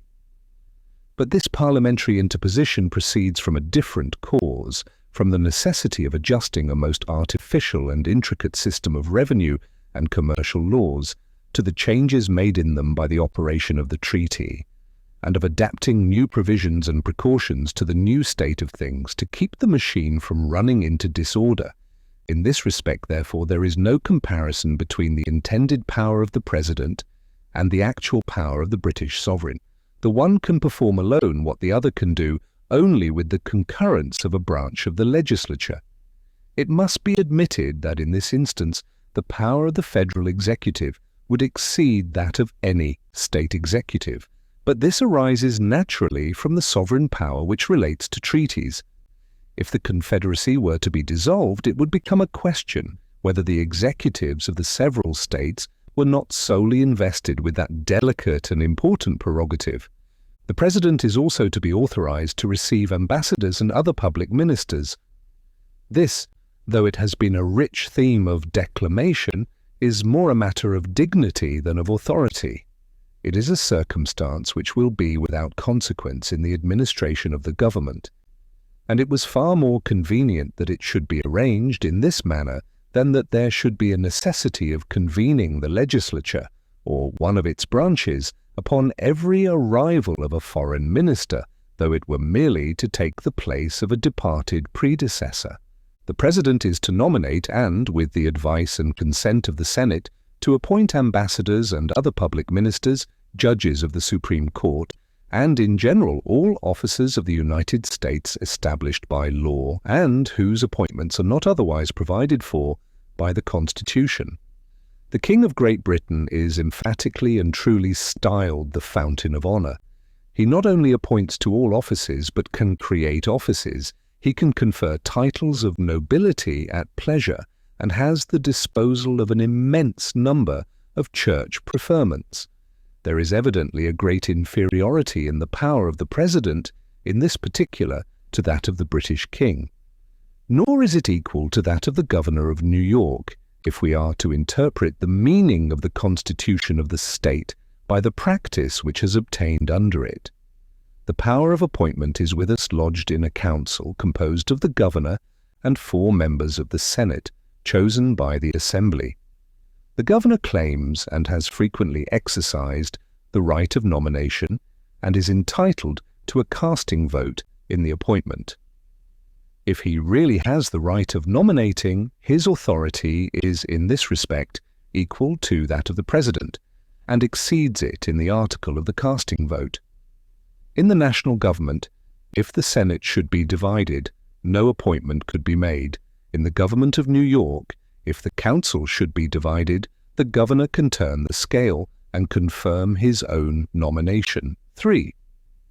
If we compare the publicity which must necessarily attend the mode of appointment by the President and an entire branch of the national legislature, with the privacy in the mode of appointment by the Governor of New York, closeted in a secret apartment with at most 4, and frequently with only 2 persons, and if we at the same time consider how much more easy it must be to influence the small number of which a council of appointment consists, than the considerable number of which the National Senate would consist, we cannot hesitate to pronounce that the power of the Chief Magistrate of this state in the disposition of offices must, in practice, be greatly superior to that of the Chief Magistrate of the Union.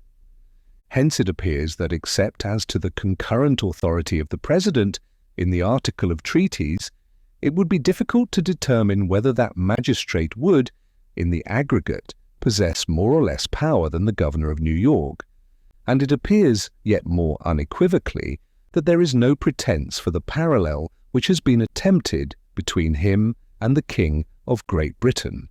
But to render the contrast in this respect still more striking, it may be of use to throw the principal circumstances of dissimilitude into a closer group.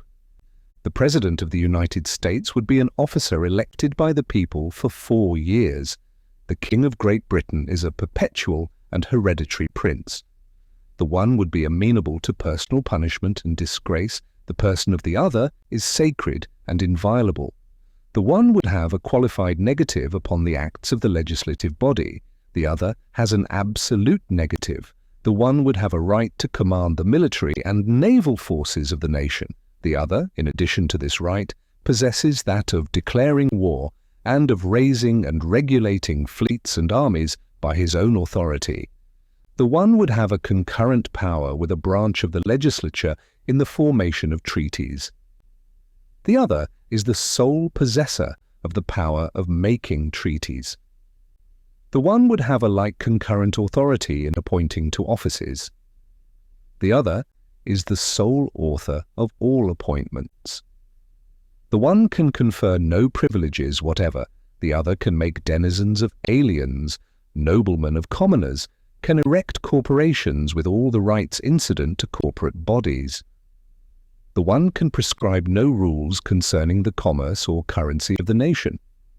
The other is in several respects the arbiter of commerce, and in this capacity can establish markets and fairs, can regulate weights and measures, can lay embargoes for a limited time, can coin money, can authorize or prohibit the circulation of foreign coin. The one has no particle of spiritual jurisdiction, the other is the supreme head and governor of the national church. What answer shall we give to those who would persuade us that things so unlike resemble each other? The same that ought to be given to those who tell us that a government, the whole power of which would be in the hands of the elective and periodical servants of the people, is an aristocracy, a monarchy, and a despotism. Publius. 1. A writer in a Pennsylvania paper under the signature of Tammany has asserted that the King of Great Britain owes his prerogative as Commander-in-Chief to an annual mutiny bill. The truth is, on the contrary, that his prerogative in this respect is immemorial and was only disputed, contrary to all reason and precedent. As Blackstone Volunteer, page 262, expresses it, by the long Parliament of Charles I, but by the statute the 13th of Charles II, chap 6, it was declared to be in the king alone, for that the sole supreme government and command of the militia within his majesty's realms and dominions, and of all forces by sea and land, and of all forts and places of strength, ever was and is the undoubted right of his majesty and his royal predecessors, kings and queens of England, and that both or either House of Parliament cannot nor ought to pretend to the same. 2. Vide Blackstone's Commentaries, Volume 1, p. 257. 3. Candor, however, demands an acknowledgment that I do not think the claim of the governor to a right of nomination well-founded. Yet it is always justifiable to reason from the practice of a government till its propriety has been constitutionally questioned. And independent of this claim, when we take into view the other considerations and pursue them through all their consequences, we shall be inclined to draw much the same conclusion. The Federalist, no, 70. There are two slightly different versions of number 70 included here. The Executive Department further considered, from the New York Packet. Tuesday, March 18th, 1788. Hamilton, to the people of the state of New York. There is an idea which is not without its advocates that a vigorous executive is inconsistent with the genius of republican government.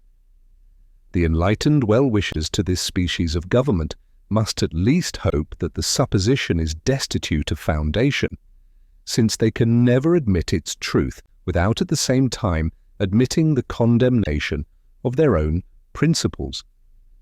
Energy in the executive is a leading character in the definition of good government. It is essential to the protection of the community against foreign attacks.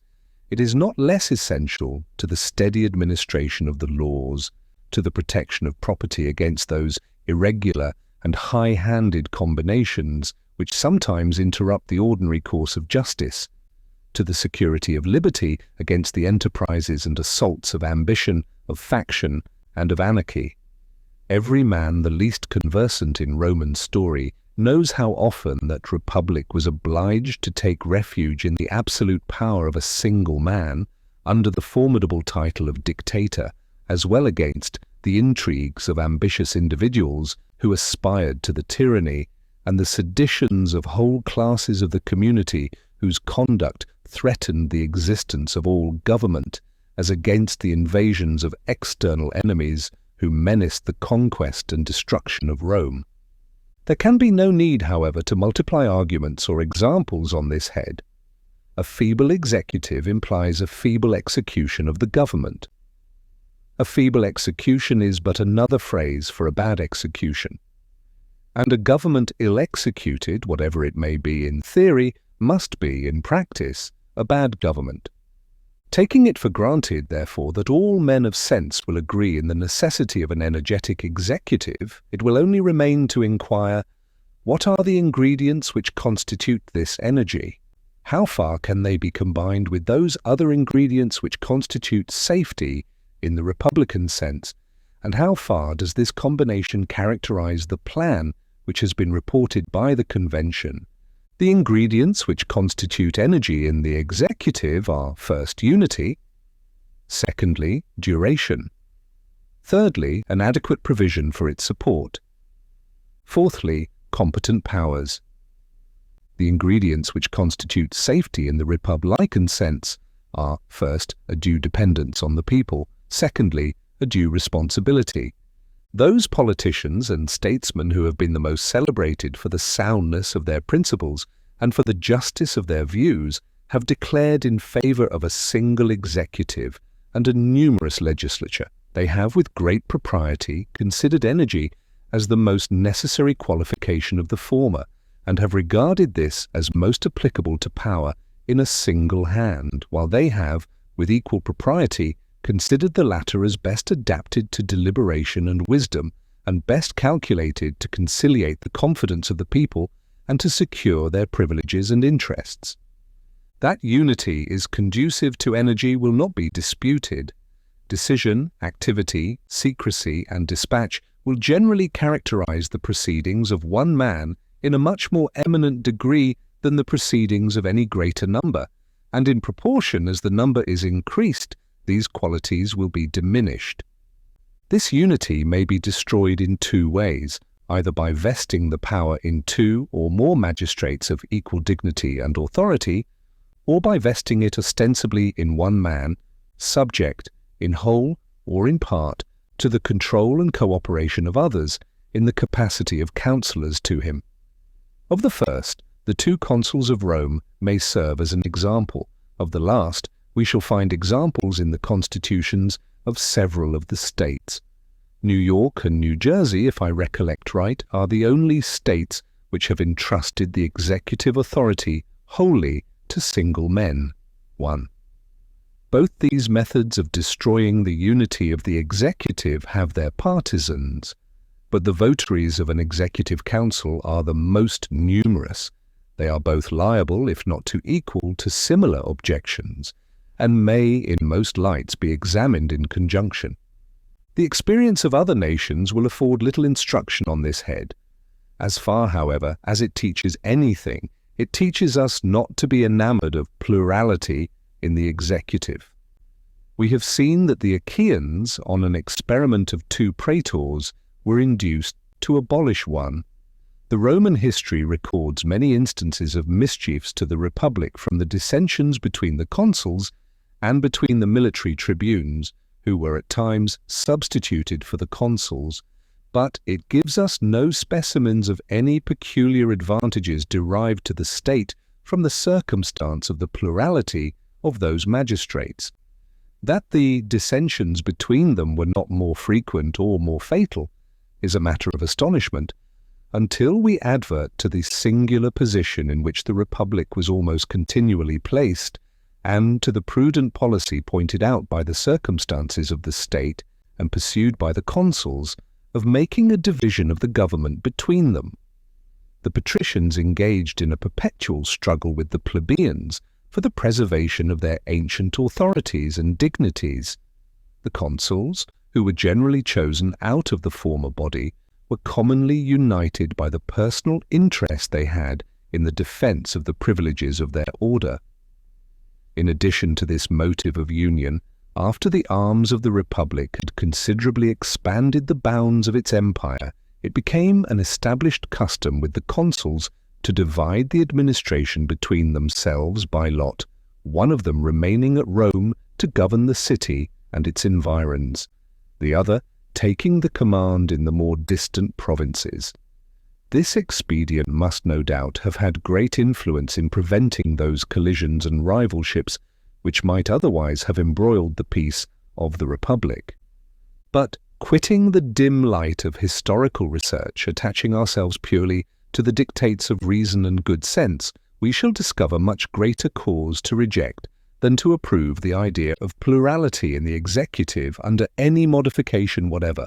Wherever two or more persons are engaged in any common enterprise or pursuit, there is always danger of difference of opinion. If it be a public trust or office in which they are clothed with equal dignity and authority, there is peculiar danger of personal emulation and even animosity. From either, and especially from all these causes, the most bitter dissensions are apt to spring. Whenever these happen, they lessen the respectability, weaken the authority, and distract the plans and operation of those whom they divide. If they should, unfortunately, assail the supreme executive magistracy of a country consisting of a plurality of persons, they might impede or frustrate the most important measures of the government in the most critical emergencies of the state. And what is still worse, they might split the community into the most violent and irreconcilable factions, adhering differently to the different individuals who composed the magistracy. Men often oppose a thing merely because they have had no agency in planning it, or because it may have been planned by those whom they dislike. But if they have been consulted and have happened to disapprove, opposition then becomes, in their estimation, an indispensable duty of self-love. They seem to think themselves bound in honor and by all the motives of personal infallibility to defeat the success of what has been resolved upon contrary to their sentiments. Men of upright, benevolent tempers have too many opportunities of remarking, with horror, to what desperate lengths this disposition is sometimes carried, and how often the great interests of society are sacrificed to the vanity, to the conceit, and to the obstinacy of individuals who have credit enough to make their passions and their caprices interesting to mankind. Perhaps the question now before the public may, in its consequences, afford melancholy proofs of the effects of this despicable frailty, or rather detestable vice, in the human character. Upon the principles of a free government, inconveniences from the source just mentioned must necessarily be submitted to in the formation of the legislature. But it is unnecessary and therefore unwise to introduce them into the constitution of the executive. It is here too that they may be most pernicious. In the legislature, promptitude of decision is oftener an evil than a benefit. The differences of opinion and the jarrings of parties in that department of the government, though they may sometimes obstruct salutary plans, yet often promote deliberation and circumspection, and serve to check excesses in the majority. When a resolution too is once taken, the opposition must be at an end. That resolution is a law, and resistance to it punishable. But no favourable circumstances palliate or atone for the disadvantages of dissension in the executive department. Here they are pure and unmixed. There is no point at which they cease to operate. They serve to embarrass and weaken the execution of the plan or measure to which they relate, from the first step to the final conclusion of it. They constantly counteract those qualities in the executive which are the most necessary ingredients in its composition, vigour, and expedition, and this without any counterbalancing good. In the conduct of war, in which the energy of the executive is the bulwark of the national security, every thing would be to be apprehended from its plurality. It must be confessed that these observations apply with principal weight to the first case supposed, that is, to a plurality of magistrates of equal dignity and authority, a scheme, the advocates for which are not likely to form a numerous sect. but they apply, though not with equal, yet with considerable weight, to the project of a council, whose concurrence is made constitutionally necessary to the operations of the ostensible executive. An artful cabal in that council would be able to distract and to enervate the whole system of administration. If no such cabal should exist, the mere diversity of views and opinions would alone be sufficient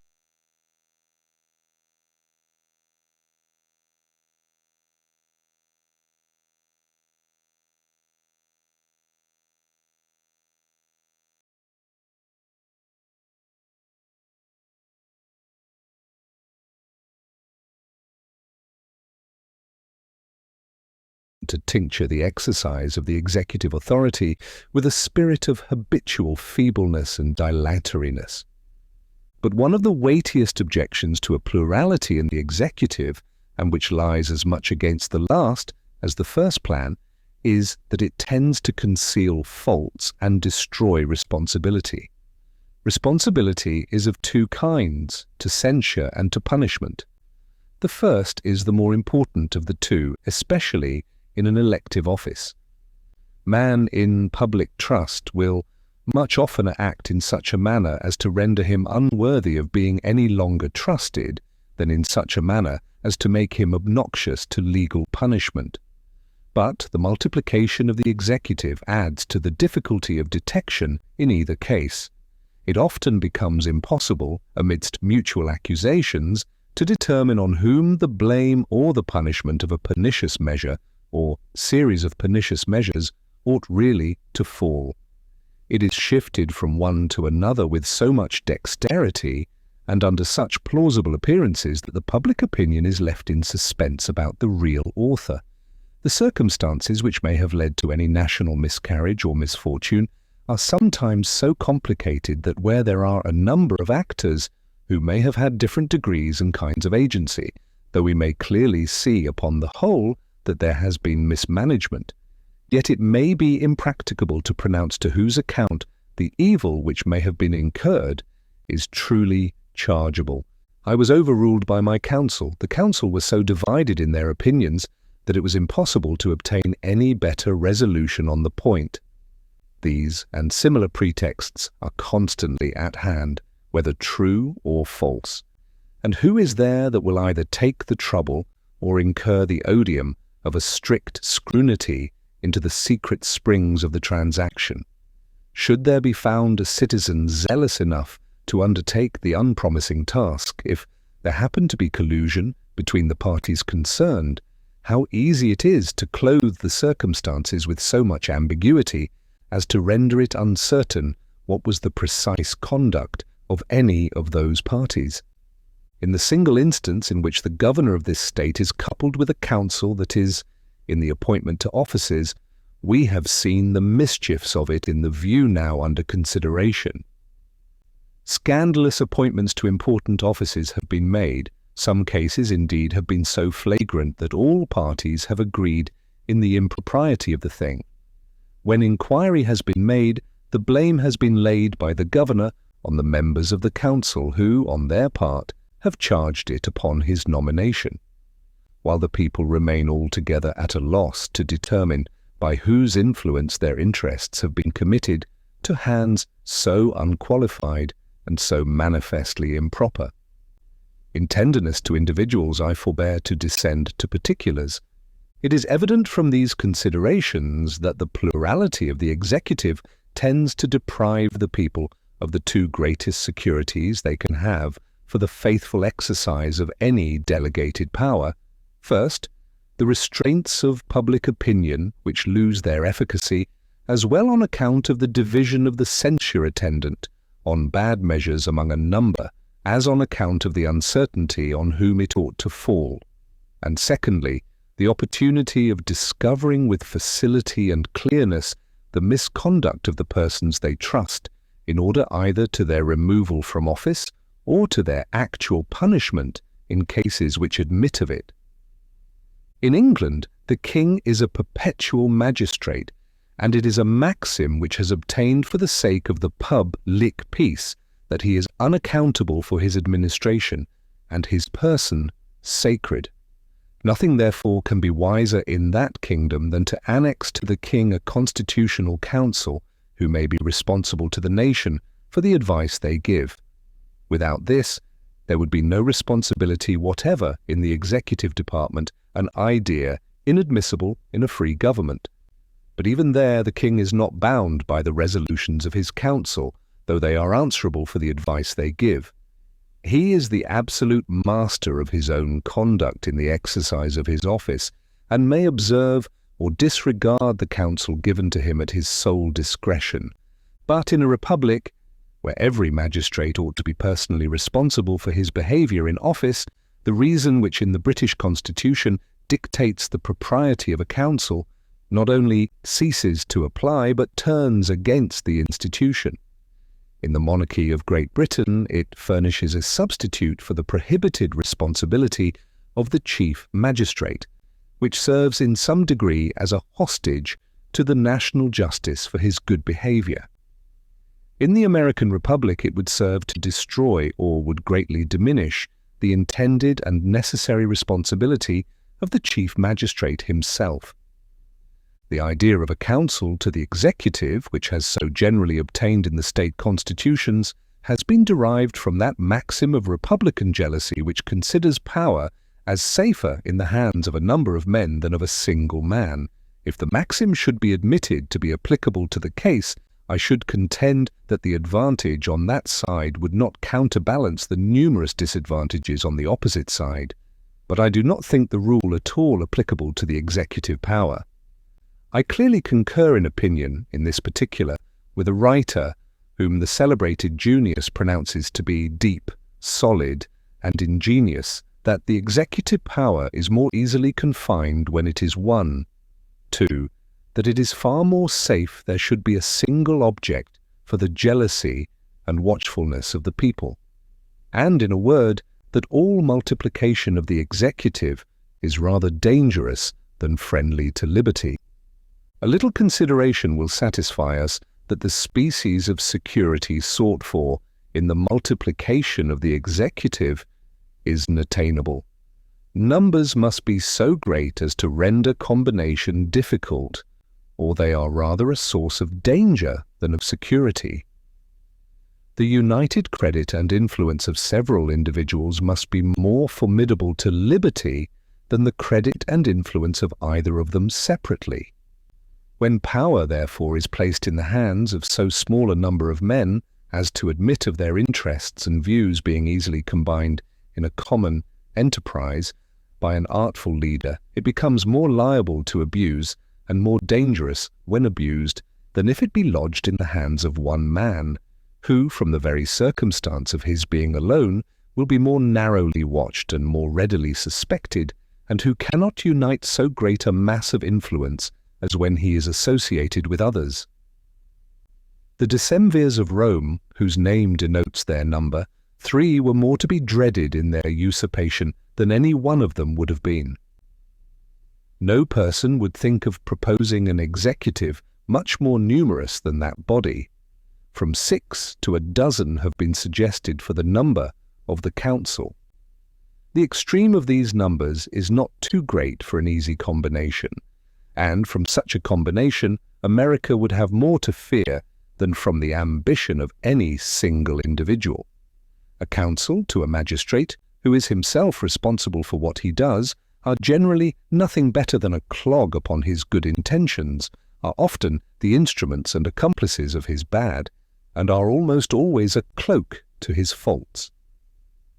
I forbear to dwell upon the subject of expense, though it be evident that if the council should be numerous enough to answer the principal end aimed at by the institution, the salaries of the members, who must be drawn from their homes to reside at the seat of government, would form an item in the catalogue of public expenditures too serious to be incurred for an object of equivocal utility. I will only add that, prior to the appearance of the Constitution, I rarely met with an intelligent man from any of the states who did not admit, as the result of experience, that the unity of the executive of this state was one of the best of the distinguishing features of our Constitution. Publius. 1. New York has no council except for the single purpose of appointing to offices. New Jersey has a council whom the governor may consult, but I think, from the terms of the Constitution, their resolutions do not bind him. 2. De Loma. 3. 10. Asterisk. There are two slightly different versions of number 70 included here. The Executive Department further considered, from the New York Packet, Tuesday, March 18th, 1788, Hamilton, to the people of the state of New York. There is an idea which is not without its advocates, that a vigorous executive is inconsistent with the genius of republican government. The enlightened well-wishers to this species of government must at least hope that the supposition is destitute of foundation, since they can never admit its truth without at the same time admitting the condemnation of their own principles. Energy in the executive is a leading character in the definition of good government. It is essential to the protection of the community against foreign attacks. It is not less essential to the steady administration of the laws, to the protection of property against those irregular and high-handed combinations which sometimes interrupt the ordinary course of justice, to the security of liberty against the enterprises and assaults of ambition, of faction, and of anarchy. Every man the least conversant in Roman story knows how often that republic was obliged to take refuge in the absolute power of a single man under the formidable title of dictator, as well against the intrigues of ambitious individuals who aspired to the tyranny, and the seditions of whole classes of the community whose conduct threatened the existence of all government as against the invasions of external enemies who menaced the conquest and destruction of Rome. There can be no need, however, to multiply arguments or examples on this head. A feeble executive implies a feeble execution of the government. A feeble execution is but another phrase for a bad execution. And a government ill executed, whatever it may be in theory, must be, in practice, a bad government. Taking it for granted, therefore, that all men of sense will agree in the necessity of an energetic executive, it will only remain to inquire, what are the ingredients which constitute this energy? How far can they be combined with those other ingredients which constitute safety in the republican sense? And how far does this combination characterize the plan which has been reported by the convention? The ingredients which constitute energy in the executive are, first, unity, secondly, duration, thirdly, an adequate provision for its support, fourthly, competent powers. The ingredients which constitute safety in the republican sense are, first, a due dependence on the people, secondly, a due responsibility. Those politicians and statesmen who have been the most celebrated for the soundness of their principles and for the justice of their views have declared in favor of a single executive and a numerous legislature. They have, with great propriety, considered energy as the most necessary qualification of the former, and have regarded this as most applicable to power in a single hand, while they have, with equal propriety, considered the latter as best adapted to deliberation and wisdom, and best calculated to conciliate the confidence of the people and to secure their privileges and interests. That unity is conducive to energy will not be disputed.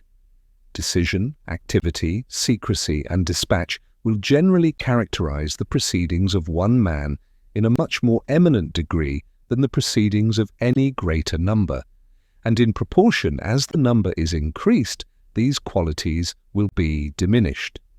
This unity may be destroyed in two ways, either by vesting the power in two or more magistrates of equal dignity and authority, or by vesting it ostensibly in one man, subject, in whole or in part, to the control and cooperation of others, in the capacity of counselors to him. Of the first, the two consuls of Rome may serve as an example. Of the last, we shall find examples in the constitutions of several of the states. New York and New Jersey, if I recollect right, are the only states which have entrusted the executive authority wholly to single men. 1. Both these methods of destroying the unity of the executive have their partisans, but the votaries of an executive council are the most numerous. They are both liable, if not to equal, to similar objections and may, in most lights, be examined in conjunction. The experience of other nations will afford little instruction on this head. As far, however, as it teaches anything, it teaches us not to be enamored of plurality in the executive. We have seen that the Achaeans, on an experiment of 2 praetors, were induced to abolish one. The Roman history records many instances of mischiefs to the Republic from the dissensions between the consuls and between the military tribunes who were at times substituted for the consuls.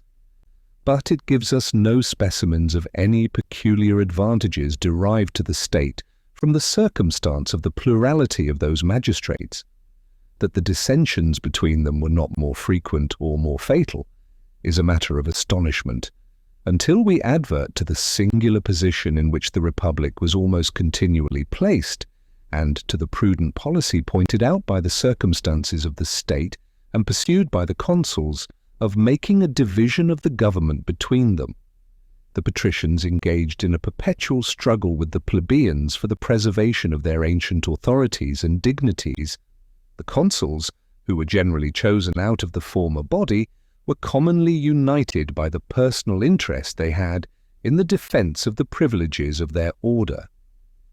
In addition to this motive of union, after the arms of the Republic had considerably expanded the bounds of its empire, it became an established custom with the consuls to divide the administration between themselves by lot, one of them remaining at Rome to govern the city and its environs, the other taking the command in the more distant provinces. This expedient must, no doubt, have had great influence in preventing those collisions and rivalships which might otherwise have embroiled the peace of the Republic. But quitting the dim light of historical research, attaching ourselves purely to the dictates of reason and good say, we shall discover much greater cause to reject than to approve the idea of plurality in the executive under any modification whatever. Wherever 2 or more persons are engaged in any common enterprise or pursuit, there is always danger of difference of opinion. If it be a public trust or office in which they are clothed with equal dignity and authority, there is peculiar danger of personal emulation and even animosity. From either, and especially from all these causes, the most bitter dissensions are apt to spring. Whenever these happen, they lessen the respectability, weaken the authority, and distract the plans and operation of those whom they divide. If they should unfortunately assail the supreme executive magistracy of a country consisting of a plurality of persons, they might impede or frustrate the most important measures of the government in the most critical emergencies of the state, and what is still worse, they might split the community into the most violent and irreconcilable factions, adhering differently to the different individuals who composed the magistracy. Men often oppose a thing merely because they have had no agency in planning it, or because it may have been planned by those whom they dislike. But if they have been consulted and have happened to disapprove, opposition then becomes, in their estimation, an indispensable duty of self-love. They seem to think themselves bound in honour and by all the motives of personal infallibility to defeat the success of what has been resolved upon contrary to their sentiments. Men of upright, benevolent tempers have too many opportunities of remarking with horror to what desperate lengths this disposition is sometimes carried, and how often the great interests of society are sacrificed to the vanity, to the conceit, and to the obstinacy of individuals who have credit enough to make their passions and their caprices interesting to mankind. Perhaps the question now before the public may, in its consequences, afford melancholy proofs of the effects of this despicable frailty, or rather detestable vice, in the human character. Upon the principles of a free government, inconveniences from the source just mentioned must necessarily be submitted to in the formation of the legislature, but it is unnecessary and therefore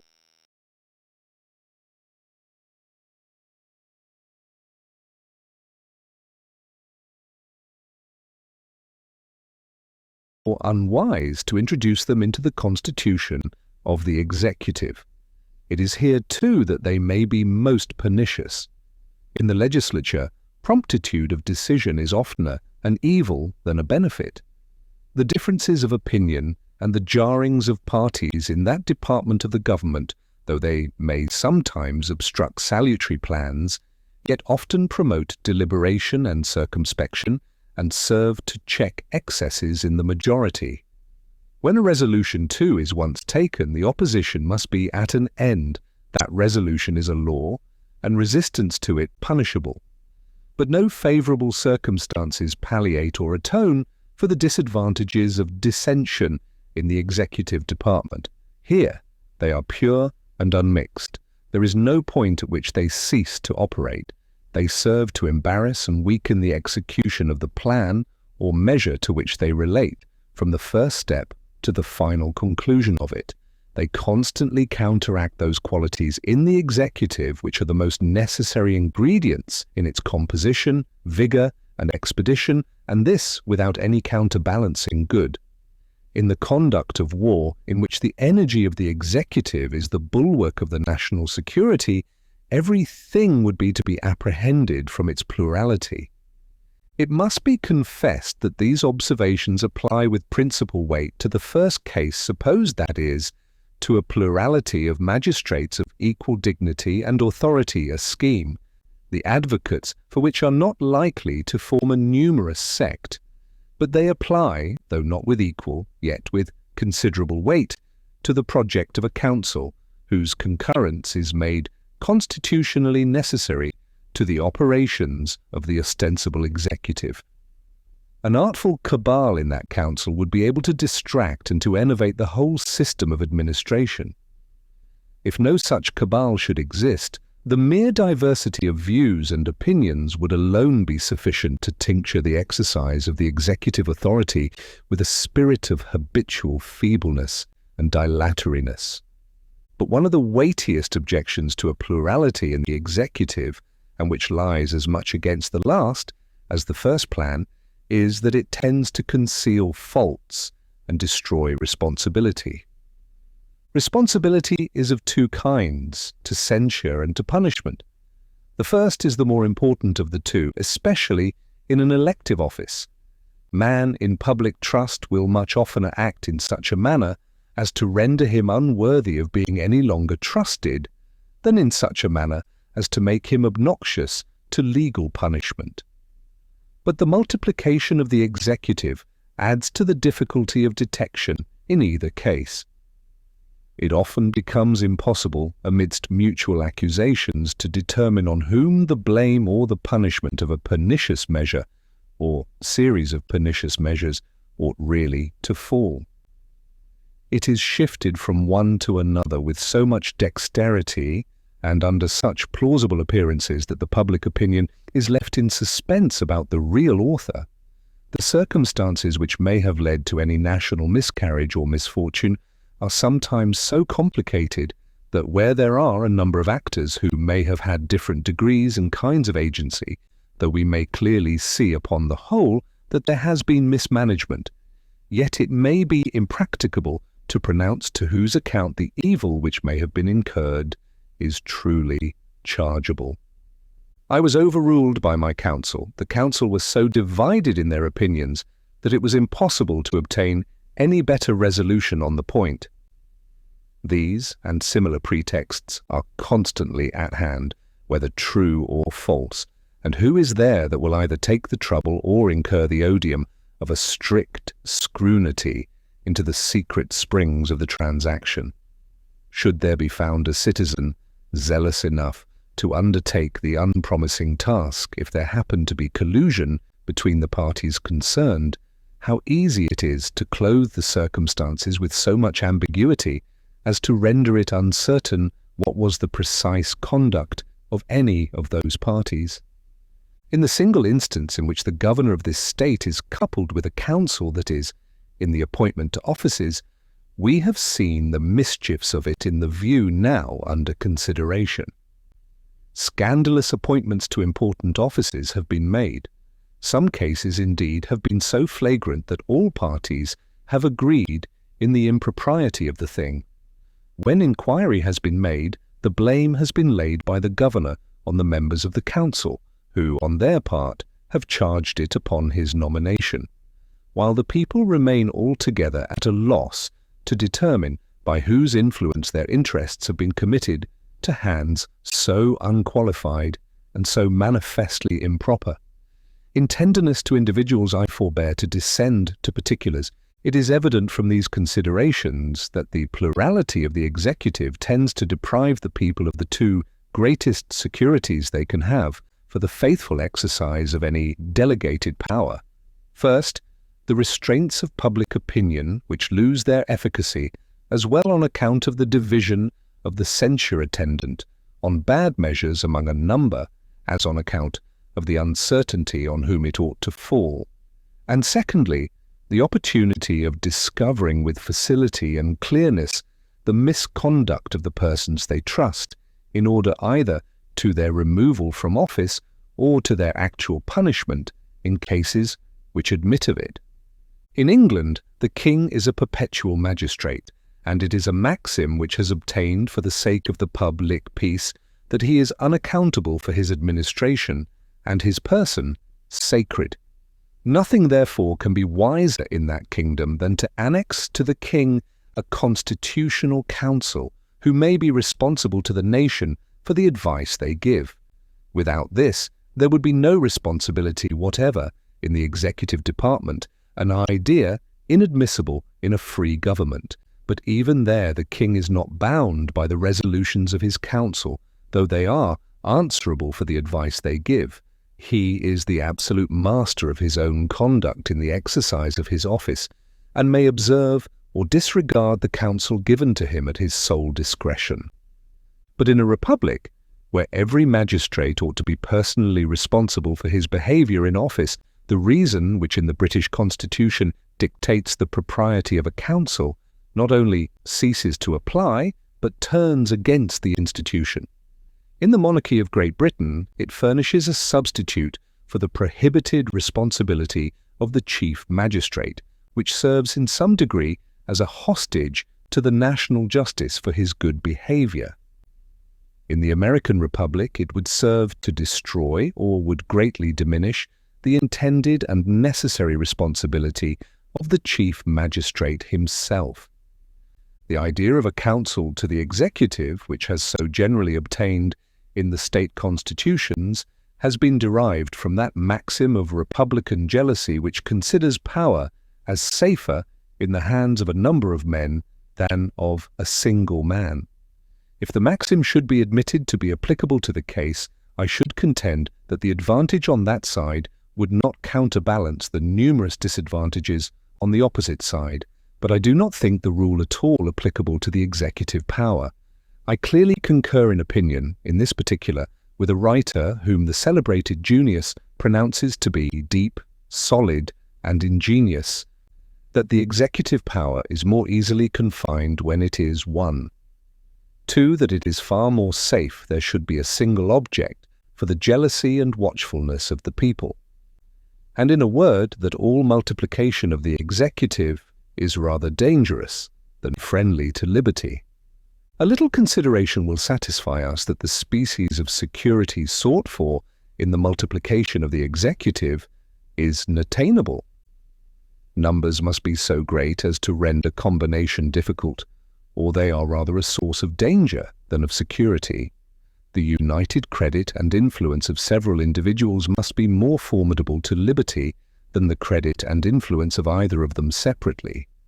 When power, therefore, is placed in the hands of so small a number of men as to admit of their interests and views being easily combined in a common enterprise by an artful leader, it becomes more liable to abuse, and more dangerous when abused, than if it be lodged in the hands of one man. who, from the very circumstance of his being alone, will be more narrowly watched and more readily suspected, and who cannot unite so great a mass of influence as when he is associated with others. The decemvirs of Rome, whose name denotes their number, 3 were more to be dreaded in their usurpation than any one of them would have been. No person would think of proposing an executive much more numerous than that body. From 6 to a dozen have been suggested for the number of the council. The extreme of these numbers is not too great for an easy combination, and from such a combination America would have more to fear than from the ambition of any single individual. A counsel to a magistrate who is himself responsible for what he does are generally nothing better than a clog upon his good intentions, are often the instruments and accomplices of his bad, and are almost always a cloak to his faults. I forbear to dwell upon the subject of expense, though it be evident that if the council should be numerous enough to answer the principal end aimed at by the institution, the salaries of the members, who must be drawn from their homes to reside at the seat of government, would form an item in the catalogue of public expenditures too serious to be incurred for an object of equivocal utility. I will only add that prior to the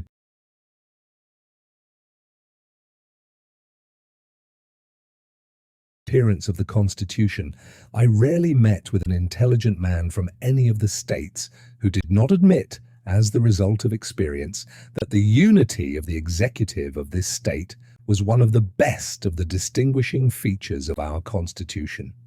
Publius 1. New York has no council except for the single purpose of appointing to offices. New Jersey has a council whom the governor may consult. But I think, from the terms of the Constitution, their resolutions do not bind him. 2 de l'Olme 310. The Federalist, no, 71. The duration in office of the executive from the New York Packet, Tuesday, March 18th, 1788. Hamilton. To the people of the state of New York, duration in office has been mentioned as the second requisite to the energy of the executive authority. This has relation to 2 objects: to the personal firmness of the executive magistrate in the employment of his constitutional powers, and to the stability of the system of administration which may have been adopted under his auspices. With regard to the first, it must be evident that the longer the duration in office, the greater will be the probability of obtaining so important an advantage. It is a general principle of human nature that a man will be interested in whatever he possesses in proportion to the firmness or precariousness of the tenure by which he holds it, will be less attached to what he holds by a momentary or uncertain title than to what he enjoys by a durable or certain title, and of course will be willing to risk more for the sake of the one than for the sake of the other. This remark is not less applicable to a political privilege, or honour, or trust, than to any article of ordinary property. The inference from it is that a man acting in the capacity of chief magistrate, under a consciousness that in a very short time he must lay down his office, will be apt to feel himself too little interested in it to hazard any material censure or perplexity from the independent exertion of his powers, or from encountering the ill humours, however transient, which may happen to prevail either in a considerable part of the society itself, or even in a predominant faction in the legislative body. If the case should only be that he might lay it down unless continued by a new choice, and if he should be desirous of being continued, his wishes, conspiring with his fears, would tend still more powerfully to corrupt his integrity or debase his fortitude. In either case, feebleness and irresolution must be the characteristics of the station. There are some who would be inclined to regard the servile pliancy of the executive to a prevailing current, either in the community or in the legislature, as its best recommendation. But such men entertain very crude notions as well of the purposes for which government was instituted as of the true means by which the public happiness may be promoted. The Republican principle demands that the deliberate sense of the community should govern the conduct of those to whom they entrust the management of their affairs. But it does not require an unqualified complaisance to every sudden breeze of passion, or to every transient impulse which the people may receive from the arts of men who flatter their prejudices to betray their interests. It is a just observation that the people commonly intend the public good. This often applies to their very errors, but their good sense would despise the adulator who should pretend that they always reason right about the means of promoting it. They know from experience that they sometimes err, and the wonder is that they so seldom err as they do, beset, as they continually are, by the wiles of parasites and sycophants, by the snares of the ambitious, the avaricious, the desperate, by the artifices of men who possess their confidence more than they deserve it, and of those who seek to possess rather than to deserve it. When occasions present themselves in which the interests of the people are at variance with their inclinations, it is the duty of the persons whom they have appointed to be the guardians of those interests to withstand the temporary delusion in order to give them time and opportunity for more cool and sedate reflection. Instances might be cited in which a conduct of this kind has saved the people from very fatal consequences of their own mistakes, and has procured lasting monuments of their gratitude to the men who had courage and magnanimity enough to serve them at the peril of their displeasure. But however inclined we might be to insist upon an unbounded complaisance in the executive to the inclinations of the people, we can with no propriety contend for a like complaisance to the humours of the legislature. The latter may sometimes stand in opposition to the former, and at other times the people may be entirely neutral. In either supposition, it is certainly desirable that the executive should be in a situation to dare to act his own opinion with vigour and decision. The same rule which teaches the propriety of a partition between the various branches of power teaches us likewise that this partition ought to be so contrived as to render the one independent of the other. To what purpose separate the executive or the judiciary from the legislative, if both the executive and the judiciary are so constituted as to be at the absolute devotion of the legislative? Such a separation must be merely nominal and incapable of producing the ends for which it was established. It is one thing to be subordinate to the laws and another to be dependent on the legislative body. The first comports with, the last violates the fundamental principles of good government, and whatever may be the forms of the Constitution, unites all power in the same hands. The tendency of the legislative authority to absorb every other has been fully displayed and illustrated by examples in some preceding numbers. In governments purely republican, this tendency is almost irresistible.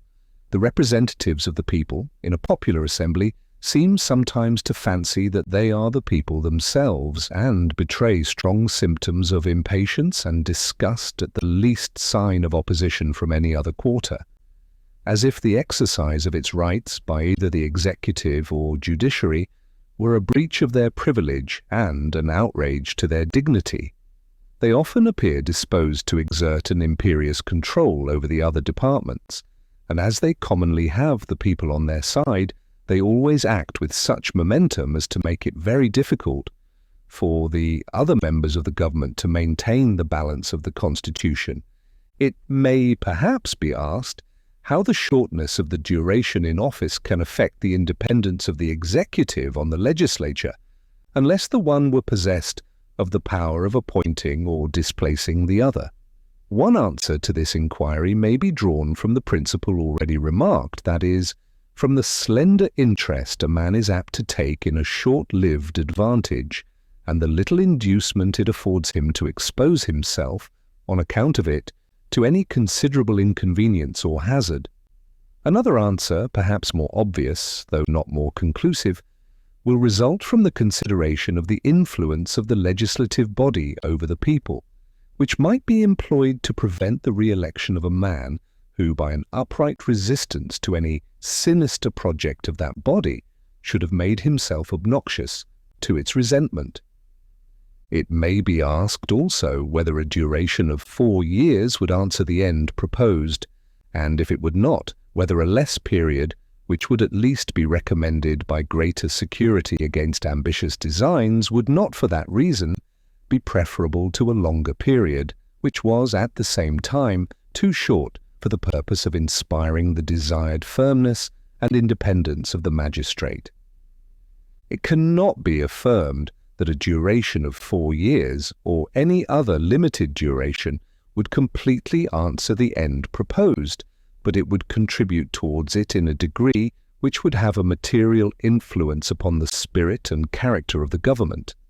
Between the commencement and termination of such a period, there would always be a considerable interval in which the prospect of annihilation would be sufficiently remote not to have an improper effect upon the conduct of a man endued with a tolerable portion of fortitude, and in which he might reasonably promise himself that there would be time enough before it arrived to make the community sensible of the propriety of the measures he might incline to pursue, though it be probable that, as he approached the moment when the public were, by a new election, to signify their sense of his conduct, his confidence, and with it his firmness, would decline, yet both the one and the other would derive support from the opportunities which his previous continuance in the station had afforded him of establishing himself in the esteem and goodwill of his constituents.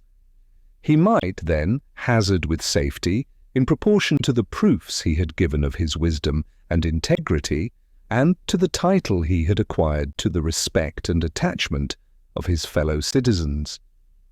As, on the one hand, a duration of 4 years will contribute to the firmness of the executive in a sufficient degree to render it a very valuable ingredient in the composition, so, on the other, it is not enough to justify any alarm for the public liberty. If a British House of Commons, from the most feeble beginnings, from the mere power of assenting or disagreeing to the imposition of a new tax, have, by rapid strides, reduced the prerogatives of the Crown and the privileges of the nobility within the limits they conceive to be compatible with the principles of a free government, while they raised themselves to the rank and consequence of a co-equal branch of the legislature. If they have been able in one instance to abolish both the royalty and the aristocracy, and to overturn all the ancient establishments as well in the Church as State, if they have been able, on a recent occasion, to make the monarch tremble at the prospect of an innovation, one attempted by them, what would be to be feared from an elective magistrate of 4 years' duration with the confined authorities of a President of the United States? What, but that he might be unequal to the task which the Constitution assigns him? I shall only add that if his duration be such as to leave a doubt of his firmness, that doubt is inconsistent with a jealousy of his encroachments. Publius. 1. This was the case with respect to Mr. Fox's India Bill, which was carried in the House of Commons and rejected in the House of Lords to the entire satisfaction, as it is said, of the people. The Federalist, no, 72. The same subject continued, and re-eligibility of the executive considered, from the New York packet. Friday, March the 21st, 1788. Hamilton, to the people of the state of New York. The administration of government, in its largest sense, comprehends all the operations of the body politic, whether legislative, executive, or judiciary, but in its most usual and perhaps its most precise signification. It is limited to executive details and falls peculiarly within the province of the executive department. The actual conduct of foreign negotiations, the preparatory plans of finance, the application and disbursement of the public monies in conformity to the general appropriations of the legislature, the arrangement of the army and navy, the directions of the operations of war, these and other matters of a like nature constitute what seems to be most properly understood by the administration of government. The persons, therefore, to whose immediate management these different matters are committed ought to be considered as the assistants or deputies of the chief magistrate, and on this account they ought to derive their offices from his appointment, at least from his nomination, and ought to be subject to his superintendence. This view of the subject will at once suggest to us the intimate connection between the duration of the executive magistrate in office and the stability of the system of administration. To reverse and undo what has been done by a predecessor is very often considered by a successor as the best proof he can give of his own capacity and desert. And in addition to this propensity, where the alteration has been the result of public choice, the person substituted is warranted in supposing that the dismission of his predecessor has proceeded from a dislike to his measures, and that the less he resembles him, the more he will recommend himself to the favour of his constituents. These considerations and the influence of personal confidences and attachments would be likely to induce every new president to promote a change of men to fill the subordinate stations, and these causes together could not fail to occasion a disgraceful and ruinous mutability in the administration of the government. With a positive duration of considerable extent, I connect the circumstance of re-eligibility. The first is necessary to give to the officer himself the inclination and the resolution to act his part well, and to the community time and leisure to observe the tendency of his measures, and thence to form an experimental estimate of their merits. The last is necessary to enable the people, when they see reason, to approve of his conduct, to continue him in his station, in order to prolong the utility of his talents and virtues, and to secure to the government the advantage of permanency in a wise system of administration. Nothing appears more plausible at first sight, nor more ill-founded upon close inspection, than a scheme which in relation to the present point has had some respectable advocates. I mean that of continuing the chief magistrate in office for a certain time and then excluding him from it either for a limited period or forever after. This exclusion, whether temporary or perpetual, would have nearly the same effects, and these effects would be for the most part rather pernicious than salutary. One ill effect of the exclusion would be a diminution of the inducements to good behaviour. There are few men who would not feel much less zeal in the discharge of a duty when they were conscious that the advantages of the station with which it was connected must be relinquished at a determinate period, than when they were permitted to entertain a hope of obtaining, by meriting, a continuance of them. This position will not be disputed so long as it is admitted that the desire of reward is one of the strongest incentives of human conduct, or that the best security for the fidelity of mankind is to make their interests coincide with their duty.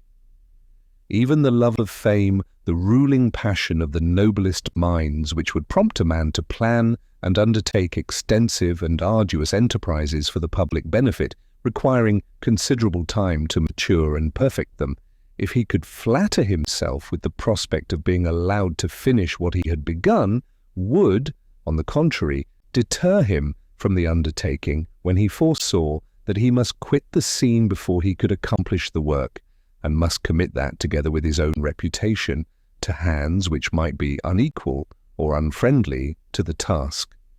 The most to be expected from the generality of men in such a situation is the negative merit of not doing harm instead of the positive merit of doing good. Another ill effect of the exclusion would be the temptation to sordid views, to peculation, and, in some instances, to usurpation. An avaricious man who might happen to fill the office looking forward to a time when he must at all events yield up the emoluments he enjoyed, would feel a propensity, not easy to be resisted by such a man, to make the best use of the opportunity he enjoyed while it lasted, and might not scruple to have recourse to the most corrupt expedients to make the harvest as abundant as it was transitory. Though the same man, probably, with a different prospect before him, might content himself with the regular perquisites of his situation, and might even be unwilling to risk the consequences of an abuse of his opportunities. His avarice might be a guard upon his avarice. Add to this that the same man might be vain or ambitious, as well as avaricious, and if he could expect to prolong his honours by his good conduct, he might hesitate to sacrifice his appetite for them to his appetite for gain. But with the prospect before him of approaching an inevitable annihilation, his avarice would be likely to get the victory over his caution, his vanity, or his ambition. An ambitious man, too, when he found himself seated on the summit of his country's honours, when he looked forward to the time at which he must descend from the exalted eminence for ever, and reflected that no exertion of merit on his part could save him from the unwelcome reverse.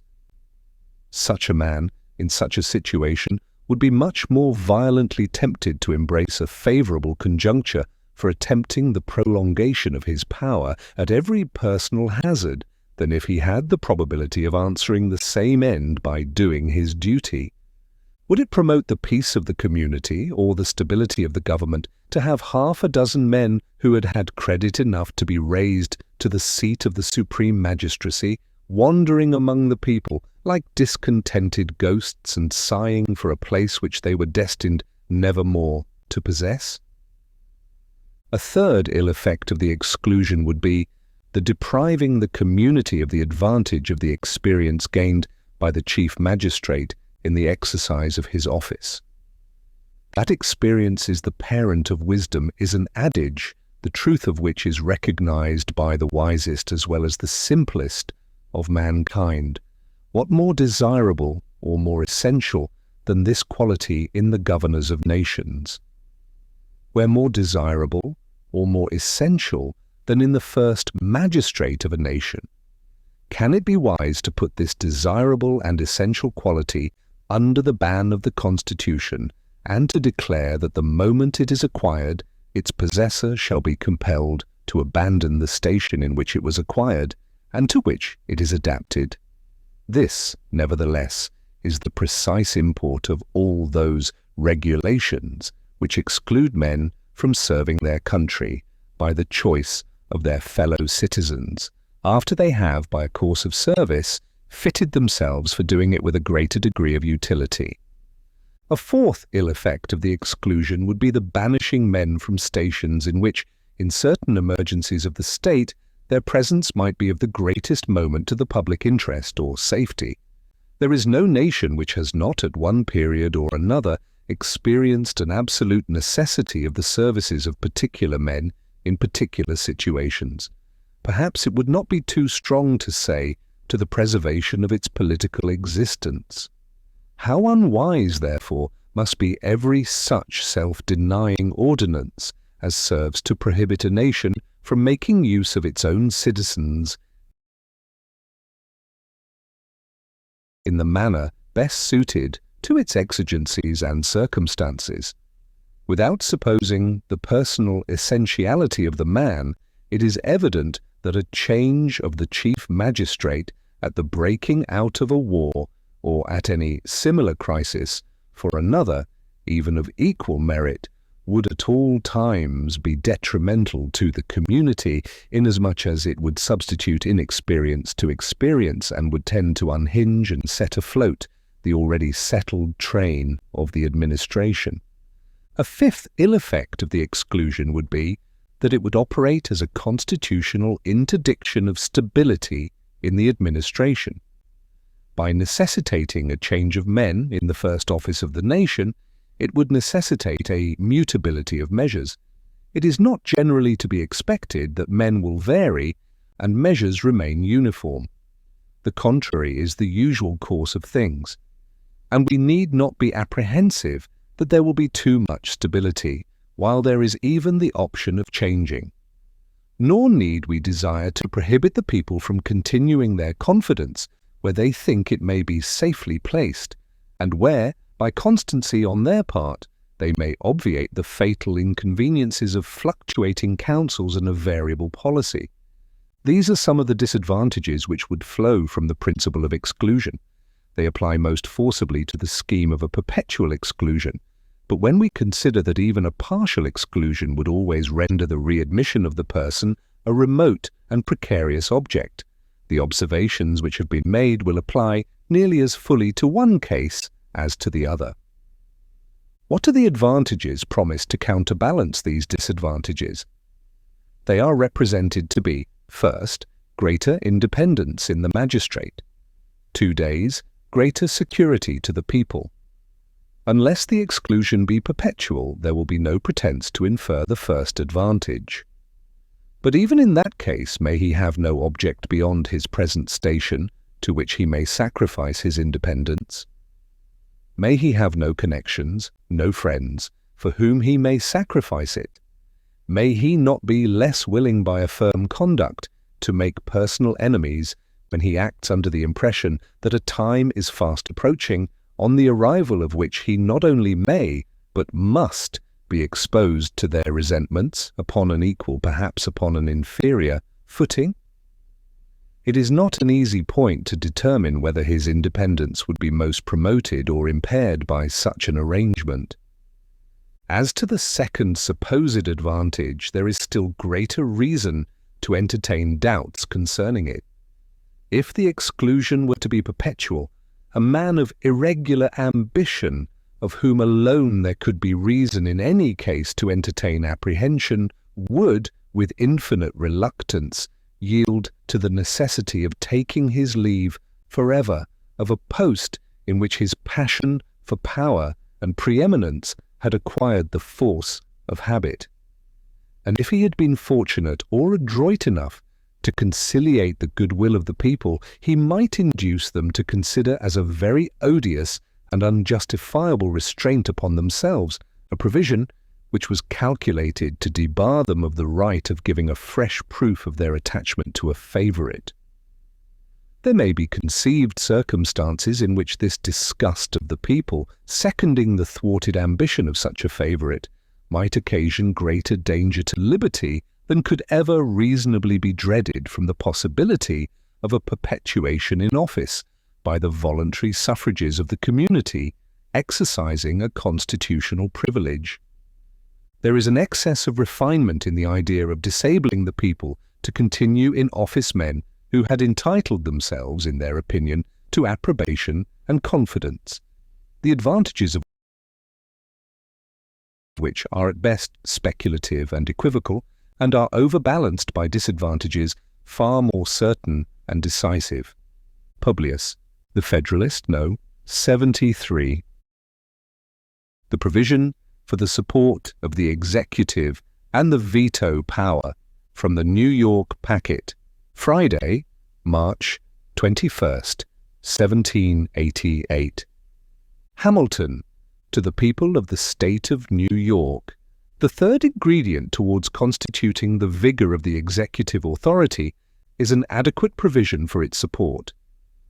It is evident that without proper attention to this article, the separation of the executive from the legislative department would be merely nominal and nugatory. The legislature, with a discretionary power over the salary and emoluments of the chief magistrate, could render him as obsequious to their will as they might think proper to make him. They might, in most cases, either reduce him by famine or tempt him by largesses to surrender at discretion his judgment to their inclinations. These expressions, taken in all the latitude of the terms, would no doubt convey more than is intended. There are men who could neither be distressed nor won into a sacrifice of their duty, but this stern virtue is the growth of few soils, and in the main it will be found that a power over a man's support is a power over his will. If it were necessary to confirm so plain a truth by facts, examples would not be wanting, even in this country, of the intimidation or seduction of the executive by the terrors or allurements of the pecuniary arrangements of the legislative body. It is not easy, therefore, to commend too highly the judicious attention which has been paid to this subject in the proposed Constitution. It is there provided that the President of the United States shall at stated times receive for his services a compensation which shall neither be increased nor diminished during the period for which he shall have been elected, and he shall not receive within that period any other emolument from the United States or any of them. It is impossible to imagine any provision which would have been more eligible than this. The legislature, on the appointment of a president, is once for all to declare what shall be the compensation for his services during the time for which he shall have been elected. This done, they will have no power to alter it, either by increase or diminution, till a new period of service by a new election commences. They can neither weaken his fortitude by operating on his necessities, nor corrupt his integrity by appealing to his avarice. Neither the Union nor any of its members will be at liberty to give, nor will he be at liberty to receive, any other emolument than that which may have been determined by the first act. He can, of course, have no pecuniary inducement to renounce or desert the independence intended for him by the Constitution. The last of the requisites to energy which have been enumerated are competent powers. Let us proceed to consider those which are proposed to be vested in the President of the United States. The first thing that offers itself to our observation is the qualified negative of the President upon the acts or resolutions of the two houses of the legislature, or, in other words, his power of returning all bills with objections to have the effect of preventing their becoming laws, unless they should afterwards be ratified by 2/3 of each of the component members of the legislative body. The propensity of the legislative department to intrude upon the rights and to absorb the powers of the other departments has been already suggested and repeated. The insufficiency of a mere parchment delineation of the boundaries of each has also been remarked upon, and the necessity of furnishing each with constitutional arms for its own defence has been inferred and proved. From these clear and indubitable principles results the propriety of a negative, either absolute or qualified, in the executive upon the acts of the legislative branches. Without the one or the other, the former would be absolutely unable to defend himself against the depredations of the latter. He might gradually be stripped of his authorities by successive resolutions, or annihilated by a single vote. And in the one mode or the other, the legislative and executive powers might speedily come to be blended in the same hands. If even no propensity had ever discovered itself in the legislative body to invade the rights of the executive, the rules of just reasoning and theoretic propriety would of themselves teach us that the one ought not to be left to the mercy of the other, but ought to possess a constitutional and effectual power of self-defense.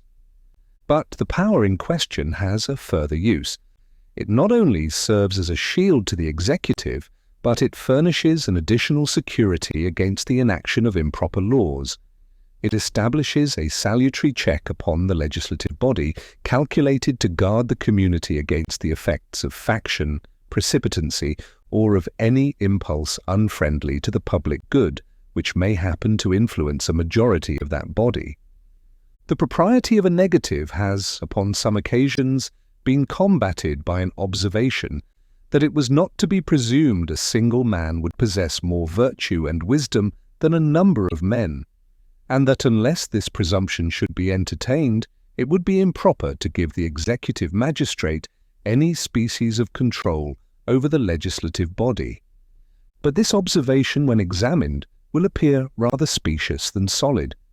The propriety of the thing does not turn upon the supposition of superior wisdom or virtue in the executive, but upon the supposition that the legislature will not be infallible, that the love of power may sometimes betray it into a disposition to encroach upon the rights of other members of the government, that a spirit of faction may sometimes pervert its deliberations, that impressions of the moment may sometimes hurry it into measures which itself, on maturer reflection, would condemn. The primary inducement to conferring the power in question upon the executive is to enable him to defend himself. The secondary one is to increase the chances in favor of the community against the passing of bad laws through haste, inadvertence, or design. The oftener the measure is brought under examination, the greater the diversity in the situations of those who are to examine it, the less must be the danger of those errors which flow from want of due deliberation, or of those missteps which proceed from the contagion of some common passion or interest. It is far less probable that culpable views of any kind should infect all the parts of the government at the same moment and in relation to the same object, than that they should, by turns, govern and mislead every one of them. It may perhaps be said that the power of preventing bad laws includes that of preventing good ones, and may be used to the one purpose as well as to the other. But this objection will have little weight with those who can properly estimate the mischiefs of that inconstancy and mutability in the laws which form the greatest blemish in the character and genius of our governments.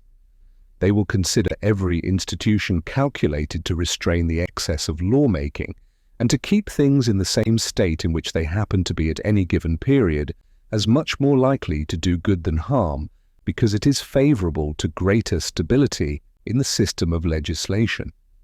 The injury which may possibly be done by defeating a few good laws will be amply compensated by the advantage of preventing a number of bad ones. Nor is this all. The superior weight and influence of the legislative body in a free government, and the hazard to the executive in a trial of strength with that body, afford a satisfactory security that the negative would generally be employed with great caution, and there would oftener be room for a charge of timidity than of rashness in the exercise of it.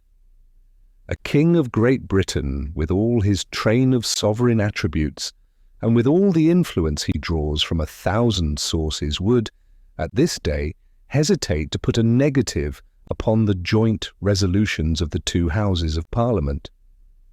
He would not fail to exert the utmost resources of that influence to strangle a measure disagreeable to him in its progress to the throne, to avoid being reduced to the dilemma of permitting it to take effect, or of risking the displeasure of the nation by an opposition to the sense of the legislative body. Nor is it probable that he would ultimately venture to exert his prerogatives but in a case of manifest propriety or extreme necessity. All well-informed men in that kingdom will accede to the justness of this remark. A very considerable period has elapsed since the negative of the crown has been exercised. If a magistrate so powerful and so well fortified as a British monarch would have scruples about the exercise of the power under consideration, how much greater caution may be reasonably expected in a President of the United States, clothed for the short period of 4 years with the executive authority of a government wholly and purely republican? It is evident that there would be greater danger of his not using his power when necessary than of his using it too often or too much. An argument, indeed, against its expediency has been drawn from this very source. It has been represented on this account as a power odious in appearance, useless in practice. But it will not follow that because it might be rarely exercised, it would never be exercised. In the case for which it is chiefly designed, that of an immediate attack upon the constitutional rights of the executive, or in a case in which the public good was evidently and palpably sacrificed, a man of tolerable firmness would avail himself of his constitutional means of defense and would listen to the admonitions of duty and responsibility. In the former supposition, his fortitude would be stimulated by his immediate interest in the power of his office. In the latter, by the probability of the sanction of his constituents, who, though they would naturally incline to the legislative body in a doubtful case, would hardly suffer their partiality to delude them in a very plain case. I speak now with an eye to a magistrate possessing only a common share of firmness. There are men who, under any circumstances, will have the courage to do their duty at every hazard. But the Convention have pursued a mean in this business which will both facilitate the exercise of the power vested in this respect in the executive magistrate and make its efficacy to depend on the sense of a considerable part of the legislative body. Instead of an absolute negative, it is proposed to give the executive the qualified negative already described. This is a power which would be much more readily exercised than the other. A man who might be afraid to defeat a law by his single veto might not scruple to return it for reconsideration, subject to being finally rejected only in the event of more than 1/3 of each house concurring in the sufficiency of his objections. He would be encouraged by the reflection that if his opposition should prevail, it would embark in it a very respectable proportion of the legislative body, whose influence would be united with his in supporting the propriety of his conduct in the public opinion. A direct and categorical negative has something in the appearance of it more harsh and more apt to irritate than the mere suggestion of argumentative objections to be approved or disapproved by those to whom they are addressed. In proportion as it would be less apt to offend, it would be more apt to be exercised, and for this very reason it may in practice be found more effectual. It is to be hoped that it will not often happen that improper views will govern so large a proportion as 2/3 of both branches of the legislature at the same time, and this too in spite of the counterposing weight of the executive. It is at any rate far less probable that this should be the case than that such views should taint the resolutions and conduct of a bare majority. A power of this nature in the executive will often have a silent and unperceived, though forcible, operation. When men engaged in unjustifiable pursuits are aware that obstructions may come from a quarter which they cannot control, they will often be restrained by the bare apprehension of opposition from doing what they would with eagerness rush into if no such external impediments were to be feared. This qualified negative, as has been elsewhere remarked, is in this state vested in a council consisting of the governor with the chancellor and judges of the Supreme Court, or any two of them. It has been freely employed upon a variety of occasions and frequently with success, and its utility has become so apparent that persons who, in compiling the Constitution, were violent opposers of it, have from experience become its declared admirers. 1. I have in another place remarked that the Convention, in the formation of this part of their plan, had departed from the model of the Constitution of this state in favor of that of Massachusetts. 2 strong reasons may be imagined for this preference. One is that the judges, who are to be the interpreters of the law, might receive an improper bias from having given a previous opinion in their revisionary capacities. The other is that by being often associated with the executive, they might be induced to embark too far in the political views of that magistrate, and thus a dangerous combination might by degrees be cemented between the executive and judiciary departments. It is impossible to keep the judges too distinct from every other avocation than that of expounding the laws. It is peculiarly dangerous to place them in a situation to be either corrupted or influenced by the executive. Publius. 1. Mr. Abraham Yates, a warm opponent of the plan of the Convention, is of this number. The Federalist, no. 74. The command of the military and naval forces and the pardoning power of the executive from the New York packet. Tuesday, March 25th, 1788. Hamilton. To the people of the state of New York, the President of the United States is to be Commander-in-Chief of the Army and Navy of the United States and of the militia of the several states when called into the actual service of the United States. The propriety of this provision is so evident in itself, and it is, at the same time, so consonant to the precedents of the state constitutions in general, that little need be said to explain or enforce it. Even those of them which have, in other respects, coupled the chief magistrate with a council, have for the most part concentrated the military authority in him alone. Of all the cares or concerns of government, the direction of war most peculiarly demands those qualities which distinguish the exercise of power by a single hand. The direction of war implies the direction of the common strength, and the power of directing and employing the common strength forms a usual and essential part in the definition of the executive authority.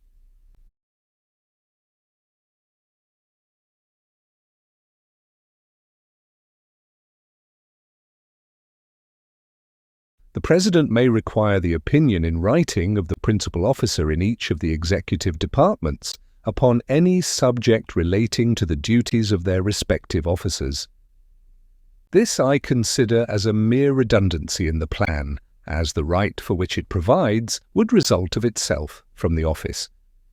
He is also to be authorized to grant reprieves and pardons for offences against the United States, except in cases of impeachment. Humanity and good policy conspire to dictate that the benign prerogative of pardoning should be as little as possible fettered or embarrassed. The criminal code of every country partakes so much of necessary severity that without an easy access to exceptions in favour of unfortunate guilt, justice would wear a countenance too sanguinary and cruel. As the sense of responsibility is always strongest in proportion as it is undivided, it may be inferred that a single man would be most ready to attend to the force of those motives which might plead for a mitigation of the rigour of the law, and least apt to yield to considerations which were calculated to shelter a fit object of its vengeance. The reflection that the fate of a fellow creature depended on his sole fiat would naturally inspire scrupulousness and caution. The dread of being accused of weakness or connivance would beget equal circumspection, though of a different kind. On the other hand, as men generally derive confidence from their numbers, they might often encourage each other in an act of obduracy, and might be less sensible to the apprehension of suspicion or censure for an injudicious or affected clemency. On these accounts, one man appears to be a more eligible dispenser of the mercy of government than a body of men. The expediency of vesting the power of pardoning in the President has, if I mistake not, been only contested in relation to the crime of treason. This, it has been urged, ought to have depended upon the assent of one or both of the branches of the legislative body. I shall not deny that there are strong reasons to be assigned for requiring in this particular the concurrence of that body or of a part of it. As treason is a crime levelled at the immediate being of the society, when the laws have once ascertained the guilt of the offender, there seems a fitness in referring the expediency of an act of mercy towards him to the judgment of the legislature. And this ought the rather to be the case, as the supposition of the connivance of the chief magistrate ought not to be entirely excluded, but there are also strong objections to such a plan. It is not to be doubted that a single man of prudence and good sense is better fitted, in delicate conjunctures, to balance the motives which may plead for and against the remission of the punishment than any numerous body whatever. It deserves particular attention that treason will often be connected with seditions which embrace a large proportion of the community, as lately happened in Massachusetts. In every such case, we might expect to see the representation of the people tainted with the same spirit which had given birth to the offence. And when parties were pretty equally matched, the secret sympathy of the friends and favourers of the condemned person, availing itself of the good nature and weakness of others, might frequently bestow impunity where the terror of an example was necessary. On the other hand, when the sedition had proceeded from causes which had inflamed the resentments of the major party, they might often be found obstinate and inexorable when policy demanded a conduct of forbearance and clemency. But the principal argument for opposing the power of pardoning in this case to the chief magistrate is this: in seasons of insurrection or rebellion, there are often critical moments when a well-timed offer of pardon to the insurgents or rebels may restore the tranquility of the Commonwealth, and which, if suffered to pass unimproved, it may never be possible afterwards to recall. The dilatory process of convening the legislature, or one of its branches, for the purpose of obtaining its sanction to the measure, would frequently be the occasion of letting slip the golden opportunity. The loss of a week, a day, an hour may sometimes be fatal. If it should be observed that a discretionary power with a view to such contingencies might be occasionally conferred upon the President, it may be answered in the first place that it is questionable whether in a limited constitution that power could be delegated by law, and in the second place that it would generally be impolitic beforehand to take any step which might hold out the prospect of impunity. A proceeding of this kind, out of the usual course, would be likely to be construed into an argument of timidity or of weakness, and would have a tendency to embolden guilt. Publius, the Federalist, No. 75. The treaty-making power of the executive for the Independent Journal. Hamilton. To the people of the state of New York, the President is to have power, by and with the advice and consent of the Senate, to make treaties, provided 2/3 of the senators present concur. Though this provision has been assailed on different grounds with no small degree of vehemence, I scruple not to declare my firm persuasion that it is one of the best digested and most unexceptionable parts of the plan. One ground of objection is the trite topic of the intermixture of powers, some contending that the President ought alone to possess the power of making treaties, others that it ought to have been exclusively deposited in the Senate. Another source of objection is derived from the small number of persons by whom a treaty may be made. Of those who espouse this objection, a part are of opinion that the House of Representatives ought to have been associated in the business, while another part seem to think that nothing more was necessary than to have substituted 2/3 of all the members of the Senate to 2/3 of the members present. As I flatter myself, the observations made in a preceding number upon this part of the plan must have sufficed to place it, to a discerning eye, in a very favourable light, I shall here content myself with offering only some supplementary remarks, principally with a view to the objections which have been just stated. With regard to the intermixture of powers, I shall rely upon the explanations already given in other places of the true sense of the rule upon which that objection is founded, and shall take it for granted as an inference from them that the union of the executive with the Senate in the article of treaties is no infringement of that rule. I venture to add that the particular nature of the power of making treaties indicates a peculiar propriety in that union. Though several writers on the subject of government place that power in the class of executive authorities, yet this is evidently an arbitrary disposition, for if we attend carefully to its operation, it will be found to partake more of the legislative than of the executive character, though it does not seem strictly to fall within the definition of either of them. The essence of the legislative authority is to enact laws, or, in other words, to prescribe rules for the regulation of the society, while the execution of the laws and the employment of the common strength, either for this purpose or for the common defence, seem to comprise all the functions of the executive magistrate. The power of making treaties is plainly neither the one nor the other. It relates neither to the execution of the subsisting laws, nor to the enaction of new ones, and still less to an exertion of the common strength. Its objects are contracts with foreign nations, which have the force of law but derive it from the obligations of good faith.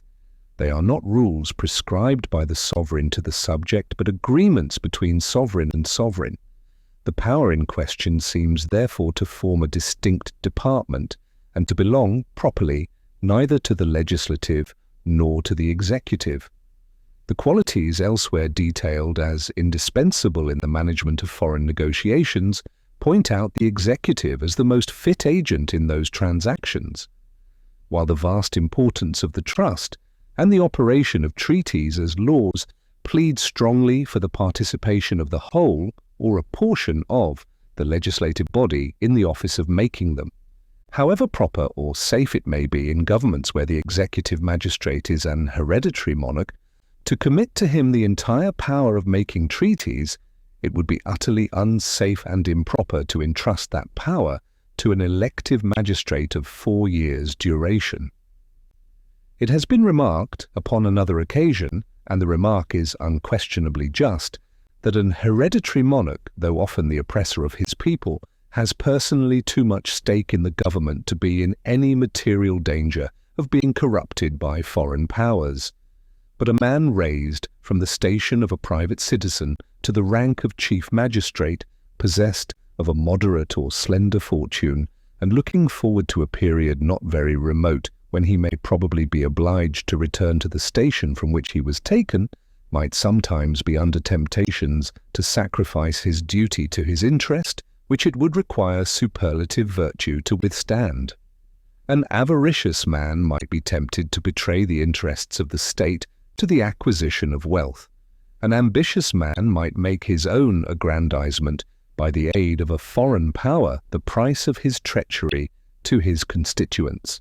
The history of human conduct does not warrant that exalted opinion of human virtue which would make it wise in a nation to commit interests of so delicate and momentous a kind as those which concern its intercourse with the rest of the world to the sole disposal of a magistrate created and circumstanced as would be a President of the United States.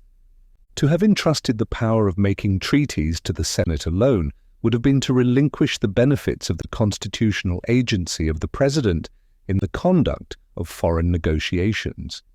It is true that the Senate would, in that case, have the option of employing him in this capacity, but they would also have the option of letting it alone, and pique or cabal might induce the latter rather than the former. Besides this, the ministerial servant of the Senate could not be expected to enjoy the confidence and respect of foreign powers in the same degree with the constitutional representatives of the nation, and of course would not be able to act with an equal degree of weight or efficacy. While the Union would, from this cause, lose a considerable advantage in the management of its external concerns, the people would lose the additional security which would result from the cooperation of the executive. Though it would be imprudent to confide in him solely so important a trust, yet it cannot be doubted that his participation would materially add to the safety of the society.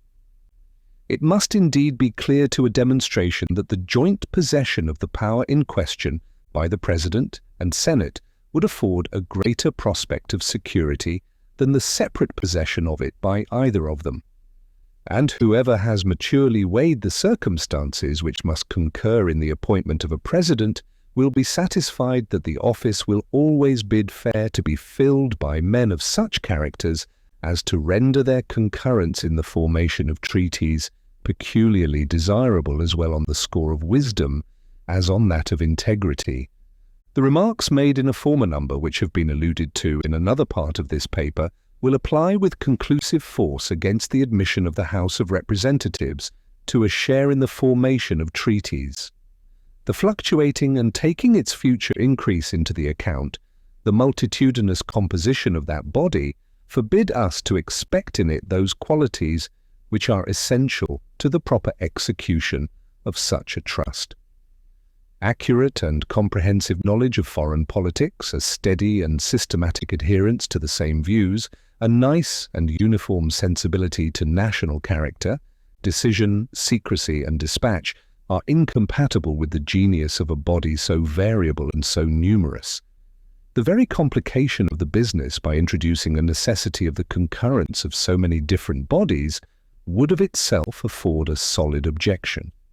The greater frequency of the calls upon the House of Representatives and the greater length of time which it would often be necessary to keep them together when convened to obtain their sanction in the progressive stages of a treaty would be a source of so great inconvenience and expense as alone ought to condemn the project. The only objection which remains to be canvassed is that which would substitute the proportion of 2/3 of all the members composing the senatorial body to that of 2/3 of the members present. It has been shown under the second head of our inquiries that all provisions which require more than the majority of any body to its resolutions have a direct tendency to embarrass the operations of the government, and an indirect one to subject the sense of the majority to that of the minority. This consideration seems sufficient to determine our opinion that the Convention have gone as far in the endeavour to secure the advantage of numbers in the formation of treaties as could have been reconciled either with the activity of the public councils or with a reasonable regard to the major sense of the community. If 2/3 of the whole number of members had been required, it would, in many cases, from the non-attendance of a part, amount in practice to a necessity of unanimity. And the history of every political establishment in which this principle has prevailed is a history of impotence, perplexity, and disorder. Proofs of this position might be adduced from the examples of the Roman tribuneship, the Polish Diet, and the States General of the Netherlands. Did not an example at home render foreign precedents unnecessary? To require a fixed proportion of the whole body would not, in all probability, contribute to the advantages of a numerous agency, better than merely to require a proportion of the attending members. The former, by making a determinate number at all times requisite to a resolution, diminishes the motives to punctual attendance. The latter, by making the capacity of the body to depend on a proportion which may be varied by the absence or presence of a single member, has the contrary effect. And as, by promoting punctuality, it tends to keep the body complete, there is great likelihood that its resolutions would generally be dictated by as great a number in this case as in the other, while there would be much fewer occasions of delay. It ought not to be forgotten that under the existing confederation, 2 members may, and usually do, represent a state, whence it happens that Congress, who now are solely invested with all the powers of the Union, rarely consist of a greater number of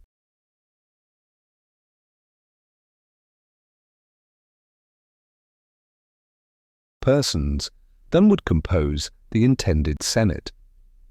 If we add to this that as the members vote by states, and that where there is only a single member present from a state, his vote is lost, it will justify a supposition that the active voices in the Senate, where the members are to vote individually, would rarely fall short in number of the active voices in the existing Congress, when, in addition to these considerations, we take into view the cooperation of the President, we shall not hesitate to infer that the people of America would have greater security against an improper use of the power of making treaties under the new Constitution than they now enjoy under the Confederation.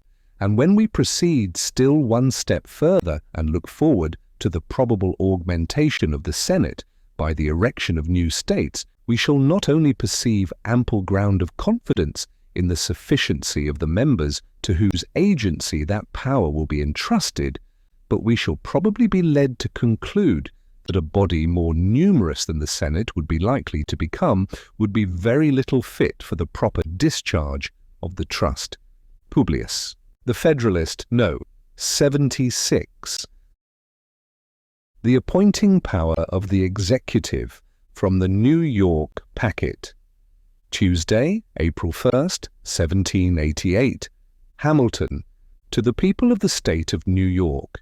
The President is to nominate and, by and with the advice and consent of the Senate, to appoint ambassadors, other public ministers and consuls, judges of the Supreme Court, and all other officers of the United States whose appointments are not otherwise provided for in the Constitution.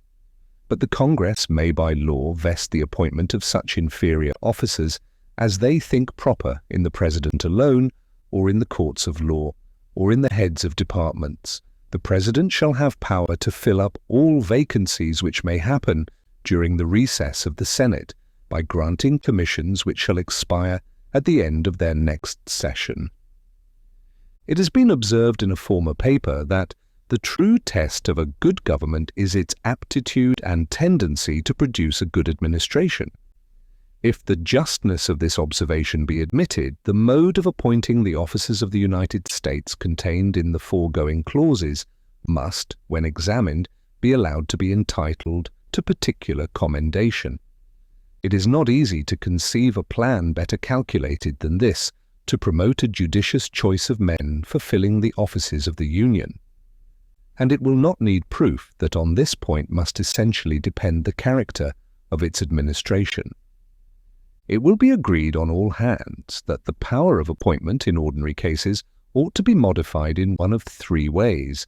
It ought either to be vested in a single man, or in a select assembly of a moderate number, or in a single man with the concurrence of such an assembly.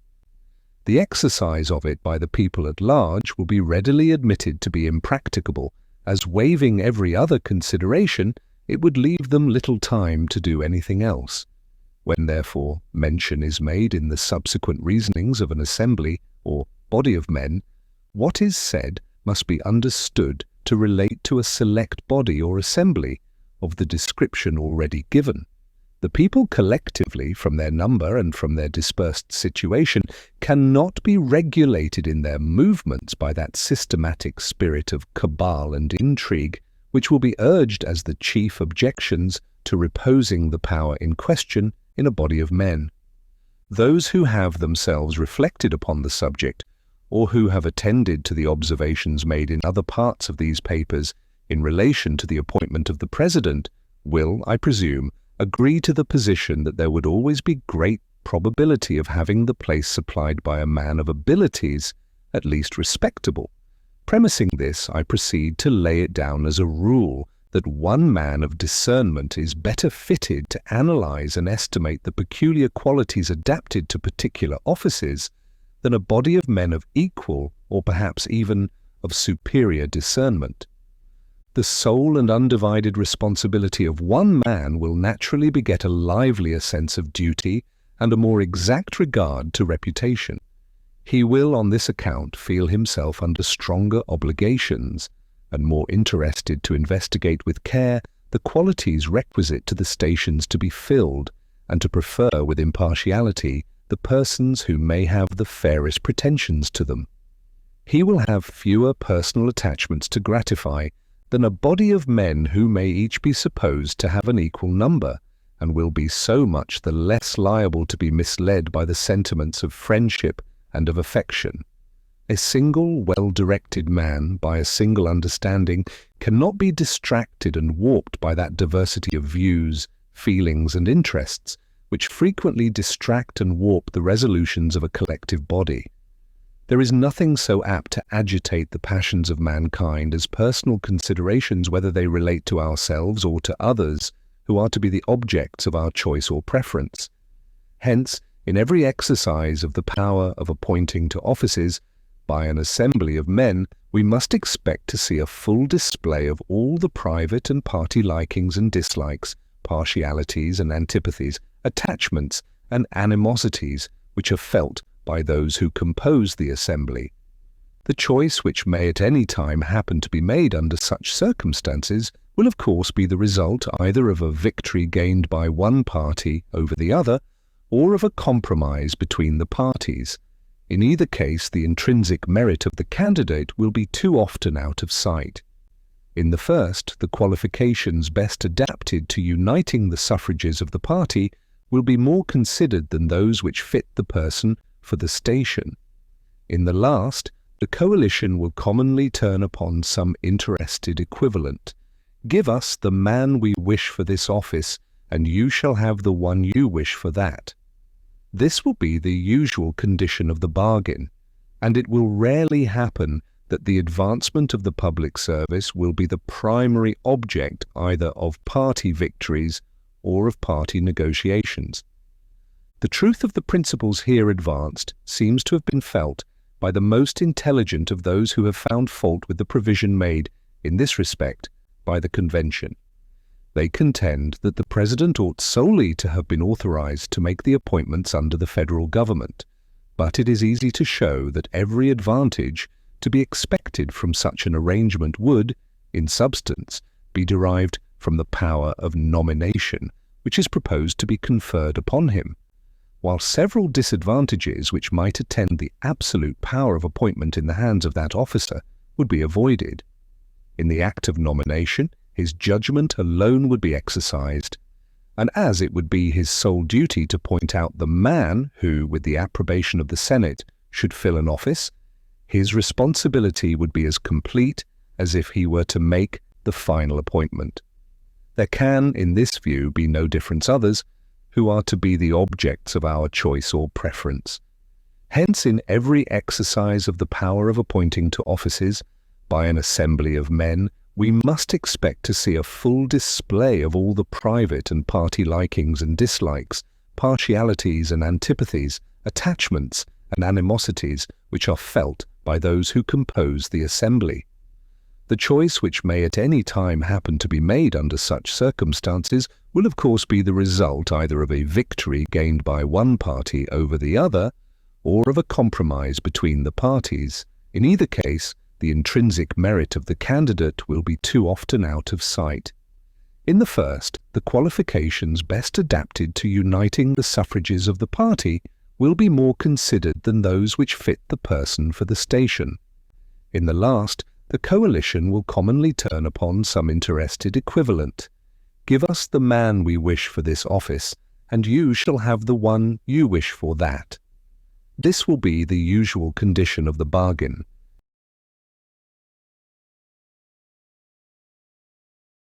And it will rarely happen that the advancement of the public service will be the primary object either of party victories or of party negotiations.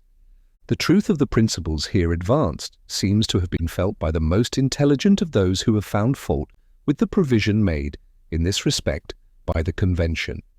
They contend that the President ought solely to have been authorized to make the appointments under the federal government, but it is easy to show that every advantage to be expected from such an arrangement would, in substance, be derived from the power of nomination which is proposed to be conferred upon him, while several disadvantages which might attend the absolute power of appointment in the hands of that officer would be avoided. In the act of nomination, his judgment alone would be exercised, and as it would be his sole duty to point out the man who, with the approbation of the Senate, should fill an office, his responsibility would be as complete as if he were to make the final appointment. There can, in this view, be no difference between nominating and appointing. The same motives which would influence a proper discharge of his duty in one case would exist in the other. And as no man could be appointed but on his previous nomination, every man who might be appointed would be, in fact, his choice. But might not his nomination be overruled? I grant it might, yet this could only be to make place for another nomination by himself. The person ultimately appointed must be the object of his preference, though perhaps not in the first degree. It is also not very probable that his nomination would often be overruled. The Senate could not be tempted by the preference they might feel to another to reject the one proposed, because they could not assure themselves that the person they might wish would be brought forward by a second or by any subsequent nomination. They could not even be certain that a future nomination would present a candidate in any degree more acceptable to them, and as their dissent might cast a kind of stigma upon the individual rejected, and might have the appearance of a reflection upon the judgment of the chief magistrate, it is not likely that their sanction would often be refused where there were not special and strong reasons for the refusal.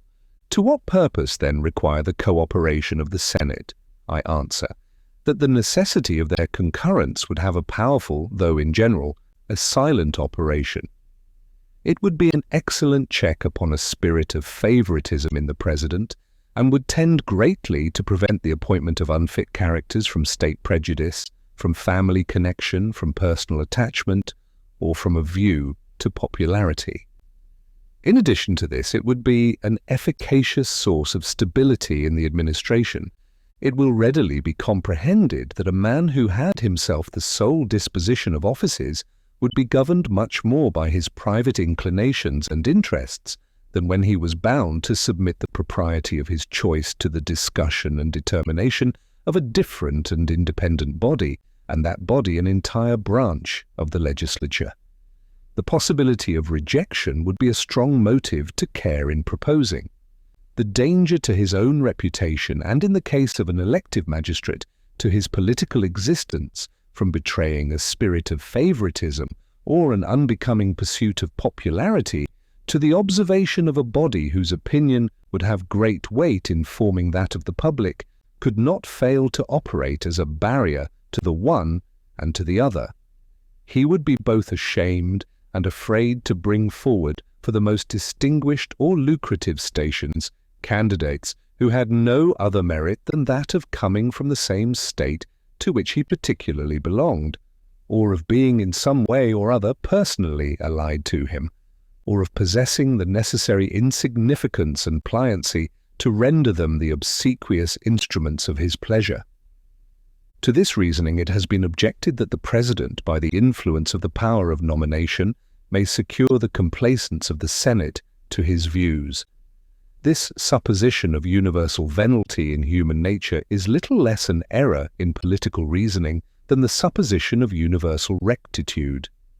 The institution of delegated power implies that there is a portion of virtue and honor among mankind which may be a reasonable foundation of confidence, and experience justifies the theory. It has been found to exist in the most corrupt periods of the most corrupt governments. The venality of the British House of Commons has been long a topic of accusation against that body in the country to which they belong as well as in this, and it cannot be doubted that the charge is, to a considerable extent, well-founded. But it is as little to be doubted that there is always a large proportion of the body which consists of independent and public-spirited men who have an influential weight in the councils of the nation. Hence it is, the present reign not excepted, that the sense of that body is often seen to control the inclinations of the monarch, both with regard to men and to measures. Though it might therefore be allowable to suppose that the executive might occasionally influence some individuals in the Senate, yet the supposition that he could in general purchase the integrity of the whole body would be forced and improbable. A man disposed to view human nature as it is, without either flattering its virtues or exaggerating its vices, will see sufficient ground of confidence in the probity of the Senate to rest satisfied not only that it will be impracticable to the executive to corrupt or seduce a majority of its members, but that the necessity of its cooperation in the business of appointments will be a considerable and salutary restraint upon the conduct of that magistrate. Nor is the integrity of the Senate the only reliance.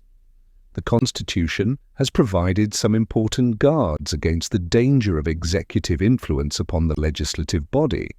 It declares that no senator or representative shall during the time for which he was elected be appointed to any civil office under the United States which shall have been created, or the emoluments whereof shall have been increased during such time, and no person holding any office under the United States shall be a member of either house during his continuance in office. Publius. The Federalist, 77. The appointing power continued, and other powers of the executive considered, from the New York packet. Friday, April 4th, 1788. Hamilton, to the people of the state of New York. It has been mentioned as one of the advantages to be expected from the cooperation of the Senate in the business of appointments that it would contribute to the stability of the administration. The consent of that body would be necessary to displace as well as to appoint. A change of the chief magistrate, therefore, would not occasion so violent or so general a revolution in the offices of the government as might be expected if he were the sole disposer of offices.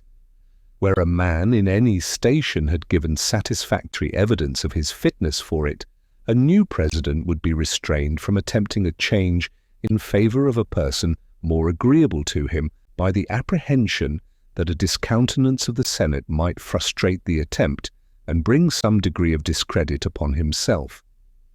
Those who can best estimate the value of a steady administration will be most disposed to prize a provision which connects the official existence of public men with the approbation or disapprobation of that body, which, from the greater permanency of its own composition, will in all probability be less subject to inconstancy than any other member of the government.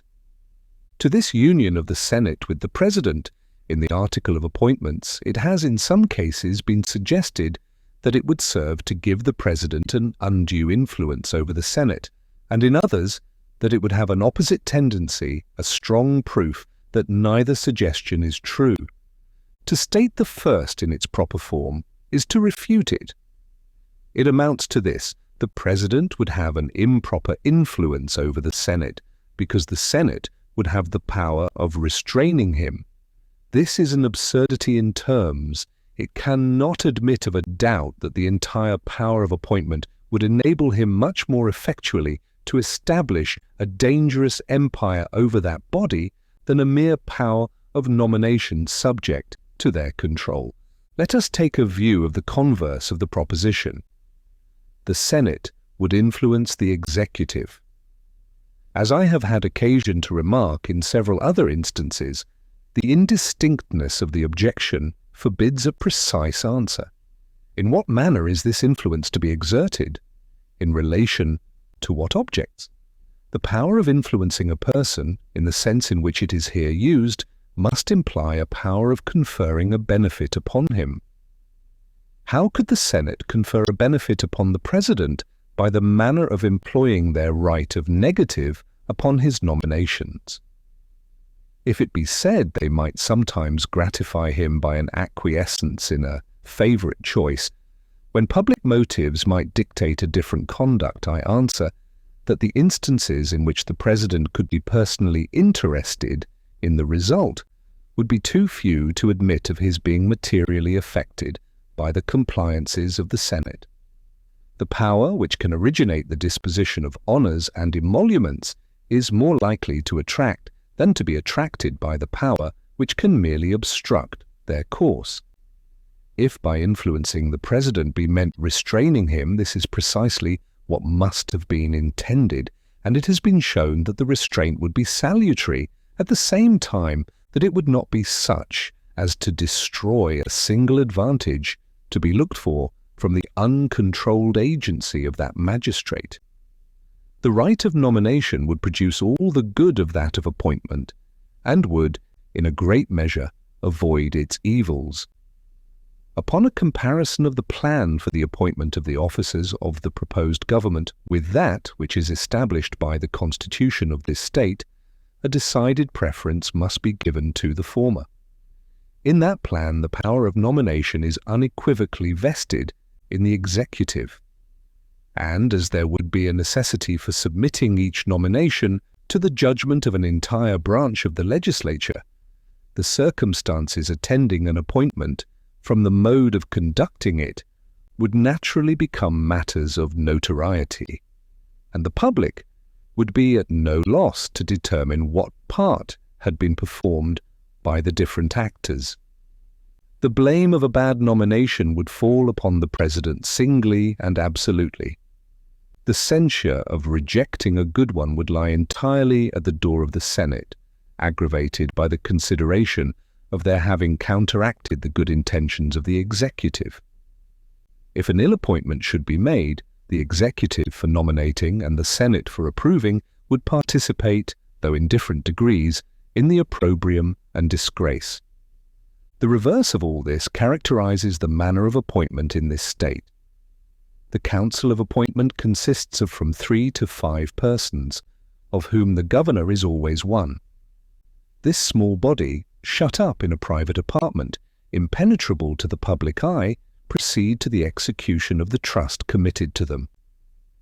It is known that the governor claims the right of nomination upon the strength of some ambiguous expressions in the Constitution, but it is not known to what extent or in what manner he exercises it, nor upon what occasions he is contradicted or opposed.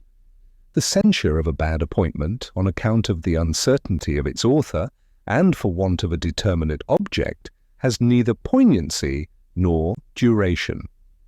And while an unbounded field for cabal and intrigue lies open, all idea of responsibility is lost.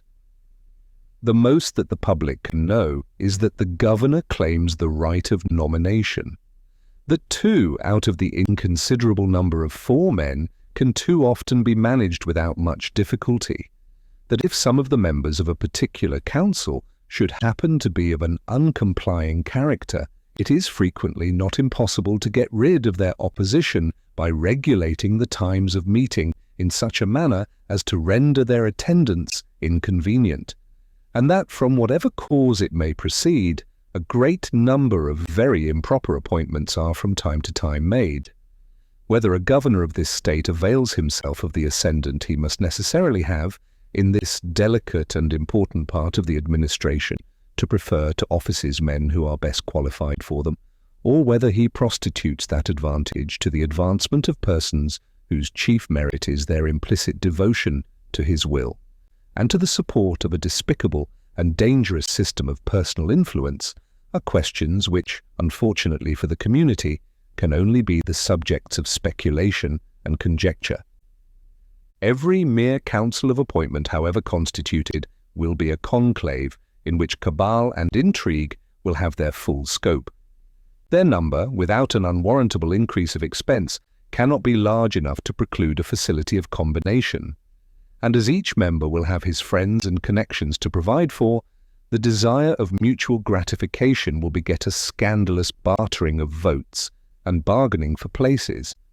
The private attachments of one man might easily be satisfied, but to satisfy the private attachments of a dozen or of 20 men would occasion a monopoly of all the principal employments of the government in a few families, and would lead more directly to an aristocracy or an oligarchy than any measure that could be contrived.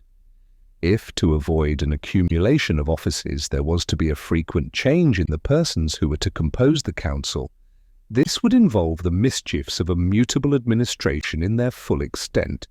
Such a council would also be more liable to executive influence than the Senate, because they would be fewer in number and would act less immediately under the public inspection. Such a council, in fine, as a substitute for the plan of the convention, would be productive of an increase of expense, a multiplication of the evils which spring from favoritism and intrigue in the distribution of public honors, a decrease of stability in the administration of the government, and a diminution of the security against an undue influence of the executive. And yet such a council has been warmly contended for as an essential amendment in the proposed constitution. I could not with propriety conclude my observations on the subject of appointments without taking notice of a scheme for which there have appeared some, though but few, advocates. I mean that of uniting the House of Representatives in the power of making them. I shall, however, do little more than mention it, as I cannot imagine that it is likely to gain the countenance of any considerable part of the community. A body so fluctuating and at the same time so numerous can never be deemed proper for the exercise of that power. Its unfitness will appear manifest to all when it is recollected that in half a century it may consist of 300 or 400 persons. All the advantages of the stability both of the executive and of the Senate would be defeated by this union, and infinite delays and embarrassments would be occasioned. The example of most of the states in their local constitutions encourages us to reprobate the idea. The only remaining powers of the executive are comprehended in giving information to Congress of the state of the Union, in recommending to their consideration such measures as he shall judge expedient, in convening them, or either branch, upon extraordinary occasions, in adjourning them when they cannot themselves agree upon the time of adjournment, in receiving ambassadors and other public ministers, in faithfully executing the laws, and in commissioning all the officers of the United States, except some cavils about the power of convening either house of the legislature and that of receiving ambassadors. No objection has been made to this class of authorities, nor could they possibly admit of any. It required indeed an insatiable avidity for censure to invent exceptions to the parts which have been accepted too. In regard to the power of convening either house of the legislature, I shall barely remark that in respect to the Senate at least we can readily discover a good reason for it, as this body has a concurrent power with the executive in the article of treaties. It might often be necessary to call it together with a view to this object, when it would be unnecessary and improper to convene the House of Representatives. As to the reception of ambassadors, what I have said in a former paper will furnish a sufficient answer. We have now completed a survey of the structure and powers of the executive department, which I have endeavored to show combines, as far as republican principles will admit, all the requisites to energy.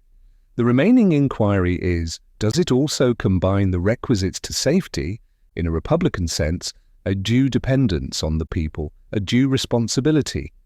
The answer to this question has been anticipated in the investigation of its other characteristics, and is satisfactorily deducible from these circumstances. From the election of the President once in 4 years by persons immediately chosen by the people for that purpose, and from his being at all times liable to impeachment, trial, dismission from office, incapacity to serve in any other, and to forfeiture of life and estate by subsequent prosecution in the common course of law. But these precautions, great as they are not the only ones which the plan of the Convention has provided in favor of the public security. In the only instances in which the abuse of the executive authority was materially to be feared, the Chief Magistrate of the United States would, by that plan, be subjected to the control of a branch of the legislative body.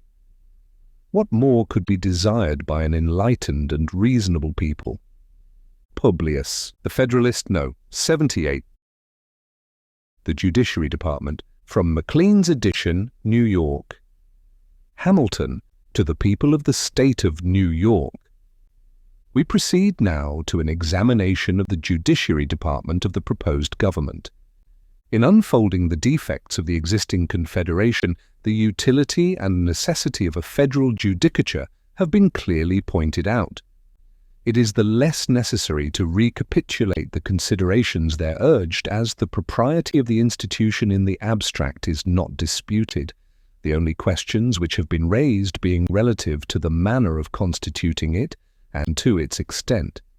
To these points, therefore, our observations shall be confined. The manner of constituting it seems to embrace these several objects. First, the mode of appointing the judges, 2 days, the tenure by which they are to hold their places, 3 days, the partition of the judiciary authority between different courts and their relations to each other. First, as to the mode of appointing the judges, this is the same with that of appointing the officers of the Union in general, and has been so fully discussed in the 2 last numbers that nothing can be said here which would not be useless repetition. Second, as to the tenure by which the judges are to hold their places, this chiefly concerns their duration in office, the provisions for their support, the precautions for their responsibility. According to the plan of the Convention, all judges who may be appointed by the United States are to hold their offices during good behavior, which is conformable to the most approved of the state constitutions, and among the rest to that of this state. Its propriety having been drawn into question by the adversaries of that plan is no light symptom of the rage for objection which disorders their imaginations and judgments.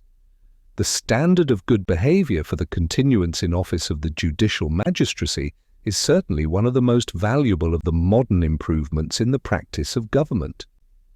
In a monarchy, it is an excellent barrier to the despotism of the prince.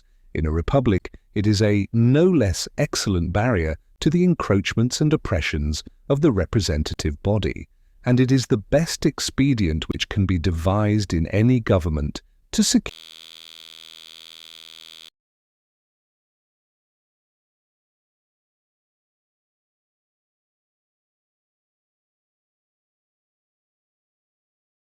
a steady, upright, and impartial administration of the laws. Whoever attentively considers the different departments of power must perceive that, in a government in which they are separated from each other, the judiciary, from the nature of its functions, will always be the least dangerous to the political rights of the Constitution, because it will be least in a capacity to annoy or injure them. The executive not only dispenses the honours, but holds the sword of the community. The legislature not only commands the purse, but prescribes the rules by which the duties and rights of every citizen are to be regulated. The judiciary, on the contrary, has no influence over either the sword or the purse, no direction either of the strength or of the wealth of the society, and can take no active resolution whatever.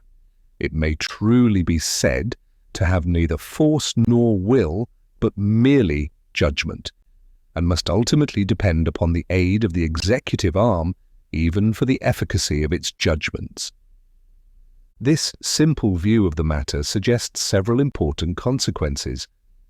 It proves incontestably that the judiciary is beyond comparison the weakest of the three departments of power, one that it can never attack with success either of the other two, and that all possible care is requisite to enable it to defend itself against their attacks.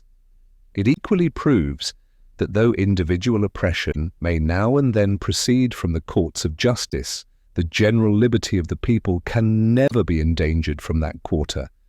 I mean, so long as the judiciary remains truly distinct from both the legislature and the executive, for I agree that there is no liberty if the power of judging be not separated from the legislative and executive powers. 2.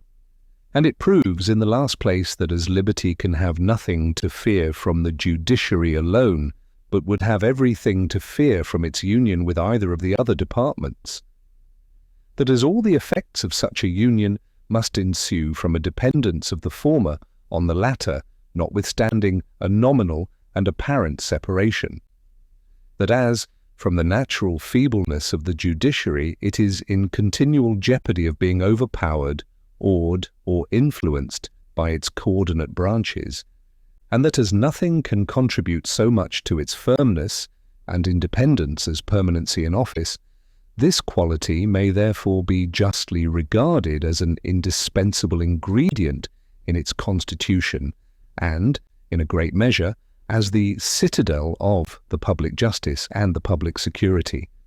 The complete independence of the courts of justice is peculiarly essential in a limited constitution.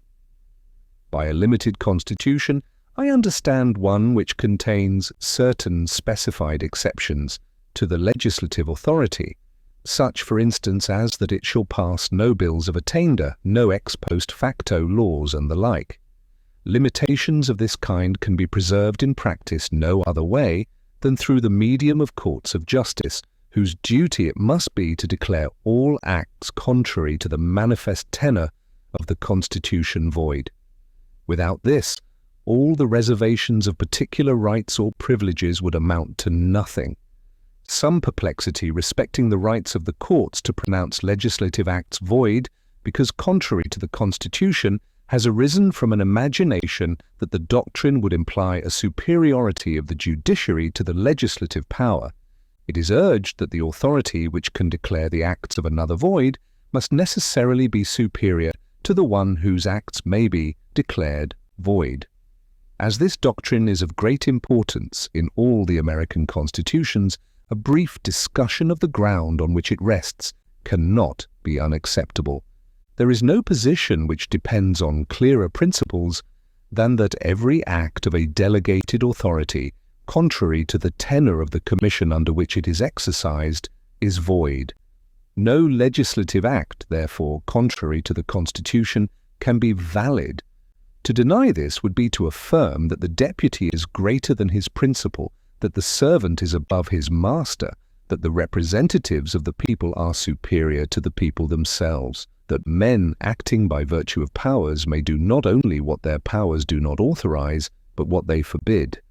If it be said that the legislative body are themselves the constitutional judges of their own powers, and that the construction they put upon them is conclusive upon the other departments, it may be answered that this cannot be the natural presumption where it is not to be collected from any particular provisions in the Constitution. It is not otherwise to be supposed that the Constitution could intend to enable the representatives of the people to substitute their will to that of their constituents. It is far more rational to suppose that the courts were designed to be an intermediate body between the people and the legislature, in order, among other things, to keep the latter within the limits assigned to their authority. The interpretation of the laws is the proper and peculiar province of the courts. A constitution is, in fact, and must be regarded by the judges, as a fundamental law. It therefore belongs to them to ascertain its meaning, as well as the meaning of any particular act proceeding from the legislative body. If there should happen to be an irreconcilable variance between the two, that which has the superior obligation and validity ought, of course, to be preferred. Or, in other words, the Constitution ought to be preferred to the statute, the intention of the people to the intention of their agents. Nor does this conclusion by any means suppose a superiority of the judicial to the legislative power. It only supposes that the power of the people is superior to both, and that where the will of the legislature, declared in its statutes, stands in opposition to that of the people, declared in the Constitution, the judges ought to be governed by the latter rather than the former. They ought to regulate their decisions by the fundamental laws rather than by those which are not fundamental. This exercise of judicial discretion in determining between two contradictory laws is exemplified in a familiar instance. It not uncommonly happens that there are two statutes existing at one time, clashing in whole or in part with each other, and neither of them containing any repealing clause or expression. In such a case, it is the province of the courts to liquidate and fix their meaning and operation. So far as they can, by any fair construction, be reconciled to each other, reason and law conspire to dictate that this should be done. Where this is impracticable, it becomes a matter of necessity to give effect to one in exclusion of the other. The rule which has obtained in the courts for determining their relative validity is that the last in order of time shall be preferred to the first. But this is a mere rule of construction, not derived from any positive law, but from the nature and reason of the thing. It is a rule not enjoined upon the courts by legislative provision, but adopted by themselves as consonant to truth and propriety for the direction of their conduct as interpreters of the law. They thought it reasonable that between the interfering acts of an equal authority, that which was the last indication of its will should have the preference. But in regard to the interfering acts of a superior and subordinate authority, of an original and derivative power, the nature and reason of the thing indicate the converse of that rule as proper to be followed. They teach us that the prior act of a superior ought to be preferred to the subsequent act of an inferior and subordinate authority, and that accordingly, whenever a particular statute contravenes the Constitution, it will be the duty of the judicial tribunals to adhere to the latter and disregard the former. It can be of no weight to say that the courts, on the pretence of a repugnancy, may substitute their own pleasure to the constitutional intentions of the legislature. This might as well happen in the case of two contradictory statutes. Or, it might as well happen in every adjudication upon any single statute. The courts must declare the sense of the law, and if they should be disposed to exercise will instead of judgment, the consequence would equally be the substitution of their pleasure to that of the legislative body. The observation, if it prove anything, would prove that there ought to be no judges distinct from that body.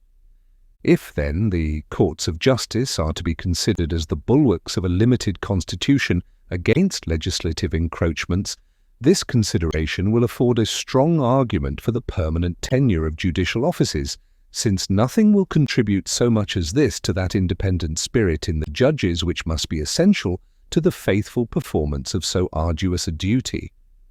This independence of the judges is equally requisite to guard the constitution and the rights of individuals from the effects of those ill humours which the arts of designing men, or the influence of particular conjunctures, sometimes disseminate among the people themselves, and which, though they speedily give place to better information and more deliberate reflection, have a tendency, in the meantime, to occasion dangerous innovations in the government and serious oppressions of the minor party in the community. Though I trust the friends of the proposed constitution will never concur with its enemies, 3. In questioning that fundamental principle of republican government, which admits the right of the people to alter or abolish the established constitution whenever they find it inconsistent with their happiness, yet it is not to be inferred from this principle that the representatives of the people, whenever a momentary inclination happens to lay hold of a majority of their constituents, incompatible with the provisions in the existing constitution, would, on that account, be justifiable in a violation of those provisions, or that the courts would be under a greater obligation to connive at infractions in this shape than when they had proceeded wholly from the cabals of the representative body. Until the people have, by some solemn and authoritative act, annulled or changed the established form, it is binding upon themselves collectively as well as individually, and no presumption or even knowledge of their sentiments can warrant their representatives in a departure from it prior to such an act. But it is easy to see that it would require an uncommon portion of fortitude in the judges to do their duty as faithful guardians of the Constitution where legislative invasions of it had been instigated by the major voice of the community. But it is not with a view to infractions of the Constitution only that the independence of the judges may be an essential safeguard against the effects of occasional ill humours in the society.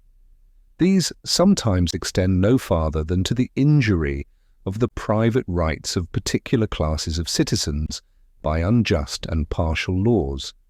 Here also the firmness of the judicial magistracy is of vast importance in mitigating the severity and confining the operation of such laws.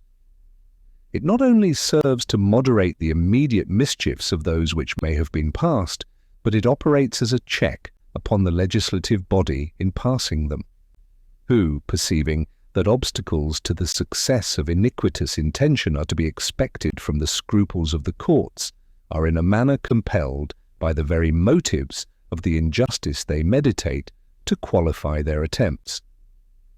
This is a circumstance calculated to have more influence upon the character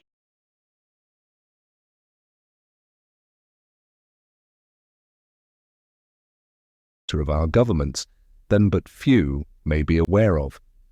The benefits of the integrity and moderation of the judiciary have already been felt in more states than one, and though they may have displeased those whose sinister expectations they may have disappointed, they must have commanded the esteem and applause of all the virtuous and disinterested. Considerate men of every description ought to prize whatever will tend to beget or fortify that temper in the courts, as no man can be sure that he may not be tomorrow the victim of a spirit of injustice by which he may be a gainer today. And every man must now feel that the inevitable tendency of such a spirit is to sap the foundations of public and private confidence, and to introduce in its stead universal distrust and distress. that inflexible and uniform adherence to the rights of the Constitution and of individuals which we perceive to be indispensable in the courts of justice can certainly not be expected from judges who hold their offices by a temporary commission. Periodical appointments, however regulated or by whomsoever made, would, in some way or other, be fatal to their necessary independence.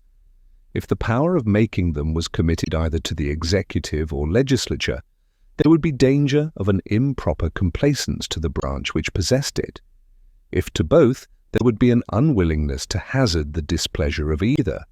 If to the people, or to persons chosen by them for the special purpose, there would be too great a disposition to consult popularity, to justify a reliance that nothing would be consulted but the Constitution and the laws. There is yet a further and a weightier reason for the permanency of the judicial offices, which is deducible from the nature of the qualifications they require.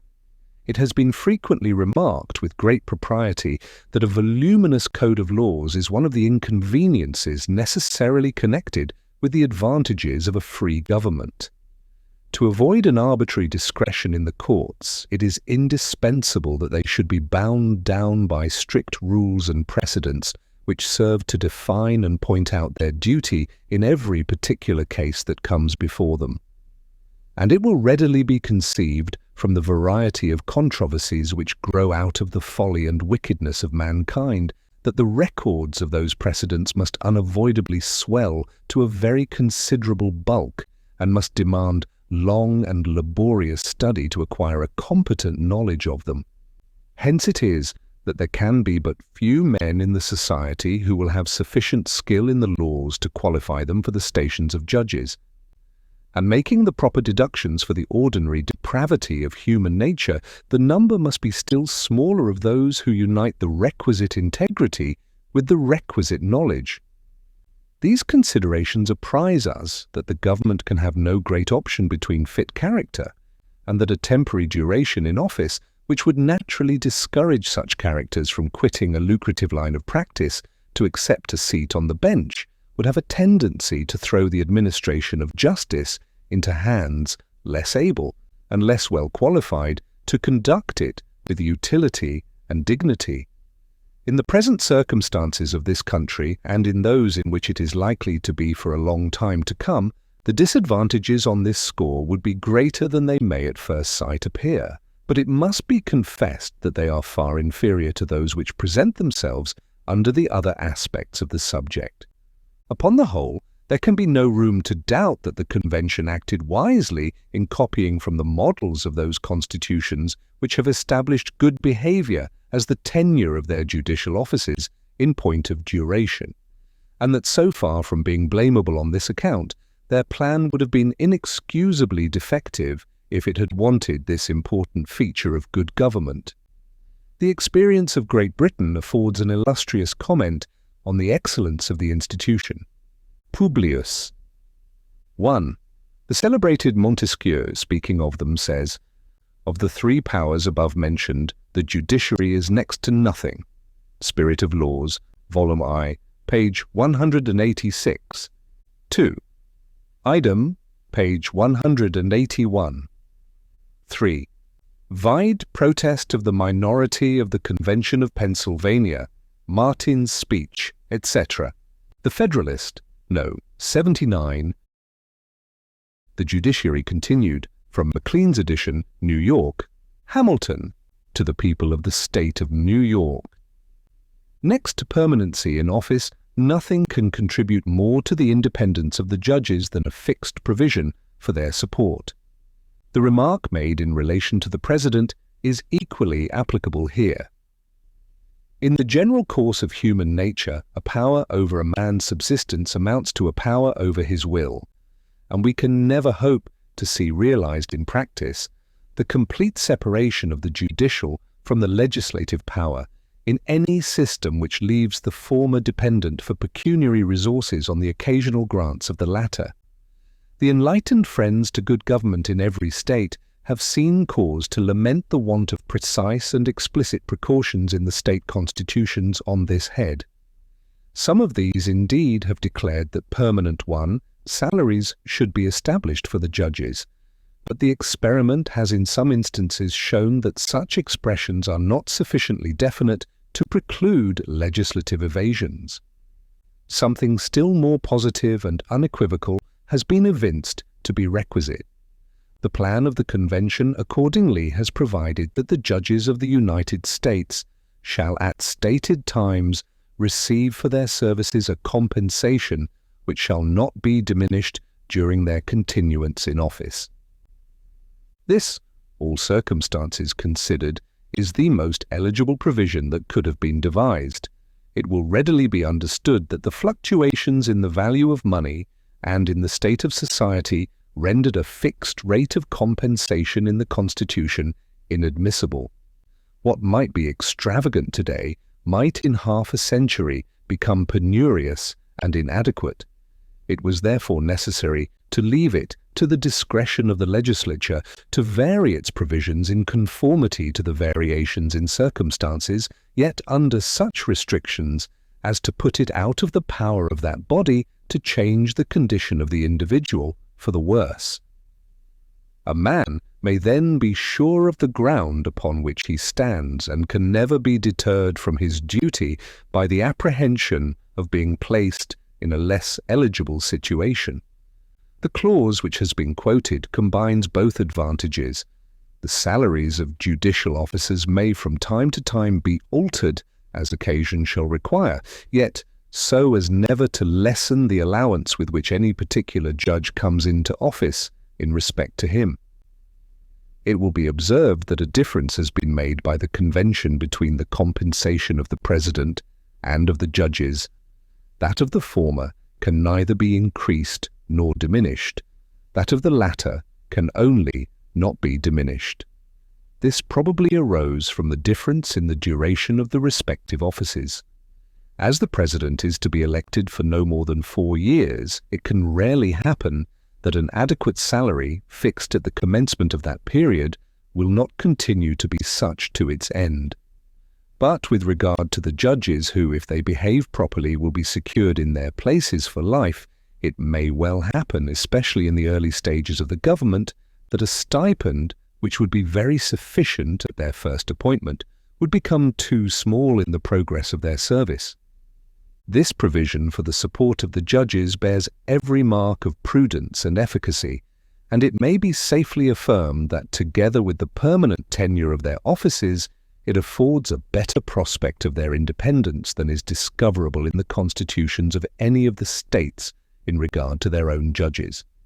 The precautions for their responsibility are comprised in the article respecting impeachments.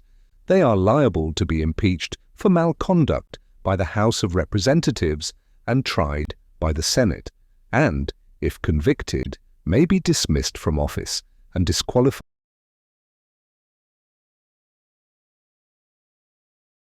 for holding any other.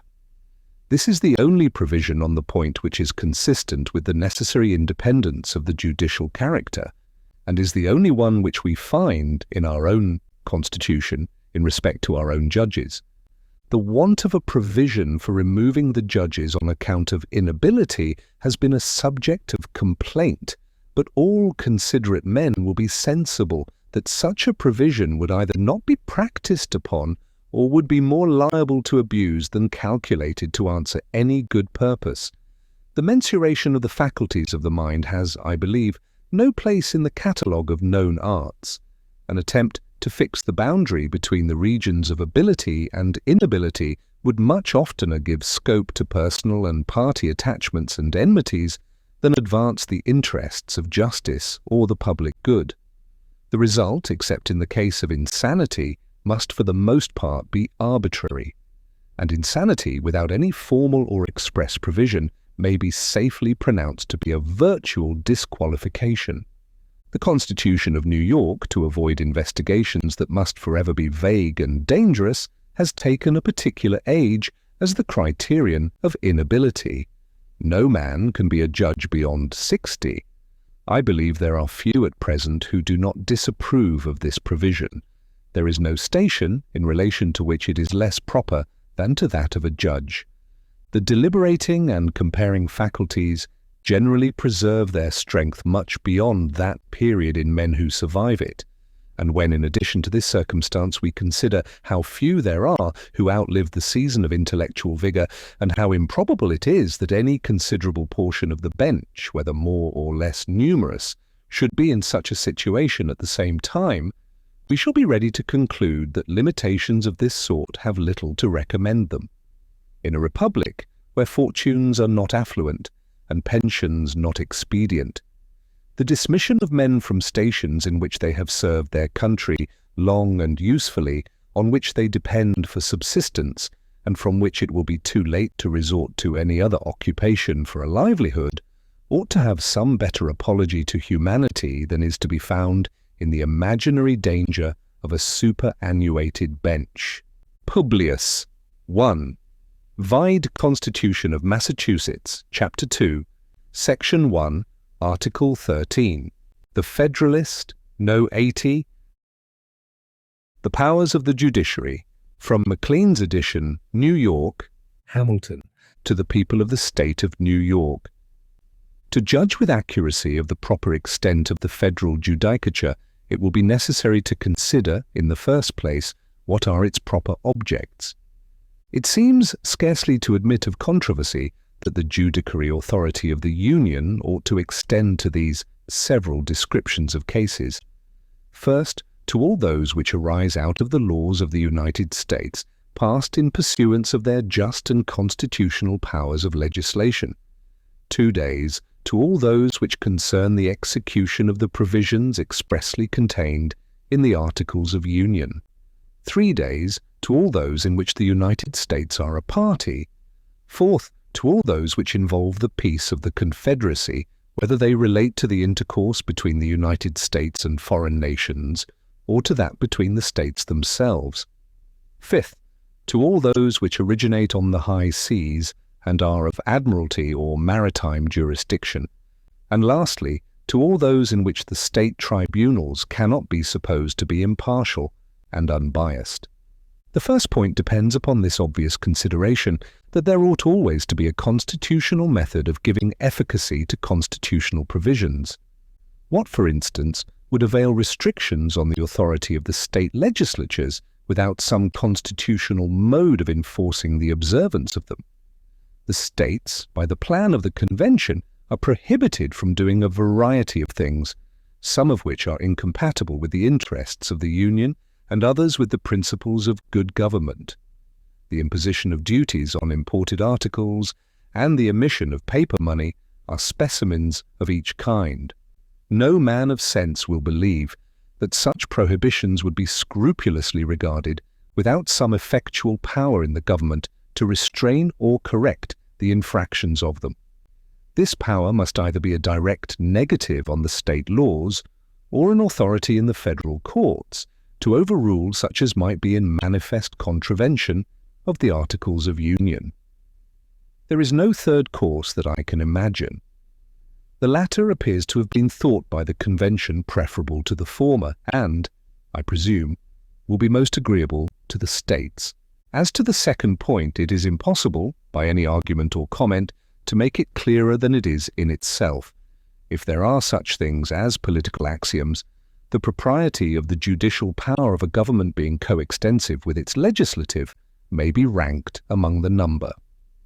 The mere necessity of uniformity in the interpretation of the national laws decides the question.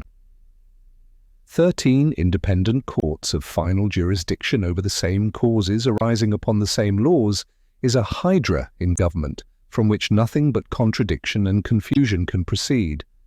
Still less need be said in regard to the third point. Controversies between the nation and its members or citizens can only be properly referred to the national tribunals. Any other plan would be contrary to reason, to precedent, and to decorum. The fourth point rests on this plain proposition that the peace of the whole ought not to be left at the disposal of a part. The Union will undoubtedly be answerable to foreign powers for the conduct of its members, and the responsibility for an injury ought ever to be accompanied with the faculty of preventing it. as the denial or perversion of justice by the sentences of courts, as well as in any other manner, is with reason classed among the just causes of war. It will follow that the federal judiciary ought to have cognizance of all causes in which the citizens of other countries are concerned. This is not less essential to the preservation of the public faith than to the security of the public tranquillity. A distinction may perhaps be imagined between cases arising upon treaties and the laws of nations, and those which may stand merely on the footing of the municipal law. The former kind may be supposed proper for the federal jurisdiction, the latter for that of the states. But it is at least problematical whether an unjust sentence against a foreigner, where the subject of controversy was wholly relative to the lex loci, would not, if unredressed, be an aggression upon his sovereign, as well as one which violated the stipulations of a treaty or the general law of nations. And a still greater objection to the distinction would result from the immense difficulty, if not impossibility, of a practical discrimination between the cases of one complexion and those of the other. So great a proportion of the cases in which foreigners are parties involve national questions that it is by far most safe and most expedient to refer all those in which they are concerned to the national tribunals. The power of determining causes between two states, between one state and the citizens of another, and between the citizens of different states, is perhaps not less essential to the peace of the Union than that which has been just examined. History gives us a horrid picture of the dissensions and private wars which distracted and desolated Germany prior to the institution of the imperial chamber by Maximilian towards the close of the 15th century, and informs us at the same time of the vast influence of that institution in appeasing the disorders and establishing the tranquillity of the empire. This was a court invested with authority to decide finally all differences among the members of the Germanic body. A method of terminating territorial disputes between the states under the authority of the federal head was not unattended to, even in the imperfect system by which they have been hitherto held together. But there are many other sources besides interfering claims of boundary from which bickerings and animosities may spring up among the members of the Union. To some of these we have been witnesses in the course of our past experience. It will readily be conjectured that I allude to the fraudulent laws which have been passed in too many of the states. And though the proposed constitution establishes particular guards against the repetition of those instances which have heretofore made their appearance, yet it is warrantable to apprehend that the spirit which produced them will assume new shapes that could not be foreseen nor specifically provided against. Whatever practices may have a tendency to disturb the harmony between the states are proper objects of federal superintendence and control. It may be esteemed the basis of the Union that the citizens of each state shall be entitled to all the privileges and immunities of citizens of the several states. And if it be a just principle that every government ought to possess the means of executing its own provisions by its own authority, it will follow that in order to the inviolable maintenance of that equality of privileges and immunities to which the citizens of the Union will be entitled, the national judiciary ought to preside in all cases in which one state or its citizens are opposed to another state or its citizens. To secure the full effect of so fundamental a provision against all evasion and subterfuge, it is necessary that its construction should be committed to that tribunal which, having no local attachments, will be likely to be impartial between the different states and their citizens, and which, owing its official existence to the Union, will never be likely to feel any bias inauspicious to the principles on which it is founded. The fifth point will demand little animadversion. The most bigoted idolizers of state authority have not thus far shown a disposition to deny the national judiciary the cognizances of maritime causes. These so generally depend on the laws of nations, and so commonly affect the rights of foreigners, that they fall within the considerations which are relative to the public peace. The most important part of them are, by the present Confederation, submitted to federal jurisdiction. The reasonableness of the agency of the national courts in cases in which the state tribunals cannot be supposed to be impartial speaks for itself. No man ought certainly to be a judge in his own cause or in any cause in respect to which he has the least interest or bias. This principle has no inconsiderable weight in designating the federal courts as the proper tribunals for the determination of controversies between different states and their citizens, and it ought to have the same operation in regard to some cases between citizens of the same state. Claims to land under grants of different states, founded upon adverse pretensions of boundary, are of this description. The courts of neither of the granting states could be expected to be unbiased. The laws may have even prejudged the question and tied the courts down to decisions in favor of the grants of the state to which they belonged. And even where this had not been done, it would be natural that the judges, as men, should feel a strong predilection to the claims of their own government. Having thus laid down and discussed the principles which ought to regulate the constitution of the federal judiciary, we will proceed to test by these principles the particular powers of which, according to the plan of the Convention, it is to be composed. It is to comprehend all cases in law and equity arising under the Constitution, the laws of the United States, and treaties made, or which shall be made, under their authority, to all cases affecting ambassadors, other public ministers, and consuls, to all cases of admiralty and maritime jurisdiction, to controversies to which the United States shall be a party, to controversies between two or more states, between a state and citizens of another state, between citizens of different states, between citizens of the same state, claiming lands and grants of different states, and between a state or the citizens thereof and foreign states, citizens and subjects. This constitutes the entire mass of the judicial authority of the Union. Let us now review it in detail. It is, then, to extend, first, to all cases in law and equity arising under the Constitution and the laws of the United States. This corresponds with the two first classes of causes, which have been enumerated as proper for the jurisdiction of the United States. It has been asked what is meant by cases arising under the Constitution in contradiction from those arising under the laws of the United States.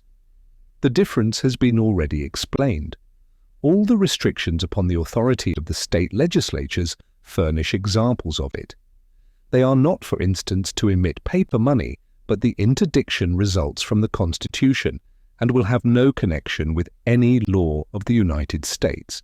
Should paper money, notwithstanding, be emitted, the controversies concerning it would be cases arising under the Constitution and not the laws of the United States, in the ordinary signification of the terms.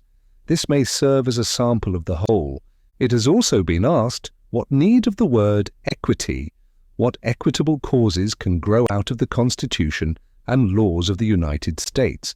There is hardly a subject of litigation between individuals which may not involve those ingredients of fraud, accident, trust, or hardship, which would render the matter an object of equitable rather than of legal jurisdiction, as the distinction is known and established in several of the states.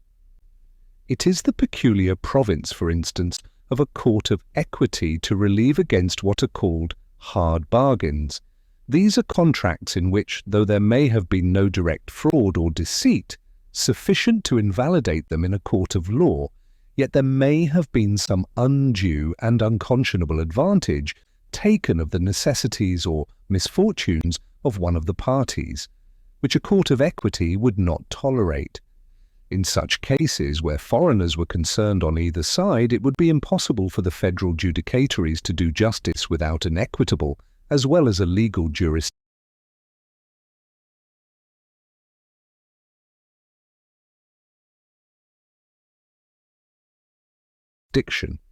Agreements to convey lands claimed under the grants of different states may afford another example of the necessity of an equitable jurisdiction in the federal courts. This reasoning may not be so palpable in those states where the formal and technical distinction between law and equity is not maintained, as in this state, where it is exemplified by every day's practice. The judiciary authority of the Union is to extend, second, to treaties made or which shall be made under the authority of the United States, and to all cases affecting ambassadors, other public ministers, and consuls.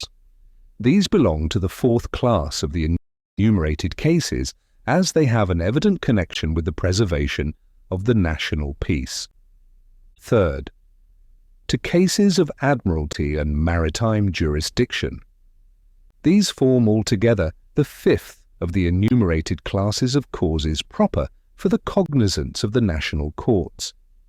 Fourth, to controversies to which the United States shall be a party.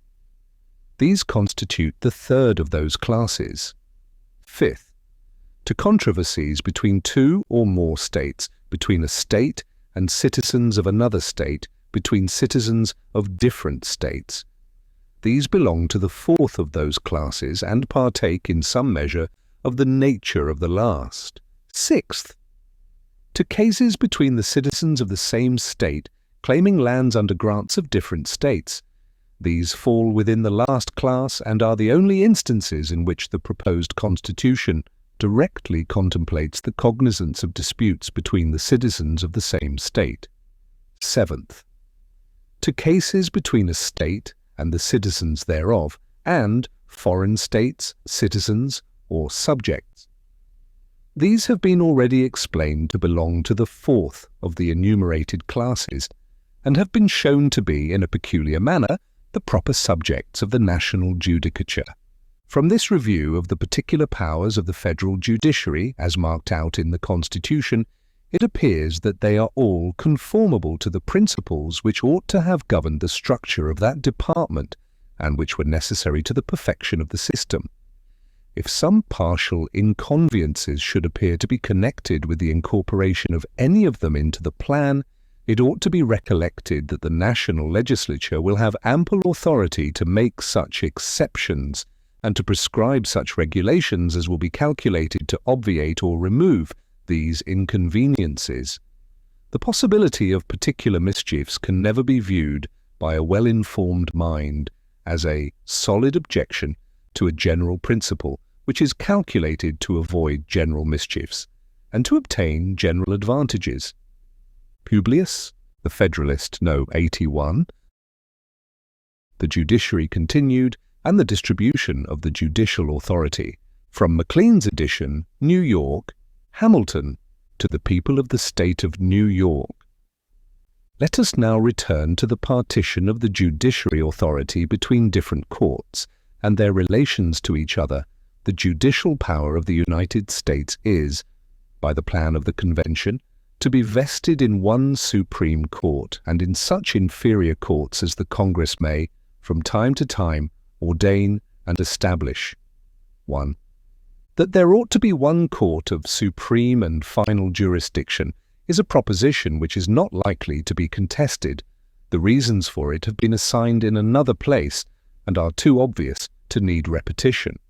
The only question that seems to have been raised concerning it is whether it ought to be a distinct body or a branch of the legislature. The same contradiction is observable in regard to this matter, which has been remarked in several other cases. The very men who object to the Senate as a court of impeachments on the ground of an improper intermixture of powers advocate, by implication at least, the propriety of vesting the ultimate decision of all causes in the whole or in a part of the legislative body. The arguments, or rather suggestions, upon which this charge is founded are to this effect. The authority of the proposed Supreme Court of the United States, which is to be a separate and independent body, will be superior to that of the legislature. The power of construing the laws according to the spirit of the Constitution will enable that court to mold them into whatever shape it may think proper, especially as its decisions will not be in any manner subject to the revision or correction of the legislative body. This is as unprecedented as it is dangerous.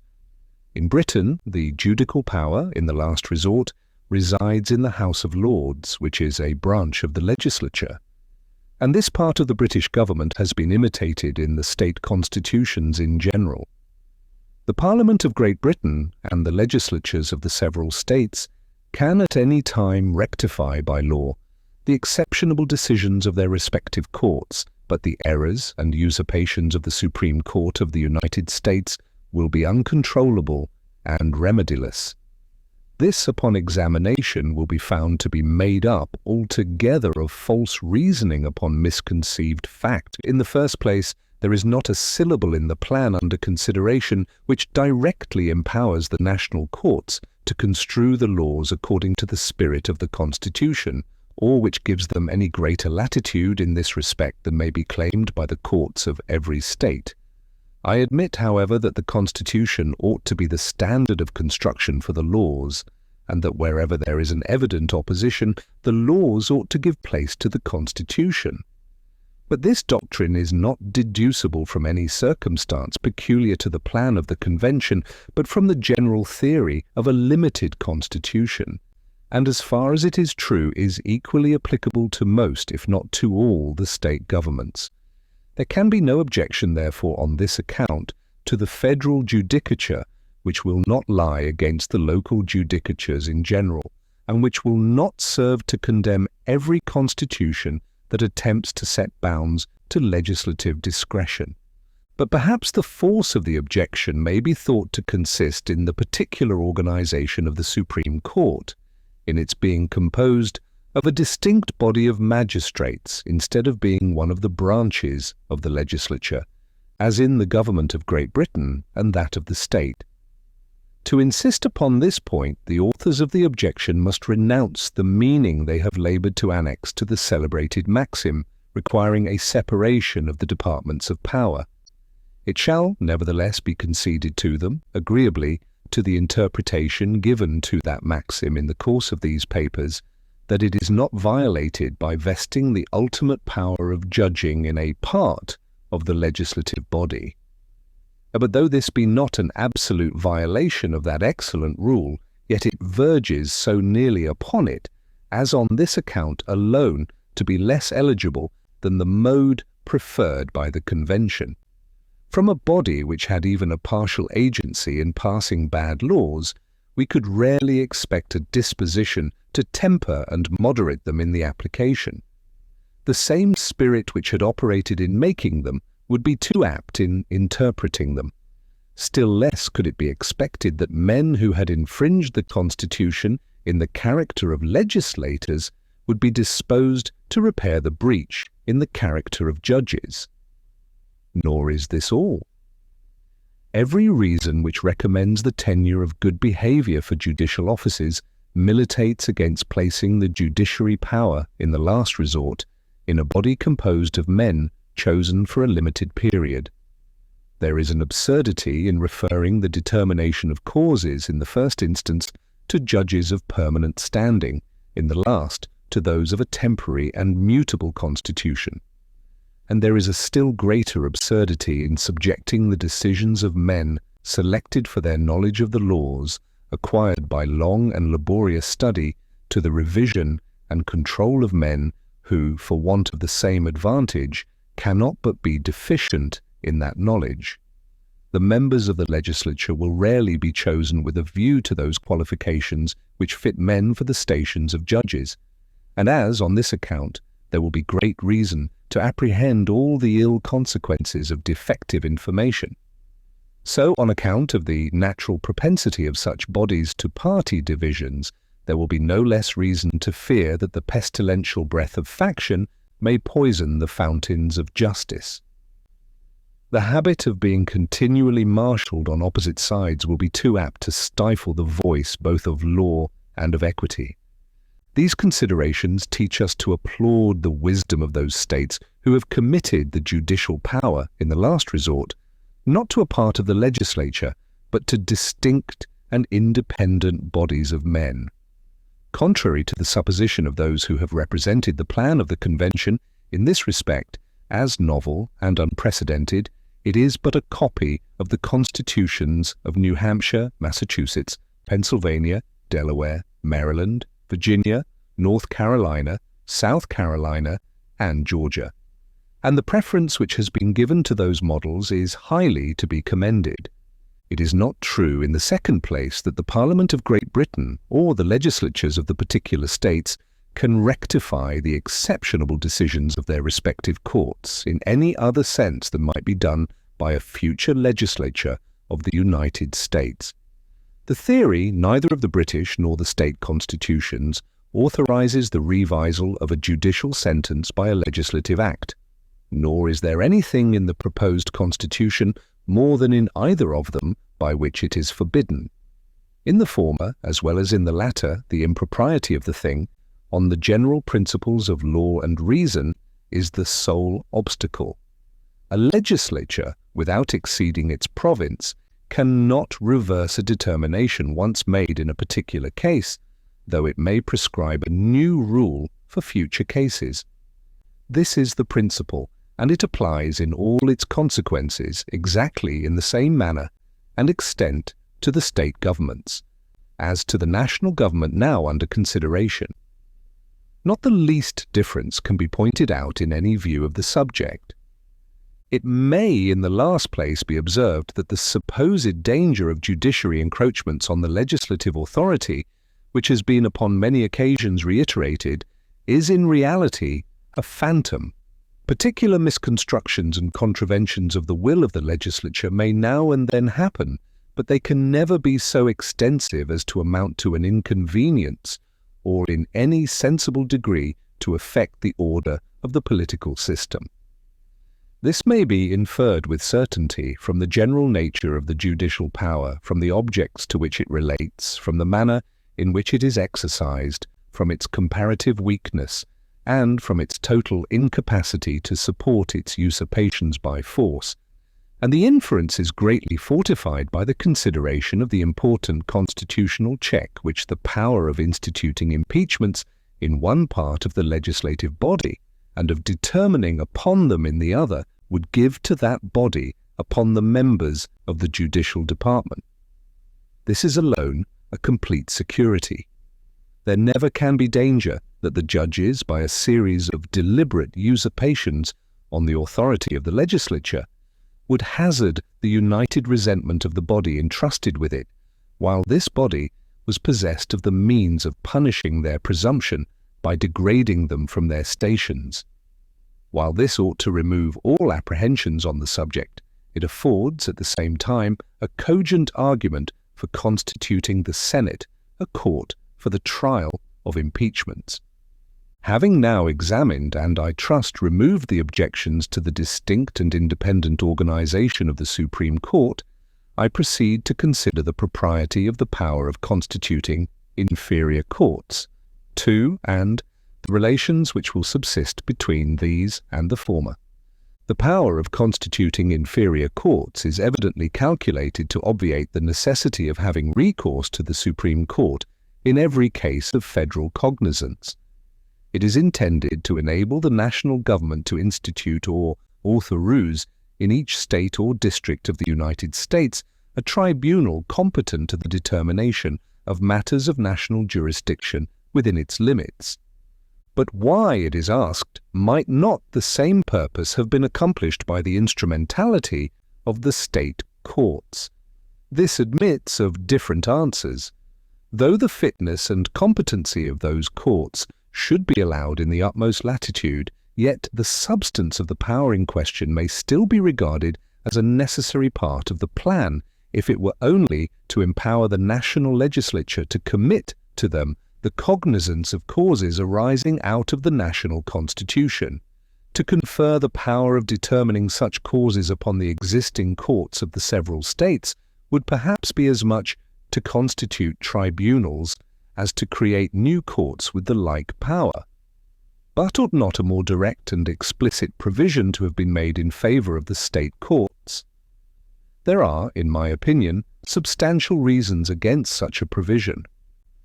The most discerning cannot foresee how far the prevalency of a local spirit may be found to disqualify the local tribunals for the jurisdiction of national causes, whilst every man may discover that courts constituted like those of some of the states would be improper channels of the judicial authority of the Union. State judges holding their offices during pleasure, or from year to year, will be too little independent to be relied upon for an inflexible execution of the national laws. And if there was a necessity for confiding the original cognizance of causes arising under those laws to them, there would be a correspondent necessity for leaving the door of appeal as wide as possible, in proportion to the grounds of confidence in or distrust of the subordinate tribunals ought to be the facility or difficulty of appeals. And well satisfied as I am of the propriety of the appellate jurisdiction in the several classes of causes to which it is extended by the plan of the Convention, I should consider every thing calculated to give in practice an unrestrained course to appeals as a source of public and private inconvenience. I am not sure but that it will be found highly expedient and useful to divide the United States into 4 or 5 or half a dozen districts, and to institute a federal court in each district, in lieu of one in every state. The judges of these courts, with the aid of the state judges, may hold circuits for the trial of causes in the several parts of the respective districts. Justice through them may be administered with ease and dispatch, and appeals may be safely circumscribed within a narrow compass. This plan appears to me at present the most eligible of any that could be adopted, and in order to it, it is necessary that the power of constituting inferior courts should exist in the full extent in which it is to be found in the proposed Constitution. These reasons seem sufficient to satisfy a candid mind that the want of such a power would have been a great defect in the plan. Let us now examine in what manner the judicial authority is to be distributed between the supreme and the inferior courts of the Union. The Supreme Court is to be invested with original jurisdiction only in cases affecting ambassadors, other public ministers and consuls, and those in which a state shall be a party. Public ministers of every class are the immediate representatives of their sovereigns. All questions in which they are concerned are so directly connected with the public peace that, as well for the preservation of this as out of respect to the sovereignties they represent, it is both expedient and proper that such questions should be submitted in the first instance to the highest judicatory of the nation. Though consuls have not in strictness a diplomatic character, yet, as they are the public agents of the nations to which they belong, the same observation is in a great measure applicable to them. In cases in which a state might happen to be a party, it would ill suit its dignity to be turned over to an inferior tribunal. Though it may rather be a digression from the immediate subject of this paper, I shall take occasion to mention here a supposition which has excited some alarm upon very mistaken grounds. It has been suggested that an assignment of the public securities of one state to the citizens of another would enable them to prosecute that state in the federal courts for the amount of those securities, a suggestion which the following considerations proved to be without foundation. It is inherent in the nature of sovereignty not to be amenable to the suit of an individual without its consent. This is the general sense and the general practice of mankind, and the exemption, as one of the attributes of sovereignty, is now enjoyed by the government of every state in the Union. Unless, therefore, there is a surrender of this immunity in the plan of the Convention, it will remain with the states, and the danger intimated must be merely ideal. The circumstances which are necessary to produce an alienation of state sovereignty were discussed in considering the article of taxation, and need not be repeated here. A recurrence to the principles there established will satisfy us that there is no colour to pretend that the state governments would, by the adoption of that plan, be divested of the privilege of paying their own debts in their own way, free from every constraint but that which flows from the obligations of good faith. The contracts between a nation and individuals are only binding on the conscience of the sovereign and have no pretensions to a compulsive force. They confer no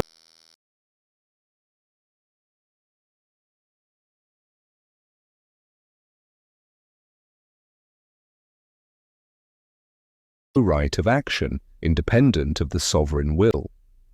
To what purpose would it be to authorize suits against states for the debts they owe? How could recoveries be enforced? It is evident it could not be done without waging war against the contracting state and to ascribe to the federal courts, by mere implication and in destruction of a pre-existing right of the state governments, a power which would involve such a consequence would be altogether forced and unwarrantable. Let us resume the train of our observations. We have seen that the original jurisdiction of the Supreme Court would be confined to two classes of causes, and those of a nature rarely to occur. In all other cases of federal cognizance, the original jurisdiction would appertain to the inferior tribunals, and the Supreme Court would have nothing more than an appellate jurisdiction, with such exceptions and under such regulations as the Congress shall make. The propriety of this appellate jurisdiction has been scarcely called in question in regard to matters of law, but the clamours have been loud against it as applied to matters of fact. Some well-intentioned men in this state, deriving their notions from the language and forms which obtain in our courts, have been induced to consider it as an implied supersedure of the trial by jury in favour of the civil law mode of trial which prevails in our courts of admiralty, probate and chancery. A technical sense has been affixed to the term appellate, which, in our law parlance, is commonly used in reference to appeals in the course of the civil law. But if I am not misinformed, the same meaning would not be given to it in any part of New England. There, an appeal from one jury to another is familiar both in language and practice, and is even a matter of course until there have been two verdicts on one side. The word appellate, therefore, will not be understood in the same sense in New England as in New York, which shows the impropriety of a technical interpretation derived from the jurisprudence of any particular state. The expression taken in the abstract denotes nothing more than the power of one tribunal to review the proceedings of another, either as to the law or fact, or both. The mode of doing it may depend on ancient custom or legislative provision. In a new government it must depend on the latter, and may be with or without the aid of a jury, as may be judged advisable. If, therefore, the re-examination of a fact once determined by a jury should in any case be admitted under the proposed constitution, it may be so regulated as to be done by a second jury, either by remanding the cause to the court below for a second trial of the fact, or by directing an issue immediately out of the Supreme Court. But it does not follow that the re-examination of a fact once ascertained by a jury will be permitted in the Supreme Court. Why may not it be said with the strictest propriety, when a writ of error is brought from an inferior to a superior court of law in this state, that the latter has jurisdiction of the fact as well as the law? It is true it cannot institute a new inquiry concerning the fact, but it takes cognizance of it as it appears upon the record and pronounces the law arising upon it. 3. This is jurisdiction of both fact and law, nor is it even possible to separate them. Though the common law courts of this state ascertain disputed facts by a jury, yet they unquestionably have jurisdiction of both fact and law, and accordingly when the former is agreed in the pleadings, they have no recourse to a jury, but proceed at once to judgment. I contend, therefore, on this ground, that the expressions appellate jurisdiction, both as to law and fact, do not necessarily imply a re-examination in the Supreme Court of facts decided by juries in the inferior courts. The following train of ideas may well be imagined to have influenced the Convention in relation to this particular provision. The appellate jurisdiction of the Supreme Court, it may have been argued, will extend to causes determinable in different modes, some in the course of the common law, others in the course of the civil law. In the former, the revision of the law only will be, generally speaking, the proper province of the Supreme Court.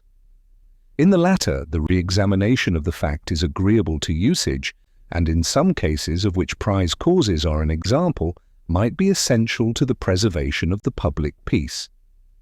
It is therefore necessary that the appellate jurisdiction should, in certain cases, extend in the broadest sense to matters of fact. It will not answer to make an express exception of cases which shall have been originally tried by a jury, because in the courts of some of the states all causes are tried in this mode. 4. And such an exception would preclude the revision of matters of fact, as well where it might be proper as where it might be improper. To avoid all inconveniencies, it will be safest to declare generally that the Supreme Court shall possess appellate jurisdiction both as to law and fact, and that this jurisdiction shall be subject to such exceptions and regulations as the national legislature may prescribe. This will enable the government to modify it in such a manner as will best answer the ends of public justice and security. This view of the matter, at any rate, puts it out of all doubt that the supposed abolition of the trial by jury by the operation of this provision is fallacious and untrue. The legislature of the United States would certainly have full power to provide that in appeals to the Supreme Court there should be no re-examination of facts where they had been tried in the original causes by juries. This would certainly be an authorized exception, but if, for the reason already intimated, it should be thought too extensive, it might be qualified with a limitation to such causes only as are determinable at common law in that mode of trial. The amount of the observations hitherto made on the authority of the judicial department is this: that it has been carefully restricted to those causes which are manifestly proper for the cognizance of the national judicature, that in the partition of this authority a very small portion of original jurisdiction has been preserved to the Supreme Court, and the rest consigned to the subordinate tribunals, that the Supreme Court will possess an appellate jurisdiction, both as to law and fact, in all the cases referred to them, both subject to any exceptions and regulations which may be thought advisable, that this appellate jurisdiction does in no case abolish the trial by jury, and that an ordinary degree of prudence and integrity in the national councils will ensure us solid advantages from the establishment of the proposed judiciary without exposing us to any of the inconveniences which have been predicted from that source. Publius, 1 Article 3, Esicist 1, 2. This power has been absurdly represented as intended to abolish all the county courts in the several states, which are commonly called inferior courts, but the expressions of the Constitution are to constitute tribunals inferior to the Supreme Court, and the evident design of the provision is to enable the institution of local courts subordinate to the Supreme, either in states or larger districts. It is ridiculous to imagine that county courts were in contemplation. 3. This word is composed of jus and dictio, juris dictio, or a speaking and pronouncing of the law. 4. I hold that the states will have concurrent jurisdiction with the subordinate federal judicatories, in many cases of federal cognizance, as will be explained in my next paper. The Federalist, No. 82. The Judiciary Continued, from Maclean's edition, New York, Hamilton, to the people of the state of New York, the erection of a new government, whatever care or wisdom may distinguish the work, cannot fail to originate questions of intricacy and nicety, and these may, in a particular manner, be expected to flow from the establishment of a constitution founded upon the total or partial incorporation of a number of distinct sovereignties. 'Tis time only that can mature and perfect so compound a system, can liquidate the meaning of all the parts and can adjust them to each other in a harmonious and consistent whole. Such questions, accordingly, have arisen upon the plan proposed by the Convention, and particularly concerning the Judiciary Department. The principal of these respect the situation of the state courts in regard to those causes which are to be submitted to federal jurisdiction. Is this to be exclusive, or are those courts to possess a concurrent jurisdiction? If the latter, in what relation will they stand to the national tribunals? These are inquiries which we meet with in the mouths of men of sense, and which are certainly entitled to attention. The principles established in a former paper, 1, teach us that the states will retain all PRE existing authorities which may not be exclusively delegated to the federal head, and that this exclusive delegation can only exist in one of 3 cases, where an exclusive authority is, in express terms, granted to the Union, or where a particular authority is granted to the Union, and the exercise of a like authority is prohibited to the states, or where an authority is granted to the Union with which a similar authority in the states would be utterly incompatible, though these principles may not apply with the same force to the judiciary as to the legislative power, yet I am inclined to think that they are, in the main, just with respect to the former as well as the latter. And under this impression I shall lay it down as a rule that the state courts will retain the jurisdiction they now have unless it appears to be taken away in one of the enumerated modes. The only thing in the proposed constitution which wears the appearance of confining the causes of federal cognizance to the federal courts is contained in this passage. The judicial power of the United States shall be vested in one Supreme Court, and in such inferior courts as the Congress shall from time to time ordain and establish.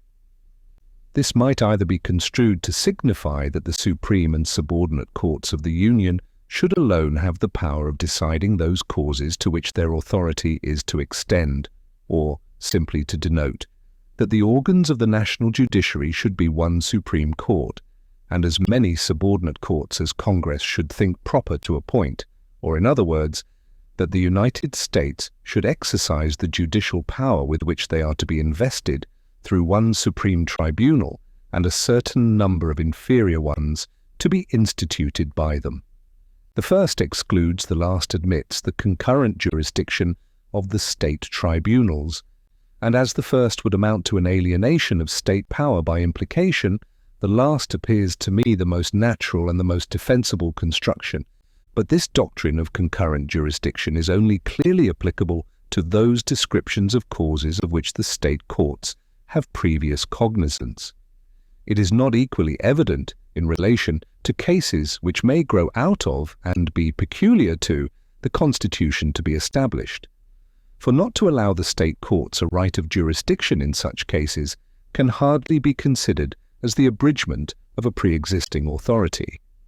I mean, not therefore to contend that the United States, in the course of legislation upon the objects entrusted to their direction, may not commit the decision of causes arising upon a particular regulation to the federal courts solely if such a measure should be deemed expedient, but I hold that the state courts will be divested of no part of their primitive jurisdiction further than may relate to an appeal, and I am even of opinion that in every case in which they were not expressly excluded by the future acts of the national legislature, they will of course take cognizance of the causes to which those acts may give birth.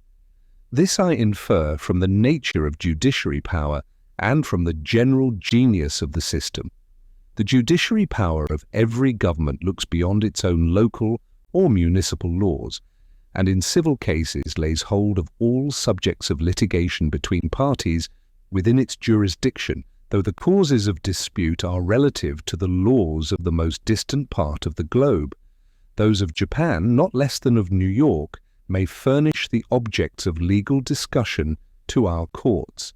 When, in addition to this, we consider the state governments and the national governments as they truly are, in the light of kindred systems, and as parts of one whole, the inference seems to be conclusive that the state courts would have a concurrent jurisdiction in all cases arising under the laws of the Union, where it was not expressly prohibited. Here another question occurs. What relation would subsist between the national and state courts in these instances of concurrent jurisdiction? I answer that an appeal would certainly lie from the latter to the Supreme Court of the United States. The Constitution in direct terms gives an appellate jurisdiction to the Supreme Court in all the enumerated cases of federal cognizance in which it is not to have an original one without a single expression to confine its operation to the inferior federal courts. The objects of appeal, not the tribunals from which it is to be made, are alone contemplated. From this circumstance, and from the reason of the thing, it ought to be construed to extend to the state tribunals. Either this must be the case, or the local courts must be excluded from a concurrent jurisdiction in matters of national concern, else the judiciary authority of the Union may be eluded at the pleasure of every plaintiff or prosecutor. Neither of these consequences ought, without evident necessity, to be involved. The latter would be entirely inadmissible, as it would defeat some of the most important and avowed purposes of the proposed government, and would essentially embarrass its measures. Nor do I perceive any foundation for such a supposition. Agreeably to the remark already made, the national and state systems are to be regarded as one whole. The courts of the latter will of course be natural auxiliaries to the execution of the laws of the Union, and an appeal from them will as naturally lie to that tribunal which is destined to unite and assimilate the principles of national justice and the rules of national decisions. The evident aim of the plan of the Convention is that all the causes of the specified classes shall, for weighty public reasons, receive their original or final determination in the courts of the Union. To confine, therefore, the general expressions giving appellate jurisdiction to the Supreme Court to appeals from the subordinate federal courts instead of allowing their extension to the state courts would be to abridge the latitude of the terms in subversion of the intent contrary to every sound rule of interpretation. But could an appeal be made to lie from the state courts to the subordinate federal judicatories? This is another of the questions which have been raised, and of greater difficulty than the former. The following considerations countenance the affirmative. The plan of the Convention, in the first place, authorizes the national legislature to constitute tribunals inferior to the Supreme Court. 2. It declares in the next place that the judicial power of the United States shall be vested in one Supreme Court, and in such inferior courts as Congress shall ordain and establish. And it then proceeds to enumerate the cases to which this judicial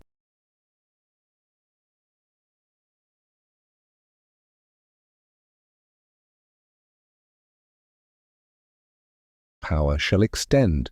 It afterwards divides the jurisdiction of the Supreme Court into original and appellate, but gives no definition of that of the subordinate courts. The only outlines described for them are that they shall be inferior to the Supreme Court, and that they shall not exceed the specified limits of the federal judiciary. Whether their authority shall be original or appellate, or both, is not declared. All this seems to be left to the discretion of the legislature. And this being the case, I perceive at present no impediment to the establishment of an appeal from the state courts to the subordinate national tribunals, and many advantages attending the power of doing it may be imagined. It would diminish the motives to the multiplication of federal courts, and would admit of arrangements calculated to contract the appellate jurisdiction of the Supreme Court. The state tribunals may then be left with a more entire charge of federal causes, and appeals, in most cases in which they may be deemed proper, instead of being carried to the Supreme Court, may be made to lie from the state courts to district courts of the Union. Publius 1, number 32. 2. Section 8, Article 1. The Federalist, No. 83. The judiciary continued in relation to trial by jury, from Maclean's edition, New York, Hamilton, to the people of the state of New York. The objection to the plan of the convention, which has met with most success in this state, and perhaps in several of the other states, is that relative to the want of a constitutional provision for the trial by jury in civil cases. The disingenuous form in which this objection is usually stated has been repeatedly adverted to and exposed, but continues to be pursued in all the conversations and writings of the opponents of the plan. The mere silence of the Constitution in regard to civil causes is represented as an abolition of the trial by jury, and the declamations to which it has afforded a pretext are artfully calculated to induce a persuasion that this pretended abolition is complete and universal, extending not only to every species of civil, but even to criminal causes. To argue with respect to the latter would, however, be as vain and fruitless as to attempt the serious proof of the existence of matter, or to demonstrate any of those propositions which by their own internal evidence force conviction, when expressed in language adapted to convey their meaning. With regard to civil causes, subtleties almost too contemptible for refutation have been employed to countenance the surmise that a thing which is only not provided for is entirely abolished. Every man of discernment must at once perceive the wide difference between silence and abolition. But as the inventors of this fallacy have attempted to support it by certain legal maxims of interpretation, which they have perverted from their true meaning, it may not be wholly useless to explore the ground they have taken. The maxims on which they rely are of this nature. A specification of particulars is an exclusion of generals, or the expression of one thing is the exclusion of another. Hence, say they, as the Constitution has established the trial by jury in criminal cases and is silent in respect to civil, this silence is an implied prohibition of trial by jury in regard to the latter. The rules of legal interpretation are rules of common sense, adopted by the courts in the construction of the laws. The true test, therefore, of a just application of them is its conformity to the source from which they are derived. This being the case, let me ask if it is consistent with common sense to suppose that a provision obliging the legislative power to commit the trial of criminal causes to juries is a privation of its right to authorize or permit that mode of trial in other cases. Is it natural to suppose that a command to do one thing is a prohibition to the doing of another, which there was a previous power to do and which is not incompatible with the thing commanded to be done? If such a supposition would be unnatural and unreasonable, it cannot be rational to maintain that an injunction of the trial by jury in certain cases is an interdiction of it in others. A power to constitute courts is a power to prescribe the mode of trial, and consequently, if nothing was said in the Constitution on the subject of juries, the legislature would be at liberty either to adopt that institution or to let it alone. This discretion in regard to criminal causes is abridged by the express injunction of trial by jury in all such cases, but it is, of course, left at large in relation to civil causes, there being a total silence on this head. The specification of an obligation to try all criminal causes in a particular mode excludes indeed the obligation or necessity of employing the same mode in civil causes, but does not abridge the power of the legislature to exercise that mode if it should be thought proper. The pretense, therefore, that the national legislature would not be at full liberty to submit all the civil causes of federal cognizance to the determination of juries is a pretense destitute of all just foundation. From these observations, this conclusion results that the trial by jury in civil cases would not be abolished, and that the use attempted to be made of the maxims which have been quoted is contrary to reason and common sense, and therefore not admissible. Even if these maxims had a precise technical sense corresponding with the idea of those who employ them upon the present occasion, which however is not the case, they would still be inapplicable to a constitution of government. In relation to such a subject, the natural and obvious sense of its provisions, apart from any technical rules, is the true criterion of construction. Having now seen that the maxims relied upon will not bear the use made of them, let us endeavour to ascertain their proper use and true meaning. This will be best done by examples. The plan of the Convention declares that the power of Congress, or, in other words, of the national legislature, shall extend to certain enumerated cases. This specification of particulars evidently excludes all pretension to a general legislative authority, because an affirmative grant of special powers would be absurd as well as useless if a general authority was intended. In like manner, the judicial authority of the federal judicatures is declared by the Constitution to comprehend certain cases particularly specified. The expression of those cases marks the precise limits beyond which the federal courts cannot extend their jurisdiction, because the objects of their cognizance being enumerated, the specification would be nugatory if it did not exclude all ideas of more extensive authority. These examples are sufficient to elucidate the maxims which have been mentioned, and to designate the manner in which they should be used. But that there may be no misapprehensions upon this subject, I shall add one case more to demonstrate the proper use of these maxims, and the abuse which has been made of them.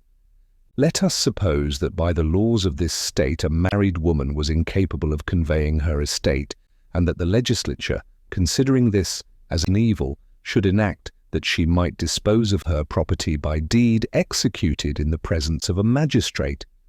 In such a case there can be no doubt but the specification would amount to an exclusion of any other mode of conveyance, because the woman having no previous power to alienate her property, the specification determines the particular mode which she is, for that purpose, to avail herself of. But let us further suppose that in a subsequent part of the same act it should be declared that no woman should dispose of any estate of a determinate value without the consent of 3 of her nearest relations, signified by their signing the deed. Could it be inferred from this regulation that a married woman might not procure the approbation of her relations to a deed for conveying property of inferior value? The position is too absurd to merit a refutation, and yet this is precisely the position which those must establish who contend that the trial by juries in civil cases is abolished because it is expressly provided for in cases of a criminal nature. From these observations it must appear unquestionably true that trial by jury is in no case abolished by the proposed Constitution, and it is equally true that in those controversies between individuals in which the great body of the people are likely to be interested, that institution will remain precisely in the same situation in which it is placed by the state constitutions, and will be in no degree altered or influenced by the adoption of the plan under consideration. The foundation of this assertion is that the national judiciary will have no cognizance of them, and of course they will remain determinable, as heretofore, by the state courts only, and in the manner which the state constitutions and laws prescribe.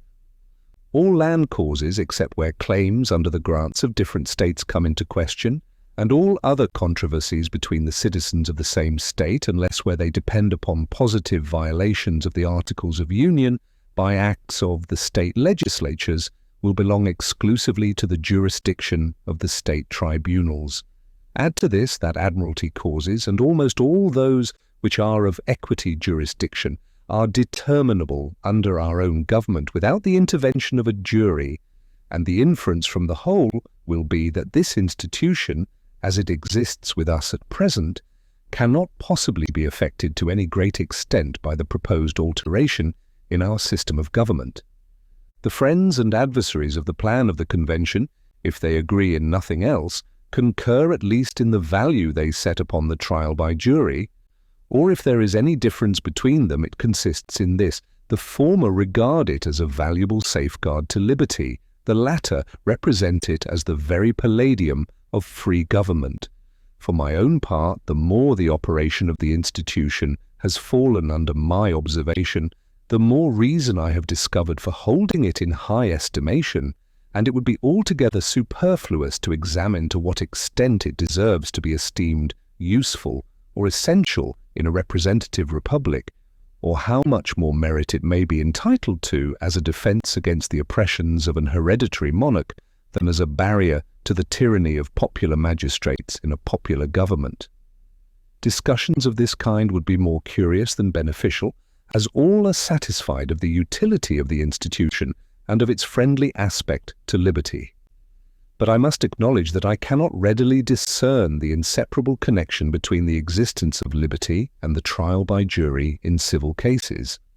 Arbitrary impeachments, arbitrary methods of prosecuting pretended offences, and arbitrary punishments upon arbitrary convictions have ever appeared to me to be the great engines of judicial despotism, and these have all relation to criminal proceedings.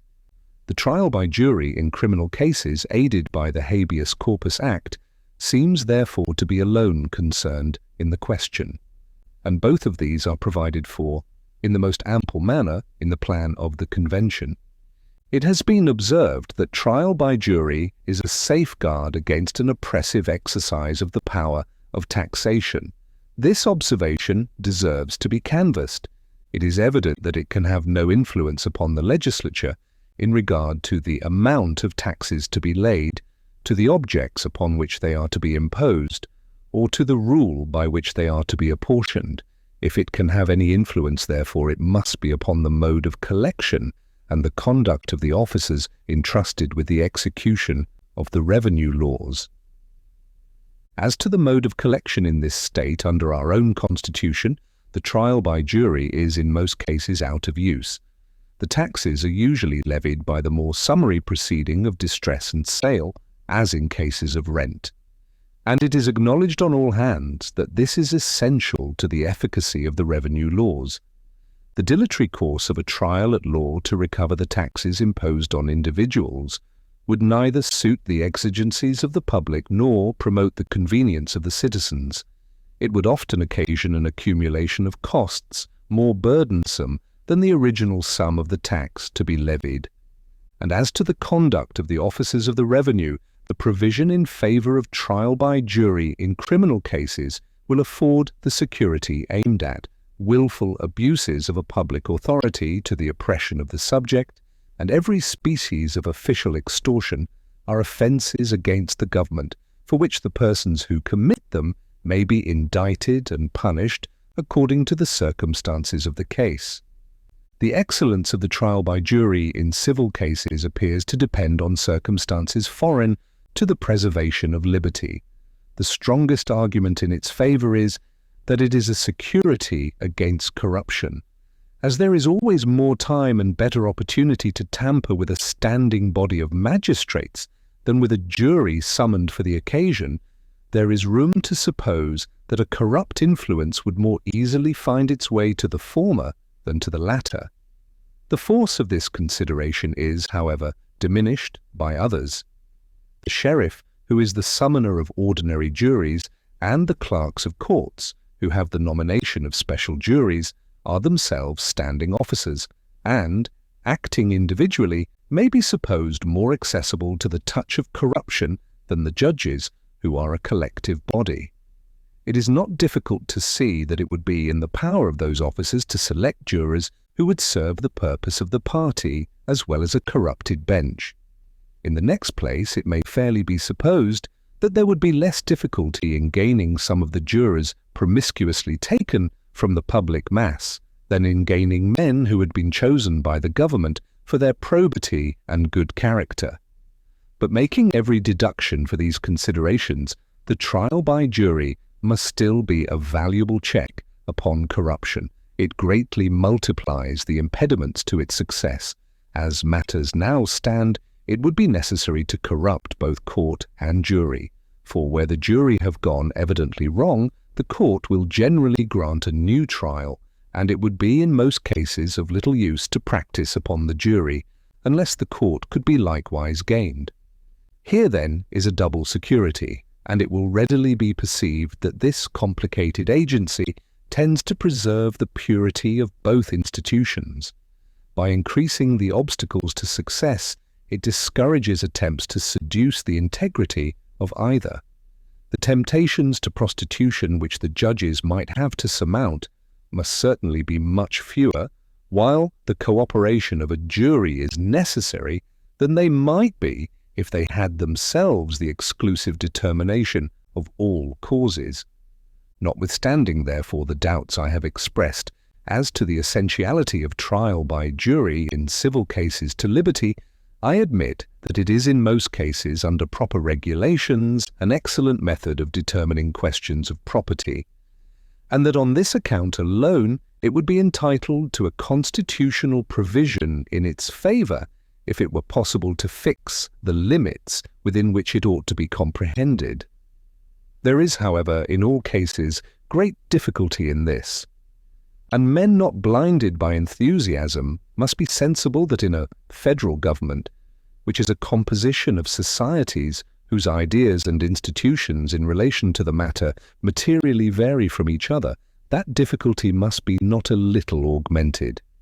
For my own part, at every new view I take of the subject, I become more convinced of the reality of the obstacles which, we are authoritatively informed, prevented the insertion of a provision on this head in the plan of the Convention. The great difference between the limits of the jury trial in different states is not generally understood, and as it must have considerable influence on the sentence we ought to pass upon the omission complained of in regard to this point, an explanation of it is necessary. In this state our judicial establishments resemble, more nearly than in any other, those of Great Britain. We have courts of common law, courts of probates, analogous in certain matters to the spiritual courts in England, a court of admiralty and a court of chancery. In the courts of common law only the trial by jury prevails, and this with some exceptions. In all the others a single judge presides and proceeds in general either according to the course of the canon or civil law without the aid of a jury. 1. In New Jersey there is a court of chancery which proceeds like ours, but neither courts of admiralty nor of probates, in the sense in which these last are established with us.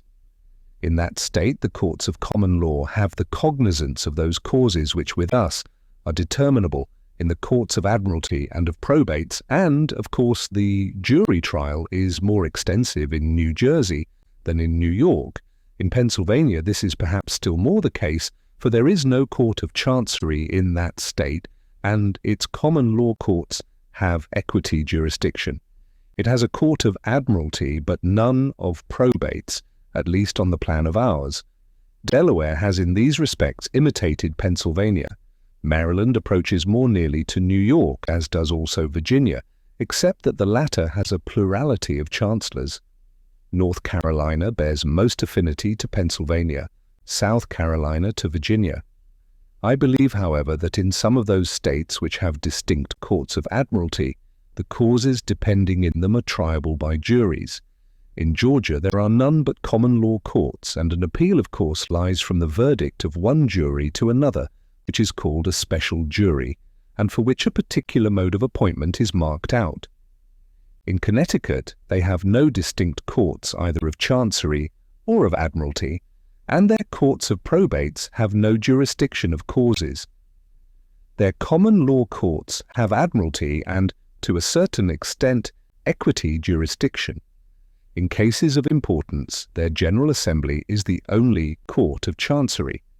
In Connecticut, therefore, the trial by jury extends in practice further than in any other state yet mentioned.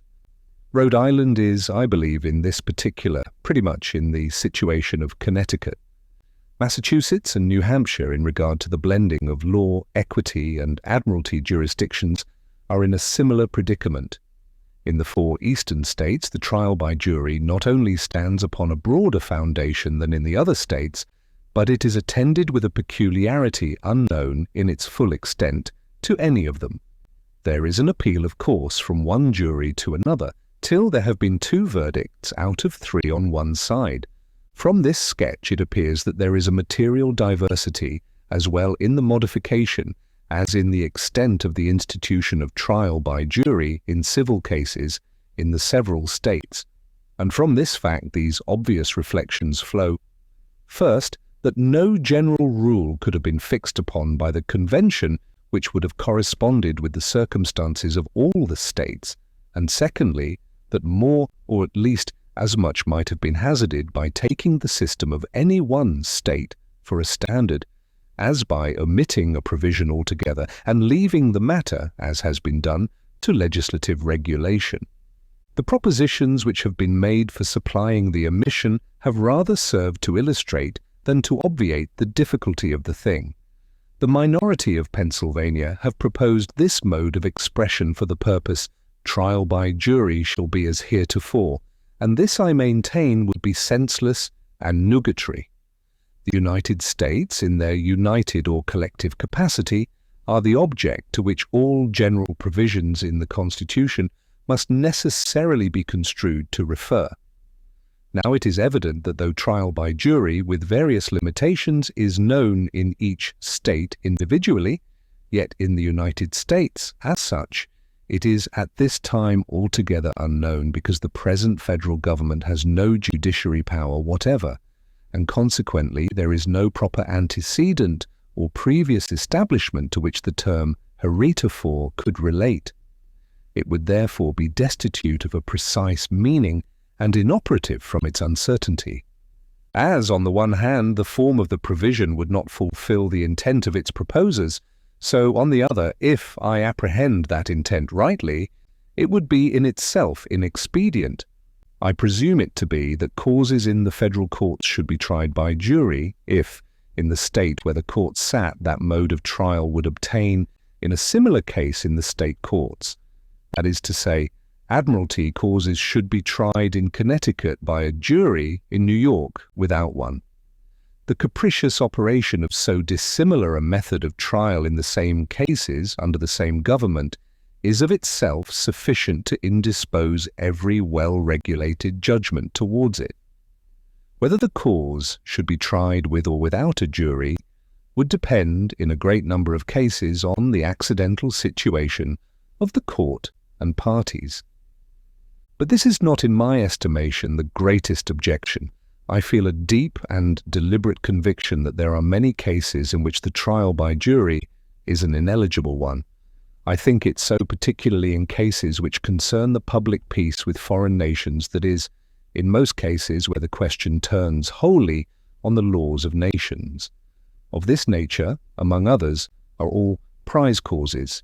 Juries cannot be supposed competent to investigations that require a thorough knowledge of the laws and usages of nations, and they will sometimes be under the influence of impressions which will not suffer them to pay sufficient regard to those considerations of public policy which ought to guide their inquiries. There would of course be always danger that the rights of other nations might be infringed by their decisions, so as to afford occasions of reprisal and war. Though the proper province of juries be to determine matters of fact, yet in most cases legal consequences are complicated with fact in such a manner as to render a separation impracticable. It will add great weight to this remark in relation to prize causes to mention that the method of determining them has been thought worthy of particular regulation in various treaties between different powers of Europe, and that, pursuant to such treaties, they are determinable in Great Britain in the last resort, before the King himself in his Privy Council, where the fact, as well as the law, undergoes a re-examination. This alone demonstrates the impolicy of inserting a fundamental provision in the Constitution which would make the state systems a standard for the national government in the article under consideration, and the danger of encumbering the government with any constitutional provisions the propriety of which is not indisputable.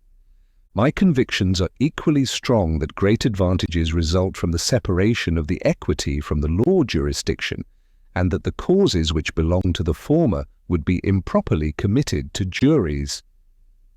The great and primary use of a court of equity is to give relief in extraordinary cases, which are exceptions to general rules.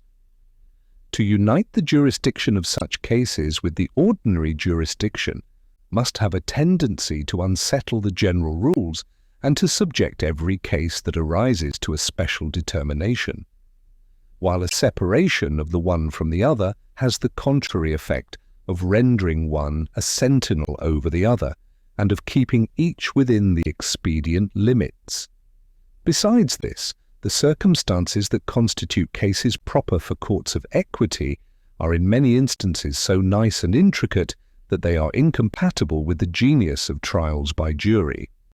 They require often such long, deliberate, and critical investigation as would be impracticable to men called from their occupations and obliged to decide before they were permitted to return to them. The simplicity and expedition which form the distinguishing characters of this mode of trial require that the matter to be decided should be reduced to some single and obvious point. While the litigations usual in Chancery frequently comprehend a long train of minute and independent particulars, it is true that the separation of the equity from the legal jurisdiction is peculiar to the English system of jurisprudence, which is the model that has been followed in several of the states. But it is equally true that the trial by jury has been unknown in every case in which they have been united, and the separation is essential to the preservation of that institution in its pristine purity. The nature of a court of equity will readily permit the extension of its jurisdiction to matters of law, but it is not a little to be suspected that the attempt to extend the jurisdiction of the courts of law to matters of equity will not only be unproductive of the advantages which may be derived from courts of chancery on the plan upon which they are established in this state, but will tend gradually to change the nature of the courts of law and to undermine the trial by jury by introducing questions too complicated for a decision in that mode. These appeared to be conclusive reasons against incorporating the systems of all the states in the formation of the national judiciary, according to what may be conjectured to have been the attempt of the Pennsylvania minority. Let us now examine how far the proposition of Massachusetts is calculated to remedy the supposed defect. It is in this form: in civil actions between citizens of different states, every issue of fact arising in actions at common law may be tried by a jury if the parties, or either of them, request it. This, at best, is a proposition confined to one description of causes, and the inference is fair either that the Massachusetts Convention considered that as the only class of federal causes in which the trial by jury would be proper, or that if desirous of a more extensive provision they found it impracticable to devise one which would properly answer the end. If the first, the omission of a regulation respecting so partial an object, can never be considered as a material imperfection in the system, if the last, it affords a strong corroboration of the extreme difficulty of the thing. But this is not all, if we advert to the observations already made respecting the courts that subsist in the several states of the Union, and the different powers exercised by them. It will appear that there are no expressions more vague and indeterminate than those which have been employed to characterize that species of causes which it is intended shall be entitled to a trial by jury. In this state, the boundaries between actions at common law and actions of equitable jurisdiction are ascertained in conformity to the rules which prevail in England upon that subject. In many of the other states, the boundaries are less precise. In some of them, every cause is to be tried in a court of common law, and upon that foundation, every action may be considered as an action at common law to be determined by a jury if the parties, or either of them, choose it. Hence, the same irregularity and confusion would be introduced by a compliance with this proposition that I have already noticed as resulting from the regulation proposed by the Pennsylvania minority. In one state, a cause would receive its determination from a jury if the parties, or either of them, requested it, but in another state a cause exactly similar to the other must be decided without the intervention of a jury, because the state judicatories varied as to common law jurisdiction. It is obvious, therefore, that the Massachusetts proposition upon this subject cannot operate as a general regulation, until some uniform plan with respect to the limits of common law and equitable jurisdictions shall be adopted by the different states. To devise a plan of that kind is a task arduous in itself, and which it would require much time and reflection to mature. It would be extremely difficult, if not impossible, to suggest any general regulation that would be acceptable to all the states in the Union, or that would perfectly quadrate with the several state institutions. It may be asked, why could not a reference have been made to the constitution of this state, taking that which is allowed by me to be a good one as a standard for the United States? I answer that it is not very probable the other states would entertain the same opinion of our institutions as we do ourselves. It is natural to suppose that they are hitherto more attached to their own, and that each would struggle for the preference. If the plan of taking one state as a model for the whole had been thought of in the Convention, it is to be presumed that the adoption of it in that body would have been rendered difficult by the predilection of each representation in favour of its own government, and it must be uncertain which of the states would have been taken as the model. It has been shown that many of them would be improper ones, and I leave it to conjecture whether, under all circumstances, it is most likely that New York or some other state would have been preferred. But admit that a judicious selection could have been effected in the Convention, still there would have been great danger of jealousy and disgust in the other states at the partiality which had been shown to the institutions of one. The enemies of the plan would have been furnished with a fine pretext for raising a host of local prejudices against it, which perhaps might have hazarded in no inconsiderable degree its final establishment. To avoid the embarrassments of a definition of the cases which the trial by jury ought to embrace, it is sometimes suggested by men of enthusiastic tempers that a provision might have been inserted for establishing it in all cases whatsoever. For this, I believe, no precedent is to be found in any member of the Union, and the considerations which have been stated in discussing the proposition of the minority of Pennsylvania must satisfy every sober mind that the establishment of the trial by jury in all cases would have been an unpardonable error in the plan. In short, the more it is considered, the more arduous will appear the task of fashioning a provision in such a form as not to express too little to answer the purpose, or too much to be advisable, or which might not have opened other sources of opposition to the great and essential object of introducing a firm national government. I cannot but persuade myself, on the other hand, that the different lights in which the subject has been placed in the course of these observations will go far towards removing in candid minds the apprehensions they may have entertained on the point. They have tended to show that the security of liberty is materially concerned only in the trial by jury in criminal cases, which is provided for in the most ample manner in the plan of the Convention. That even in far the greatest proportion of civil cases and those in which the great body of the community is interested, that mode of trial will remain in its full force, as established in the state constitutions, untouched and unaffected by the plan of the Convention. That it is in no case abolished, 3, by that plan, and that there are great, if not insurmountable, difficulties in the way of making any precise and proper provision for it in a constitution for the United States. The best judges of the matter will be the least anxious for a constitutional establishment of the trial by jury in civil cases, and will be the most ready to admit that the changes which are continually happening in the affairs of society may render a different mode of determining questions of property preferable in many cases in which that mode of trial now prevails. For my part, I acknowledge myself to be convinced that even in this state it might be advantageously extended to some cases to which it does not at present apply, and might as advantageously be abridged in others. It is conceded by all reasonable men that it ought not to obtain in all cases.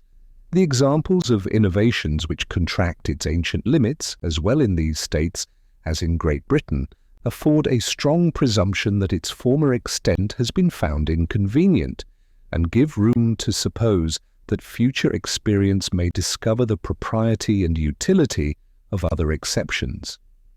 I suspect it to be impossible in the nature of the thing to fix the salutary point at which the operation of the institution ought to stop, and this is with me a strong argument for leaving the matter to the discretion of the legislature. This is now clearly understood to be the case in Great Britain, and it is equally so in the state of Connecticut. And yet it may be safely affirmed that more numerous encroachments have been made upon the trial by jury in this state since the Revolution, though provided for by a positive article of our Constitution, than has happened in the same time either in Connecticut or Great Britain. It may be added that these encroachments have generally originated with the men who endeavour to persuade the people they are the warmest defenders of popular liberty, but who have rarely suffered constitutional obstacles to arrest them in a favourite career. The truth is that the general genius of a government is all that can be substantially relied upon for permanent effects. Particular provisions, though not altogether useless, have far less virtue and efficacy than are commonly ascribed to them, and the want of them will never be, with men of sound discernment, a decisive objection to any plan which exhibits the leading characters of a good government.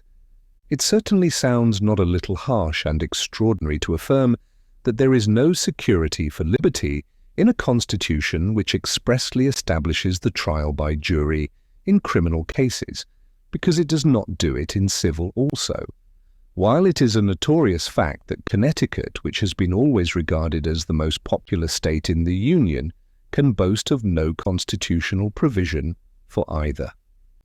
Publius 1.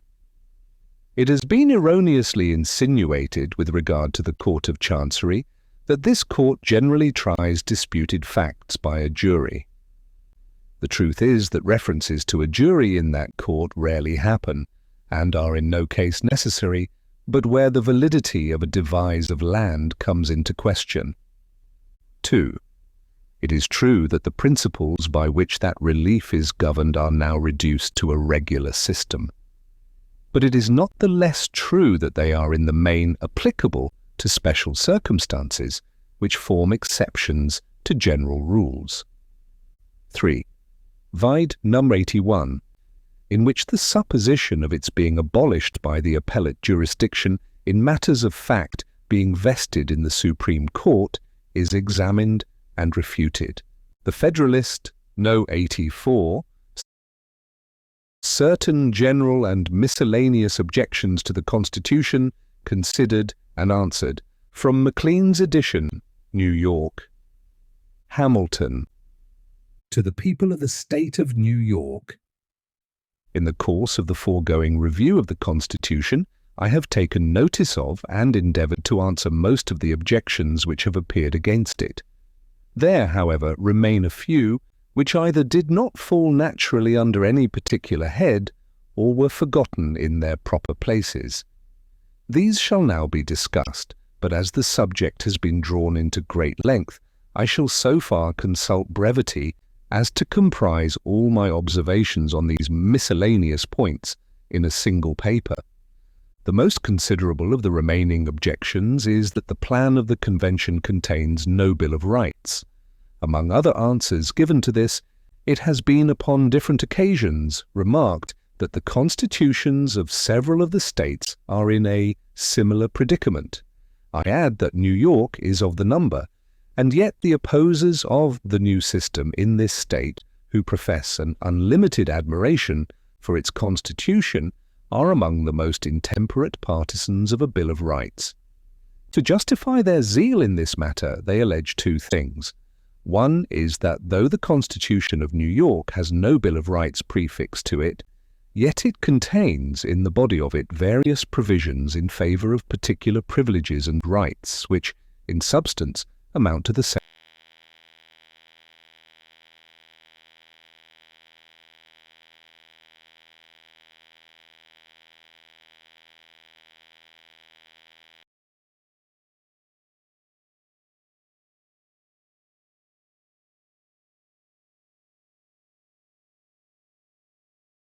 thing.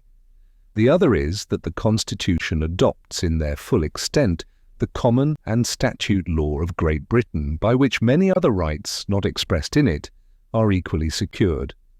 To the first I answer that the Constitution proposed by the Convention contains, as well as the Constitution of this state, a number of such provisions. Independent of those which relate to the structure of the government, we find the following. Article 1, Section 3, Clause 7.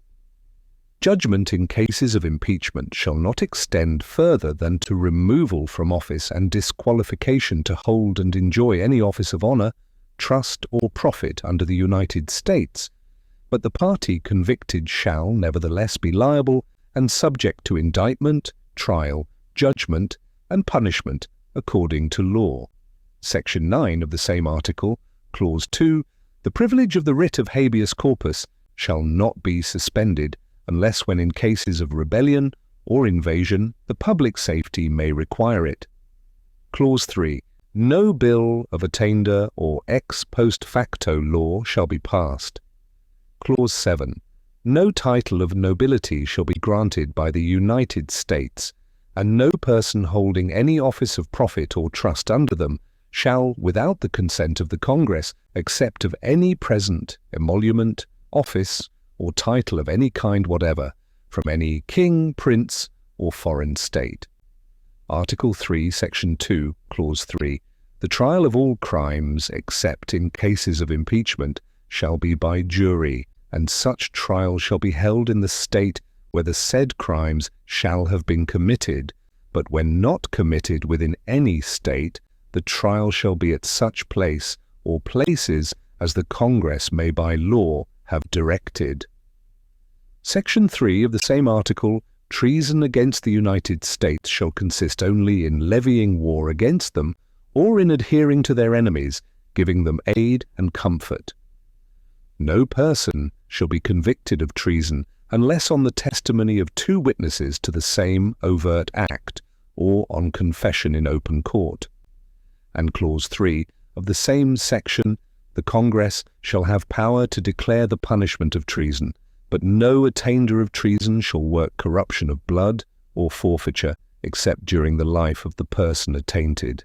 It may well be a question whether these are not, upon the whole, of equal importance with any which are to be found in the Constitution of this state. The establishment of the writ of habeas corpus, the prohibition of ex post facto laws and of titles of nobility, to which we have no corresponding provision in our Constitution, are perhaps greater securities to liberty and republicanism than any it contains. The creation of crimes after the commission of the fact, or, in other words, the subjecting of men to punishment for things which, when they were done, were breaches of no law, and the practice of arbitrary imprisonments, have been, in all ages, the favourite and most formidable instruments of tyranny.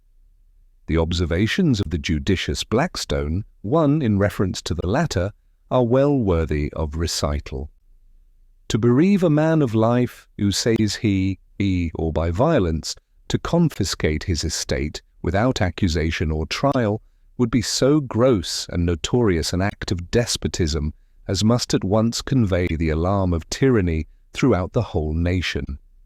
But confinement of the person, by secretly hurrying him to jail, where his sufferings are unknown or forgotten, is a less public, a less striking, and therefore a more dangerous engine of arbitrary government. And as a remedy for this fatal evil, he is everywhere peculiarly emphatical in his encomiums on the Habeas Corpus Act, which in one place he calls the bulwark of the British Constitution. 2. Nothing need be said to illustrate the importance of the prohibition of titles of nobility. This may truly be denominated the cornerstone of republican government. For so long as they are excluded, there can never be serious danger that the government will be any other than that of the people. To the second, that is, to the pretended establishment of the common and state law by the Constitution, I answer that they are expressly made subject to such alterations and provisions as the legislature shall from time to time make concerning the same. They are therefore at any moment liable to repeal by the ordinary legislative power, and of course have no constitutional sanction. The only use of the declaration was to recognize the ancient law and to remove doubts which might have been occasioned by the Revolution. This, consequently, can be considered as no part of a declaration of rights, which under our constitutions must be intended as limitations of the power of the government itself. It has been several times truly remarked that bills of rights are, in their origin, stipulations between kings and their subjects, abridgments of prerogative in favour of privilege, reservations of rights not surrendered to the prince. Such was Magna Charta obtained by the barons, sword in hand, from King John. Such were the subsequent confirmations of that charter by succeeding princes.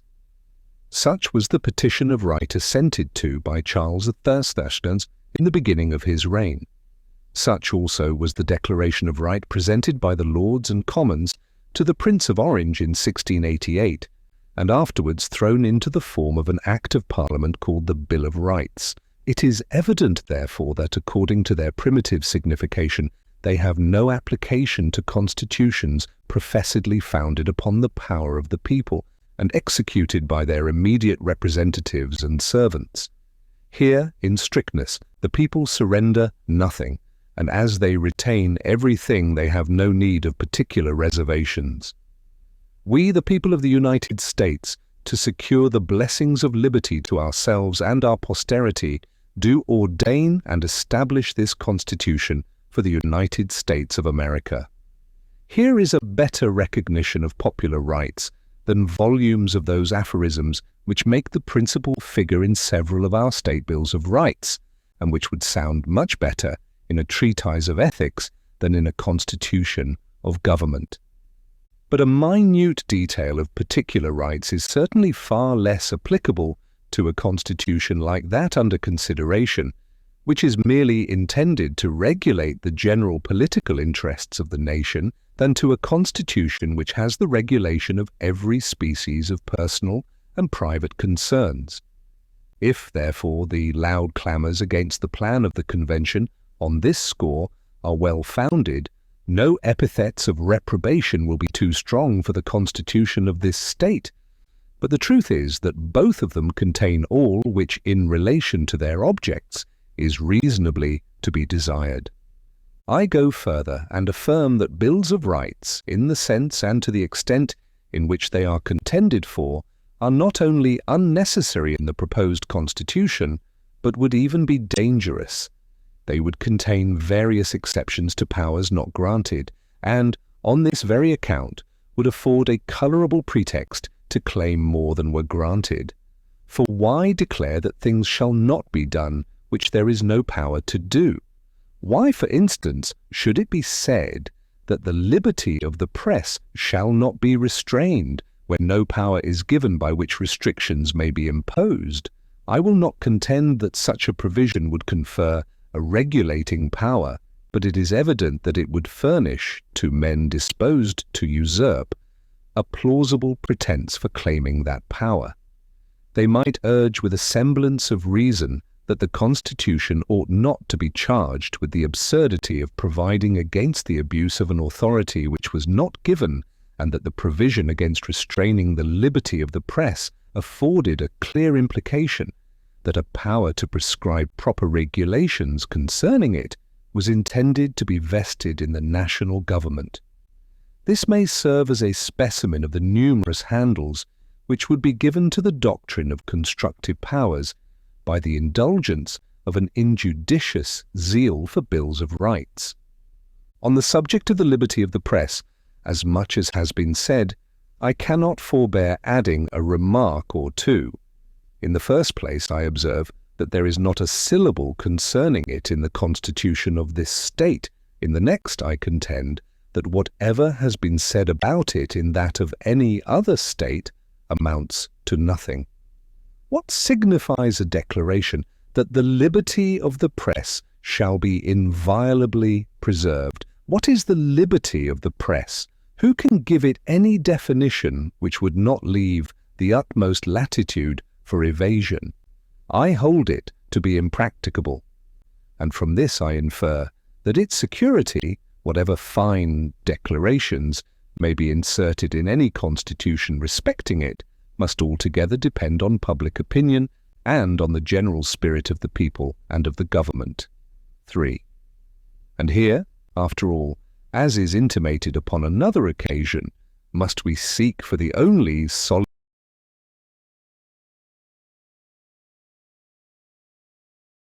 basis of all our rights. There remains but one other view of this matter to conclude the point. The truth is, after all the declamations we have heard, that the Constitution is itself, in every rational sense and to every useful purpose, a Bill of Rights. The several Bills of Rights in Great Britain form its constitution, and conversely, the constitution of each state is its Bill of Rights. And the proposed constitution, if adopted, will be the Bill of Rights of the Union. Is it one object of a Bill of Rights to declare and specify the political privileges of the citizens in the structure and administration of the government? This is done in the most ample and precise manner in the plan of the Convention, comprehending various precautions for the public security, which are not to be found in any of the state constitutions. Is another object of a Bill of Rights to define certain immunities and modes of proceeding which are relative to personal and private concerns. This, we have seen, has also been attended to in a variety of cases in the same plan. Adverting, therefore, to the substantial meaning of a Bill of Rights, it is absurd to allege that it is not to be found in the work of the Convention.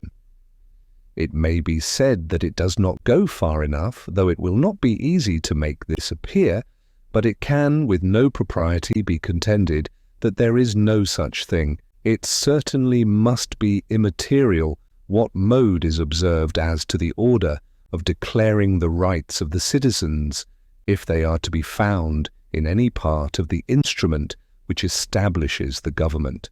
And hence it must be apparent that much of what has been said on this subject rests merely on verbal and nominal distinctions, entirely foreign from the substance of the thing.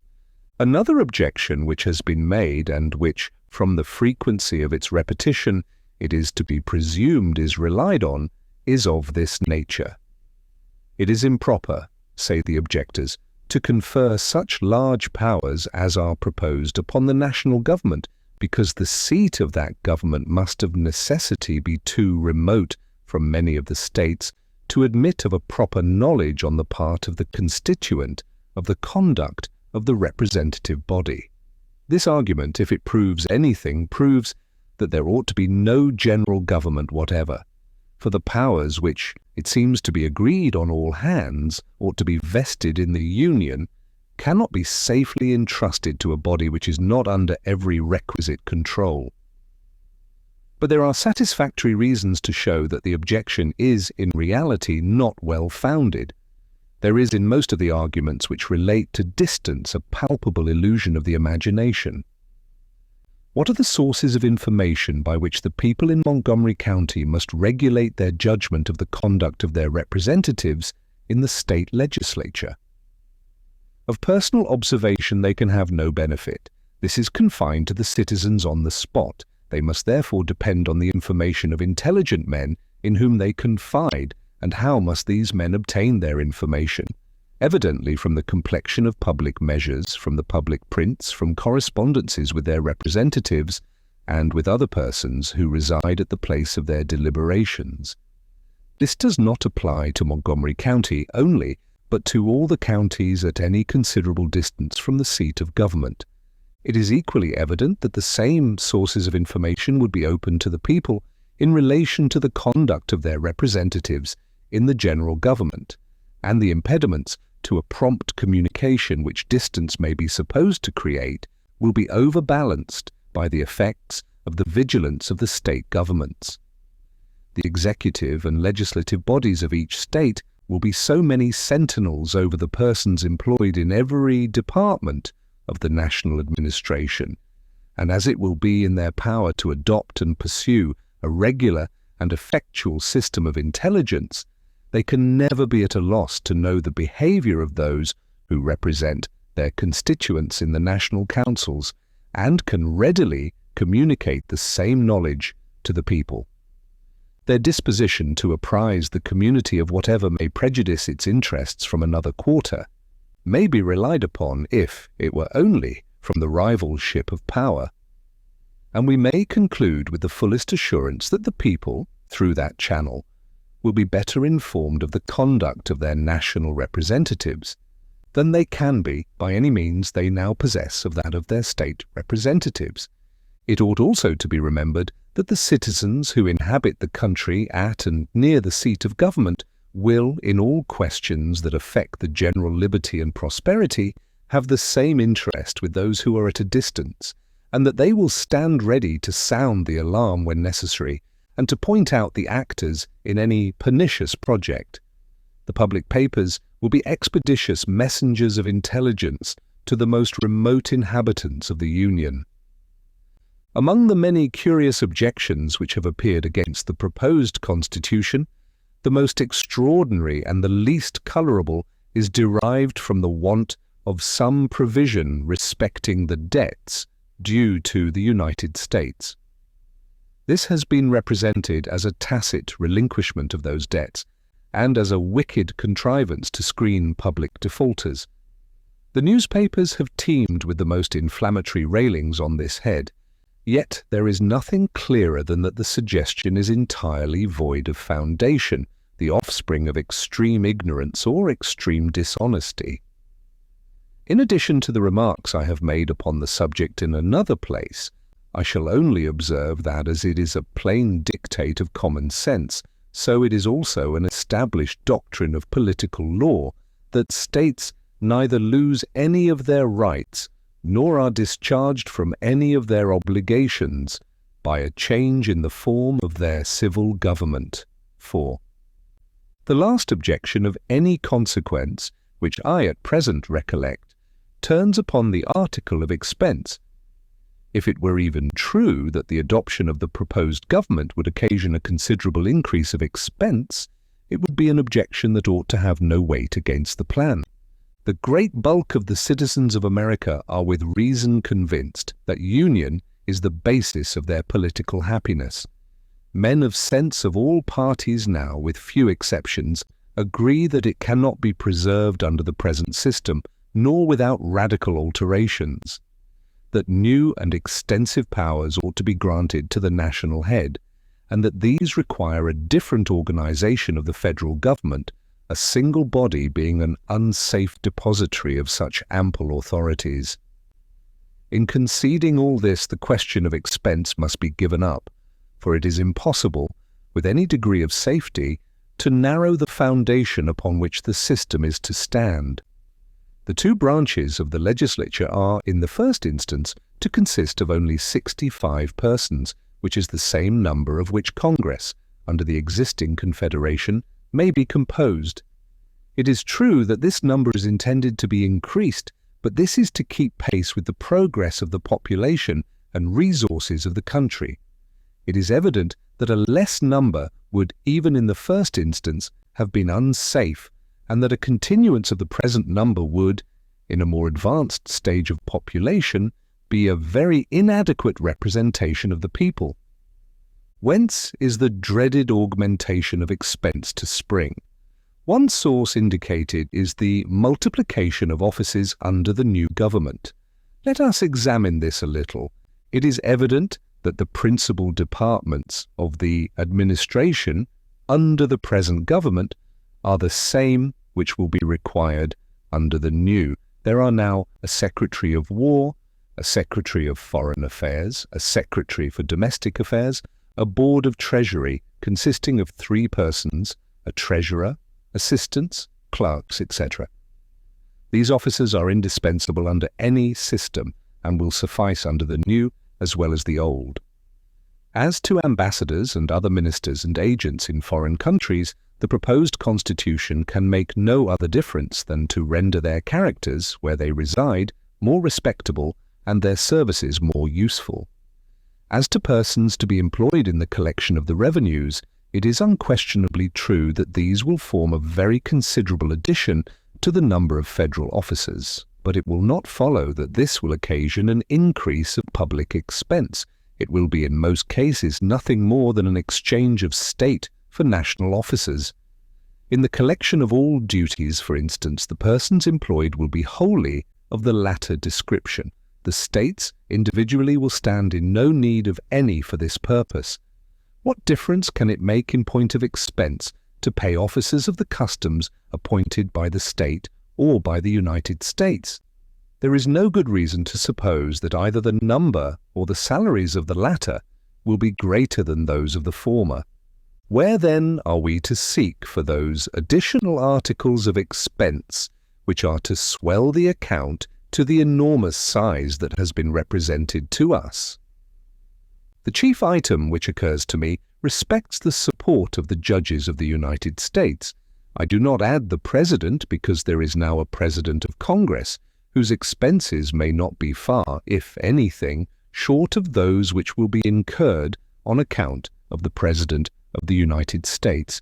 The support of the judges will clearly be an extra expense, but to what extent will depend on the particular plan which may be adopted in regard to this matter. But upon no reasonable plan can it amount to a sum which will be an object of material consequence. Let us now see what there is to counterbalance any extra expense that may attend the establishment of the proposed government. The first thing which presents itself is that a great part of the business which now keeps Congress sitting through the year will be transacted by the President.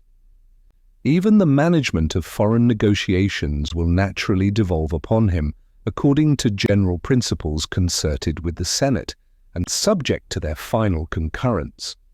Hence, it is evident that a portion of the year will suffice for the session of both the Senate and the House of Representatives. We may suppose about a fourth for the latter and a third, or perhaps half, for the former. The extra business of treaties and appointments may give this extra occupation to the Senate. From this circumstance we may infer that, until the House of Representatives shall be increased greatly beyond its present number, there will be a considerable saving of expense from the difference between the constant session of the present and the temporary session of the future Congress. But there is another circumstance of great importance in the view of economy. The business of the United States has hitherto occupied the state legislatures as well as Congress. The latter has made requisitions which the former have had to provide for. Hence it has happened that the sessions of the state legislatures have been protracted greatly beyond what was necessary for the execution of the mere local business of the states.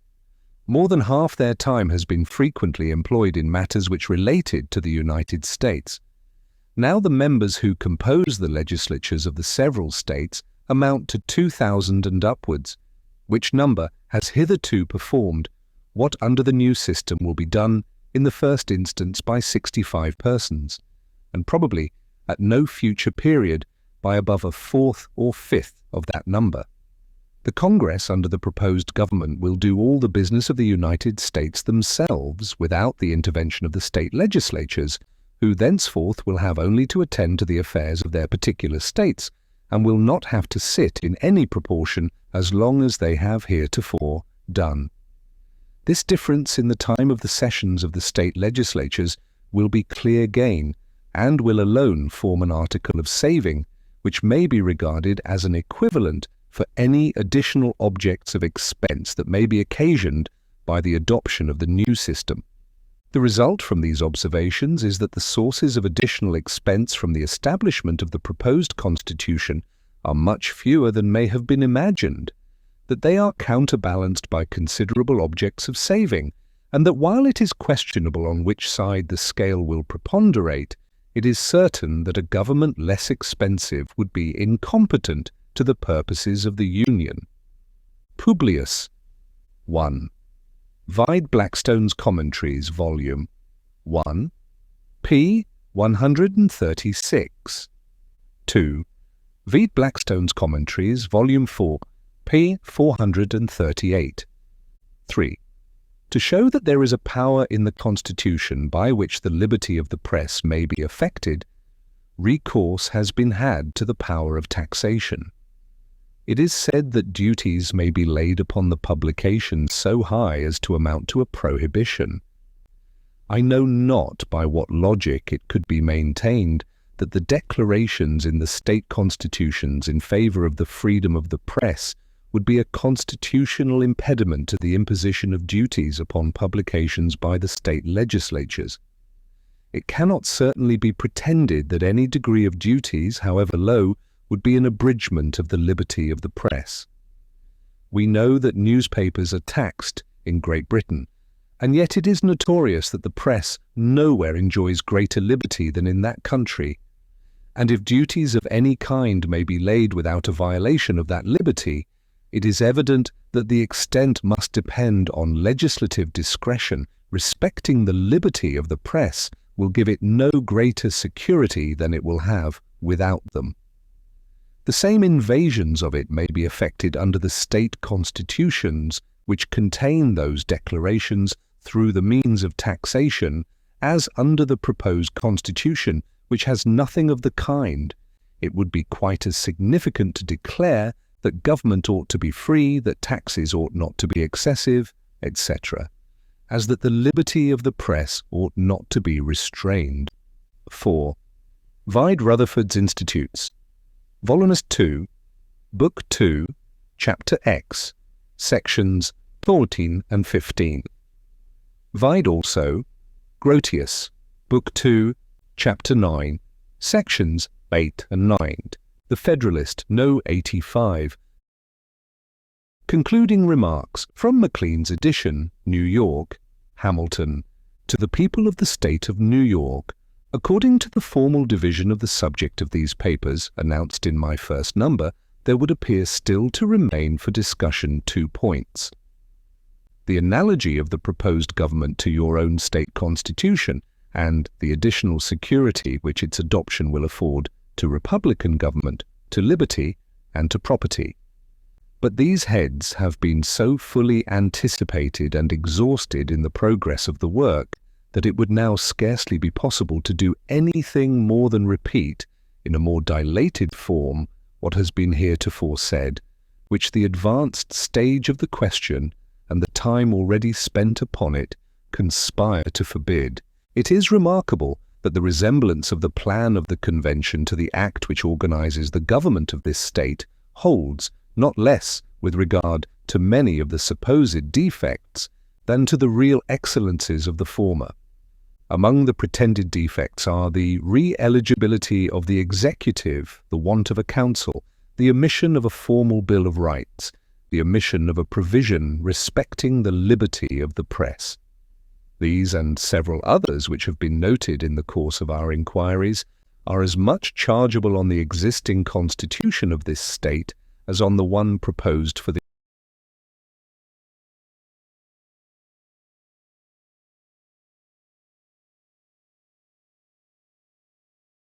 Union, and a man must have slender pretensions to consistency who can rail at the latter for imperfections which he finds no difficulty in excusing in the former. Nor indeed can there be a better proof of the insincerity and affectation of some of the zealous adversaries of the plan of the Convention among us, who profess to be the devoted admirers of the government under which they live, than the fury with which they have attacked that plan for matters in regard to which our own Constitution is equally or perhaps more vulnerable.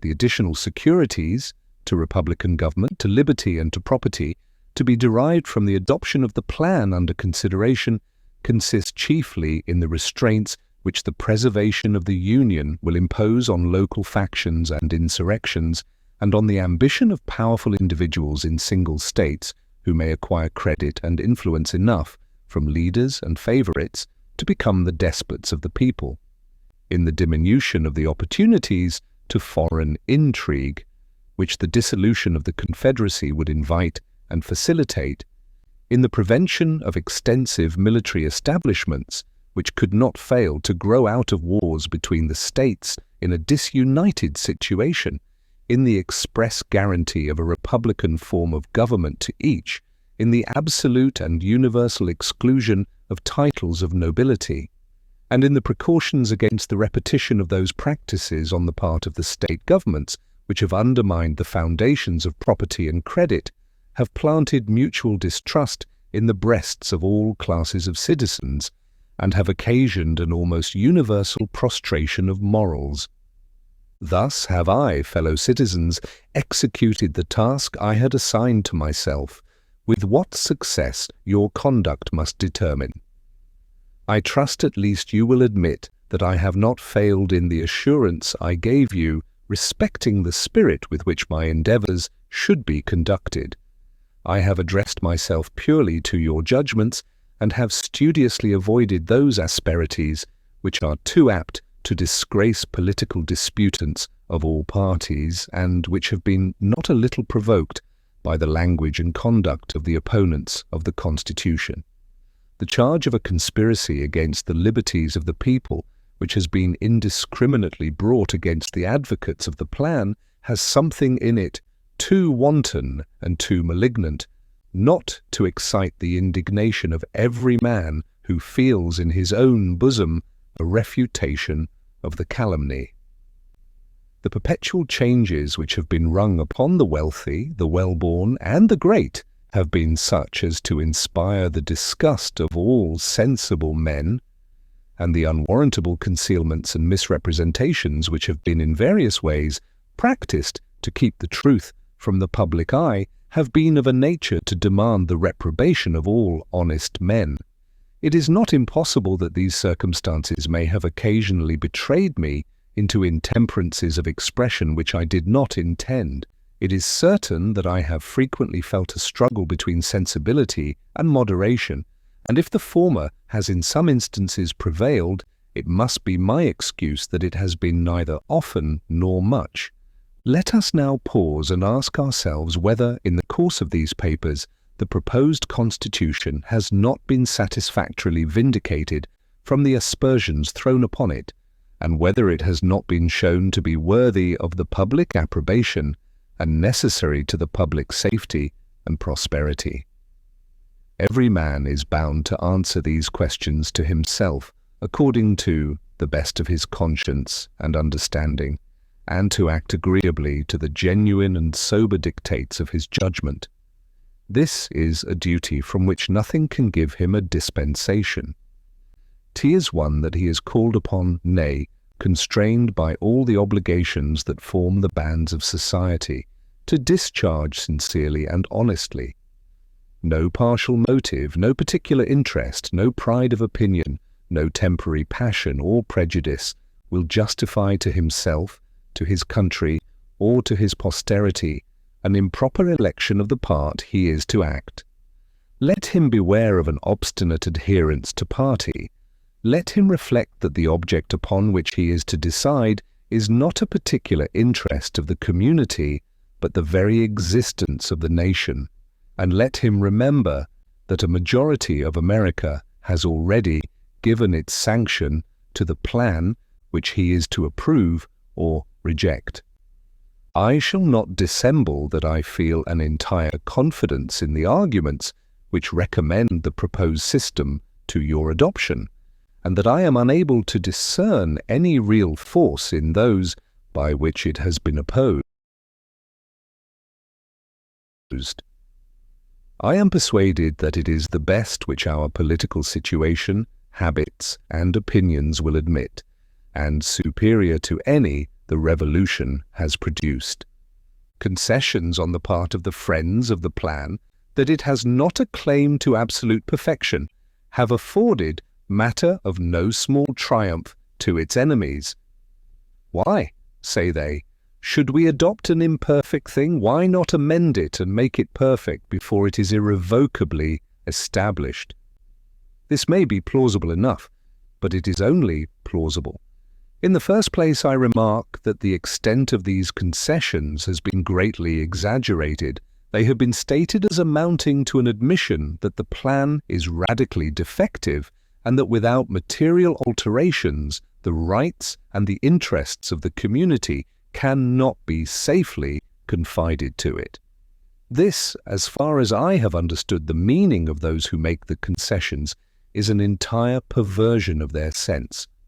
No advocate of the measure can be found who will not declare as his sentiment that the system, though it may not be perfect in every part, is, upon the whole, a good one, is the best that the present views and circumstances of the country will permit, and is such an one as promises every species of security which a reasonable people can desire. I answer in the next place that I should esteem it the extreme of imprudence to prolong the precarious state of our national affairs, and to expose the Union to the jeopardy of successive experiments in the chimerical pursuit of a perfect plan. I never expect to see a perfect work from imperfect man. The result of the deliberations of all collective bodies must necessarily be a compound, as well of the errors and prejudices, as of the good sense and wisdom of the individuals of whom they are composed. The compacts, which are to embrace 13 distinct states in a common bond of amity and union, must as necessarily be a compromise of as many dissimilar interests and inclinations. How can perfection spring from such materials? The reasons assigned in an excellent little pamphlet lately published in this city, 1, are unanswerable to show the utter improbability of assembling a new convention under circumstances in any degree so favourable to a happy issue as those in which the late convention met, deliberated, and concluded. I will not repeat the arguments there used, as I presume the production itself has had an extensive circulation. It is certainly well worthy the perusal of every friend to his country. There is, however, one point of light in which the subject of amendments still remains to be considered, and in which it has not yet been exhibited to public view. I cannot resolve to conclude without first taking a survey of it in this aspect. It appears to me susceptible of absolute demonstration that it will be far more easy to obtain subsequent than previous amendments to the Constitution. The moment an alteration is made in the present plan, it becomes, to the purpose of adoption, a new one, and must undergo a new decision of each state. To its complete establishment throughout the Union, it will therefore require the concurrence of 13 states. If, on the contrary, the Constitution proposed should once be ratified by all the states as it stands, alterations in it may at any time be effected by 9 states. Here, then, the chances are as 13 to 9-2 in favour of subsequent amendment, rather than of the original adoption of an entire system. This is not all. Every constitution for the United States must inevitably consist of a great variety of particulars, in which 13 independent states are to be accommodated in their interests or opinions of interest. We may, of course, expect to see in any body of men charged with its original formation very different combinations of the parts upon different points. Many of those who form a majority on one question may become the minority on a second, and an association dissimilar to either may constitute the majority on a third. Hence, the necessity of moulding and arranging all the particulars which are to compose the whole in such a manner as to satisfy all the parties to the compact, and hence also an immense multiplication of difficulties and casualties in obtaining the collective assent to a final act. The degree of that multiplication must evidently be in a ratio to the number of particulars and the number of parties. But every amendment to the Constitution, if once established, would be a single proposition, and might be brought forward singly. There would then be no necessity for management or compromise in relation to any other point, no giving nor taking. The will of the requisite number would at once bring the matter to a decisive issue, and consequently whenever 9, or rather 10, states were united in the desire of a particular amendment, that amendment must infallibly take place. There can therefore be no comparison between the facility of effecting an amendment and that of establishing in the first instance a complete constitution. In opposition to the probability of subsequent amendments, it has been urged that the persons delegated to the administration of the national government will always be disinclined to yield up any portion of the authority of which they were once possessed. For my own part, I acknowledge a thorough conviction that any amendments which may, upon mature consideration, be thought useful, will be applicable to the organization of the government, not to the mass of its powers, and on this account alone I think there is no weight in the observation just stated. I also think there is little weight in it on another account.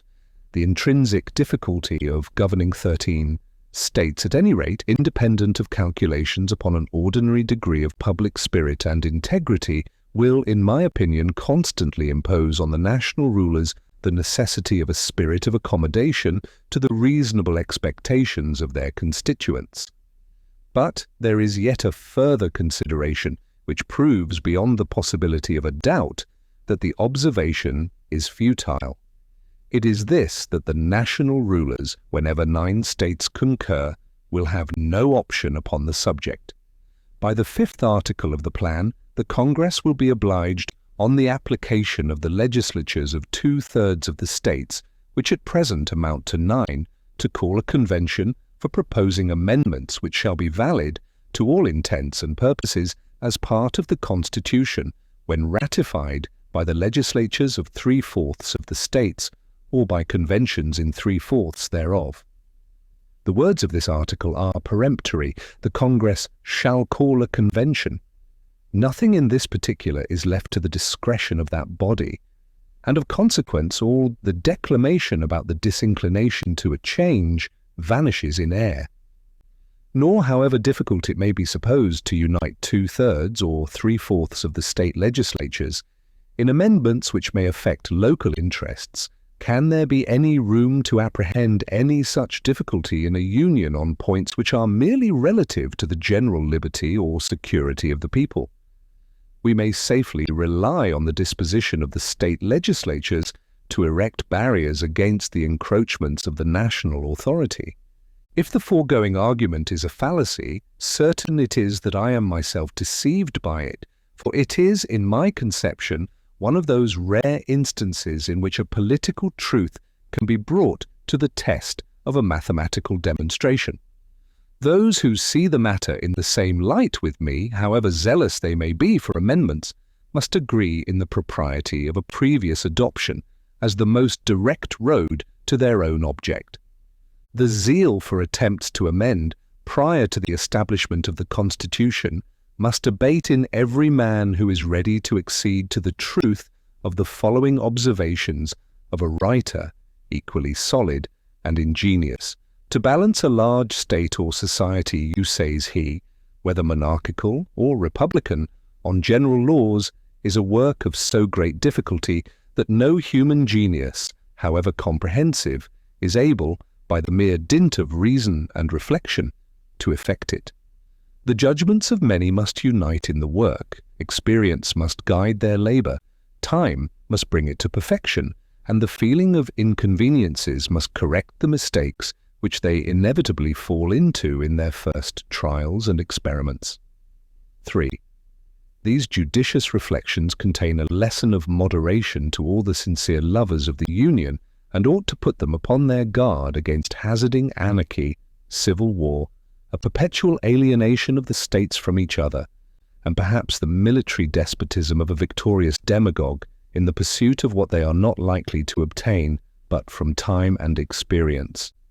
It may be in me a defect of political fortitude, but I acknowledge that I cannot entertain an equal tranquillity with those who affect to treat the dangers of a longer continuance in our present situation as imaginary.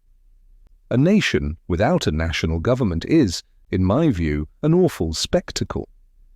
The establishment of a constitution in time of profound peace by the voluntary consent of a whole people is a prodigy, to the completion of which I look forward with trembling anxiety. I can reconcile it to no rules of prudence to let go the hold we now have in so arduous an enterprise upon 7 out of the 13 states, and after having passed over so considerable a part of the ground, to recommence the course.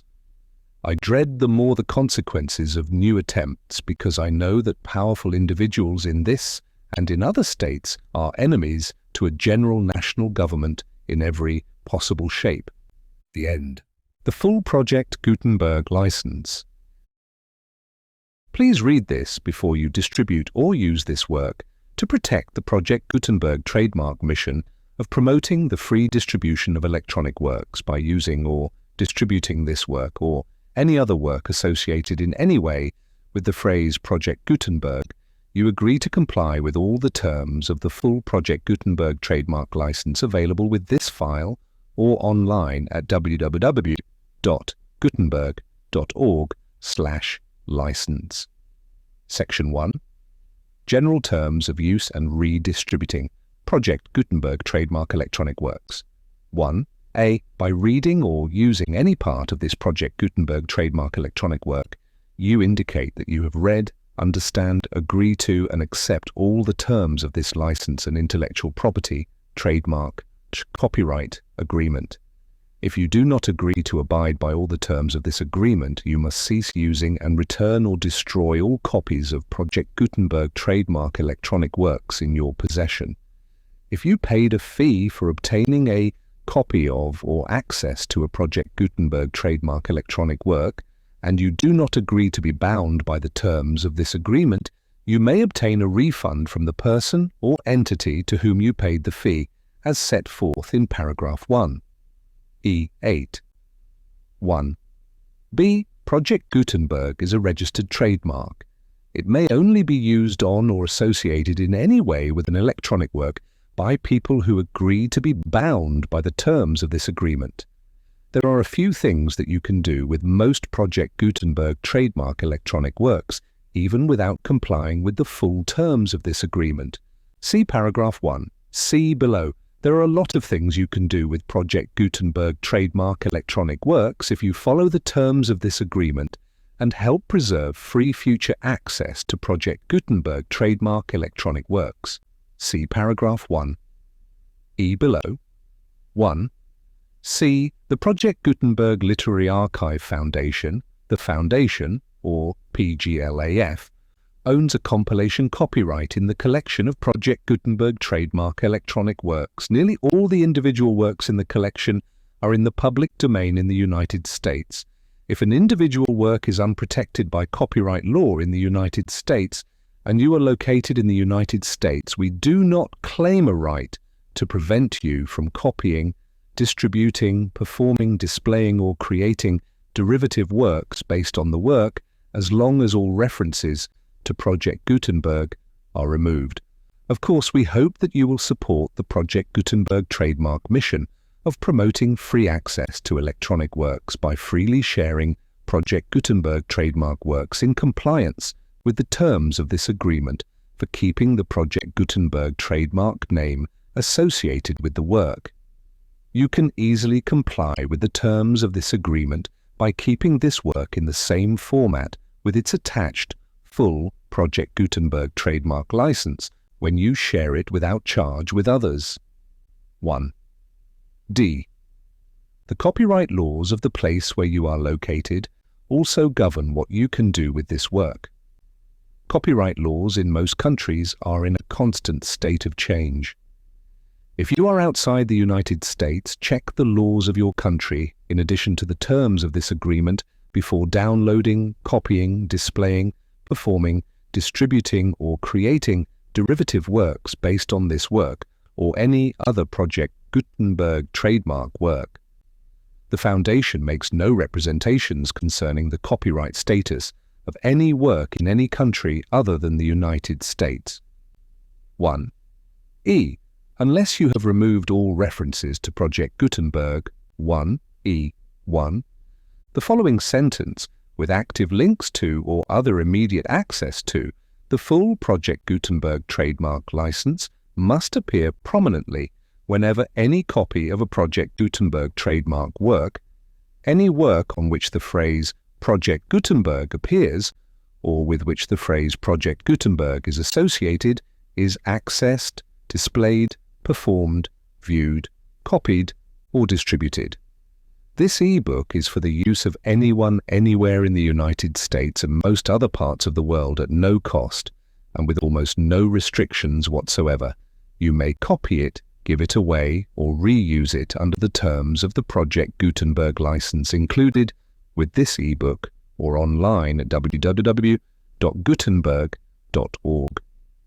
If you are not located in the United States, you will have to check the laws of the country where you are located before using this ebook. 1E2. If an individual Project Gutenberg trademark electronic work is derived from texts not protected by U.S. copyright law, does not contain a notice indicating that it is posted with permission of the copyright holder, the work can be copied and distributed to anyone in the United States without paying any fees or charges.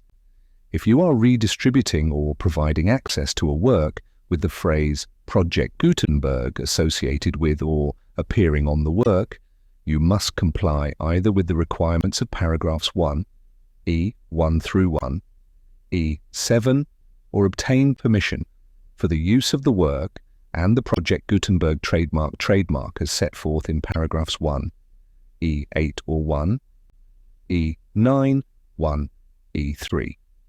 If an individual Project Gutenberg trademark electronic work is posted with the permission of the copyright holder, your use and distribution must comply with both paragraphs 1, E1 through 1, E7, and any additional terms imposed by the copyright holder. Additional terms will be linked to the Project Gutenberg trademark license for all works posted with the permission of the copyright holder found at the beginning of this work. 1. E4. Do not unlink or detach or remove the full Project Gutenberg trademark license terms from this work, or any files containing a part of this work or any other work associated with Project Gutenberg trademark. 1. E5. Do not copy, display, perform, distribute or redistribute this electronic work or any part of this electronic work without prominently displaying the sentence set forth in paragraph 1. E1 with active links or immediate access to the full terms of the Project Gutenberg trademark license. 1. E6. You may convert to and distribute this work in any binary, compressed, marked up, non-proprietary or proprietary form, including any word processing or hypertext form. However, if you provide access to or distribute copies of a Project Gutenberg trademark work in a format other than plain vanilla ASCII or other format used in the official version posted on the official Project Gutenberg trademark website, www.gutenberg.org, you must, at no additional cost, fee or expense to the user, provide a copy, a means of exporting a copy, or a means of obtaining a copy upon request of the work in its original plain vanilla ASCII or other form. Any alternate format must include the full Project Gutenberg trademark license as specified in paragraph 1, E1, 1, E7. Do not charge a fee for access to, viewing, displaying, performing, copying or distributing any Project Gutenberg trademark works unless you comply with paragraph 1, E8 or 1, E9, 1, E8. You may charge a reasonable fee for copies of or providing access to or distributing Project Gutenberg trademark electronic works provided that you pay a royalty fee of 20% of the gross profits you derive from the use of Project Gutenberg trademark. Works calculated using the method you already use to calculate your applicable taxes. The fee is owed to the owner of the Project Gutenberg trademark, but he has agreed to donate royalties under this paragraph to the Project Gutenberg Literary Archive Foundation. Royalty payments must be paid within 60 days following each date on which you prepare, or are legally required to prepare, your periodic tax returns. Royalty payments should be clearly marked as such and sent to the Project Gutenberg Literary Archive Foundation at the address specified in Section 4. Information about donations to the Project Gutenberg Literary Archive Foundation. You provide a full refund of any money paid by a user who notifies you in writing or by email within 30 days of receipt that SE does not agree to the terms of the full Project Gutenberg trademark license. You must require such a user to return or destroy all copies of the works possessed in a physical medium and discontinue all use of and all access to other copies of Project Gutenberg trademark works. You provide, in accordance with paragraph 1, F.3, a full refund of any money paid for a work or a replacement copy if a defect in the electronic work is discovered and reported to you within 90 days of receipt of the work. You comply with all other terms of this agreement for free distribution of Project Gutenberg trademark works.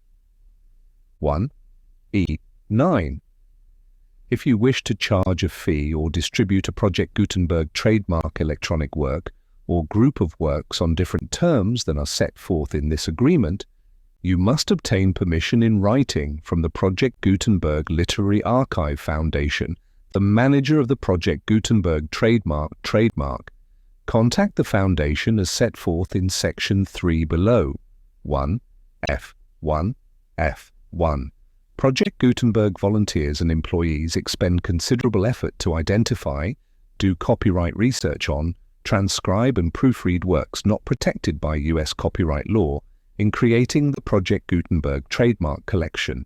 Despite these efforts, Project Gutenberg trademark electronic works and the medium on which they may be stored may contain defects, such as, but not limited to, incomplete, inaccurate or corrupt data, transcription errors, a copyright or other intellectual property infringement, a defective or damaged disk or other medium, a computer virus, or computer codes that damage or cannot be read by your equipment. 1(f)(2). Limited warranty disclaimer of damages except for the right of replacement or refund described in paragraph 1. F.3, the Project Gutenberg Literary Archive Foundation, the owner of the Project Gutenberg trademark, and any other party distributing a Project Gutenberg trademark electronic work under this agreement, disclaim all liability to you for damages, costs, and expenses, including legal fees. You agree that you have no remedies for negligence, strict liability, breach of warranty, or breach of contract, except those provided in paragraph 1. F.3.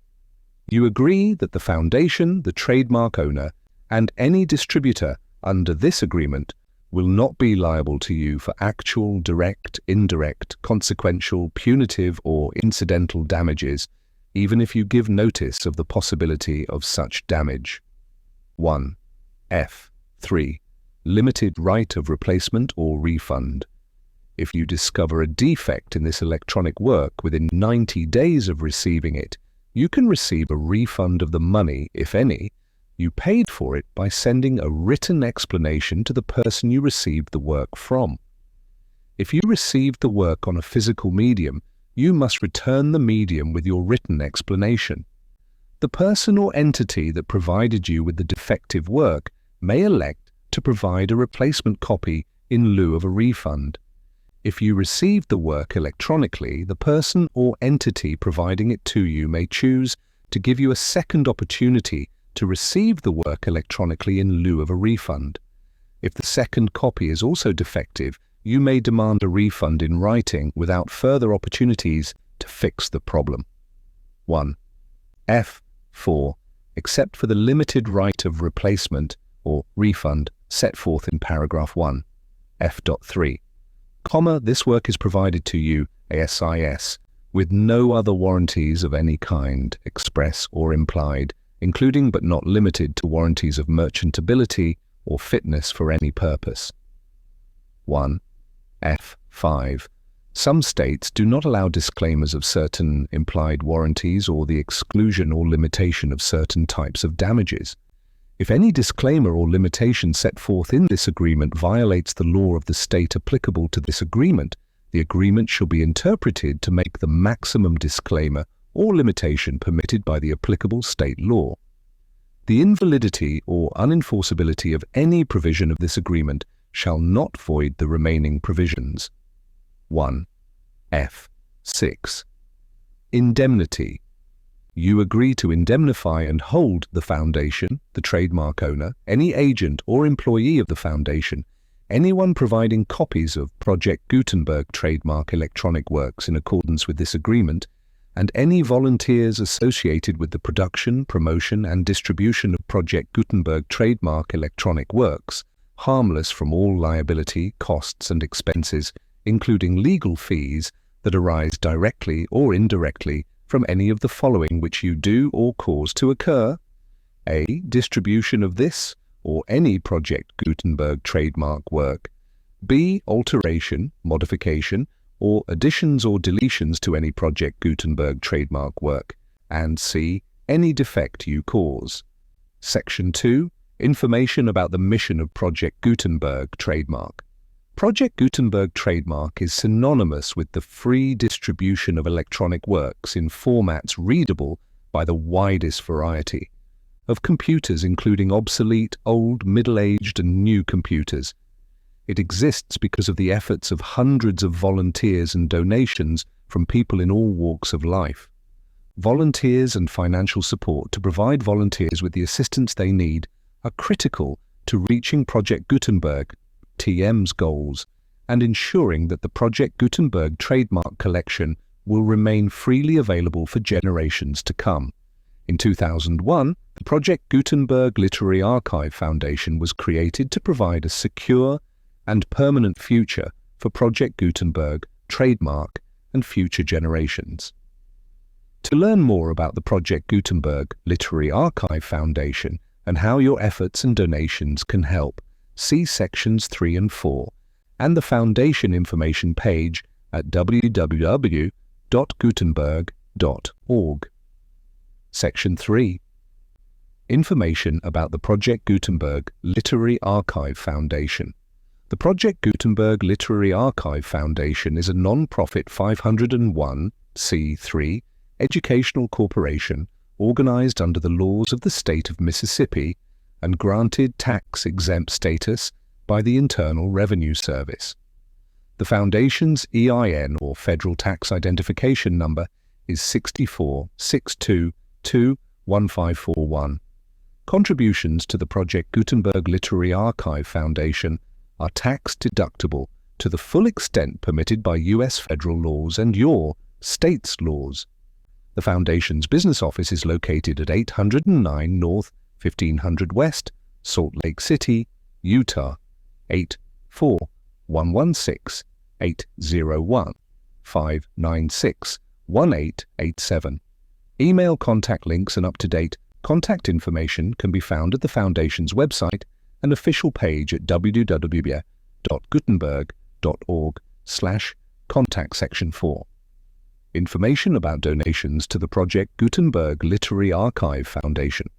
Project Gutenberg trademark depends upon and cannot survive without widespread public support and donations to carry out its mission of increasing the number of public domain and licensed works that can be freely distributed in machine-readable form, accessible by the widest array of equipment, including outdated equipment. Many small donations, $1 to $5,000, are particularly important to maintaining tax-exempt status with the IRS. The Foundation is committed to complying with the laws regulating charities and charitable donations in all 50 states of the United States. Compliance requirements are not uniform, and it takes a considerable effort, much paperwork, and many fees to meet and keep up with these requirements. We do not solicit donations in locations where we have not received written confirmation of compliance.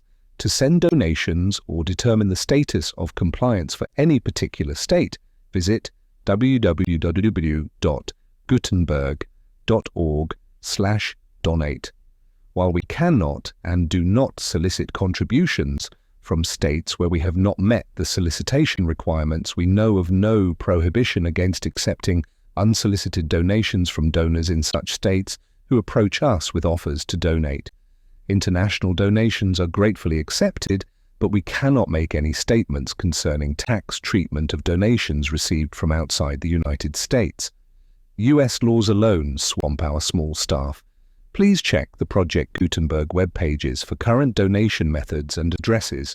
Donations are accepted in a number of other ways, including checks, online payments, and credit card donations. To donate, please visit www.gutenberg.org/donate. Section 5. General information about Project Gutenberg, trademark electronic works. Professor Michael S. Hart was the originator of the Project Gutenberg trademark concept of a library of electronic works that could be freely shared with anyone. For 40 years, he produced and distributed Project Gutenberg trademark ebooks with only a loose network of volunteer support. Project Gutenberg trademark ebooks are often created from several printed editions, all of which are confirmed as not protected by copyright in the US, unless a copyright notice is included. Thus, we do not necessarily keep ebooks in compliance with any particular paper edition. Most people start at our website, which has the main PG search facility, www.gutenberg.org.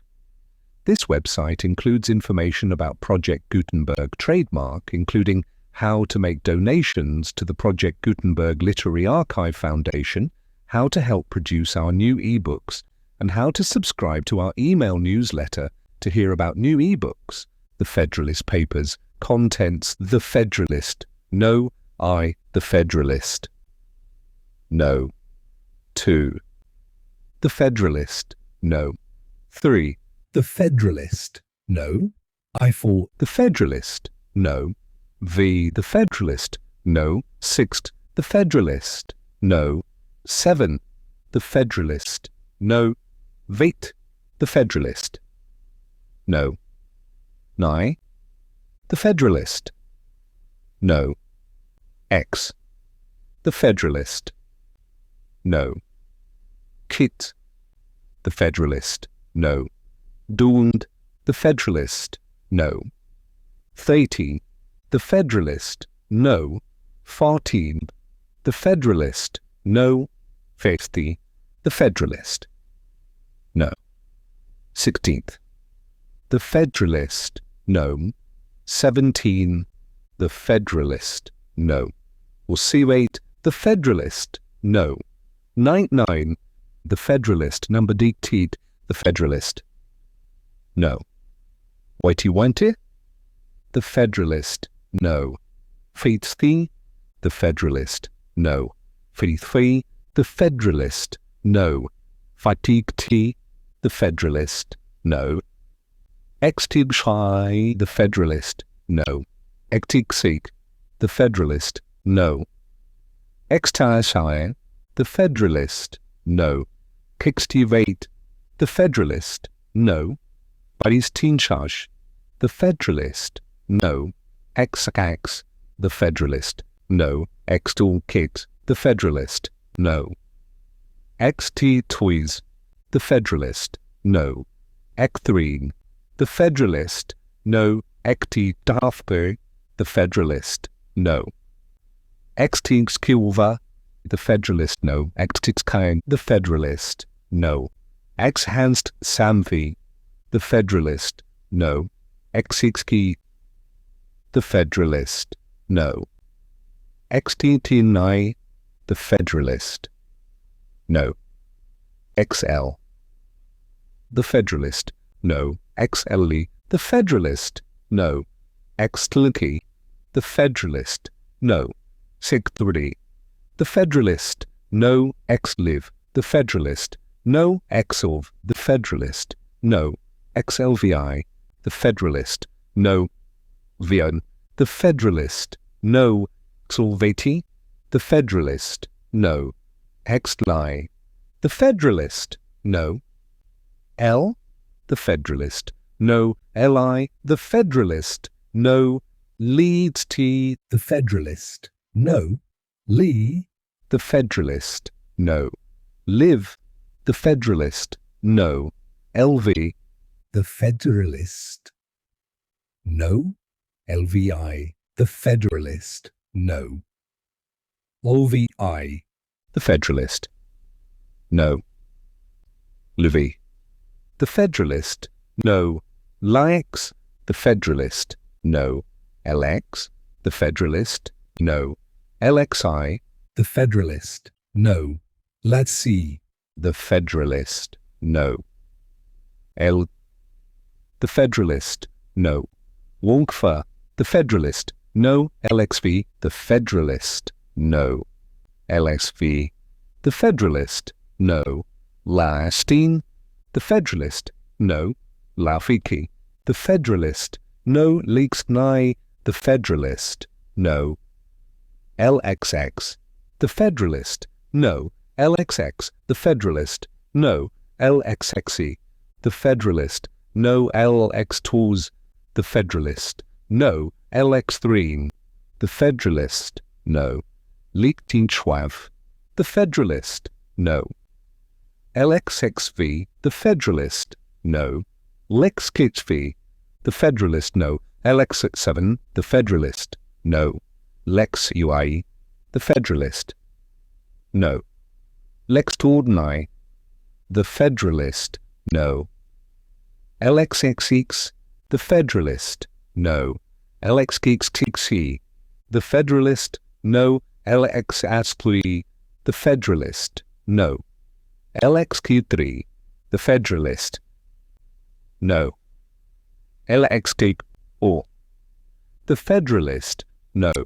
LXXKIVO, the Full Project Gutenberg License, no. LXASPLI, the Federalist, no. LXQ3, the Federalist, no. LXKO, the Federalist, no. LXXKIVO, the Full Project Gutenberg License,